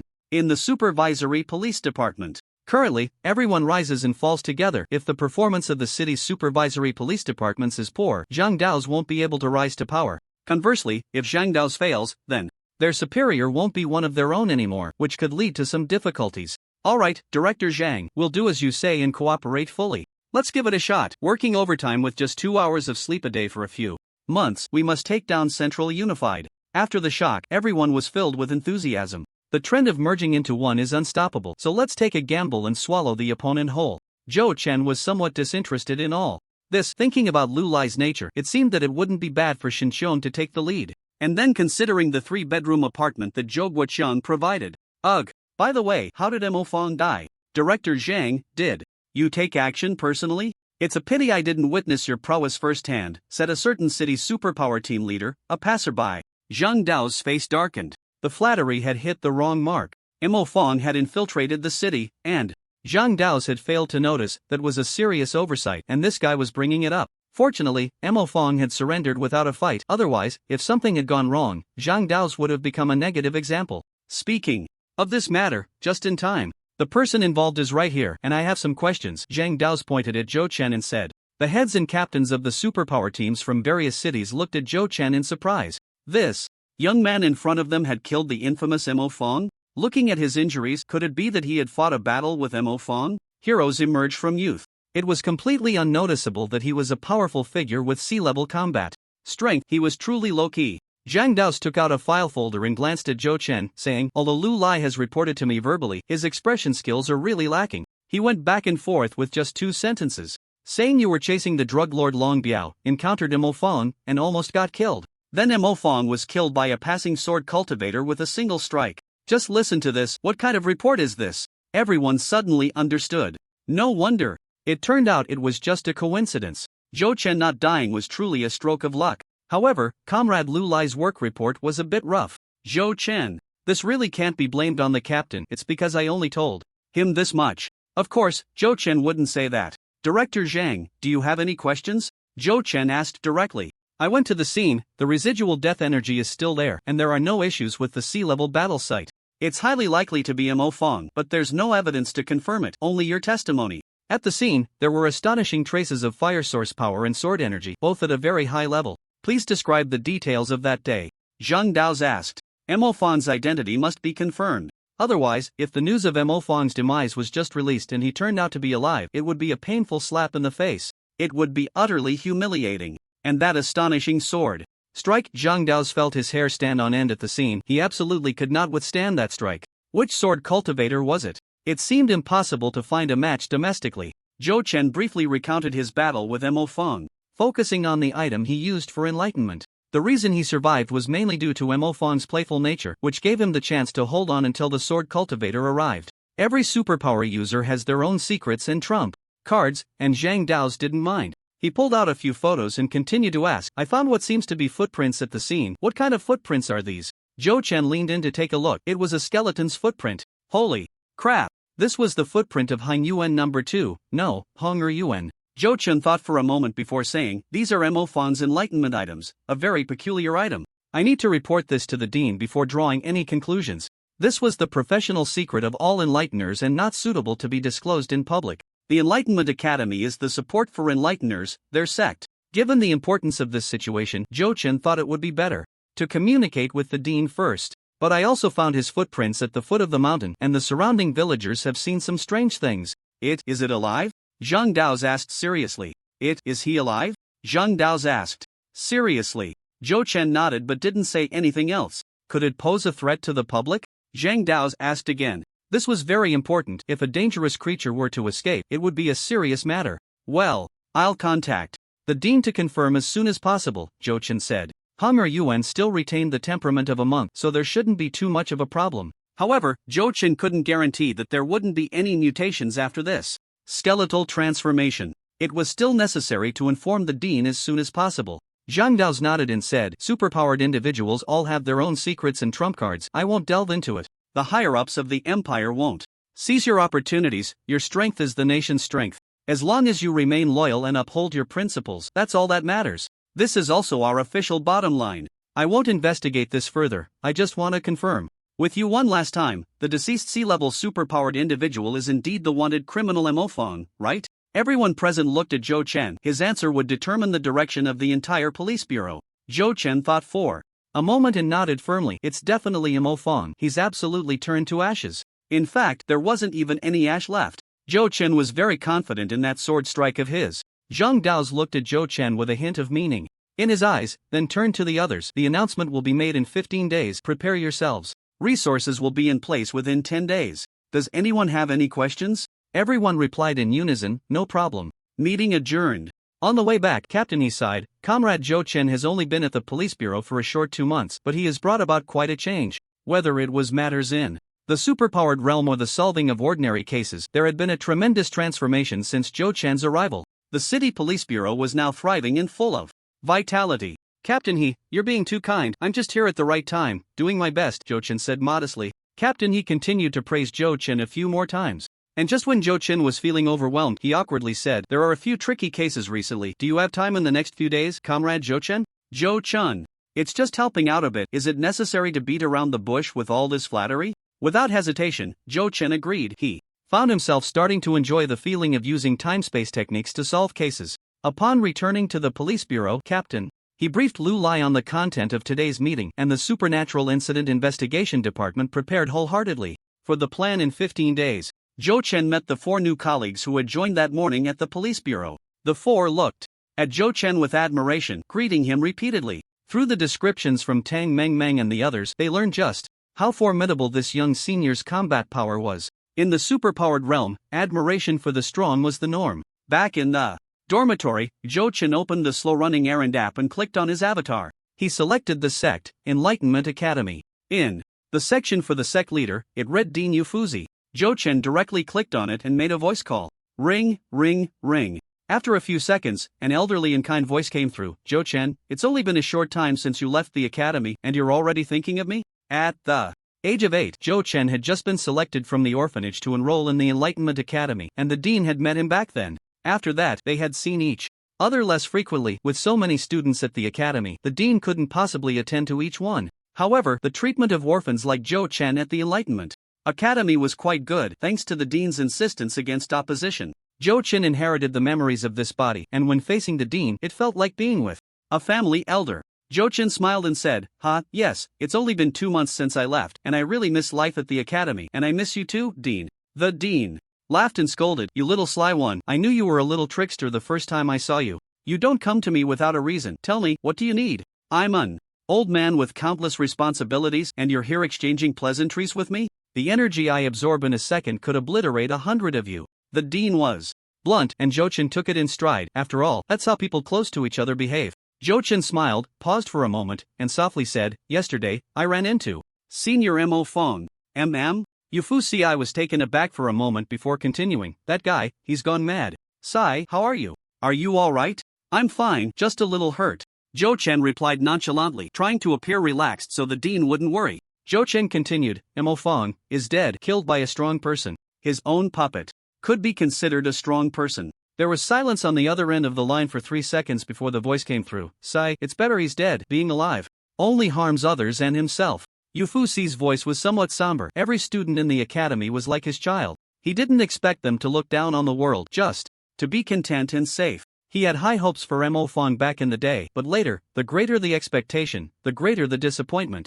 Mo Fong had broken his heart. Yu Fu Si collected his thoughts and continued, you didn't call just to tell me this news, did you? As the dean of the Enlightenment Academy and one of the higher-ups in the empire, Yu Fu Si would soon hear the news even if Zhou Chen didn't say anything. Zhou Chen must have had other matters to discuss. Zhou Chen said, Mo Fong enlightened a skeleton. After he died, all the other enlightened objects disappeared, but that skeleton remains, and it has gained consciousness. The skeleton was once Master Huang Yuan of the Buddhist sect, and it currently possesses mid-level C-class combat power. Zhou Chen detailed the situation regarding the skeleton to the dean, including the last words spoken by the skeleton. Master Huang Yuan. Zhou Chen had checked the records from the Supervisory Bureau. He was a B-class powerhouse from 6 years ago. During an exploration of a secret realm on a Pacific island, he fell while protecting his teammates, clashing with international powerhouses. Fortunately, his body was brought back and buried in the 10,000 Buddha temple of the Buddhist sect.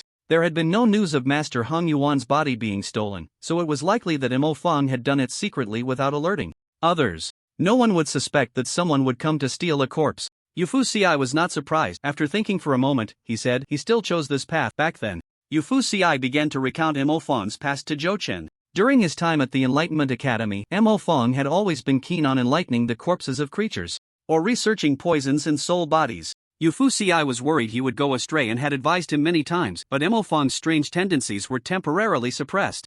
It wasn't until after graduation that he became increasingly arrogant, reckless, and unruly. He gathered a group of like-minded enlighteners to specifically study corpse enlightenment in the Xiangxi region. Since enlightenment could not be applied to living beings, they resorted to killing living people for their research. Mo Fong claimed to have established his own faction, naming it the corpse-chasing lineage. 3 years ago, the darkness within the corpse-chasing lineage was exposed in the superpower community.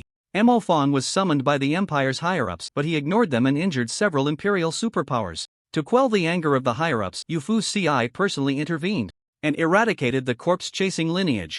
In the end, out of old feelings, Yu Fu Si let Mo Fong go, not expecting it would lead to the current outcome. Yu Fu Si deeply regretted letting him go back then. He should have suppressed him beneath the 9 mysterious Tower of Spirit Transformation. After the corpse-chasing lineage was destroyed, the Empire's higher-ups imposed a ban on the Enlightenment Academy. Enlightening the corpses of living beings was deemed unethical and a disregard for life, and it was absolutely forbidden to happen again. Therefore, the Enlightenment Academy has always instilled in students the idea that the corpses of living beings must not be enlightened, as the effects are extremely poor, and there are numerous examples of failure documented in textbooks. If discovered, immediate educational discussions would be held. What will happen to the body after it is transformed?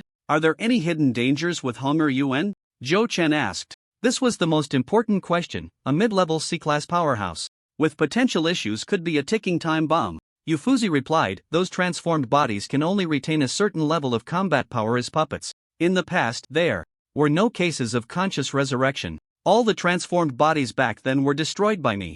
Huang Yuan is an exception. There must be some special reasons behind it. Zhou Chen thought for a moment and agreed. Mo Fang's surprise at the golden skeleton indicated that he was also unaware of Huang Yuan's existence. Zhou Chen continued to ask, what makes Master Huang Yuan different from the other transformed bodies? Is it because he is a B-class powerhouse? So, Zhou Chen. Yu Fuzi raised her voice to stop him, then said, don't make wild guesses about things that have no conclusion, and don't think about such matters anymore. You have a bright future ahead. I don't want you to become the second Mo Fang. Yu Fuzi was worried that Zhou Chen might succumb to the temptation of power and get trapped in it. Zhou Chen understood the dean's meaning, smiled, and said, don't worry, Dean, I won't be like him. He had no interest in the crooked paths. I still have my hands, I can just draw cards. That's good. You don't need to worry about Huang Yuan. I will report it to the research institute and send people to search for his whereabouts. I will also make arrangements with Zhang Dao's. Okay, Dean. Zhou Chen rested for 3 days and helped Inspector He solve some ordinary cases in the meantime. His injuries had healed significantly, his ribs were back to normal, and he could move his arm again. With the recovery potion from the inspectorate and Zhou Chen's strong physique, his recovery ability was dozens of times that of an ordinary person. Today was the day they had agreed to exchange the secret techniques, and Zhou Chen was looking forward to it. The people from the capital inspectorate headquarters arrived as scheduled. In Inspector He's office, Comrade Zhou Chen, hello. I am Wang Defa from the capital inspectorate headquarters. I am here specifically to hand over the secret techniques to you. As he spoke, Wang Defa handed over 2 large briefcases. Each pure energy stone was about the size of a third of a fist. There were 501 stones filling 2 large cases. Zhou Chen was excited and wanted to take the cases. Aren't these for me? Why won't you let go? You traveled all this way from the capital, and now you're reluctant? Wang Defa held onto the cases tightly, his immense strength making it impossible for Zhou Chen to budge them even a little. Wang Defa looked at Zhou Chen, his eyes asking, where's the payment? You know the deal, money for goods, right? The unintentional aura Wang Defa exuded made Zhou Chen realize that this was a C-class big shot. The Capital Inspectorate headquarters actually sent a C-class big shot to deliver a package? Zhou Chen didn't need to think. For a transaction worth tens of millions, it was only prudent to send a big shot. Zhou Chen smiled awkwardly but politely, I forgot. This is the secret technique. What position does Senior Wang hold in the capital? A C-class big shot certainly held a significant rank. Wang Defa took the 2 books of secret techniques Zhou Chen had written and then released the cases, ignoring Zhou Chen's question as he opened the techniques and began to read. Inspector, he continued, Chief Wang is the chief inspector of the capital headquarters, overseeing all the superpowered individuals in the various districts of the capital. So he was the chief inspector of the inspectorate headquarters, a direct subordinate of old Zhou. Zhou Chen said. So it's Chief Wang, my apologies. A C-class big shot was indeed worthy of respect. However, Wang Defa paid no attention to Zhou Chen, quietly reading the techniques. A few minutes later, after finishing the techniques, Wang Defa exclaimed, the combined sword technique is indeed a B-class sword technique. You are truly lucky. It's rare to see a B-class martial skill transformed in 10 years. With this resource, Zhou Chen's starting point was much higher than others, and even Wang Defa felt a bit envious. The secret technique was no problem, and Wang Defa was too lazy to say much more, casually brushing off Inspector He and Zhou Chen before leaving. As a C-level big shot from the capital, Wang Defa didn't think much of a small fry like Zhou Chen. Zhou Chen didn't care about his attitude either. C-level? He had killed before. Zhou Chen was carrying 2 boxes of pure energy stones on his way back to the dormitory. Did he worry about being robbed while carrying resources worth tens of millions? No, he didn't worry at all. In the inspectorate, there was no one he was afraid of. Even if that golden glimmering Kong Yun came, Zhou Chen was confident he could hammer him into gold leaf. Back at the dormitory, Zhou Chen took out 100 pure energy stones and then called out in his consciousness space, Hider. Coming, master. Hider had been waiting in the sea of consciousness for a long time, his attitude very enthusiastic. These 2 boxes of pure energy stones made Hider crave them immensely. Zhou Chen tossed the pure energy stones in his hand and said, you know what I mean. Without a second thought, Hider started singing. On June 6th at 6 o'clock, just past 6 minutes and 60 seconds, the fragile fortress far changed to another song. Round and round, day by day, year by year. Not bad, change to another one. Love can no longer sleep. Is it sad or destructive? I don't want to shed tears for anyone anymore. Your songs have improved since last time, now they're not just nursery rhymes. Hider, chewing on the pure energy stones, said with a grin, of course, I've been learning specifically lately. Hider could access outside information in Zhou Chen's sea of consciousness, so learning some songs was naturally not a problem. For the sake of the pure energy stones, the son of the serpent had worked hard to learn songs. He had put in a lot of effort. Zhou Chen said, then you owe me 101 chances to make a move. Haida responded with a nonchalant too lazy to pay Zhou Chen any mind. Zhou Chen, old Zhou peeling the skin, Haida had gotten used to. However, he knew that Zhou Chen was giving him such a large amount of pure energy stones in advance to help him recover from his injuries. Only someone who saves money would save up 100 chances to help. Due to Haider's timely intervention in a critical moment, Zhou Chen had already considered him one of his own. After consuming 100 pure energy stones, Haider's injuries began to stabilize, and each time he made a move, it no longer easily aggravated his injuries. The cost of making a move had become smaller. Zhou Chen had previously rewarded Haider with 5 pure energy stones, of which 3 remained. Now adding 400 more, he had a total of 403 pure energy stones. As for why he gave Haider 100, on one hand, it was to repay Haider's friendship for stepping in during a crisis. On the other hand, Haider's hesitation each time he made a move indicated that his injuries were serious, so Zhou Chen had tried to avoid troubling him with tasks he could handle without Haider's help. Neither of them had explicitly stated these things. Everything was understood without words. Time flew by, and Zhou Chen practiced with the pure energy stones daily, rapidly increasing his cultivation. 10 days later, the matter regarding Mo Fan received affirmation from above, and resource rewards were distributed to the province. 15 days later, the Mo Fan assassination incident broke out, and the Hangzhou Inspectorate surged to the top of the slow app hot search. At the same time, the inspectorates of 11 cities in Zhejiang province simultaneously announced expansion news, enhancing the treatment of superpowered individuals and relaxing admission conditions. In no time, a trend emerged nationwide for scattered cultivators to migrate to Zhejiang province. In just over 10 days, the superpowered groups of the 11 city inspectorates rapidly expanded. Of course, all these changes were inseparable from the 2 most important contributors. The first was naturally Zhou Chen, who caused Mo Fan's death. Zhou Chen was rewarded with 20 pure energy stones for this. With his energy stones increased, he happily treated everyone in the paranormal department to a meal, while also getting to know his new colleagues. The second contributor was Lu Lai, who wrote the report on this incident. Zhang Dao's had exhausted his breath cursing over this matter.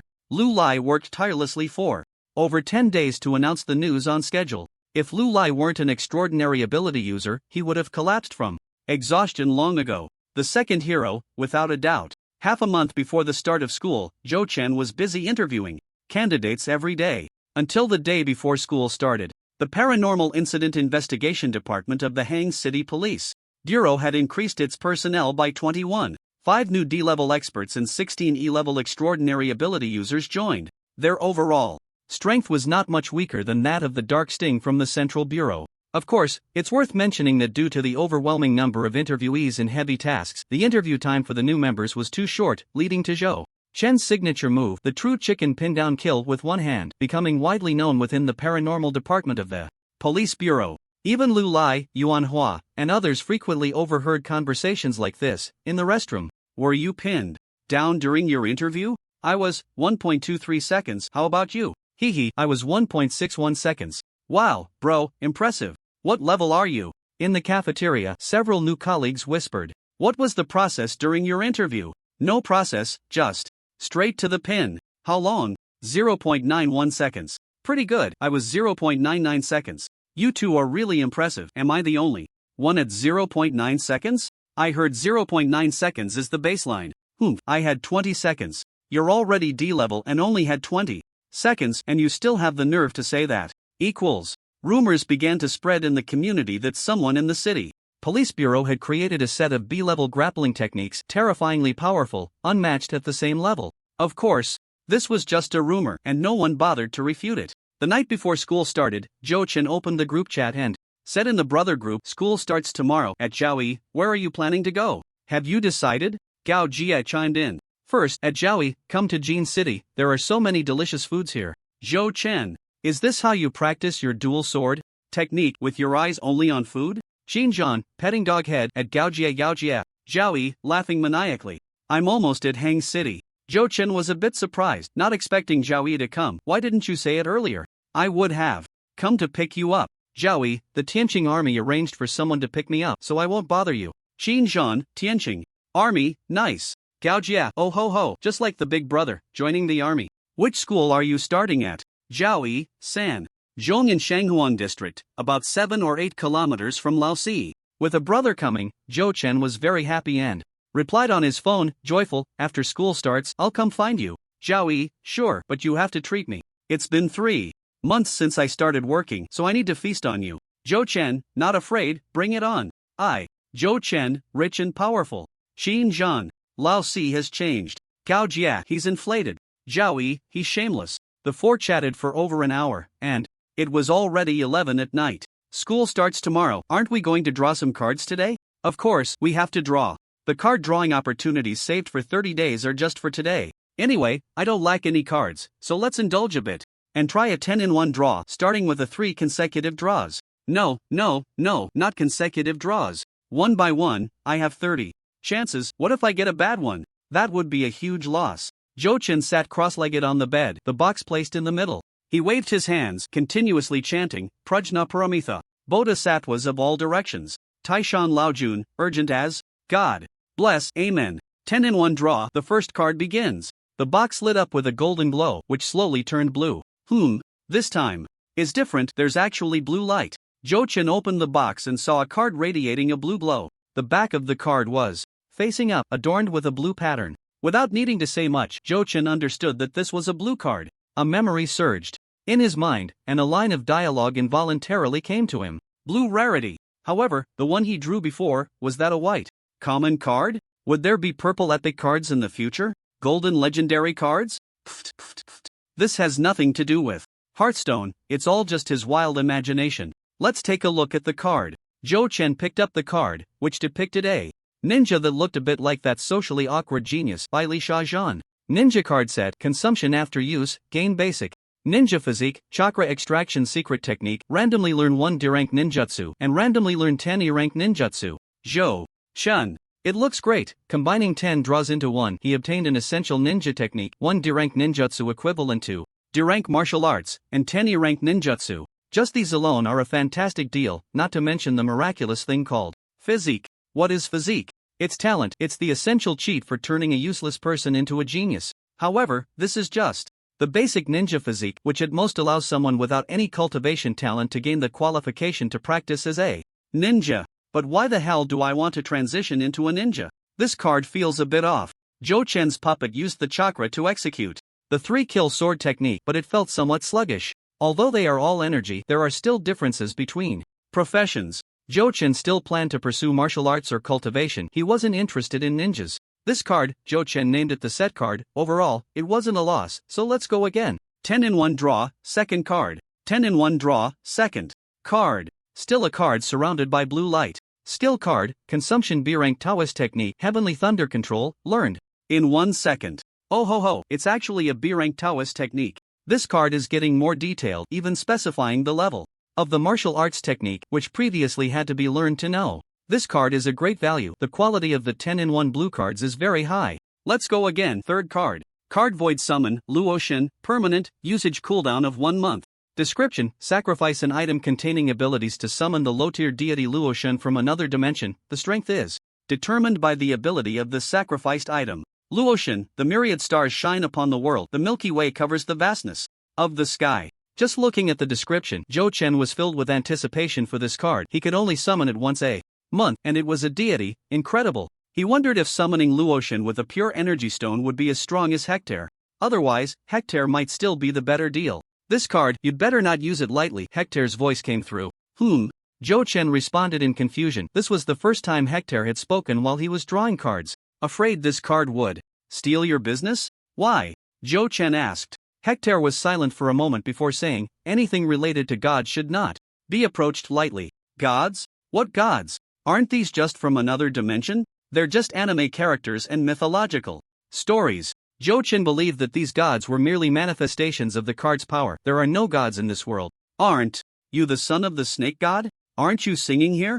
Zhou Chen quipped. Hectare, can we not mention singing while discussing serious matters? When my divine realm was about to take shape, just at the moment before breaking through to become a god, you forcibly pulled me over, and I was severely injured. It's just that my father has many offspring. Losing 1 or 2 wouldn't matter. Otherwise, just based on the fact that you forcibly signed a contract with me, you wouldn't escape my father's pursuit.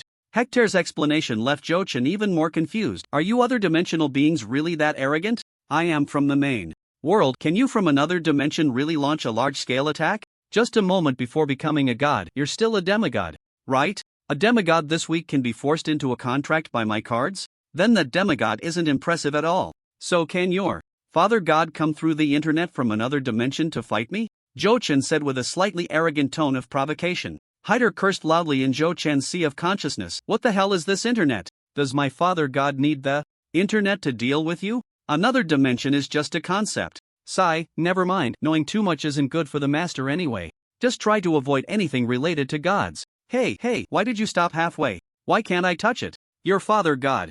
Hyder was unwilling to say more, and Zhou Chen's repeated questioning yielded no results. However, Hyder's words planted a seed of doubt in Zhou Chen's mind about the other dimension. Zhou Chen decided to heed Hyder's advice regarding this card and use it as a trump card, opting not to use it unless necessary.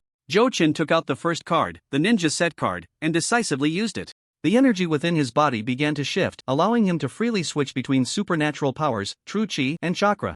Zhou Chen became a superpowered individual with 3 paths: enlightener, martial arts, and ninja. In his mind, he gained a set of chakra extraction techniques, along with a D-level ninjutsu fire release Phoenix Fire technique. He also acquired various E-level ninjutsu, including shadow clone technique, transformation technique, substitution technique, and low-level illusion techniques, among others. Zhou Chen felt that he could now become a ninja without any issues. The ninja profession isn't particularly strong among superpowered individuals worldwide. A minor specialization would suffice. He didn't plan to major in it. Let's take a look at the second card. After using the card for the Heavenly Thunder Dao, Zhou Chen found all the hand seals and the true essence operation method for this Heavenly Thunder Dao in his mind. However, he just couldn't cast it.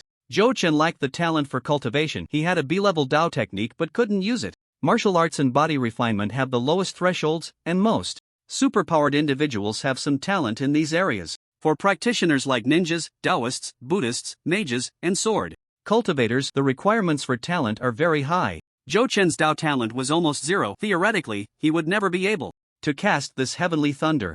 In fact, Zhou Chen's martial arts talent was just average, but at least he had some. Coupled with the card's abilities, he didn't need to spend time comprehending techniques and martial skills. With the C-level Dragon Xiao Divine art at perfection and various martial skills mastered, Zhou Chen appeared exceptionally talented. It was then that Zhou Chen realized how important the ninja physique was in that ninja set. The most valuable aspect of the first card was that basic ninja physique, which directly granted cultivation talent. It was like seizing the creation of heaven and earth, transforming decay into the miraculous. Without the true essence of Taoism, Zhou Chen had a B-level Dao technique but couldn't cast it, and he felt unwilling. Zhou Chen took out 10 pure energy stones and tossed them into the box one by one.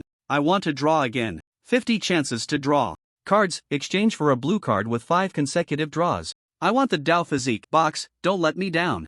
Zhou Chen opened the box again. The first card from the 5 consecutive draws, card key come, remaining chances, 5 traps, all designated targets within a radius of 1 mile and a net of violent illusion of 10,000 keys. Effect, those severely affected by the illusion will experience isolation, depression, irritability, and a dislike for the world, potentially leading to suicidal tendencies. It is effective against anyone whose strength does not exceed 1 major realm above the user. This is a large-scale illusion card, and its effect is indeed terrifying. Anyone whose strength is not higher than Zhou Chen's by 1 major realm can be drawn into the illusion. With Zhou Chen's current early D-level strength, this card would still be effective against early C-level big shots. The only complaint Zhou Chen had was about the card's name and its effect. What a terrible name. Couldn't they come up with a proper illusion instead? What a mess with the keys coming in. What online bullying. This card's value just dropped instantly. Okay, Zhou Chen grumbled as he put away the card. The second card, blank card. No way, the lowest level draw and you get a blank card.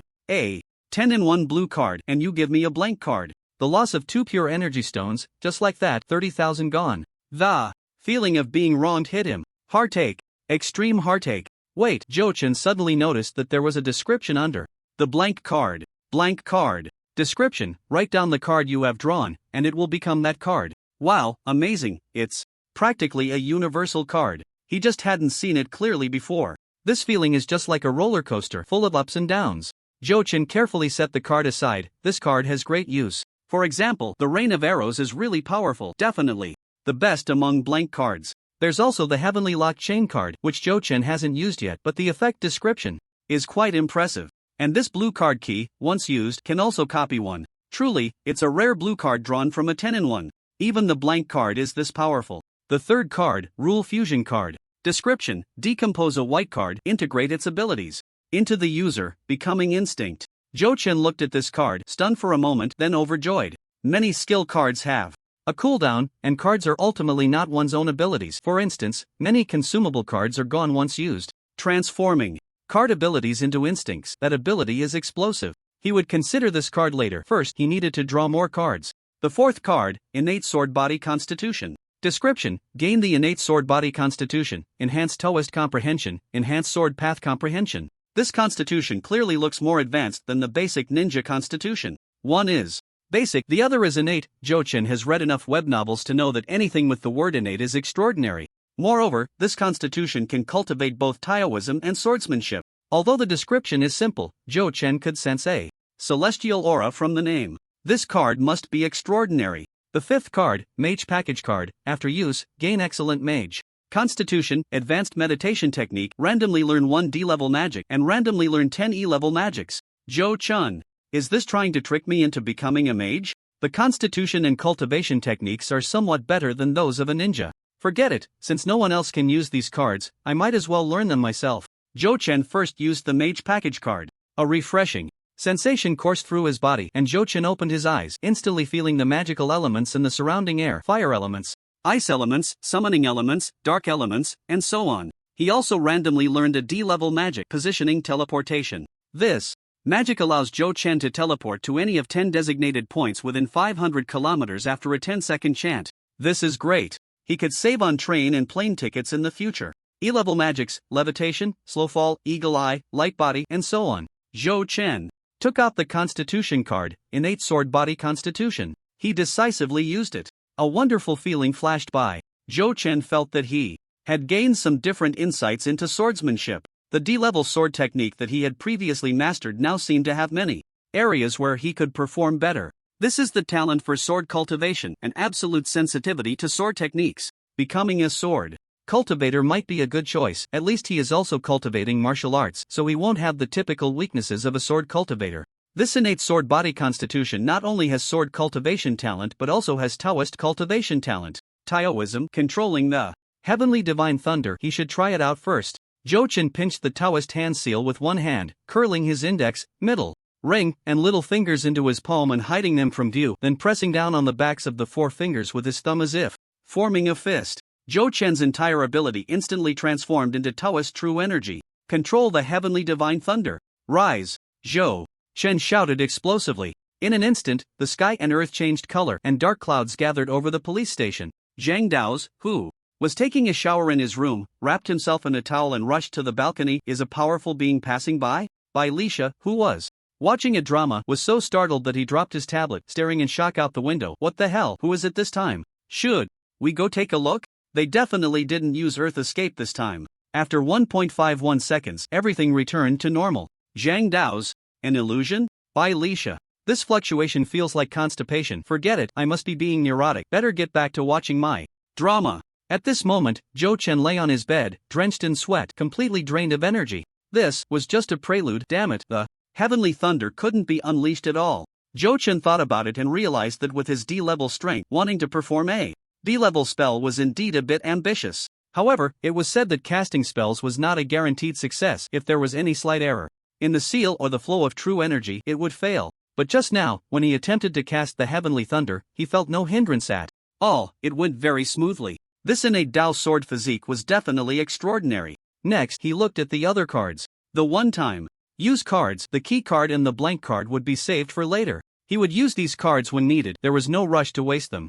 Now, as for the Rule Fusion card, Zhou Chen was quite tempted to use the blank card to copy one. However, after being tricked by the puppet card's copy one ability, Zhou Chen was still very cautious about the functions of the cards. He decided to test the effects of the Rule Fusion card first. If it didn't work out, he could always draw again next time. He had plenty of pure energy stones he could afford to spend. He was that confident.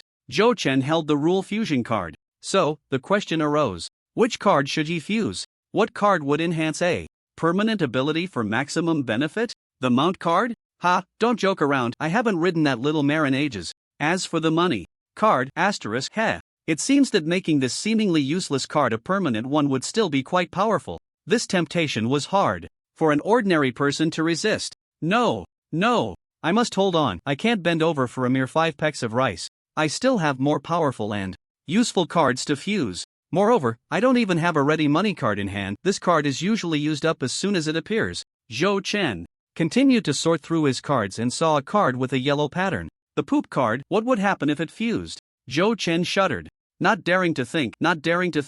This card was definitely not under consideration. The 9 Dragons Transformation series cards would also be put aside for now. He would talk about them once he collected all 9. The Earth Escape card, a random teleportation of 100 miles, seemed pretty good. If fused, could it allow for unlimited random teleportation? What about Zhou Chen, the detective from the police station who was first in escaping? That seemed pretty good too. This card was temporarily included in the consideration. The Void Summoning card, also included. Perhaps after fusion he could summon dimensional beings to fight at will. Although Hecatar's words made Zhou Chen somewhat uncomfortable about the dimension, it didn't affect his enjoyment of using the Void Summoning card in the past. Wei Jia and Xiang Yu were both quite powerful. Time and space exploration would definitely be considered, no explanation needed. As for the gods list, forget it. Anyway, this card has no cooldown, so he might as well use it. The flight card also seemed great. Being able to fly before reaching B-level was definitely a significant advantage, so it was included in the consideration. The Sealing Chains, Black Men Carrying Coffin, Duel, and other cards were all quite powerful and were also included in the consideration. The Rule Fusion card could only fuse with the white card. The blue card drawn today would not be considered. Zhou Chen pondered over the cards for a long time, still hesitating until 1 o'clock in the morning. After much consideration, Zhou Chen finally made a decision. It would be the Time and Space Exploration card. After all, whether it's Void Summoning or Earth Escape card, Flight card, these are not rare advanced abilities in the superpower realm. Once one's strength is sufficient, these abilities won't be a problem. Once one's strength is sufficient, other abilities can be gradually acquired. Only the Time and Space technique has always been one of the top superpowers in the superpower realm, requiring extremely high innate talent. Many international powerhouses, lacking the talent for time and space, cannot even glimpse the mysteries of time and space. Since the decision has been made, there is no more hesitation. Zhou Chen took out 2 cards and used a Rule Fusion card on the Time and Space Exploration card. The 2 cards slowly disappeared from his hands. The river of time suddenly appeared before Zhou Chen's eyes. The river surged, and Zhou Chen felt like a small boat tossed about in turbulent waves, overwhelmed by the river's power. This time, without the Time and Space Exploration card, Zhou Chen felt incredibly insignificant in the river of time. Master, your cards are amazing. They can forcibly condense the time and space imprint. Your box, your enlightenment ability, is extraordinary, came the voice of Hyder. Before Zhou Chen could comprehend, the river of time gradually calmed down, and a shadow of a figure appeared in the center of the river. That enormous shadow, over 100 meters long, was Zhou Chen himself. Zhou Chen felt that he had merged with the river of time, and the river of time had become a part of him. Using it was like moving his fingers. It seemed he could freely traverse through time and space, exploring the past and the future. From now on, the future is in my hands. Am I invincible now? Zhou Chen felt a bit inflated. He. Hyder scoffed, even my father, the god, wouldn't dare to say he can 100% lock in the direction of the future. The future of this very moment has countless possibilities. What you see is just the one with the highest probability. Moreover, if a stronger expert appears in the future, your future will be difficult to predict accurately. I know, don't rain on my parade. Are you going to sing again? Zhou Chen rolled his eyes. Hyder, can we not mention singing when discussing serious matters? Zhou Chen understood Hyder's point. For example, if an A-class powerhouse were to destroy the city tomorrow, but in the future Zhou Chen explored, the city was still peaceful, because of the appearance of the A-class powerhouse. This factor is not something Zhou Chen can currently deduce using time and space techniques. The stronger the power, the harder it is to deduce. This is one of the rules of time and space techniques. This card draw was fruitful. Zhou Chen obtained 4 talents, Ninja, Mage, Taoist, and Sword Cultivator, which couldn't be bought with any amount of pure energy stones, not to mention the other powerful benefits. Zhou Chen stored all the cards in his consciousness space and fell asleep peacefully, in the stillness of the night, with the moon bright and stars sparse. The next morning, Zhou Chen finished washing up, dressed in a white t-shirt and blue 3/4 pants, and headed out. Today is September 1st, and Jiangding District No. 2 Middle School has started its new term. Zhou Chen arrived at the school, carrying a newly bought empty backpack with nothing inside. He didn't plan to stay in the dorms. Being a day student was better, as it offered more freedom. Zhou Chen's enrollment was different from others because he had taken a backdoor route and needed the principal's signature for confirmation. Principal's office. Ni Hongzhi was very troubled. This year, there were many so-called special contribution students enrolling.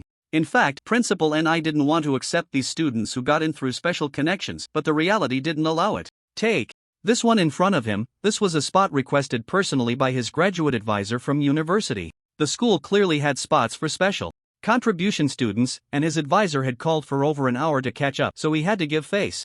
Zhou Chen stood at the door of the principal's office with his introduction letter and special contribution student proof. When he looked, he was stunned. Good heavens, there was a line at the principal's office. The principal is personally recruiting? Is the school that short-staffed? Are there really so many people like them?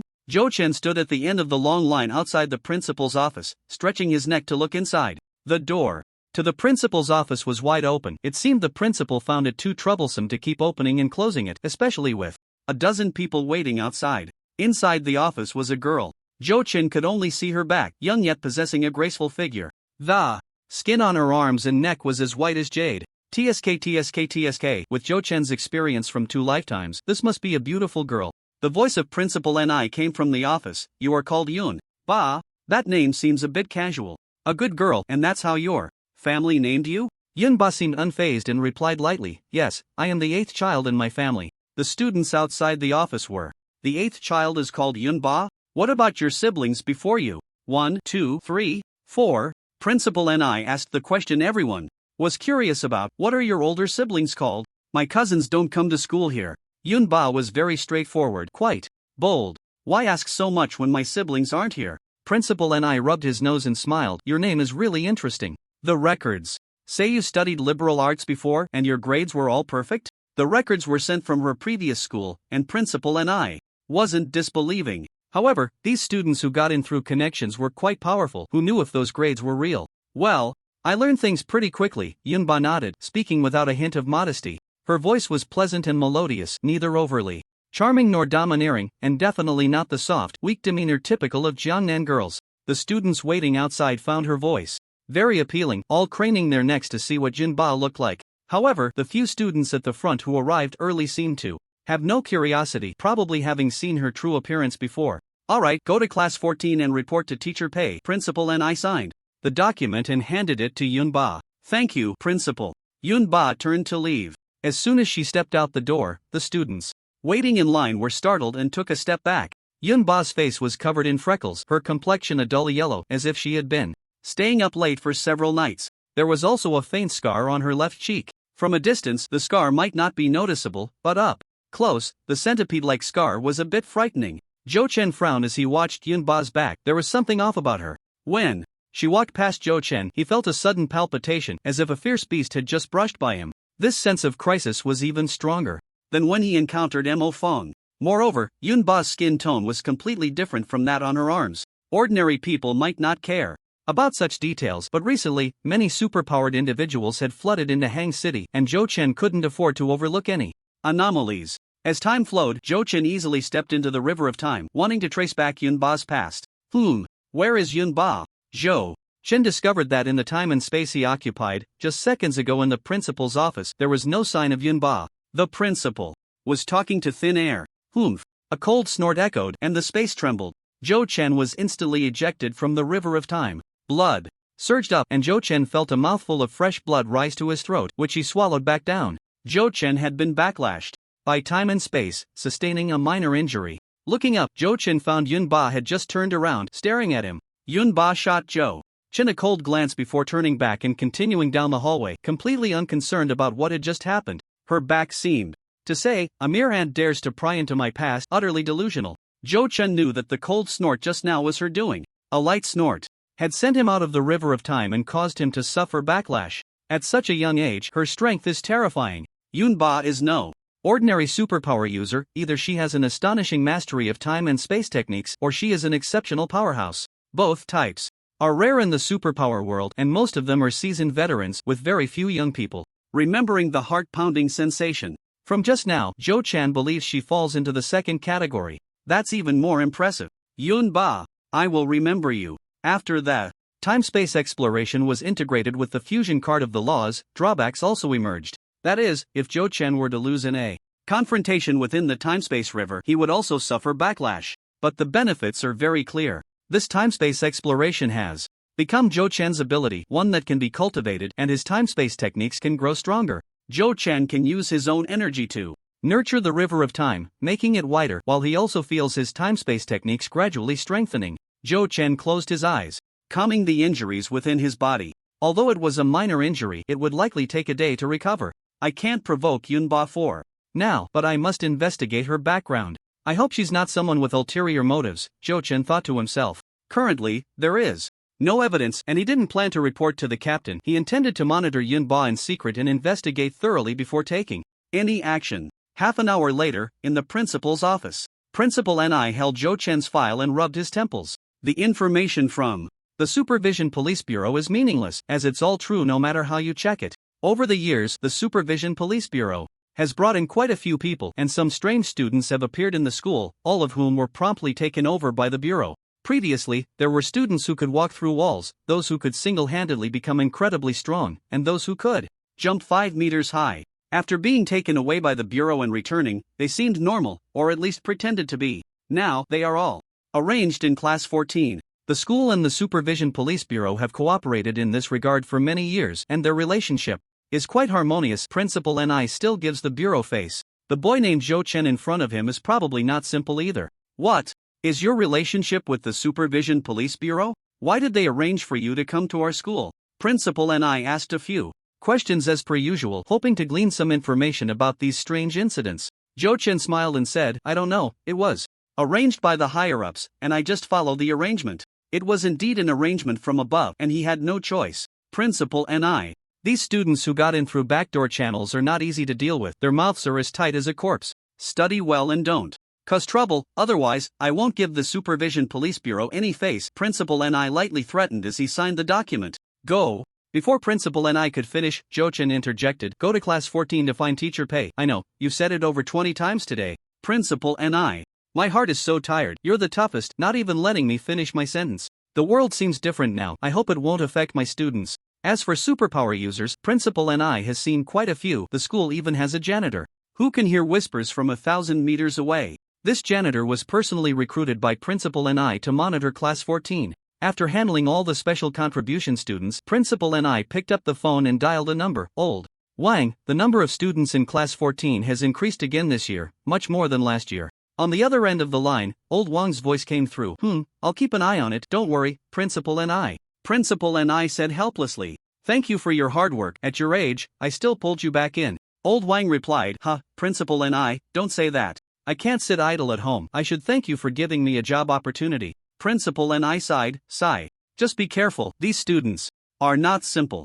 Understood, but don't worry, Principal Ni. Recently, I've made a few friends in the circle. According to them, in our circle, the officials from the empire are still the most powerful, and ordinary people wouldn't dare to cause trouble at school. The supervision police have been quite aggressive lately. Just mentioning them brings a hint of fear in their words. That's good. Today is the first day of school, and the campus has become very lively. There are many students on the playground, some walking, some playing basketball, and others playing badminton, creating a bustling atmosphere. In the school classrooms, there are long lines of students, some coming alone with their suitcases, while others are accompanied by their parents to pay tuition and enroll. Zhou Chen, carrying an empty backpack and holding a stack of materials, arrived at Class 14 of the senior year, a relatively quiet class. In Class 14, there are a total of 42 students sitting in the classroom. Apart from a few small groups of 3 or 4 chatting together, most people are focused on their own activities.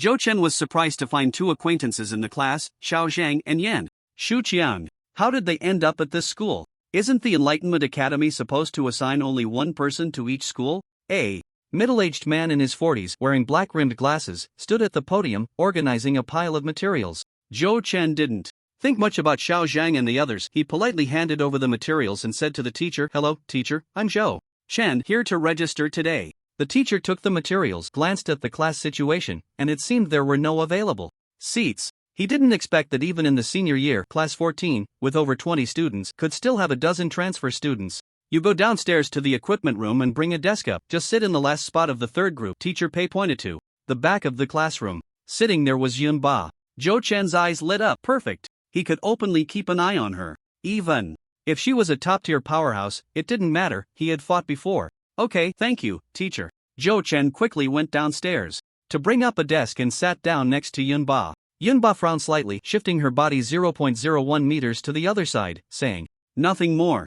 Zhou Chen pretended not to see her little movement. "She even looked down on me. I took a shower yesterday, okay? I don't smell women." Before Zhou Chen could arrange his desk and chair, Xiao Zhang and Yan Shuqian walked over. "Zhou Chen, we meet again," Xiao Zhang said. Yan Shuqian leaned closer to Zhou Chen and whispered, "Zhang Xiao asked me to tell you that he misses you." So, he was from Zhang Binfan's side. Zhou Chen smiled, "I miss him too. I hope the next time we meet he won't run away again. Bye. The way, how did you two end up in the same school?" Zhou Chen was still a bit curious. The Enlightenment Academy shouldn't make exceptions for them. Yan Shuqian snorted coldly and said nothing. It was Xiao Zhang who calmly replied, "Yan Shuqian was arranged here by the Zhang family." Zhou Chen understood. He was on the path of the supervision police. Xiao Zhen was sent by the Enlightenment Academy, while Yan Shuqian was arranged through the Zhang family's connections, so the three of them ended up in the same school.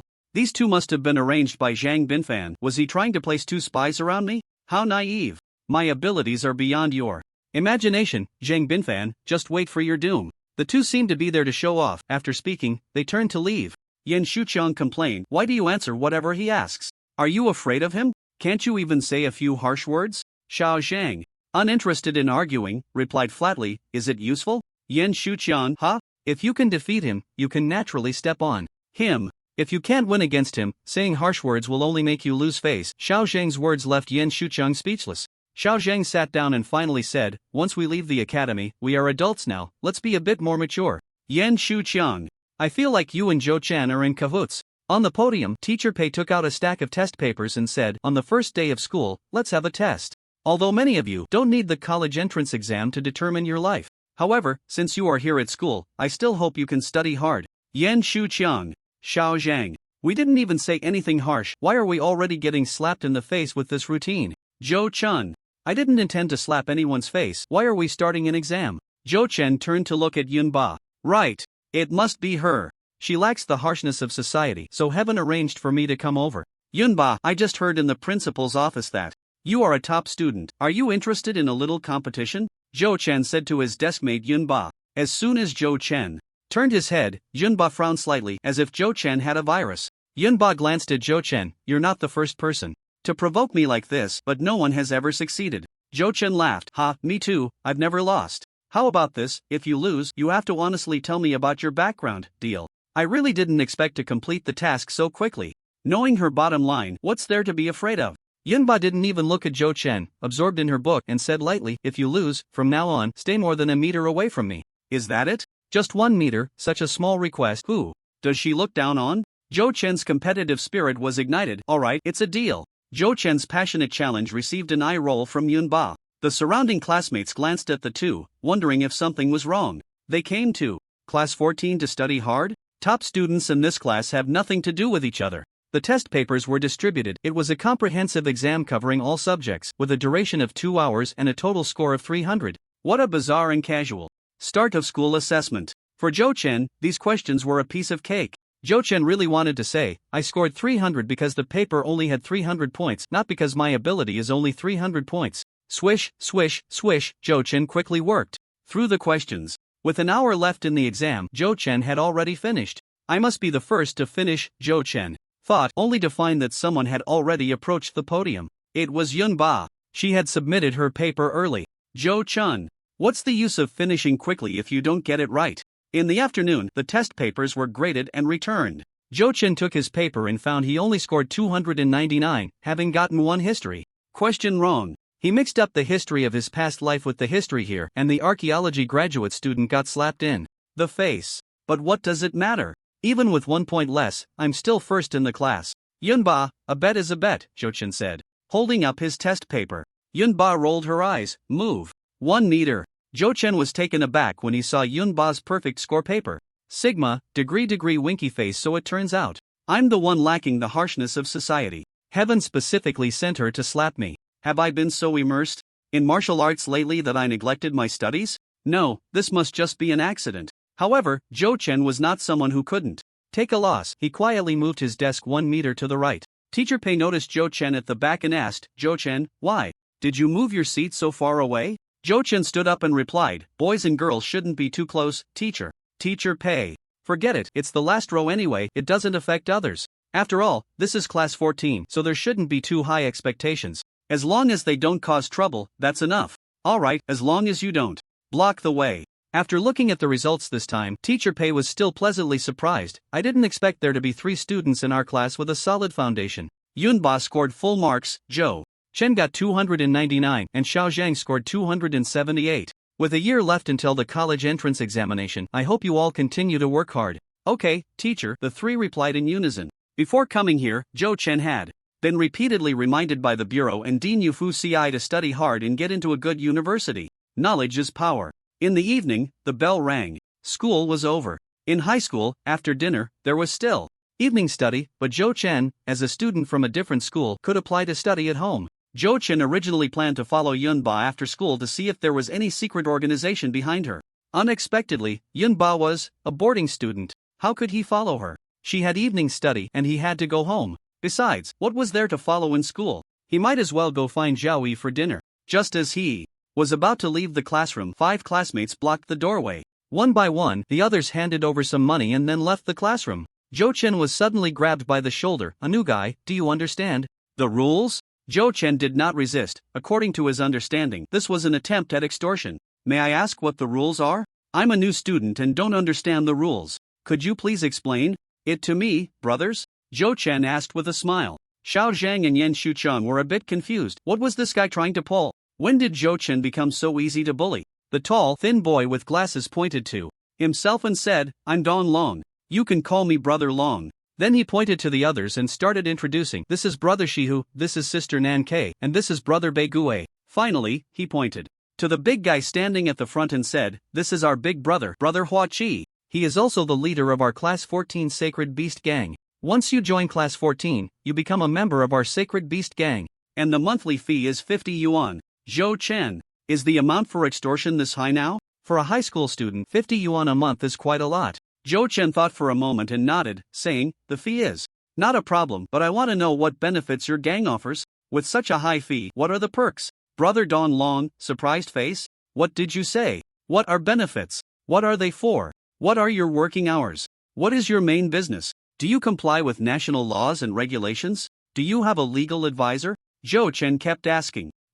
No. This. Brother Don Long was a bit dazed. He had never encountered such a situation. Do you know how many years extortion can get you? Do your parents know about this gang you formed? Zhou Chen's soul-searching questions and lethal strikes left Don Long a bit overwhelmed. Brother Hua Chi couldn't stand it anymore. He pushed Don Long aside, stepped forward, and pressed his big belly against Zhou Chen's chest, the two of them in close proximity. Brother Hua Chi looked down at Zhou Chen. Our gang has nothing, just say whether you will pay the fee or not. What nonsense are you talking about? Zhou Chen couldn't be bothered with them and waved his hand. Of course I'll pay, you find him, and he will pay for me. Zhou Chen pointed to Xiao Zhang behind him. Xiao Zhang pointed to himself. Me? Why? We're enemies, okay?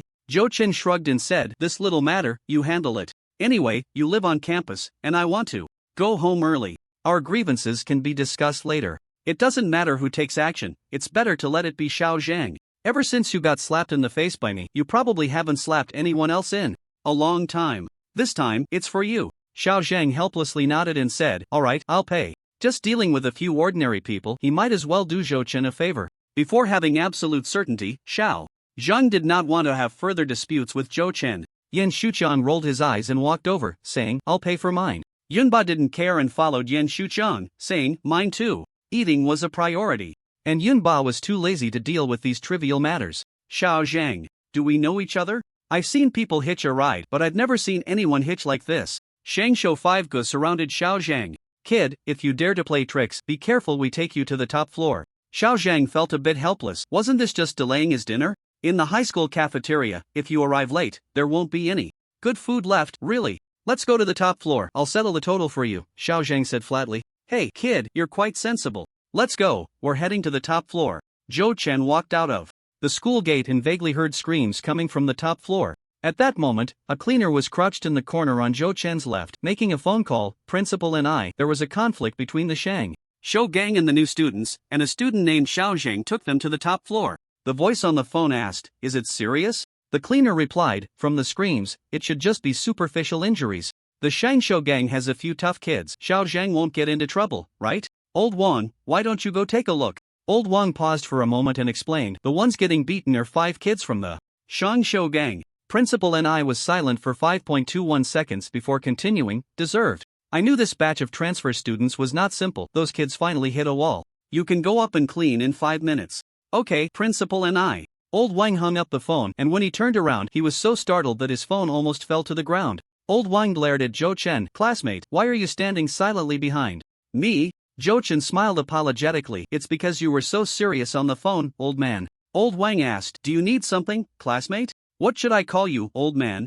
Zhou Chen was a bit curious. This old man turned out to be a supernatural being. After sensing for a moment, it should be the ability of keen hearing. From the content of his phone call, he seemed to be someone from the principal's side. This principal is not an easy character either. My surname is Wang. You can call me Old Wang. I'm the team leader of the cleaning department at this school, responsible for this teaching building, Old Wang said, referring to the building where Class 14 is located. This building is for the 3rd year, but Class 14 from the 1st year, Class 14 from the 2nd year, and Class 14 from the 3rd year are all in this building. Zhou Chen had found it strange before. It turned out this was intentionally arranged by the school, mainly to facilitate Old Wang's surveillance. Hello, Old Wang. Goodbye, Old Wang. I'll come to see you next time. Zhou Chen waved his hand and turned to leave. Old Wang stood there, a bit dazed. This young person just came to ask his name? Wasn't that a bit idle? He didn't even know if his phone call had been overheard. Right, he hadn't asked which class he was in yet. Today, Zhou Chen came to school without driving to avoid drawing attention. Fortunately, there was the subway and bus. Along the way, Zhou Chen hesitated about whether to use the card gods list to monitor Yunba. After all, she was a girl and had her privacy. After thinking for a long time, Zhou Chen still took out the card. Great achievers do not fuss over small details. I'm not trying to spy on her, Zhou Chen convinced himself. Zhou Chen imagined Yunba in his mind and then wrote Yunba on God's list. Then, nothing happened. What kind of list is this? Without knowing someone's real name, you can't locate them. What is a true name? A name recognized by the person themselves is the true name. It doesn't have to be the name on the ID card. Damn. Yunba, that name is fake. There's something wrong. This Yunba must have a problem. What to do? A powerful being that even time-space techniques cannot lock onto is nearly impossible to monitor with any other superhuman methods. As for Yuan Hua's mouse, it's probably just a matter of a glance. Only personal surveillance would suffice. Half an hour later, Zhou Chen arrived at the food street near Zhao Yi's school. The two had agreed to meet here. Old 4, over here. Zhao Yi waved from a distance. Spicy hot pot, the most famous hot pot restaurant nearby. The place was bustling with business, completely packed with people, and there were many more waiting in line at the entrance. Fortunately, Zhao Yi had reserved a private room in advance. As Zhou Chen entered the room, he found 7 or 8 people already seated inside. He recognized all of them. They were classmates from the Enlightenment Academy, assigned to various high schools in the city. Ma Fei, Hurue, Liu Bei, Sun Quan, and 4 others. Zhao Yi said, I accidentally let it slip that you were coming, and now they all want to join. Zhao Yi, are you saying we shouldn't have come? Feng Shen, you wouldn't not welcome us, would you? Sigh. We're all classmates here, Zhao Yi, saying that makes us sad. The group began to tease Zhao Yi back and forth. Zhao Yi quickly raised his hands in surrender. I was wrong, I misspoke. I'll punish myself with a drink, a bottle of cola. How about a 1.5 L1? Don't think you can get away with that. Zhou Chen said to his classmates, meeting old friends in a foreign land is one of life's great joys. How could we not welcome you? Let's eat first. Forget about Zhao Yi. Zhao Yi, who was busy with the cola. Is this even human language? I offended my classmates just for you. Ma Fei, which department are you in? Zhou Chen asked. We're not as lucky as you, Feng Shen. We have to wait until after the college entrance exams to apply for jobs. How pitiful, we're still scattered cultivators. But Hu Rui got into the Earth Horizon Army. I really envy that. He can do the 9 stars aligning, can you? The classmates' words were filled with envy for public servants. Zhou Chen suddenly felt that his choice wasn't bad. Enlighteners, aside from a few elites, generally have less strength than other superhumans of the same rank. Every year, over 70% of the students graduating from the Enlightenment Academy become scattered cultivators. By the way, where's Sumena? What happened to her? Zhou Chen was still very concerned about Sumena, who had taken care of him for many years. I heard her healing abilities are valued by the higher-ups, and the dean personally arranged it. As a non-combat member, she doesn't have to participate in the battle rankings, so we haven't really kept track. Yeah, we're not sure where she went either. 3 months without seeing each other, the classmates' reunion was filled with nostalgia. They continued to eat dinner until 10 o'clock at night before heading home. After paying the bill, Zhou Chen and Zhao Yi strolled slowly until they reached the subway station. I'm heading back now, third brother, you don't need to see me off, Zhou Chen said. Zhao Yi smiled and replied, I'm not seeing you off, you're just going back like this? Zhou Chen looked around, it was already past 10 at night. What else did he want to do? Zhou Chen asked, then what else should we do? Zhao Yi pointed at himself and said, I have broken through. Now I'm a D-level expert. Don't you have anything to say? So what if you're D-level? Do you know that fighting at D-level is no different from fighting a child? Zhou Chen was taken aback and tentatively said, then congratulations? Ha, congratulations. Zhao Yi, so perfunctory, so casual, so insincere. Wait, is that what I wanted? Congratulations? Aren't we going to spar a bit? Are you looking down on third brother? Zhao Yi pretended to be serious. Spar? What time is it? It's the middle of the night for sparring. Third brother, do you have some bad habits? Zhou Chen lamented. It's late at night, don't mess with my sleep. Zhao Yi rolled his eyes and said, are you stupid? It's less crowded at night, making it easier for us to spar. Superhumans can go days without sleep without any problem. Zhou Chen, there are so few people. Is it convenient? I always feel like what you're saying isn't just sparring. Also, superpowered individuals are still human. Not sleeping will affect the skin. So, third brother, where do you want to go? Zhou Chen had no choice but to agree. Zhao Yi thought for a moment and said, let's go to Pavilion Mountain in the north of the city. It's spacious there, and it's a free scenic area. There won't be many people around at night. Pavilion Mountain, located in the northern part of Hangzhou, stretches over 10 kilometers from west to northeast and is a national-level forest park.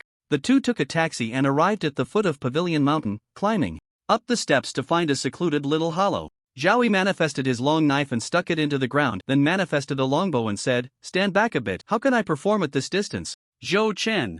Sigma, surprised face, is this sparring? You're just using me for practice.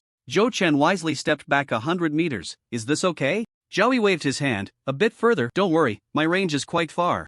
Zhou Chen. Is this really just a matter of range? 300 meters away, Zhou Chen looked helpless. Zhao Yi drew the bow to its full moon and said, for the falling heart technique on this bow, I exchanged all my academy points for 3 types of archery. The first style of love across 3 lifetimes, love at first sight.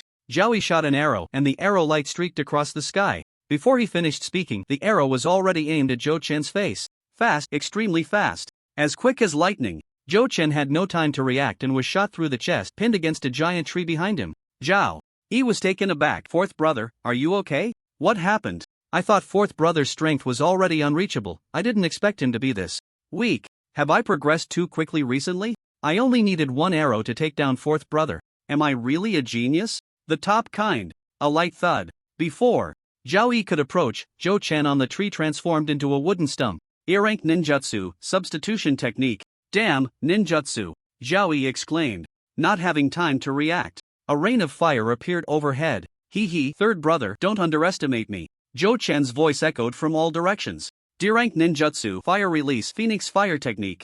Zhao Yi remained calm, drawing his bow and shooting rapidly. Second style, let me take you to see the meteor shower. Whoosh, whoosh, whoosh. Zhao Yi drew the bow like a phantom, shooting more than 10 arrows in a second. A rain of arrows poured into the sky. In an instant, the sky was filled with fire and countless arrow lights exploding in the air. Fireworks lit up the sky, dazzling and colorful. What a terrible name for your archery technique. Zhou Chen's voice came from all around, his figure unseen. Suddenly, a fierce wind arose, aiding the flames. The power of the phoenix fire increased significantly. It was E-rank wind magic, Wind Whirl. I heard it was created by 2 affectionate seniors. What can I do? Fourth brother, how did you learn both ninjutsu and magic? Zhao Yi was sweating profusely, not daring to pause with his longbow. This phoenix fire was formidable. He couldn't let the flames get close. Arrow lights and flames clashed in the air for several seconds. After finally dealing with the phoenix fire, Zhao Yi was panting but couldn't find Zhou Chen's figure. Fourth brother, this isn't fun anymore. Come out quickly and let me shoot a few arrows. Zhou Chen.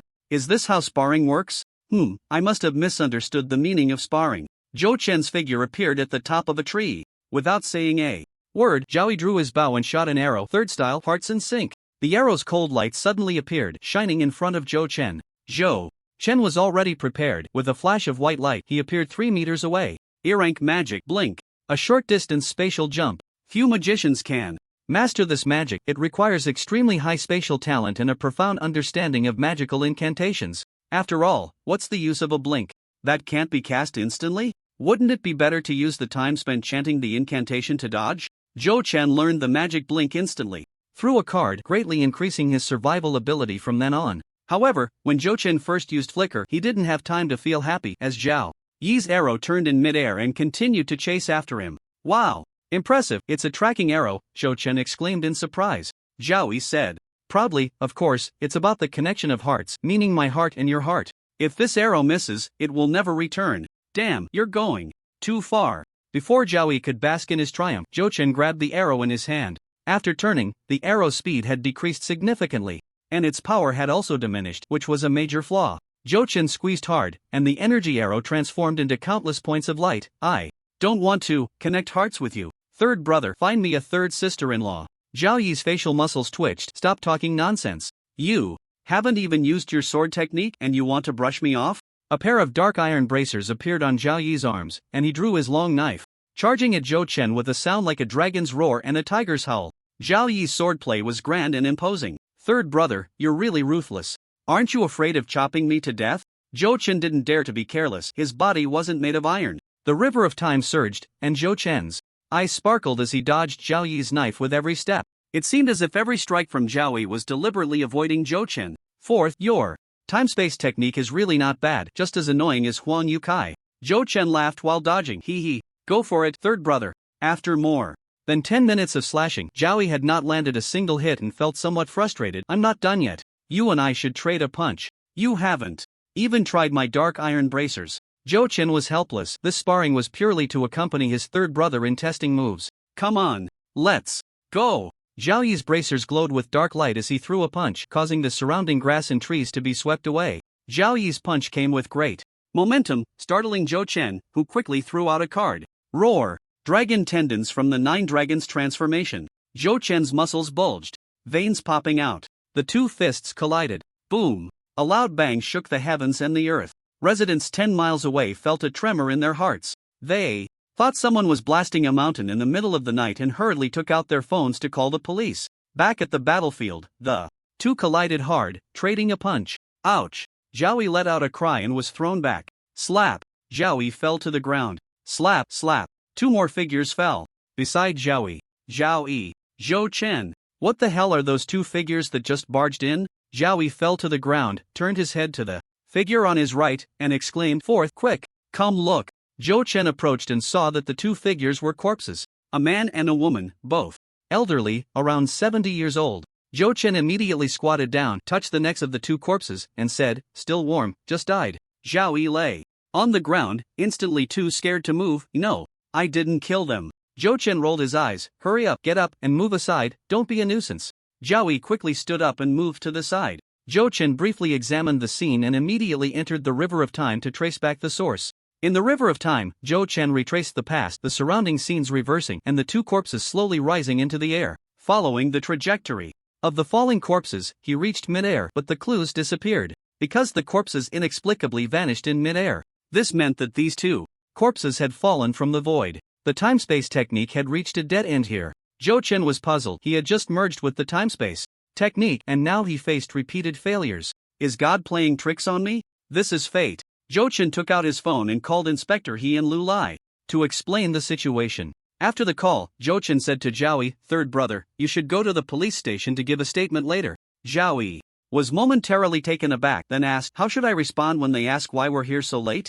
Zhou Chen, this question seems a bit difficult. It's almost midnight. The night is deep and quiet. In this remote little valley, two men. If it's not murder, then it's claiming to spar. Who would believe that? Zhou Chen pondered for a moment, then dialed Inspector He's number. We've taken this case in the paranormal department. Only the people from their department would believe that Zhou Chen and his companion were here to spar. Inspector He, just putting on his clothes, was halfway through putting on his left shoe when he flung it off. I have something to say that I'm not sure if I should. Inspector He picked up the phone. Operation cancelled. Everyone go to sleep. The dozen or so detectives from various departments who had just been woken up by Inspector He's notification. In the middle of the night, there was no traffic in the city. In less than 20 minutes, Lu Lai and the others arrived at the scene. Now, whenever the paranormal department of the inspectorate is mobilized, it's no longer just 4 or 5 people. This time, over 20 people showed up, their presence not at all inferior to that of the dark stab operation. Besides Lu Lai and the others, 5 new D-level experts also rushed over.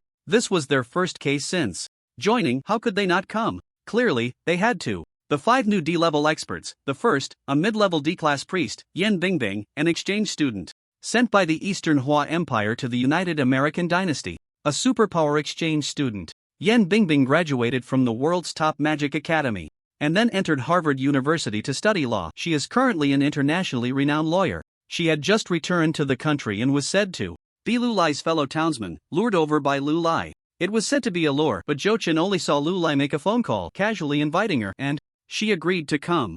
At that moment, the people in the paranormal department were stunned. Here was a prestigious international lawyer, and with just one sentence, she was brought in to work for the inspectorate. To say the two had no relationship, Zhou Chen wouldn't believe it even if he were killed. No, not even the entire inspectorate would believe it. They often ate together in the cafeteria, and while everything else was fine when they walked together, the combination of this beauty and the beast was a bit jarring. Yan Bingbing was the only one who hadn't been pressed by Zhou Chen to join. The second was Mo Wuxin, a D-level early-stage shadow assassin who had managed to hold on for 20 seconds against Zhou Chen's ultimate skill, the chicken hold. Shadow assassin ability, shadow traversal, can freely move between shadows, distance determined by the mental strength of the ability user. The third, a mid-level D-class bear shifter, Xiong Xin, transformation type ability, decent combat power. The fourth, an early-stage D-class berserker, Wan Kuanghuai, skilled with a giant axe, ability, berserk. Every berserker is a strength-type superpower user. Berserk, muscle swell, eyes turn crimson, all abilities enhanced. Threefold, becoming frenzied. Lock onto a target, fearless, fighting to the death. After the berserk state is lifted, they become extremely weak. After Wan Kuanghuai went berserk, Zhou Chen couldn't suppress him even without using the 9 Dragons transformation, showcasing his strength. The fifth, an early-stage D-class gravity controller, Zhong Junyuan. Gravity controllers, as the name suggests, are adept at controlling gravitational fields, very helpful in team battles. In combat, they can instantly increase the gravity that opponents bear by several times. In the moment of sudden gravitational change, opponents are bound to perform abnormally, exposing flaws. Behind the several D-level experts stood a dozen or so new E-level superpower users from the inspectorate. Of course, Tang Mengmeng was among them, wearing a face full of resentment. Originally one of the 5 backbones of the inspectorate, she had now become just another passerby among a bunch of E-level superpower users. Tang Mengmeng puffed up her cheeks, unwilling to accept it. She had to break through and reclaim her status as a key member of the inspectorate. Lu Lai and the others were still very professional, setting up a cordon and then starting to examine the bodies. Lu Lai stared at the corpse for a long time, then said, "Who in our department can perform an autopsy to see how long they've been dead and the cause of death?" The average person wouldn't be able to tell if it was a death from a fall or if they had died before the fall. Everyone, what are you looking at for so long? We thought you were a professional. Zhou Chen said, "They probably died around the time we discovered the body. It was still warm then." Cang Yun clasped his hands together. "Ba, Zhou Chen, you, in turn, can you issue an authoritative death certificate?" Zhou Chen wasn't a forensic doctor. Even if he noticed something, it wouldn't count as evidence. This matter still required a forensic expert. "But Cang Yun, your tone is so arrogant.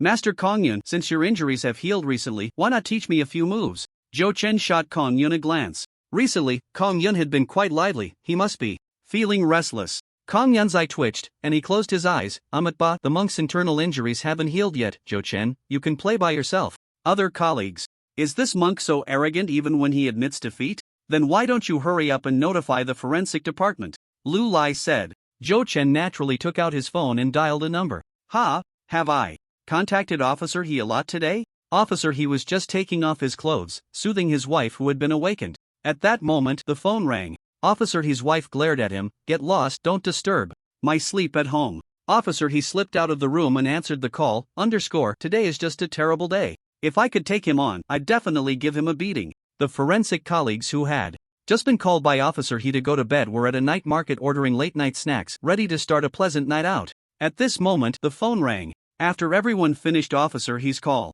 "Officer He, have you gotten too full of yourself? Just because you're a great detective, does that mean you can mess with people late at night?" Half an hour later, the forensic department of the city's police bureau arrived at the scene. Preliminary estimates suggest that the 2 deceased died no more than 2 hours ago. Cause of death, severe trauma to the body, most likely from a fall. The specific cause will need to wait until we return to the bureau for detailed testing. After more than 2 hours of fuss, the forensic department took the bodies away, leaving various markers at the scene to assist Lu Lai and the others in their investigation. Once all the colleagues from other departments had left, Lu Lai finally asked, Zhou Chen, alright, the procedures for handling the bodies and the death report are complete. Zhou Chen, tell me why this case was assigned to us.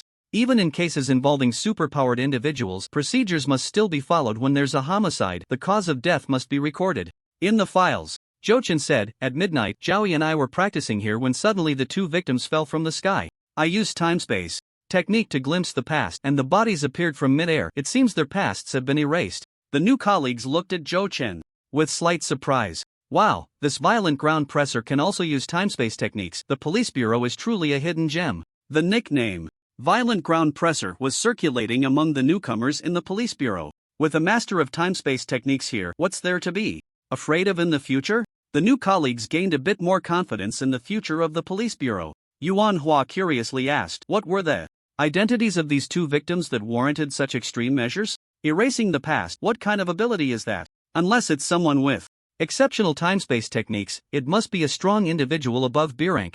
Zhou Chen also furrowed his brows. Time-space techniques are one of the extremely rare and powerful super abilities. Why have I been encountering them so often lately? This doesn't make sense. Excluding Shishumo, who was specifically invited by the Zhang family to deal with me, I also encountered Yun Ba, who can counter time-space techniques, and today I met, right, Yun Ba. What a coincidence, encountering two individuals capable of countering time-space techniques on the same day. It must be Yun Ba. I remember now. Today at school, I encountered a classmate. I found it a bit strange, so I tested her with time-space magic, but unexpectedly, she broke my time-space magic with a single move and I even got slightly injured. Life and death are at stake. Zhou Chen no longer concealed his suspicions and spoke them out loud. Upon hearing this, Lu Lai immediately began to arrange. Bing Bing, take a small team and go back to investigate Yun Ba's information. If necessary, you can arrest her. Zhou Chen and the others shivered. That call of Bing Bing was really cringeworthy. Yan Bingbing gently nodded and said softly, okay. Lu Lai continued, Zhou Chen, you and Li Minkai will monitor Yun Ba at school and report any unusual movements. Li Minkai, go to the logistics department and get a sniper rifle. I've already applied for it from the higher-ups. Zhou Chen and Li Minkai replied, yes. Lu Lai added, the rest of you follow me to search the mountains. Focus on the cliffs above. Everyone responded, yes. Tang Meng Meng, you go coordinate with the forensic department to confirm the victim's identity. Tang Meng Meng weakly replied, yes. She was always stuck doing these trivial tasks, which was a bit disheartening, even though she knew the captain was trying to protect her. E-level mages are severely lacking in combat power and have very weak survival abilities. Mages belong to the late-stage professions. In the middle of the night, Zhou Chen and Li Minkai returned to the school. Brother Fong, I'll ambush in that building, Li Minkai said, pointing to the tallest building in the school. Zhou Chen waved his hand and said, don't call me Brother Fong, you're older than me. Li Minsai's face was covered in stubble, and calling himself brother was too annoying. There are quite a few superpowered individuals in the school, and even a janitor with keen hearing. To avoid complications, you should go to that building. The view is pretty good too. Zhou Chen pointed to an office building outside the school. Li Minkai smiled and said, the capable go first, so I'll listen to Brother Fong and go. Zhou Chen helplessly replied, alright, be careful. At this time, Zhou Chen couldn't find a suitable reason to return to the school. The gatekeeper definitely wouldn't open the door. Sneaking in? What if old Wang found out? That would be embarrassing. How about trying magic? E-level magic, Eagle Eye, seems like a good thing for surveillance. Zhou Chen mastered the magic spell and instantly cast Eagle Eye, a transparent eye floating in the air. This eye shared vision with Zhou Chen, similar to the list of the card god. Zhou Chen controlled the Eagle Eye to float towards the campus. This is the boys' dormitory, and here is the dormitory area. The girls' dormitory shouldn't be far. Before long, the Eagle Eye arrived in front of the girls' dormitory, and Zhou Chen hesitated. He didn't know which dormitory Yin Ba was in. If he went in and searched room by room, he would surely earn the title of a peeping Tom. Although no one knew, he couldn't get past this hurdle in his heart. Wait, the dormitory manager has a list that can accurately find out which room Yin Ba is in. Zhou Chen controlled the Eagle Eye to float to the dormitory manager's office door. This is a room that combines office and accommodation. The outer area is where the dormitory manager works, and the inner room is for resting and sleeping. Although the lights were off, the Eagle Eye could see in the pitch-black office was as bright as day. Just as the Eagle Eye was about to float into the office, Zhou Chen saw a large hand reaching out. Zhou Chen had no time to dodge, and the Eagle Eye was instantly crushed. Zhou Chen covered his eyes and exclaimed, ouch, that hurts. This lousy Eagle Eye spell has pain perception too. Who was that just now? A fleeting glance revealed a scar on their face. Excluding normal people, rounding up, the probability of it being Yunba is as high as 98%. Oh no, I've been discovered, run.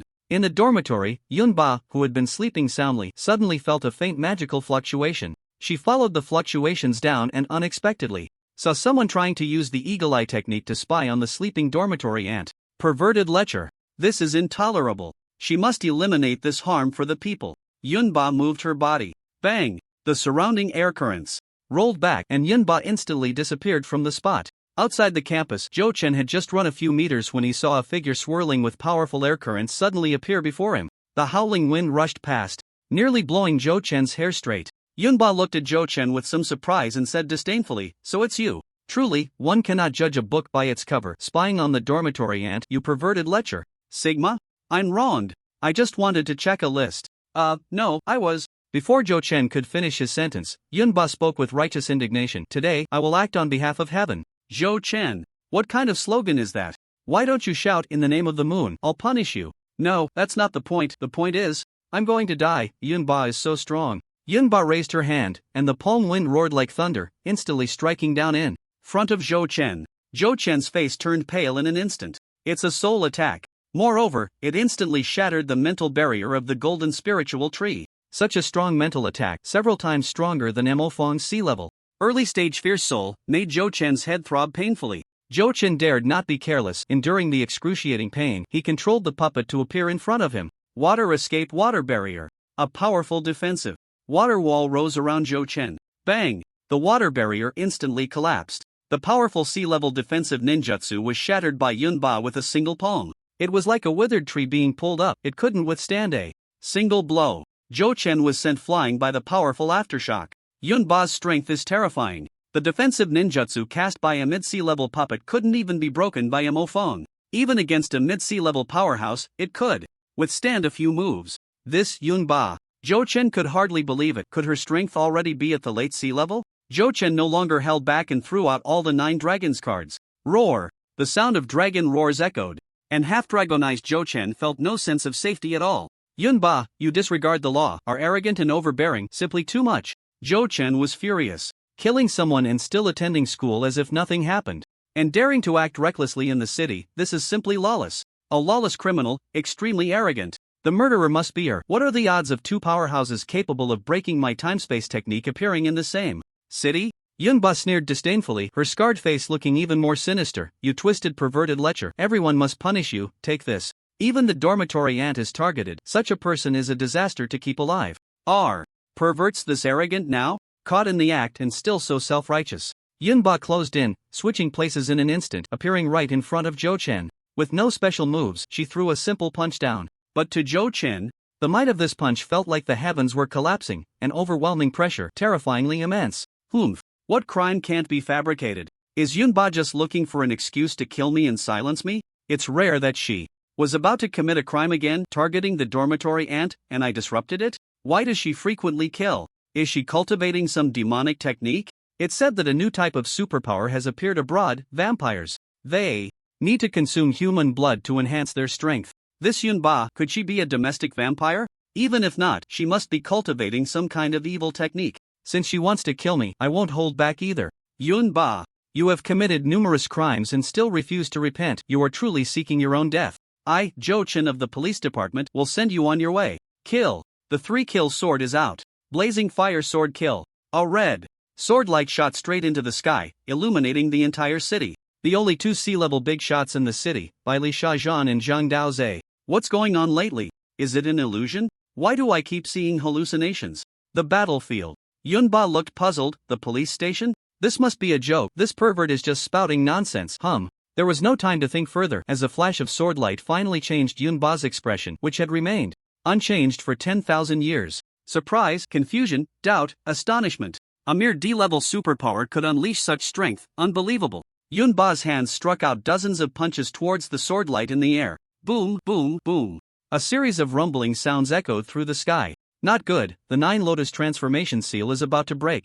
I didn't expect that with my current strength I wouldn't be able to withstand this move, that damn perverted color demon. The sword light shot towards Yunba in an instant, and the scorching heat of the sword made Yunba's face look a bit grim. You little Brat, you forced me to break the seal, and now you will pay the price, Yunba roared, his words tinged with frustration. A lotus flower mark appeared on Yunba's forehead, emitting waves of white light that slowly covered his entire face. The skin on Yunba's face began to peel away. A completely different face appeared before Zhou Chen's eyes. A stunningly beautiful visage, exuding an ethereal aura, like a water lily emerging from the water or a snow lotus of purest cream. Her exquisite beauty blushed like fire, while her pure, beautiful eyes held countless charms. In her cold and proud demeanor there was a captivating allure. Zhou Chen, who prided himself on his vast experience and thought himself immune to the charms of women, was still momentarily stunned for 0.99 seconds. Terrifying. Just showing her face was more powerful than Zhou Chen's hard-earned ultimate skill, which could subdue and kill. Just as Zhou Chen was lost in thought, Yunba grasped the air with one hand and a gigantic energy hand seized the soaring sword light. Yunba looked up at the sky, his 5 fingers clenched tightly. Boom, boom, boom. A loud noise erupted, thunder suddenly crashing, echoing through the heavens. The entire city shook like a thunderclap, waking all those who were asleep. What happened? Is it thunder? Is it raining? Baili Sha. Get up. Zhang Dao's. Time to work. Back to the battlefield. The scorching sword was dealt with by Yunba, and Zhou Chen's puppet, after a full-force strike, had no strength left to fight.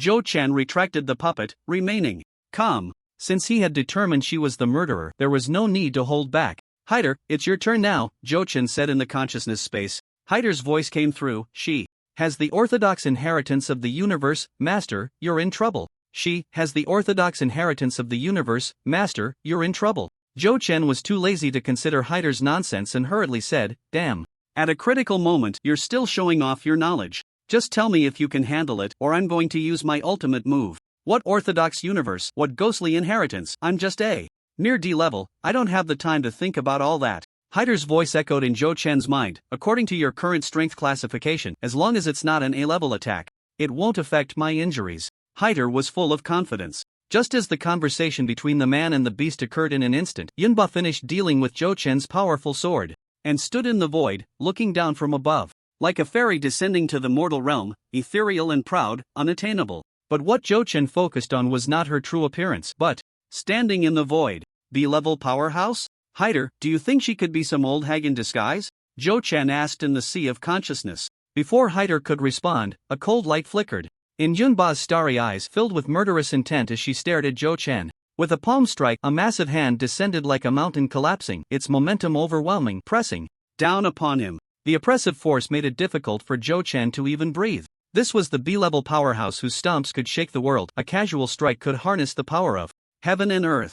The ability to destroy the heavens and obliterate the earth. Terrifying indeed. Hider said, from my demigod's perspective, she is at most 3 months older than you. Zhou Chen. Am I seriously discussing her age right now when I'm about to die? Isn't that the question you asked? Don't you human males love to discuss women's ages? Oh, and their figures, and where did you learn all this? You know so much. Online, your notebook, while you were asleep. I'm about to die. Understood, don't panic, the son of the snake god is here, who dares to be reckless. When Yunba's palm was just 0.01 meters away from Zhou Chen, a dark light flashed across Zhou Chen's forehead. The phantom of a snake tail flickered and vanished. Boom! A loud sound erupted, like thunder on a clear day. The surrounding trees were snapped by the shockwave, and a level 12 typhoon swept through the entire Hangzhou city. Yunba's figure sliced through the sky, turning into a point of light. Struck by the snake tail, Yunba let out a muffled grunt, but only sustained minor injuries. However, the immense force was something Yunba could not withstand, and she was directly sent flying for dozens of miles. Run! She has treasures on her. This strike won't hurt her. The voice of Hider came through. Zhou Chen turned and fled. Ninjutsu, basic body flicker technique, fleeing at high speed. Magic flash speed, I desperately flickered. On the rooftop, Li Minkai, forgotten. A minute later, Yunba flew back. Li Minkai locked eyes with Yunba in the air, silently taking down his sniper rifle and binoculars. Li Minkai forced a smile. Ha, I was just passing by, do you believe me? You are with that pervert. Yunba's voice was cold, filled with killing intent. No, absolutely not, that lecherous guy, how could I be with him? Li Minkai firmly denied. He completely forgot who had just been calling out Brother Fong so affectionately. Yunba, no, you are a perverted accomplice, go die. Slap. A light sound came. Yunba. Li Minkai was already kneeling, left hand holding the sniper rifle, right hand holding his credentials. I am Li Minkai, a preparatory member of the Supernatural Division of the Supervisory Police Bureau, tasked with monitoring classmate Yunba. Because a murder occurred today. Brother Fong suspects you are the murderer, so Li Minkai babbled on, selling Zhou Chen out completely. I didn't betray the organization, I just felt this powerful being wasn't the murderer, just wanted to clarify. Brother Fong, accept your fate. Humph. Yunba snorted coldly, waving her hand to take Li Nincai's credentials. She recognized the sniper rifle. It had the official mark of the Supervisory Police Bureau, so what this guy said might be true. Yunba's figure vanished into the air. Zhou Chen fled, running for over 10 miles, and ahead he could vaguely see streetlights. He was almost in the bustling city center. Surely this woman wouldn't dare to act recklessly. In the urban area, a sound of breaking air came. Damn! This dead woman is coming so fast. Don't force me to use my trump card. Zhou Chen gritted his teeth and continued running towards the main road. He tightly gripped 3 cards in his hand. One was the Heaven Sealing Chains, one was the Frostfire Extinguishing Arrow, and one was the Random Earth. Escape for 100 kilometers. The Heaven Sealing Chains card was Zhou Chen's strongest control technique, but it could only bind opponents one realm higher than himself, and against the B-rank Yunba, it might not be effective. But the current situation left Zhou Chen no time to think. Bang! Yunba descended from the sky, landing right in front of Zhou Chen, dust flying everywhere. This scene reminded Zhou Chen of a movie called Superman, where the protagonist often blocked the villain in such a manner. No, I'm not the villain, she is. Just as Zhou Chen was about to use a card, he saw 2 figures approaching behind Yunba. Boss Bai Li, Boss Xiang, help, someone is going to die. Zhou Chen almost cried out upon seeing his saviors. Wait, these 2 C-rank bosses shouldn't be enough to fill this fiend's teeth, right? Stuck in his thinking pattern, Zhou Chen saw the bosses and thought he was saved, forgetting that this fiend before him was more brutal and powerful. Zhou Chen was just about to warn the 2 bosses to run. From a distance, Zhang Dao shouted, Yunba, show some mercy. Zhou Chen didn't expect Zhang Dao's to know Yunba. Upon hearing Zhang Dao's voice behind her, Yunba did not turn around. The lotus mark on her forehead suddenly glowed, and her appearance changed again, reverting to her previous ugly form. The glowing lotus on her forehead faded into her skin, disappearing from sight. Only then did Yunba turn around to look at the hurriedly approaching Zhang Dao's and Bai Li Shajan. Yunba asked Zhang Dao's, is this your person?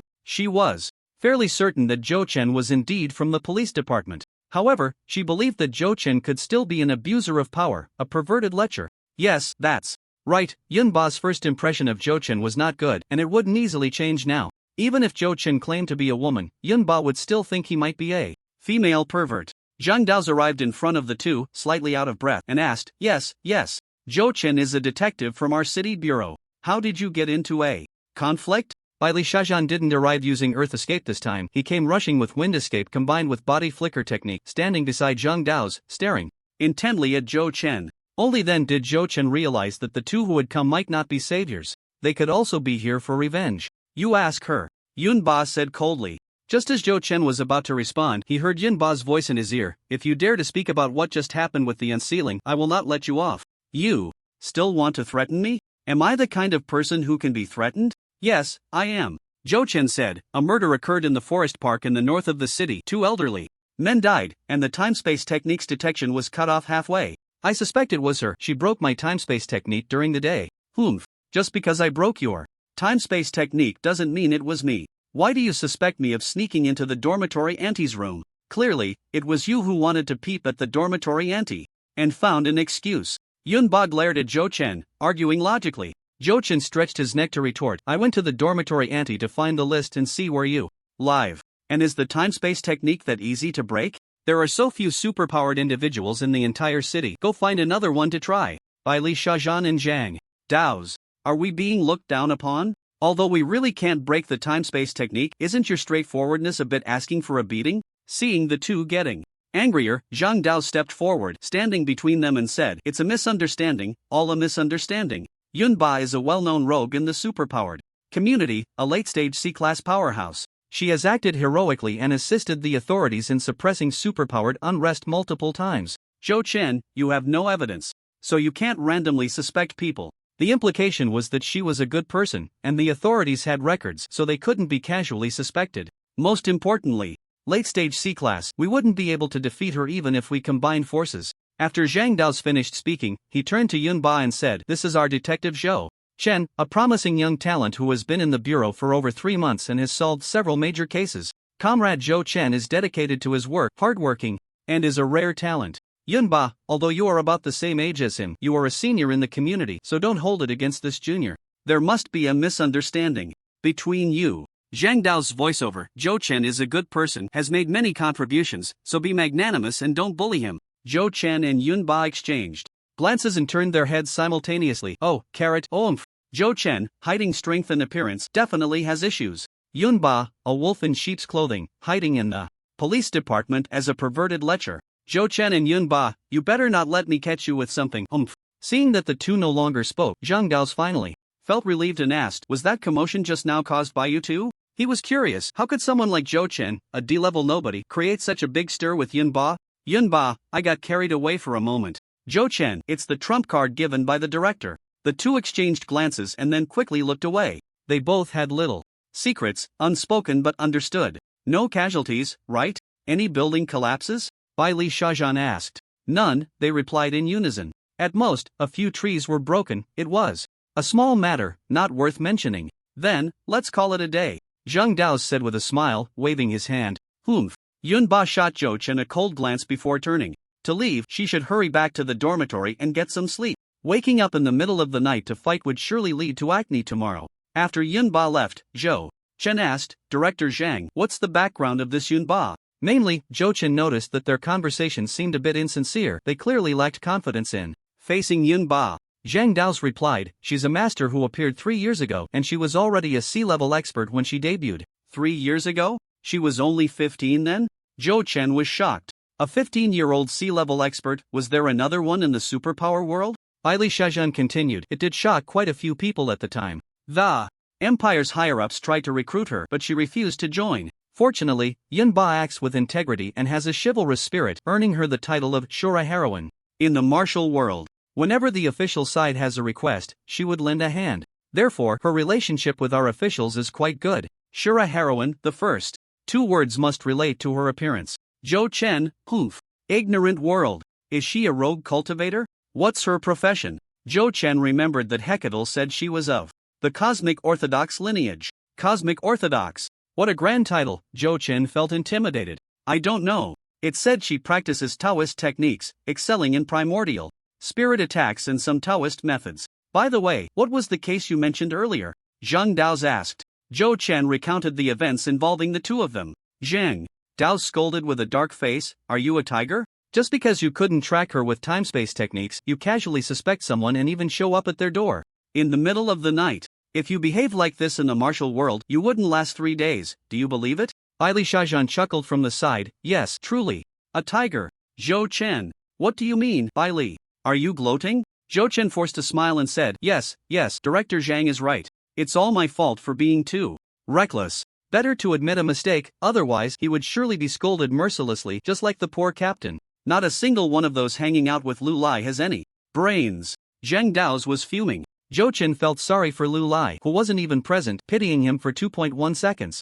Zhang Dao's looked at Zhou Chen and continued, get back to the Supervision Bureau to investigate the case. Can you even keep an eye on her? Oh. Zhou Chen scampered off. Don't go. Since there's already been a commotion, why don't we spar a bit? Bai Li Shajan's voice came from behind Zhou Chen. Zhang Dao said, stop talking nonsense. It's the middle of the night, is it fun to bully a rookie? How about I spar with you instead? Zhou Chen quickened his pace even more. Oh, why was he called a rookie when he was an E-level, and now that he's D-level, he's still a rookie? So what if he's a rookie? A rookie doesn't mean he's not a chicken, right? On the way back to the Supervision Bureau, Zhou Chen asked in his consciousness, see, what did you mean by Cosmic Orthodox lineage earlier? If you keep hiding it from me, I'll cut off your energy stone and you can forget about getting it back in the future. Last time, during the incident in the alternate dimension, you only told half the story. Do you know how frustrating that is? Hecatl had no choice but to say, Cosmic Orthodox refers to a cultivation method that can directly connect to the Great Tao. Knowing too much won't do you any good, Master. This girl, in the language of your planet, is a cultivator, which is considered one of the orthodox methods of cultivation in the universe. On your planet, it wouldn't be wrong to call her a Taoist. The pinnacle of Taoist cultivation is immortality. Inside her, a golden core is in the process of forming an infant, and her cultivation technique is of a very high level. I can see that the strength of her nascent soul is at least 10 times that of a normal cultivator's nascent soul. At least at the golden core nascent soul stage, her technique could rank among the best in our serpent god domain. Her seal should be a form of cultivation method. From my sensing, that seal can only be broken 3 times. Each time the seal is broken, it can unleash combat power equivalent to the nascent soul stage, which is what you refer to as B-level combat power. If all seals are broken before the nascent soul matures, then her nascent soul will no longer be complete, equivalent to prematurely overextending her potential. Zhou Chen did not expect Yunba to be a cultivator. The realms of cultivators are divided into spirit movement, chi refining. Today, to thank the readers who have always supported me and also to celebrate the reader group surpassing a certain number, I appreciate everyone's support. #nervousface hashtag 4 chapters have been updated. Additionally, many readers today feel uncomfortable seeing the protagonist being suppressed by Yunba, thinking he has become weaker. Please rest assured, this is temporary because the protagonist levels up quickly and those who accompany him must be stronger than him for now, otherwise, they won't keep up later on. So the protagonist's weakness is only temporary, and I hope everyone won't be too disappointed. The plot will change in the future. The realms of cultivators are divided into spirit movement, chi refining. The spirit movement stage is roughly equivalent to F level, while the chi refining stage should correspond to E level, the foundation. Establishment stage is D level strength, and the golden core stage is C level. Yunba is currently at the peak of C level, and due to her technique, she can temporarily unleash B level combat power. What is a genius? This is it, stepping into C level at 15 years old. The era of superpowers has only been open for 10 years. What were cultivators like 10 years ago? Forget it, I can't figure it out, I won't think about it. However, if Yunba has prematurely overextended her potential, have I caused a big problem? This grudge? It could be quite significant. Zhou Chen's conclusion that Yunba is a killer seems to waver, and he feels a bit guilty. Can she recover? Zhou Chen asked softly, a hint of regret in his voice. Hyder replied, from my observation, that seal was broken for the first time today. It has only delayed her forming an infant without harming her foundation. That's good. Zhou Chen breathed a sigh of relief. Hyder, that's good? Hee, master, do you have some misunderstanding about women? By the way, what about other orthodox cultivation methods in the universe? Can you give me one too? Zhou Chen felt envious. Cultivation is so powerful, he felt like a small fry. Hyder, hee. Zhou Chen pressed 4 answers repeatedly, only to be met with silence. Zhou Chen, damn it, foul-smelling, heartless black soft-bodied cold-blooded creature. Hyder, just call me the stinky black snake. Jiangding District No. 2 Middle School. Girls' Dormitory. Yunba lay in bed, hiding under the covers, her whole body flushed, with a lotus flower faintly visible on her forehead. She was exerting all her spiritual power to suppress the cracking golden core within her. It can't crack. My 9 lotus nascent soul has only formed 6 petals. If the golden core cracks now, I will be the weakest nascent soul saintess in the history of the sect. Yunba was sweating profusely, trembling under the covers. After more than an hour, Yunba finally caught her breath. Damn it, it's going to delay my entry into the nascent soul stage by more than a year. How infuriating. So frustrating. Ah. Her roommate was awakened by Yunba's piercing scream. Ha? What happened? Is there a fire? Who is shouting? Yunba, feeling guilty, echoed, Yeah, what's wrong? Who was screaming just now? 3 roommates, oh? The girls' dormitory had an unsolved midnight mystery added to it. Police station. Zhou Chen had just returned. When he saw Li Min waiting for him at the door. Why are you back?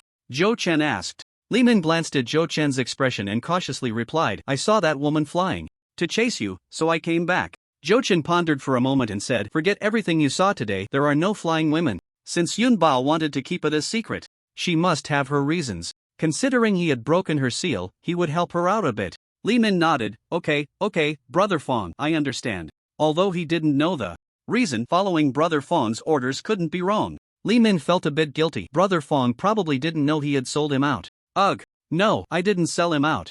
Arriving at the top floor of the paranormal department, Lu Lai and the others were already back. There was nothing found near the scene. Zhou Chen, you two came back like this? Lu Lai asked curiously. Zhou Chen shrugged and helplessly said, Junba, a peak sea-level big shot, with Director Zhang backing her, so I won't monitor her for now. Li Min nodded in agreement, right. Big shot. If she could fly, she was definitely more than just a sea-level big shot. But whatever Brother Fong said was what it was. Yan Bingbing had just finished organizing Yunba's information and said, Yunba debuted 3 years ago, a 15-year-old sea-level superhuman, famous for a time. In the past 3 years, she has killed 128 E-level wanted criminals, 18 D-level wanted criminals, and 3 C-level wanted criminals. She has assisted the Supervision Bureau in suppressing superhuman riots 13 times and has quelled beast disturbances in various mountainous areas 7 times. She has been awarded the title of Good Citizen over 100 times, Outstanding Superhuman in the province 26 times, and the Unmatched National Hero Medal 3 times. Everyone. For someone like this, without evidence, it was indeed difficult to suspect her casually, as it could easily cause dissatisfaction from all sides. More importantly, just looking at this information, they found it hard to believe that Yunba could be the murderer. Of course, the Supervision Bureau had to deal with matters based on evidence. Just because she had done good deeds didn't mean they could completely clear her of suspicion. Have you been beaten by her? The shadow assassin Mo Wuxin looked at Zhou Chen with curiosity, monitoring a sea-level big shot, and there had just been such a big commotion that even the Supervision Bureau 10 kilometers away had heard it. He must have been beaten. Mo Wuxin had been pinned to the ground by Zhou Chen for 20 seconds during the interview, and he still held a grudge, looking forward to seeing Zhou Chen get his comeuppance. Who told him he couldn't beat Zhou Chen? He could only hope for others to do it. Zhou Chen rolled his eyes. We just sparred a bit. How can you say I was beaten? We were making friends through martial arts. Don't be so crude. Look at what you said. You must have been beaten. It doesn't matter if I was beaten, just say it out loud. We're all friends here. Sea-level big shot. Do you have the qualifications to make friends through martial arts? Arrogant. Very arrogant. Wan Quanhui, Xiong Xian, and others began to tease and mock Zhou Chen. Zhou Chen rolled his eyes internally 10 times, too lazy to respond. There were still 2 hours until dawn, so the few of them decided not to sleep. Superhumans not sleeping for a night wasn't a big deal.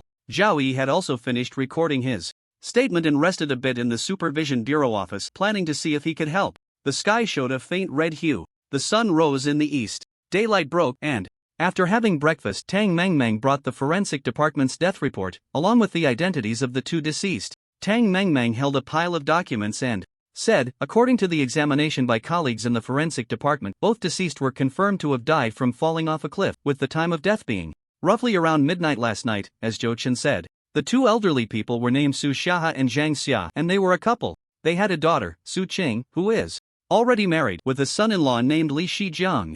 I checked Su Qing's whereabouts. She was at work all day yesterday, stayed late at the company, and then slept at a colleague's house, a male colleague's house. So she still doesn't know that her parents are missing. Then what about her husband, Li Shijiang? Zhou Chen asked curiously. Your wife is staying at a male colleague's house, and you know nothing about it? Isn't that a bit too careless? How pitiful. Li Shijiang is a substitute teacher. I asked the school, and he took a leave of absence yesterday, Tang Mengmeng said. The crowd's eyes lit up, as if they had found a clue. On the day the 2 old people died, he just happened to take a leave. Was it a coincidence or premeditated? Bring Li Shijiang and Su Qing back for questioning immediately. Lu Lai pointed at the 2 E-level colleagues and said, Yes, Captain. Zhou Chen remembered something and said, Kongjin, you're a super hacker, right? Come on, find all the information about Li Shijiang and Su Qing online. Kongjin. Angle? I'm a mental data specialist, not just a simple hacker. He felt very resistant inside, but his actions were honest. Kongjin found a computer, turned it on, and then stared blankly.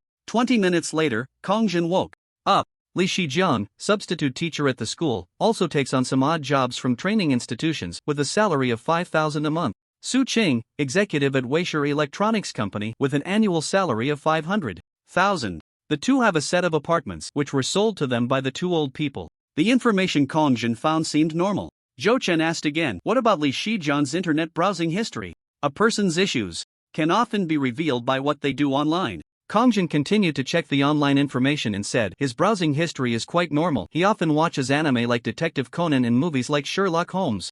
Zhou Chen stroked his chin and thought, does he enjoy watching these to prepare for murder? Just because he likes detective stories doesn't mean he's a murderer. I like them too, Berserker Wan Quanhui said quietly from the side. Oh, and there's also the chat records between Li Shijiang and Su Qing. In the past half-month, they've frequently discussed divorce. Lu Lai shot a glare at Kongjin. Why are you only mentioning such important information now? Were the 2 in the middle of a divorce? Su Qing also had suspicions of infidelity. Could this be related to the deaths of the 2 old people? Could this be Li Shijiang's motive for murder? Yuan Hua stroked his chin and said, in this case, Li Shijiang has significant suspicion. We'll know more once we bring him back for questioning. Zhou Chen was unconvinced. Then how do you explain that my time-space technique couldn't track him? Yuan Hua. You should go back to class now, Zhou Chen.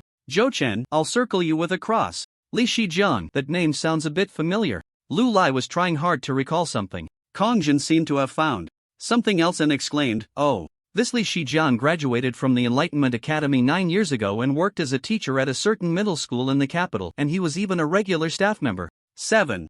Years ago, he came to the city to develop and married Su Qing. Zhou Chen, an enlightener, another senior brother. The risk of awakening as an enlightener is low, so their numbers are a bit high, but there are also many useless ones. Lu Lai slapped his forehead and said, right, he's an enlightener, and there's a record, but he's an E-level superpower user, and there are too many of them, I forgot about him. Lu Lai could recite the registration information for D-level and above superpower users, but there were just too many E-level ones, and he couldn't be bothered to pay attention. 9 years after graduation, still an E-level superpower user, indeed quite useless. He's actually a superpower user. He came here alone 9 years ago for his wife and even gave up his regular position. Now his wife is cheating on him, and she wants a divorce. The motive is very sufficient. Zhou Chen still found it hard to believe. Even if Li Shijian was a superpower user, he was just a mere E-level. Even if he could also use time-space techniques, how could he break through his own time-space techniques? Then if my time-space technique was broken, whose doing was it? How do you explain that? Just based on his mere E-level status? Zhou Chen asked again. Everyone. Is it just me, or could it be that your skills are lacking? Hashtag, the E-level colleagues from the paranormal department in Tang Meng glared at him in anger. E-level, a bunch of rookies? Zhou Chen seemed to realize he had misspoken and shrank his neck. Zhong Junyuan said to Zhao Yi, you just started school yesterday, right? Hurry up and take your brother back to class. Xiong Xian picked up Zhao Yi's bag and handed it to him, saying, here, it wouldn't be good to be late. Kong Yun clasped his hands together, Amatba, study hard and improve every day. Zhou Chun, I've been looked down upon. Fine, let's head back to school then. After all, Su Chang and Li Shijiang haven't come to the police station to give their statements yet, so it seems like Lu Lai and the others have a whole day of work ahead of them. After breakfast, Zhou Chen told Zhao Yi to wait for him for a moment while he returned to the dormitory. Zhou Chen took out 10 pure energy stones from the safe under his bed. Without any spatial equipment, it was quite miserable. Hundreds of pure energy stones could only be stored in the safe. The more Zhou Chen thought about it, the less secure he felt. He casually grabbed a black plastic bag and put the pure energy stones inside. At the entrance of the police station, Zhou Chen hailed a taxi and helped Zhao Yi into the car. Zhou Chen handed over the plastic bag and said, go gather the remaining 6 items you need. Ha? Oh, okay. Zhao Yi sat in the car in a daze, taking the plastic bag Zhou Chen handed him. What did the 4th one just mean? Are there antiques in this bag? Something for me to refine? Zhao Yi opened the plastic bag and exclaimed, what the? The driver glanced at the rearview mirror. Student, what's wrong? Is there a cockroach in the car? Zhao Yi quickly waved his hand. It's nothing, I just saw some explosive news. Did you just rob a bank or kidnap a rich person? Zhao Yi took out his phone and sent a message. 10 pure energy stones are worth 1,500,000, that's brutal. Zhou Chen replied, I submitted the cultivation method, it was given by the higher-ups. Go buy some refining items, remember to choose items from famous people or Buddhist artifacts. Got it. Zhao Yi didn't bother with pleasantries. Their friendship was understood without words. Driver, turn around, we're going to the antique market. Zhao Yi said confidently. The driver seemed a bit reluctant. Student, you're skipping class? At your age, the most important thing is to study so you can get into a good university and make your parents proud. I saw you just came out of the police station. Did you cause trouble yesterday? If you skip class today, be careful the school informs your family. Blah blah blah asterisk 10086. Sir, you're so long-winded, I'm going to handle serious business, okay? Zhao Yi, then I'll get out and call another taxi. Squeak. At the intersection, the brakes screeched for 3 seconds and the taxi elegantly drifted around the corner, turning around. The driver, hold on tight. Destination, antique market. Zhao Yi, with his face pressed against the car window. It's just a turn, why make it so dramatic? Antique market. In the entire market, there were quite a few shops secretly buying pure energy stones from superpower organizations. Today, the exchange rate for pure energy stones was 1:15,600. Zhao Yi exchanged 5 pure energy stones and began to hunt for treasures in the antique market. Boss, bring out all the antique weapons you have for sale here. Zhao Yi casually walked into an antique shop. Another one here to buy. Weapons, if I didn't know better, I'd think you were preparing for war. The boss was somewhat used to it, complaining while taking out many antique weapons. After Zhao Yi left, Zhou Chen didn't return to school but went back to the dormitory. Zhou Chen recalled how he had been utterly powerless against Yunba last night. He felt a deep sense of regret and decided to spend money to become stronger. What's the use of saving pure energy stones? If I get killed, can I take these things with me to the next life? Resources are meant to be used to become stronger. That's the way to go. Zhou Chen took out the box. Here we go. Today, I'm going to draw cards until I hit the jackpot. Starting with a 20 consecutive draw instead of the usual one a day, let's see if I can gather the 9 dragons. Transformation first. I wonder what miraculous effects it will have. Swish, swish, swish. Jochen quickly drew the cards one by one, and 20 cards were laid out in front of him. 4 money cards, which Zhou Chen tossed aside. 3 barbarian bull source power cards, 2 excitement potion cards, not bad at all. There was also a ground escape card, allowing for random teleportation over 100 kilometers, adding another life-saving trump card, nice. The next few cards were all new. 2 compulsion cards, consumption forces targets weaker than you to absolutely obey your commands for 5 minutes. This card is amazing. Why didn't it come out earlier? Although it can only control those weaker than oneself, it's perfect for inciting enemies. Next were 3 martial skill cards. Martial skill card, C-grade martial skill, cloud pushing. Palm, learned in 1 second. Martial skill card, D-grade knife technique, 5 tigers breaking the door blade, learned in 1 second. Martial skill card, C-grade gun technique, dawn of the universe gun. 3 martial skill cards. Zhou Chen hit the jackpot. The D grade will be submitted to the state, while the C grade will be kept for personal training. The 16th card had a drawing of a dark cloud.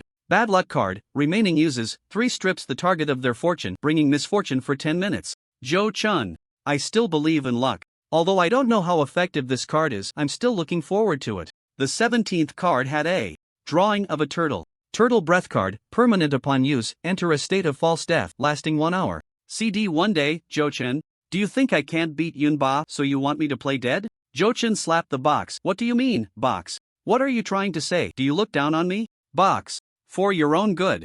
The 18th card. Dragon Head of 9 Dragons Transformation. Turns your head to iron, lasting 15 minutes, CD 1 hour. Confused face, the most normal 9 Dragons Transformation card. Why did it turn out so ridiculous? Iron Head. What do I need an iron head for? To block knives? But having another 9 Dragons Transformation card is still a good thing. The 19th card had a drawing of a little person squatting in a corner, their back looking somewhat sad. I am a supporting character card. Permanent card reduces presence by 70%, lasting 30 minutes, CD 3 hours. Box, you need to clarify this for me. With both false death and reduced presence, how afraid are you that I'll die?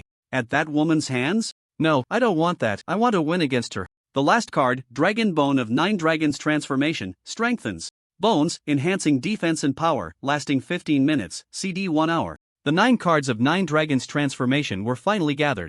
Zhou Chen was very curious about the effect of combining the 9 cards. The 9 Dragons Transformation card had always been his assurance of combat power. Let's see the effect first. With the 9 Dragons Transformation gathered, Zhou Chen would no longer need to draw the lowest level cards. He felt these white cards didn't provide much of an enhancement for him anymore. False death, presence reduction, what kind of ridiculous cards are these, so frustrating. Zhou Chen took out the 9 cards. The 9 Dragons Transformation cards glowed brightly, dancing without wind, automatically floating in the air, continuously rotating around Zhou Chen. Suddenly, Zhou Chen felt a heavy blow to his head. Everything went black, and he fainted. In the darkness, Zhou Chen had many dreams, fragmented and intermittent. He dreamed that he comprehended the secrets of advancement, only to be besieged by powerful figures from other forces. He dreamed of fighting fiercely, ultimately outnumbered and dying in the void. Just before dying, he broke through the void, a wisp of his primordial spirit escaping in an unknown direction, while his body was disassembled and plundered. He dreamed that his last wisp of primordial spirit, carrying his life's legacy and mysteries, landed on a spaceship. Primordial spirit extinguished. Zhou Chen woke up drenched in cold sweat. He couldn't remember much of the dream, but it felt as if he had experienced the dream world for a long time. Was it 1,000 years? 10,000 years? 100,000 years? Or even longer? Zhou Chen glanced at his watch and calendar. He had only been unconscious for 10 minutes. Thankfully, he hadn't crossed over this time. It was just a dream. Wait, where's my 9 Dragons Transformation card? You give me a dream for merging 9 cards? How can it be this unfair? Zhou Chen searched his entire body and the conscious space, but couldn't find his 9 Dragons Transformation card. Suddenly, a stream of cultivation information appeared in his mind. Dragon Clan's 9 transformations, 1 transformation, 1 heavy sky. First transformation of 9 dragons, the Flood Dragon transformation. Dragon Gate rises, fish transforms into a flood dragon. The techniques began to operate on their own, and Zhou Chen's dragon flood control technique started to become chaotic, breaking apart, then reassembling into a new technique, 9 Dragons Transformation. Zhou Chen's body began to change, his skin flushed red, his entire body filled with blood, and his muscles bulged. His meridians ruptured, reorganizing to form 180 new meridians, with 360 acupoints inhaling and exhaling the spiritual energy of heaven and earth. The energy in his body transformed into dragon essence, with 360 acupoints inhaling spiritual energy and converting it into dragon essence. The air around Zhou Chen morphed into a dragon gate, appearing faintly. Hyder was stunned in the sea of consciousness. This is impossible. What's impossible? Zhou Chen asked curiously. Hyder was still reluctant to say much, only stating, Master, this opportunity of yours. I can't comprehend it, just focus on your cultivation. Zhou Chen couldn't be bothered with Hyder's half-hearted words and continued to operate the technique. Half an hour later, his body's energy had transformed halfway. But he was exhausted. Zhou Chen took out an entire box of pure energy stones, starting to consume them one by one as his true essence continued to transform. Gradually, a single horn appeared on his head, and dragon scales began to slowly grow all over his body. This time it wasn't the effect of a card, but a transformation of Zhou Chen himself. Not enough, just having energy isn't sufficient. I need power. I need the source power for the transformation of my physical body. Zhou Chen felt that his energy had completely transformed, but the foundation of his physical body couldn't keep up, making it impossible to complete the transformation. Got it. Using all 3 of the bull source power cards, Zhou Chen gulped down 3 bowls of an indescribable liquid in one go. His physical body finally gained the strength to continue absorbing the source power and began the dragon transformation. Not enough, still far from enough.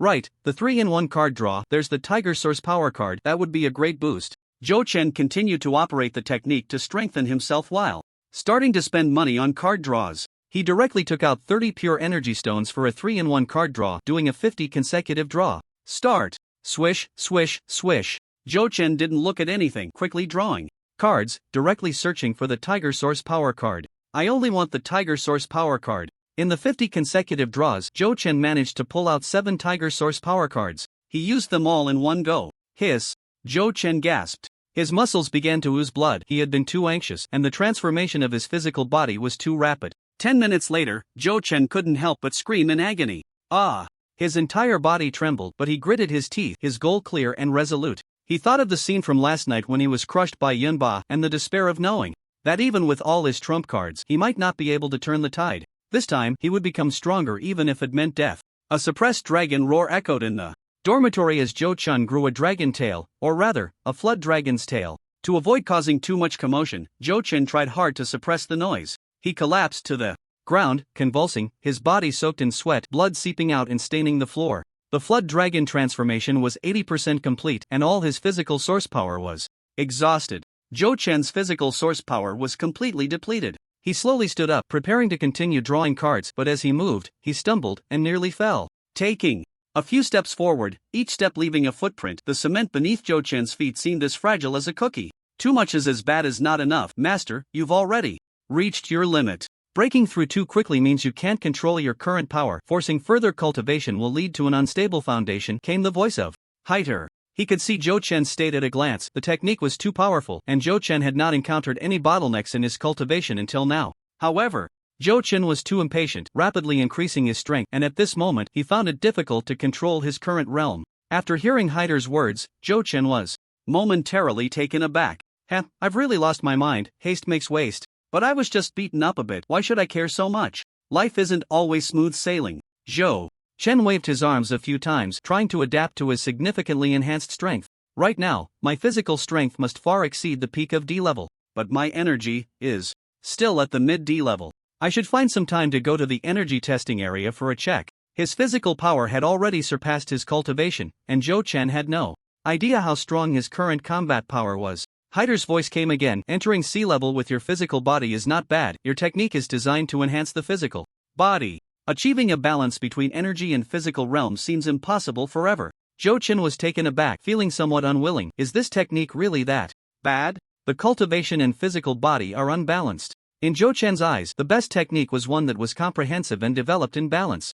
Ignorant. Hyder scoffed. Zhou Chen replied, are you complaining that you have too many energy stones? Dare to mock me? Have you forgotten how you looked when you were singing? Hyder. Oh, let's not mention singing. We're still good brothers. The laws of the Great Way all have their emphasis. It's either the physical body breaking through the void to prove the Tao with strength, or the primordial spirit being indestructible, questioning the laws. In the vast universe, those who balance both soul and body are all mediocre. Hyder relented and explained a few things to Zhou Chen. Zhou Chen didn't care whether this theory was right or wrong. His eyes lit up as he asked, so you mean this technique is quite good then? The first layer of the Nine Dragons transformation is a sea-level technique. Jochen couldn't say it was too good, but it wasn't bad either. Don't use the evaluation standards from your planet that have developed for 10 years to judge this technique. That's quite foolish, you know? Hyder couldn't help but criticize Jochen. On this planet, the definition of a technique is based on the highest level that can be cultivated. That's what the technique is. Therefore, someone cultivating a sea-level technique at D-level may not be as powerful as someone who has cultivated a refined D-level technique. Similarly, the first layer of the Nine Dragons transformation, being just a sea-level technique, isn't necessarily inferior. Of course, the evaluation standards for martial skills are different from those for techniques. Martial skills are evaluated based on power conversion rates. For example, a skill that can exert 1.2 times the strength is an E-level martial skill, while those above 2 times are D-level martial skills, and so on. Thus, the higher the martial skill grade, the more powerful it is. So you mean our technique ratings are completely useless? Jochen was unconvinced. This evaluation standard was internationally recognized. Hyder pondered for a moment before saying, "Your planet is quite strange. There is an inexplicable suppression of the Great Way laws, and becoming strong requires the guidance of techniques. Forget it, saying too much won't help you understand. Anyway, your technique is quite good. Just cultivate well. Then, should I not cultivate internal energy and focus on my physical body first?" Jochen felt a bit reluctant. In the current superpower realm, pure strength-type superhumans of the same rank are quite weak. The number of awakenings for an awakener only relates to their realm, and there are indeed physical-type awakeners. If Jochen's physical body breaks through to sea level, he can also gain another awakening opportunity. Forget it, as long as it enhances my strength, I'll focus on entering sea level with my physical body first. At this moment, Jochen just wanted to test his strength. The peak of D rank seems to pose no challenge anymore. It's just a matter of 1 or 2 punches. As for C rank, there are only 2 in the entire city: C rank early stage celestial master Zhang Dao's and C rank mid stage ninja Bailey Shajan. Of course, I'll go for C rank early stage director Zhang. It's better to pick the soft ones, it feels more comfortable to squeeze. How can I spar with him? Jochen exited his dragon transformation state, his physical strength rapidly declining, and his power and defense returned to the level of a normal late-stage D-rank power-type superhuman. After a rough estimate, Jochen realized that after dragon transformation he could enhance his strength by about 3 times. This should barely allow him to reach the strength of a C-rank early-stage power-type superhuman. Just now, he had done a 3-in-1 card draw, 50 consecutive draws. Aside from the 7 cards of the Fierce Tiger source power that he had used, there were still 43 cards remaining. Jochen picked up a stack of cards and began to sort them one by one. There were cards he had had before. The card Black Man Lifting Coffin, remaining uses 3, had drawn 2 more. This powerful ceiling card had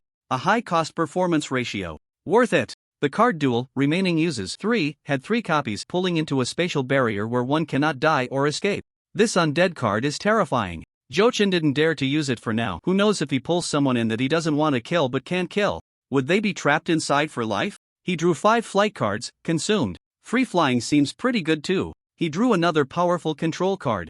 Sealing chains, consumed. Another trump card added to his collection. Next were new cards, the most numerous new cards, which surprisingly came in a single batch of 11. Card Spatial Fragment, consumed. Bind the Void for personal use, gaining 1 cubic meter of space. This card can be reused to expand the space. Reusable and stackable cards. This was the first time Jochen had seen such a thing. Card Soul Secret Technique, C-Rank Secret Technique Soul Piercing Cone, learned in 1 second. Soul Secret Techniques. This was also the first time Jochen had drawn a technique related to the soul. Martial Arts Card, C-Rank Martial Art Wind Godleg. Skill Card, Great Sun Returning to Origin Technique, C-Rank Skill. Martial Arts Card, C-Rank Boxing Technique 100 Fury Fist. 3 C-Rank skills in martial arts. Even if he couldn't use them himself, it was still a huge profit. Card Barrier, consumed, drew 6 cards. Effect, create a barrier with a maximum radius of 100 meters. Defense power varies with size, can be stronger than the user by 1 level. This barrier card is impressive. It can be used for defense and to trap enemies, both offensive and defensive, with a wide range of applications. Additionally, there were 5 new cards that could be reused. Wishing for Enlightenment, consumed. Write down the conditions. For the item you wish to enlighten, search for items that meet the conditions within 20 kilometers. This card is amazing. It's much better than any enlightenment test card, just waiting for a C rank to come along with something even more powerful to enlighten. Disguise Card, Permanent Disguise. Cooldown of 1 day. This is the simplest effect description Jochen had ever seen for a card, but there really isn't much to describe about it.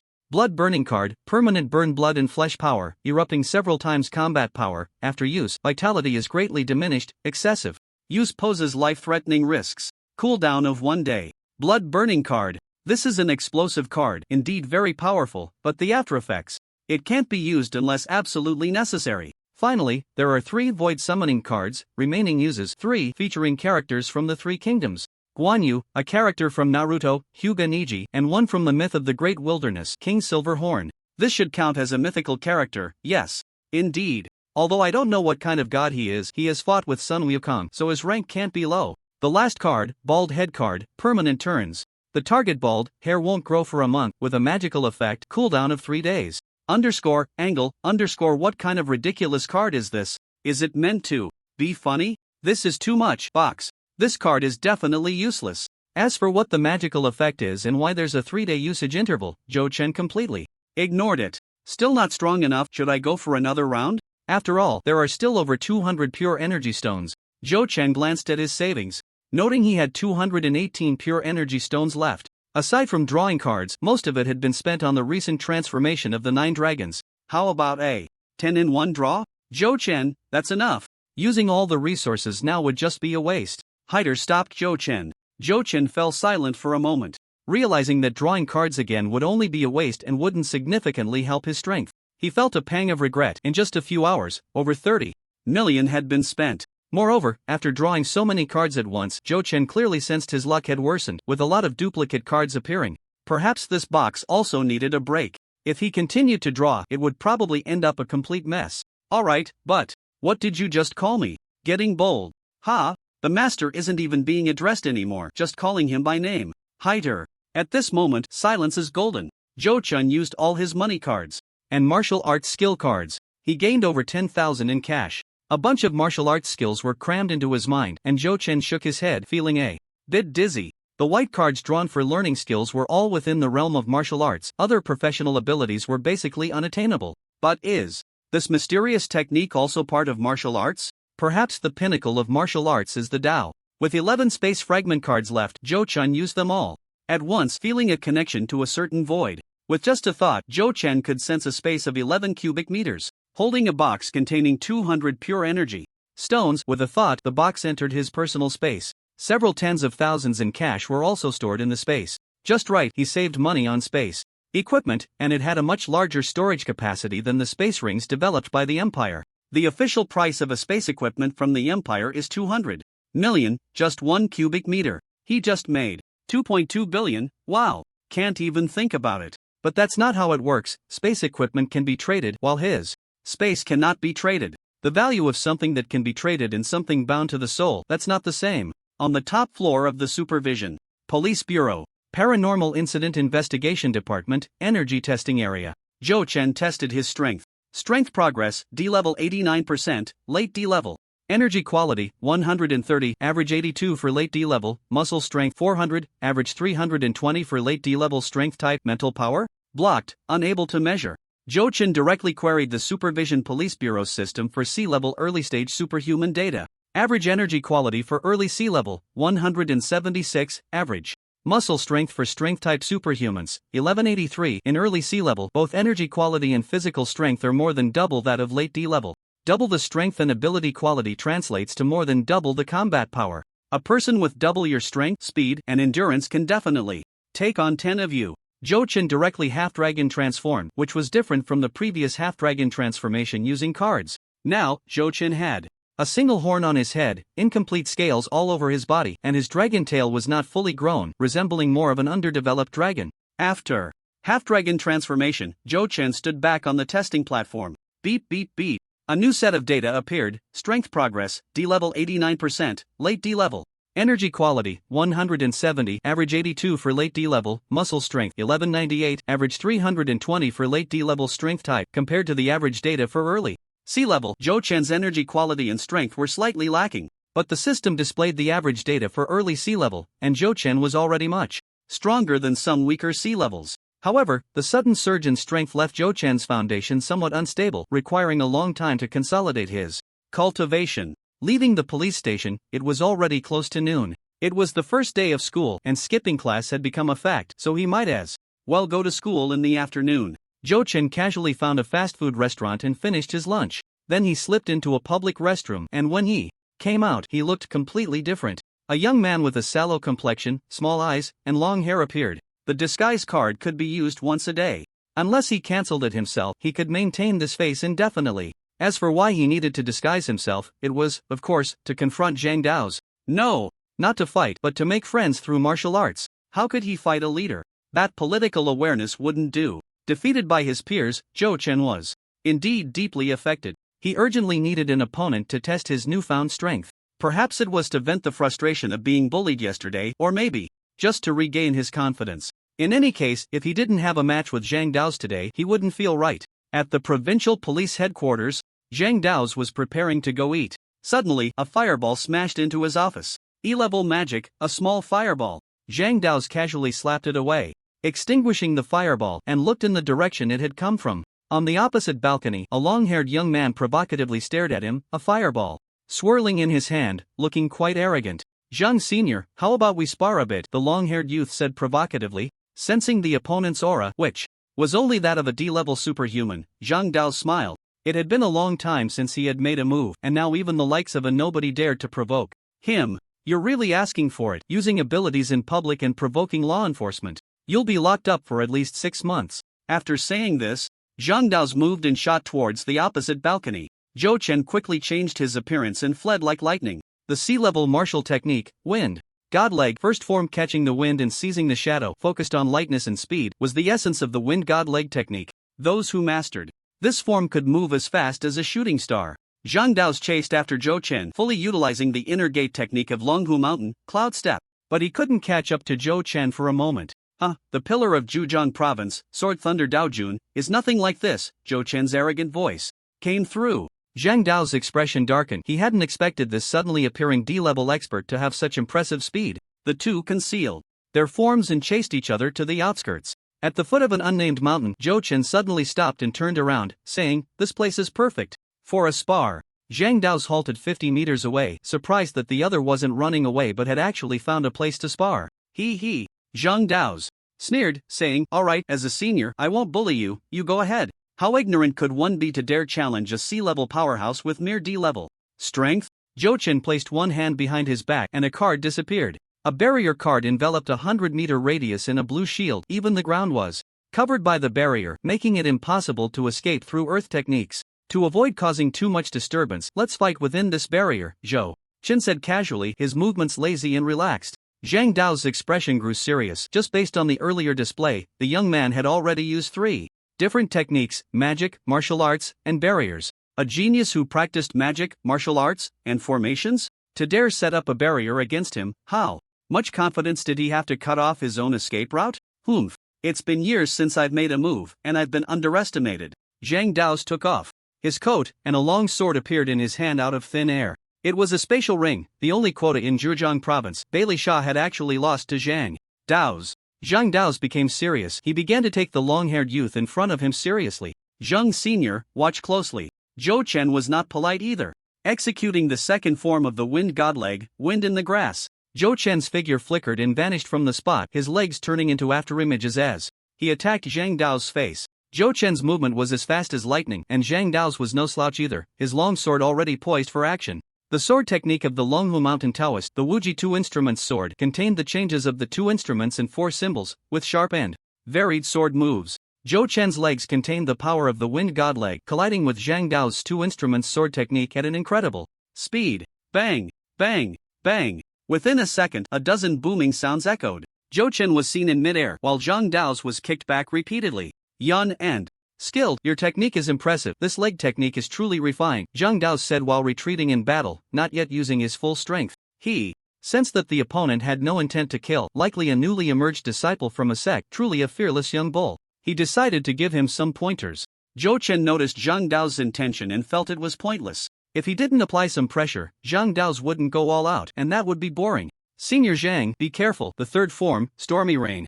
Zhou Chen's legs struck down like a torrential rain, the force as fierce as a gale. This was the essence of Stormy Rain. Zhang Dao's expression changed slightly, and he put an extra 3 points of strength into his sword technique.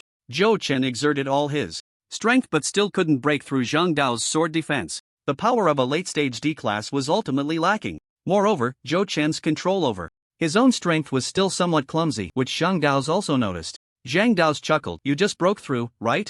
This strength is quite outstanding among D-class superpowered individuals. But to challenge me, you're still a bit lacking. Zhang Dao's had just been defensive, showcasing the demeanor of a seasoned martial artist. Thank you for your mercy, senior, but I won't hold back against you, Zhou Chen said, his leg technique becoming even more fierce. The fourth form, thunderous speed. His legs moved like a raging thunderstorm. Zhang Dao's long sword was no longer just for defense, he began to counterattack, and Zhou Chen found himself slowly being pushed back by Zhang Dao's. Bang! Bang! Bang! The two exchanged dozens of moves, with Zhou Chen using his palm techniques, fist techniques, and leg techniques all in turn.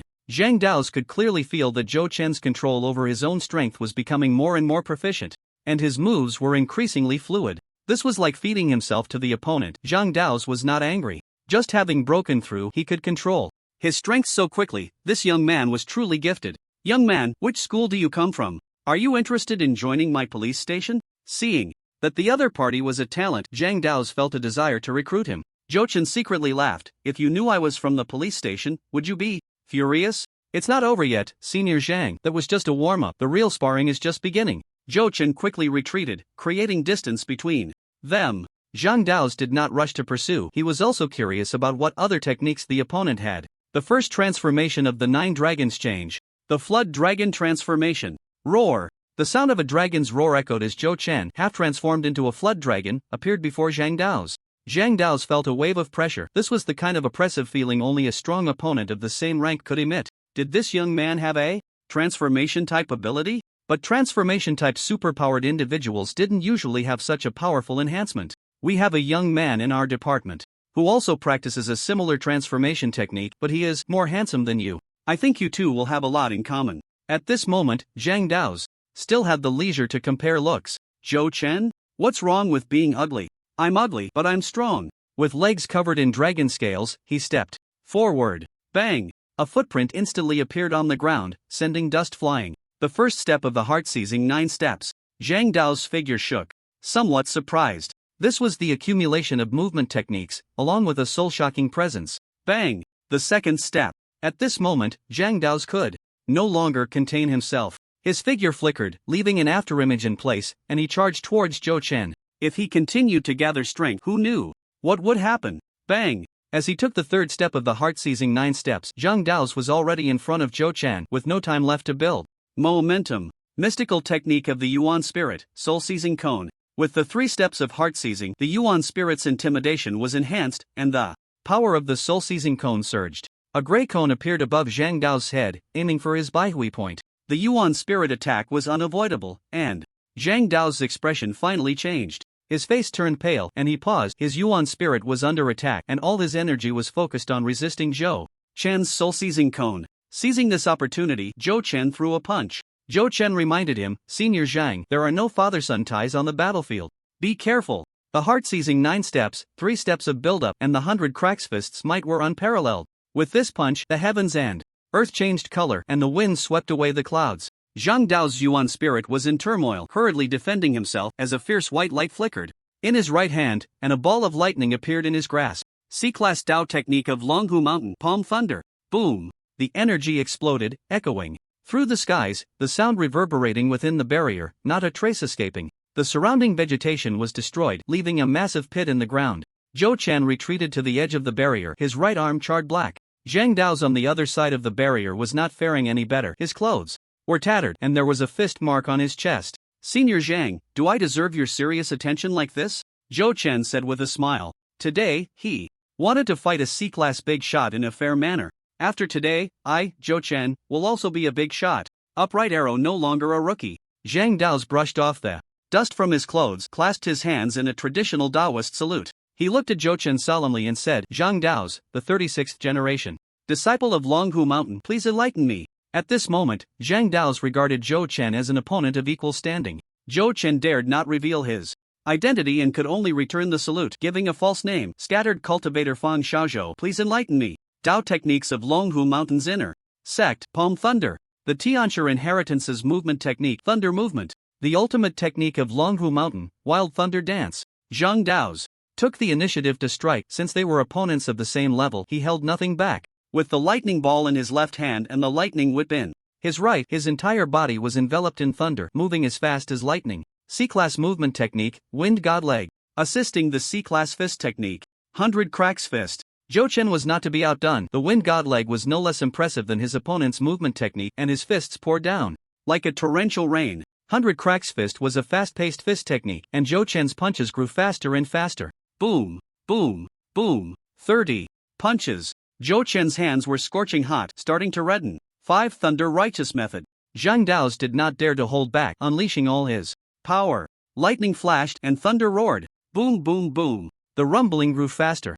Zhou Chen's body was scorched by the lightning, some areas already charred black. But his control over his power became increasingly refined and skilled, and the unstable aura after his breakthrough began to stabilize. 100 punches. Zhou Chen's fist technique grew faster, scattering the lightning. Yin Yang 5 Thunder Hands.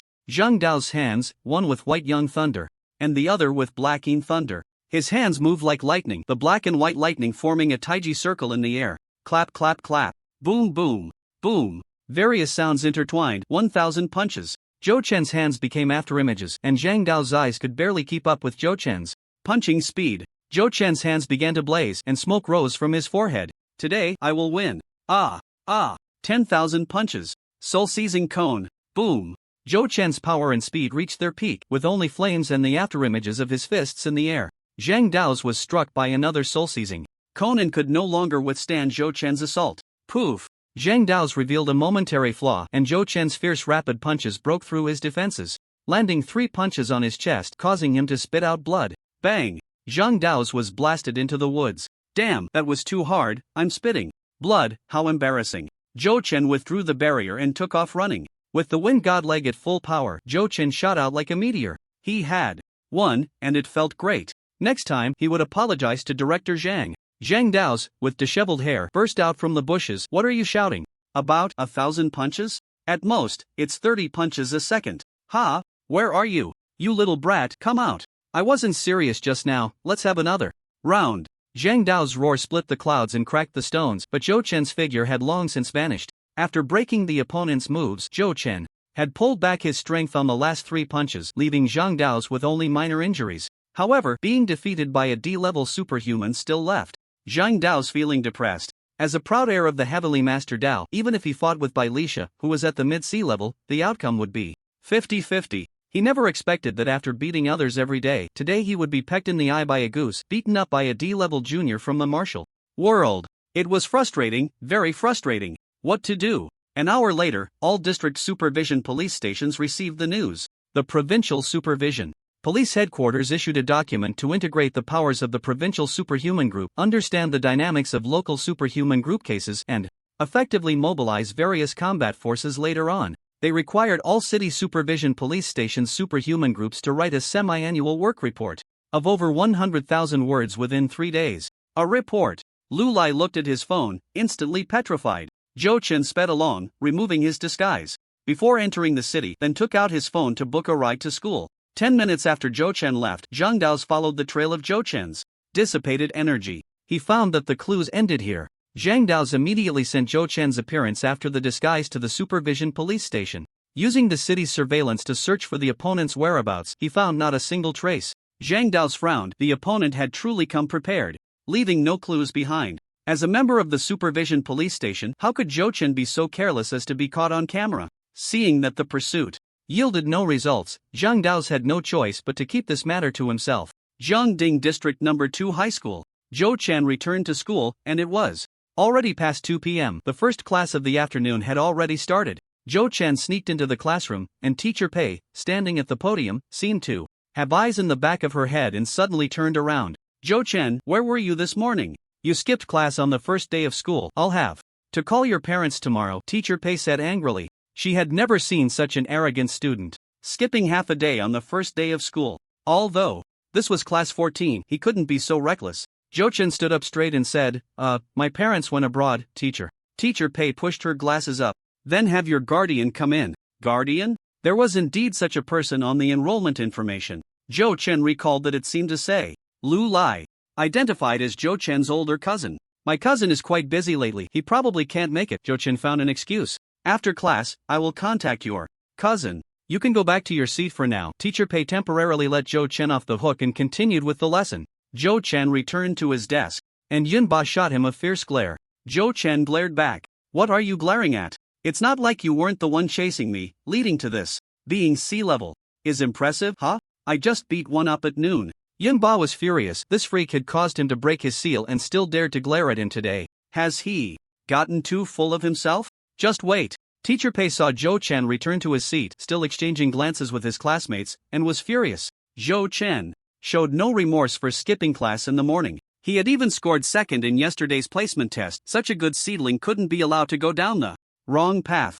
Zhou Chen, translate this passage. Teacher Pei called on Zhou Chen.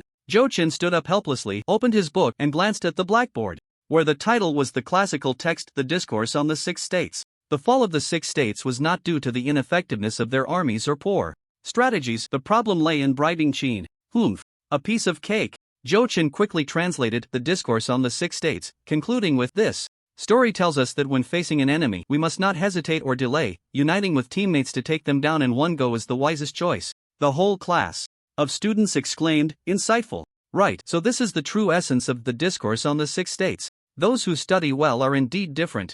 Teacher Pei. What a ridiculous conclusion, leading my students astray. Yunba. This kid is threatening me. After class, Zhou Chen was called to the office where Teacher Pei lectured him before starting to call his cousin Lu Lai. Lu Lai, who was scratching his head in front of the computer while writing a report, answered the phone with annoyance. Hello? Who is it? What? Cousin Zhou Chen? Oh, right.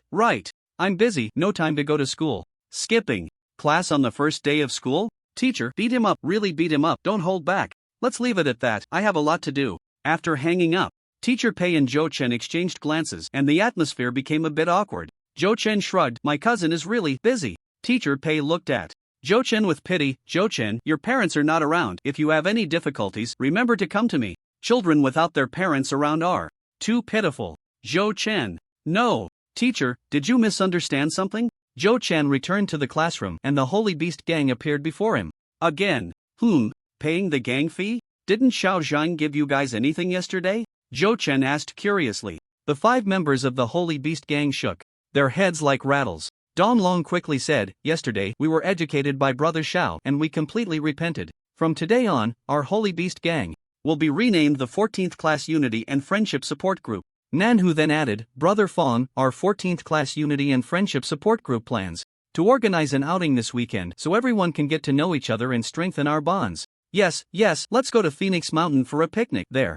Our farmhouses, outdoor barbecues, horseback riding, and all kinds of entertainment facilities, Nan K said with a happy face. Wow, that's a good idea, you guys are actually doing something productive, Zhou Chen praised. Brother Hua Qi nodded. Activity expenses will be self-funded, 100 yuan per person, with adjustments for any excess or shortfall. Zhou Chen, are you sure this isn't a disguised fee? Although Zhou Chen was a bit skeptical, he still paid the money. It was a collective activity for the whole class and he felt embarrassed to fall behind. As a promising young man, it wouldn't be good to be out of the loop. The 14th Class Unity and Friendship Support Group asked everyone in the class for their opinions and most students chose to participate. When Brother Hua Qi collected money in front of Yunba, he was met with a cold glare from Yunba and didn't dare to say a word. Nan K, being a girl, didn't have so many concerns and quietly asked, Yunba, are you going? Not going. Yunba refused. He still needed to train over the weekend because Zhou Chen, that rascal, had unsealed him. Once, having already delayed for a year, there was no time for an outing. Yunba was unwilling to go but couldn't resist the persuasion of his 3 roommates in the dormitory. The aloof queen of Yunba's dorm, Shi Shuangshuang, said, we're all going. Aren't you lonely staying in the dorm alone? The lively and cute gossip goddess Yan Xianxiu tugged at Yunba's sleeve, her face full of curiosity. Could it be that Yunba has a boyfriend? Are you going on a date this weekend? No. Yunba was unsure how to explain. The scheming girl in the dorm, Lu Ru, cheerfully said loudly, Yunba, are you having difficulties? Let me help you with the money. Nearby classmates turned to look. It turned out to be the fearsome-looking Yunba, who must be feeling insecure, unwilling to join everyone in play. Zhou Chen, seeing that Yunba wasn't going, immediately became suspicious. A C-level big shot still here to study? Could it be that there's some secret they can't reveal? Not even participating in weekend group activities, there must be something fishy. Should he stay behind to keep an eye on her? Although Zhou Chen felt a bit guilty about what happened last night, his suspicions about Yunba had not been completely cleared. Yunba paid no mind to Lu Ru's words, casually packing her things. Yan Xianqiu shook Yunba's arm insistently. Come on, you're being so reclusive. It's all about balancing work and rest. You can't just focus on studying, sometimes you need to go out and have some fun. Reclusive. Master said the same thing back in the day. Before descending the mountain, Master even advised her to make some friends. Alright, Yunba reluctantly agreed, taking out 100 in cash to hand to Nan Quebec. At that moment, a sweet and gentle voice rang out at the entrance of class 14. Is there a student named Yunba in your class? Wow, a beauty. Isn't that Mu Jingxue from class 3? Oh ho, a key class for liberal arts. Wow, my goddess. Many seniors recognized Mu Jingxue, while the transfer students had never seen her, but that didn't stop them from pursuing beauty. Several people even whistled, causing Mu Jingxue to frown. Yunba stood up. Are you looking for me? Mu Jingxue ran over, a bit excited, saying, Cousin, it's me, Xiaoxue. Do you remember me? We used to be together every day when we were little, but after you and Aunt left when you were 8, we never saw each other again. Uncle told me you were back. Dad? Yunba's expression darkened, a hint of pain crossing her face as if recalling the past. Zhou Chen was overjoyed, as if he had discovered a big secret. Yunba's identity was becoming clearer. Zhou Chen leaned in and asked, Mu Jingxue, Yunba is your cousin? The few classmates who were infatuated with her glared at Zhou Chen, thinking, do you really think that by flirting like this, the goddess will pay attention to you? How naive. Oh, Zhou Chen, you're also in class 14? What a coincidence. Mu Jingxue exclaimed happily. The boys in the class, Sigma, A. Wow, they really know each other, and the goddess is so enthusiastic. It's blinding. Just yesterday, at the start of the school year, Mu Jingxue wanted to try to find Zhou Chen, but she didn't know which class he was in, and she had a lot on her plate with the new semester. Plus, her uncle kept urging her to find her cousin, leaving her with even less time to look for Zhou Chen. Today, she finally found her cousin, and unexpectedly, Zhou Chen and her cousin Yunba were in the same class. It was truly a stroke of luck. Zhou Chen. Hee, Mu, seeing you so excited to see me, doesn't that seem a bit inappropriate? I can't shake the feeling that you have ulterior motives. Yeah, what a coincidence, Yunba and I are even deskmates, Zhou Chen said with a smile. To verify Yunba's identity, Zhou Chen was extremely friendly. Mu Jingxue looked at their seating arrangement. Deskmates? Zhou Chen displayed an awkward yet polite smile. We're deskmates, but a meter apart.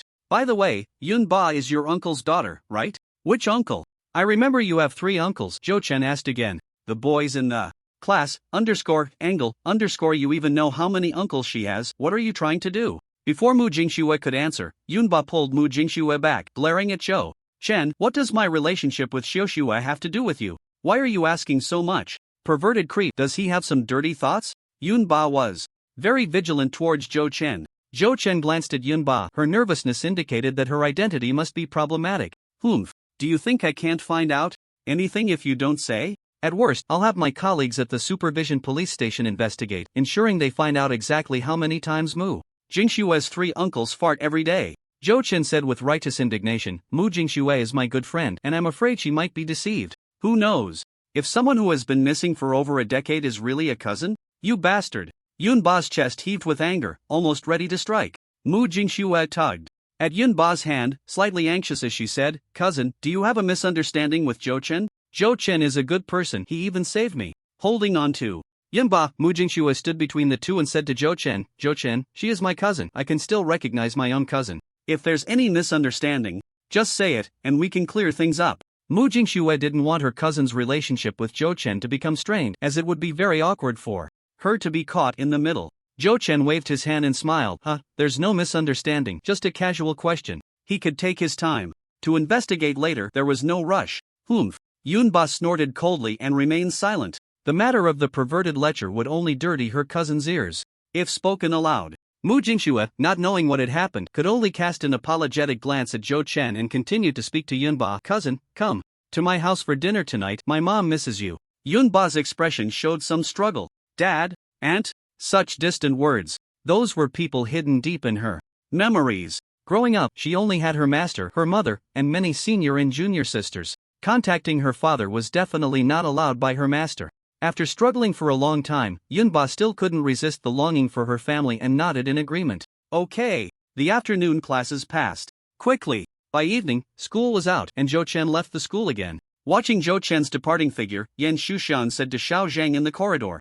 What has Zhou Chen been busy with lately? Xiao Zhang shook his head. He goes to the supervision police station every day. Who knows? Brother Zhang at the station hasn't sent any news either. Seeing how hurried he is, there must be something important at the supervision police station. Let's report to Brother Zhang and see if he has any instructions.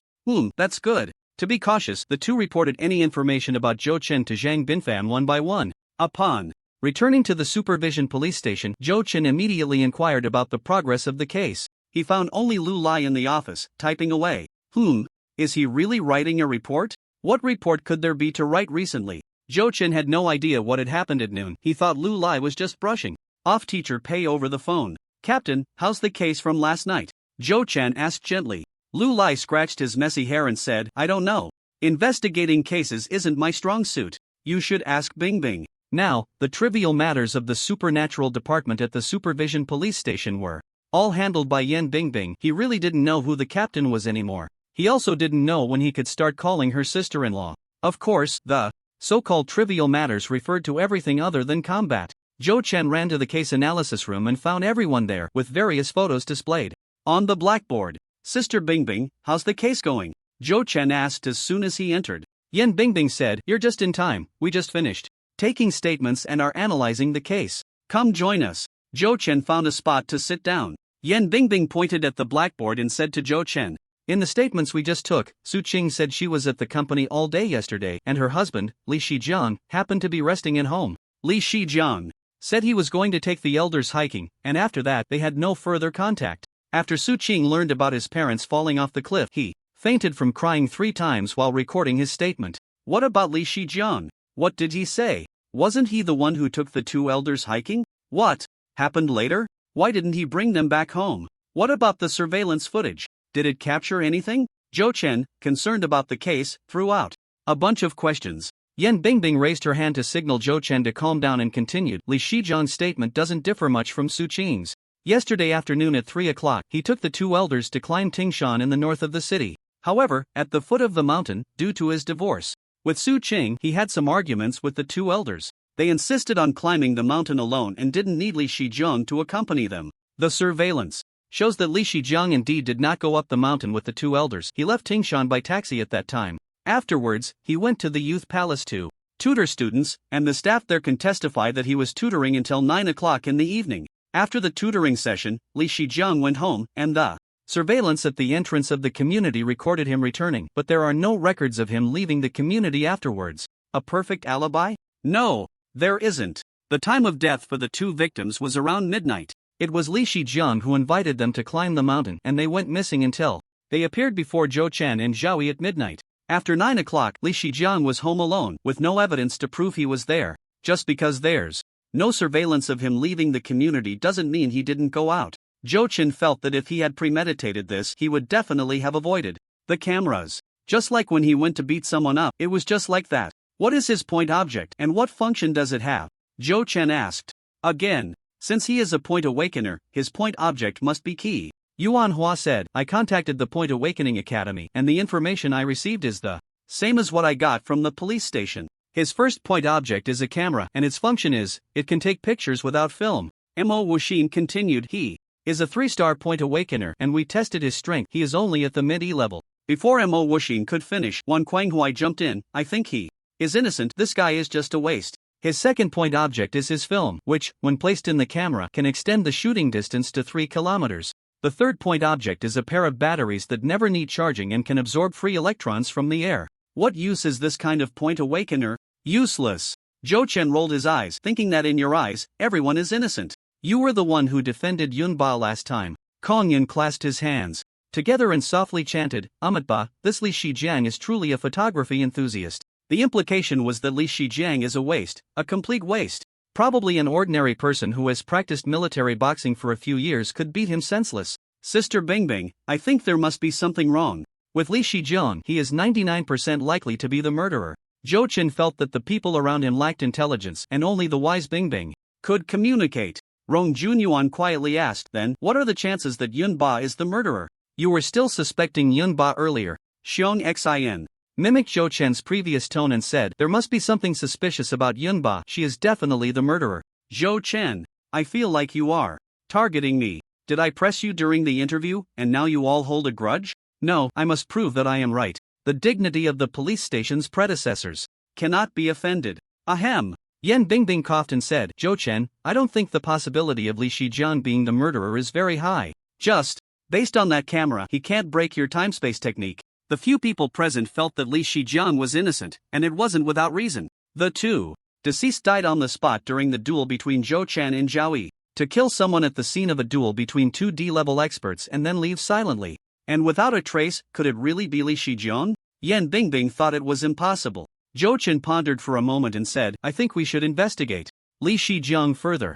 This morning, when I mentioned that the time-space technique had been broken, no one paid attention, but now you're bringing up my time-space technique.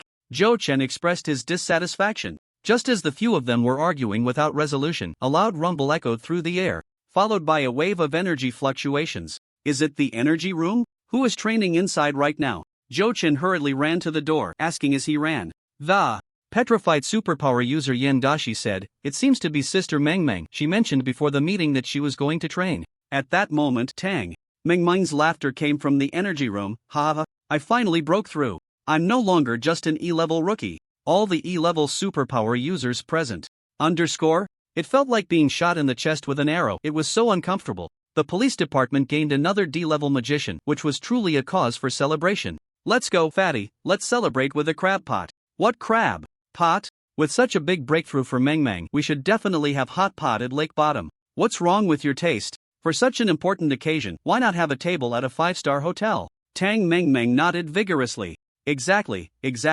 For such a joyous event, we must make it grander, so let's go to the Guanyuan Jingdu Hotel. Master Kongyun clasped his hands together. Ba, Meng Meng is treating everyone, don't be shy. Right. For such a big breakthrough, how can we not feast with everyone? Should we invite Captain He and the detectives from other departments too? Yuan Hua said with a mischievous smile. Tang Meng Meng, Sigma, surprised face, why did I say that? Isn't the crab pot delicious? The discussion about the case came to a close, and the group set up 3 tables at the hotel to celebrate Tang Meng Meng's breakthrough. Enthusiastically, Tang Meng Meng's breakthrough brought a significant boost to the police department. A magician at E-level is basically in a supportive role, with combat power much weaker than superpower users of the same level. Once they reach D-level, a magician's combat power is on par with that of ordinary superpower users. Give a magician a few seconds and they can surprise you. As for magicians above sea level, they are like mobile artillery, synonymous with violence. Among sea level and above magicians, there's a saying, give me a magic crystal and a meat shield and I can wipe out the enemy, no matter how many there are. Therefore, to celebrate Tang Meng Meng's breakthrough, Lu Lai put aside his headache-inducing report and specially came to celebrate with her. Sister Meng Meng, I toast to you. Tang Meng Meng, congratulations. This toast is for Captain Lu, congratulating our team on gaining another fierce warrior. Tang Meng Meng broke through, and Zhou Chen was also happy, drinking a few more colas today. After a hearty meal, everyone went home or returned to their dorms. Zhou Chen drove alone to Li Shijiang's home. Zhou Chen took out the card, the list of gods. He wrote down Li Shijiang's name. Fortunately, this name was real, and the visual sharing was activated. He discovered that Li Shijiang was in his study, fiddling with his photos. On his desk and walls, there were many landscape photos, pictures of animals, and numerous pedestrians. Zhou Chen watched him for a long time, seemingly finding nothing special. Should he try to test him? Zhou Chen hesitated. Let's give it a try. Time-space technique, here we go. The river of time surged forth, and Zhou Chen stepped into the river, searching for Li Shijiang's past. Zhou Chen suddenly realized that Li Shijiang was not present in the past. Not only was he absent, but all his photos in this house where he and Su Qing were also did not exist in the past. Zhou Chen exited the river of time, and he was certain the murderer was him, Li Shijiang. Zhou Chen still needed to find evidence that Li Shijiang was the murderer. Otherwise, relying solely on the malfunction of his time-space technique was not enough. Today, during the energy test at the police station, Li Shijiang had been measured to have mid-level E-class strength, which was unlikely to be incorrect. Not to mention his E-class strength, even an A-class supreme expert, without using disguise techniques and martial skills, could not evade detection by the instruments. So how did his E-class strength affect the time-space technique? Never mind, it would be clear once he tried it out. Zhou Chen summoned a C-class puppet. In this situation, a puppet dressed in a full night suit and masked was just right. The puppet stealthily infiltrated Li Shijiang's home. Today, Su Cheng and Li Shijiang had a big fight, and in a fit of anger, Su Cheng went to stay at her best friend's house. Now, only Li Shijiang was left at home. The puppet pretended to accidentally knock over a glass in the living room. Crash! The crisp sound echoed in the living room. Who? Li Shijiang walked out from the study. The puppet and Li Shijiang locked eyes. Li Shijiang thought, night suit? What era is this? Is he filming a period drama and walked into the wrong set? Zhou Chen controlled the puppet, pretending to be caught in the act of burglary, and charged at Li Shijiang, throwing a punch at his head. The puppet's strength was controlled to be around mid-level E-class. You, a freak who can even affect time-space techniques, should have no problem dealing with a mid-level E-class weakling, right? The fact proved that a waste is indeed a waste. As the puppet attacked, a flicker of panic flashed in Li Shijiang's eyes, and before he could dodge, he was hit in the head by a punch. Li Shijiang collapsed to the ground, unconscious. Zhou Chen? I did it on purpose. Yes. I did not miss. I absolutely refuse to admit this was a mistake on my part. I intended to knock him out. I just wanted to see if I could find any clues in his house. Zhou Chen walked into the study and saw Li Shijiang's camera, the slight energy fluctuation clearly indicating it was a point of enlightenment. Zhou Chen immediately lost interest in the point of enlightenment that others could not use. The study was filled with photos taken by Li Shijiang, and Zhou Chen picked up a photo from the table to examine it closely. The scenery was all from the city, Phoenix Mountain, Mingsheng Lake, the Pavilion Mountain, in the north of the city, and the ancient city streets. The subjects included men and women, old and young, seemingly all candid shots. Why do these photos look a bit familiar? Why do the people in them appear startled when they were photographed? Zhou Chen controlled the puppet to pick up a few suspicious photos from the table. After looking for a long time, he couldn't discern anything significant.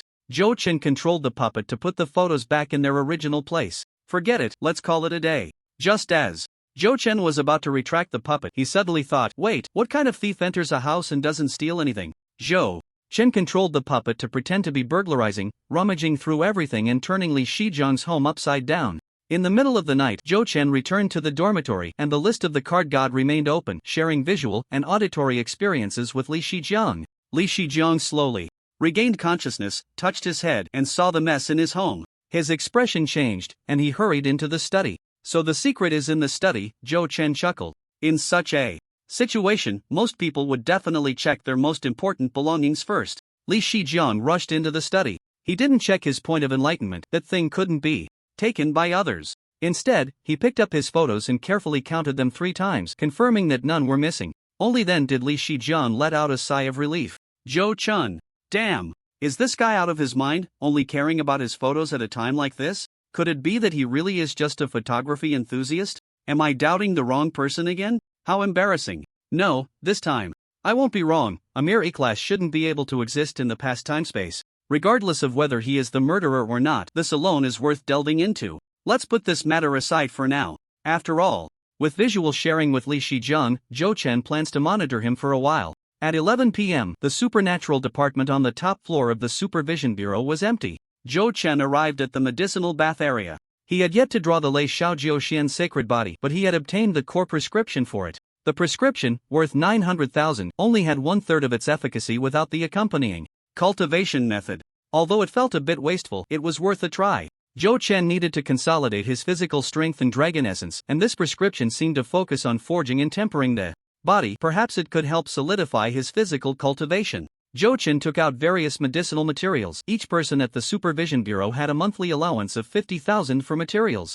Now, in his 4th month of employment, Zhou Chen had a total allowance of 200,000, leaving him to cover the remaining 700,000 out of pocket. In the medicinal materials room, Zhou Chen swiped his ID card and took the materials. The out-of-pocket expenses would be deducted from his salary. Following the prescription's proportions, Zhou Chen mixed the materials. Fortunately, he had all the materials from the 1st and 2nd layers of the Lei Shaojiuxian sacred body prescription, but the 3rd layer contained some rare materials that Zhou Chen had never seen before. While he was busy with the materials, Zhou Chen sighed, "It's the middle of the night and I'm still here practicing. Is there anyone in this world more hardworking than me?" What Zhou Chen didn't know was that far away in Kyoto, Xinjiang was still awake, repeatedly practicing his shooting skills. After finishing his shooting practice, he cycled through his cultivation methods again and again. Xinjiang rarely slept more than 3 or 4 hours a night, often practicing until 2 or 3 in the morning. The next day, he would wake up at 6 to continue his training. At this moment in Jincheng, Gao Jia was working with his partner to refine their sword techniques,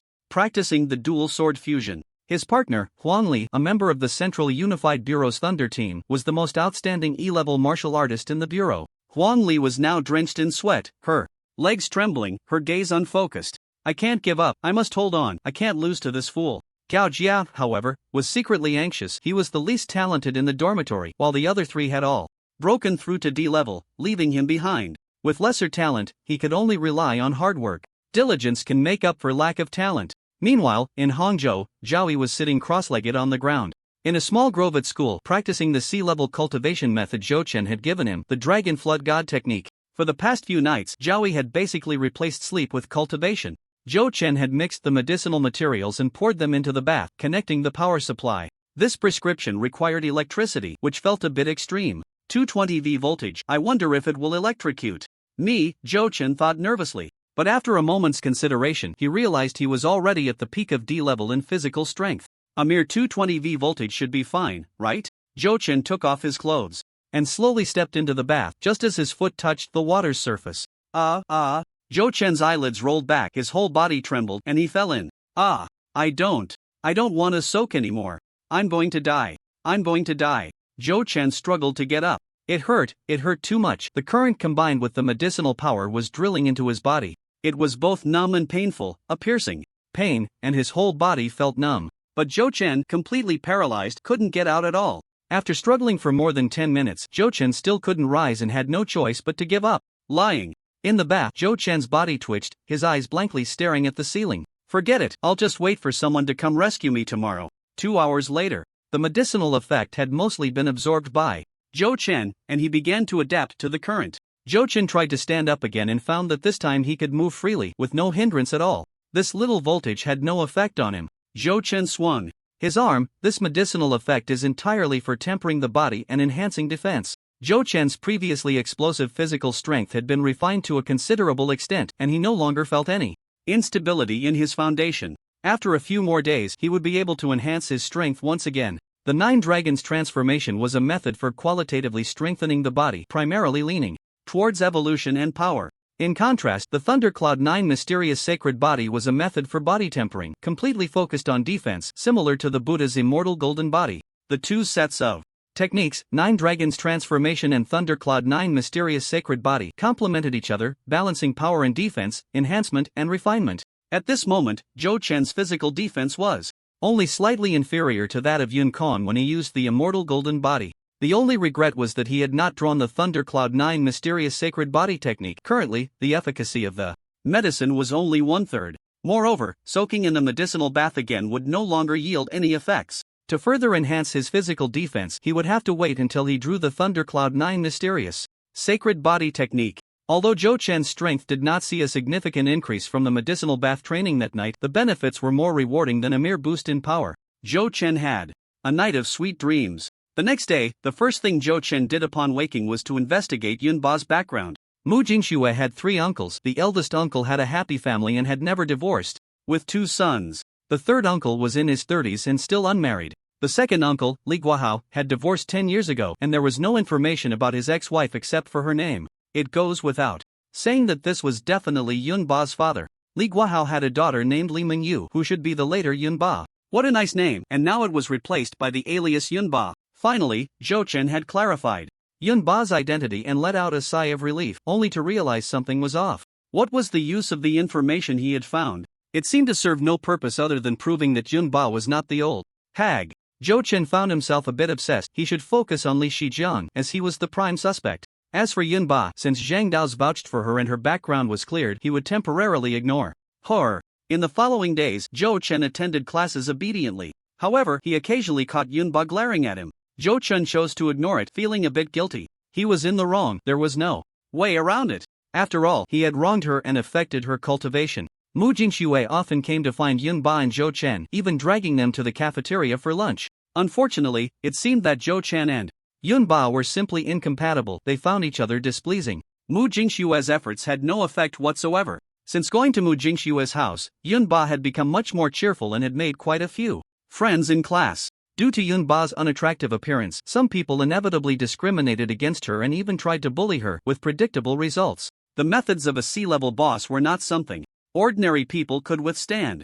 During this time, Zhou Chen maintained visual sharing, keeping an eye on Li Shijiang, discovering that aside from teaching students at work, he would go straight home after class. His wife, Su Cheng, often did not return home, and he seemed unconcerned. Li Shijiang was honest and showed no signs of abnormality. If it weren't for the previous unusual circumstances, Zhou Chen would have long believed he was innocent. Unable to find any clues or effective evidence, Zhou Chen felt quite troubled. He kept watching, believing that Li Shijiang would eventually slip up again. On the weekend, at 7 in the morning, at the entrance of Jiangding District No. 2 Middle School. The day before, the Class 14 Unity and Mutual Assistance Group had sent a text reminder to everyone, urging them to participate in the outdoor excursion activity on time. This morning, everyone arrived early at the school gate to gather. More than 30 people from the class participated, and Hua Qi and others even rented a large bus.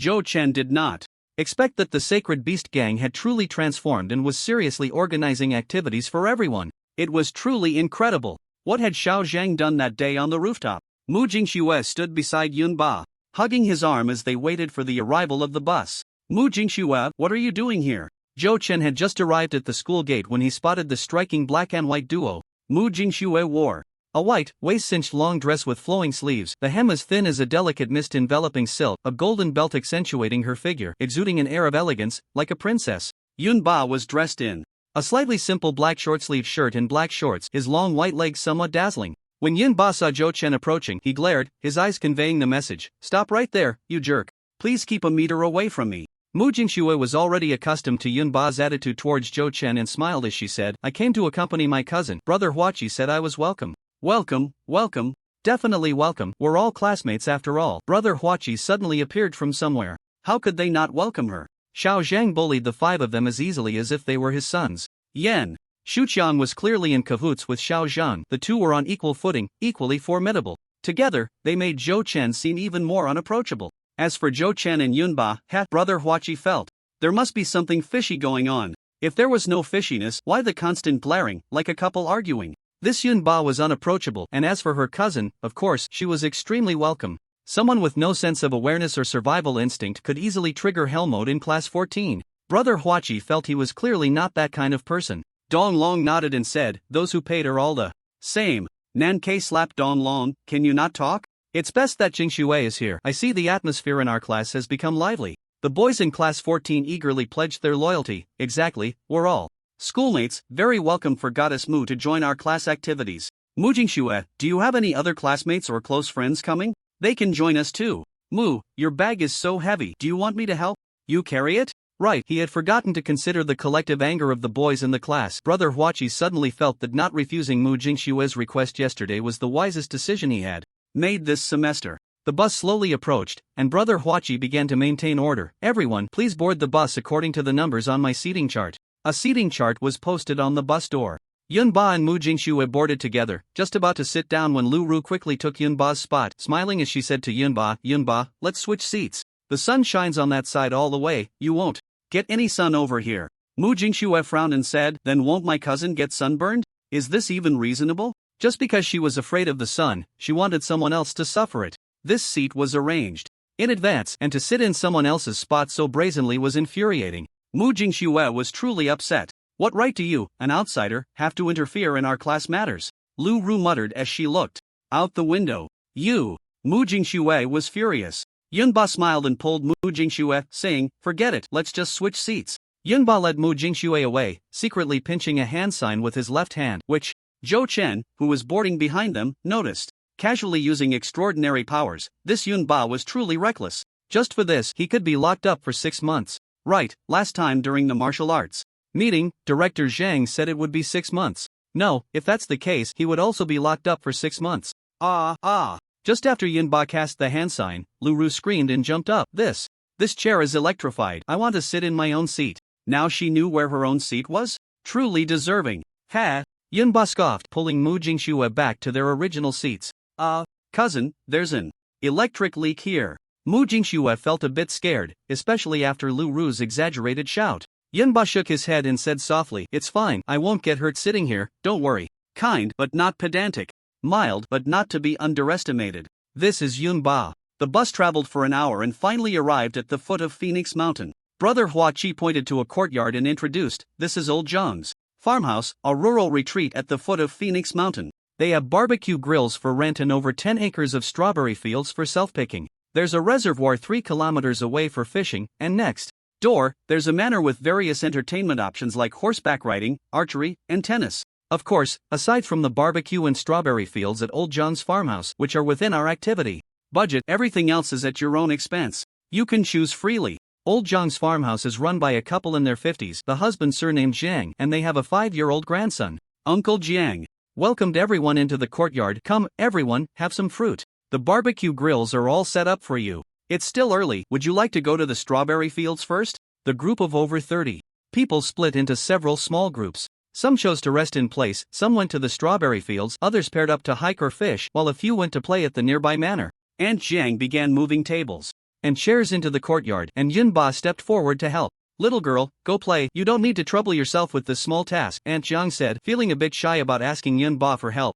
It's fine, I'm not interested in those activities, Yunba replied while busy moving things. Lu Ru was just about to go hiking when she quietly said to Yunba, you really know how to put on an act. She thought Yunba couldn't hear her, but even Zhou Chen, who was further away, caught it. Zhou Chen felt embarrassed for Lu Ru, but Yunba didn't care and continued with her work. Zhou Chen was teasing Uncle Jiang's grandson and started chatting with Uncle Jiang. Uncle Jiang, how old is your grandson? He's 5 years old, he'll be starting elementary school next year. What about his parents? Zhou Chen asked again. A hint of sadness flashed in Uncle Jiang's eyes as he sighed. On New Year's Day, my daughter and son-in-law went to Mingshang Lake and went missing.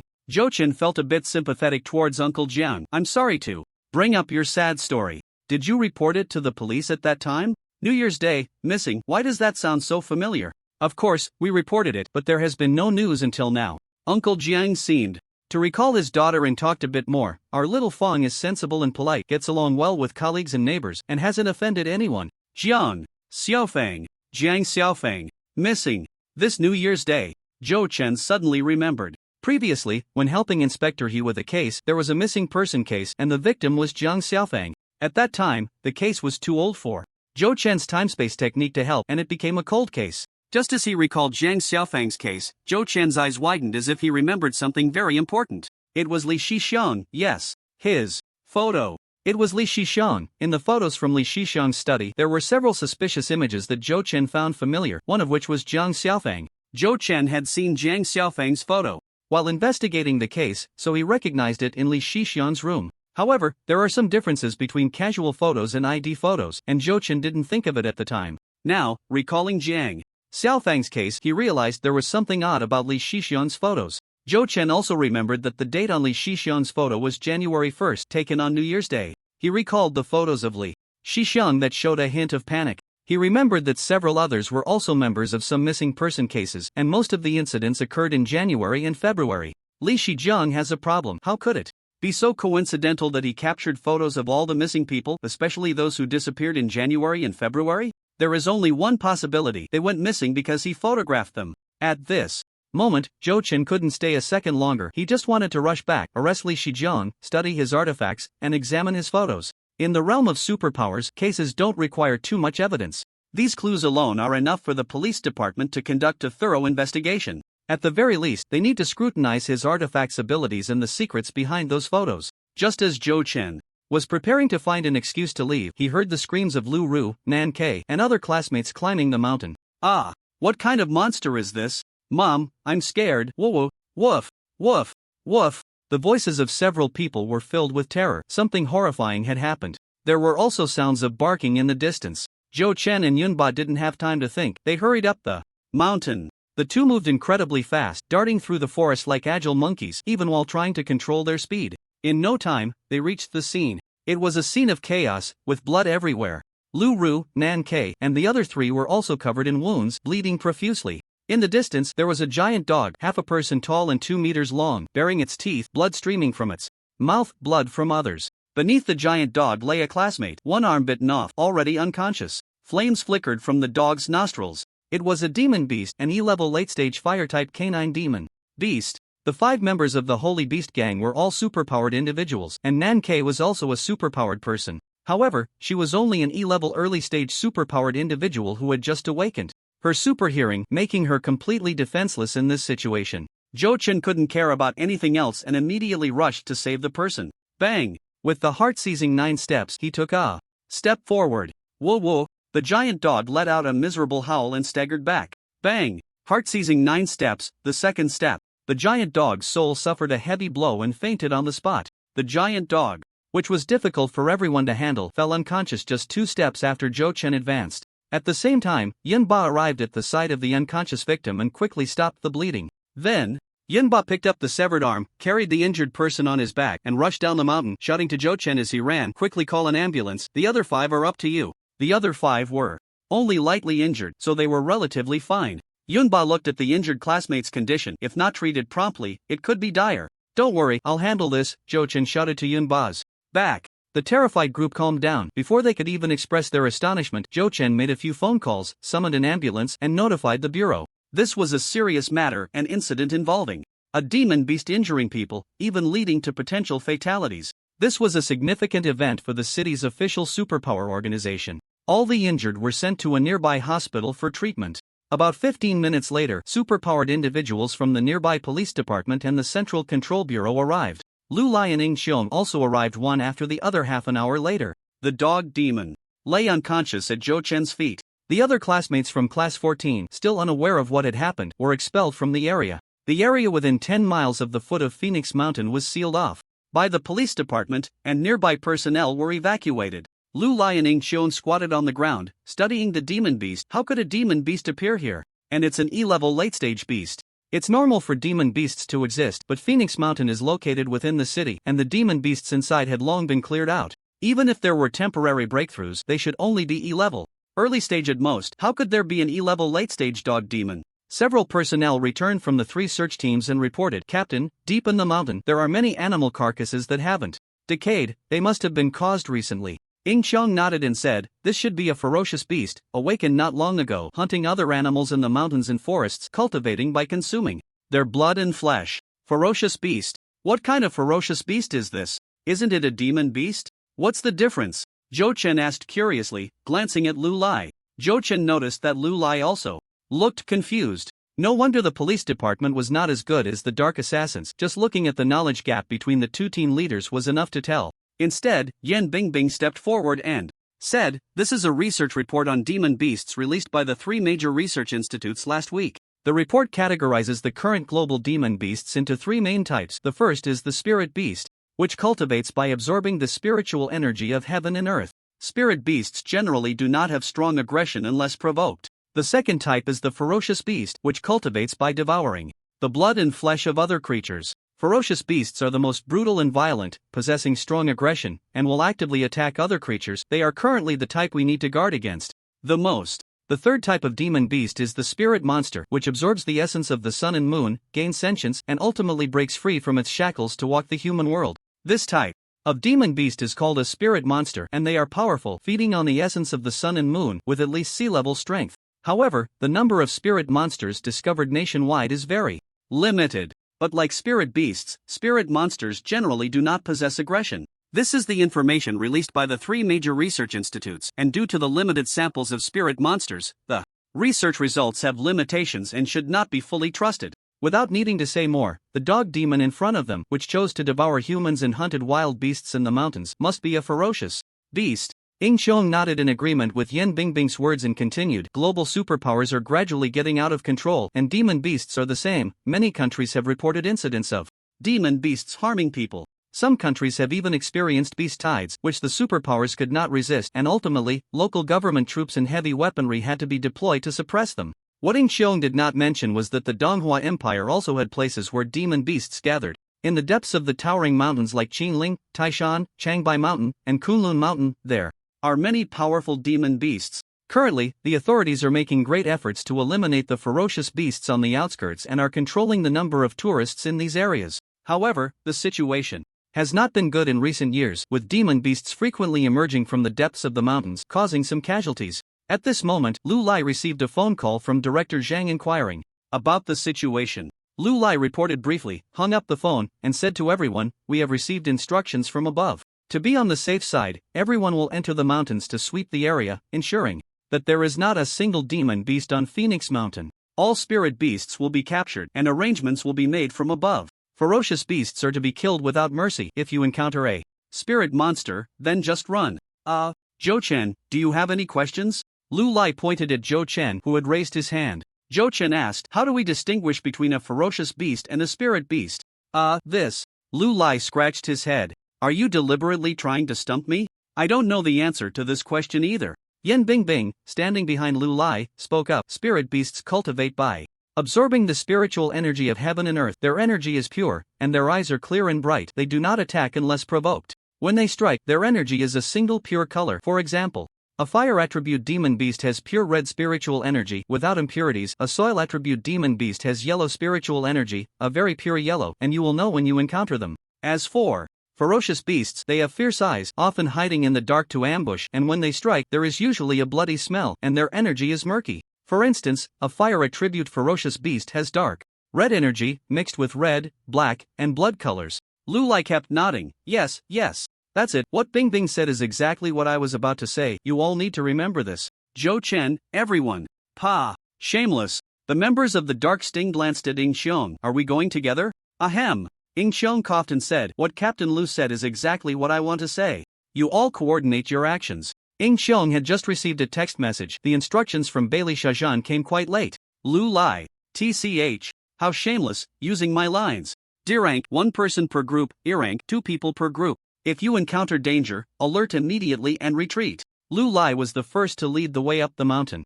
Zhou Chen and the others also entered the mountain to search. The emergence of demon beasts is inevitably caused by the concentration of spiritual energy. There must be places in the mountain where spiritual energy gathers. This is also one of the reasons for the order to sweep the area. Each D-rank expert received a piece of information. This was about the previously discovered gathering place of spiritual energy at Phoenix Mountain, which is regularly patrolled every month. However, the terrain of the mountains and the flow of spiritual energy can change. The appearance of this dog demon at this time indicates that there is a high possibility of a new gathering place of spiritual energy at Phoenix Mountain. Following the hints, Zhou Chen arrived at a small valley where the spiritual energy was more than twice as dense as outside. Although it was not as good as the training room at the Supervision Bureau, it could still be considered a feng shui treasure. Zhou Chen carefully inspected the area. Apart from a few plump rabbits and groundhogs, he found no other suspected demon beasts. As for the rabbits and groundhogs, they were still ordinary animals, far from awakening, so he decided to leave them be.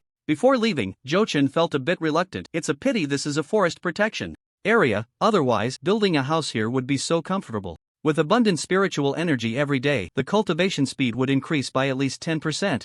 Zhou Chen continued to patrol deeper into the forest. The Supervision Bureau's Paranormal Department and the Central Unified Bureau's Dark Sting were conducting a joint operation, with more than 20 D-rank experts and over 40 E-rank superpowered individuals searching separately. After more than an hour, there was no trace of any demon beasts. It seemed to be a false alarm. That dog demon was likely an isolated case. Just as Zhou Chen relaxed his guard, a massive figure suddenly rose behind him and pounced. Like a collapsing mountain, Zhou Chen had no time to dodge. He activated the Wind God leg and kicked backward with all his strength.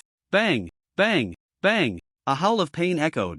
Zhou Chen turned to see a gigantic bear demon, about 3 meters tall. However, its strength was only at the late E rank, and it was hit by Zhou Chen's full-force kicks dozens of times. Its internal organs were damaged, and its bones shattered. Dying on the spot. You scared me. I thought it was something else. Zhou Chen patted his chest. In the dense forest, being ambushed from behind still startled Zhou Chen. He took out his phone and sent a location in the joint operation group, then said, discovered an E-rank late-stage bear-type beast. Ying Xiong replied in the group, it seems this beast incident is not as simple as it appears. There must be gathering places of spiritual energy that we haven't discovered. Everyone follow the location Zhou Chen sent and patrol along that route. If there are any abnormalities, please report them in the group. Zhou Chen crossed over the peak of Phoenix Mountain and arrived at the shady side of the mountain. Just as he had walked less than 100 meters down the mountain, whoosh, whoosh, whoosh. A monkey, a python, and a spider the size of a human head simultaneously ambushed Zhou Chen from the shadows. Wow! 3 D-rank demon beasts, shattering stone monkey, blazing flame python, and 5 poison spider. I'm going to die. I'm going to die. Demon beasts at the E rank rarely have different types. A snake demon is just a snake demon, and a dog demon is just a dog demon. However, once they break through to D rank, they start to branch out. Take the wolf demon, for example.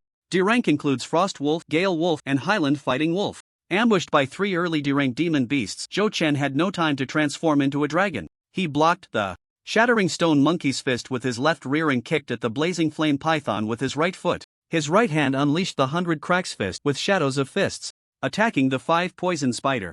The shattering stone monkey was a strength-type beast, and Zhou Chen was not afraid at all. His defense could easily withstand it. The flame python is a fire attribute ferocious beast. Zhou Chen casually kicked it, nearly defended off a bit, but even if injured, it wouldn't be too serious. However, the 5 poison spider is different. It possesses 5 types of deadly poison, including paralysis, coma, corrosive spiritual energy, nerve toxins, and corpse poison that erodes the flesh. Although it is only at the early D rank, even a C rank powerhouse wouldn't dare to take its poison head-on. Smack! A crisp sound echoed. The 5 poison spider was beaten into minced meat by Zhou Chen's dozens of punches. The 5 poison spider's toxicity is fierce, but unfortunately, its defense is lacking. Bang! The cracked stone monkey punched Zhou Chen's left arm, causing him to take a step back. The flame python dodged Zhou Chen's kick and instantly coiled around him. As it wrapped around Zhou Chen, flames erupted from its body. Just a little trick, not even worthy of making. Me transform, Zhou Chen said, gripping the flame python's body with both hands and pulling hard to the sides. Ha! Die for me! Zhou Chen's arm bulged with veins. Hiss hiss hiss. The flame python screamed in agony. The cracked stone monkey frantically pounded Zhou Chen's back. Bang! Bang! Bang! Little monkey, that kind of attack isn't enough. Hit harder, Zhou Chen said with a smile. His body, tempered by a priceless medicinal bath, had astonishing defense. A D-rank early strength attack couldn't even qualify to break through Zhou Chen's defenses. Rip! A sound of fabric tearing echoed. The flame python was torn in half by Zhou Chen, blood splattering 3 feet. Hiss hiss hiss. The severed flame python twitched on the ground. The cracked stone monkey panicked and quickly jumped up a tree to escape. Zhou Chen wouldn't let it get away. Wind god leg grass in the wind. Zhou Chen's figure turned into an afterimage in the air, kicking the cracked stone monkey that was leaping in mid-air. Zhou Chen executed the wind god leg, landing a kick on the cracked stone monkey. In mid-air. Squeak! The cracked stone monkey let out 2 cries of agony, dying in mid-air, its body falling freely to the ground covered in leaves. Zhou Chen sent another location update. 3D rank early ferocious beasts have been eliminated. Brother Fong taking on 3 alone, 666. Li Min was the first to flatter him. Having seen Zhou Chen escape unscathed from a B-rank powerhouse, Li Min decided to firmly cling to this big leg. Tang Mengmeng said in the group, Zhou Chen, don't kill them all by yourself, leave one for me. I haven't had any real combat after my breakthrough yet, looking anxious. Zhou Chen replied in the group, picking nose, alright, I'll try my best. Lu Lai sent a message in the group, the appearance of ferocious beasts this time is unusual. Zhou Chen, be careful, I have already notified Director Zhang. Ing.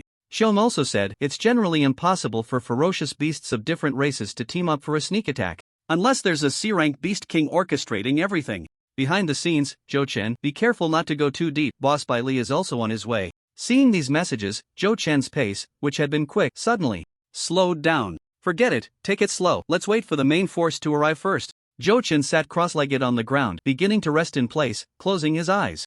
To recuperate. He thought that since he wasn't advancing anymore, he could quietly wait for the 2 C-rank powerhouses to arrive without any disturbances.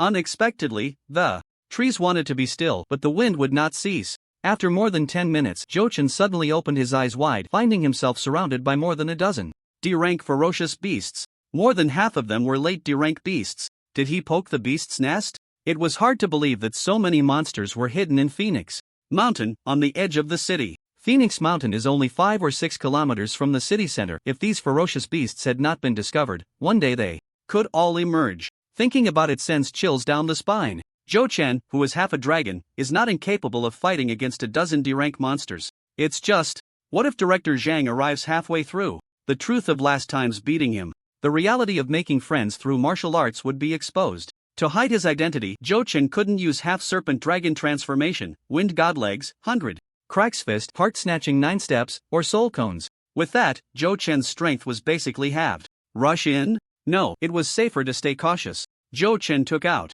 a C-class puppet. The puppet quickly began to form seals, Si-Wei Hai In Mao. Water release, water barrier. The puppet spewed forth a torrent of water from its mouth, swirling around Zhou Chen to form a rapidly rotating wall of water. This was one of Zhou Chen's strongest defensive techniques, C-class ninjutsu, water release, water barrier. Zhou Chen planned to huddle inside the water barrier and wait for reinforcements to arrive. A group of D-class weaklings couldn't possibly break through the defenses of a mid-level C-class puppet. Zhou Chen sent a message in the group chat, I'm being besieged by dozens of D-class monsters. Zhang Dao's, who had already joined the chat, said, hurry and retreat, safety first. Zhou Chen replied, I've activated my defensive measures, I'm not in immediate danger. Li Min sent a sticker, shaking 666 for you. Brother Fong is mighty. Lu Lai, be careful, we'll get there as soon as we can. Outside, a dozen monsters began to frantically attack Zhou Chen's water barrier. Fireballs, lightning, ice spears, headbutts, charges, and boulders came crashing down. The monster army exhausted their means while Zhou Chen scrolled through the news on his phone, checking trending stories. TSK. There have been incidents of ferocious beasts entering cities in multiple states of the United States alliance, much worse than our situation. Oh wow, there are even fatalities. Is the local superpower organization just sitting around doing nothing? Zhou Chen commented on the news, continuously critiquing it. Seeing the dire situation abroad, Zhou Chen felt an immense sense of strength and reassurance about his homeland. Ding dong! A news alert popped up on the Slowpoke app's homepage. The South Australia Alliance officially announces the existence of superpowered individuals to the public, along with the South Australia Alliance Superpowered Individual Management Agreement. Oh no! This is serious. This time it's really serious. One of the three major global powers, the South Australia Alliance, has collapsed. First, there's no way to hide this now. Within 3 days, news of superpowered individuals will definitely be exposed worldwide. Sure enough, 7 or 8 minutes later, news after news began to emerge. Various small countries around the globe quickly followed suit, publicly acknowledging superpowered individuals. Zhou Chen carefully checked why the South Australia Alliance made this announcement. This was a global agreement, and as one of the three major powers, they were the first to collapse and breach the contract. What about their face? Through various news outlets, Zhou Chen discovered that it was actually a systemic issue within the South Australia Alliance. The South Australia Alliance was a coalition of 10 second-tier strong nations, which gave it the strength to rank among the world's top powers. But success came from the alliance, and failure also stemmed from it. The countries within the alliance all had their own selfish interests, making it difficult to flexibly allocate superpowered individuals. When one country faced trouble, neighboring countries that were relatively close also had their own monster disturbances and were unwilling to send experts for support. This led to frequent incidents of monster tides attacking cities in the South Australia Alliance, and gradually, the fire could no longer be contained. After reading the news, Zhou Chen realized that recent monster incidents had increased significantly. According to reports from the three major research institutes in the country, the global concentration of spiritual energy had increased by 17% in the last 3 months, equivalent to the growth of the past year. The growth of spiritual energy was accelerating. It's impossible for there to be a global monster riot without any news from within the country. Could it be that things have been settled domestically? Zhou Chen pondered many questions while looking at the news. After attacking for a while, the monsters outside realized they couldn't do anything to Zhou Chen and decisively retreated. 20 minutes later, the main force arrived, and Zhang Dao's along with Bai Li Shaozhan also made it. Yunba followed the two of them. She had settled the injured and received a call for help from Zhang Dao's, so she rushed over immediately. The bodies of 3 ferocious beasts were collected by Kongjin, Shixingda, and others. This was a merit for the Supervisory Police Department. Zhang Dao's and Bai Li Shaozhan examined the nearby battle traces. More than a dozen D-level ferocious beasts have all retreated, Zhang Dao's said, his expression grave. The appearance of so many ferocious beasts so close to the city center was definitely not good news. However, Bai Li Shaozhan looked at Zhou Chen, who had just withdrawn the water barrier technique, and said, sea-level ninjutsu water release, water barrier, you can do it too? This is my signature ninjutsu. Zhou Chen replied casually, I have a decent understanding of the power of objects, and I have some hidden cards. This puppet copied you, so of course you would know this ninjutsu. Bai Li Shaozhan's obsession with Zhou Chen left Zhang Dao's feeling somewhat helpless. He said to Bai Li Shaozhan, stop focusing on Zhou Chen. We need to track down the lair of these ferocious beasts immediately. There might really be a beast king this time, and it would be disastrous if these beasts fled from Phoenix Mountain. With so many monsters, if they scattered into the towns, causing casualties, it would be a huge problem. Bai Li Shaozhan glanced at Yunba and said, with the 3 of us working together, we can handle even a beast king. Yunba was a well-known late-stage sea-level powerhouse in the martial world, and both Bai Li Shaozhan and Zhang Dao's were also seasoned sea-level powerhouses guarding their territories. With the 3 of them joining forces, they could deal with even 2 late-stage sea-level beast kings. Generally, there would only be 1 beast king in a beast horde, unless it was a pair of ferocious beasts. Let's go. If we don't resolve this hidden danger, it will be a ticking time bomb for Hang City, Yunba said firmly. With the Beast King nearby threatening the safety of the citizens, it had to be eliminated. We move. All D-level members follow, E-level members on the Perimeter to stand guard, and ordinary people are prohibited from approaching. Zhang Dao's waved his hand, and Bailey Shajan and Yunba followed closely behind, with over 40 D-level powerhouses marching grandly into the depths of the jungle. Zhang Dao's and the others followed the traces of the more than a dozen ferocious beasts that had just fled, and the journey was calm and uneventful, with no ambushes from any beasts. However, bones were occasionally discovered on both sides of the jungle, all belonging to various wild animals. The mountain's wild beasts had been hunted nearly to extinction. No wonder the dog demon had gone down the mountain, as there was hardly any food left. Here, most human cities had strong individuals stationed, so the Beast King would restrain its subordinates from revealing their tracks to avoid being besieged by humans. Once the wild beasts in the mountains were consumed, even the Beast King would not be able to restrain the other ferocious beasts, inevitably leading to a beast tide invading the city. Of course, not every beast tide was caused this way. In some weaker countries, it was due to the insufficient strength of human superpowers, leading to repeated beast tides hunting humans. In any case, ferocious beasts and humans were irreconcilable and had to be eradicated. Following the traces in corpses, Zhang Dao's and his group arrived at a steep cliff beneath which lay a massive cave. Zhang Dao's raised his hand to signal everyone to stop.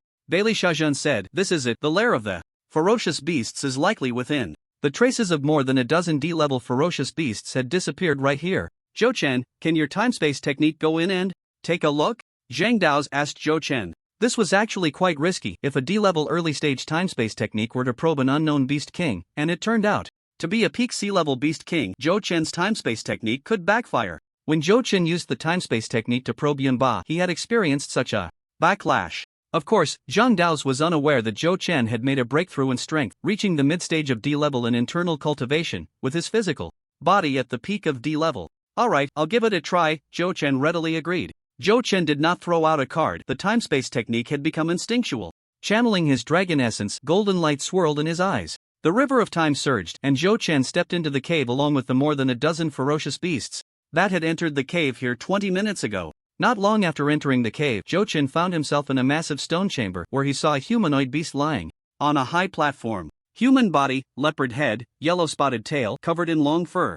It was a C-level early-stage Beast King, likely a leopard-type beast, but without it revealing its true form. Zhou Chen couldn't tell exactly which kind it was. C-level is the stage at which demon beasts take shape, whether they are ferocious beasts, spirit beasts, or strange creatures. C-level early-stage demon beasts only have a human form, while most other parts remain in beast form. C-level mid-stage can mostly take shape, leaving only a small portion of their characteristics. A rabbit demon might keep its ears, while a fox might retain its tail, etc., without fully transforming. As for C-level late stage, that refers to completely transformed demon beasts, where the appearance shows no discernible difference. This is also why the authorities require superpowered individuals to register. Every C-level and above superpowered individual must verify their identity and undergo testing to ensure that no demon beasts infiltrate. Yunba, when he first entered the martial world, was also registered and tested by the authorities. The leopard-type beast in front of Zhou Chen was clearly just a C-level early stage Beast King. However, being only C-level early stage, it lacked the talent for time-space techniques and couldn't sense Zhou Chen's time-space probing. Zhou Chen thought there was only one C-level Beast King in the cave and was preparing to delve deeper. Suddenly, a gigantic eye appeared above the river of time and space. "Zhou Chen. Used to it, there's a master. A C-level late-stage master." C-level late-stage experts begin to sense all aspects of their origin. They can perceive the past and future being deduced by others. Zhou Chen quickly withdrew from the river of time and space, but it was still a step too late. As the river was shaken by the other party, blood surged, and his face turned red. Fortunately, his strength had also improved, and he was uninjured. "Zhou Chen, what's wrong? Are you okay?" Lu Lai asked with concern. Zhou Chen waved his hand and said, "I'm fine. There's a C-level early stage Leopard Beast King inside and another C-level late stage Beast King hiding in the shadows. It was the latter that broke my time-space technique." Zhang Dao's and Bailey Shajan exchanged glances and frowned. Currently, there were only 2 Beast Kings visible. Were there more hidden? This was quite tricky. The two looked at Yunba, who seemed unconcerned, her eyes shining as she gazed into the cave, eager to try. In Yunba's mind, slaying the Beast Kings and quelling the chaos was the top priority. As for how many Beast Kings were inside, it was beyond her consideration. Yunba asked, "What should we do, go in together or lure them out? Beast Kings are as intelligent as humans, they won't be easily tricked. We can only find them by attacking inside," Bailey Shajan said. Zhang Dao's pondered for a moment and agreed with Bailey Shajan's opinion. "Let me lead the way. There are quite a few forks inside." Zhou Chen stood up and said, In the past, Zhou Chen had explored the cave and was relatively familiar with the intricate passages inside. Zhang Dao's nodded in agreement, and Zhou Chen walked at the front, stepping into the cave. The three sea-level experts followed closely behind Zhou Chen, ready to strike at any moment to prevent him from being ambushed. Lu Lai and Ing Xiong brought along other D-level experts, trailing behind. Suddenly, 3-5 poison spiders appeared, crazily spraying poison gas while charging from over 10 meters away. Zhou Chen didn't have many long-range techniques available, so he decisively used a D-level ninjutsu fire release Phoenix Fire technique. The rain of fire poured down in the cave, dazzling and brilliant. Zhang Dao's lightning technique followed closely, the first to strike out. Boom! Boom! Before the two could land their attacks, 3 explosions rang out. The 5 poison spiders self-destructed. After the self-detonation, more poison gas spread over. This was meant to weaken Zhou Chen and the others' strength with poison gas. Baili Shajan, with over 30 years of single life speed, completed dozens of hand seals within 0.3 seconds, his hands turning into afterimages. Wind release, great breakthrough. A fierce wind suddenly rose. The poison gas halted half a meter in front of Zhou Chen, only to be blown away by the gust the next second. Bai Li Shajan scoffed, a mere trick. Zhou Chen raised his pinky and thumb, such speed, boss Bai Li, 666. Flattering you, let's forget about the quarry incident last time and get to know each other again. Bai Li Shajan's lips curled into a smirk, but he quickly composed himself, pretending to be nonchalant. The group ventured deeper into the cave, encountering ambushes along the way. Poison gas attacks, rock collapses, floods, and raging fires presented a variety of challenges. The Beast King did not intervene. Such trivial D-level tactics were not enough to trouble Zhou Chen and the others. However, they gradually realized that this was the Beast King's way of wearing them down. By the end of the journey, Zhang Dao's and Bai Li Shajan had expended nearly 30% of their energy. Yun Ba, being relatively stronger, had also used up 20% of his energy. In a battle of experts, even the slightest difference could determine life or death, let alone 30% of energy. The three took out pure energy stones to recover as they walked. The Beast King would not give them a chance to rest. It was better to strike directly at the heart of the matter. Zhou Chen pulled out 3 pieces of bread and handed them to the 3 big shots, saying, "Here, my precious little bread." Yun Ba, Zhang Dao's Bai Li Shajan. Confused face? Are you stupid? What time is it, and you're giving us bread, and precious bread at that? Can this situation be resolved with bread? We're not starving, we've just exhausted our energy. Zhou Chen shook the bread in his hand and said, "This bread can restore energy, I condensed it with my essence." The 3 exchanged glances, and Bai Li Shajan and Zhang Dao shook their heads. Yun Ba, curious, carefully pinched a corner of the bread with his thumb and index finger. Feeling that Zhou Chen had touched it, Yun Ba, with a slightly disgusted expression, ate the bread. Yun Ba's eyes lit up. It was indeed a good thing that could restore energy, much better than pure energy stones. The recovery is so fast. Zhang Dao's immediately took the bread from Zhou Chen's hand. Really? Let me try. Bai Li Shajan silently took the last piece of bread and began to nibble on it. Yun Ba, so you two are making me test for poison. Zhou Chen, Angle? You 3 are just disgusted by the bread I touched, aren't you? The 3 big shots restored their energy, and before long, they passed through the passage and arrived in a massive cave. The sea-level leopard Beast King that Zhou Chen had seen in the River of Time stood on a high platform in the distance. Behind him stood a young man. The man's smooth, fair face exuded sharp, cold features. His deep, dark eyes glimmered with a sinister charm. He appeared human, showing no traits of a fierce beast. This was a late-stage sea-level Beast King. Below the platform, 4 to 50 D-level fierce beasts gathered, glaring at the group with fierce eyes. The young man spoke, sword. Thunder Taoist Zhang Dao's dark stab mist hidden by Li Shajan, and the renowned Azura heroine Yin Ba. What a grand welcoming committee. It seems this world belongs to you humans, leaving no room for us beast cultivators. Sea-level demon beasts can transform into humans so they can naturally speak human language. Among the 4 standing at the forefront, only Zhou Chen was not named by the other party. Zhou Chen, do you look down on me? Should I come up with a catchy title for myself? Bai Li Shajan said gravely, in Ishan. Huizhou, one of the 8 generals under the great Beast King of the Ghost-Tooth Pig, is the 3-body leopard. Who said we wouldn't allow you beasts to survive? It's just that you good spirit beasts refuse to cultivate and choose the path of demons, walking the path of fierce beasts. Humans and fierce beasts cannot coexist. Why deceive yourselves? Exclaimed in surprise the fish that slipped through the net during the Great Sweep in Ishan a week ago. 4 of the Ghost-Tooth 8 generals were killed on the spot. I wonder how many came here. What is this Ishan Great Sweep? How come I didn't know about it? Lu Lai tilted his head and asked. Zhou Chen, look at the gap between our captain and their captain. I really worry about the future of the Supervision Bureau. Ying Xiong shot a sidelong glance at Lu Lai and said, the major operation in Huizhou province. Last Friday, didn't you see the internal news? By the way, what have you been up to lately? It's rare to see you chatting in the official group. Me? I was. Lu Lai paused for a moment, suddenly feeling a bit sad as he said, it seems I was writing a report. As he spoke, Lu Lai glanced at Zhang Dao's. Zhang Dao stared straight ahead, not looking sideways, thinking, what are you looking at? What does it have to do with me? Yishan is the largest mountain range in neighboring Huizhou province, one of the top 10 famous mountains in the Eastern Hua Empire, known as the world's #1 strange mountain. It is a dual heritage site of world culture and nature. Nowadays, in the world of superpowers, the more towering the mountains and the more famous the rivers, the more likely it is to encounter powerful beast hordes. Last month Xishan Great Sweep forcibly eliminated the B-rank Beast King, the Ghost Tooth Pig. Various official forces and superpowers joined forces, along with a dozen helicopters equipped with heavy firepower and 3 of the latest aerial combat mechs from the Sky Army. They had just slain this B-rank Beast King, and even some official superpowers suffered casualties. Such a significant commotion was covered up by official forces, and the superpower world did not stir up any waves. Only the high-ranking officials in the imperial capital and various provincial superpower organizations knew about this news. The 3-bodied leopard smiled and said, spirit beasts?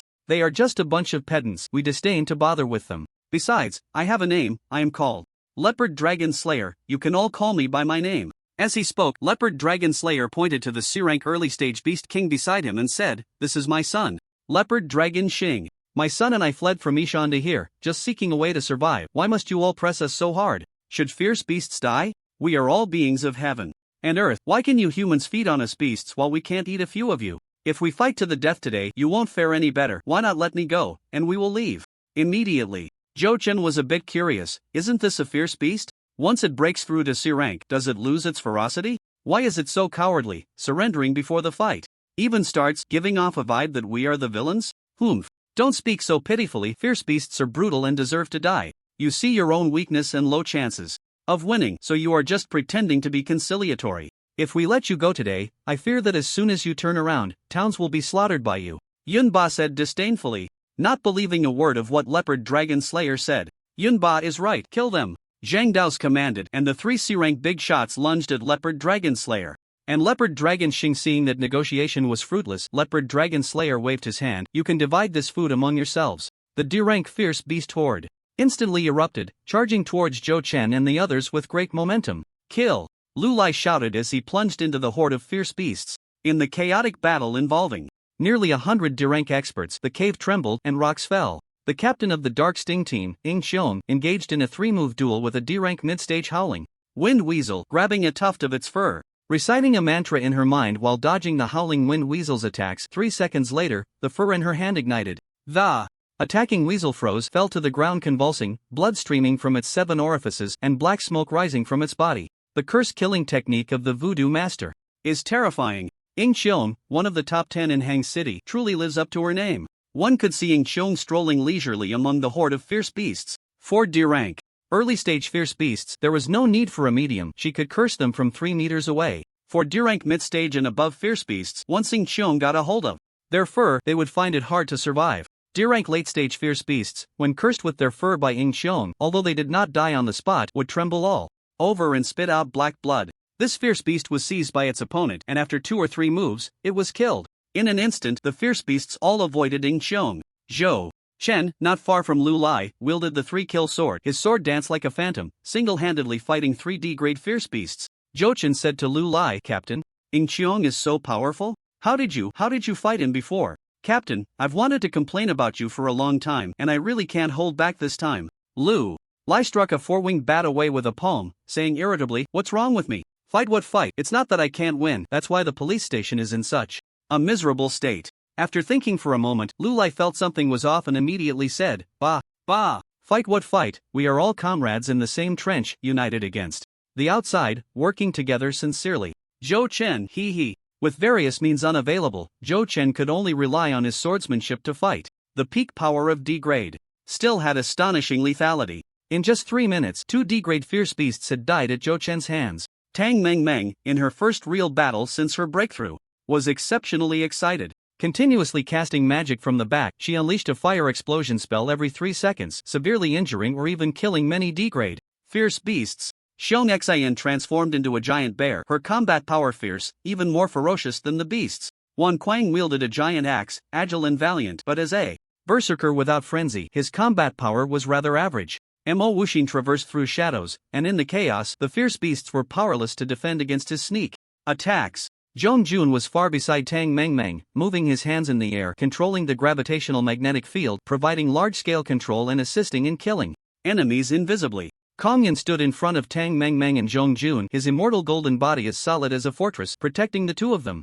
Yuan Hua painted in the void, summoning exotic beasts, dragons floating in the air, slaughtering in all directions. On the high platform, both sides C-grade powerhouses met. Zhang Dao's faced off against the early C-grade leopard dragon slayer, while Yun Ba and Bailey Shajan teamed up to ambush the leopard dragon slayer. Be careful of the three-body leopard's innate skill, Zhang Dao's shouted. As soon as Zhang Dao's voice fell, the leopard dragon slayer transformed into three figures. Three leopard dragon slayers appeared. The three-body leopard's innate secret technique, external avatars. The three figures were much weaker than the original leopard dragon slayer. Two of the avatars were at the peak of mid-C grade, while one barely reached late C grade. Although these three avatars were not as powerful as the original leopard dragon slayer, the overall combat power of the leopard dragon slayer had greatly increased. Two mid-C grade leopard dragon slayers surrounded Bailey Shajan, attacking frantically, causing Bailey Shajan to bleed profusely. Bailey Shajan formed seals with both hands like a phantom, using ninjutsu such as substitution technique, body flicker technique, shadow clone technique, and illusion techniques in succession, exhausted in defense and unable to counterattack. If it weren't for the ninja's adeptness at evasion, agile movement, and varied ninjutsu, Bailey Shajan would have likely been taken down instantly.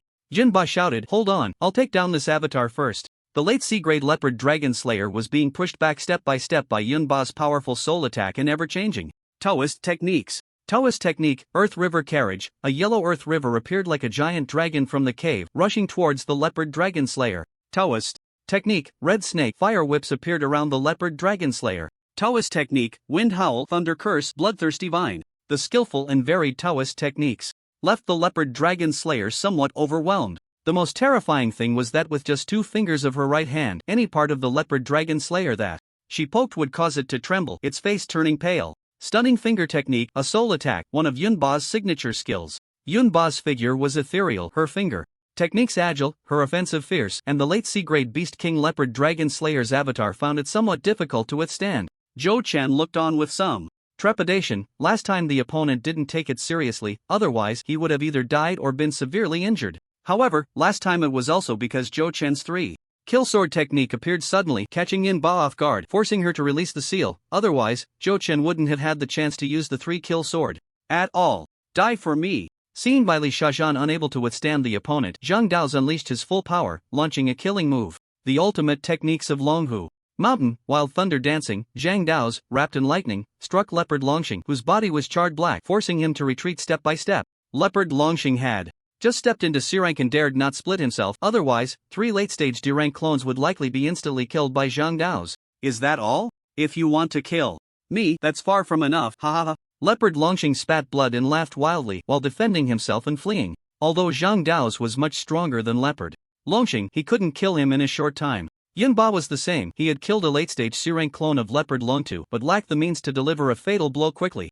Bailey Shajan was in a dire situation, throwing out all his signature ninjutsu. The strongest defensive ninjutsu, Water Release, Water Barrier, blocked three of the opponent's attacks before being shattered. The gap in strength was too vast. Bailey Shajan was covered in injuries, his abdomen pierced, blood flowing incessantly. To avoid distracting his teammates, he remained silent. Bailey, hold on. Zhang Dao shouted anxiously, then intensified his attacks by 3 points. Damn beast, die. The Tianchi inheritance technique. Thunder movement.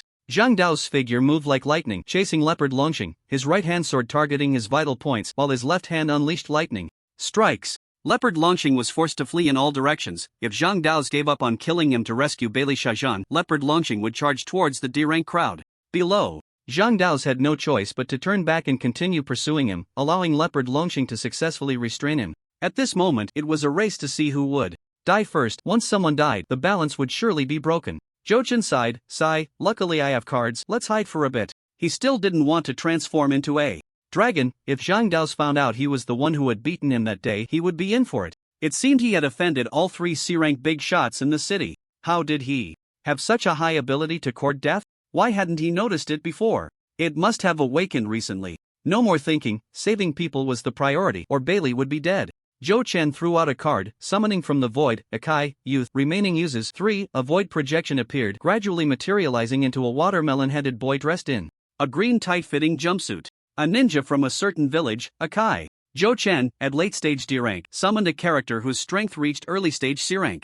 Zhou Chen pointed at a clone attacking Bailey Shajan and said, "Big brother Kai, take him down." The watermelon-headed boy struck a pose he thought was passionate, grinned, and charged forward. Akai vanished from his spot, appearing in front of the mid-stage C-rank clone of Leopard Longtu. His long legs swept through the air, delivering a kick to Leopard Longtu's chest. Body technique secret, Konoha Hurricane. Bang! The clone of Leopard Longtu raised a hand to block but was pushed back half a step. Early-stage C-rank Akai was still not enough to match Leopard Longtu's clone. However, Akai's agility and superb body techniques made his attacks fierce as fire, and he entangled one of Leopard Longtu's clones. At this moment, 2 mid-stage C-rank clones of Leopard Longtu were separated, and Bailey Shajan faced one clone, instantly feeling much less pressure. "Dad, I'm going to die." Leopard Longxing cried out in despair, his body charred black and blood flowing endlessly. Seeing the situation was dire, he could no longer hold back and had to call for help. If this continued, he would be killed by Zhang Dao's. Leopard Longtu, like a clay statue crossing a river, helplessly shouted, "If you don't act now, when will you?" Swish, swish, swish. 3 figures appeared. 3 figures emerged. Again, 3 C-rank Beast Kings, 1 late-stage C-rank and 2 mid-stage C-rank. The third of the Ishan Ghost Tooth 8 generals. Fire Cloud Sparrow, 2-headed Lion Tiger Beast, Bloodthirsty Mad Wolf.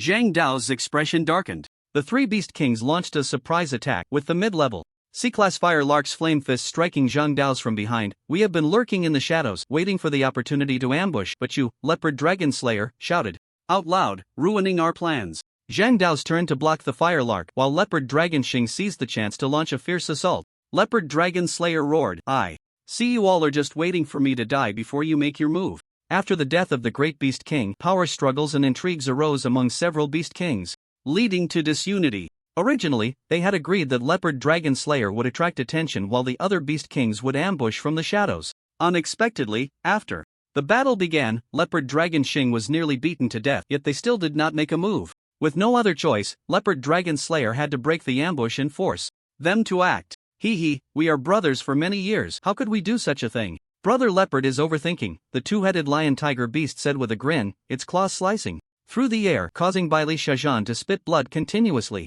The fish that slipped through the net from Ishan have all escaped here," Bailey Shajan spoke with some difficulty. "Today, you all will die here." The late-stage C-class Bloodthirsty Demon Wolf's eyes glinted with bloodlust, activating its Bloodthirsty enhancement, its power nearing the peak of C-class. The Bloodthirsty Demon Wolf teamed up with Leopard Dragon Slayer to suppress Yunba, but they could not immediately defeat the strong Yunba. At this moment, the situation suddenly reversed, becoming extremely unfavorable for the human side. Zhou Chen sighed, "Alas. Fortunately, I still have cards left. If I can hide a bit longer, I won't transform into a dragon. Otherwise, if Director Zhang discovers my identity, it would be social death."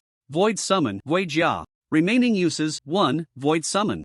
Huga Niji. Remaining uses, 3, the Ice-type Mage Guijia, now at the early C-class level, appeared, making everyone feel the fury of a mage. Snowflakes danced in the air, ice spears fell like rain, deeply freezing and creating extreme cold. The mid-level C-class Beast King, one of the 8 Ghost Fangs, the Fire Lark, was actually suppressed by Guijia alone. Ice and fire are natural enemies. The flames on the Fire Lark were pushed down 3 inches by the forceful entrance of Guijia. The Fire Lark shouted anxiously, "What is this thing? How can a summoning technique have such power?" A D-class superpower summoning a C-class combatant was simply against the common sense of the superpower world. Leopard Dragon Xing, die. Thunder Law, Thunderbolt. Zhang Dao's body surged with thunder, taking the opportunity to strike Leopard Dragon Xing, causing him to spit blood continuously. In a white training outfit, with snow-white eyes, Huga Niji unleashed the 8 trigrams, 128 palms, his palms attacking the 2-headed Lion Tiger Beast like a fierce storm, rescuing Bailey Shajan. The 2-headed Lion Tiger Beast did not dare to underestimate Huga Niji and fought with all its might, unable to assist Leopard Dragon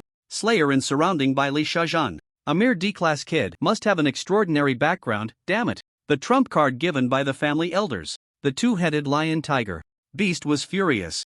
Zhou Chen's bizarrely powerful methods could only be explained this way. Bailey Shajan breathed a sigh of relief. "This time, you all won't have any backup, right?" Bailey Shajan was scared. With his low presence and minimal speech, how did he become the target of the Beast King's concentrated fire today? Why couldn't it be that bastard Zhang Dao's? He is the weakest, after all. Bailey Shajan felt that today was incredibly thrilling, having narrowly escaped death several times. A mid-level C-class puppet appeared beside Yunba, joining her in battle. The puppet formed hand seals. Although its speed was not as fast as Bailey Shajan's, its strength was not inferior, using various ninjutsu to strongly assist Yunba. Heart Sword. At this moment, Yunba shouted loudly, activating her sex ultimate technique. Sword shadows appeared all around. The Heart Sword was formless and unstoppable. This was Yunba's strongest spiritual attack method, with each sword striking directly at the soul. Yunba was the strongest person present, and with the puppet's assistance, she could actually fight evenly against two late-stage C-class Beast Kings, which greatly caught Zhou Chen's attention. Zhou Chen did not know that he was the most dazzling one on the scene. With almost his own strength, he restrained 4 Beast Kings, becoming the core figure of the battlefield. Members of the Dark Sting who were not familiar with Zhou Chen were secretly speculating about his identity, wondering which supreme descendant he was. Zhou Chen held his sword and continued to battle the 3 D-class ferocious beasts before him when suddenly he felt something was off. These 3 D-class ferocious beasts were in poor condition, seeming to be stalling, just going through the motions, only defending and not attacking. The 3 D-class ferocious beasts trembled inwardly. How is this guy so terrifying? How can we fight? We might as well be playing a game. C-class combat power, and he's here to take on the Beast Kings? What are we, just here for his amusement? What if he throws out some card again? Just thinking about it is terrifying. The 3 D-class ferocious beasts did not dare to flee, fearing Zhou Chen would ambush them from behind. Now, neither fleeing nor fighting was a good option, making them quite uncomfortable. While dealing with the situation, the 3 ferocious beasts kept a close watch on Zhou Chen's hands. As long as he threw another card, they would escape. Bailey Shajan was in a bad state, and facing a clone of Leopard Dragon Slayer, he was about to hold on no longer. The bloodthirsty demon wolf shouted, "Leopard Dragon Slayer, don't bother with that useless ninja, go kill that D-class kid. As long as he's dead, these summoned creatures will disperse." Yes, as long as Zhou Chen was killed, the situation could be turned around. The clone of Leopard Dragon Slayer immediately abandoned Bailey Shajan and charged at Zhou Chen. Damn! A mid-C-class Beast King. I'm going to die, going to die. Zhou Chen immediately took out a card. The 3 ferocious beasts opposite him instantly scattered in panic. Zhou Chen, it's not a card for you. Why are you panicking? Duel card, remaining uses 3. The enemy is drawn into a void barrier, where it's a fight to the death, only one can emerge alive. Then let's go all out. Zhou Chen activated the duel card against the clone of Leopard Dragon Slayer. Yunba, you have to hold on. Brother Kai, the 8 gates, open all that can be opened. Zhou Chen shouted, retracting the puppet, and he and the clone of Leopard Dragon Slayer vanished from the spot. The 2 entered the void barrier. Yunba suddenly felt a surge of pressure and roared, "Heart Sword, Skywalk." 10,000 swords emerge.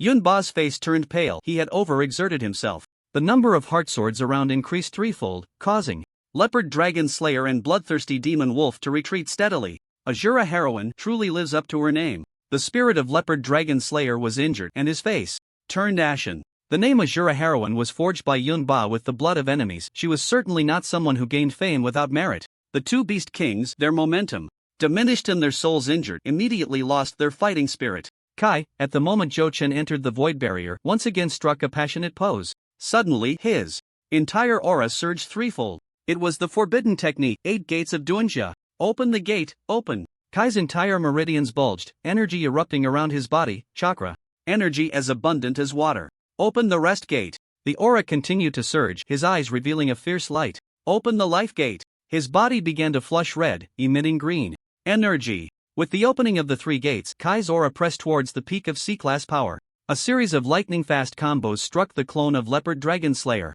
which was completely unable to defend, and it was directly smashed into the stone wall. Kai relentlessly pursued, his fists raining down like a storm on the clone of Leopard Dragon Slayer that had been driven into the stone wall. Boom, boom, boom, boom. The entire cave trembled, large boulders falling from the ceiling. In the void barrier, Zhou Chen could no longer know about the battle outside. Here, the surroundings were all gray void, and the place where Zhou Chen and the clone of Leopard Dragon Slayer stood was the only bright land in this void. The void barrier had a radius of about 1,000 meters. For a C-class powerhouse, this range was not large. The edge of the barrier had an invisible barrier, unbreakable. At least without the ability to tear the void, it was impossible to break this barrier. Once the duel card was out, only one of them could leave alive. The Leopard Dragon Slayer looked around and smiled, saying, "Kid, you have quite a few tricks up your sleeve, but dragging me in here is simply seeking death. Utterly foolish. Fighting alone, there was no difference for the Leopard Dragon Slayer between crushing a D-level opponent and squashing an ant." Zhou Chen ignored the Leopard Dragon Slayer's words and instead asked, "Can your clone share memories? Can it know what's happening outside?" The Leopard Dragon Slayer was taken aback and replied, "No, why? My clone can only contribute memories when it's recalled." "Hee, that's good," Zhou Chen chuckled and said, "I brought you in here to show you my true strength."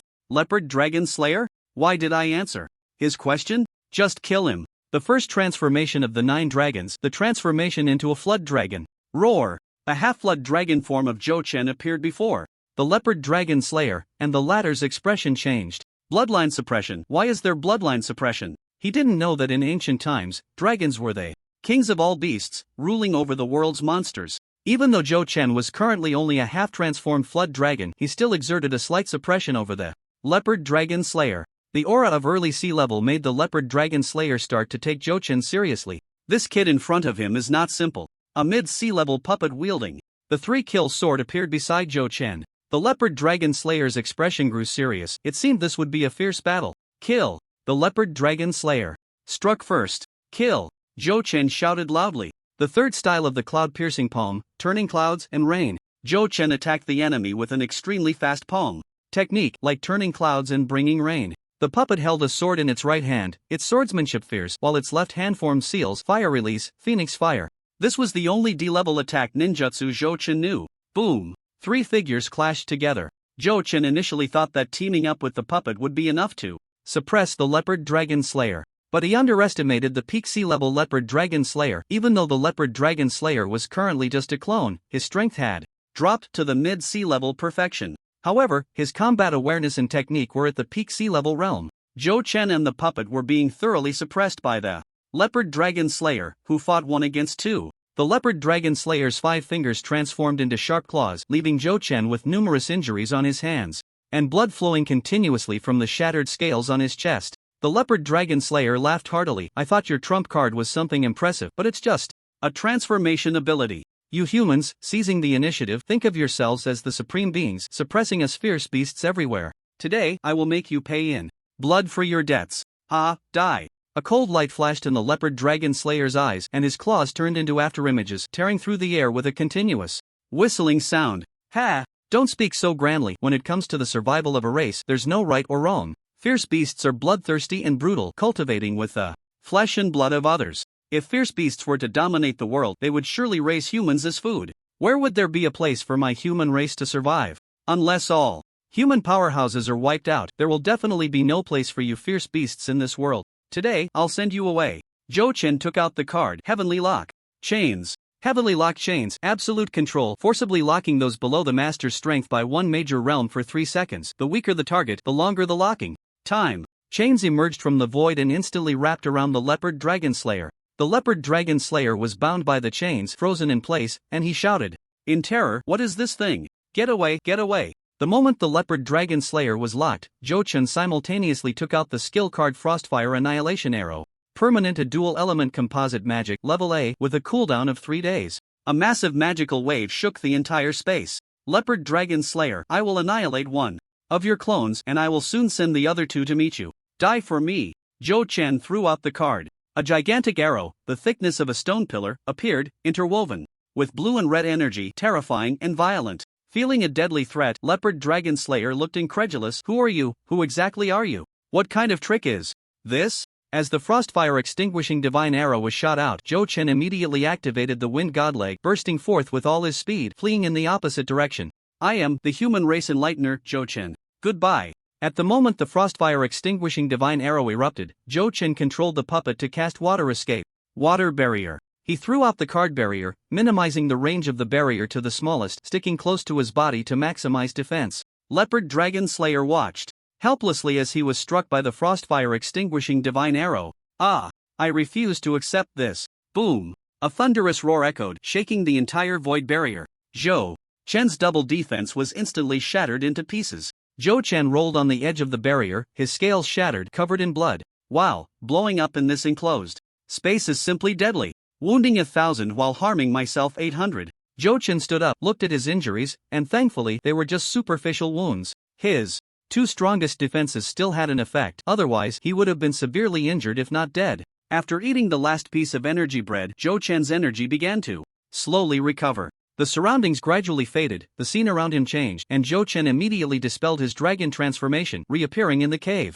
At that moment, Zhou Chen happened to see a large hole in the stone wall from which came the sound of fierce impacts. It was Kai digging a tunnel, and the other avatar of Leopard Dragon Slayer deep within the tunnel was likely in grave danger. But Leopard Dragon Slayer, who was engaged in battle with Yunba, suddenly spat out a mouthful of blood, looking at Zhou Chen in disbelief. How is this possible? In just 3 minutes, his avatar had been killed by this kid. Below, the 3D class ferocious beasts that had fought Zhou Chen wore expressions of realization. See, I knew it, this is a low-key powerful figure. Even our boss's avatar couldn't last 3 minutes, truly ruthless. The 3 demon beasts slowly moved their bodies, retreating to the edge of the battlefield, the farthest distance from Zhou Chen. Zhang Dao's laughed heartily. Zhou Chen did well. The C-class big shots present all turned their heads. Yunba also glanced at Zhou Chen with slight surprise. In 3 minutes, the first fallen C-class powerhouse was actually caused by Zhou Chen, which surprised everyone. Although it was just an avatar, it was still a solid mid-C-class combat power. Before Leopard Dragon Slayer could wipe away the blood, he spat out another mouthful. Put. Impossible. Who is this kid? Leopard Dragon Slayer's face turned pale, his breath dropping, almost unable to maintain his late C-class realm. It was his second avatar that had been smashed by Kai. After opening the 8 gates of Duanjia, Kai, having killed Leopard Dragon Slayer's avatar, could no longer hold on and slowly disappeared. The 3-bodied leopard's innate secret technique had its pros and cons. Although it could enhance combat power in a short time, once an avatar was killed, it would severely injure him, even causing him to fall in realm. With an unstable breath, Leopard Dragon Slayer, in alliance with the bloodthirsty wolf, was instead suppressed by Yunba. You still have the leisure to care about who he is? Die! Yunba seized the opportunity, shouted sharply, and unleashed his spells, focusing the power of his heartsword on Leopard Dragon Slayer. The bloodthirsty wolf hesitated for a moment, not daring to intervene in time. Yunba's sharpness was too overwhelming. The bloodthirsty wolf did not dare to block, and Leopard Dragon Slayer was in imminent danger. Yunba, you are too much. Blood Wolf, are you not going all out at this time? If I die, you won't fare any better. Leopard Dragon Slayer retreated in a bloody rage, roaring incessantly. The bloodthirsty wolf's expression changed slightly, but still stepped forward to block in front of Yunba. On the other side, the early C-class Guijia, although initially successful, was later suppressed by the Fire Cloud Sparrow. The gap in strength was evident. The early C-class Guijia ultimately could not defeat the mid-C-class Fire Cloud Sparrow, his figure being struck unsteadily, disappearing into the air. Dad! Dad! At this moment, Leopard Longxing was pierced by a sword from Zhang Dao's, spitting out black blood and screaming in agony. After successfully landing the blow, Zhang Dao's immediately followed up with a palm thunder strike at Leopard Longxing's Baihui point. Bang! Leopard Longxing's head exploded like a watermelon, dying on the spot. Xinger! Leopard Longtu let out a heart-wrenching roar. My son! Today, I want you all to accompany Xinger in death. With a furious roar, Leopard Longtu's aura surged. Not good. He's going to self-destruct, Zhang Dao shouted loudly. Yunba's expression changed, and he quickly halted his movements, retreating. Leopard Longtu's gaze shifted, his aura instantly receding, and the energy he had just unleashed transformed into speed as he launched a surprise attack on Zhou Chen. As long as he killed this kid, everything would turn around. Huayun, you kill Zhang Dao's and Blood Wolf. Leave Yunba to you, Leopard Longtu shouted, going all in. Leopard Longtu lunged at Zhou Chen, who reluctantly took out his dual card once more. The two vanished into the cave. Huayun and Zhang Dao's had just finished dealing with their opponents and naturally found themselves fighting each other. The Daoist lineage of Longhu Mountain is considered top tier in the superpower world, and Zhang Dao's combat power is astonishing. The mid-level C-class Huayun was only evenly matched with Zhang Dao's. The bloodthirsty wolf facing Yunba was in a life-and-death struggle fraught with danger. %U and hashtag the bloodthirsty wolf spat out curses, looking somewhat grim. As a peak C-class powerhouse, there was still a gap. The bloodthirsty wolf's combat power was only average among peak C-class fighters, while Yunba belonged to that small group of the strongest geniuses. The bloodthirsty wolf unleashed all his skills but was forced into a corner by Yunba, looking utterly miserable.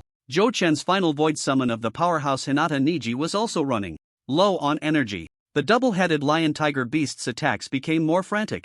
Aili Shajan was severely injured, hiding in a corner to heal. 10 seconds later, Hinata Niji's Energy was exhausted and was bitten on the shoulder by the double-headed lion-tiger beast, bursting into smoke and disappearing. Bailey Shajan raised his head, locking eyes with the double-headed lion-tiger beast. How tragic. Did I not check the calendar before going out today? Bailey Shajan struggled to stand up with his severely injured body.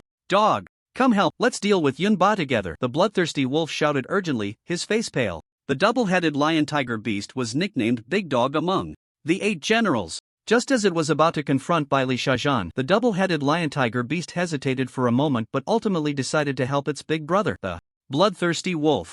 Bailey Shajan breathed a sigh of relief. Thankfully, otherwise, he would be doomed. His hands trembled, unsure if he could even form seals. Wolf, hold on a bit longer. Dog, you kill Bailey Shajan first. Hui Yung shouted anxiously. The double-headed lion-tiger beast hesitated, unsure whose orders to follow, and turned back to look at Bailey Shajan. Bailey Shajan. Asterisk. What are you staring at? Double-headed lion-tiger beast, what are you looking at? Try staring again. This part omits 10,000 words. The bloodthirsty wolf spat out blood and said, Bailey Shajan is already done for, don't mind him. If I die, who among you can stop Yunba? The double-headed lion-tiger beast thought for a moment and agreed with the big brother's reasoning that human woman Yunba was too ruthless. If the big brother was killed, none of them would survive. It decisively turned and lunged at Yunba. Hui Yung secretly shook his head. The wolf is not a kind-hearted fellow. He will definitely use you as a shield. Poor dog. Sure enough. Shortly after the double-headed lion-tiger beast joined the battle, it was beaten by Yunba until it spat blood continuously and lost an arm. Meanwhile, the bloodthirsty wolf felt much less pressure and temporarily stabilized the situation. In the void barrier, Zhou Chen faced the peak C-class leopard Longtu, not daring to be careless, holding a stack of cards in his hand. Bao Longtu did not rush to take action. Instead, he smiled and asked with a friendly expression, I'm curious, how did you kill my clone? Let me show you how your clone died, Zhou Chen replied with a slight smile, his aura surging as he transformed into a half-dragon form. This is your last clone. No, it should be said that this is your true self. If you die this time, it will be for real, Zhou Chen said arrogantly, as if victory was already in his grasp. Bao Longtu was not angry. He calmly replied, you've only just stepped into the early C-level strength. That's not enough. If you want to fight, then let's fight. Why so many questions? Why not try it yourself and see? Zhou Chen asked curiously, noticing that Bao Longtu showed no fighting spirit. Bao Longtu's eyes darted around, seemingly deep in thought. After a moment of silence, he said, you must have some hidden cards, probably bestowed by your elders, very precious. How about this? Let's wait here for half an hour until the outcome outside is decided. If our fierce beasts win, I'll let you go. If you win, I'll surrender and follow your human orders from now on. This way, you won't have to waste your hidden cards, and I won't have to risk my life. Why not? Bao Longtu calculated well. This way, regardless of winning or losing, he wouldn't have to die. After all, he was still afraid of death. Even after his son died, he never thought of avenging him. Fierce beasts have no parental affection. They only care about their own strength and the brutal way of survival. Not a chance. Zhou Chen refused. First, he didn't want his companions to be out there risking their lives while he waited here comfortably for the outcome, doing nothing. Second, he really couldn't lift the effect of the duel card. It seemed that entering this space meant it was a life-or-death situation, and the void barrier wouldn't disappear until one of them was dead. Bao Longtu's gaze turned cold. Do you think you have victory in your hands? Less talk, let's see the real skills, Zhou Chen said lazily, throwing out card after card. Card, black. Man lifting coffin, remaining uses 2 summons the projections of the 4 great sealing gods from another dimension, forcibly sealing the opponent in a black coffin. The black coffin can continuously absorb the energy of heaven and earth to replenish the seal. Those with strength lower than the user will be permanently sealed. Unlike the heavenly lock chains, this black man lifting coffin seems more suitable for sealing opponents weaker than oneself, as the seal excels in self-repair. The heavenly lock chains, on the other hand, are for short-term forced control. Seal for me. Bao Longtu, I'll send you to meet your son. The 4 black figures appeared beside Bao Longtu, and 4 black coffin lids pressed down on him. Bao Longtu's powerful C-level late-stage strength erupted instantly, shattering all the stone black coffins in an instant. This sealing technique didn't even hold Bao Longtu for a second. Is that it? A trivial skill, not worth a hit. At that moment, a burst of fire illuminated the entire space, a sword light soaring into the sky, pressing down on the void. The scorching heat filled the entire space. It was a C-level puppet, seizing the opportunity to unleash the 3-kill sword technique, Blazing Flame Sword. With this 1 second, it's enough, Bao Longtu, I'll cut you down with 1 sword. Before Zhou Chen's words fell, the soaring fire sword descended, appearing right in front of Bao Longtu. Against a strong opponent, the black man lifting coffin was indeed not as effective as the heavily locked chains, but this was already enough. Bao Longtu's expression changed. Drastically, was this the reason for his clone's death? The killing intent of this sword technique surged, its power crashing down like the heavens collapsing, the flames consuming everything. Even Yunba, standing at the pinnacle of sea level, needed to unlock the seal to withstand this sword. How could Bao Longtu possibly defend against it now? I'm not willing, human brat, let's die together. Boom. Seeing he could not withstand the sword move, Bao Longtu decisively self-destructed. Damn. Zhou Chen immediately controlled the puppet to shield himself. Water escape, water barrier. A sea-level defensive ninjutsu exhausted. The last chakra of the puppet. Poof. The defensive ninjutsu was shattered again and the puppet was blown to smithereens on the spot. Zhou Chen was once again sent flying, rolling against the void barrier.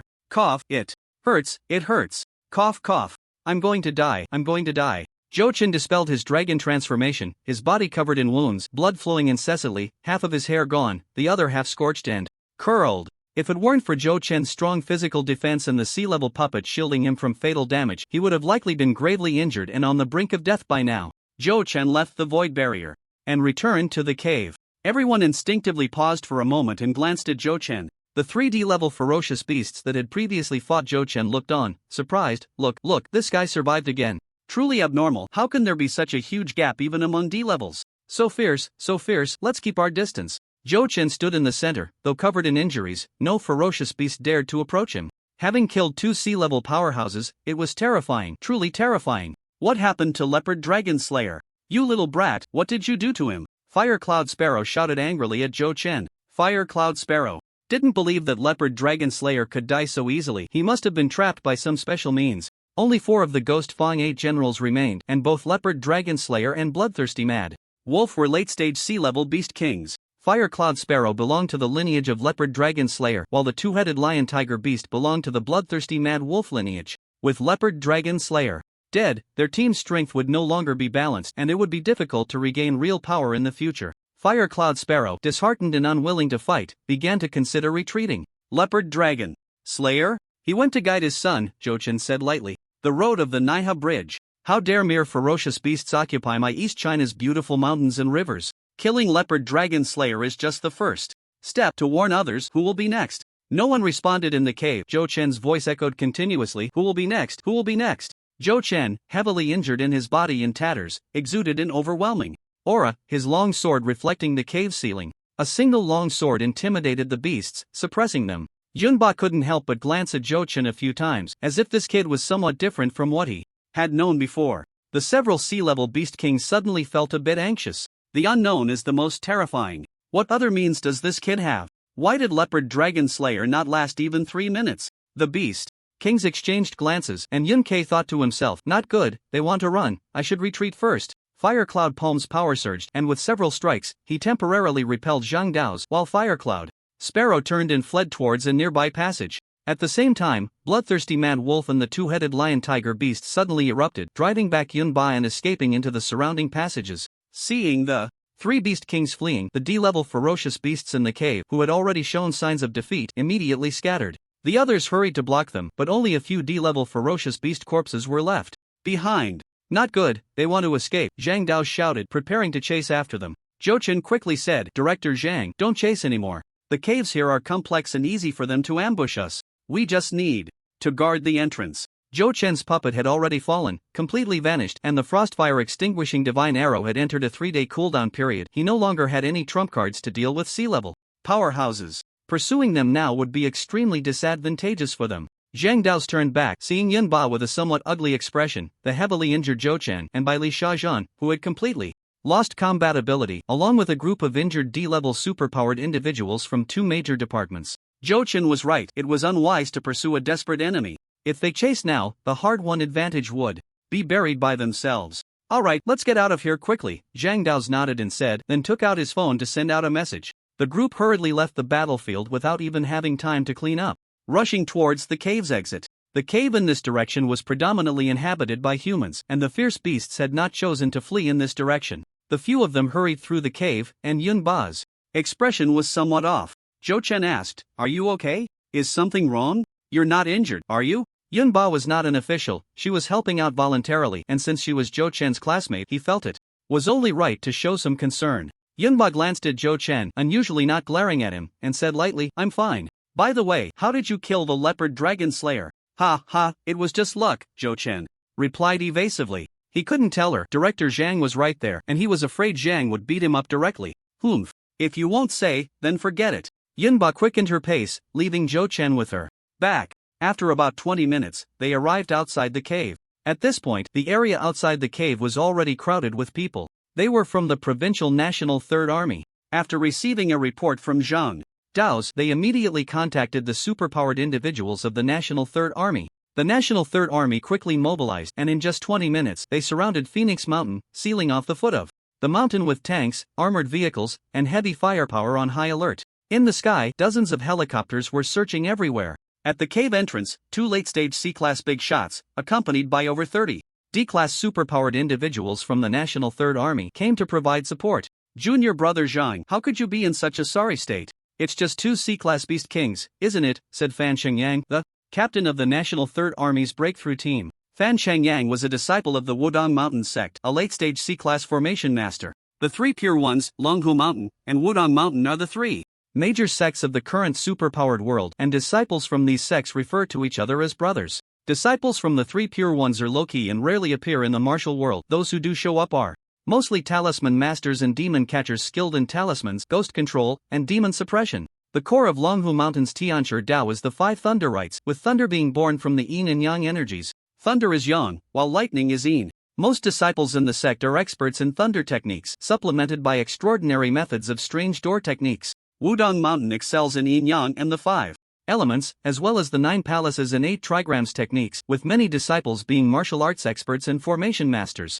Zhang Dao's let out a bitter laugh and said, the Ghost Fong 8 generals of Ishan. All 4 who escaped are here, along with 40 to 50 D-Class fierce beasts. We killed the leopard dragon slayer and his son, while the bloodthirsty mad wolves, 3 beast kings, led the remaining fierce beasts to escape. They should still be in the belly of the mountain. Captain Zhou Juinxia of the National Third Army's Sunshine Team said in surprise, how did you do it? The leopard dragon slayer's 3-body technique, that means you faced at least 7 C-Class beast kings. The superpowered individuals of the National Third Army are divided into 3 major teams, Breakthrough, Sunshine, and Tsunami, each with its own leader. The Tsunami team leader guards the overseas border and is not counted among the local experts. Of course, it is also difficult for him to return when something happens in the province. Zhou Juinxia, the captain of the Sunshine Team, is a late-stage C-Class Wind-type superpowered individual. Zhang Dao's was momentarily stunned, unsure how to explain. He glanced back and said, there were some hidden cards, it was a mutual destruction, and 3 D-Class members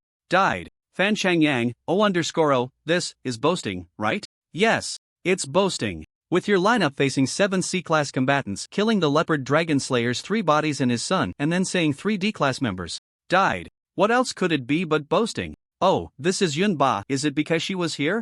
Zhou Juinxia noticed Yunba behind them. He had met her a few times and knew her strength was remarkable. Bai Li Shajan silently raised his hand. It wasn't that he didn't want to speak, but he simply didn't have the strength to do so.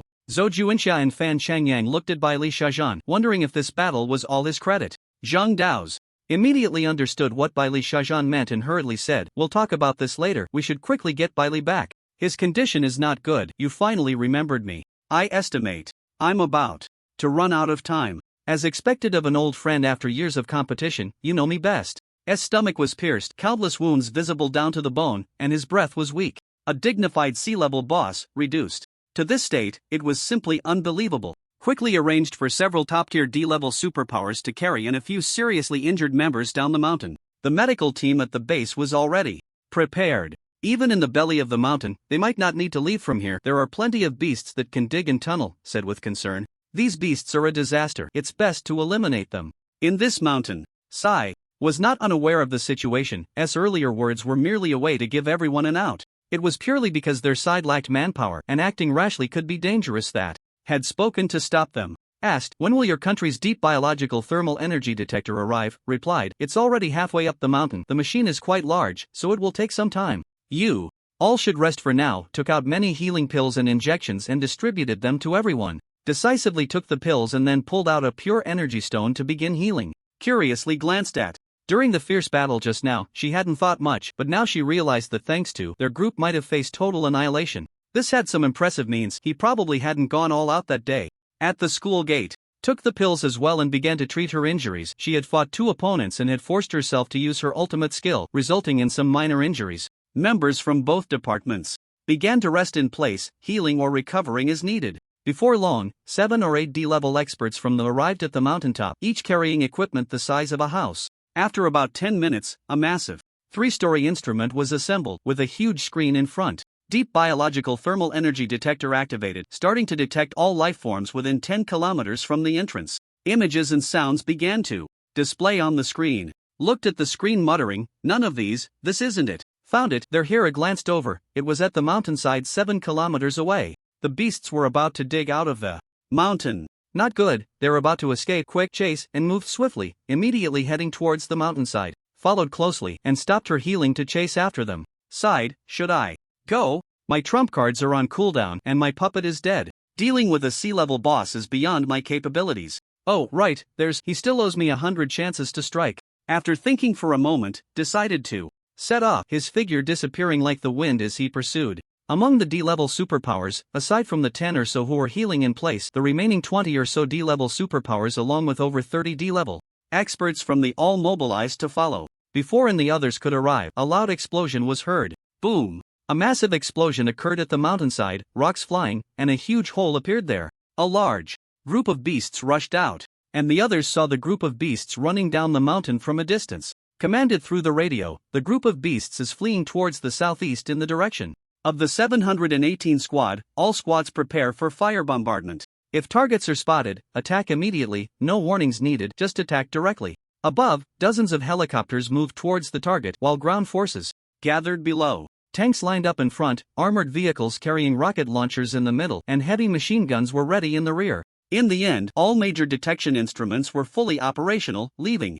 the ferocious beasts nowhere to hide. Humans are truly terrifying, Huang said, looking at the situation below the mountain, his face filled with despair. The people down the mountain were just ordinary folks, yet they instilled fear in them, making them hesitate. Sea-level powerhouses could be unafraid of some firearms, but that was only against handguns and grenades. As for tanks, rockets, and heavy machine gun fire, after all, they were flesh and blood, unable to withstand it. In the jungle, the bloodthirsty wolf and Huang, along with a group of ferocious beasts, came to a halt. If they went any further, they would be out of the forest, inevitably facing a devastating blow from humanity. Behind them, Zhang Dao's and others were closing in. With wolves in front and tigers behind, the situation was dire. The bloodthirsty wolf said, "Everyone, don't panic, we still have reinforcements." "Where are the reinforcements from?" Huang asked in surprise. "Do you think we are the human government? Can we mobilize troops and call for the beasts from the neighboring province to come to our rescue?" The rugged face of the bloodthirsty wolf revealed a disdainful smile.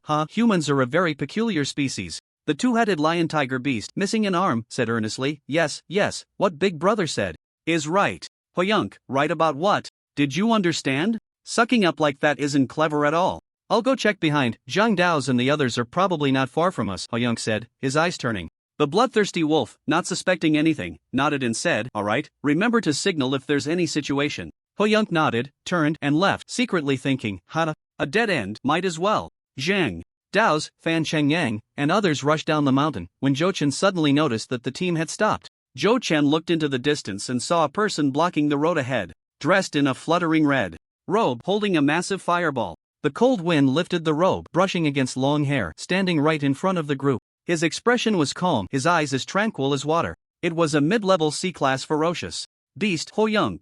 Zhang Dao's, single-handedly holding the rear? Fan Changyang, among ferocious beasts there are also righteous men. Zhou Inxia, extraordinary courage, I'll leave your whole corpse. Zhou Chen was taken aback and interjected, "I feel, something's off." The three glanced at Zhou Chen, too lazy to respond. "Although we are enemies, does that mean we can't have loyal and righteous individuals among them? Respecting a worthy opponent is also a form of cultivation. Narrow-minded, too narrow-minded. No vision, no vision." Fan Changyang stepped forward, flicked his robe, and said with great spirit and dignity, "I'll give you an honorable way to die. The three of us will let you choose one." Slap. A light sound. Huang knelt on both knees and said, "I surrender. I request preferential treatment for prisoners. I demand humanitarian-friendly treatment." The others, "Is it that easy to slap our faces? See, I told you he definitely wasn't blocking the road," Zhou Chen said with a look of "I told you so." Fan Changyang, "Why are you posing so flamboyantly when you come to surrender?" Zhou Inxia, This kid from the police station is just a backseat driver. What kind of off is this? Yunba thought for a moment, nodded, as if Zhou Chen was right. Zhang Dao's eyelid twitched as he said, "We do not accept the surrender of ferocious beasts. Currently, we only cooperate with spirit beasts." What the hell is humanitarianism? You are a beast, a ferocious beast. You don't enjoy any humanitarian benefits. Alright? It seems that there are forces that accept ferocious beasts, Yunba suddenly said.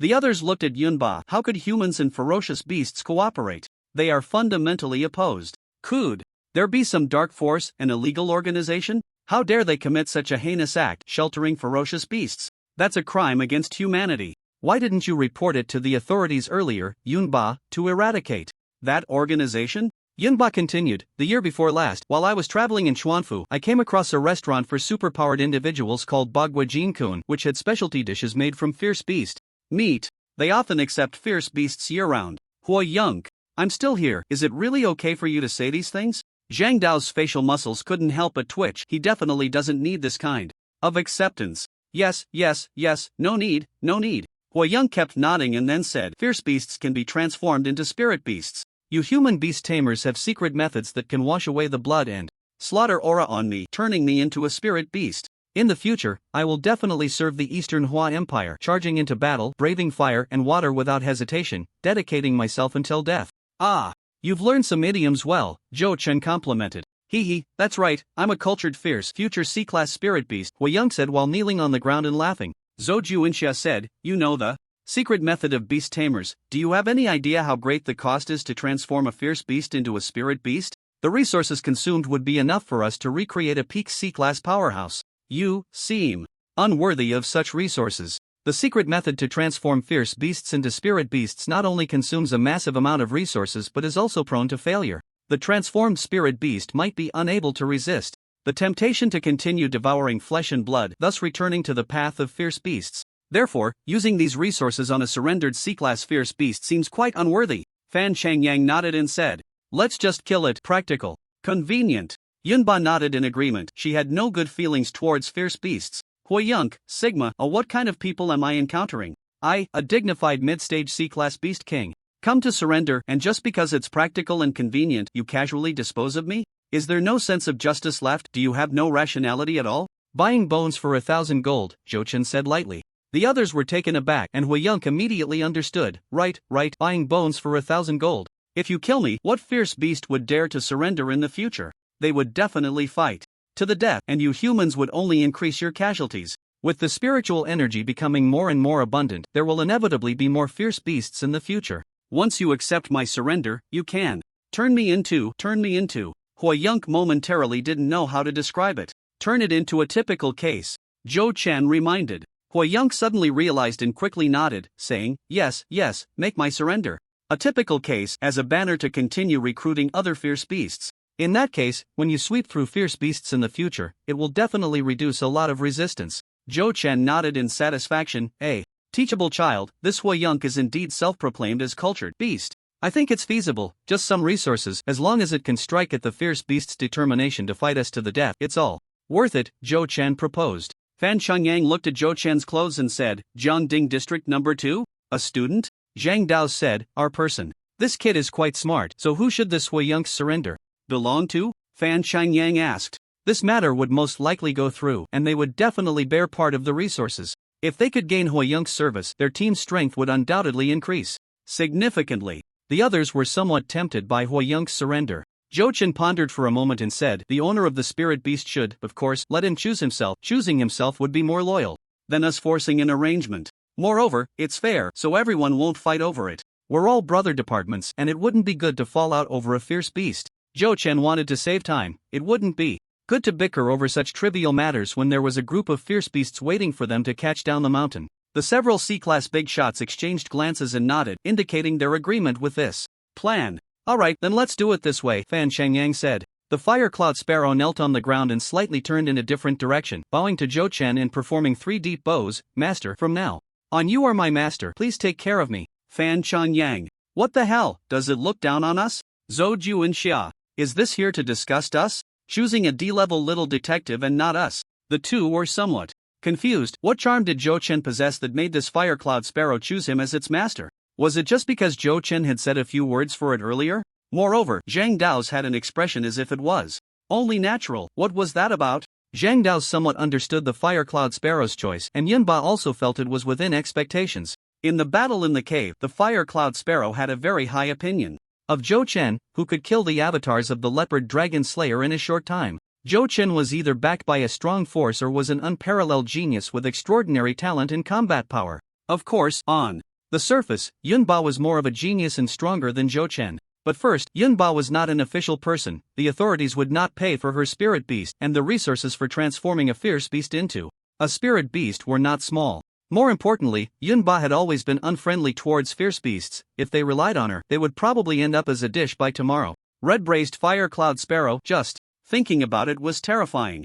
Zhou Chen couldn't help but take a step back. Was it trying to cling to him? It wouldn't expect him to cover the costs of its purification into a spirit beast, right? Burning so many resources to obtain a sea-level spirit beast was not worth it. He might as well give the resources to hide her as a snack. Wasteful, not worth it, a huge loss. I don't want it. Don't cling to me. What use do you have? Why should you be my spirit beast? Zhou Chen asked with great resistance. The few big shots were not happy. We want it, and you are still being pretentious. The Fire Cloud Sparrow was taken aback, looked at Zhou Chen for a long time, and slowly said, I can fly. The kind that can carry people. In terms of combat power, the Fire Cloud Sparrow couldn't say it out loud. It might not even be his opponent. Flying was its only advantage. Zhou Chen looked at it with disdain. I have a flying card. What do I need you for? Before Zhou Chen could refuse, he received a transmission from Zhang Dao's. Accept it. The resources will be covered by the police department. Zhang Dao's was betting a dime that Zhou Chen was concerned about money. Zhou Chen rolled his eyes. It wasn't about the resources, mainly, he just didn't need such a useless pet. Sigh, forget it, for the sake of the police department, I'll reluctantly accept it. After all, it's free. Alright, you seal your cultivation, and after we deal with the other fierce beasts, we'll unseal you, Zhou Chen said. They couldn't fully trust the Fire Cloud Sparrow. What if it was pretending to surrender? Master, I am willing to take the lead and offer my letter of allegiance. The Fire Cloud Sparrow, having switched sides, urgently needed to prove itself. Understanding a letter of allegiance, truly a cultured beast. Zhou Chen nodded and said, good, then bring me the head of the bloodthirsty wolf. I, Zhou Chen, want the best letter of allegiance, not a subpar one. The Fire Cloud Sparrow wished it could slap itself. It weakly said, can I just kill a few D-level fierce beasts? The Blood Wolf. I can't beat him. It was all because of its own loose tongue, bringing up a letter of allegiance. Zhang Dao said.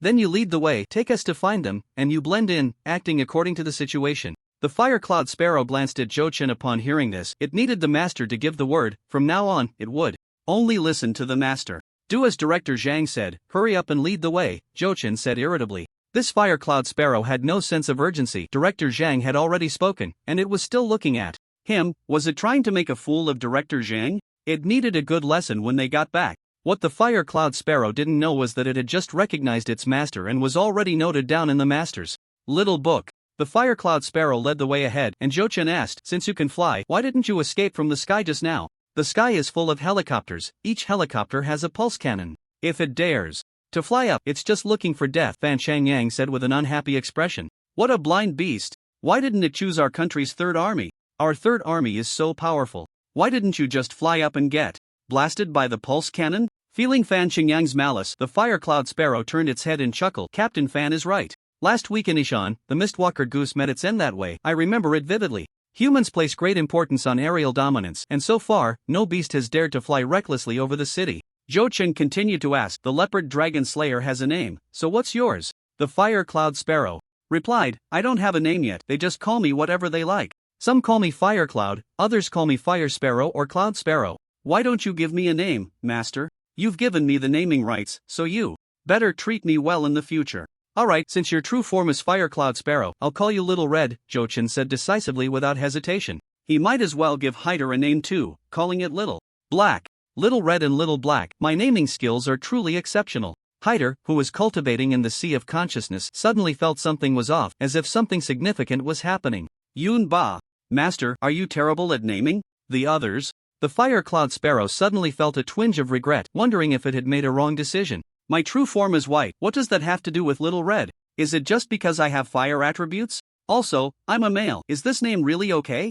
Zhou Chen didn't care what it thought and continued, Little Red, you used to eat meat, will you find it hard to switch to a vegetarian diet? What Zhou Chen wanted to know was whether it would return to the path of beasts after becoming a spirit beast, as that would waste a significant amount of resources. The fire cloud sparrow walked ahead, its eyelids twitching. Little Red. What? Little Red? Did I agree to this name? The fire cloud sparrow, no, Little Red, calmed down and forced a smile, saying, Master, if one day you had to eat only vegetables to survive, what would you choose? If eating meat meant death, what would you do? Zhou Chen thought seriously for a moment and replied, then I might as well just die, living is just suffering. Little Red. This conversation is going nowhere. We're almost there, let's arrange our tactics. Little Red decisively changed the subject as they neared their destination. The several leaders pondered for a moment and Zhou Chen took the lead, saying, you'll take a hit from me, spit out some blood, pretend to be injured and escape to report back. Then, during the battle, you can take the opportunity to turn against us. By the way, bring back this positioning device. Yunba was the first to agree, saying, that's a good idea. Fan Changyang, convenient. Zhou Juinxia, practical. Really good. Little Red. These two are so obsessed with convenience and practicality. And this master, how ruthless. Is he trying to take the opportunity to get rid of me? Leaving me as a burden? I've seen through your disdain for me, I won't let you succeed. As for this positioning device, Little Red hesitated, wondering if it was meant for launching missiles. Are they planning to eliminate me too? After a moment of hesitation, Zhou Chen shook the small device in his hand, saying, it's waterproof, you can swallow it. If I don't take it, I'll definitely die. If I do take it, I might as well gamble. I'm in. Little Red gritted its teeth, took the positioning device from Zhou Chen's hand, swallowed it whole, and then said to Zhang Dao's, Zhang Dao's, I think my master's strength isn't enough. Why don't you take a hit instead? Zhou Chen, equals who do you look down on? Do you believe I can punch your kidney to pieces? For safety's sake, Little Red thought it would be better to change the executor of this plan. Among those present, Zhang Dao's was the most approachable. As for the more than 50 D-level superhumans behind, Little Red subconsciously ignored them. Zhang Dao's felt that this plan was feasible, and a palm thunder with 30% of his power struck Xiao Hong's shoulder. After all, he would be serving the Supervision Bureau in the future, so Zhang Dao's was reluctant to use excessive force. Watching Xiao Hong's figure fade into the distance, Zhou Chen stepped forward and said, Director Zhang was too lenient. Zhang Dao's replied, in the future, we will be on the same side, so why bother? Zhou Chen shook his head and said, what if he is feigning surrender? Fan Changyang looked at Zhou Chen in surprise. You don't trust him? He is not one of us. We have to be responsible for our future companions and for the citizens in the city. Inflicting serious injury on him is the safest option. If he truly surrenders, we won't miss his combat power. If he is feigning surrender, we will have crippled one of their beast kings. Besides, you don't think he hasn't eaten people before, do you? Zhou Chen glanced at their injured companions behind them and said heavily. Yunba strongly agreed with Zhou Chen's viewpoint. Beasts are all cruel and brutal, and this fire cloud sparrow is no exception. If it weren't for the threat of death, it wouldn't have surrendered at all. Just like it said, it only eats vegetarian food to survive. Not because it has seen through the world and put down the butcher's knife. In the battle in the cave, 3 D-level superpowers died, 2 of whom were members of the Dark Sting, and 1 was the newly recruited shapeshifter, Xiang Xian, from the Supervision Bureau. Xiang Xian was personally interviewed by Zhou Chen. Although they hadn't known each other for long, this honest man was highly regarded by everyone in the supernatural department. Xiang Xian's death weighed heavily on Zhou Chen's mind and made him re-evaluate the nature of beasts. Since her debut, Yunba had experienced countless battles, and she had long seen through the essence of beasts. This time, she stood on the same front as Zhou Chen. I'm sorry, I didn't consider it thoroughly, Zhang Dao said to Zhou Chen. Zhou Chen was right. No matter how human-like the other party appeared, it was not human but a beast. They should remain vigilant until the other party completely becomes a spirit beast. Zhang Dao's first apologized for his negligence, then changed the subject and said, however, let's see how he performs this time. If he truly submits, I hope you, Zhou Chen, can give him a chance. This could be a good boost for us and a great opportunity to strike against the beasts. Beasts had surrendered before, but the Empire had never accepted them. In the increasingly severe situation between humans and beasts, this was a new attempt, and perhaps it was worth a try. Killing people and breaking hearts, the hearts of beasts can be punished just the same. Alright, then let's give him a chance. Zhou Chen nodded in agreement. Accepting the Fire Cloud Sparrow's surrender was originally Zhou Chen's idea, and he was certainly willing to give the Fire Cloud Sparrow a chance, but the necessary vigilance must also be maintained. Fan Changyang and Zhou Juinxia were somewhat curious about the attitude and tone Zhang Dao's used when speaking to Zhou Chen. He didn't treat Zhou Chen as a subordinate at all, it felt more like a conversation between equals. The Fire Cloud Sparrow also chose Zhou Chen without hesitation when selecting a master. What exactly does Zhou Chen have to deserve this?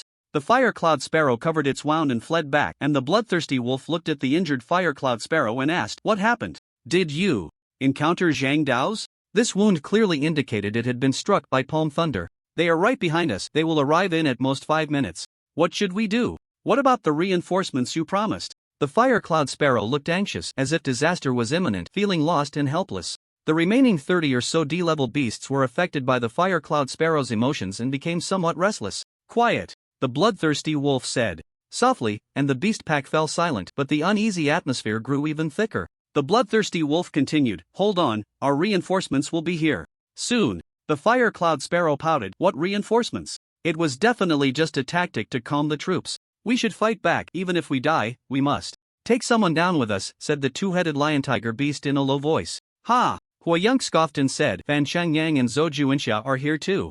And Yun Ba is also around. What do you have to back you up?" "All right, the kid who killed Leopard Dragon is here as well." The two-headed lion tiger beast shut its mouth, cursing under its breath. Boom, boom, boom. At that moment, a series of loud explosions erupted from the beast horde. Fire Escape Phoenix, Immortal Fire Technique, Heart Sword, Endless Smoke and Rain, Formation, Yellow Springs Killing Formation, Abilities, Sky Roar Breakkill, Thunder Technique, Wild Thunder Dance. Various large-scale techniques blasted out from the woods, accurately landing among the beast horde. With Huang Yukai's locator, Zhou Chen, and the others launched area attacks directly at the woods ahead. These techniques were not enough to deal with C-rank powerhouses, but they were more than sufficient to wipe out these D-rank beasts. In an instant, countless beasts fell, their severed limbs scattered across the ground. "Ah! Kill them back.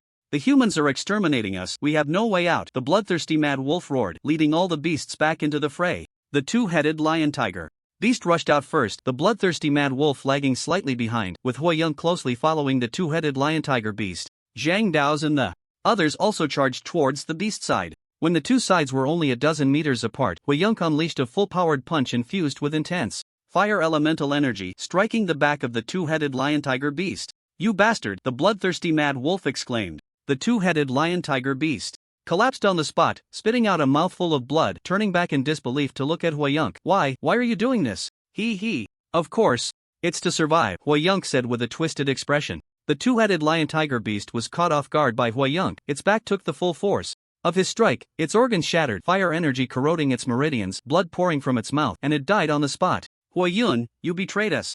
The bloodthirsty mad wolf roared in fury, never expecting Huang Yukai would choose to side with humans. "I want to live, I don't want to die. It's better for you to die. You are all my proof of loyalty." Huang Yukai swung his fire whip, killing D-rank beasts one after another. Zhou Chen and the others frowned as they watched Huang Yukai's frenzied slaughter. To survive, he unhesitatingly betrayed his comrades, ruthlessly slaughtering his own kind. Was accepting his surrender really the right choice? That crazed look was truly concerning. After killing the two-headed lion tiger beast, Huang Yukai continued his mad slaughter of the surrounding D-rank beasts, leaving only a few remaining. He only wanted to survive. He had initially become a beast to accumulate strength and live in the brutal jungle. Today, he slaughtered his own kind and turned to spirit beasts, all for the sake of survival. To live, he could resort to any means. The bloodthirsty mad wolf dared not approach, as the four C-rank powerhouses of the humans had arrived before him. The bloodthirsty mad wolf could no longer contend with them, and he did not want to die. From awakening abilities to gaining sentience and cultivating to this day, it had been incredibly difficult.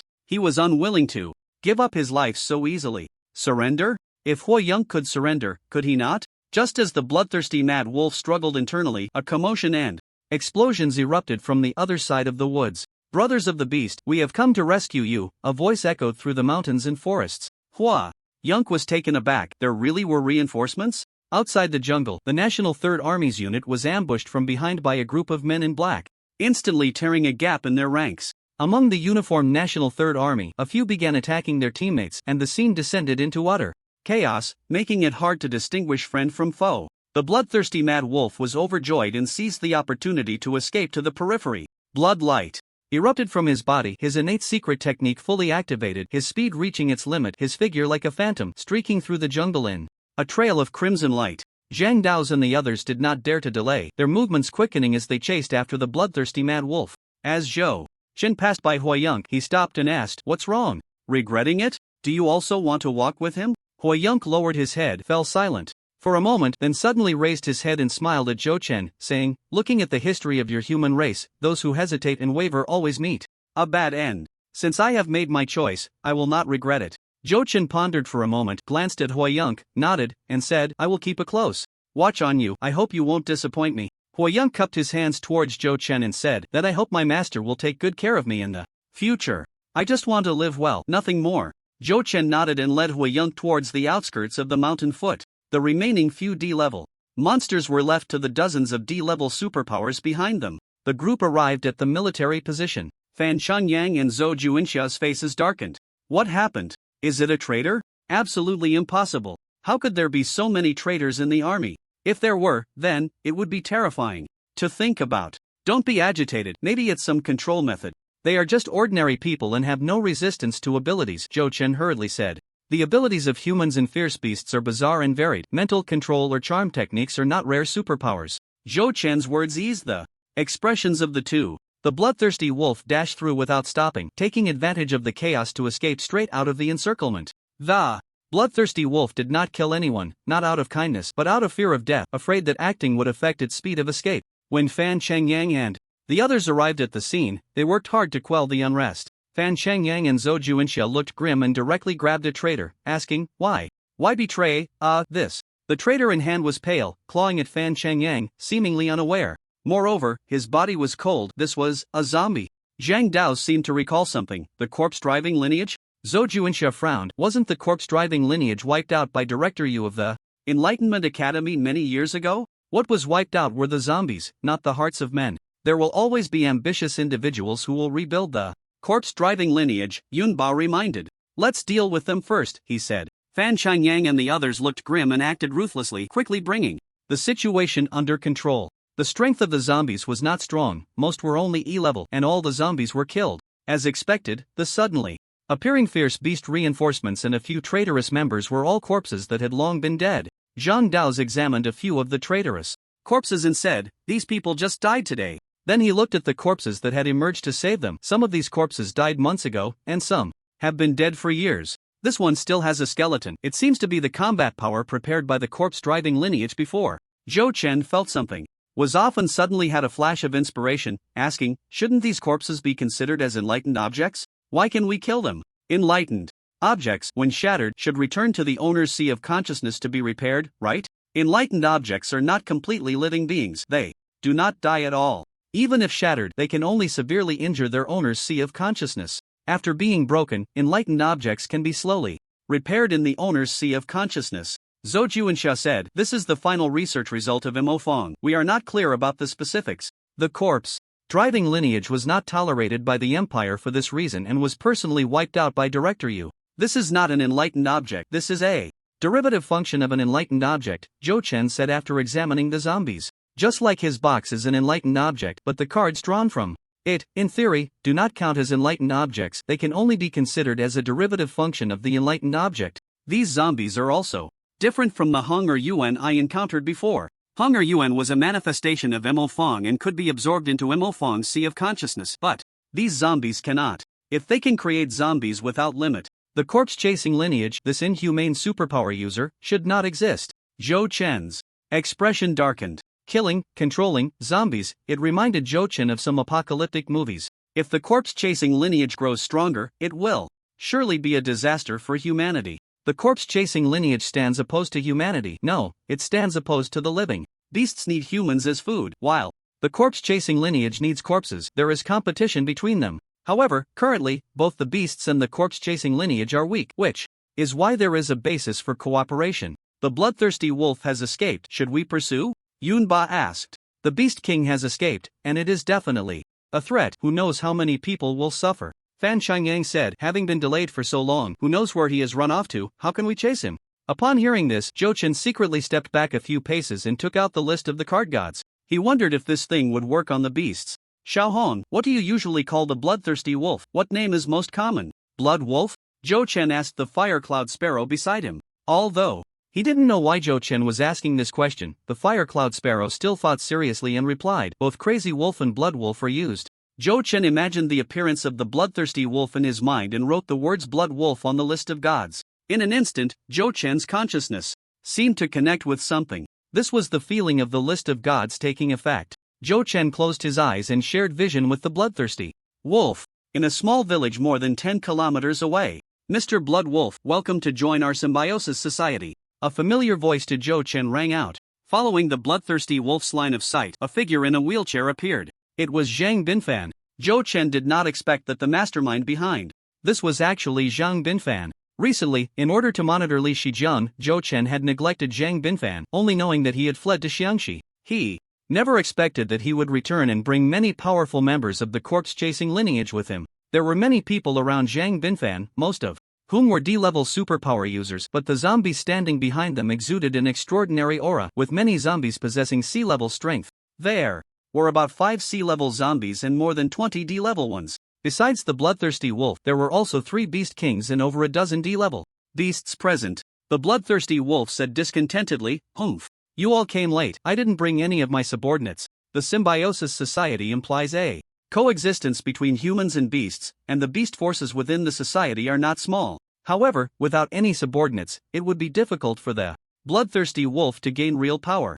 Xiang Binfan smiled and said, "I apologize for contacting Mr. Blood Wolf so late. I didn't expect you to be discovered by the authorities so quickly. The National Third Army has mobilized to place our people, and the temporary battle plan was a bit rushed. The corpse-chasing lineage and the bloodthirsty wolf had only contacted each other a few days ago. It turned out they planned to cooperate to slaughter a remote village, divide the resources, and then escape the province to head to the headquarters of the Symbiosis Society. However, they did not expect that Zhou Chen and the others' outing today would completely disrupt their plans. I just joined, and I'm not familiar with your Symbiosis Society. You should explain it to me." With his subordinates dead, the bloodthirsty wolf no longer dwelled on that. He was more interested in his future affiliation. The first person to Xiang Binfan's right was a woman aged between 30 and 40, with a strong build, red hair, and a cold, unremarkable face. Xiang Binfan pointed to the woman and said, "This is the beast, king of Daiyue Mountain in Lu Province, the soul-devouring peacock. The soul-devouring peacock can devour soul power and is skilled in primordial spirit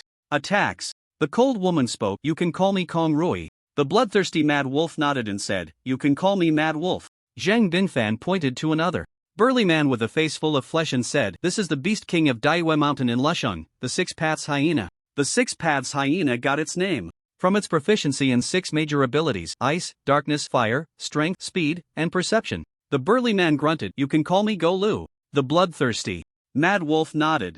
Xiang Binfan pointed to the last beast, which resembled a 6 or 7-year-old child, and said, "This is the beast king of Xia Mountain in Qinshi, the gold-eating mouse." The gold-eating mouse's tender voice chimed in, "You can call me Su Jingjing." All 3 beast kings were powerful C-rank late-stage beasts. The bloodthirsty Mad Wolf asked with some concern, "Have Xia Mountain and Daiyue Mountain also been swept away? Is there still a place for us beasts to live in this world?" Xia Mountain and Daiyue Mountain are renowned mountains in the Eastern Hua Empire, no less than Ishan. Recently, fierce beasts have been appearing frequently around the globe, and the domestic situation is no exception. The official response was swift, launching a large-scale sweep, and many beast nests have been eradicated in the past month. Kong Rui snorted and said, "Humph. Our fierce beasts have suffered from fighting alone, being isolated and uninformed. If we could unite all the fierce beasts and strike together, we wouldn't have given humans the chance to pick us off one by one." Su Jingjing smiled and said, "Heaven has shown mercy on us. Isn't that why Brother Zhang is here?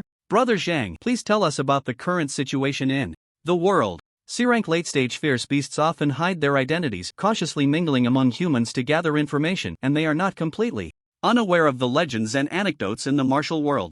However, when it comes to important official actions, they are completely in the dark. This is also why Leopard Dragon 2 recognized Zhang Dao's, Bailey Shajan, and Yun Ba at a glance, but they knew nothing about the Empire's sweep against fierce beasts. Feeling completely caught off guard, Xiang Binfan opened his laptop and projected the prepared PPT onto the wall. Turning off the lights, Xiang Binfan said, "Half a month ago, the officials suddenly dispatched troops, uniting all second-tier and above sects in the country to sweep and eradicate the famous mountains and rivers across 34 provinces. Because the attack was sudden, the domestic fierce beasts were caught off guard, most of them were eradicated, and the official losses were not significant. Of course, this sweep also caught some big fish, and the officials are now in a difficult position." "Oh, what do you mean by that?" The fierce beasts became curious. Xiang Binfan flipped to the next page of the PPT, which displayed 3 massive mountain ranges. The first location is the middle section of the Kunlun Mountains, which spans 3 provinces and has swept out 2 major fierce beast forces. One is here, Tianyuan Lake, which has gathered 3 B-rank water-type beast kings, calling themselves the 3 kings of Tianyuan. In water combat, the 3 kings of Tianyuan can fight A-rank supreme powerhouses. The second is here, where the Yaoqi is located, home to an A-rank fox-tribe fierce beast claiming to be a fox immortal, the bloodthirsty. Mad Wolf pointed to the other 2 marked mountain ranges and asked, what about these 2 places? They haven't been swept either? Who are the powerful beings there? Zhang Binfan nodded and continued, that's right. The second mountain range is the Tianshan Mountains, where an A-rank fierce beast, the double-winged white tiger, was swept out. The third mountain range is the Qinling, where there is a nest of golden drum ironback dance, with 5 B-rank beast kings from one clan, dozens of C-rank fierce beasts in the nest, and countless D-rank golden drum ironback dance. The Empire's A-rank powerhouses, except for one guarding the capital, are all stationed at the borders. Currently, the international situation is not optimistic for the Eastern Hua Empire. Even B-rank powerhouses have only sent back 5 from the borders to oversee this sweep, but they never expected that the domestic fierce beasts were hiding so deeply. If it weren't for the deterrence of the Empire's technological weapons, this sweep would have been digging their own graves. At this moment, the fierce beasts in the 3 major mountain ranges are in a standoff with the Empire, and it is said that there is a high possibility of reconciliation and signing a non-aggression treaty. Zhang Jia is powerful in the region, and ever since understanding the supernatural world, Zhang Tianjun has been planning for many years. Although the Zhang family cannot claim to have a vast influence or countless strong individuals in the supernatural realm, they are at least well informed and have many eyes and ears. A few beast kings have shown some unusual movements, and unexpectedly, there are these peak powerhouses within the fierce beast clan, which instantly fills them with confidence. Zhang Binfan has long seen through the intentions of several beast kings. After he painstakingly rescued them, how could he just let them go? This information, Zhang Binfan could have kept to himself, but they would eventually find out. Rather than letting them develop ulterior motives later, it's better to extinguish those thoughts now. A few beast kings want to seek refuge with them? Zhang Binfan spoke frankly. The beast kings exchanged glances, awkwardly chuckling as they said, ha ha, that's not the case. Since we have joined the Symbiosis Society, it is our home. Zhang Binfan was unimpressed, and continued, if I were one of the beast kings, I would also be tempted. How about this? Let me analyze for you which forces are worth aligning with. Let me analyze for you which forces are worth aligning with. The beast kings fell silent, deep in thought. Zhang Binfan flipped through the PPT, pointing at the information on it as he said, first, let's look at the 3 kings of Kunlun Tianyuan. They are all great water beast kings, occupying the vast and boundless Tianyuan Lake. The official forces cannot drain this vast water area, which is why they have no way to deal with them. However, the subordinates of the 3 kings are also underwater fierce beasts, so you definitely wouldn't go there. The second is this Fox Fairy. It is said that currently, the Yaoqi only has the Fox clan and no other fierce beasts, so you might want to take a look, hee. The third is the twin-winged white tiger of Tianshan. It is said to be the strongest fierce beast discovered in our country so far, but it is a solitary fierce beast. This one has consumed half of Tianshan's fierce beasts to reach its current realm. If you go, it could indeed help enhance the twin-winged white tiger's cultivation. As for the last one, the golden drum iron-backed ant, it exists in ancient mythology, but I wonder why it has revived today. Its intelligence is quite low, and aside from the ant queen, communication with the others is difficult. TSK. Zhang Binfan shook his head as he spoke. Blood wolf. TSK, what the hell? Just don't go. Why say so much? Golu said, Brother Zhang is overthinking. We swear to live and die with the Symbiosis Society. Indeed, only in the Symbiosis Society do we fierce beasts have a place to reside, Su Jingjing said. Kong Rui nodded, non-committal. Blood Wolf remains silent. Zhang Binfan smiled slightly, elegantly took a sip of tea, and continued. The Symbiosis Society is not just made up of my few people. We are divided into 5 groups, rescuing fierce beasts besieged in various provinces. Once you arrive at the headquarters of our Symbiosis Society, you will know how powerful we are. Within the Symbiosis Society, there are human powerhouses as well as fierce beast kings, and they spare no effort to grow stronger. Blood Wolf's eyes twinkled as he said, from now on, if the Symbiosis Society issues an order, Blood Wolf will not dare to disobey. Only the Symbiosis Society is our guiding star. Kong Rui smiled and said, those who recognize the situation are the true talents. The Symbiosis Society is their only way out in this world. Forgive me for asking, what is Brother Zhang's position in the Symbiosis Society? Golu asked, his gaze deep and a smile on his face. Zhang Binfan sipped his tea, smiling without speaking, while a D-level enlightener beside him said, the Symbiosis Society has 1 president, 2 vice presidents, 4 elders, and 12 guardians. Elder Xiang is one of our 4 elders. Zhang Binfan put down his teacup and glanced appreciatively at the subordinate who spoke. Having insight, how could one boast such words from their own mouth? I am a modest gentleman who is indifferent to fame and fortune. Slap. Blood Wolf slammed the chair and said, Elder Zhang is amazing, I'll follow you from now on. A strong atmosphere of the rivers and lakes surged forth. Zhang Binfan, course. Can awesome be used to describe me? Please say it's extremely awesome. We will counterattack and eliminate Zhang Dao's and the others. Blood Wolf was full of spirit, eager for revenge. With 5 sea-level zombies on site plus 4 beast kings, they had an overwhelming advantage and could definitely wipe out several sea-level powerhouses in Hang City. Zhang Binfan chuckled and remained silent. Kang Rui shot him a sideways glance and said, You handle the rockets, pulse cannons, and tanks, and we'll go. Blood Wolf. As if I never said anything. Zhou Chen closed his eyes, his expression serious. Zhou Chen, what's wrong? Zhang Dao's noticed Zhou Chen's abnormality. Director Zhang, I have something to report, can we talk privately? Zhou Chen said quietly. Zhou Chen wanted to avoid Fire Lark. If this matter reached Fire Lark's ears, he feared it would truly lead to a change of heart. Fan Changyang looked over. What other secrets are there that we can't hear? Zhou Chen said. It's an internal secret of the Supervisory Police Bureau. Can you join me in brainstorming, Senior Fan? Fan Changyang pouted and turned to leave. The two walked aside, and Zhou Chen quietly detailed what he had seen. Director Zhang, this matter is of great importance. The Symbiosis Society is aiding the wicked, treating life as grass, and disregarding the people, posing a huge threat. Your ability can track the location of the bloodthirsty wolf, and you can eavesdrop on their conversations? Is this information reliable? Zhang Dao's asked. Zhou Chen's methods were not simple. He had just killed Leopard Dragon and immediately uncovered the truth. Truly deserving of being the most outstanding student of this year's Enlightenment Academy. Yes, please believe me, Director Zhang, this information is absolutely reliable. I saw it with my own eyes. Zhou Chen nodded. Zhang Dao's furrowed his brow. Such a powerful force was beyond their current capabilities to handle. After pondering for a long time, Zhang Dao said, You must monitor their every move. I will report to the higher-ups immediately. If they make any unusual moves, report to me in a timely manner. Zhou Chen, yes.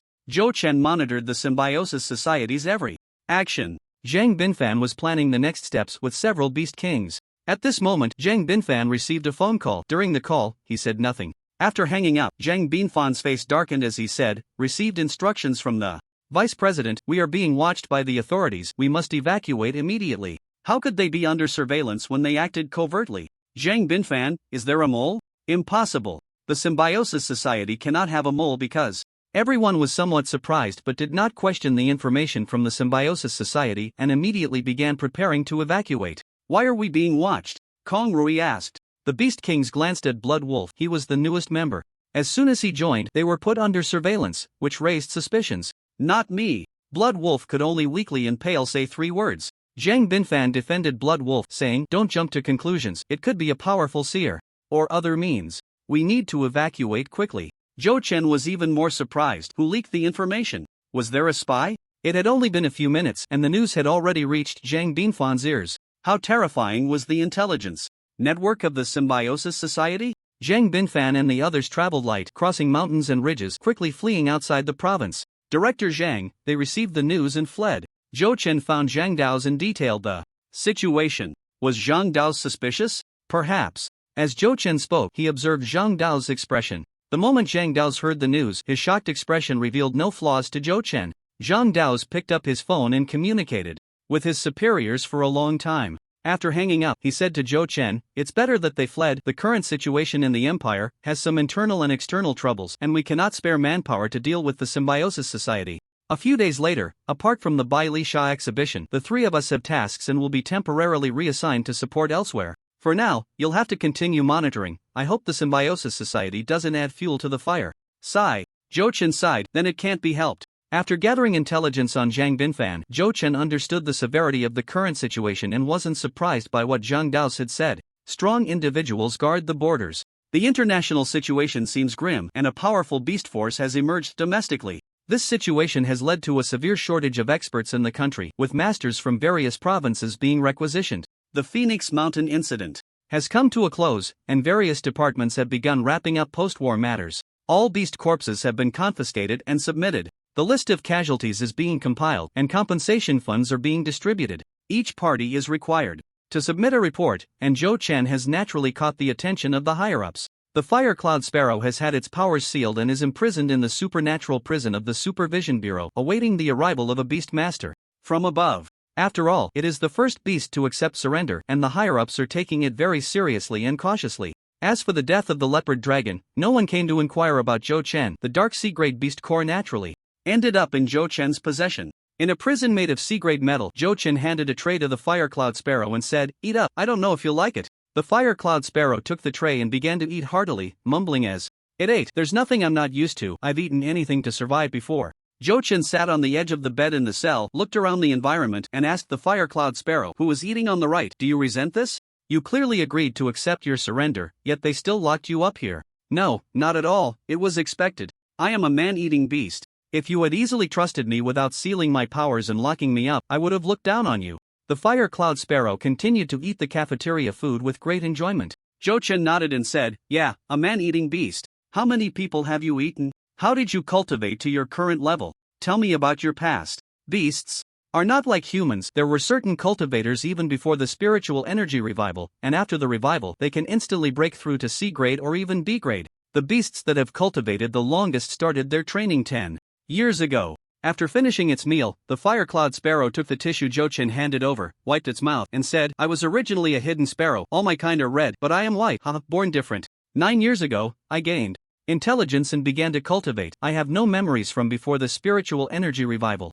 I remember on the 3rd day after awakening my intelligence, I was shot down by a hunter. If I hadn't dodged quickly, I would have been dead. I fell onto a tree and wasn't taken away by the hunter's dogs. On the tree, I absorbed the thin spiritual energy to recover from my injuries. After 2 days, before I could fully recover, I was chased for dozens of miles by a venomous snake in the jungle, almost swallowed whole by it. Later, I healed and continued to cultivate. At that time, I was still a newly awakened sparrow, and by your human standards, I only had F-grade strength. I met my first kindred spirit with intelligence 6 years ago. It was an eagle, stronger and larger than me. I thought I had found my kind, my belonging, and helped it hunt many beasts. We soared together in the sky and cultivated together. It taught me a lot. There was a time when I thought those were my happiest days. But one night, it ambushed me and severely injured me. I can never forget the look in its eyes that night, cold, greedy, cruel, bloodthirsty. He was with me only to use me, to deceive my trust, to make me help him capture beasts. After I broke through, he consumed me to enhance his own cultivation. From that day on, I realized that even among those of us with intelligence, there are distinctions. Spirit beasts and ferocious beasts. Ha ha. In their eyes, I, a fool who only absorbs spiritual energy to cultivate, is the best prey, the best tonic. That night, fortunately, I hid in a fist-sized crevice in the mountain wall, narrowly escaping death. Ha ha ha. I should be grateful that I am a sparrow and he is an eagle. He couldn't get in. Ha ha ha. At this point, the Fire Cloud Sparrow laughed at himself, a bit crazily. Zhou Chen watched quietly, not interrupting him. After a long while, the Fire Cloud Sparrow continued. He guarded the crevice outside, pretending to leave, and returning several times. He watched over me for a full 5 days and nights, and I almost starved to death in the cave. The last time he left, he didn't come back for an entire day, and only then did I dare to crawl out. At that time, I felt like I was dying, eating the remains of the animals he had left behind. When I took the first bite of meat, I felt the alluring energy within it. At that moment, I couldn't care about anything else, frantically absorbing the energy in that blood to restore myself. Thus, I embarked on the so-called path of ferocious beasts. I am a genius, absolutely a genius among ferocious beasts. My cultivation speed is faster than most ferocious beasts. In just half a year, I progressed from the ignorant realm to the chi-gathering realm, which you refer to as E-level. I found that hunter from back then and pecked out his eyes. I ate that poisonous snake and eventually devoured the entire family of eagles. Later, I encountered more and more ferocious beasts. We are not of the same kind, we are merely each other's food. Either I eat them, or they eat me. I want to grow stronger, I want to live, I want to eat more than all the ferocious beasts and cultivate faster than the others. After 6 years, I spent only a year and a half to reach the transformation realm, which you call D-level. After another 3 years, I entered the shaping realm, and 2 months ago, I broke through to the mid-stage of the shaping realm. Am I not a genius? Actually, I just want to survive. Zhou Chen and the Fire Cloud Sparrow remained silent for a long time, and the Fire Cloud Sparrow said softly, "If I had a choice, I would also want to be a spirit beast, living comfortably and happily."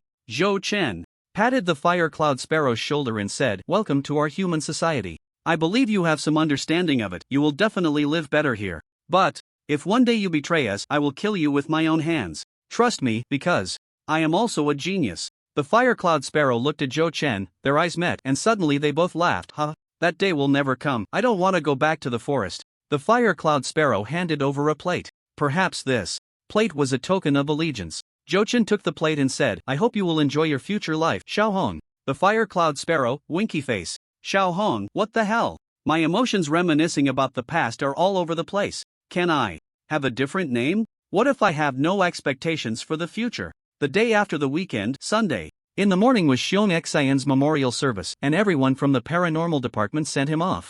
Zhou Chen and the others expressed their condolences to Xiong Xian's family. Xiong Xian's wife, Yilin Chuang, under 30, was with their 4-year-old son. Yilin Chuang took the plastic bag from Zhou Chen's hand and found it contained hundreds of thousands in cash. This isn't appropriate, right? Comrade, it's not easy for you to save this. I can't accept it. Please take it back. Yilin Chuang returned the bag to Zhou Chen. Zhou Chen took the bag and placed it on the ground, calmly saying, Xiong Xian sacrificed himself for the mission. From now on, his son will be my son. If you have any difficulties, you can come to me. This money is the heartfelt intention of all the comrades in the team, so just accept it. Yilindua's expression changed as he looked around. This slap.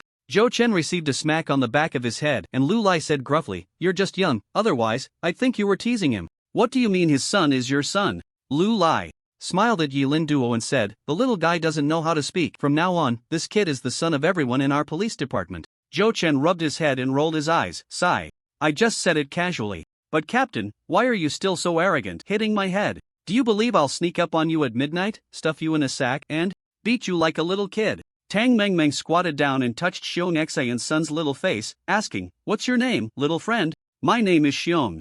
Xiong Bai. A soft voice replied. So it's Xiong Bai. I'm Yuan Hua, you can call me Uncle Yuan. Yuan Hua said, patting the little boy's head. The little boy pouted, almost crying. Yilinduo said, It's Xiong Bai, not Xiong Bai. Kong Yun, Amatba, you really are a fool. Wan Huan, agreed. Mo Wuxin, agreed. Yuan Hua. Afternoon. After lunch, Zhou Chen took Lu Lai and others to Li Shijiang's home to arrest him, and all the photos from the study were taken back by Zhou Chen and the others. Li Shijiang did not resist because he knew he couldn't. With a combat power of almost zero, how could he fight against the superpowered individuals of the police department? In the interrogation room, everyone began to interrogate Li Shijiang. We won't ask about your name or gender. We superpowered individuals don't go through that process. Lu Lai skipped the basic procedure and continued, Li Shijiang, explain these 5 photos. The people in them have all gone missing, and the date you took the photos is exactly when they disappeared. Don't try to pull any coincidences. There are no coincidences in the superpowered world. Li Shijiang remained silent, his expression flat, seemingly planning to resist the interrogation with silence. What is the function of your enlightenment object? Did you kill Su Qing's parents?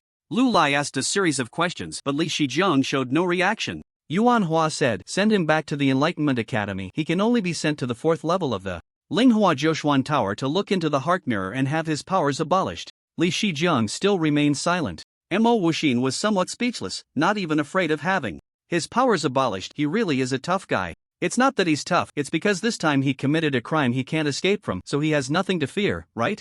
After all, he's going to die anyway.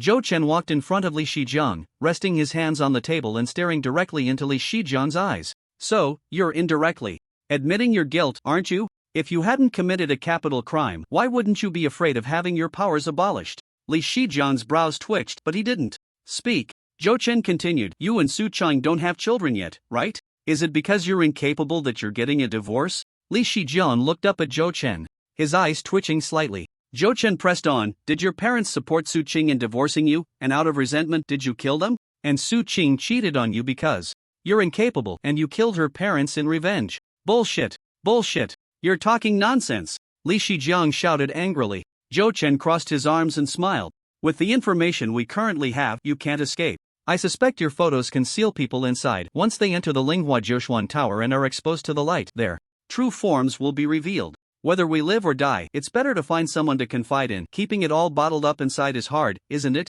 Li Shijiang's expression changed several times before finally settling into calmness as he spoke. I gave up so much for her, so much. My career, friends, money, and dignity, I abandoned it all for her.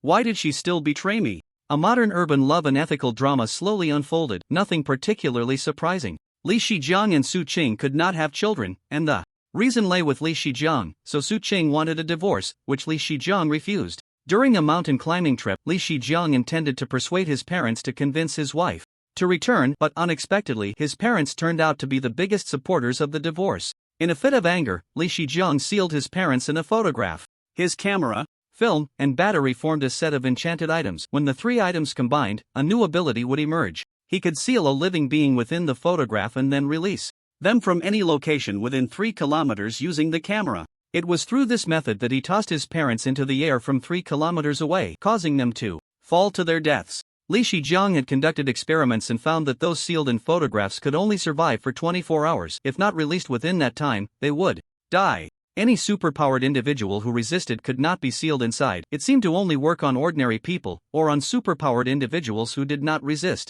The people in those photographs were all test subjects of Li Shijiang. Beast!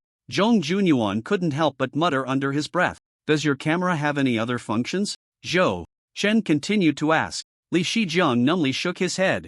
Zhou Chen frowned, knowing it wasn't that simple. Just moments ago, he had activated a time-space technique, and in Zhou Chen's river of time, Li Shijiang had never existed in this room. What they were interrogating was an empty chair. Perhaps Li Shijiang himself didn't even realize that with the camera, he was outside of time and space, making it impossible for the time-space technique to probe him. Moreover, places he had photographed would be erased from time and space, making it impossible to trace back using time-space techniques. This was referred to in Buddhism as severing causality and in Taoism as transcendence. With his mere E-level abilities, Li Shijiang certainly couldn't achieve such a realm. Zhou Chen said no more. This enchanted item definitely had other functions. The group left the interrogation room and returned to the office to begin sorting through the case details.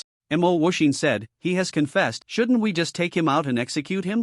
Yes, execute him. He's worse than a beast, killing such an innocent person. Wan Quanghua nodded like a chick pecking at rice. It's not that simple. First, I need to write a report, to inform the superiors. Then, we have to wait for them to send someone to confirm and review before we can execute. Forget it. Bing Bing, you write the report. Lu Lai waved his hand, suddenly losing interest in speaking. It seemed he had touched on something sorrowful, feeling inexplicably upset. Yan Bingbing, with an understanding expression, said, don't worry, leave it to me. However, we can't execute Li Shijiang immediately. What if he's deceiving us? The people in the photographs might not be dead yet, even if they will die. After 24 hours, how can we be sure he hasn't committed any crimes recently? Are there still people from within the last 24 hours in those photographs? If we execute him, those photographs will surely wander in the void and they will never return. So the urgent matter is to send him to the Enchantment Academy, nullify his powers, and rescue the people. In the photographs, we must see the living and the dead.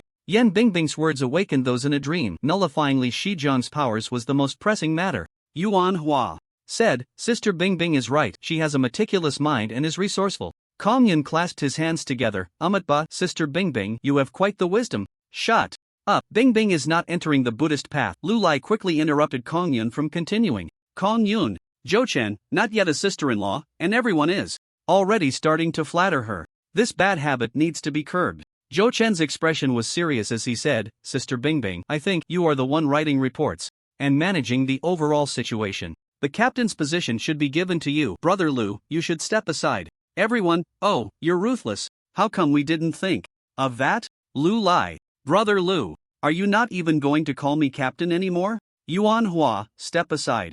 Zhong Junyuan weakly said, I vote for Sister Bingbing. Wan Quanghui looked around, wanting to say something but hesitating. Mo Wuxin silently stood behind Yan Bingbing. Kong Yun, Buddha said, occupying the latrine without doing your business is not good. Tang Meng Meng, although the Buddha never said that, it is indeed not good. Yan Bingbing smiled without speaking. Lu Lai laughed and scolded, you guys are really something. Hurry up and get to work, and don't forget to arrange for someone to send Li Shijiang back to the Enlightenment Academy. Everyone laughed and dispersed, while Yan Bingbing arranged for 3 E-level superpowers to escort Li Shijiang to the Enlightenment Academy. Zhou Chen, where did you learn those interrogation skills? You got Li Shijiang to talk in just a few sentences, Lu Lai asked curiously. Yuan Hua also turned to look at Zhou Chen, really impressive, you got him to open up with just a few words. Zhou Chen tossed out a few books, including Criminal Psychology, Criminal Interrogation and Confession, and others. I recently helped Officer He solve a case and learned from my colleagues in the criminal department. You guys should take a look too, Zhou Chen said. Everyone should learn and improve together. Yuan Hua turned away disinterestedly, and Lu Lai also showed no interest, saying blandly, reading. Forget it, I get a headache just looking at books. From now on, Bingbing will manage the overall situation, you handle the interrogation, and we'll just charge into battle. Lu Lai had completely given up on himself. Zhou Chen sincerely said, actually, I think you can't handle the charge into battle. Either. I could win against you with one hand, believe it or not. Lu Lai's eyes widened. Who do you look down on? Kong Yun clasped his hands together. Amatba, Comrade Zhou. Chen has become arrogant. Wan Kuanghui was quite excited, rolling up his sleeves and saying, let's take him down together. Tang Meng Meng, hee, I need to go train. Lu Lai. Bing Bing, let me take a look at your report. My family is still simmering soup. I need to get a haircut. My house is on fire. The few of them scattered, leaving only Wan Kuanghui with his sleeves rolled halfway up. Zhou Chen pointed outside and said, shall we head to the practical training room? Wan Kuanghui, oh. The next day, Monday, Zhou Chen slung his backpack and went to school. The students who were injured during the trip to Phoenix Mountain 2 days ago had all received treatment and were doing fine now, attending classes normally. The student who had a broken arm was out of the danger zone and was currently hospitalized for recovery.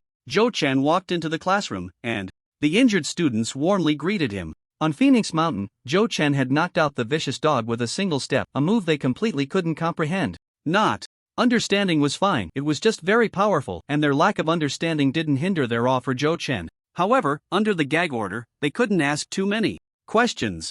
The other students had been expelled from Phoenix Mountain by the supervisory police that day and had no idea what had happened. Yunba didn't come to class today, it was said she took a leave of absence. Zhou Chen then remembered that Yunba was a peak sea-level expert.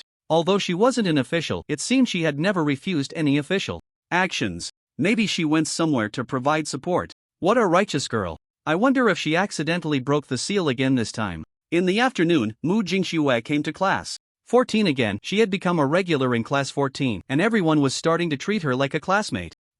Cousin isn't here? Mu Jingxue still didn't know about Yunba's leave of absence.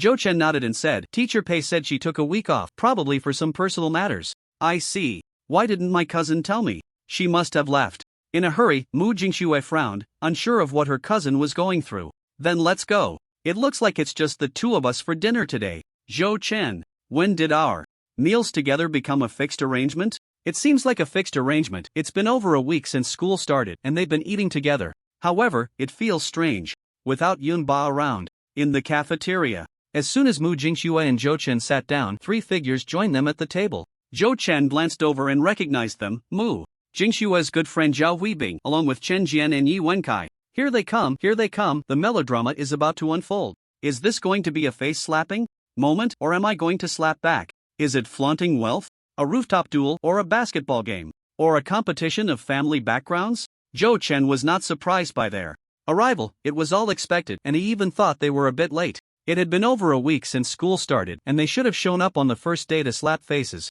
right? What a coincidence, classmates, we meet again. Zhou Chen greeted them with a smile. The group ignored Zhou Chen, and Zhao Huibing turned to Mu Jingxue and said, Jingxue, didn't you say you were going to accompany your cousin these days? Where is she? Mu Jingxue smiled apologetically at Zhou Chen, then replied to Zhao Huibing, my cousin took a leave of absence. Chen Jian's face darkened. Where did this cousin come from? There was no cousin at all. Jingxue must have been eating with this guy all along. Then let's have dinner together tomorrow, Zhao Huibing immediately suggested. Sure, Mu Jingxue smiled and then looked at Zhou Chen. Tomorrow, let's go to that new restaurant outside the school that serves sour fish. I have a discount coupon for the grand opening, so we can get 20% off. I heard the food is really good. Zhou Chen, you should come too. I don't eat milk, and I don't eat fish. Zhou Chen looked at Chen Jian and the others and felt a headache coming on. Can I just go to school quietly, train in peace, and graduate calmly? Tomorrow Zhou Chen was about to find an excuse to refuse. Zhou Chen, don't you want to hang out with your classmates? You come looking for Jingxue every day, Chen Jian said sarcastically. Zhou Chen is my friend and also my cousin's good friend, Mu Jingxue replied. Zhou Chen, to be honest, I'm not really friends with your cousin. I can consider you a friend, though. Zhou Chen silently watched the drama unfold as he ate. Why are kids so dramatic these days? Although Chen Jian was targeting him, Zhou Chen thought of it as just kids playing house, insignificant. Seeing them still chattering away, Mu Jingxue frowned and Zhou Chen said, Jingxue, I won't be coming tomorrow, I have some matters to attend to. Zhou Chen picked up his tray, ready to leave. Zhou Chen. Mu Jingxue hesitated. Zhou Chen. Yi Wenkai called out, there's a basketball game this afternoon, are you interested in joining? Zhou Chen, winky face. So cliché, no way. Zhou Chen shook his head and said, I don't play basketball. He silently raised his fist and thought, I only know how to fight. Yu Wenkai retorted. You look so tall and strong, I thought you could play basketball. You're not a reclusive otaku, are you? This is intolerable.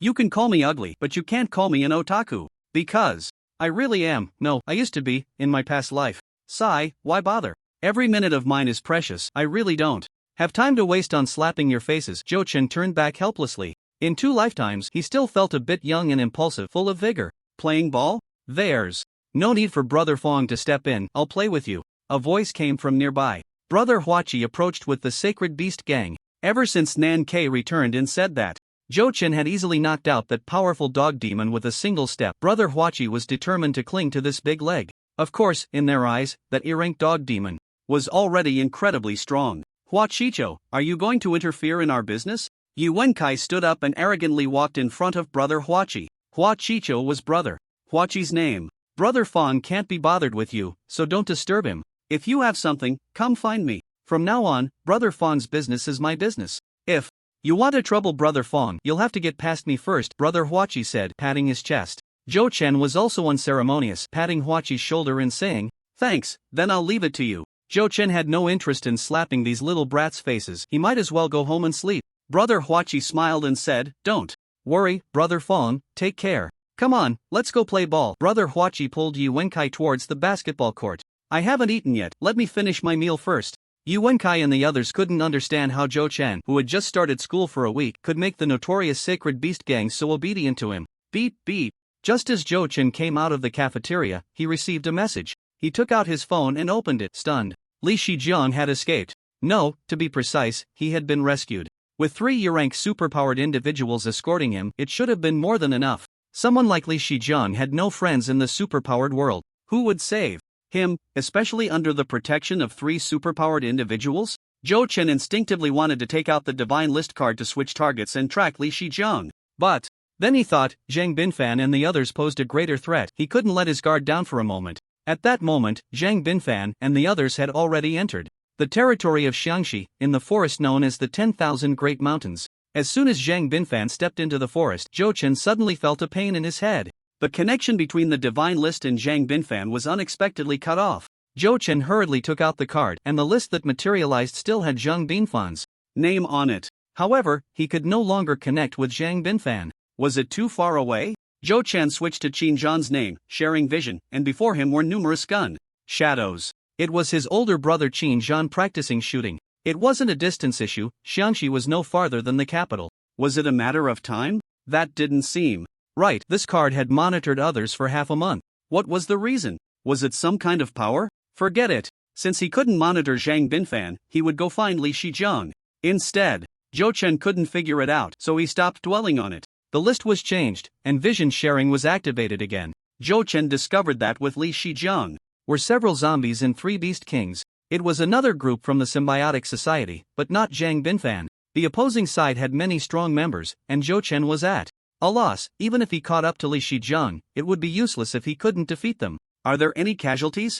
Zhou Chen asked in the group. Thanks for your concern, Brother Fong, we're fine. We just suddenly fainted, and when we woke up, Li Shijiang was gone, replied several members escorting Li Shijiang in the group. Lu Lai said in the group. The day after tomorrow, Wednesday, all members gather at the provincial bureau and wait for instructions. Received. Zhou Chen had a premonition that something big was about to happen. In the afternoon physical education class, after running and exercising, in the last 10 minutes, the PE teacher announced free activity. Oh, it's free activity time, everyone happily dispersed. Some sought shade under the trees, some went to play table tennis or basketball, and others formed groups to go to the campus shop to buy snacks. Sitting on the parallel bars, Zhou Chen played with his phone. He truly envied the high school students in this world. In his previous life, there were no PE classes in senior year.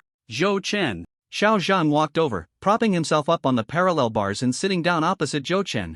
Zhou Chen glanced up at Xiao Zhanyan continued to look down at his phone. What do you want? After leaving the academy, Xiao Zhang had become more self-aware and hadn't come to trouble him for a long time. Zhang Binfan has come back. Xiao Zhan looked into the distance, unsure if he was actually talking to Zhou Chen. Zhou Chen was taken aback for a moment and said, I know. It was the day before yesterday, and he did quite a bit. Why are you telling me this? Planning to switch sides? Xiao Zhang chuckled, shaking his head. Switch sides? No. I never had a dark side. Between you and me, it's just a difference in stance. There's no distinction of good and evil. Back when I was with Xiang Binfan, I admit I was indeed attracted to his family's power. However, I never intended to break the law or go against the empire and humanity. Zhou Chen tilted his head, thinking carefully. During their time at the Enlightenment Academy, their conflict was indeed just a matter of pride, and Xiao Zhang hadn't done anything against the law or morality. He injured Zhao, but that didn't violate the Academy's competition rules. One could only say he was kicking someone when they were down, showing no camaraderie. They were enemies, but from a legal standpoint, Xiao Zhang couldn't really be charged with anything. Zhou Chen pointed at Xiao Zhang and said, "You and I are enemies, right? I haven't settled the score for Sangu yet." Xiao Zhang laughed, of course we're enemies. I have no intention of begging for mercy from you. Today, I come as a student from Jiangding District No. 2 Middle School to report you, the detective. From now on, we remain enemies." Xiao Zhang knew that Zhou Chen had gone to the Supervisory Police Bureau. After all, it wasn't a secret at the Enlightenment Academy. "Why?" Zhou Chen asked curiously. "This was a betrayal of Xiang Binfan. Your loyalty seems rather cheap."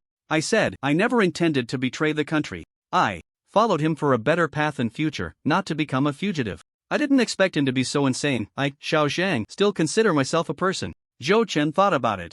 2. Some people might follow their boss for a paycheck, but if one day the boss commits murder and arson, they might not continue to follow. Why risk everything for a boss? After a long contemplation, Zhou Chen said, "I accept your report, but is that all?" "It's not enough." Xiao Zhang smiled and took out his phone, sending a document to Zhou Chen. "This is all the information I have about the corpse-driving lineage. I'm not doing this to absolve myself, I'm innocent." "Then what are you doing this for?" Xiao Zhang jumped off the parallel bars, his voice carrying, "Tell Sumena that I, Xiao Zhang, have a clear conscience." Zhou Chen accepted the information and shouted at Xiao Zhang's back, "As an enemy, I won't help you pass on messages, don't dream about it. As a member of the Supervisory Police Bureau, one should be upright and impartial, and wouldn't wrong you. But passing messages, that's not within my scope of work." Xiao Zhang. It seems like it was a wasted trip, and he lost a piece of information. What a loss. Not long after Xiao Zhang left, Zhou Chen hadn't had the chance to look at the information Xiao Zhang had given him when he heard his classmates' voices nearby. "Wow, a superhero. Fireman. Is this a real-life Wolverine? Wow, and there's a giant Iron Man. So realistic, is it real or fake? And there's the Calabash brothers. Where did the Calabash brothers come from? Is your news video pirated? Look, Water Boy, look at this water volume."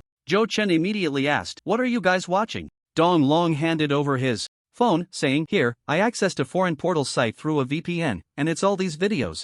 Zhou Chen took a look. They were all videos of superpowered individuals from the South Australia Alliance and small countries around the world, as well as live footage of beasts attacking cities in some countries. "Why did you go over the wall to find these things?" Zhou Chen asked. "Isn't it better to study properly? Why climb walls and look at foreign websites?" Dong Long said, "Many platforms released them first, but they were quickly deleted, so I went out to take a look. This is bad, things are getting bigger. Hua Chi, come here."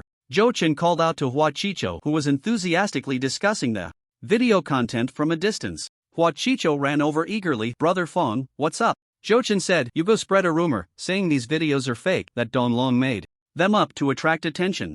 "Dong Long, Brother Fong, I'm still right here." Hua Chicho looked at Zhou Chen and asked, "Spread a rumor?" Zhou Chen nodded and said, "Yes.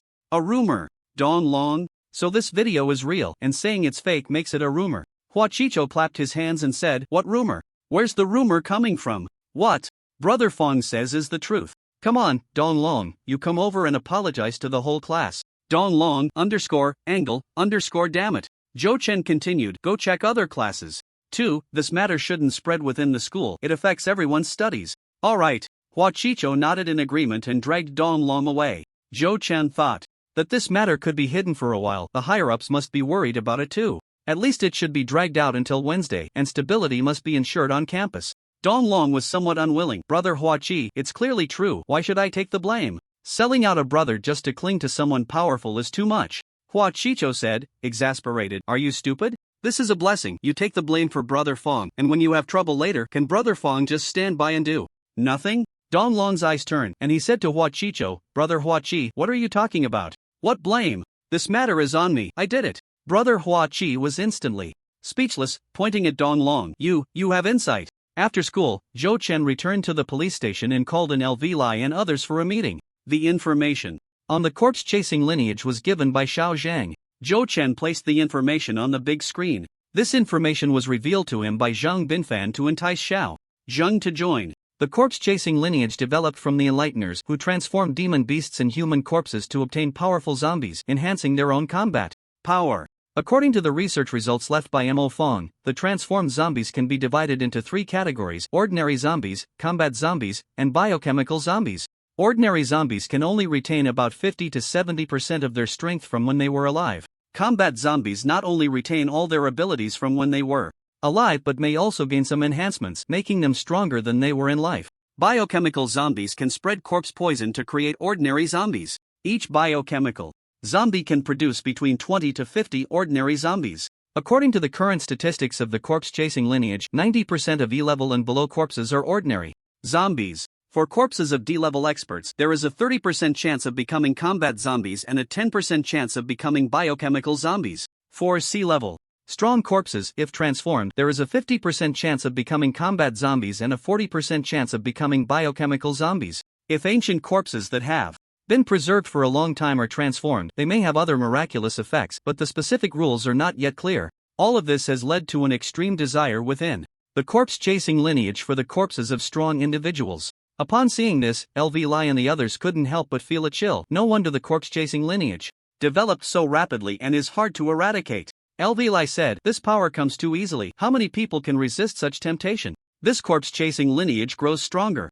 by devouring others. It's simply a cancer to the nation," Yuan Hua said seriously. Zhou Chen continued, "Currently, the corpse transport lineage has joined forces with the ferocious beasts to establish the Symbiosis Society. The identity of the president of the Symbiosis Society is unknown, and Zhang Binfan has never seen him.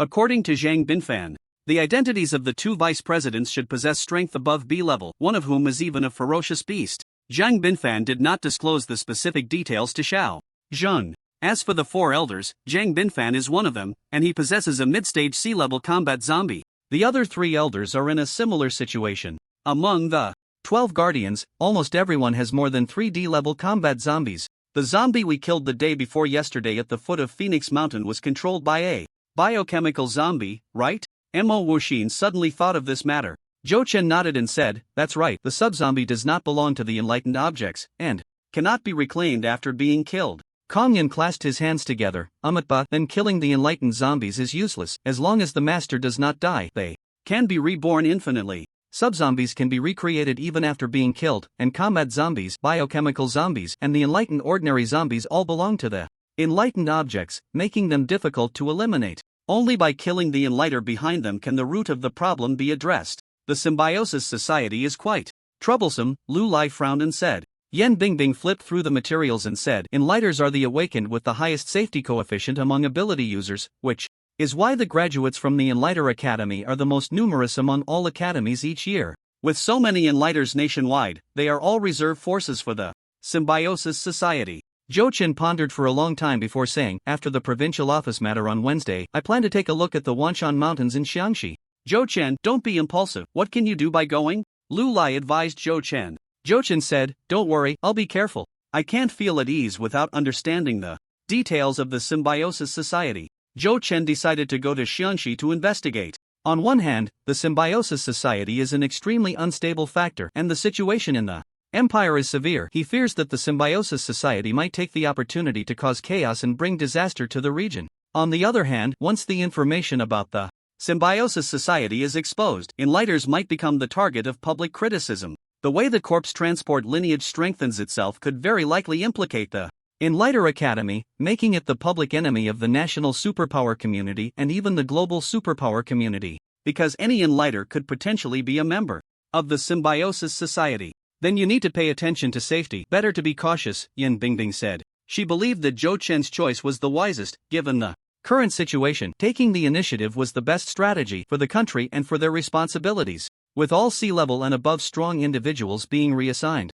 Nationwide, it was left to them, the D-level superpowers, to take action. And Zhou Chen's abilities are undoubtedly among the top in existence. After all, among D-level superpowers, there has yet to be anyone else who can continuously kill C-level big shots. "I'll go with you, I shouldn't hold you back," Mo Wuxin said. Mo Wuxin is a shadow assassin, skilled in hiding and escaping, making her the best candidate to assist Zhou Chen. "No need, it's more convenient for me to act alone." Zhou Chen declined Mo Wuxin's suggestion. "All right.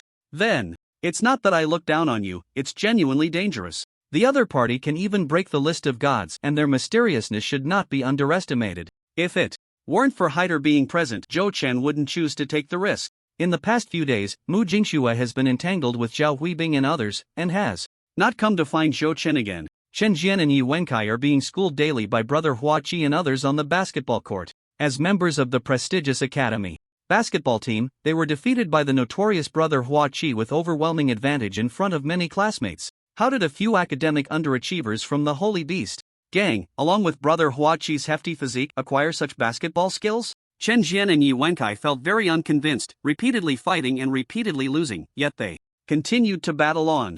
Every noon, Zhou Chen could see them sweating out their frustrations on the court. Although he wasn't the one playing, it was much more enjoyable than if he had played himself. In the past few days, the incidents involving superpowered individuals abroad had escalated online. On Wednesday, Zhou Chen took a leave of absence. At the provincial office, representatives of superpowered individuals from all cities and counties gathered. 3 high-ranking officials from the capital attended, and after a full day of meetings, the situation for superpowered individuals in the country changed dramatically. The government decided to establish a new department, the National Superpower Management Bureau, to oversee superpowered incidents nationwide. The Superpower Management Bureau is divided into 5 major departments. The first is the Dragon Hunter Guard, responsible for hunting down ferocious beasts within the country and ensuring peace in all directions. The second is the Gatekeepers, who guard the national borders and maintain peace for the citizens. The third is the Sky Knowledge Tower, which seeks to understand destiny, gather intelligence, strategize, and secure victories from afar.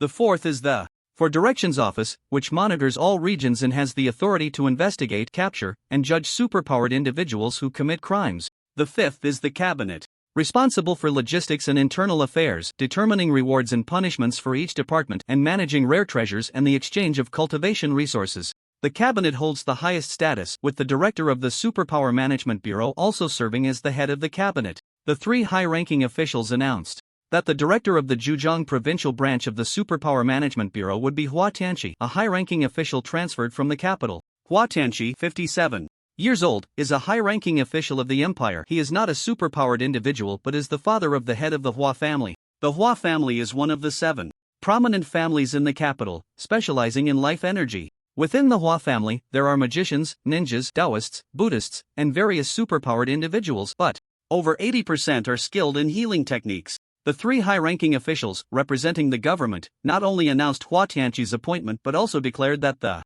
Paranormal Division of the Supervision Bureau, along with half of the National Third Army, would be transferred to the Superpower Management Bureau. Bailey Shajan was appointed as the head of the Sky Knowledge Tower, responsible for intelligence gathering, while the Huang family from the capital would send 2 younger members skilled in time and space techniques to assist Bailey Shajan. Zhang Dao's was appointed as the head of the 4 Directions Office, responsible for public security in the province and monitoring all superpowered individuals. At the same time, the Special Abilities Research Institute and the 7 prominent families would develop an energy fluctuation detector, which would cover the main urban area of Hangzhou within half a month, making all superpowered individuals in the city unable to hide. The energy fluctuation detector can monitor energy fluctuations of superpowered individuals within a 10-kilometer radius. Other cities in the province will gradually be covered by the energy fluctuation detector within a month, and counties and towns will be fully covered within the next year. Fan Chengyang was transferred to the Superpower Management Bureau and appointed as the Minister of the Dragon Hunter Guard, responsible for the pursuit and eradication of ferocious beasts throughout the province. All superpowered individuals merged from the National Third Army would be under his command. Zhou Juanxia remained in the National Third Army, as the military also needed superpowered individuals and could not all be merged into the Superpower Management Bureau. The last appointment was somewhat unexpected. Zhou Chen was appointed as the Minister of the Gatekeepers, responsible for overseeing superpowered individuals entering from abroad. The former officials from the Paranormal Division, Kong Yun, Wan Kuanghui, and Yuan Hua, were assigned to the Gatekeepers Department.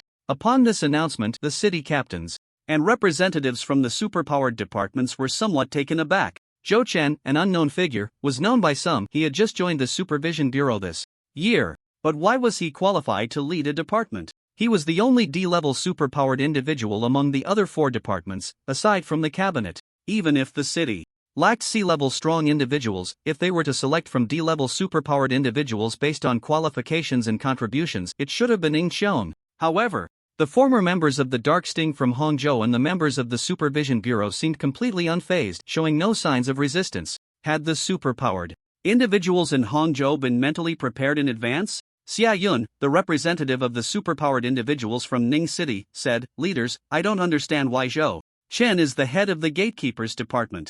I have no objections to Comrade Zhou Chen. I met him at the last exchange conference, and the young man has decent abilities, making him a rising star in the Supervision Bureau. But he has only been with the Supervision Bureau for less than 4 months this year. Isn't this appointment a bit hasty? The implication is that Zhou Chen's strength cannot win the public's approval and his qualifications are insufficient. Is there some hidden agenda behind this appointment?" The representative from Jia City, Ji Jun, also raised his hand and said, "Yes, in Hang City, who doesn't know the name of Captain Ing Xiong? For 6 years she has worked diligently and achieved countless military exploits. I second that. Who is Zhou Chen? I haven't heard of him. I also second that. Captain Ing Xiong is one of the top 10 experts in Hang City. I second that too. I have nothing else to say, just seconding." Other representatives from various cities echoed in agreement. It's not that Zhou Chen is incapable, but rather that Ing Xiong has more experience and greater strength. It's clear she is more suitable. This department has just been established, and if it starts off so unfairly,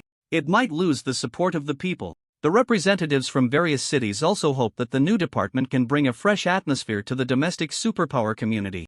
Ing Xiong awkwardly said, "You can question your own, but don't drag me into this. I have no objections to Comrade Zhou Chen's appointment. What a joke, you haven't seen his battle record. A dignified Beast King powerhouse couldn't even last 3 minutes. How can I compare?" Ing Xiong is very self-aware. She has only put in 6 or 7 years of hard work, which is nothing compared to the corpses of several Beast Kings. The 3 big shots on stage tapped their computers, and a pile of data and photos appeared on the big screen. Although Comrade Zhou Chen has joined the Supervision Bureau for a short time, his contributions are not small. In the case of the major drug lord, Poison Dragon Biao, Comrade Zhou Chen, the demon Mo Feng, Phoenix Mountain, the big shots recounted Zhou Chen's achievements over the past few months. Previously, Zhou Chen had to focus on his studies, so his contributions were not made public. But now that the official plan is to expose the existence of superpowers, hiding it is no longer necessary.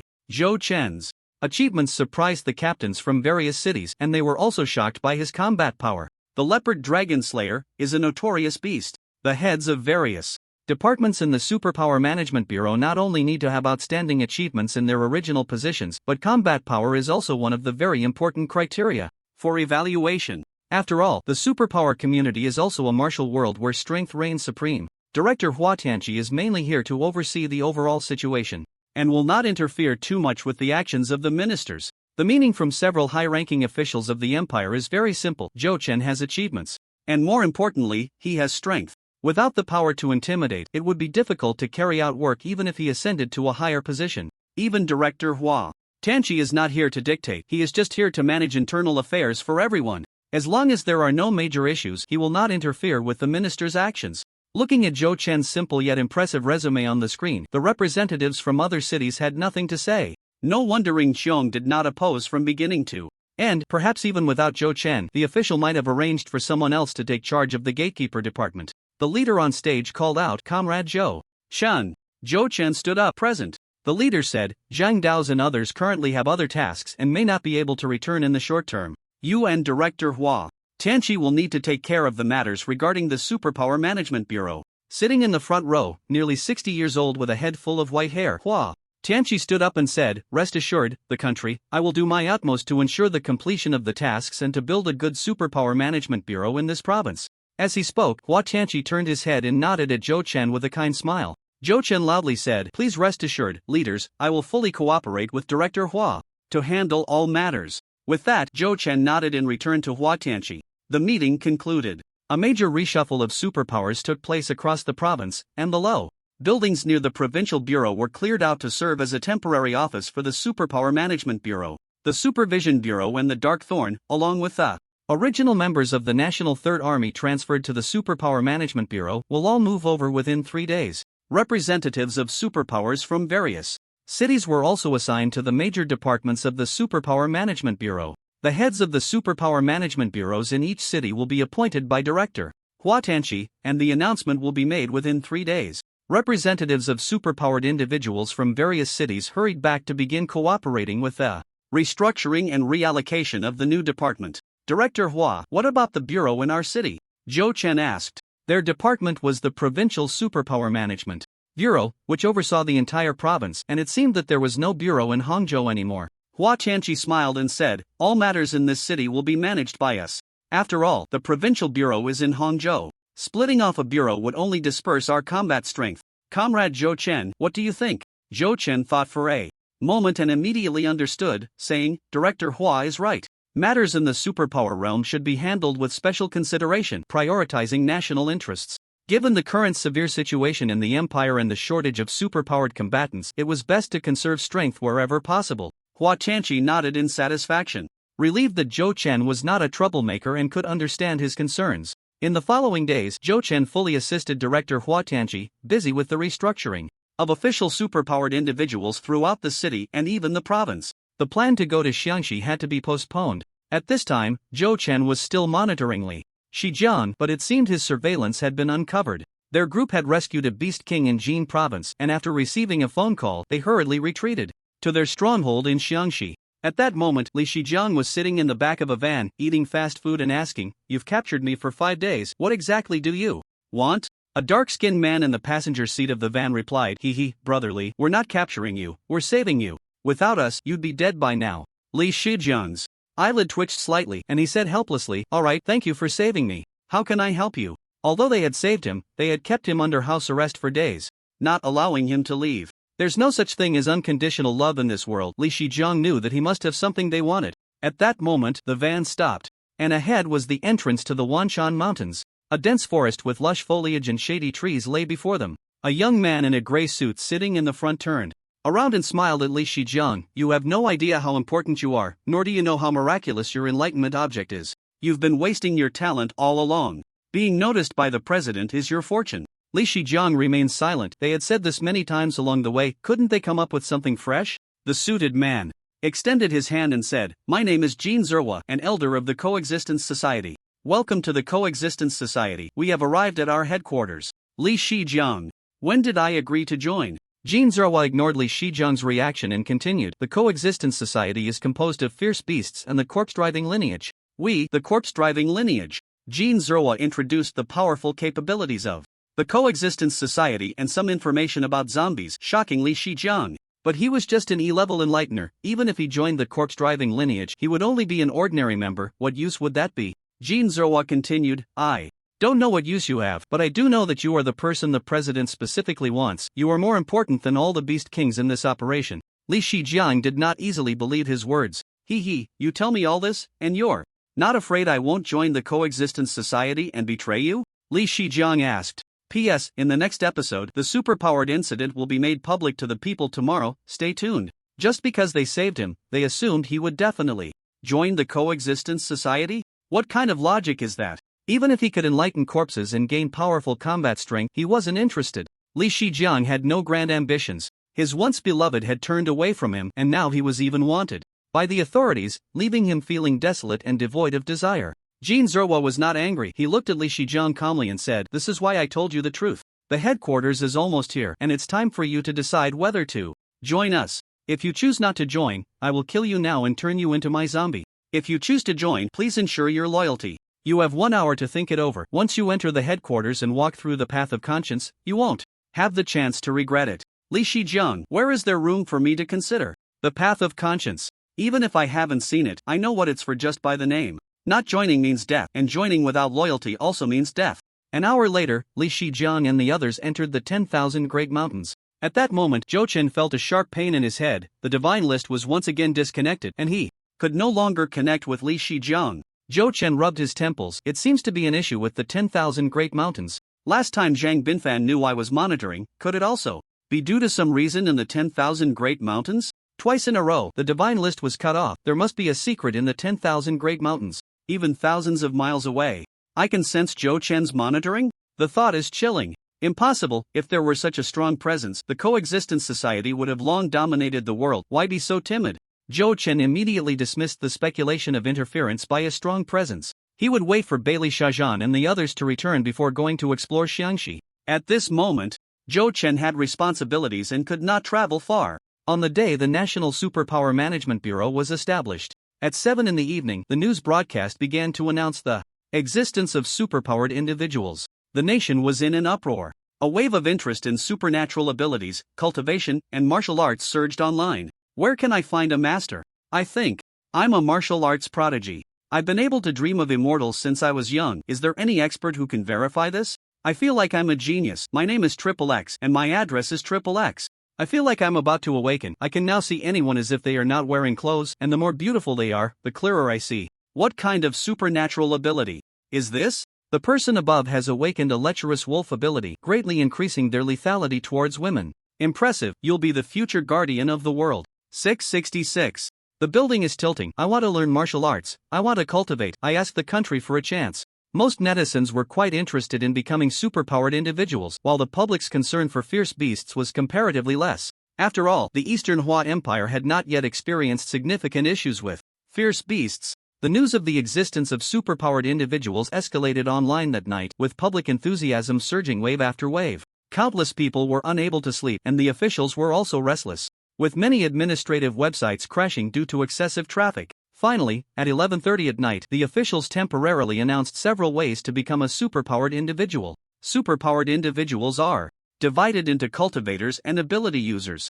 Cultivators need to cultivate their talents and find a master to practice. Ability users need their supernatural strength to awaken their abilities. The domestic superpowered sects and forces were classified by the officials into 4 levels: national-level forces, provincial-level forces, city-level forces, and unranked forces. Forces with an A-level powerhouse or 3 or more B-level powerhouses were considered national-level forces by the officials, and after the announcement, they were quickly referred to by netizens as first-class forces. Currently, the national-level forces in the country include 1. Temple, 1 View, 2 Mountains, 3 Institutes, 5 Gates, and 7 Families. 1 Temple refers to the Buddhist holy site, the 10,000 Buddha Temple, while 1 View refers to the semi-reclusive Taoist Sancheng Temple. 2 mountains are the Taoist Linghua Mountain and Wudong Mountain. 3 institutes refer to the 3 major national research institutes: the Cultivation System Research Institute, the Conventional Superpower Research Institute, and the Unique Superpower Research Institute. 5 Gates and 7 Families represent the 5 most powerful sects in the martial world and the 7 prominent families in the capital. Among them, the 7 families are the official superpowered forces of the empire and are the backbone of the empire, most of which have a red background. The national-level forces in the country are intricate and complex. For example, the 3 institutes refer to the 3 major research institutes of the nation. The A-level powerhouses within these institutes are also the founders of other families or sections. Take the renowned 9, Chu Yuexiong from the superpower world, who hails from the Enlightenment Academy and later established his own sword cultivation lineage. He is both the honorary president of the Enlightenment Academy and the founder of the Sword Cultivation Academy, as well as the founding master of the Wanjian sect, one of the 5 major sections. Among the national-level forces, more than half are supported by the empire. Another portion consists of deeply rooted sects with ancient legacies, such as the 10,000 Buddha Temple, the 3 Purities Temple, Wudong Mountain, and Linghua Mountain, which are among the elite and also serve the nation diligently. Zhang Dao's from Linghua Mountain serves as an official in the court, guarding a region. A force with 1 B-level powerhouse or 3 or more C-level powerhouses is officially classified as a provincial-level force, commonly referred to as a second-tier force online. There are quite a few second-tier sects across the country, nearly 50. A force with 1 C-level powerhouse or 3 or more D-level superpowered individuals is recognized as a municipal-level force, known as a third-tier force by netizens. Those that do not even reach the third tier are called non-mainstream forces, which are officially recognized as unranked forces. The number of municipal-level and lower forces is countless nationwide, and the official statistics are not yet complete. In an official announcement, the requirements for recruiting disciples for all national-level and provincial-level forces were released. National-level first-tier forces practitioners must be between the ages of 3 and 8. They can pay their own travel expenses to test their qualifications at their desired sect. There are no age requirements for superpowered individuals, but they must have a clean background, with 3 generations being citizens of the Donghua Empire, and no criminal records or negative social history. The awakening death rate for superpowered individuals is as high as 30%, and the authorities remind that one should choose to awaken their powers with caution. Choosing to awaken powers requires signing a voluntary agreement with life and death at one's own risk, and also requires self-funding. For the Awakening Energy Stone, totaling 200,000 renminbi, provincial level, second-tier forces, the recruitment requirements are slightly lower than those of first-tier forces. Practitioners under 10 years old can go to test their talents, and the self-funded cost for awakening powers is only 150,000 renminbi. The official statistics for municipal level third-tier forces and below have not been recorded. At the same time, the authorities remind that any superpowered sect with more than 3 members must register with the Superpower Management Bureau. Any unregistered forces will be deemed illegal, resembling organized crime, and are prohibited from recruiting disciples or awakening powers for ordinary people. Once discovered, their forces will be disbanded, and the leaders will face severe punishment. The Superpower General Bureau in the capital has also released a registration form for superpowered forces, establishing qualification requirements for sex, etc. Today feels almost like a festival. At 1 o'clock in the morning, most netizens across the country are still awake, fervently discussing online. P.S. Recently, some have said the pace is slow. I think it might be true, and I am speeding it up. Thank you all for the reminder. The requirements for practitioners are so high. I'm already 17. Does that mean I can only awaken my powers? A 70% awakening chance is still quite considerable. Brother upstairs, let me do the math for you. In the 1970s, the global Morado flu virus had a death rate of 21%, shocking the world and killing millions. You're spending 150,000 to get infected with a virus that has a 30% death rate. You might as well give that money to me. I'll take care of you in your old age. You can't say that. If you survive, you'll soar to great heights. Hee. I'm Don Xiaolong, known in the community as Brother Donglong. My awakening power is thought unlocking. I'm still struggling for the college entrance exam. This power seems to only get me into prison quickly. Hey, you little brat, which school are you from? Come out and spread rumors. What kind of nonsense community are you in? Long Dong is right. Awakening doesn't necessarily make you superior. A 30% death rate is simply risking your life. It's not worth it. If we don't awaken, will we ordinary people be bullied by superpowered individuals? How does the government manage superpowered individuals? How do we investigate and manage superpowered crimes? 3 days later, Saturday, the Zhejiang Province Superpower Management Bureau has completed its reorganization and is officially established. A grand unveiling. At the time of the unveiling, there was a massive crowd. Passers-by stopped to watch the plaque, called friends and family, and took out their phones to live-stream the event. The provincial television station was also present. A reporter held a microphone and spoke to the camera. Hello everyone, we are at the Provincial People's Government on Huanqing West Road, where a highly anticipated new department is about to be established. The Zhejiang Province Superpower Management Bureau. Zhou Chen looked at the crowd outside, feeling a bit overwhelmed. Why are there so many people?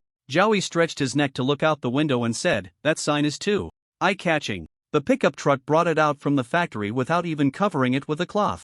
I saw a bunch of electric bikes following that pickup all the way here. After graduating from the Enlightenment Academy, Zhao Yi joined the Tianqing Army and is one of the superpowered individuals transferred to the Superpower Management Bureau, currently a member of the Dragon Hunter Guard. The brothers from the same dormitory have now become superiors and subordinates. Fate is truly whimsical, even though Zhao Yi is not directly under Zhou Chen's command. Hua Tianqi walked over and said, this is my arrangement. Since superpowered individuals have already been exposed, our Superpower Management Bureau must establish itself openly. The more we hesitate and conceal, the more it breeds suspicion and unease. Our existence is to stabilize public sentiment. Zhou Chen was aware of some of the panic negative comments online and nodded, saying, the director is indeed thoughtful. It should be this way. Hua Tianqi patted Zhou Chen on the shoulder and kindly said, come on, let's go outside. You are now the head of the Provincial Superpower Management Bureau. Just as Zhou Chen felt a surge of excitement, Hua Tianqi added, temporarily. Zhou Chen. Actually, the last 3 words could have been left unsaid. It completely disrupted my enthusiasm. At the entrance, the plaque of Zhejiang Province Superpower Management Bureau slowly rose and was then installed. Hua Tianqi stood in the center, with Zhou Chen by his side, and several provincial leaders on either side, each holding a pair of scissors. Firecrackers went off, and red flags waved. With the announcement, the Zhejiang Province Superpower Management Bureau is officially established. The scissors in their hands were all cut simultaneously. Red flowers and ribbons fell to the ground, and the ribbon-cutting ceremony was completed. Reporters from major television stations rushed to ask Hua Tianqi with their microphones, hello, Director Hua, are you also a superpowered individual? Why was Director Hua transferred from the capital to Hangzhou? What are the responsibilities of the Superpower Management Bureau? How do you view superpowered individuals in society? Before one question was finished, another arose, and the reporters bombarded him with inquiries. Hua Tianqi calmly raised his hand to signal for silence. Having once been a high-ranking official in the capital, the reporters were somewhat familiar with him, and his presence still held weight. The scene quieted down significantly, and Hua Tianqi took the first microphone and said, I am an ordinary person, serving as the director of the Superpower Management Bureau in Hangzhou. The Superpower Management Bureau is one of the national departments. Superpowered individuals and ordinary people are both citizens of the country, enjoying the same rights and fulfilling the same obligations with no distinction. Superpowered individuals possess extraordinary abilities and diverse means, which is why we need superpowered individuals to manage superpowered individuals. This is the purpose of the Superpower Management Bureau's existence. Hua Tianqi, as an ordinary person, has become the head of the Superpower Management Bureau, which is of great significance, and the public's unease about superpowered individuals has diminished considerably. Subsequently, Hua Tianqi answered various questions from the reporters, calming public sentiment and addressing many people's dreams of becoming strong. 7 days later, the energy fluctuation detectors were deployed throughout the city. Hua Tianqi, Zhou Chen, and most of the D-level superpowered individuals from the Superpower Management Bureau gathered in the office of the Xifang Mansion, watching the screen wall. Several researchers were demonstrating the operation of the system. At this moment, Lu Lai from the Xifang Mansion asked, "What do the green, orange, red, and black dots on the screen mean?" Researcher Xiao Chai replied, "According to energy fluctuations, characters will display colors on the screen. Green represents ordinary people, orange marks the boundary of F-level superhumans, and when green turns to orange, it usually means an ordinary person has awakened or a hidden superhuman has suddenly made a move. As the intensity of the energy fluctuations increases, the colors will deepen: light red, red, dark red, and black. Black energy exceeds sea level." Zhou Chen praised, "Impressive. This device is equivalent to a monitor for superhumans. No superhuman in the entire city can escape detection by this device, making it much easier for the Super Management Bureau to handle cases in the future." Ying Xiong, who was assigned to the Dragon Hunter Guard, said, "Then many old cases can be dealt with now." Lu Lai, you have your work cut out for you recently. After being transferred to the Xifang Mansion, Lu Lai remained a team leader, leading a group of people. "I thought of that long ago. I sent someone to handle old cases early this morning. Now that the Super Management Bureau has just been established, we should catch some troublemakers to set an example," Lu Lai said proudly. Previously, to hide the identities of superhumans, they were constrained in handling cases at the police station.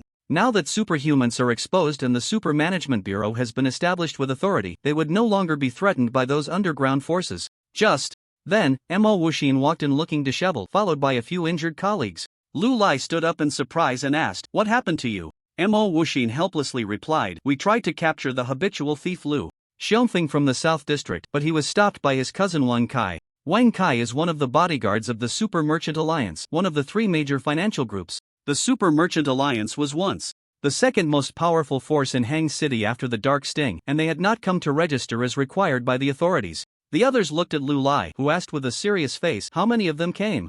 Lu Lai believed that with just Huang Yukai alone, he could not stop Mo Wuxin and the others. Mo Wuxin said, "About a dozen came, including 5 D-level experts, but since this operation has attracted the Super Merchant Alliance's attention, other members will likely arrive soon." The Super Merchant Alliance has as many as 11 D-level superhumans, which is quite a significant force. Lu Lai looked at Zhou Chen. "Zhou, Minister, what do you think about this? Currently, Xifang Mansion only has 6 D-level experts, so dealing with the Super Merchant Alliance, which has 11 D-level experts, would be somewhat challenging. Now that Zhou Chen is temporarily overseeing various departments, this matter naturally fell to him to resolve. Zhou Chen did not decline and said to Mo Wuxin, "I'll go with you to take a look." Zhao Yi said, "Old Minister Zhou, I'll go with you." Zhao Yi was worried about Zhou Chen's safety, fearing he might not be able to handle it, especially since he had never seen Zhou Chen's true strength. He still thought of him as the old Zhou from before. "Everyone, stick to their duties. Third brother, you take the Dragon Hunter Guard and patrol all the superhumans in the suburbs shown on the screen, checking them one by one, and make sure not to let a single beast escape," Zhou Chen instructed Zhao Yi. The 5 major departments of the Super Management Bureau each have their responsibilities and cannot all run around for the Xifang Mansion. Kong Yun, you take all the gatekeepers and patrol the airport and port, while the Knowledge Tower controls the energy fluctuation device to fully cooperate with the gatekeepers and the Xifang Mansion. Yes, we will complete the task resolutely. The few of them accepted their orders, and the Super Management Bureau began to operate fully. Zhou Chen, along with Mo Wuxin, Lu Lai, Yan Bingbing, and others, headed to the South District. The superhuman world is vast, yet small. The conflict between the Super Management Bureau's Xifang Mansion and the Super Merchant Alliance spread throughout the city's superhuman circles in just half an hour. The newly established Super Management Bureau's strength and authority were still unclear to everyone. They would have to see how this arm wrestling match between the Super Merchant Alliance and the Xifang Mansion would unfold. One is the official dominant force of superhumans, overseeing everything. One is an established force. In the superpower world, currently the leading power among rogue cultivators. Who is stronger, who is weaker? Taking advantage of the absence of a few sea-level big shots, let's test the waters. In the superpower world, the notion of the people not fighting against the authorities does not exist. The Super Merchant Alliance has never shown any respect to the Supervision Bureau. At the Nine Rivers Bridge, in the Southern District, Zhou Chen had just led his team across the bridge into the southern city when he stopped. Under the Nine Rivers Bridge, the pebble beach by the river was crowded with many people, some transforming into dragons with the river water, while others turned into phoenixes with fire, dancing in the air. It was as if they were putting on a performance, with various supernatural abilities, blooming like flowers. It was the people from the Super Merchant Alliance. Huang Yukai and Lu Xiangfei were also among the crowd. All 27 members of the Super Merchant Alliance had gathered here. On the big bridge and the distant pebble beach by the river, there was a sea of people, and among the onlookers were many rogue superpowers from the city. Some were holding up their phones, some were carrying cameras, some were recording videos, and some were calling their friends. Others were live streaming. According to reliable sources, this will be the first public battle in the city's superpower world. At this moment, one side has already arrived, and the myriad of dragons and phoenixes you see in the sky are all energy manifestations. This is not a special effect. It really is not a special effect. I risked my life to come to the front lines of the battlefield, bringing the most authentic first-hand information to my family. Thanks to the naive pig for sending rockets. Family, follow along, live to 99, and send gifts to help the streamer get on the highway. Zhou Chen heard a message from his colleague at the Knowledge Tower through the radio. More than a third of the crowd gathered by the riverbank were superpowers. Zhou Chen was on the bridge, while Huang Yukai was below. Gatekeeper. Minister Zhou Chen, you're not from the Four Directions Bureau, are you? Huang Yukai shouted from below the bridge. The responsibility of the Four Directions Bureau is to manage the superpower forces in the city. Other departments have no right to apprehend them. The Super Merchant Alliance is not foolish. Opposing the entire Supervision Bureau is akin to hitting a stone with an egg. But against just the Four Directions Bureau, the Super Merchant Alliance could still wrestle with them. Zhou Chen smiled and said, Minister Zhang is not here, so I'm in charge of the Four Directions Bureau. Whether I can manage the affairs of the Four Directions Bureau is not for us to decide. Good. Then since Minister Zhou is here, let's have a discussion. When Kai continued, pulling his cousin from behind him, my cousin and I were having a nice meal when your Four Directions Bureau people barged in, punching and kicking my cousin. What do you have to say about this, Minister Zhou? Is this how the Supervision Bureau treats us good citizens, with such unreasonable and violent law enforcement? When Kai felt that Zhou Chen was just an unknown D-level superpower, probably only got the position of gatekeeper minister through backdoor connections, and his combat ability was likely average. He thought it was fine to intervene. One more person wouldn't make a difference. It was better to seize the initiative now, letting the villain complain first and then claim the moral high ground. With so many people present, even the Supervision Bureau wouldn't dare to act recklessly. I did not. Mo Wuxin was about to explain when Zhou Chen raised his hand to stop him. Your cousin Lu Xiangfei has repeatedly committed theft, with solid evidence. The Super Merchant Alliance is an illegal organization of superpowers, using force to protect Lu Xiangfei. All of you must come back with me for investigation. Anyone who dares to defy law enforcement will face additional charges.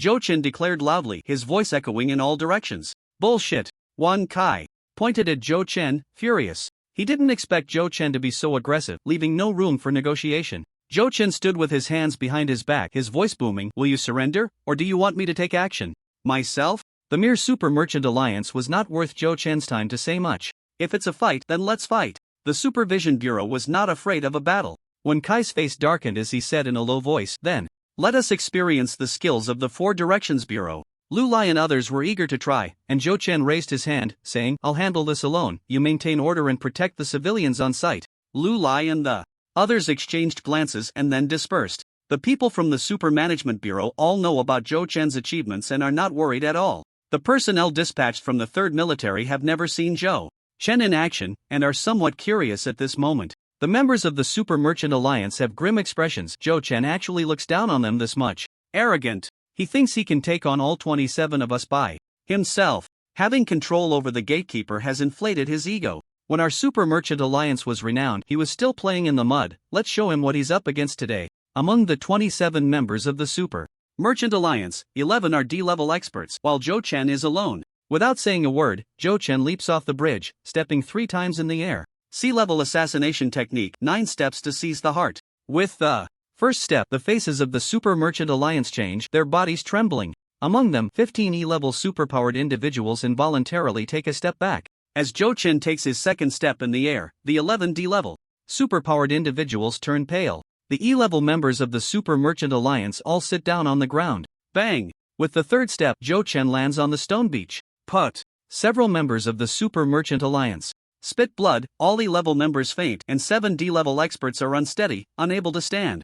Only 4 late-stage D-level experts barely hold on. The scene erupts in an uproar. Outsiders watch the excitement, while insiders see the intricacies. Ordinary citizens only see Zhou Chen leap down, and the Super Merchant Alliance members all spit blood and faint. The crowd gasps in shock, feeling that the minister of the Super Management Bureau is mysterious and powerful. The onlooking superpowered individuals begin to discuss in hushed tones. It seems Zhou Chen is skilled in soul attacks. The power is considerable, even late-stage D-levels find it hard to resist. However, he shouldn't have come down. Someone skilled in soul attacks should stay at a distance. Let's see how his close combat skills are. A well-known streamer speaks into the phone. In the first round, Minister Zhou leaps off the bridge.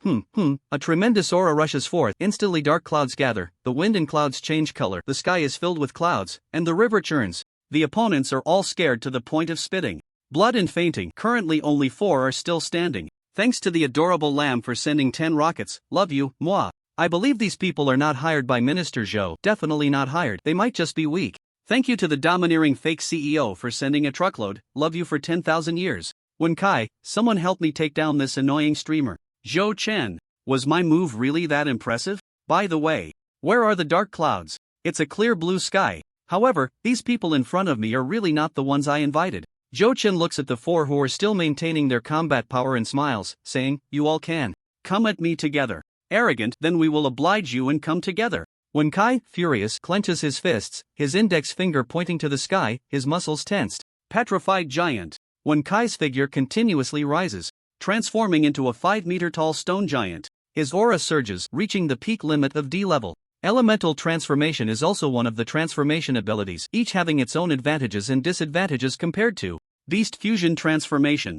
Lu Xiangfei retreats several meters to the riverbank, extending his right hand towards the river, making a grasping motion. 3 water dragons fly out from the river, hovering in the air, surrounding Zhou Chen, ready to strike. The other 2 experts from the Super Merchant Alliance, one holding a giant shield, stand in front of Zhou Chen. The shield warrior is an extreme defense profession. The other wields a curved blade. A martial arts expert. This battle cannot be dragged out, it must be resolved quickly to establish authority. With the 4 of them teaming up, Zhou Chen is not polite, stepping forward. The 4th step of the 9 steps to seize the heart. A gentle breeze sweeps by, lifting the corners of the 4's clothing. Their faces turn pale. Lu Xiangfei, the weakest, turns red, and the 3 water dragons immediately tremble, causing 2 to dissipate, leaving only 1. Kill. When Kai shouts, his giant fist smashing down towards Zhou Chen. They cannot allow Zhou Chen to gather strength any longer, otherwise the 4 will collapse without a fight. The water dragon shot through the air, and the dual-wielding warrior and shield soldier charged forward. Zhou Chen's right hand revealed 2 cards. Just right, it was time to test out the cards he hadn't used before. Forced card, consumption makes a target weaker. Then you absolutely obey your commands for 5 minutes. Unlucky card, remaining uses, 3 strips the target of their fortune, bringing misfortune for 10 minutes. Both were cards drawn once a day, relatively cheap, so trying them out wouldn't hurt. Zhou Chen felt that his realm and strength were superior to Lu Xiangfei's, so he should be able to control him. The forced card locked onto Lu Xiangfei, commanding him to attack the dual-wielding warrior. The unlucky card targeted the dual-wielding warrior to see just how unlucky he could get. As Lu Xiangfei's water dragon approached Zhou Chen, it suddenly changed direction and attacked the dual-wielding warrior. Zhou Chen gathered his strength in 4 steps, channeling it into the cloud-pushing palm, tear the sky and push the clouds. A strike with the force of 1,000 pounds, enough to tear apart the heavens.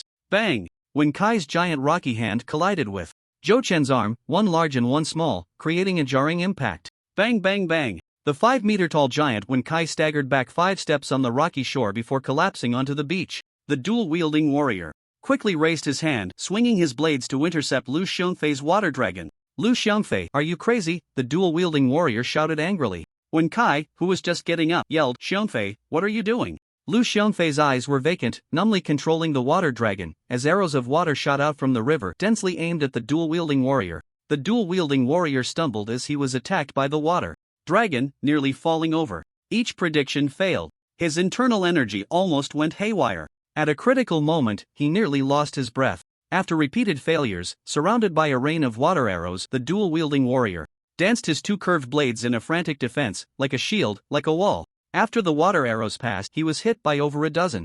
The dual-wielding warrior turned to Yukai. When did your cousin become so strong? Thud. The dual-wielding warrior collapsed, unconscious. Meanwhile, as Yukai was pushed back, Zhou Chen's palms surged like clouds, crashing down like a tidal wave. The shield soldier raised his giant shield to block. Bang bang, bang. In an instant, the shield was met with a flurry of impacts. The shield soldier staggered back repeatedly. Zhou Chen, what did you do to my cousin? Yukai roared as he rushed back. Lu Xiongfei's abnormal state must have been caused by Zhou Chen. Before Yukai could get close to Zhou Chen, chains formed from water columns wrapped around him. It was Lu Xiongfei, controlling the water-based ability to restrain Yukai. Seizing the opportunity, Zhou Chen's palms transformed into phantoms, striking the giant shield like a storm. As an extreme defense profession, the shield soldier had no other means to counterattack and could only shout back, so fierce. I can't hold on much longer, someone help. You have no chance left, break for me.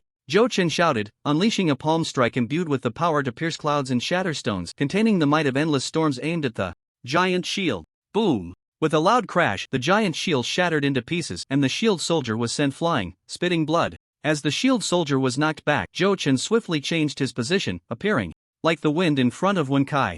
Cloud-pushing palm, overturning clouds and rain. With an incredibly fast palm technique, he launched a frenzied assault on Yukai, like overturning clouds and rain. Bang bang bang! Yukai, entangled by the water dragon, was struck by Zhou Chen's dozens of palms, rocks falling from his body, blood pouring from his mouth, his form shrinking. Thud! With a sound, Yunkai's transformation was undone, kneeling weakly on the ground. As the control card was released, Lu Xiongfei looked around in confusion. What happened? Cousin, you. Zhou Chen, outnumbered, forcefully defeated everyone, his momentum unmatched. Humph. A bunch of insignificant characters dare to obstruct the Four Directions office from carrying out justice.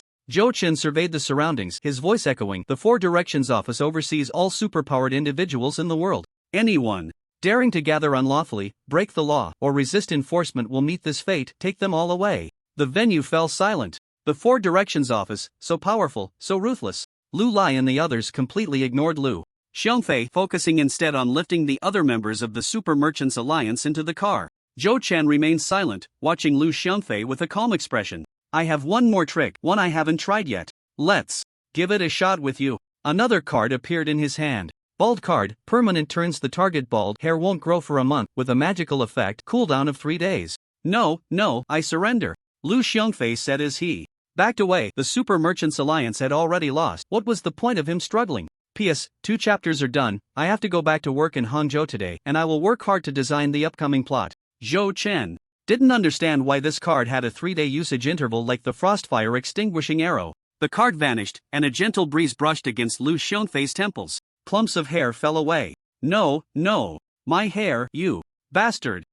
You have no idea what hair means to a middle-aged man. Lu Xiongfei roared, clutching his hair. At that moment, Zhou Chen noticed Lu Xiongfei's aura surging, rising from the late D level to the peak of D level. Damn, this is a card that triggers a power-up. The name of this card must be the side effect. Just a month without hair, that side effect is almost negligible. Zhou Chen muttered. Lu Xiongfei lifted his head, eyes red, and said, what do you know? You don't understand anything. For us middle-aged men, losing hair might mean it won't grow back. Ignoring the surging aura and agitated emotions of Lu Xiongfei, Zhou Chen calmly asked, are you getting in the car by yourself, or do you want me to help you? Humph. What's so great about you? I can walk myself. Oh, carrot. Lu Xiongfei tossed his head and strode toward the police car. Half an hour later, Lu Xiongfei's aura gradually fell back to normal.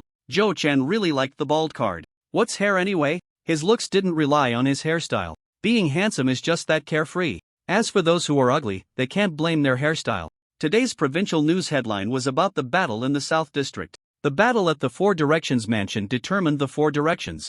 Zhou Chen became famous overnight, causing a sensation throughout Hangzhou. At 18, he was the Minister of Gatekeepers. Young and handsome, holding a high position, unmatched in combat power, with a commanding presence that shook the four corners. In no time, Zhou Chen gained countless fans. The Slowpoke app was open to the public, and in just one day, Zhou Chen was followed by millions, receiving countless private messages. 30% of the private messages asked if Zhou Chen had a girlfriend, 30% asked if he took disciples, and the remaining 40% asked if he would accept a girlfriend as a disciple. Zhou Chen replied to dozens of private messages before he got a headache and activated the blocking feature. Only private messages from friends would ring on his phone. As the first public action of the Provincial Super Management Bureau, the video of this battle went viral online, gaining more and more popularity. Zhou Chen's fanbase grew, and online, people began to give him nicknames, no, titles. King of Big Feet, Footstep Sovereign, Slap Minister, Fast Boy Gatekeeper. Zhou Chen looked at these titles from the martial world, his head pounding, and wrote in his notes, Minister of Gatekeepers of the Zhejiang Provincial Super Management Bureau. What martial world titles? Let's talk about that later. In Class 14 of Jiangding No. 2 Middle School, Hua Qi and others were watching the video of the battle by the river in the South City. Isn't that Brother Fawn so ruthless? Looking at his appearance, it should be him. Luckily, he didn't take us to the rooftop back then. The information on the Slowpoke app shows he's 18, so that's correct. Minister of Gatekeepers, a big official. What level is that? I don't know. The structure of the Super Management Bureau is different from other official departments. Brother Fawn is amazing. Brother Fawn is mighty. More and more people gathered around, and Class 14 was buzzing with discussion. In the cafeteria, Mu Jingxue, who was eating, gazed absent-mindedly out the window. These past few days, she had lost her appetite as if something was missing. Zhao Huibing, scrolling through her phone, exclaimed, "It's Zhou Chen." Where? Mu Jingxue snapped back to reality, looking around. Chen Jian. Zhao Huibing, distracted, placed her phone on the table, where a video of the battle in Nanchang was playing. Yi Wen Kai. The rival is so strong? Oh heavens, this question is so difficult. Chen Jian. Surprised face, what if I don't want to play basketball anymore? Super Ability Management Bureau. Zhou Chen handed over Wen Kai and the others to the Sifang Mansion for processing. After interrogation, Lu Lai and the others disbanded the Super Merchant Alliance. Several D-level superpowered individuals from the alliance received varying degrees of punishment, facing 1 to 3 years in prison. At the same time, the three major consortiums were fined heavily for funding the formation of a mafia-like superpowered group. Superpowered individuals across the province became more low-key, and the case rate for superpowered incidents dropped by 30%. A warning to others, the effect was remarkable. In the following days, any superpowered group in Hang City with more than 3 members came to the Sifang Mansion to register. Yen Dashu and Kongjin sat by the window, and a long line had formed in the hall. Yen Dashu looked at the form and asked, 3 E-level superpowered individuals, abilities, softening, enhanced sense of smell, and enhanced teeth. Group name, Dajiang Bodyguard Gang. Nature of the group, security escort. Are you a bodyguard company? The 3 middle-aged men in security uniforms at the window bent slightly and smiled, saying, Yes, we are all superpowered individuals, originally working in security. We want to apply for an official certified superpowered group, and our commission could double. Please give us a chance. Yen Dashu held the form and shouted inside, Shirshinga, 1 group of 3, main. Business, selling combat power, testing strength. The 3 from Dajiang Bodyguard Gang. Degree, we still have to fight, and with people from the Sifang Mansion. Sir, can we change the nature of our group? The 3 were a bit flustered and hurriedly asked. Yen Dashu replied, Sure. What do you want to change it to? A nature that doesn't require practical combat testing. Yen Dashu rolled his eyes. Nature training classes require basic knowledge of the superpowered world. Nature labor requires strength testing, instrument testing, no practical combat needed. Yen Dashu listed over a dozen types of group natures and requirements in one go. The 3 hesitated for a long time, exchanged glances, and said, We won't apply anymore, we're disbanding right here. Yen Dashu. Next. Why are you 3 standing aside? Didn't you disband? We plan to wait for others to apply, then we'll join in. Yen Dashu? Clever. At the next window, a flamboyantly dressed middle-aged woman accompanied by 7 or 8 young girls of varying ages submitted a form. Kongjin curiously asked, Beautiful girl battle. Dance. Troop. Nature of the group. Performance. Why are you applying for a superpowered group if you sing and dance? The middle-aged woman smiled and said, Isn't it more than 3 people now? I'm afraid you might convict us. Well, that makes sense. It's also a way to abide by the law. Kongjin looked at the girl group members behind her and continued to ask, So what superpowers do you all have? This is Xiaohua. Her waist can twist 180 degrees. Here's Xiaofeng, her legs can bend freely, absolutely won't break. This is Xiu'er, she can hold her breath indefinitely. Here's Lu'er, her tongue can extend, very long. This is Yao Yao, her waist can. The middle-aged woman listed 7 or 8 strange abilities in one breath. Don't worry, leader, we just tested all of them over there, and they are all F-level beginners. Kongjin always felt something was often asked, Where did you work before? Royal No. 1 Entertainment Club. P.S. It's my first day at work, so the update is late. I'm very sorry. Hee Royal Number 1 Entertainment Club. Kongjin, are you guys bullying me for being young and naive? Kongjin decisively picked up the phone and dialed out. Is this Detective Meow from the Anti-Vice Unit? Please come over. The middle-aged woman. No, this little leader. Wait aside, next. In the suburbs of Hang City, Zhao Yi from the Dragon Hunter Squad was with a small team near a pigpen at a household. The voice of a colleague from the Knowledge Tower came through the radio. This is the spot, there's an orange energy point here. Are there any animals nearby? Zhao Yi and the others looked around. It seems like there's only a group of pigs. The colleague from the Knowledge Tower said, then drive the pigs away. Animals that have just awakened their abilities can easily cause energy fluctuations. Zhao Yi nodded and helplessly said, let's all drive the pigs away together. No need, I have something good. Zhong Junyuan, who was also transferred to the Dragon Hunter Squad, said. Under the gaze of several people, Zhong Junyuan took out a box of firecrackers from his pocket. This is great. The ultimate pig driving tool. Brother Zhong is truly talented. The members of the Dragon Hunter Squad each took a firecracker and started lighting them. Zhao Yi, wait. Doesn't anyone find it strange that he carries firecrackers with him? Bang, bang, bang. A series of firecracker sounds erupted. In an instant, the pig pen went into chaos. The pigs were in a frenzy, hooves flying, and pig manure splattering everywhere. Found it, it's still a spirit beast. What luck, let's tie it up quickly. The Dragon Hunter Squad pinched their noses and jumped into the pig pen. Hey, what are you doing? An old man rushed over with a carrying pole. Zhao Yi hurriedly blocked the old man and said, Sir, don't misunderstand, we are from the Super Management Bureau's Dragon Hunter Squad, we are here to. Before Zhao Yi could finish, he was interrupted by the old man. What Dragon Hunter Squad? What are you hunting? I see you are just stealing pigs. Hunting dragons? Is this a dragon? This is a pig. My pig. My pig. The old man was agitated, and soon a group of uncles and aunts with carrying poles and hoes rushed out from all corners of the village. Who is stealing my uncle's pig? This is too much, now stealing pigs is so brazen. And they have matching uniforms. This is a criminal gang. Beat them.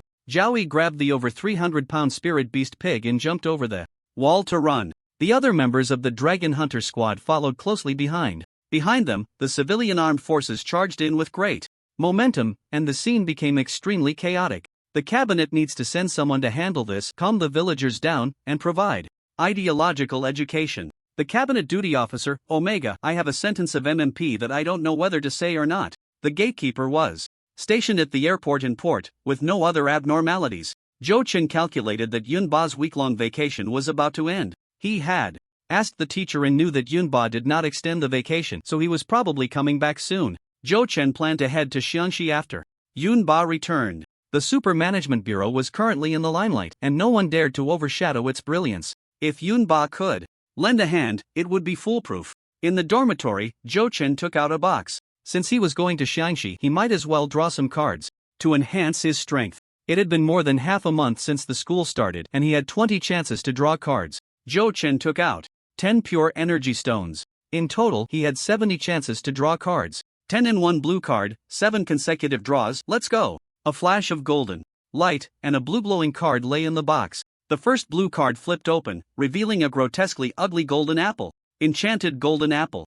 Card, consumption, summons an enchanted golden apple from the pixel world, a powerful healing food that, when consumed, can forcibly restore any injury, bringing one's condition to perfection. 10 chances for one apple? Is it really worth it? Forcibly restoring, you restore, and it's still forced? Just based on these two words, Zhou Chen is quite looking forward to it. The second blue card reveals a lightning bolt. Spell. Card, consumption, the upper volume of the 9 heavens sacred body, using the power of heavenly thunder to temper one's flesh, B-grade body. Refining technique. This card is no longer a martial skill or technique, but a spell, seemingly belonging to a Buddhist or Taoist cultivation. School. Upon drawing this card, Zhou Chen couldn't help but hum. Finally, I've waited for you. Luckily, I didn't give up. Happiness is coming. The third blue card opens, depicting a dragon emerging from the water, absorbing the essence of the moon and the sky for cultivation. Card, Dragon Source Power Card, Consumption. Source Power Card, no need to look further, just drink it during cultivation, it's a great supplement. Continuing, the fourth blue card opens, showing 2 identical silhouettes. Card, Permanent Future Arrival, summons a future self, lasting 10 seconds, with only 1 strike of power. Usage interval, 7 days. The effect of this card is clearly stated. Zhou Chen doesn't know how strong his future self will be. But since the usage interval is 7 days, based on the nature of all his previous cards, the longer the usage interval, the more powerful the card, so this one surely won't be weak. The 5th blue card opens, depicting a blue illusory door. Trial card, consumption randomly enter a certain secret realm, life and death are at your own risk. Note, wealth and danger go hand in hand, treasures abound in secret realms. Damn! Zhou Chen exclaimed after reading the description, almost dropping the card. Secret realms, Zhou Chen has heard of them, they are national-level treasures. Even in the Eastern Hua Empire, there aren't many discovered secret realms, most are controlled by the authorities. This card can wait, he'll first understand what the secret realms in this world are all about. The 6th blue card shows a green, strange creature. Card, Summon Creeper. Permanent summons a creeper from the pixel world, with strength equivalent to the user. The creeper can't do anything but self-destruct. Usage interval, 7 days. Another pixel world. This is a game that has swept the globe, and Zhou Chen has played it. He just didn't expect that the thing summoned from here would be so terrifying. A creeper with strength equivalent to his own self-destructing. This means that every 7 days he can self-destruct once. This effect is too perverse. Right now his strength is weak, so it's fine. But when he becomes an A-grade supreme, what's the difference between this creeper card and an atomic bomb? Just think about launching an atomic bomb every 7 days, it's thrilling. The future of this card is indeed much scarier than the Frostfire Extinguishing Divine Arrow. Next is the last card of the 7 consecutive draws. Zhou Chen slowly flips it open. The card shows a question mark Q&A card. Remaining uses 2 can answer any question in the world. Zhou Chen, I have 100,000 whys in my heart. What to do? This card makes Zhou Chen very conflicted. 10 card draw opportunities equal 2 pure energy stones. That's 300,000. 300,000 for 2 questions. Even Jack Ma wouldn't dare to play like this. It's truly extravagant. Zhou Chen puts the Q&A card into his sea of consciousness, needing to think carefully about these 2 questions. It's too expensive. He can't afford to ask randomly. He puts away all the other cards, leaving 3 in his hand. He uses the enchanted golden apple card first, and a golden apple appears in the void. As for its shape, is this square or round? Zhou Chen, holding this prickly apple, is quite conflicted. It's completely made up of square pixels forming a circle. It's neither square nor round, and he doesn't know how to take a bite. Forget it, let's put it aside for now. This is a healing treasure, quite remarkable. Zhou Chen tossed the enchanted golden apple into his personal space. He decisively used the spell card. The first volume of the 9 Profound Sacred Body appeared in Zhou Chen's mind. Zhou Chen closed his eyes and sensed, the first volume only has 3 levels of cultivation, so there must be a middle and lower volume. The 9 Profound Sacred Body, just hearing the name gives the impression of 9 levels. This first volume only has the first 3 levels, with the first level being the Mysterious and Traceless Arm, which requires opening 27 acupoints. The acupoints can store primordial energy, and once all 27 are opened, the true primordial energy exceeds that of others at the same level by more than double. By using the 27 acupoints, one can activate the defensive divine ability, the Mysterious and Traceless Arm. The defense of both arms is doubled, having been through countless battles without leaving a trace. Zhou Chen took out the 3rd card, the Dragon Source Power card. After using it, he was met with another bowl of thick liquid, but this time it was white. Zhou Chen, winky face. A strange feeling surged in his heart. The elixir summoned by his enlightenment item had to be consumed, even with tears. Closing his eyes, he downed the dragon essence in his hand. He activated the 9 dragon transformation. Roar! The sound of dragon roars echoed. Zhou Chen lay on the ground, his body growing longer. Muscles tore, and waves of intense pain surged. Cold sweat broke out on Zhou Chen's forehead, and his whole body began to tremble violently. Zhou Chen gritted his teeth, enduring the immense pain, with only one thought in his mind, to fully activate the 9 dragon transformation. Suddenly, Zhou Chen felt his soul being pulled away, shattered into pieces. The shattered soul slowly merged back into Zhou Chen's physical body, becoming one again. Zhou Chen fainted in a daze. He didn't know how long it had been. Zhou Chen opened his eyes and was immediately drawn to the mirror, glancing at the full-length mirror on the wall. In the dormitory, a 5-meter-long giant creature lay there, with eagle claws, a single horn, fish scales, and a snake body. It had a slender form with 4 legs, a horse's head, and a snake's tail. This was a complete dragon. The difference from a true dragon lay in the single horn on its head and the bare snake tail, as well as a patch of gray skin, without scales beneath its neck. A true dragon has 2 horns, a scaly tail, and reverse scales beneath its neck. Congratulations, Master, your physical body has integrated with the spirit, successfully breaking through to a new level, came the voice of Hyder. Since Hyder went into seclusion for cultivation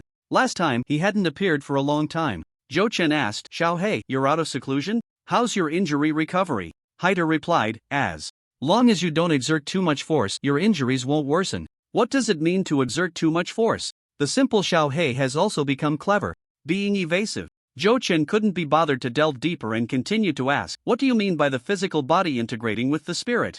No, what do you mean by calling me Xiao Hei just now? When did I agree to that name? Don't just give me a nickname, okay? Zhou Chen waved his hand dismissively. Don't mind these details, let's talk about serious matters. This isn't a detail, you jerk of a master. Humph. The physical body and the primordial spirit become one. As long as the physical body is immortal, the primordial spirit will not perish. This is one of the realms of orthodox body refining methods. On your planet, so-called body cultivators mostly only refine the physical body without integrating the primordial spirit. When faced with soul attacks, if the primordial spirit perishes, one becomes a walking corpse, a trash inheritance. Hyder scoffed. Wow, orthodox body refining? Then my cultivation method is the orthodox inheritance of the universe you mentioned before, right? Zhou Chen seized on the key point. Hyder replied irritably, yes. What a ridiculous orthodox universe. The name sounds terrifying, and we already have 2 on our planet. Are you trying to fool me? Zhou Chen was very suspicious that this orthodox universe was something Hyder made up. Humph. You just got lucky. You have no idea what your cultivation method represents. Hyder fell silent after saying that. Lucky master, unaware of the blessings he possesses. What does it represent? Speak up. You're playing silent again. I have a Q&A card now, so I'm not afraid of your tricks. Forget it, the Q&A card is too expensive. I can't afford to waste it. Zhou Chen retracted the 9 dragons transformation and returned to his human form. He took out a dark crystal, which was the beast core of the leopard dragon he had killed, collected in his personal space just in time. A C-grade late-stage beast core. As soon as the core appeared, the box in his sea of consciousness began to tremble, sending waves of eager thoughts. Forget it, let's feed the box. After all, the box is my core trump card. The C-grade late-stage beast core, worth 700,000, was extravagantly used by Zhou Chen to spend money. After the box trembled with black light for more than 10 minutes, a stream of information entered Zhou Chen's mind. 25 card draw opportunities, to be chosen by Zhou Chen. 150,000 pure energy stones could be used for 5 draws. And the 700,000 C-grade beast core had 25 card draw opportunities, which seemed profitable. Let's splurge once, give me a draw. The box flashed with golden light and disappeared. A card, blue with a hint of purple, appeared in the box. Opening the card, it depicted 2 figures. Card, primordial body clone. Gain a primordial body, indistinguishable from the original. If the original dies, the soul can transfer to the clone, reviving itself. Looking at the description, Zhou Chen was stunned. The quality of the cards was getting higher, and the art style had shifted from martial arts to a more fantastical tone. Without thinking too much, Zhou Chen decisively used the card. A gray, misty figure appeared before him. Zhou Chen's recently integrated primordial spirit was torn apart at one corner, and a white light drilled into the gray figure's forehead. The gray figure slowly transformed, becoming an exact replica of Zhou Chen. Zhou Chen suddenly felt his vision split into 2. He could control both bodies simultaneously. The clone was himself, and he was the clone. Zhou Chen seemed to understand something. The torn primordial spirit was a mark. It connected the original and the clone. If one day, his original self was killed, this primordial spirit mark within the clone would slowly revive, allowing him to come back to life. But as long as he was alive, this primordial spirit would still be his, forever just a mark, unable to become a conscious individual. This primordial clone possessed pure energy within, without any techniques, relying solely on his own shaping. The first technique this clone would cultivate would correspond to filling the profession's talent points. If he practiced ninjutsu, then this clone would possess top-tier ninja talent, unable to cultivate other systems. Therefore, this clone could not dual cultivate other professions, only one profession. Hyder, come out. Quickly come and see how my clone is. If it also practices the 9 dragons technique, then the twin dragons will emerge from the sea. Who in the world can compete with me? Zhou Chen's joyful mood had no one to share it with, so he forcibly called out Hyder. Master, do you play online games? Hyder suddenly asked an unrelated question. Zhou Chen was taken aback. I've played. Why? When you team up for dungeons, do you prefer 10 warriors together? Or 10 healers to fight the boss? A reasonable combination maximizes combat power. Have you wasted your years of online gaming? A mocking remark from a novice player in the online gaming world. It was full of lethal sarcasm. Zhou Chen. End of conversation. You can leave. Online games are balanced, while geniuses cheat. 2 cheaters in a dungeon are better than your 10-man team. Twin dragons. emerging from the sea. That's settled. Roar. The C-grade early-stage primordial clone would use all its energy to cultivate the 9 dragons transformation. A 5-meter-long dragon appeared before Zhou Chen, and the primordial clone's pure energy had only consumed 70%, maxing out the talent points. Was terrifying. Compared to this primordial clone, Zhou Chen felt that perhaps he was a waste. With 30% remaining, Zhou Chen immediately used it to cultivate the second level of the 9 dragons transformation, the fish dragon transformation. The fish dragon transformation allows the fish to leap over the dragon gate and transform into a dragon, taking a step towards the heavens. The fish dragon, a carp that leaps over the dragon gate and transforms into a dragon, is the lowest tier among dragons. However, the fish dragon is already a true dragon, surpassing the Jiaolong in every aspect. The 30% energy from the Hongmeng avatar has brought the fish dragon transformation to the entry level, with the single horn on its head beginning to fork, soon to become a double horn. The strength of the Hongmeng avatar has already surpassed that of Zhou Chen's true self. With a thought, Zhou Chen stored the Hongmeng avatar into his personal space. With another trump card in hand, his journey to Xiangxi became even more assured. At this moment, Zhou Chen's elemental power was still at the mid-D level, while his physical cultivation had already broken through to the early C level. As the water rises, so does the boat. Zhou Chen's elemental power was also inching closer to the late D level. However, Zhou Chen was not in a hurry. Following Hyder's suggestion, he decided to focus on cultivating his physical body first. Zhou Chen arrived at the top floor of the former police station's supernatural department, which had now turned into the office of the Four Directions Mansion. He entered the medicinal bath area and withdrew 900,000 worth of medicinal materials. As the Minister of Gatekeepers, Zhou Chen's monthly quota for medicinal materials had doubled. In the medicinal bath area, Zhou Chen began to cultivate the Thundercloud 9 mysterious sacred body. This cultivation lasted a full 3 days. During these 3 days, Zhou Chen withdrew medicinal materials 3 times, spending 270,000, refining all the surging physical strength, laying a solid foundation. The first level of the Thundercloud 9 mysterious sacred body, with its 27 acupoints, was fully opened. At this moment, Zhou Chen operated all his strength, with all 27 acupoints opened. His might overshadowed mountains and rivers, his aura soaring like a rainbow, resembling a humanoid tyrannosaurus. His body felt as if clad in armor, indestructible, and invincible. If he were to face the leopard dragon slayer now, Zhou Chen was confident he could crush him like a dog. Containing his aura, he stepped out of the room. Basking in the long-lost sunlight, Zhou Chen stretched lazily. Taking out his phone, he found that aside from some insurance property promotions, there wasn't a single message or missed call. It was a sad fact that no one had looked for him after 3 days of disappearance. Ding dong. While having breakfast, Zhou Chen noticed his phone finally ringing. Upon checking, it was a message from Director Hua. Today, a new colleague from the Huang family in the capital would be arriving at the Zhitian building. Accompanying him was a beast master from the Su family, coming to help Zhou Chen cleanse the pulse of his fire cloud sparrow. After finishing breakfast, Zhou Chen returned to the supervision bureau, where he ran into LV Lai, Yuan Hua, and others, who hurriedly greeted him with a quick good morning as they rushed past, each busy with their own tasks. Zhou Chen, does anyone even know that I haven't been to work for 3 days? He arrived at the director's office. Director Hua was hosting guests from afar, including Tian Ming and Zhou Ningquan from the Zhitian building. When Hua Tianqi saw Zhou Chen, he smiled and said, "Zhou Chen is here. Let me introduce you. This is our Minister of Gatekeepers, Zhou Chen, and this is our new colleague, Huang." "Wow! Huang Yukai," Zhou Chen exclaimed in surprise. Huang Yukai smiled and said, "Minister Zhou, I heard about your legend even before I arrived in Hang City." Hua Tianqi remarked, "So you two know each other? Old classmates, and he comes here just to mock me," Zhou Chen said, placing a bag of oranges on the table. "Everyone, enjoy the oranges, though. They are a bit sour. This is my cousin, Huang Yuming." Huang Yukai introduced the young man beside him. Huang Yuming bore a slight resemblance to Huang Yukai. As Huang Yukai spoke, he peeled an orange. Hua Tianqi said, "Huang brothers, now that you've joined our bureau's Jitian building, we'll all be colleagues from now on." Zhou Chen handed over an orange and said, "Huang Yuming, Huang Yukai, truly good names.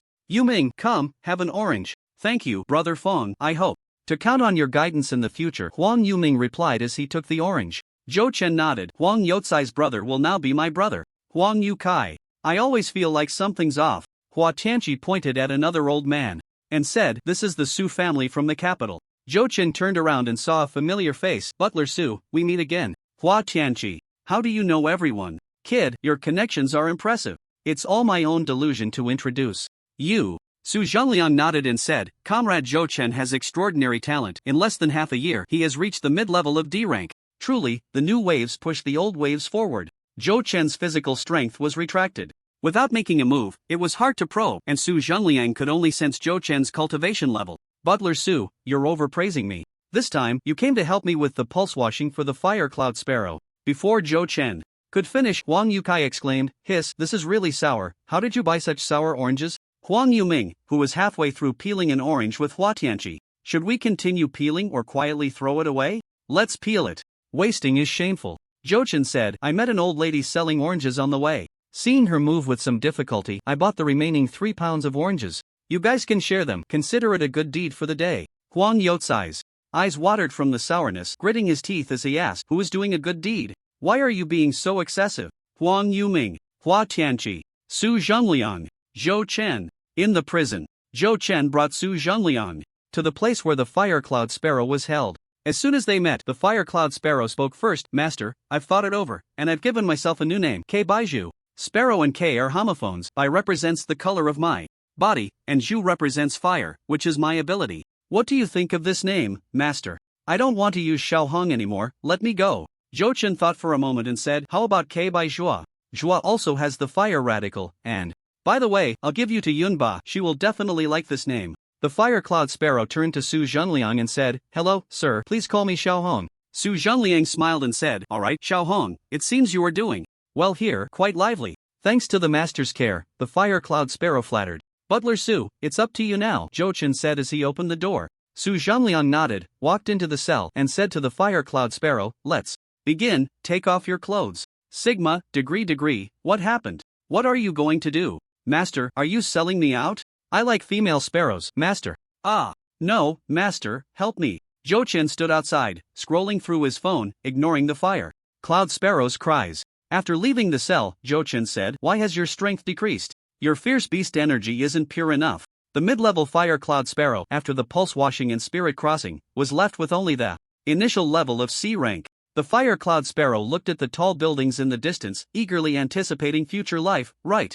We really can't beat spirit beasts at the same rank. No, it's that they fierce beasts can't beat us spirit beasts. It's okay if my cultivation is low, I can recover in half a month. Then you need to work hard. Being at the initial level of C rank is a bit lacking, Zhou Chen encouraged with half a compliment and half a tease. The fire cloud sparrow nodded. Helplessly, in front of Zhou Chen, he had no face to say how his cultivation was. Su Zhenliang handed over a scroll and said, this is the soul contract used to bind spirit beasts, your bureau bought it for you. It covered all expenses, including this contract. Thank you, Butler Su, let's have dinner together tonight. No, I have things to do, I need to rush back to the capital this afternoon. In Hua Tianqi's office. After the battle at Phoenix Mountain, the settlement was completed, and rewards were distributed today. For the members who died in battle, the official issued generous compensation. The members who participated in the battle received their rewards in turn. Zhou Chen, who achieved the greatest merit in this battle, only received a pure energy stone. Holding the pure energy stone, Zhou Chen looked at Hua Tianqi and asked, is there something wrong with the calculations?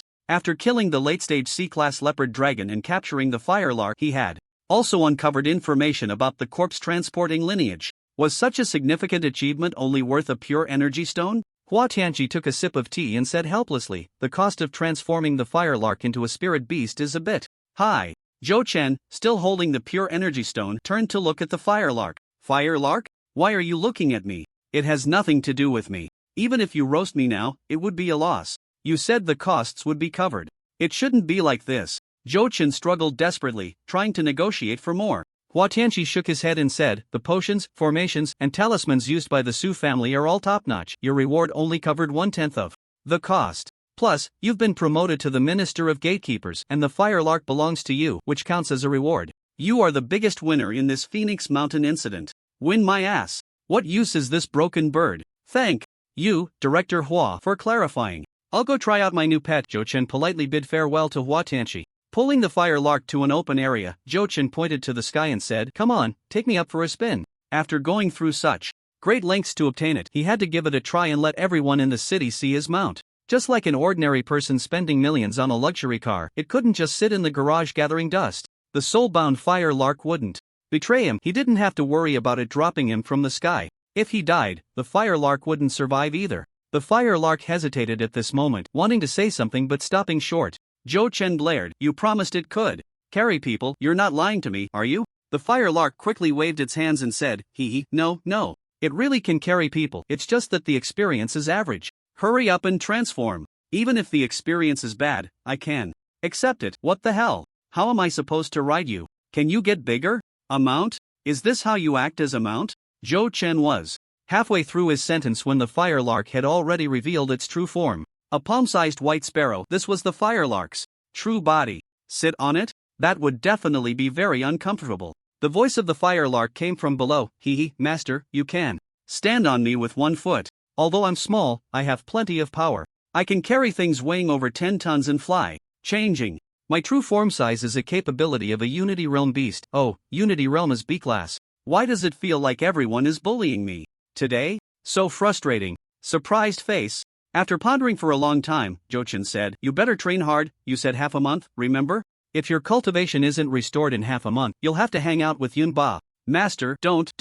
Master. The firelark shouted at Zhou Chen's departing figure. It was all its own fault for being so talkative. Half a month was a bit tight. When the Eastern Hua Empire established the Super Management Bureau, the same month, the United States Dynasty and the South Australia Alliance also announced their official management organizations for superpowered individuals. At the same time, the 3 major powers established an international superpower organization, entering the public eye. The first country to be occupied by ferocious beasts began to emerge globally, causing panic among many small nations, which started calling for rescue from the International Superpower Organization. Zhou Chen scrolled through the news and shook his head. These events were too far removed from him, and he was truly grateful to be born in this country. The powerful nation had nipped the crisis in the bud for its citizens. Compared to the global situation, the Eastern Hua Empire was a land of peace. He should also do his part. The trip to Xiangxi was imminent. Ding dong. Zhou Chen opened his phone to see a message from Hua Chicho. Brother Fawn, Yunba is back.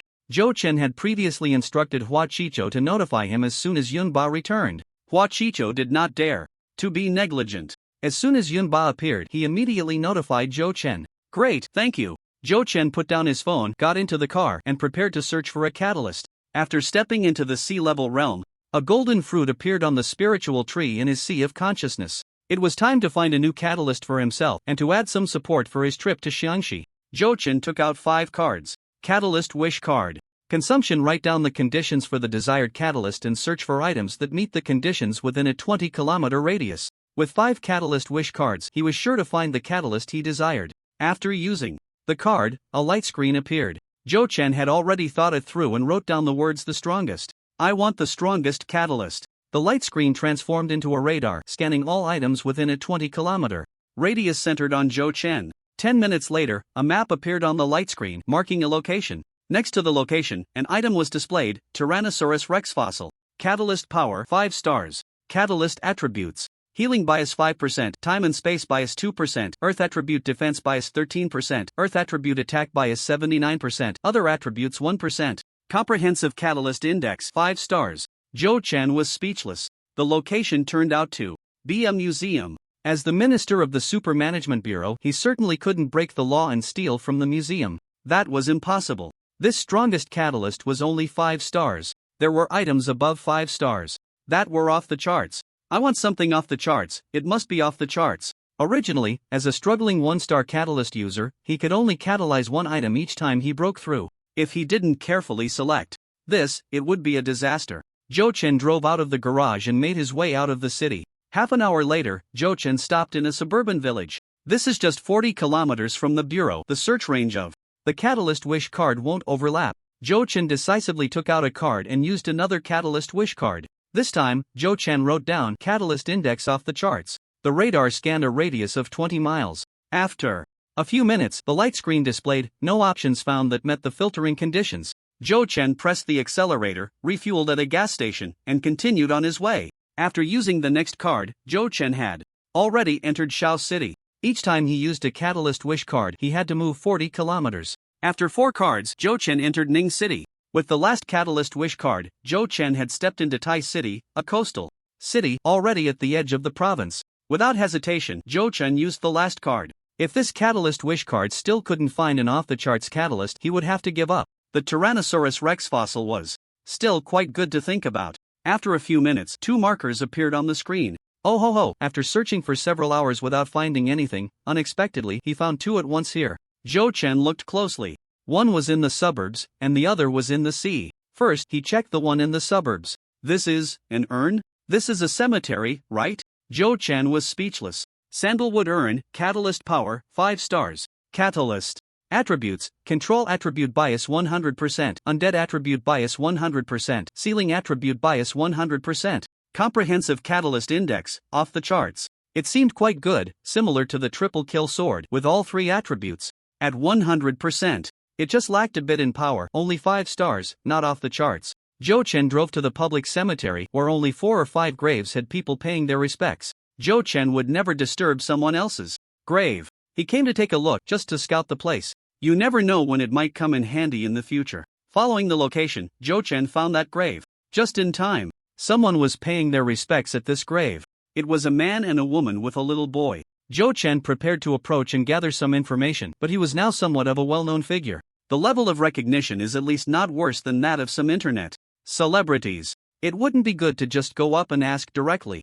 Zhou Chen summoned his Hongmeng avatar and took out a disguise card. The Hongmeng avatar can use Zhou Chen's enlightenment items and cards, and a short, stout, middle-aged man appeared in front of Zhou Chen. He decided to wander around while leaving the negotiations to his avatar. In front of the tombstone. Dad, we'll come to see you again next time, the man said to the tombstone. What?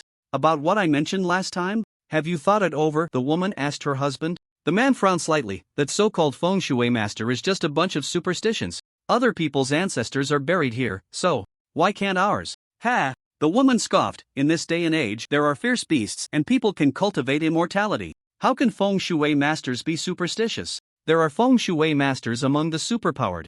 Be careful, or someone might hit you for saying that. The man had nothing to retort and could only close his mouth. Daddy, Auntie, don't argue. A soft voice of a little boy came through. The woman picked up the little boy and said, from now on, you have to call me Mom, okay? The little boy squirmed a bit in resistance. The woman continued speaking to her husband. You've been having a rough time at work lately and our son often gets sick. It must be because of this feng shui. We should move Dad's grave. The man thought for a moment and nodded. All right, as you wish. Hello, is this your father's grave? A voice interrupted the family's attention. It was Zhou Chen. Yes, what's the matter? The man asked. I just heard you talking about moving your wife's grave. I'm in the urn business. Are you interested in changing to a different urn? Zhou Chen asked straightforwardly. The man. Nowadays, salespeople are so intrusive that they even pitch urns at graveyards. The woman trembled at the mention of the urn, her gaze sweeping around. From a distance, she spotted Zhou Chen, and her pupils constricted for a moment before returning to normal. She thought to herself, the gatekeeper minister of the Provincial Supervision Bureau, Zhou Chen, how could he be here? Could it be? Humph. This person must be related to him. What a coincidence that a leader from the Hangzhou Supervision Bureau appears here, hundreds of kilometers away, and someone comes to sell urns. The man said, no, we're not changing. Change what urn? Does he have money to burn? Zhou Chen's avatar continued. Didn't you just mention the feng shui issue? I know a thing or two about it. The so-called auspicious spots must have wind-gathering energy. If there's wind elsewhere, there's no wind here. Blah blah blah. Our company's golden Nanmu urn is perfectly matched with all major feng shui treasures. The man, it's impressive without understanding. Since they were going to move the grave anyway, why not change it? About the price, the man was still planning to haggle. Are you crazy? Who changes urns when moving graves? We're not changing, the woman flatly refused. No, dear. We can. The man was about to say something when his wife dragged him away. Change what? Is our son's tutoring class the best? Did you buy him a violin? Did you buy the branded backpack he liked yesterday? And you want to change the urn? Why don't you change your brain? The woman spoke fiercely, not stopping as she scolded her husband. The husband was persuaded and fell silent. The woman wore a smug expression. Change an urn? If I change the urn, wouldn't that mean I married you for nothing? Zhou Chen, seeing that he couldn't achieve his goal, had no choice but to retract his avatar and drove to the seaside. The second explosive enlightenment item displayed on the screen was Ancient Flame Emperor's Furnace. Enlightenment power, explosive. Enlightenment attribute, strange attribute. 700%. Comprehensive enlightenment index, explosive. What is a strange attribute? Zhou Chen couldn't understand. But this 700% is easy to understand and very powerful. Zhou Chen was envious. However, this is a furnace. It wouldn't let him refine pills, right? Zhou Chen didn't want to become an alchemist. The ancient flame emperor's furnace was about 3 kilometers from the seaside, so Zhou Chen rented a small yacht and a set of diving gear and set off. Upon reaching the destination, Zhou Chen put on his diving suit and jumped in without hesitation. After entering the water, Zhou Chen felt something was off. He seemed to adapt very well to the underwater environment, feeling an impulse to transform. Right, can a flood dragon dive? Then this diving gear was rented for nothing. Forget it, money isn't an issue, let's go down. Zhou Chen dove straight down, and the pressure around him increased. After diving more than 500 meters, he finally reached the seabed. Fortunately, Zhou Chen's physical body was strong, otherwise, he wouldn't have been able to dive so deep. Zhou Chen searched for a long time at the designated point but found nothing. Looking down at his feet, without needing to say more, he began to dig. It must be in the soil. Zhou Chen's hands turned into shadows as he frantically dug at the seabed. After digging down for more than 10 meters, a clink sounded. He had found it. A furnace the size of a head appeared before Zhou Chen, with a spotlight shining on it. The emerald material was crystal clear, with intricately carved patterns and lifelike dragon and phoenix sculptures. Even a fool would know this thing was worth a lot. Zhou Chen decisively stored the furnace in his personal space.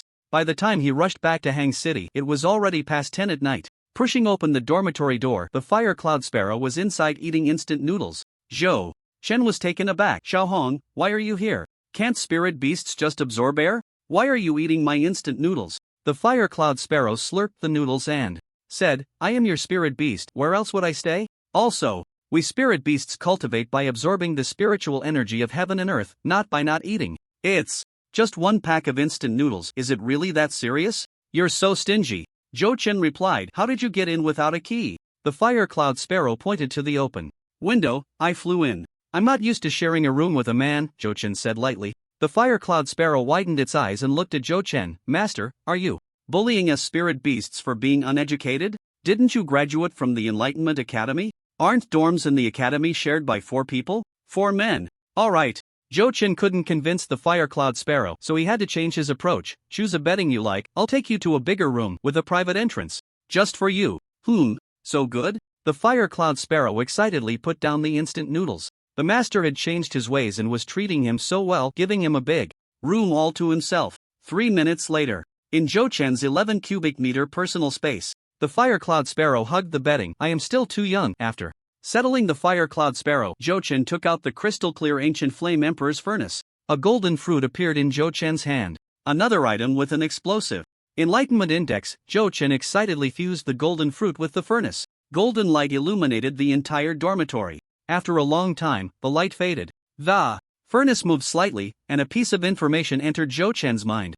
Is this what the strange attribute of 700% means? 7 similar items fused into one. What effect would combining 7 items have? He would know once he tried. Zhou Chen took a stack of A4 paper and put in 7 sheets. The furnace shook and a green light flashed. An A4 sheet appeared in the furnace, seemingly with a better material. A piece of information appeared in Zhou Chen's mind. Obtained excellent A4 paper. Well, this paper had indeed become excellent. 7 sheets of A4 paper. You can't expect it to have too miraculous an effect, Zhou Chen muttered to himself. For now, let's call it second tier A4 paper.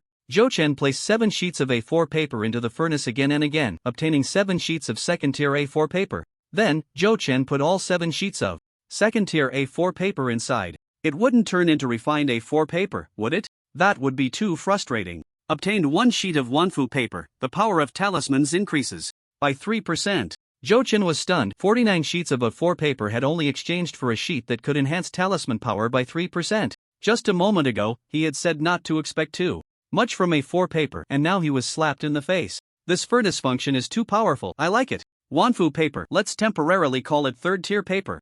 Zhou Chen continued to experiment, obtaining 7 sheets of Wanfu paper, which synthesized into 4th tier paper. 4th tier ethereal paper, when used by artists, enhances the strength of summoned beasts by 10%. This ethereal paper is very practical. It can be made for Manhwa. Of course, it can also be sold. I wonder how much the artists would be willing to pay? Zhou Chen went to the logistics department to get dozens of boxes of A4 paper to continue synthesizing. 5th tier paper, Tianji paper, conceals heavenly secrets and hides causality. This 5th tier paper is a bit perverse. Just a few boxes of A4 paper and you give me something so outrageous. Zhou Chen was growing fonder of this ancient flame emperor furnace. Continuing, he synthesized 6th tier paper. The 6th tier paper appeared, Chi-Hai paper, which stores vital energy, the second Chi-Hai. This function is also quite good, at least for the general public. Tianji paper is very niche, not many people need it. However, the effect of this Chi-Hai paper is unknown, and what its limit is.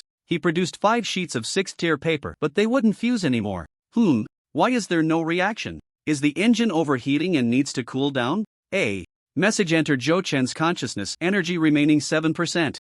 So it turns out there's no energy left, it's another money pit. Zhou Chen helplessly took out a pure energy stone and tossed it into the furnace, which was instantly absorbed, restoring 10% of the furnace's energy. Remaining energy, 17%. Synthesizing 6th-tier items requires 10% energy. Zhou Chen tossed in 8 pure energy stones, restoring the furnace's energy to 97%. Another money eater. I need to work hard to earn money. Zhou Chen looked at his dwindling pure energy stones, feeling a sense of financial crisis. 7 sheets of Chi-Hai paper were ready, preparing to synthesize 7th-tier paper. At this time, the furnace's energy was at 77%. Synthesizing 7th-tier paper requires 100% energy, and Zhou Chen unhesitatingly tossed in 3 pure energy stones to fill it up. It seemed that 7th-tier items were the limit. No matter what the effect of the 7th-tier item is, at least the newly synthesized item must be tested for its effect. 7 sheets of 6th-tier Chi-Hai paper were tossed into the furnace, and with a flash of light, Zhou Chen opened the furnace. The 7th-tier paper was gone. Zhou Chen stared blankly at a small green ball in the furnace. How did a 4 paper turn into a ball? Should I call you the 7th-tier ball? Zhou Chen received feedback from the furnace in his mind. Obtained wood essence, a top-grade alchemy material, a treasure for crafting, a holy item for healing. Can be used in medicine, can be crafted, can be directly consumed. 7th-tier item, returning to its essence, refining into its source. However, synthesizing to the 7th tier cost Zhou Chen 12 pure energy stones, which was a significant loss. If it weren't for testing the effect, Zhou Chen definitely wouldn't have done this. He also didn't know how effective this wood essence was, whether this pile of pure energy stones was worth it. The furnace would take a month to restore all its energy. Zhou Chen tossed in another pure energy stone, producing 5 sheets of 4th tier ethereal paper. Then, Zhou Chen listed the ethereal paper on the slow-swallowing app. Zhou Chen described the ethereal paper in a simple sentence. Artists using this paper to paint will increase their battle pet strength by 10%. After listing the ethereal paper, Zhou Chen didn't pay attention to it anymore. He would check back in a few days. As for the wood essence, Zhou Chen searched the entire internet but couldn't find any relevant information. Having a treasure can be a crime. It's better to keep this thing for himself for now. At that moment, Zhou Chen's phone rang. It was a call from Dean Yufuzi of the Enlightenment Academy. Zhou Chen answered the phone. Good evening, Dean Yu. Good evening, Zhou Chen. I hope I'm not disturbing you at this late hour. Yufuzi's voice came through the phone. Zhou Chen replied, not at all, it's only 11 o'clock. Young people like us usually sleep after midnight. Did you need something, Dean? A late night call surely wasn't just for a chat about feelings. Yufuzi chuckled and said, of course I have something to discuss. Mid-next month marks the 10th anniversary celebration of the 3 major research institutes. Every year around this time, it's the competition day for the colleges under the 3 major institutes. I hope you can represent our Enlightenment Academy. Yufuzi was well aware of Zhou Chen's achievements. As his student, he kept an eye on anyone who had even a bit of success. I just graduated this year. There are many seniors who are much stronger than I am, Zhou Chen said, not wanting to be arrogant. He had just stepped into C rank, and there were plenty of powerful figures in the Enlightenment Academy over the years. Yufuzi replied, only those under 20 can compete. After a pause, Yufuzi added, the first prize is a technique worth 100 million, along with talismans and elixirs. Cough. Cough. Zhou Chen cleared his throat and said, the academy is my home. Building it up relies on everyone. It's my honor to contribute to the Enlightenment Academy, so there's no need to talk about money. Yufuzi chuckled inwardly and said directly, come to the academy on the 15th of next month. Sure. I'll make sure to arrive on time. The next morning, after breakfast, Zhou Chen arrived at school. Brother Fong is here. Good morning, Brother Fong. Wow, Minister Zhou is here for class. Can I get your autograph, Minister Zhou?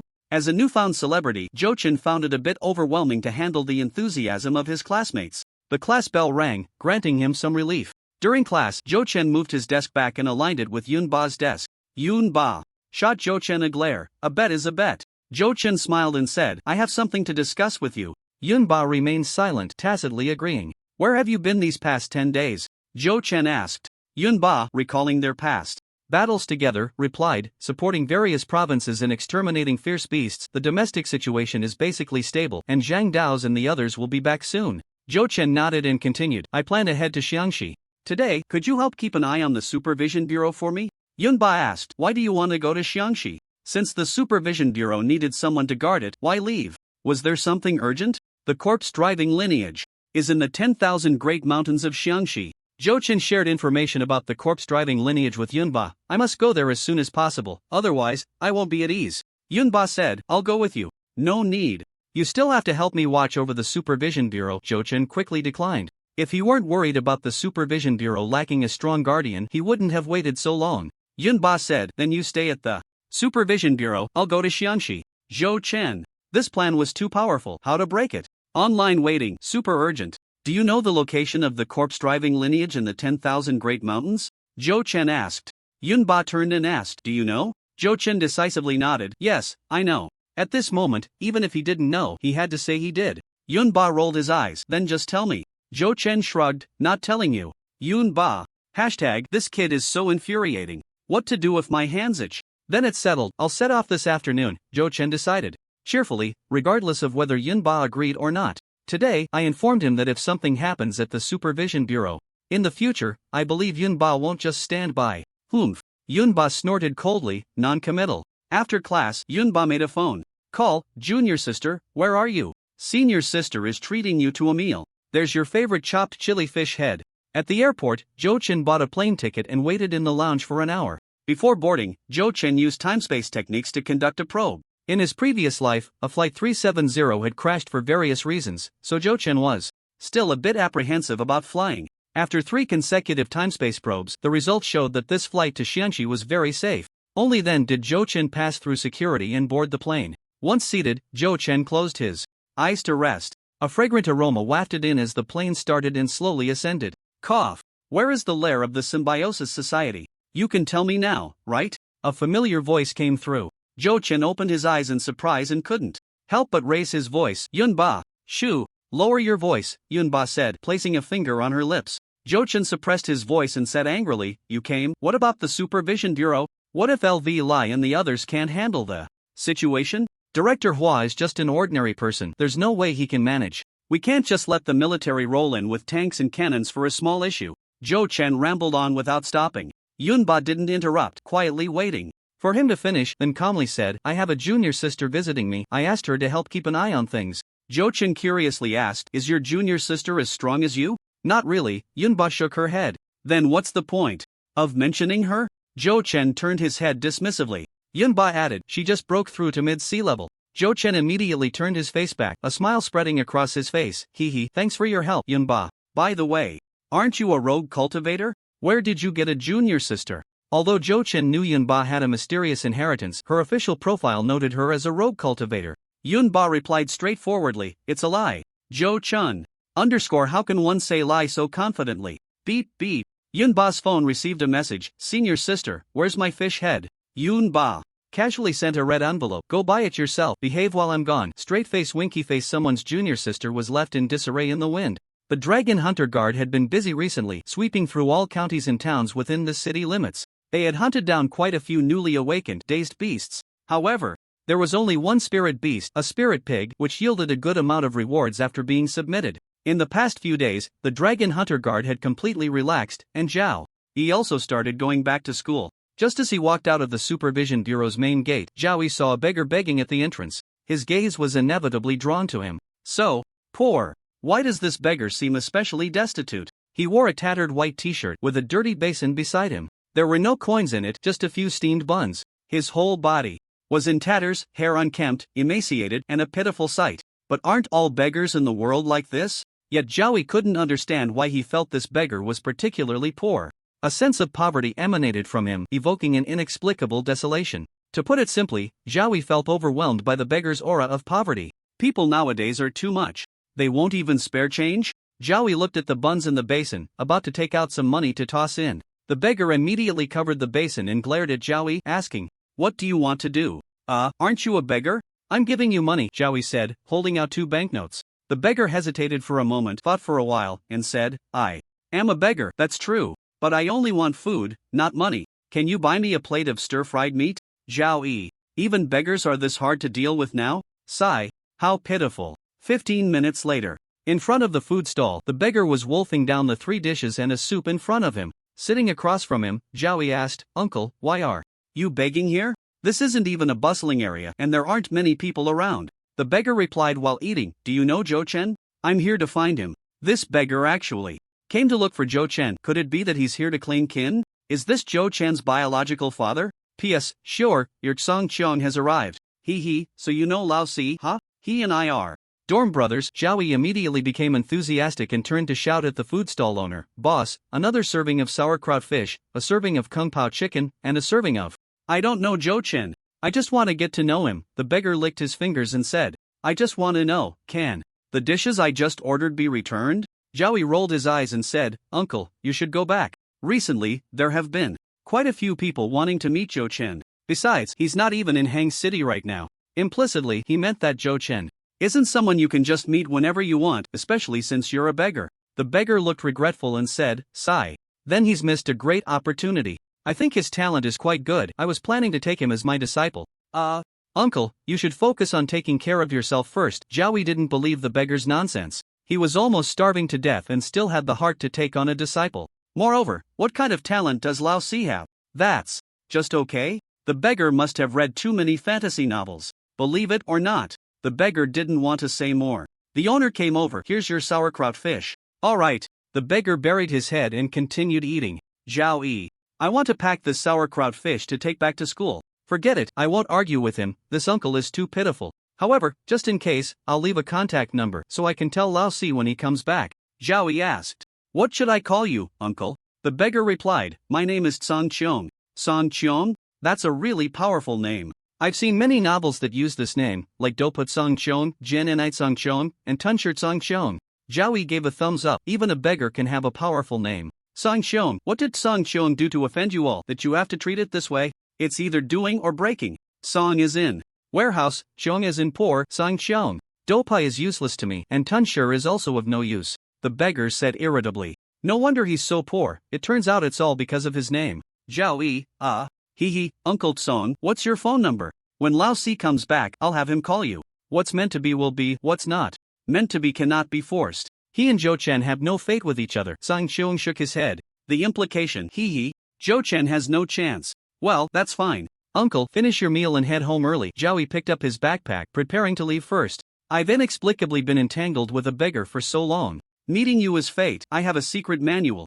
Tsang Qiong pulled out a tattered notebook. "Is it the Rulai Divine Palm? I've already treated you to a meal, so don't scam me for $10, Zhao Yi said. "Angle? Uncle, watch more movies. This trick is already old.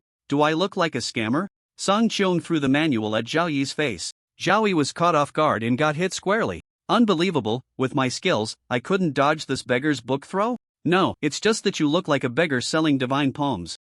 Where did he go?" Wu Zhao spoke as he removed the secret manual from his face, and the warehouse had already vanished. He picked up the manual in his hand, the tattered cover inscribed with the classic of destiny and poverty. Zhao Yi. The aura of poverty struck him, hard to resist. The character for poverty on this manual had been handwritten by a later person. Upon closer inspection, it should have been the character for sacred. "Boss, what happened to the beggar who was just sitting here?" "What beggar? Weren't you just talking to yourself while eating?" In Xiangxi, amidst the vast mountains, in a massive cave, the cold wind howled, and strange rocks jutted out, surrounded by torches. In the center of the cave stood a huge altar, 3 to 4 meters high, adorned with offerings, with 3 figures standing before the tribute. Among the 3, one person wore a golden robe, a large hood obscuring their face. To the left was a middle-aged man with a stubbled face, and to the right stood a woman in a green dress with long hair. Below the altar, a dense crowd gathered, consisting of zombies, ferocious beasts, and enlightened ones. Zhang Binfan, Jin Zerhua, and the other 4 elders stood at the forefront, behind them their battle-hardened zombies. The figure in the golden robe raised their gloved hands above their head, embracing the sky. After a long while, they lowered their hands.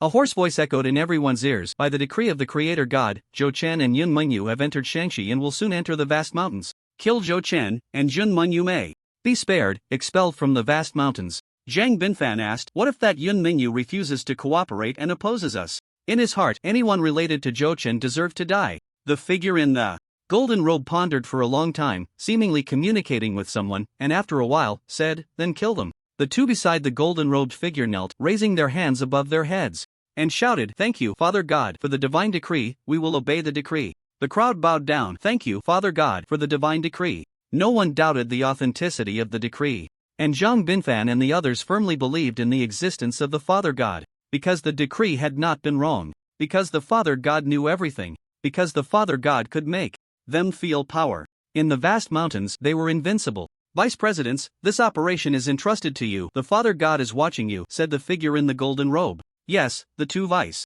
Presidents replied, bowing. After work, Yuan Hua took out his phone and entered the artist discussion group. A netizen named Uncle Who Can't Draw said, if this thing is real, us artists are going to rise. Genius little artist, but it only increases by 10%, so it's not that we will rise. Green pepper stir-fried table corner. I was the first to discover it and ordered it right away, but it hasn't shipped yet. Special dad for complaints. Yeah, I've been contacting the seller all day and there's been no response. It can't be a scam, right? Yuan Hua scrolled through the chat records and realized they were discussing the ethereal paper that had just appeared in the app marketplace. The paper's effect was indeed practical. If it could be mass-produced, it would significantly impact the profession of artists. Of course, the premise was mass production. But none of that was the main point. The main point was that the seller was Zhou Chen. Yuan Hua thought he was seeing things and confirmed it several times before speaking in the group. At Special Dad for complaints, if you're not at ease, just transfer the order to me and I'll buy it at the original price. Green pepper stir-fried table corner. Wow, the title C Spirit is here. Are you here to be the good guy? Yuan Hua replied, I want to try this new thing. It's only 50,000. Mainly because it was sold by Zhou Chen, Yuan Hua trusted him. Uncle Who Can't Draw, those two words only are well said. Genius artist, at title C Spirit rich person, I seek your support. Special dad for complaints. Alright, I just happen to regret it, so I'll transfer it to you. Ding! A notification popped up on Yuan Hua's phone. Special dad for complaints has transferred an order to you. Confirm payment of 50,000 yuan. Click to view order. Details. After transferring the order, Yuan Hua said, just so happens that the seller is my colleague. Everyone wait for me to try it out. Oh, asterisk, oh hee, I'll send you a video after I'm done. Dad, who was just there to complain, exclaimed, slipper slap to the face, damn. Title C Spirit, you bastard. You scammed me. At 10 o'clock in the evening, Zhou Chen and Yunba got off the plane and arrived at Xiangxi Airport. As soon as he turned on his phone, a series of slow app notification sounds rang out. Before Zhou Chen could check, the phone started ringing. Hello, Yuan Hua. Minister Zhou, where's your ethereal paper? Where did you put it? I bought one. I'm mailing out 4 more. Your buyers are about to collectively go crazy. Yuan Hua skipped the pleasantries and directly asked about the ethereal paper. Zhou Chen suddenly remembered that he still had a transaction pending on the slow app. Oh, right, I almost forgot. Go to my office, it's in the second drawer on the left side of the desk. Zhou Chen directed Yuan Hua while holding the phone. Yuan Hua pulled open the drawer. Surprised face? He looked confused and said, A4 paper? Yeah, it's A4 paper. Zhou Chen confirmed. Yuan Hua flipped through it and found that this so-called ethereal paper seemed to be just a bit thicker than A4 paper, with no other differences. This is just A4 paper. Zhou Chen, Yuan Hua shouted on the phone. Have you gone crazy? Using A4 paper to scam online. He dropped the title and called him by name. Don't get excited, this paper is real, you should try it. Really? More real than gold. Zhou Chen and Yuan Hua chatted a bit more before hanging up. What he didn't know was that because of a video from Yuan Hua, his ethereal paper had completely taken off in the artist community. Zhou Chen checked the time and decided with Yunba to find a hotel to stay for the night and set off tomorrow. Upon arriving at the hotel, as they were about to check in, the front desk clerk checked the computer and said, Sorry, we only have 1 room left. Zhou Chen, asterisk. This cliché plot again. Why am I feeling a bit inexplicably happy? No, this emotion is wrong. This is a mother tiger. No matter how beautiful, it's still a mother tiger. Yunba said calmly, then let's change to another one. Zhou Chen felt a bit disappointed. The movie clichés weren't working. It wasn't peak tourist season, and this wasn't a developed city. There should still be vacant hotel rooms. The night was quiet and the moonlight was hazy. The next morning, after having breakfast at the hotel, the two took a taxi towards the direction of the Shirwanda mountain. 2 hours later, they arrived at their destination. 410 yuan, I'll waive the change. Thank you for your patronage, the taxi driver said as he ended the fare meter. Zhou Chen reluctantly paid. Driver, why didn't you tell me the destination was over 100 kilometers away? Young man, can't you use the phone map? The taxi driver retorted mercilessly. Zhou Chen had forgotten to check the navigation before leaving, thinking the destination was just in the suburbs. Beep. XXX has credited 41 yuan. The phone notification chimed. Did you forget to add a 0? Zhou Chen said, didn't you say you'd waive the change? Taxi driver. Is this how you waive the change? The taxi driver looked around. This was a remote area. Then he glanced at Zhou Chen and Yunba, realizing they were 2 people Zhou Chen's build seemed like he couldn't take him on, and he had overlooked Yunba. The driver silently pulled out a wrench. Trying to skip out on the bill? No way. Zhou Chen hurriedly said, "Driver, don't get excited, it's a misunderstanding." Yunba. Zhou Chen and Yunba walked along the mountain road for a short while and arrived at a vast grassy field. At the end of the grassland was the so-called Shirwanda Mountain. In the distance, the endless towering mountains loomed, ancient trees standing tall and lush, their branches thick with leaves. "Let's go, it's just ahead." Yunba took the lead and walked forward. Zhou Chen immediately stopped Yunba. "Wait, my intuition tells me that there must be some danger waiting for us. The other party could even break their divine list, so one must not be careless." Yunba reminded him, "You have time-space abilities, are you still afraid of danger?" Time-space ability users are the best at seeking fortune and avoiding misfortune. "I suspect that even time-space abilities can't be used here," Zhou Chen said, his eyes flashing with white light. The river of time-space appeared. In the first exploration, the 10,000 great mountains were peaceful. In the second, still nothing was gained. In the third, the weather was fine and the mountains remained picturesque. Zhou Chen exited the river of time-space and said helplessly, "My time-space ability is still at D level, I can't detect any dangers." With a shallow understanding of time-space abilities, the results of this deduction may not be reliable. Zhou Chen had another concern, which was the great power that severed his divine list. Surprisingly, it did not block his time-space abilities this time. This was too unusual. Yunba comforted him, "Don't be discouraged. Time-space abilities are extremely difficult to comprehend, and there are very few with such talent in the superpower world. It is said that space-type experts can easily shatter the void and traverse between heaven and earth. Time-type masters can freeze time with a wave of their hand, killing in the blink of an eye. You still have a long way to go. Let's go in." Yunba was eager to eliminate the stronghold of the Symbiosis Society. "No, wait for me a moment, I want to investigate." Zhou Chen felt that something was off. Better to be cautious and try this first. In the 10,000 Great Mountains, in a valley 10 kilometers from the entrance, all the strong members of the Symbiosis Society lay in ambush. "The bait along the way has been set up. Zhou Chen will definitely come here," Zhang Binfan said confidently in front of the two vice presidents. Ever since he was defeated by Zhou Chen at the Enlightenment Academy, Zhang Binfan began to learn the ways of strategy from his father. Now he had made some progress and could be considered a strategist within the Symbiosis Society. A rugged middle-aged man sitting on a rock calmly nodded and said, "Good, if this plan succeeds, I will give you credit." A mere D-level weakling, did it really need such a setup? The president was indeed making a mountain out of a molehill. "Thank you, Vice President," Zhang Binfan said, his joy evident. Report. A sea-level early-stage gopher burrowed up from the ground. The gopher beast said, "Zhou Chen has entered the southwestern part of the 10,000 Great Mountains, at the entrance of Quanpo." Continue. Monitoring, the middle-aged man nodded. Zhang Binfan rubbed his hands together, eager for revenge. With this lineup, even if the dean came today, he would have to kneel. The current strength of the Symbiosis Society was no longer comparable to the previous corpse-driving lineage. Report. Before the ground could report, Zhang Binfan impatiently asked, "What's going on? Where is Zhou Chen now?" Zhou Chen went out again. Under the gaze of the vice president, the little gopher wiped the sweat from its forehead and said, "He just came in and shouted, 'Symbiosis Society's trash, I'm here.' And then went back out. Continue to investigate." "Yes." 3 minutes later. Report.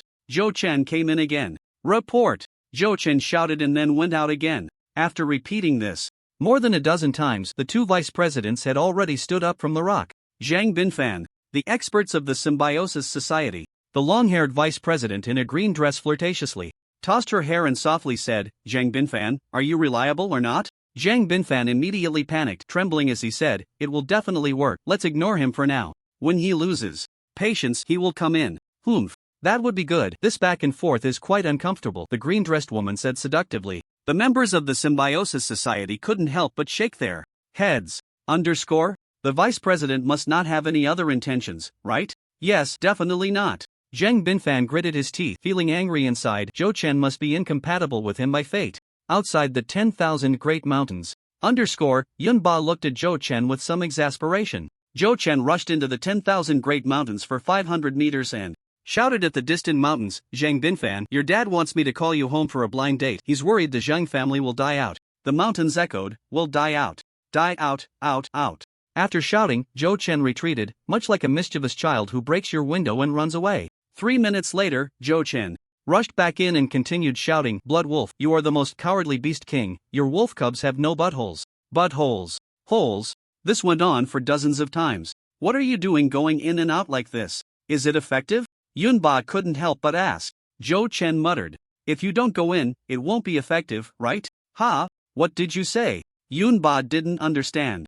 Zhou Chen quickly waved his hand and said, nothing, I'll just poke around. No, I'll scout again, there must be an ambush. Once they lose patience and expose themselves, we'll go in. Yunba said, why are you so sure there's an ambush in the mountains? Intuition, man's intuition. Zhou Chen replied. He had repeatedly cut off the tracking of his cards, which was a more covert method than time-space techniques. Wouldn't be surprising if the beings in the 10,000 Great Mountains already knew he was coming. Better safe than sorry. Being cautious is never a bad thing. Yunba, feeling helpless, started a fire and began to cook instant noodles. She watched Zhou Chen go in and out, performing from morning until evening, as if watching a fool.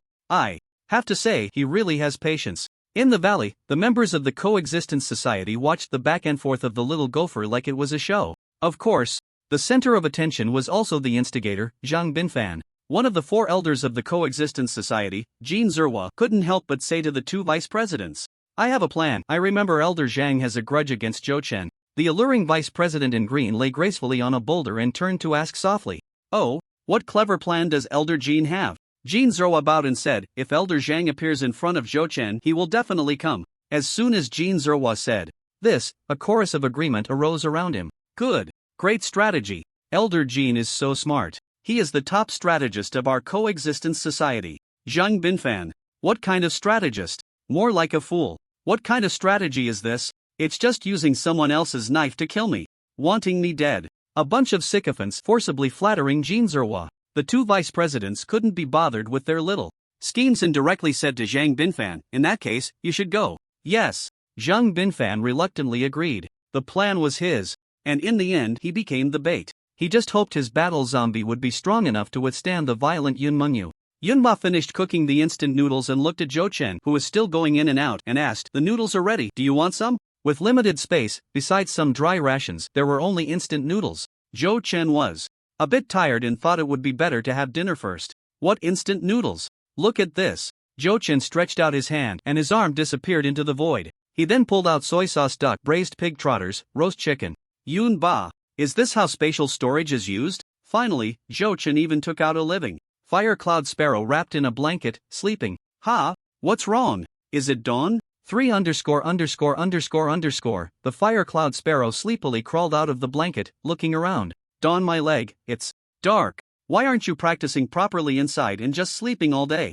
Zhou Chen said irritably. Huang Yukai rubbed his eyes and said, your space has no day or night, so I don't know whether it's day or night. I was cultivating until now and I just fell asleep. After Huang Yukai finished speaking, he saw Yunba ahead and was instantly stunned. Then he noticed that there was a fire burning fiercely in front of Yunba, and Huang Yukai trembled all over. Upon closer inspection, he saw that the water on the fire was boiling, and Huang Yukai was terrified. Master, you just sold me. Ha? Who would want to buy your few pieces of meat? Since you're out, go in and scout the terrain for me. Zhou Chen pointed at the 10,000 Great Mountains and said, all right, I'm on it, Huang Yukai said, feeling relieved. He was grateful that his true form was small enough. Take this. Zhou Chen tossed him a miniature camera. Huang Yukai took the camera and suddenly felt that his future path had widened. Huang Yukai revealed his true form, put on the camera, and became the peeping Tom, the scout. No. 1. Taking to the skies. Yunba divided a bowl of instant noodles and said to Zhou Chen, he seems quite afraid of me? Ha? That's not true. Eat noodles, eat duck, and pig trotters. Half an hour later, Huang Yukai flew back, looking disheveled, and asked, I'm back. Did you save me some food? Zhou Chen ignored Huang Yukai's question and finished the last piece of pig trotter, saying, any discoveries? Don't tell me there's nothing unusual. Huang Yukai swallowed and said, I found something. I discovered a person lying in ambush with several zombies on a small hillside about a mile away. It seems to be Zhang Binfan, the one you guys are looking for. Zhou Chen had shown Huang Yukai a photo of Zhang Binfan. Yunba asked, one person? Yes, just one person, Huang Yukai confirmed. Yunba turned to Zhou Chen and said, is this the ambush you mentioned? Your intuition is really accurate. Zhou Chen smiled awkwardly and said, well, this is also an ambush, right? By the way, how far did you search? Huang Yukai said proudly, within a radius of 5 kilometers there were no other anomalies. You, a sea-level beast king, went out for half an hour and only covered 5 kilometers? Were you slacking off? Zhou Chen was very dissatisfied. If you still want to eat, go eat dirt. Master, did your math teacher teach you music? 5 kilometers is a distance, but a radius of 5 kilometers is an area. I ran around several times in all directions, Huang Yukai retorted angrily. Yunba couldn't help but chuckle, barely holding it in, his whole body shaking slightly. Zhou Chen was momentarily speechless. Picking up a small iron pot that only had a small bowl of instant noodles left, Zhou Chen handed over the small iron pot and said, "Thanks for your hard work, just eat a little. A cultured spirit beast is really hard to deal with. You can't even scold them casually." Huang Yukai took the small iron pot, feeling even more speechless. "I don't want instant noodles, especially not instant noodles that have been sitting for half an hour. They're completely mushy." Seemingly seeing through Huang Yukai's thoughts, Zhou Chen asked, "You haven't eaten anything in my space all day, and you're fine, right? A sea-level powerhouse can go 3 to 5 days without food, so why fuss over a bowl of instant noodles?" Huang Yukai ate the instant noodles and said, Master, didn't you notice that you're missing a plate of braised chicken feet?" Zhou Chen, damn it.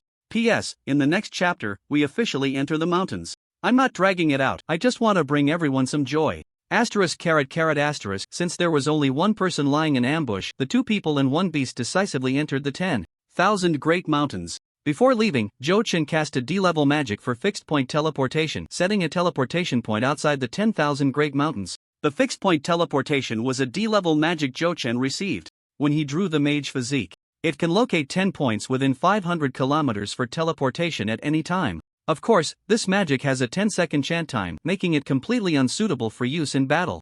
Zhou Chen is currently at the Supervision Bureau in Hangzhou, at Xiangxi Airport, and outside the Wanshan Mountains, having set 3 points. Hangzhou is over 1,200 kilometers away, so teleportation is naturally impossible. The Fire Lark is scouting the skies.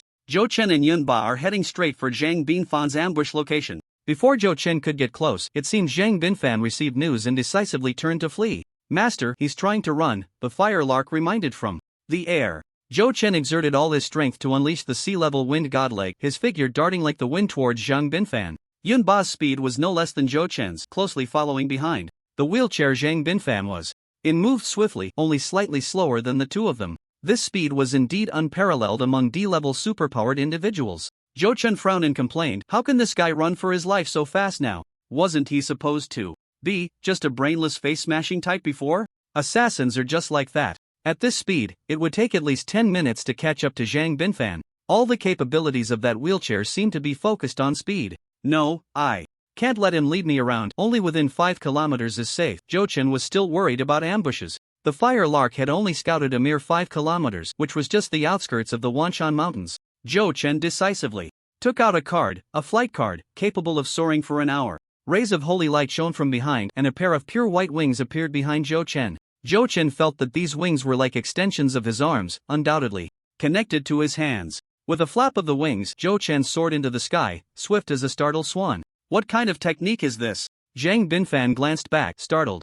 Zhou Chen, looking down from above, gripped his long sword and shouted, "Zhang Binfan, you assist the wicked, act recklessly, and have fallen into the demonic path. Today, I sentence you to death." With the light wings on his back, Zhou Chen quickly closed in on Zhang Binfan, the cold light of the long sword flashing as it aimed directly at Zhang Binfan's crown. Zhang Binfan's hair stood on end, feeling as if he were on the edge of a precipice, and he shouted in panic, "Help me! Vice President, save me! I don't want to die! President, save me! Father God, save me!" However, no one responded. The Fire Lark had scouted very clearly. Within 5 kilometers, there were no other members of the Symbiotic Society besides Zhang Binfan. To lure Zhou Chen, the Symbiotic Society had indeed invested heavily. If Zhang Binfan couldn't escape this 5 kilometers, he would undoubtedly die. Zhang Binfan, helpless, waved his hand backward. Boom! With a loud crash, Zhou Chen's sword collided with a fist. Both Zhou Chen and his opponent paused, evenly matched. It was Zhang Binfan's mid-sea level combat zombie. Zhou Chen did not engage in a drawn-out fight and flew back into the air. "Yunba, this zombie is yours." Zhou Chen continued to pursue Zhang Binfan. Zhang Binfan muttered, "Great Creator God, according to the constraints of the contract, please grant me the most powerful strength, release all my shackles, achieve an invincible fusion, and destroy the enemy before me." Zhou Chen's movement involuntarily paused. Was this the summoning of that miraculous great power? Was it the power that severed the list of gods? After waiting for 3 seconds, there was no response. A gentle breeze blew, leaves fluttering, and Zhang Binfan exchanged a glance with Zhou Chen in the air. The most dreaded silence suddenly fell. Zhou Chen, damn! I was tricked. Zhang Binfan turned around, sparks flying from the wheels of his wheelchair, not daring to look back as he fled in panic. He remembered there were his people lying in ambush in the ravine ahead. "Hee hee, where do you think you're running to?" a voice laughed in Zhang Binfan's ear. A figure blocked Xiang Binfan's path, transforming into the firelark in human form. The weakened firelark knew it was no match for the combat zombie and was just waiting for this moment. At that moment, Zhou Chen appeared behind Xiang Binfan. Xiang Binfan was caught between the two, unable to advance or retreat. Xiang Binfan stood up from his wheelchair and pleaded with Zhou Chen, spare me a way to live, I will definitely turn over a new leaf. Don't kill me, send me back to Hangzhou, and I am willing to accept the punishment of the law. Returning to Hangzhou, with my father backing me, perhaps I could escape with my life. Zhou Chen pointed his sword at Xiang Binfan. I, Zhou Chen, am in charge of the Super Management Bureau, and I have the right to execute any superpowered individual who commits crimes without mercy. I grant you death, which is a right bestowed by the law. Your death is reasonable and legal. But as soon as Zhou Chen finished speaking, Xiang Binfan spat out a mouthful of blood. It turned out that his battle zombie was killed in an instant after encountering Yunba. Yunba's strength lived up to the name of the Shura heroine. Compared to the rumors in the martial world, her power was even more terrifying by threefold. Xiang Binfan half knelt on the ground, pleading, Zhou Chen, we were classmates, let me go, I will remember this for life. Xiang Binfan kept coughing up blood, his speech becoming increasingly difficult. Plotting against third brother in the academy is a personal grudge. Supporting the poison dragon Biao, endangering the region, is public outrage. Buying off Mo Fong to kill me is a matter of life and death. Joining the corpse-driving faction is a national cancer. Your death is not a pity. Remember to be a good person in your next life. No. Zhou Chen took a step forward, brushing past Xiang Binfan. The three-kill sword was sharp and menacing, dripping with no blood. Xiang Binfan fell backward, blood spilling into the air. To prevent the corpse-driving faction from recycling waste, Zhou Chen set Xiang Binfan's body on fire. Master, The firelark laughed cheerfully, swaying in front of Zhou Chen. This was a moment to take credit. He should have performed well just now when he stopped Xiang Binfan.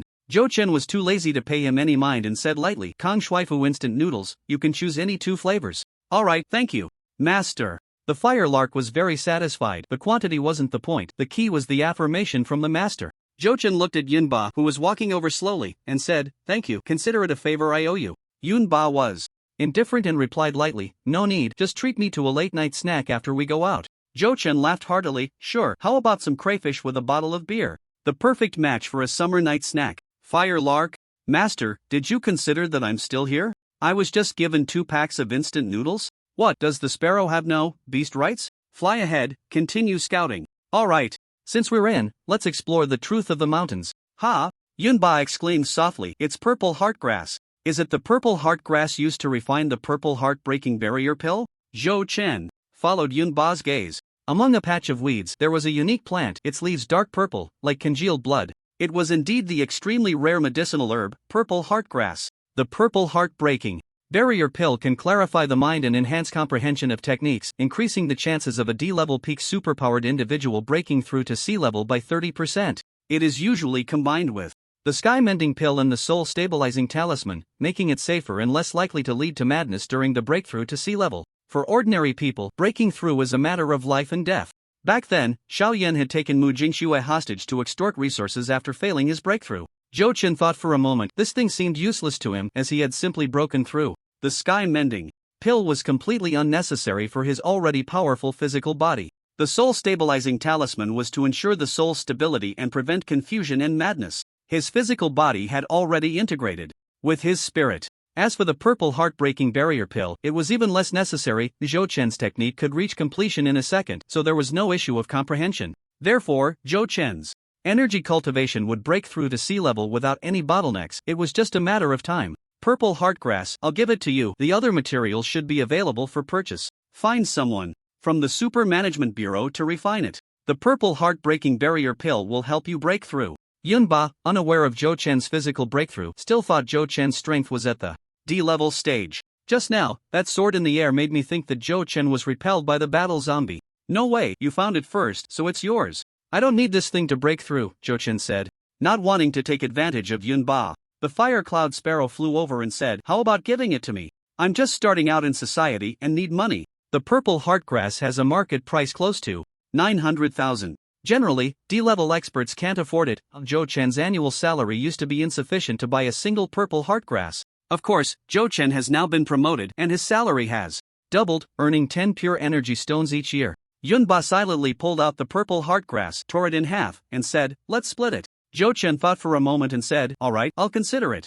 As me taking advantage of you. Fire Cloud Sparrow, what about mine? You two scoundrels. 10 minutes later, a celestial stalactite bamboo shoot was discovered by the Fire Cloud Sparrow. 20 minutes later, Zhou Chen accidentally tripped over a piece of pure gold stone. The journey was full of unexpected encounters, and Zhou Chen and Yun Ba were reaping rewards. The 10,000 Great Mountains were practically treasure-laden. Zhou Chen suddenly became alert. Wait, this is the lair of the Symbiosis Society. How could there be treasures for us? They must have already cleaned it out. This direction was the same as where Zhang Binfan had fled. There must be members of the Symbiosis Society ahead, which is why he fled in that direction. There was likely an ambush ahead. Rounding it off, it was certain death. Could it be that there are too many treasures in the 10,000 Great Mountains and they haven't finished picking them up? The Fire Cloud Sparrow circled above Zhou Chen. Zhou Chen scoffed, ha, do you think everyone in the outside superpower world is dead? If the 10,000 Great Mountains were filled with treasures, they would have long been trampled by the powerful beings of the superpower world. Yun Ba said, then let's try a different direction. It couldn't be that treasures are everywhere. Good idea, Zhou Chen nodded and turned to head east.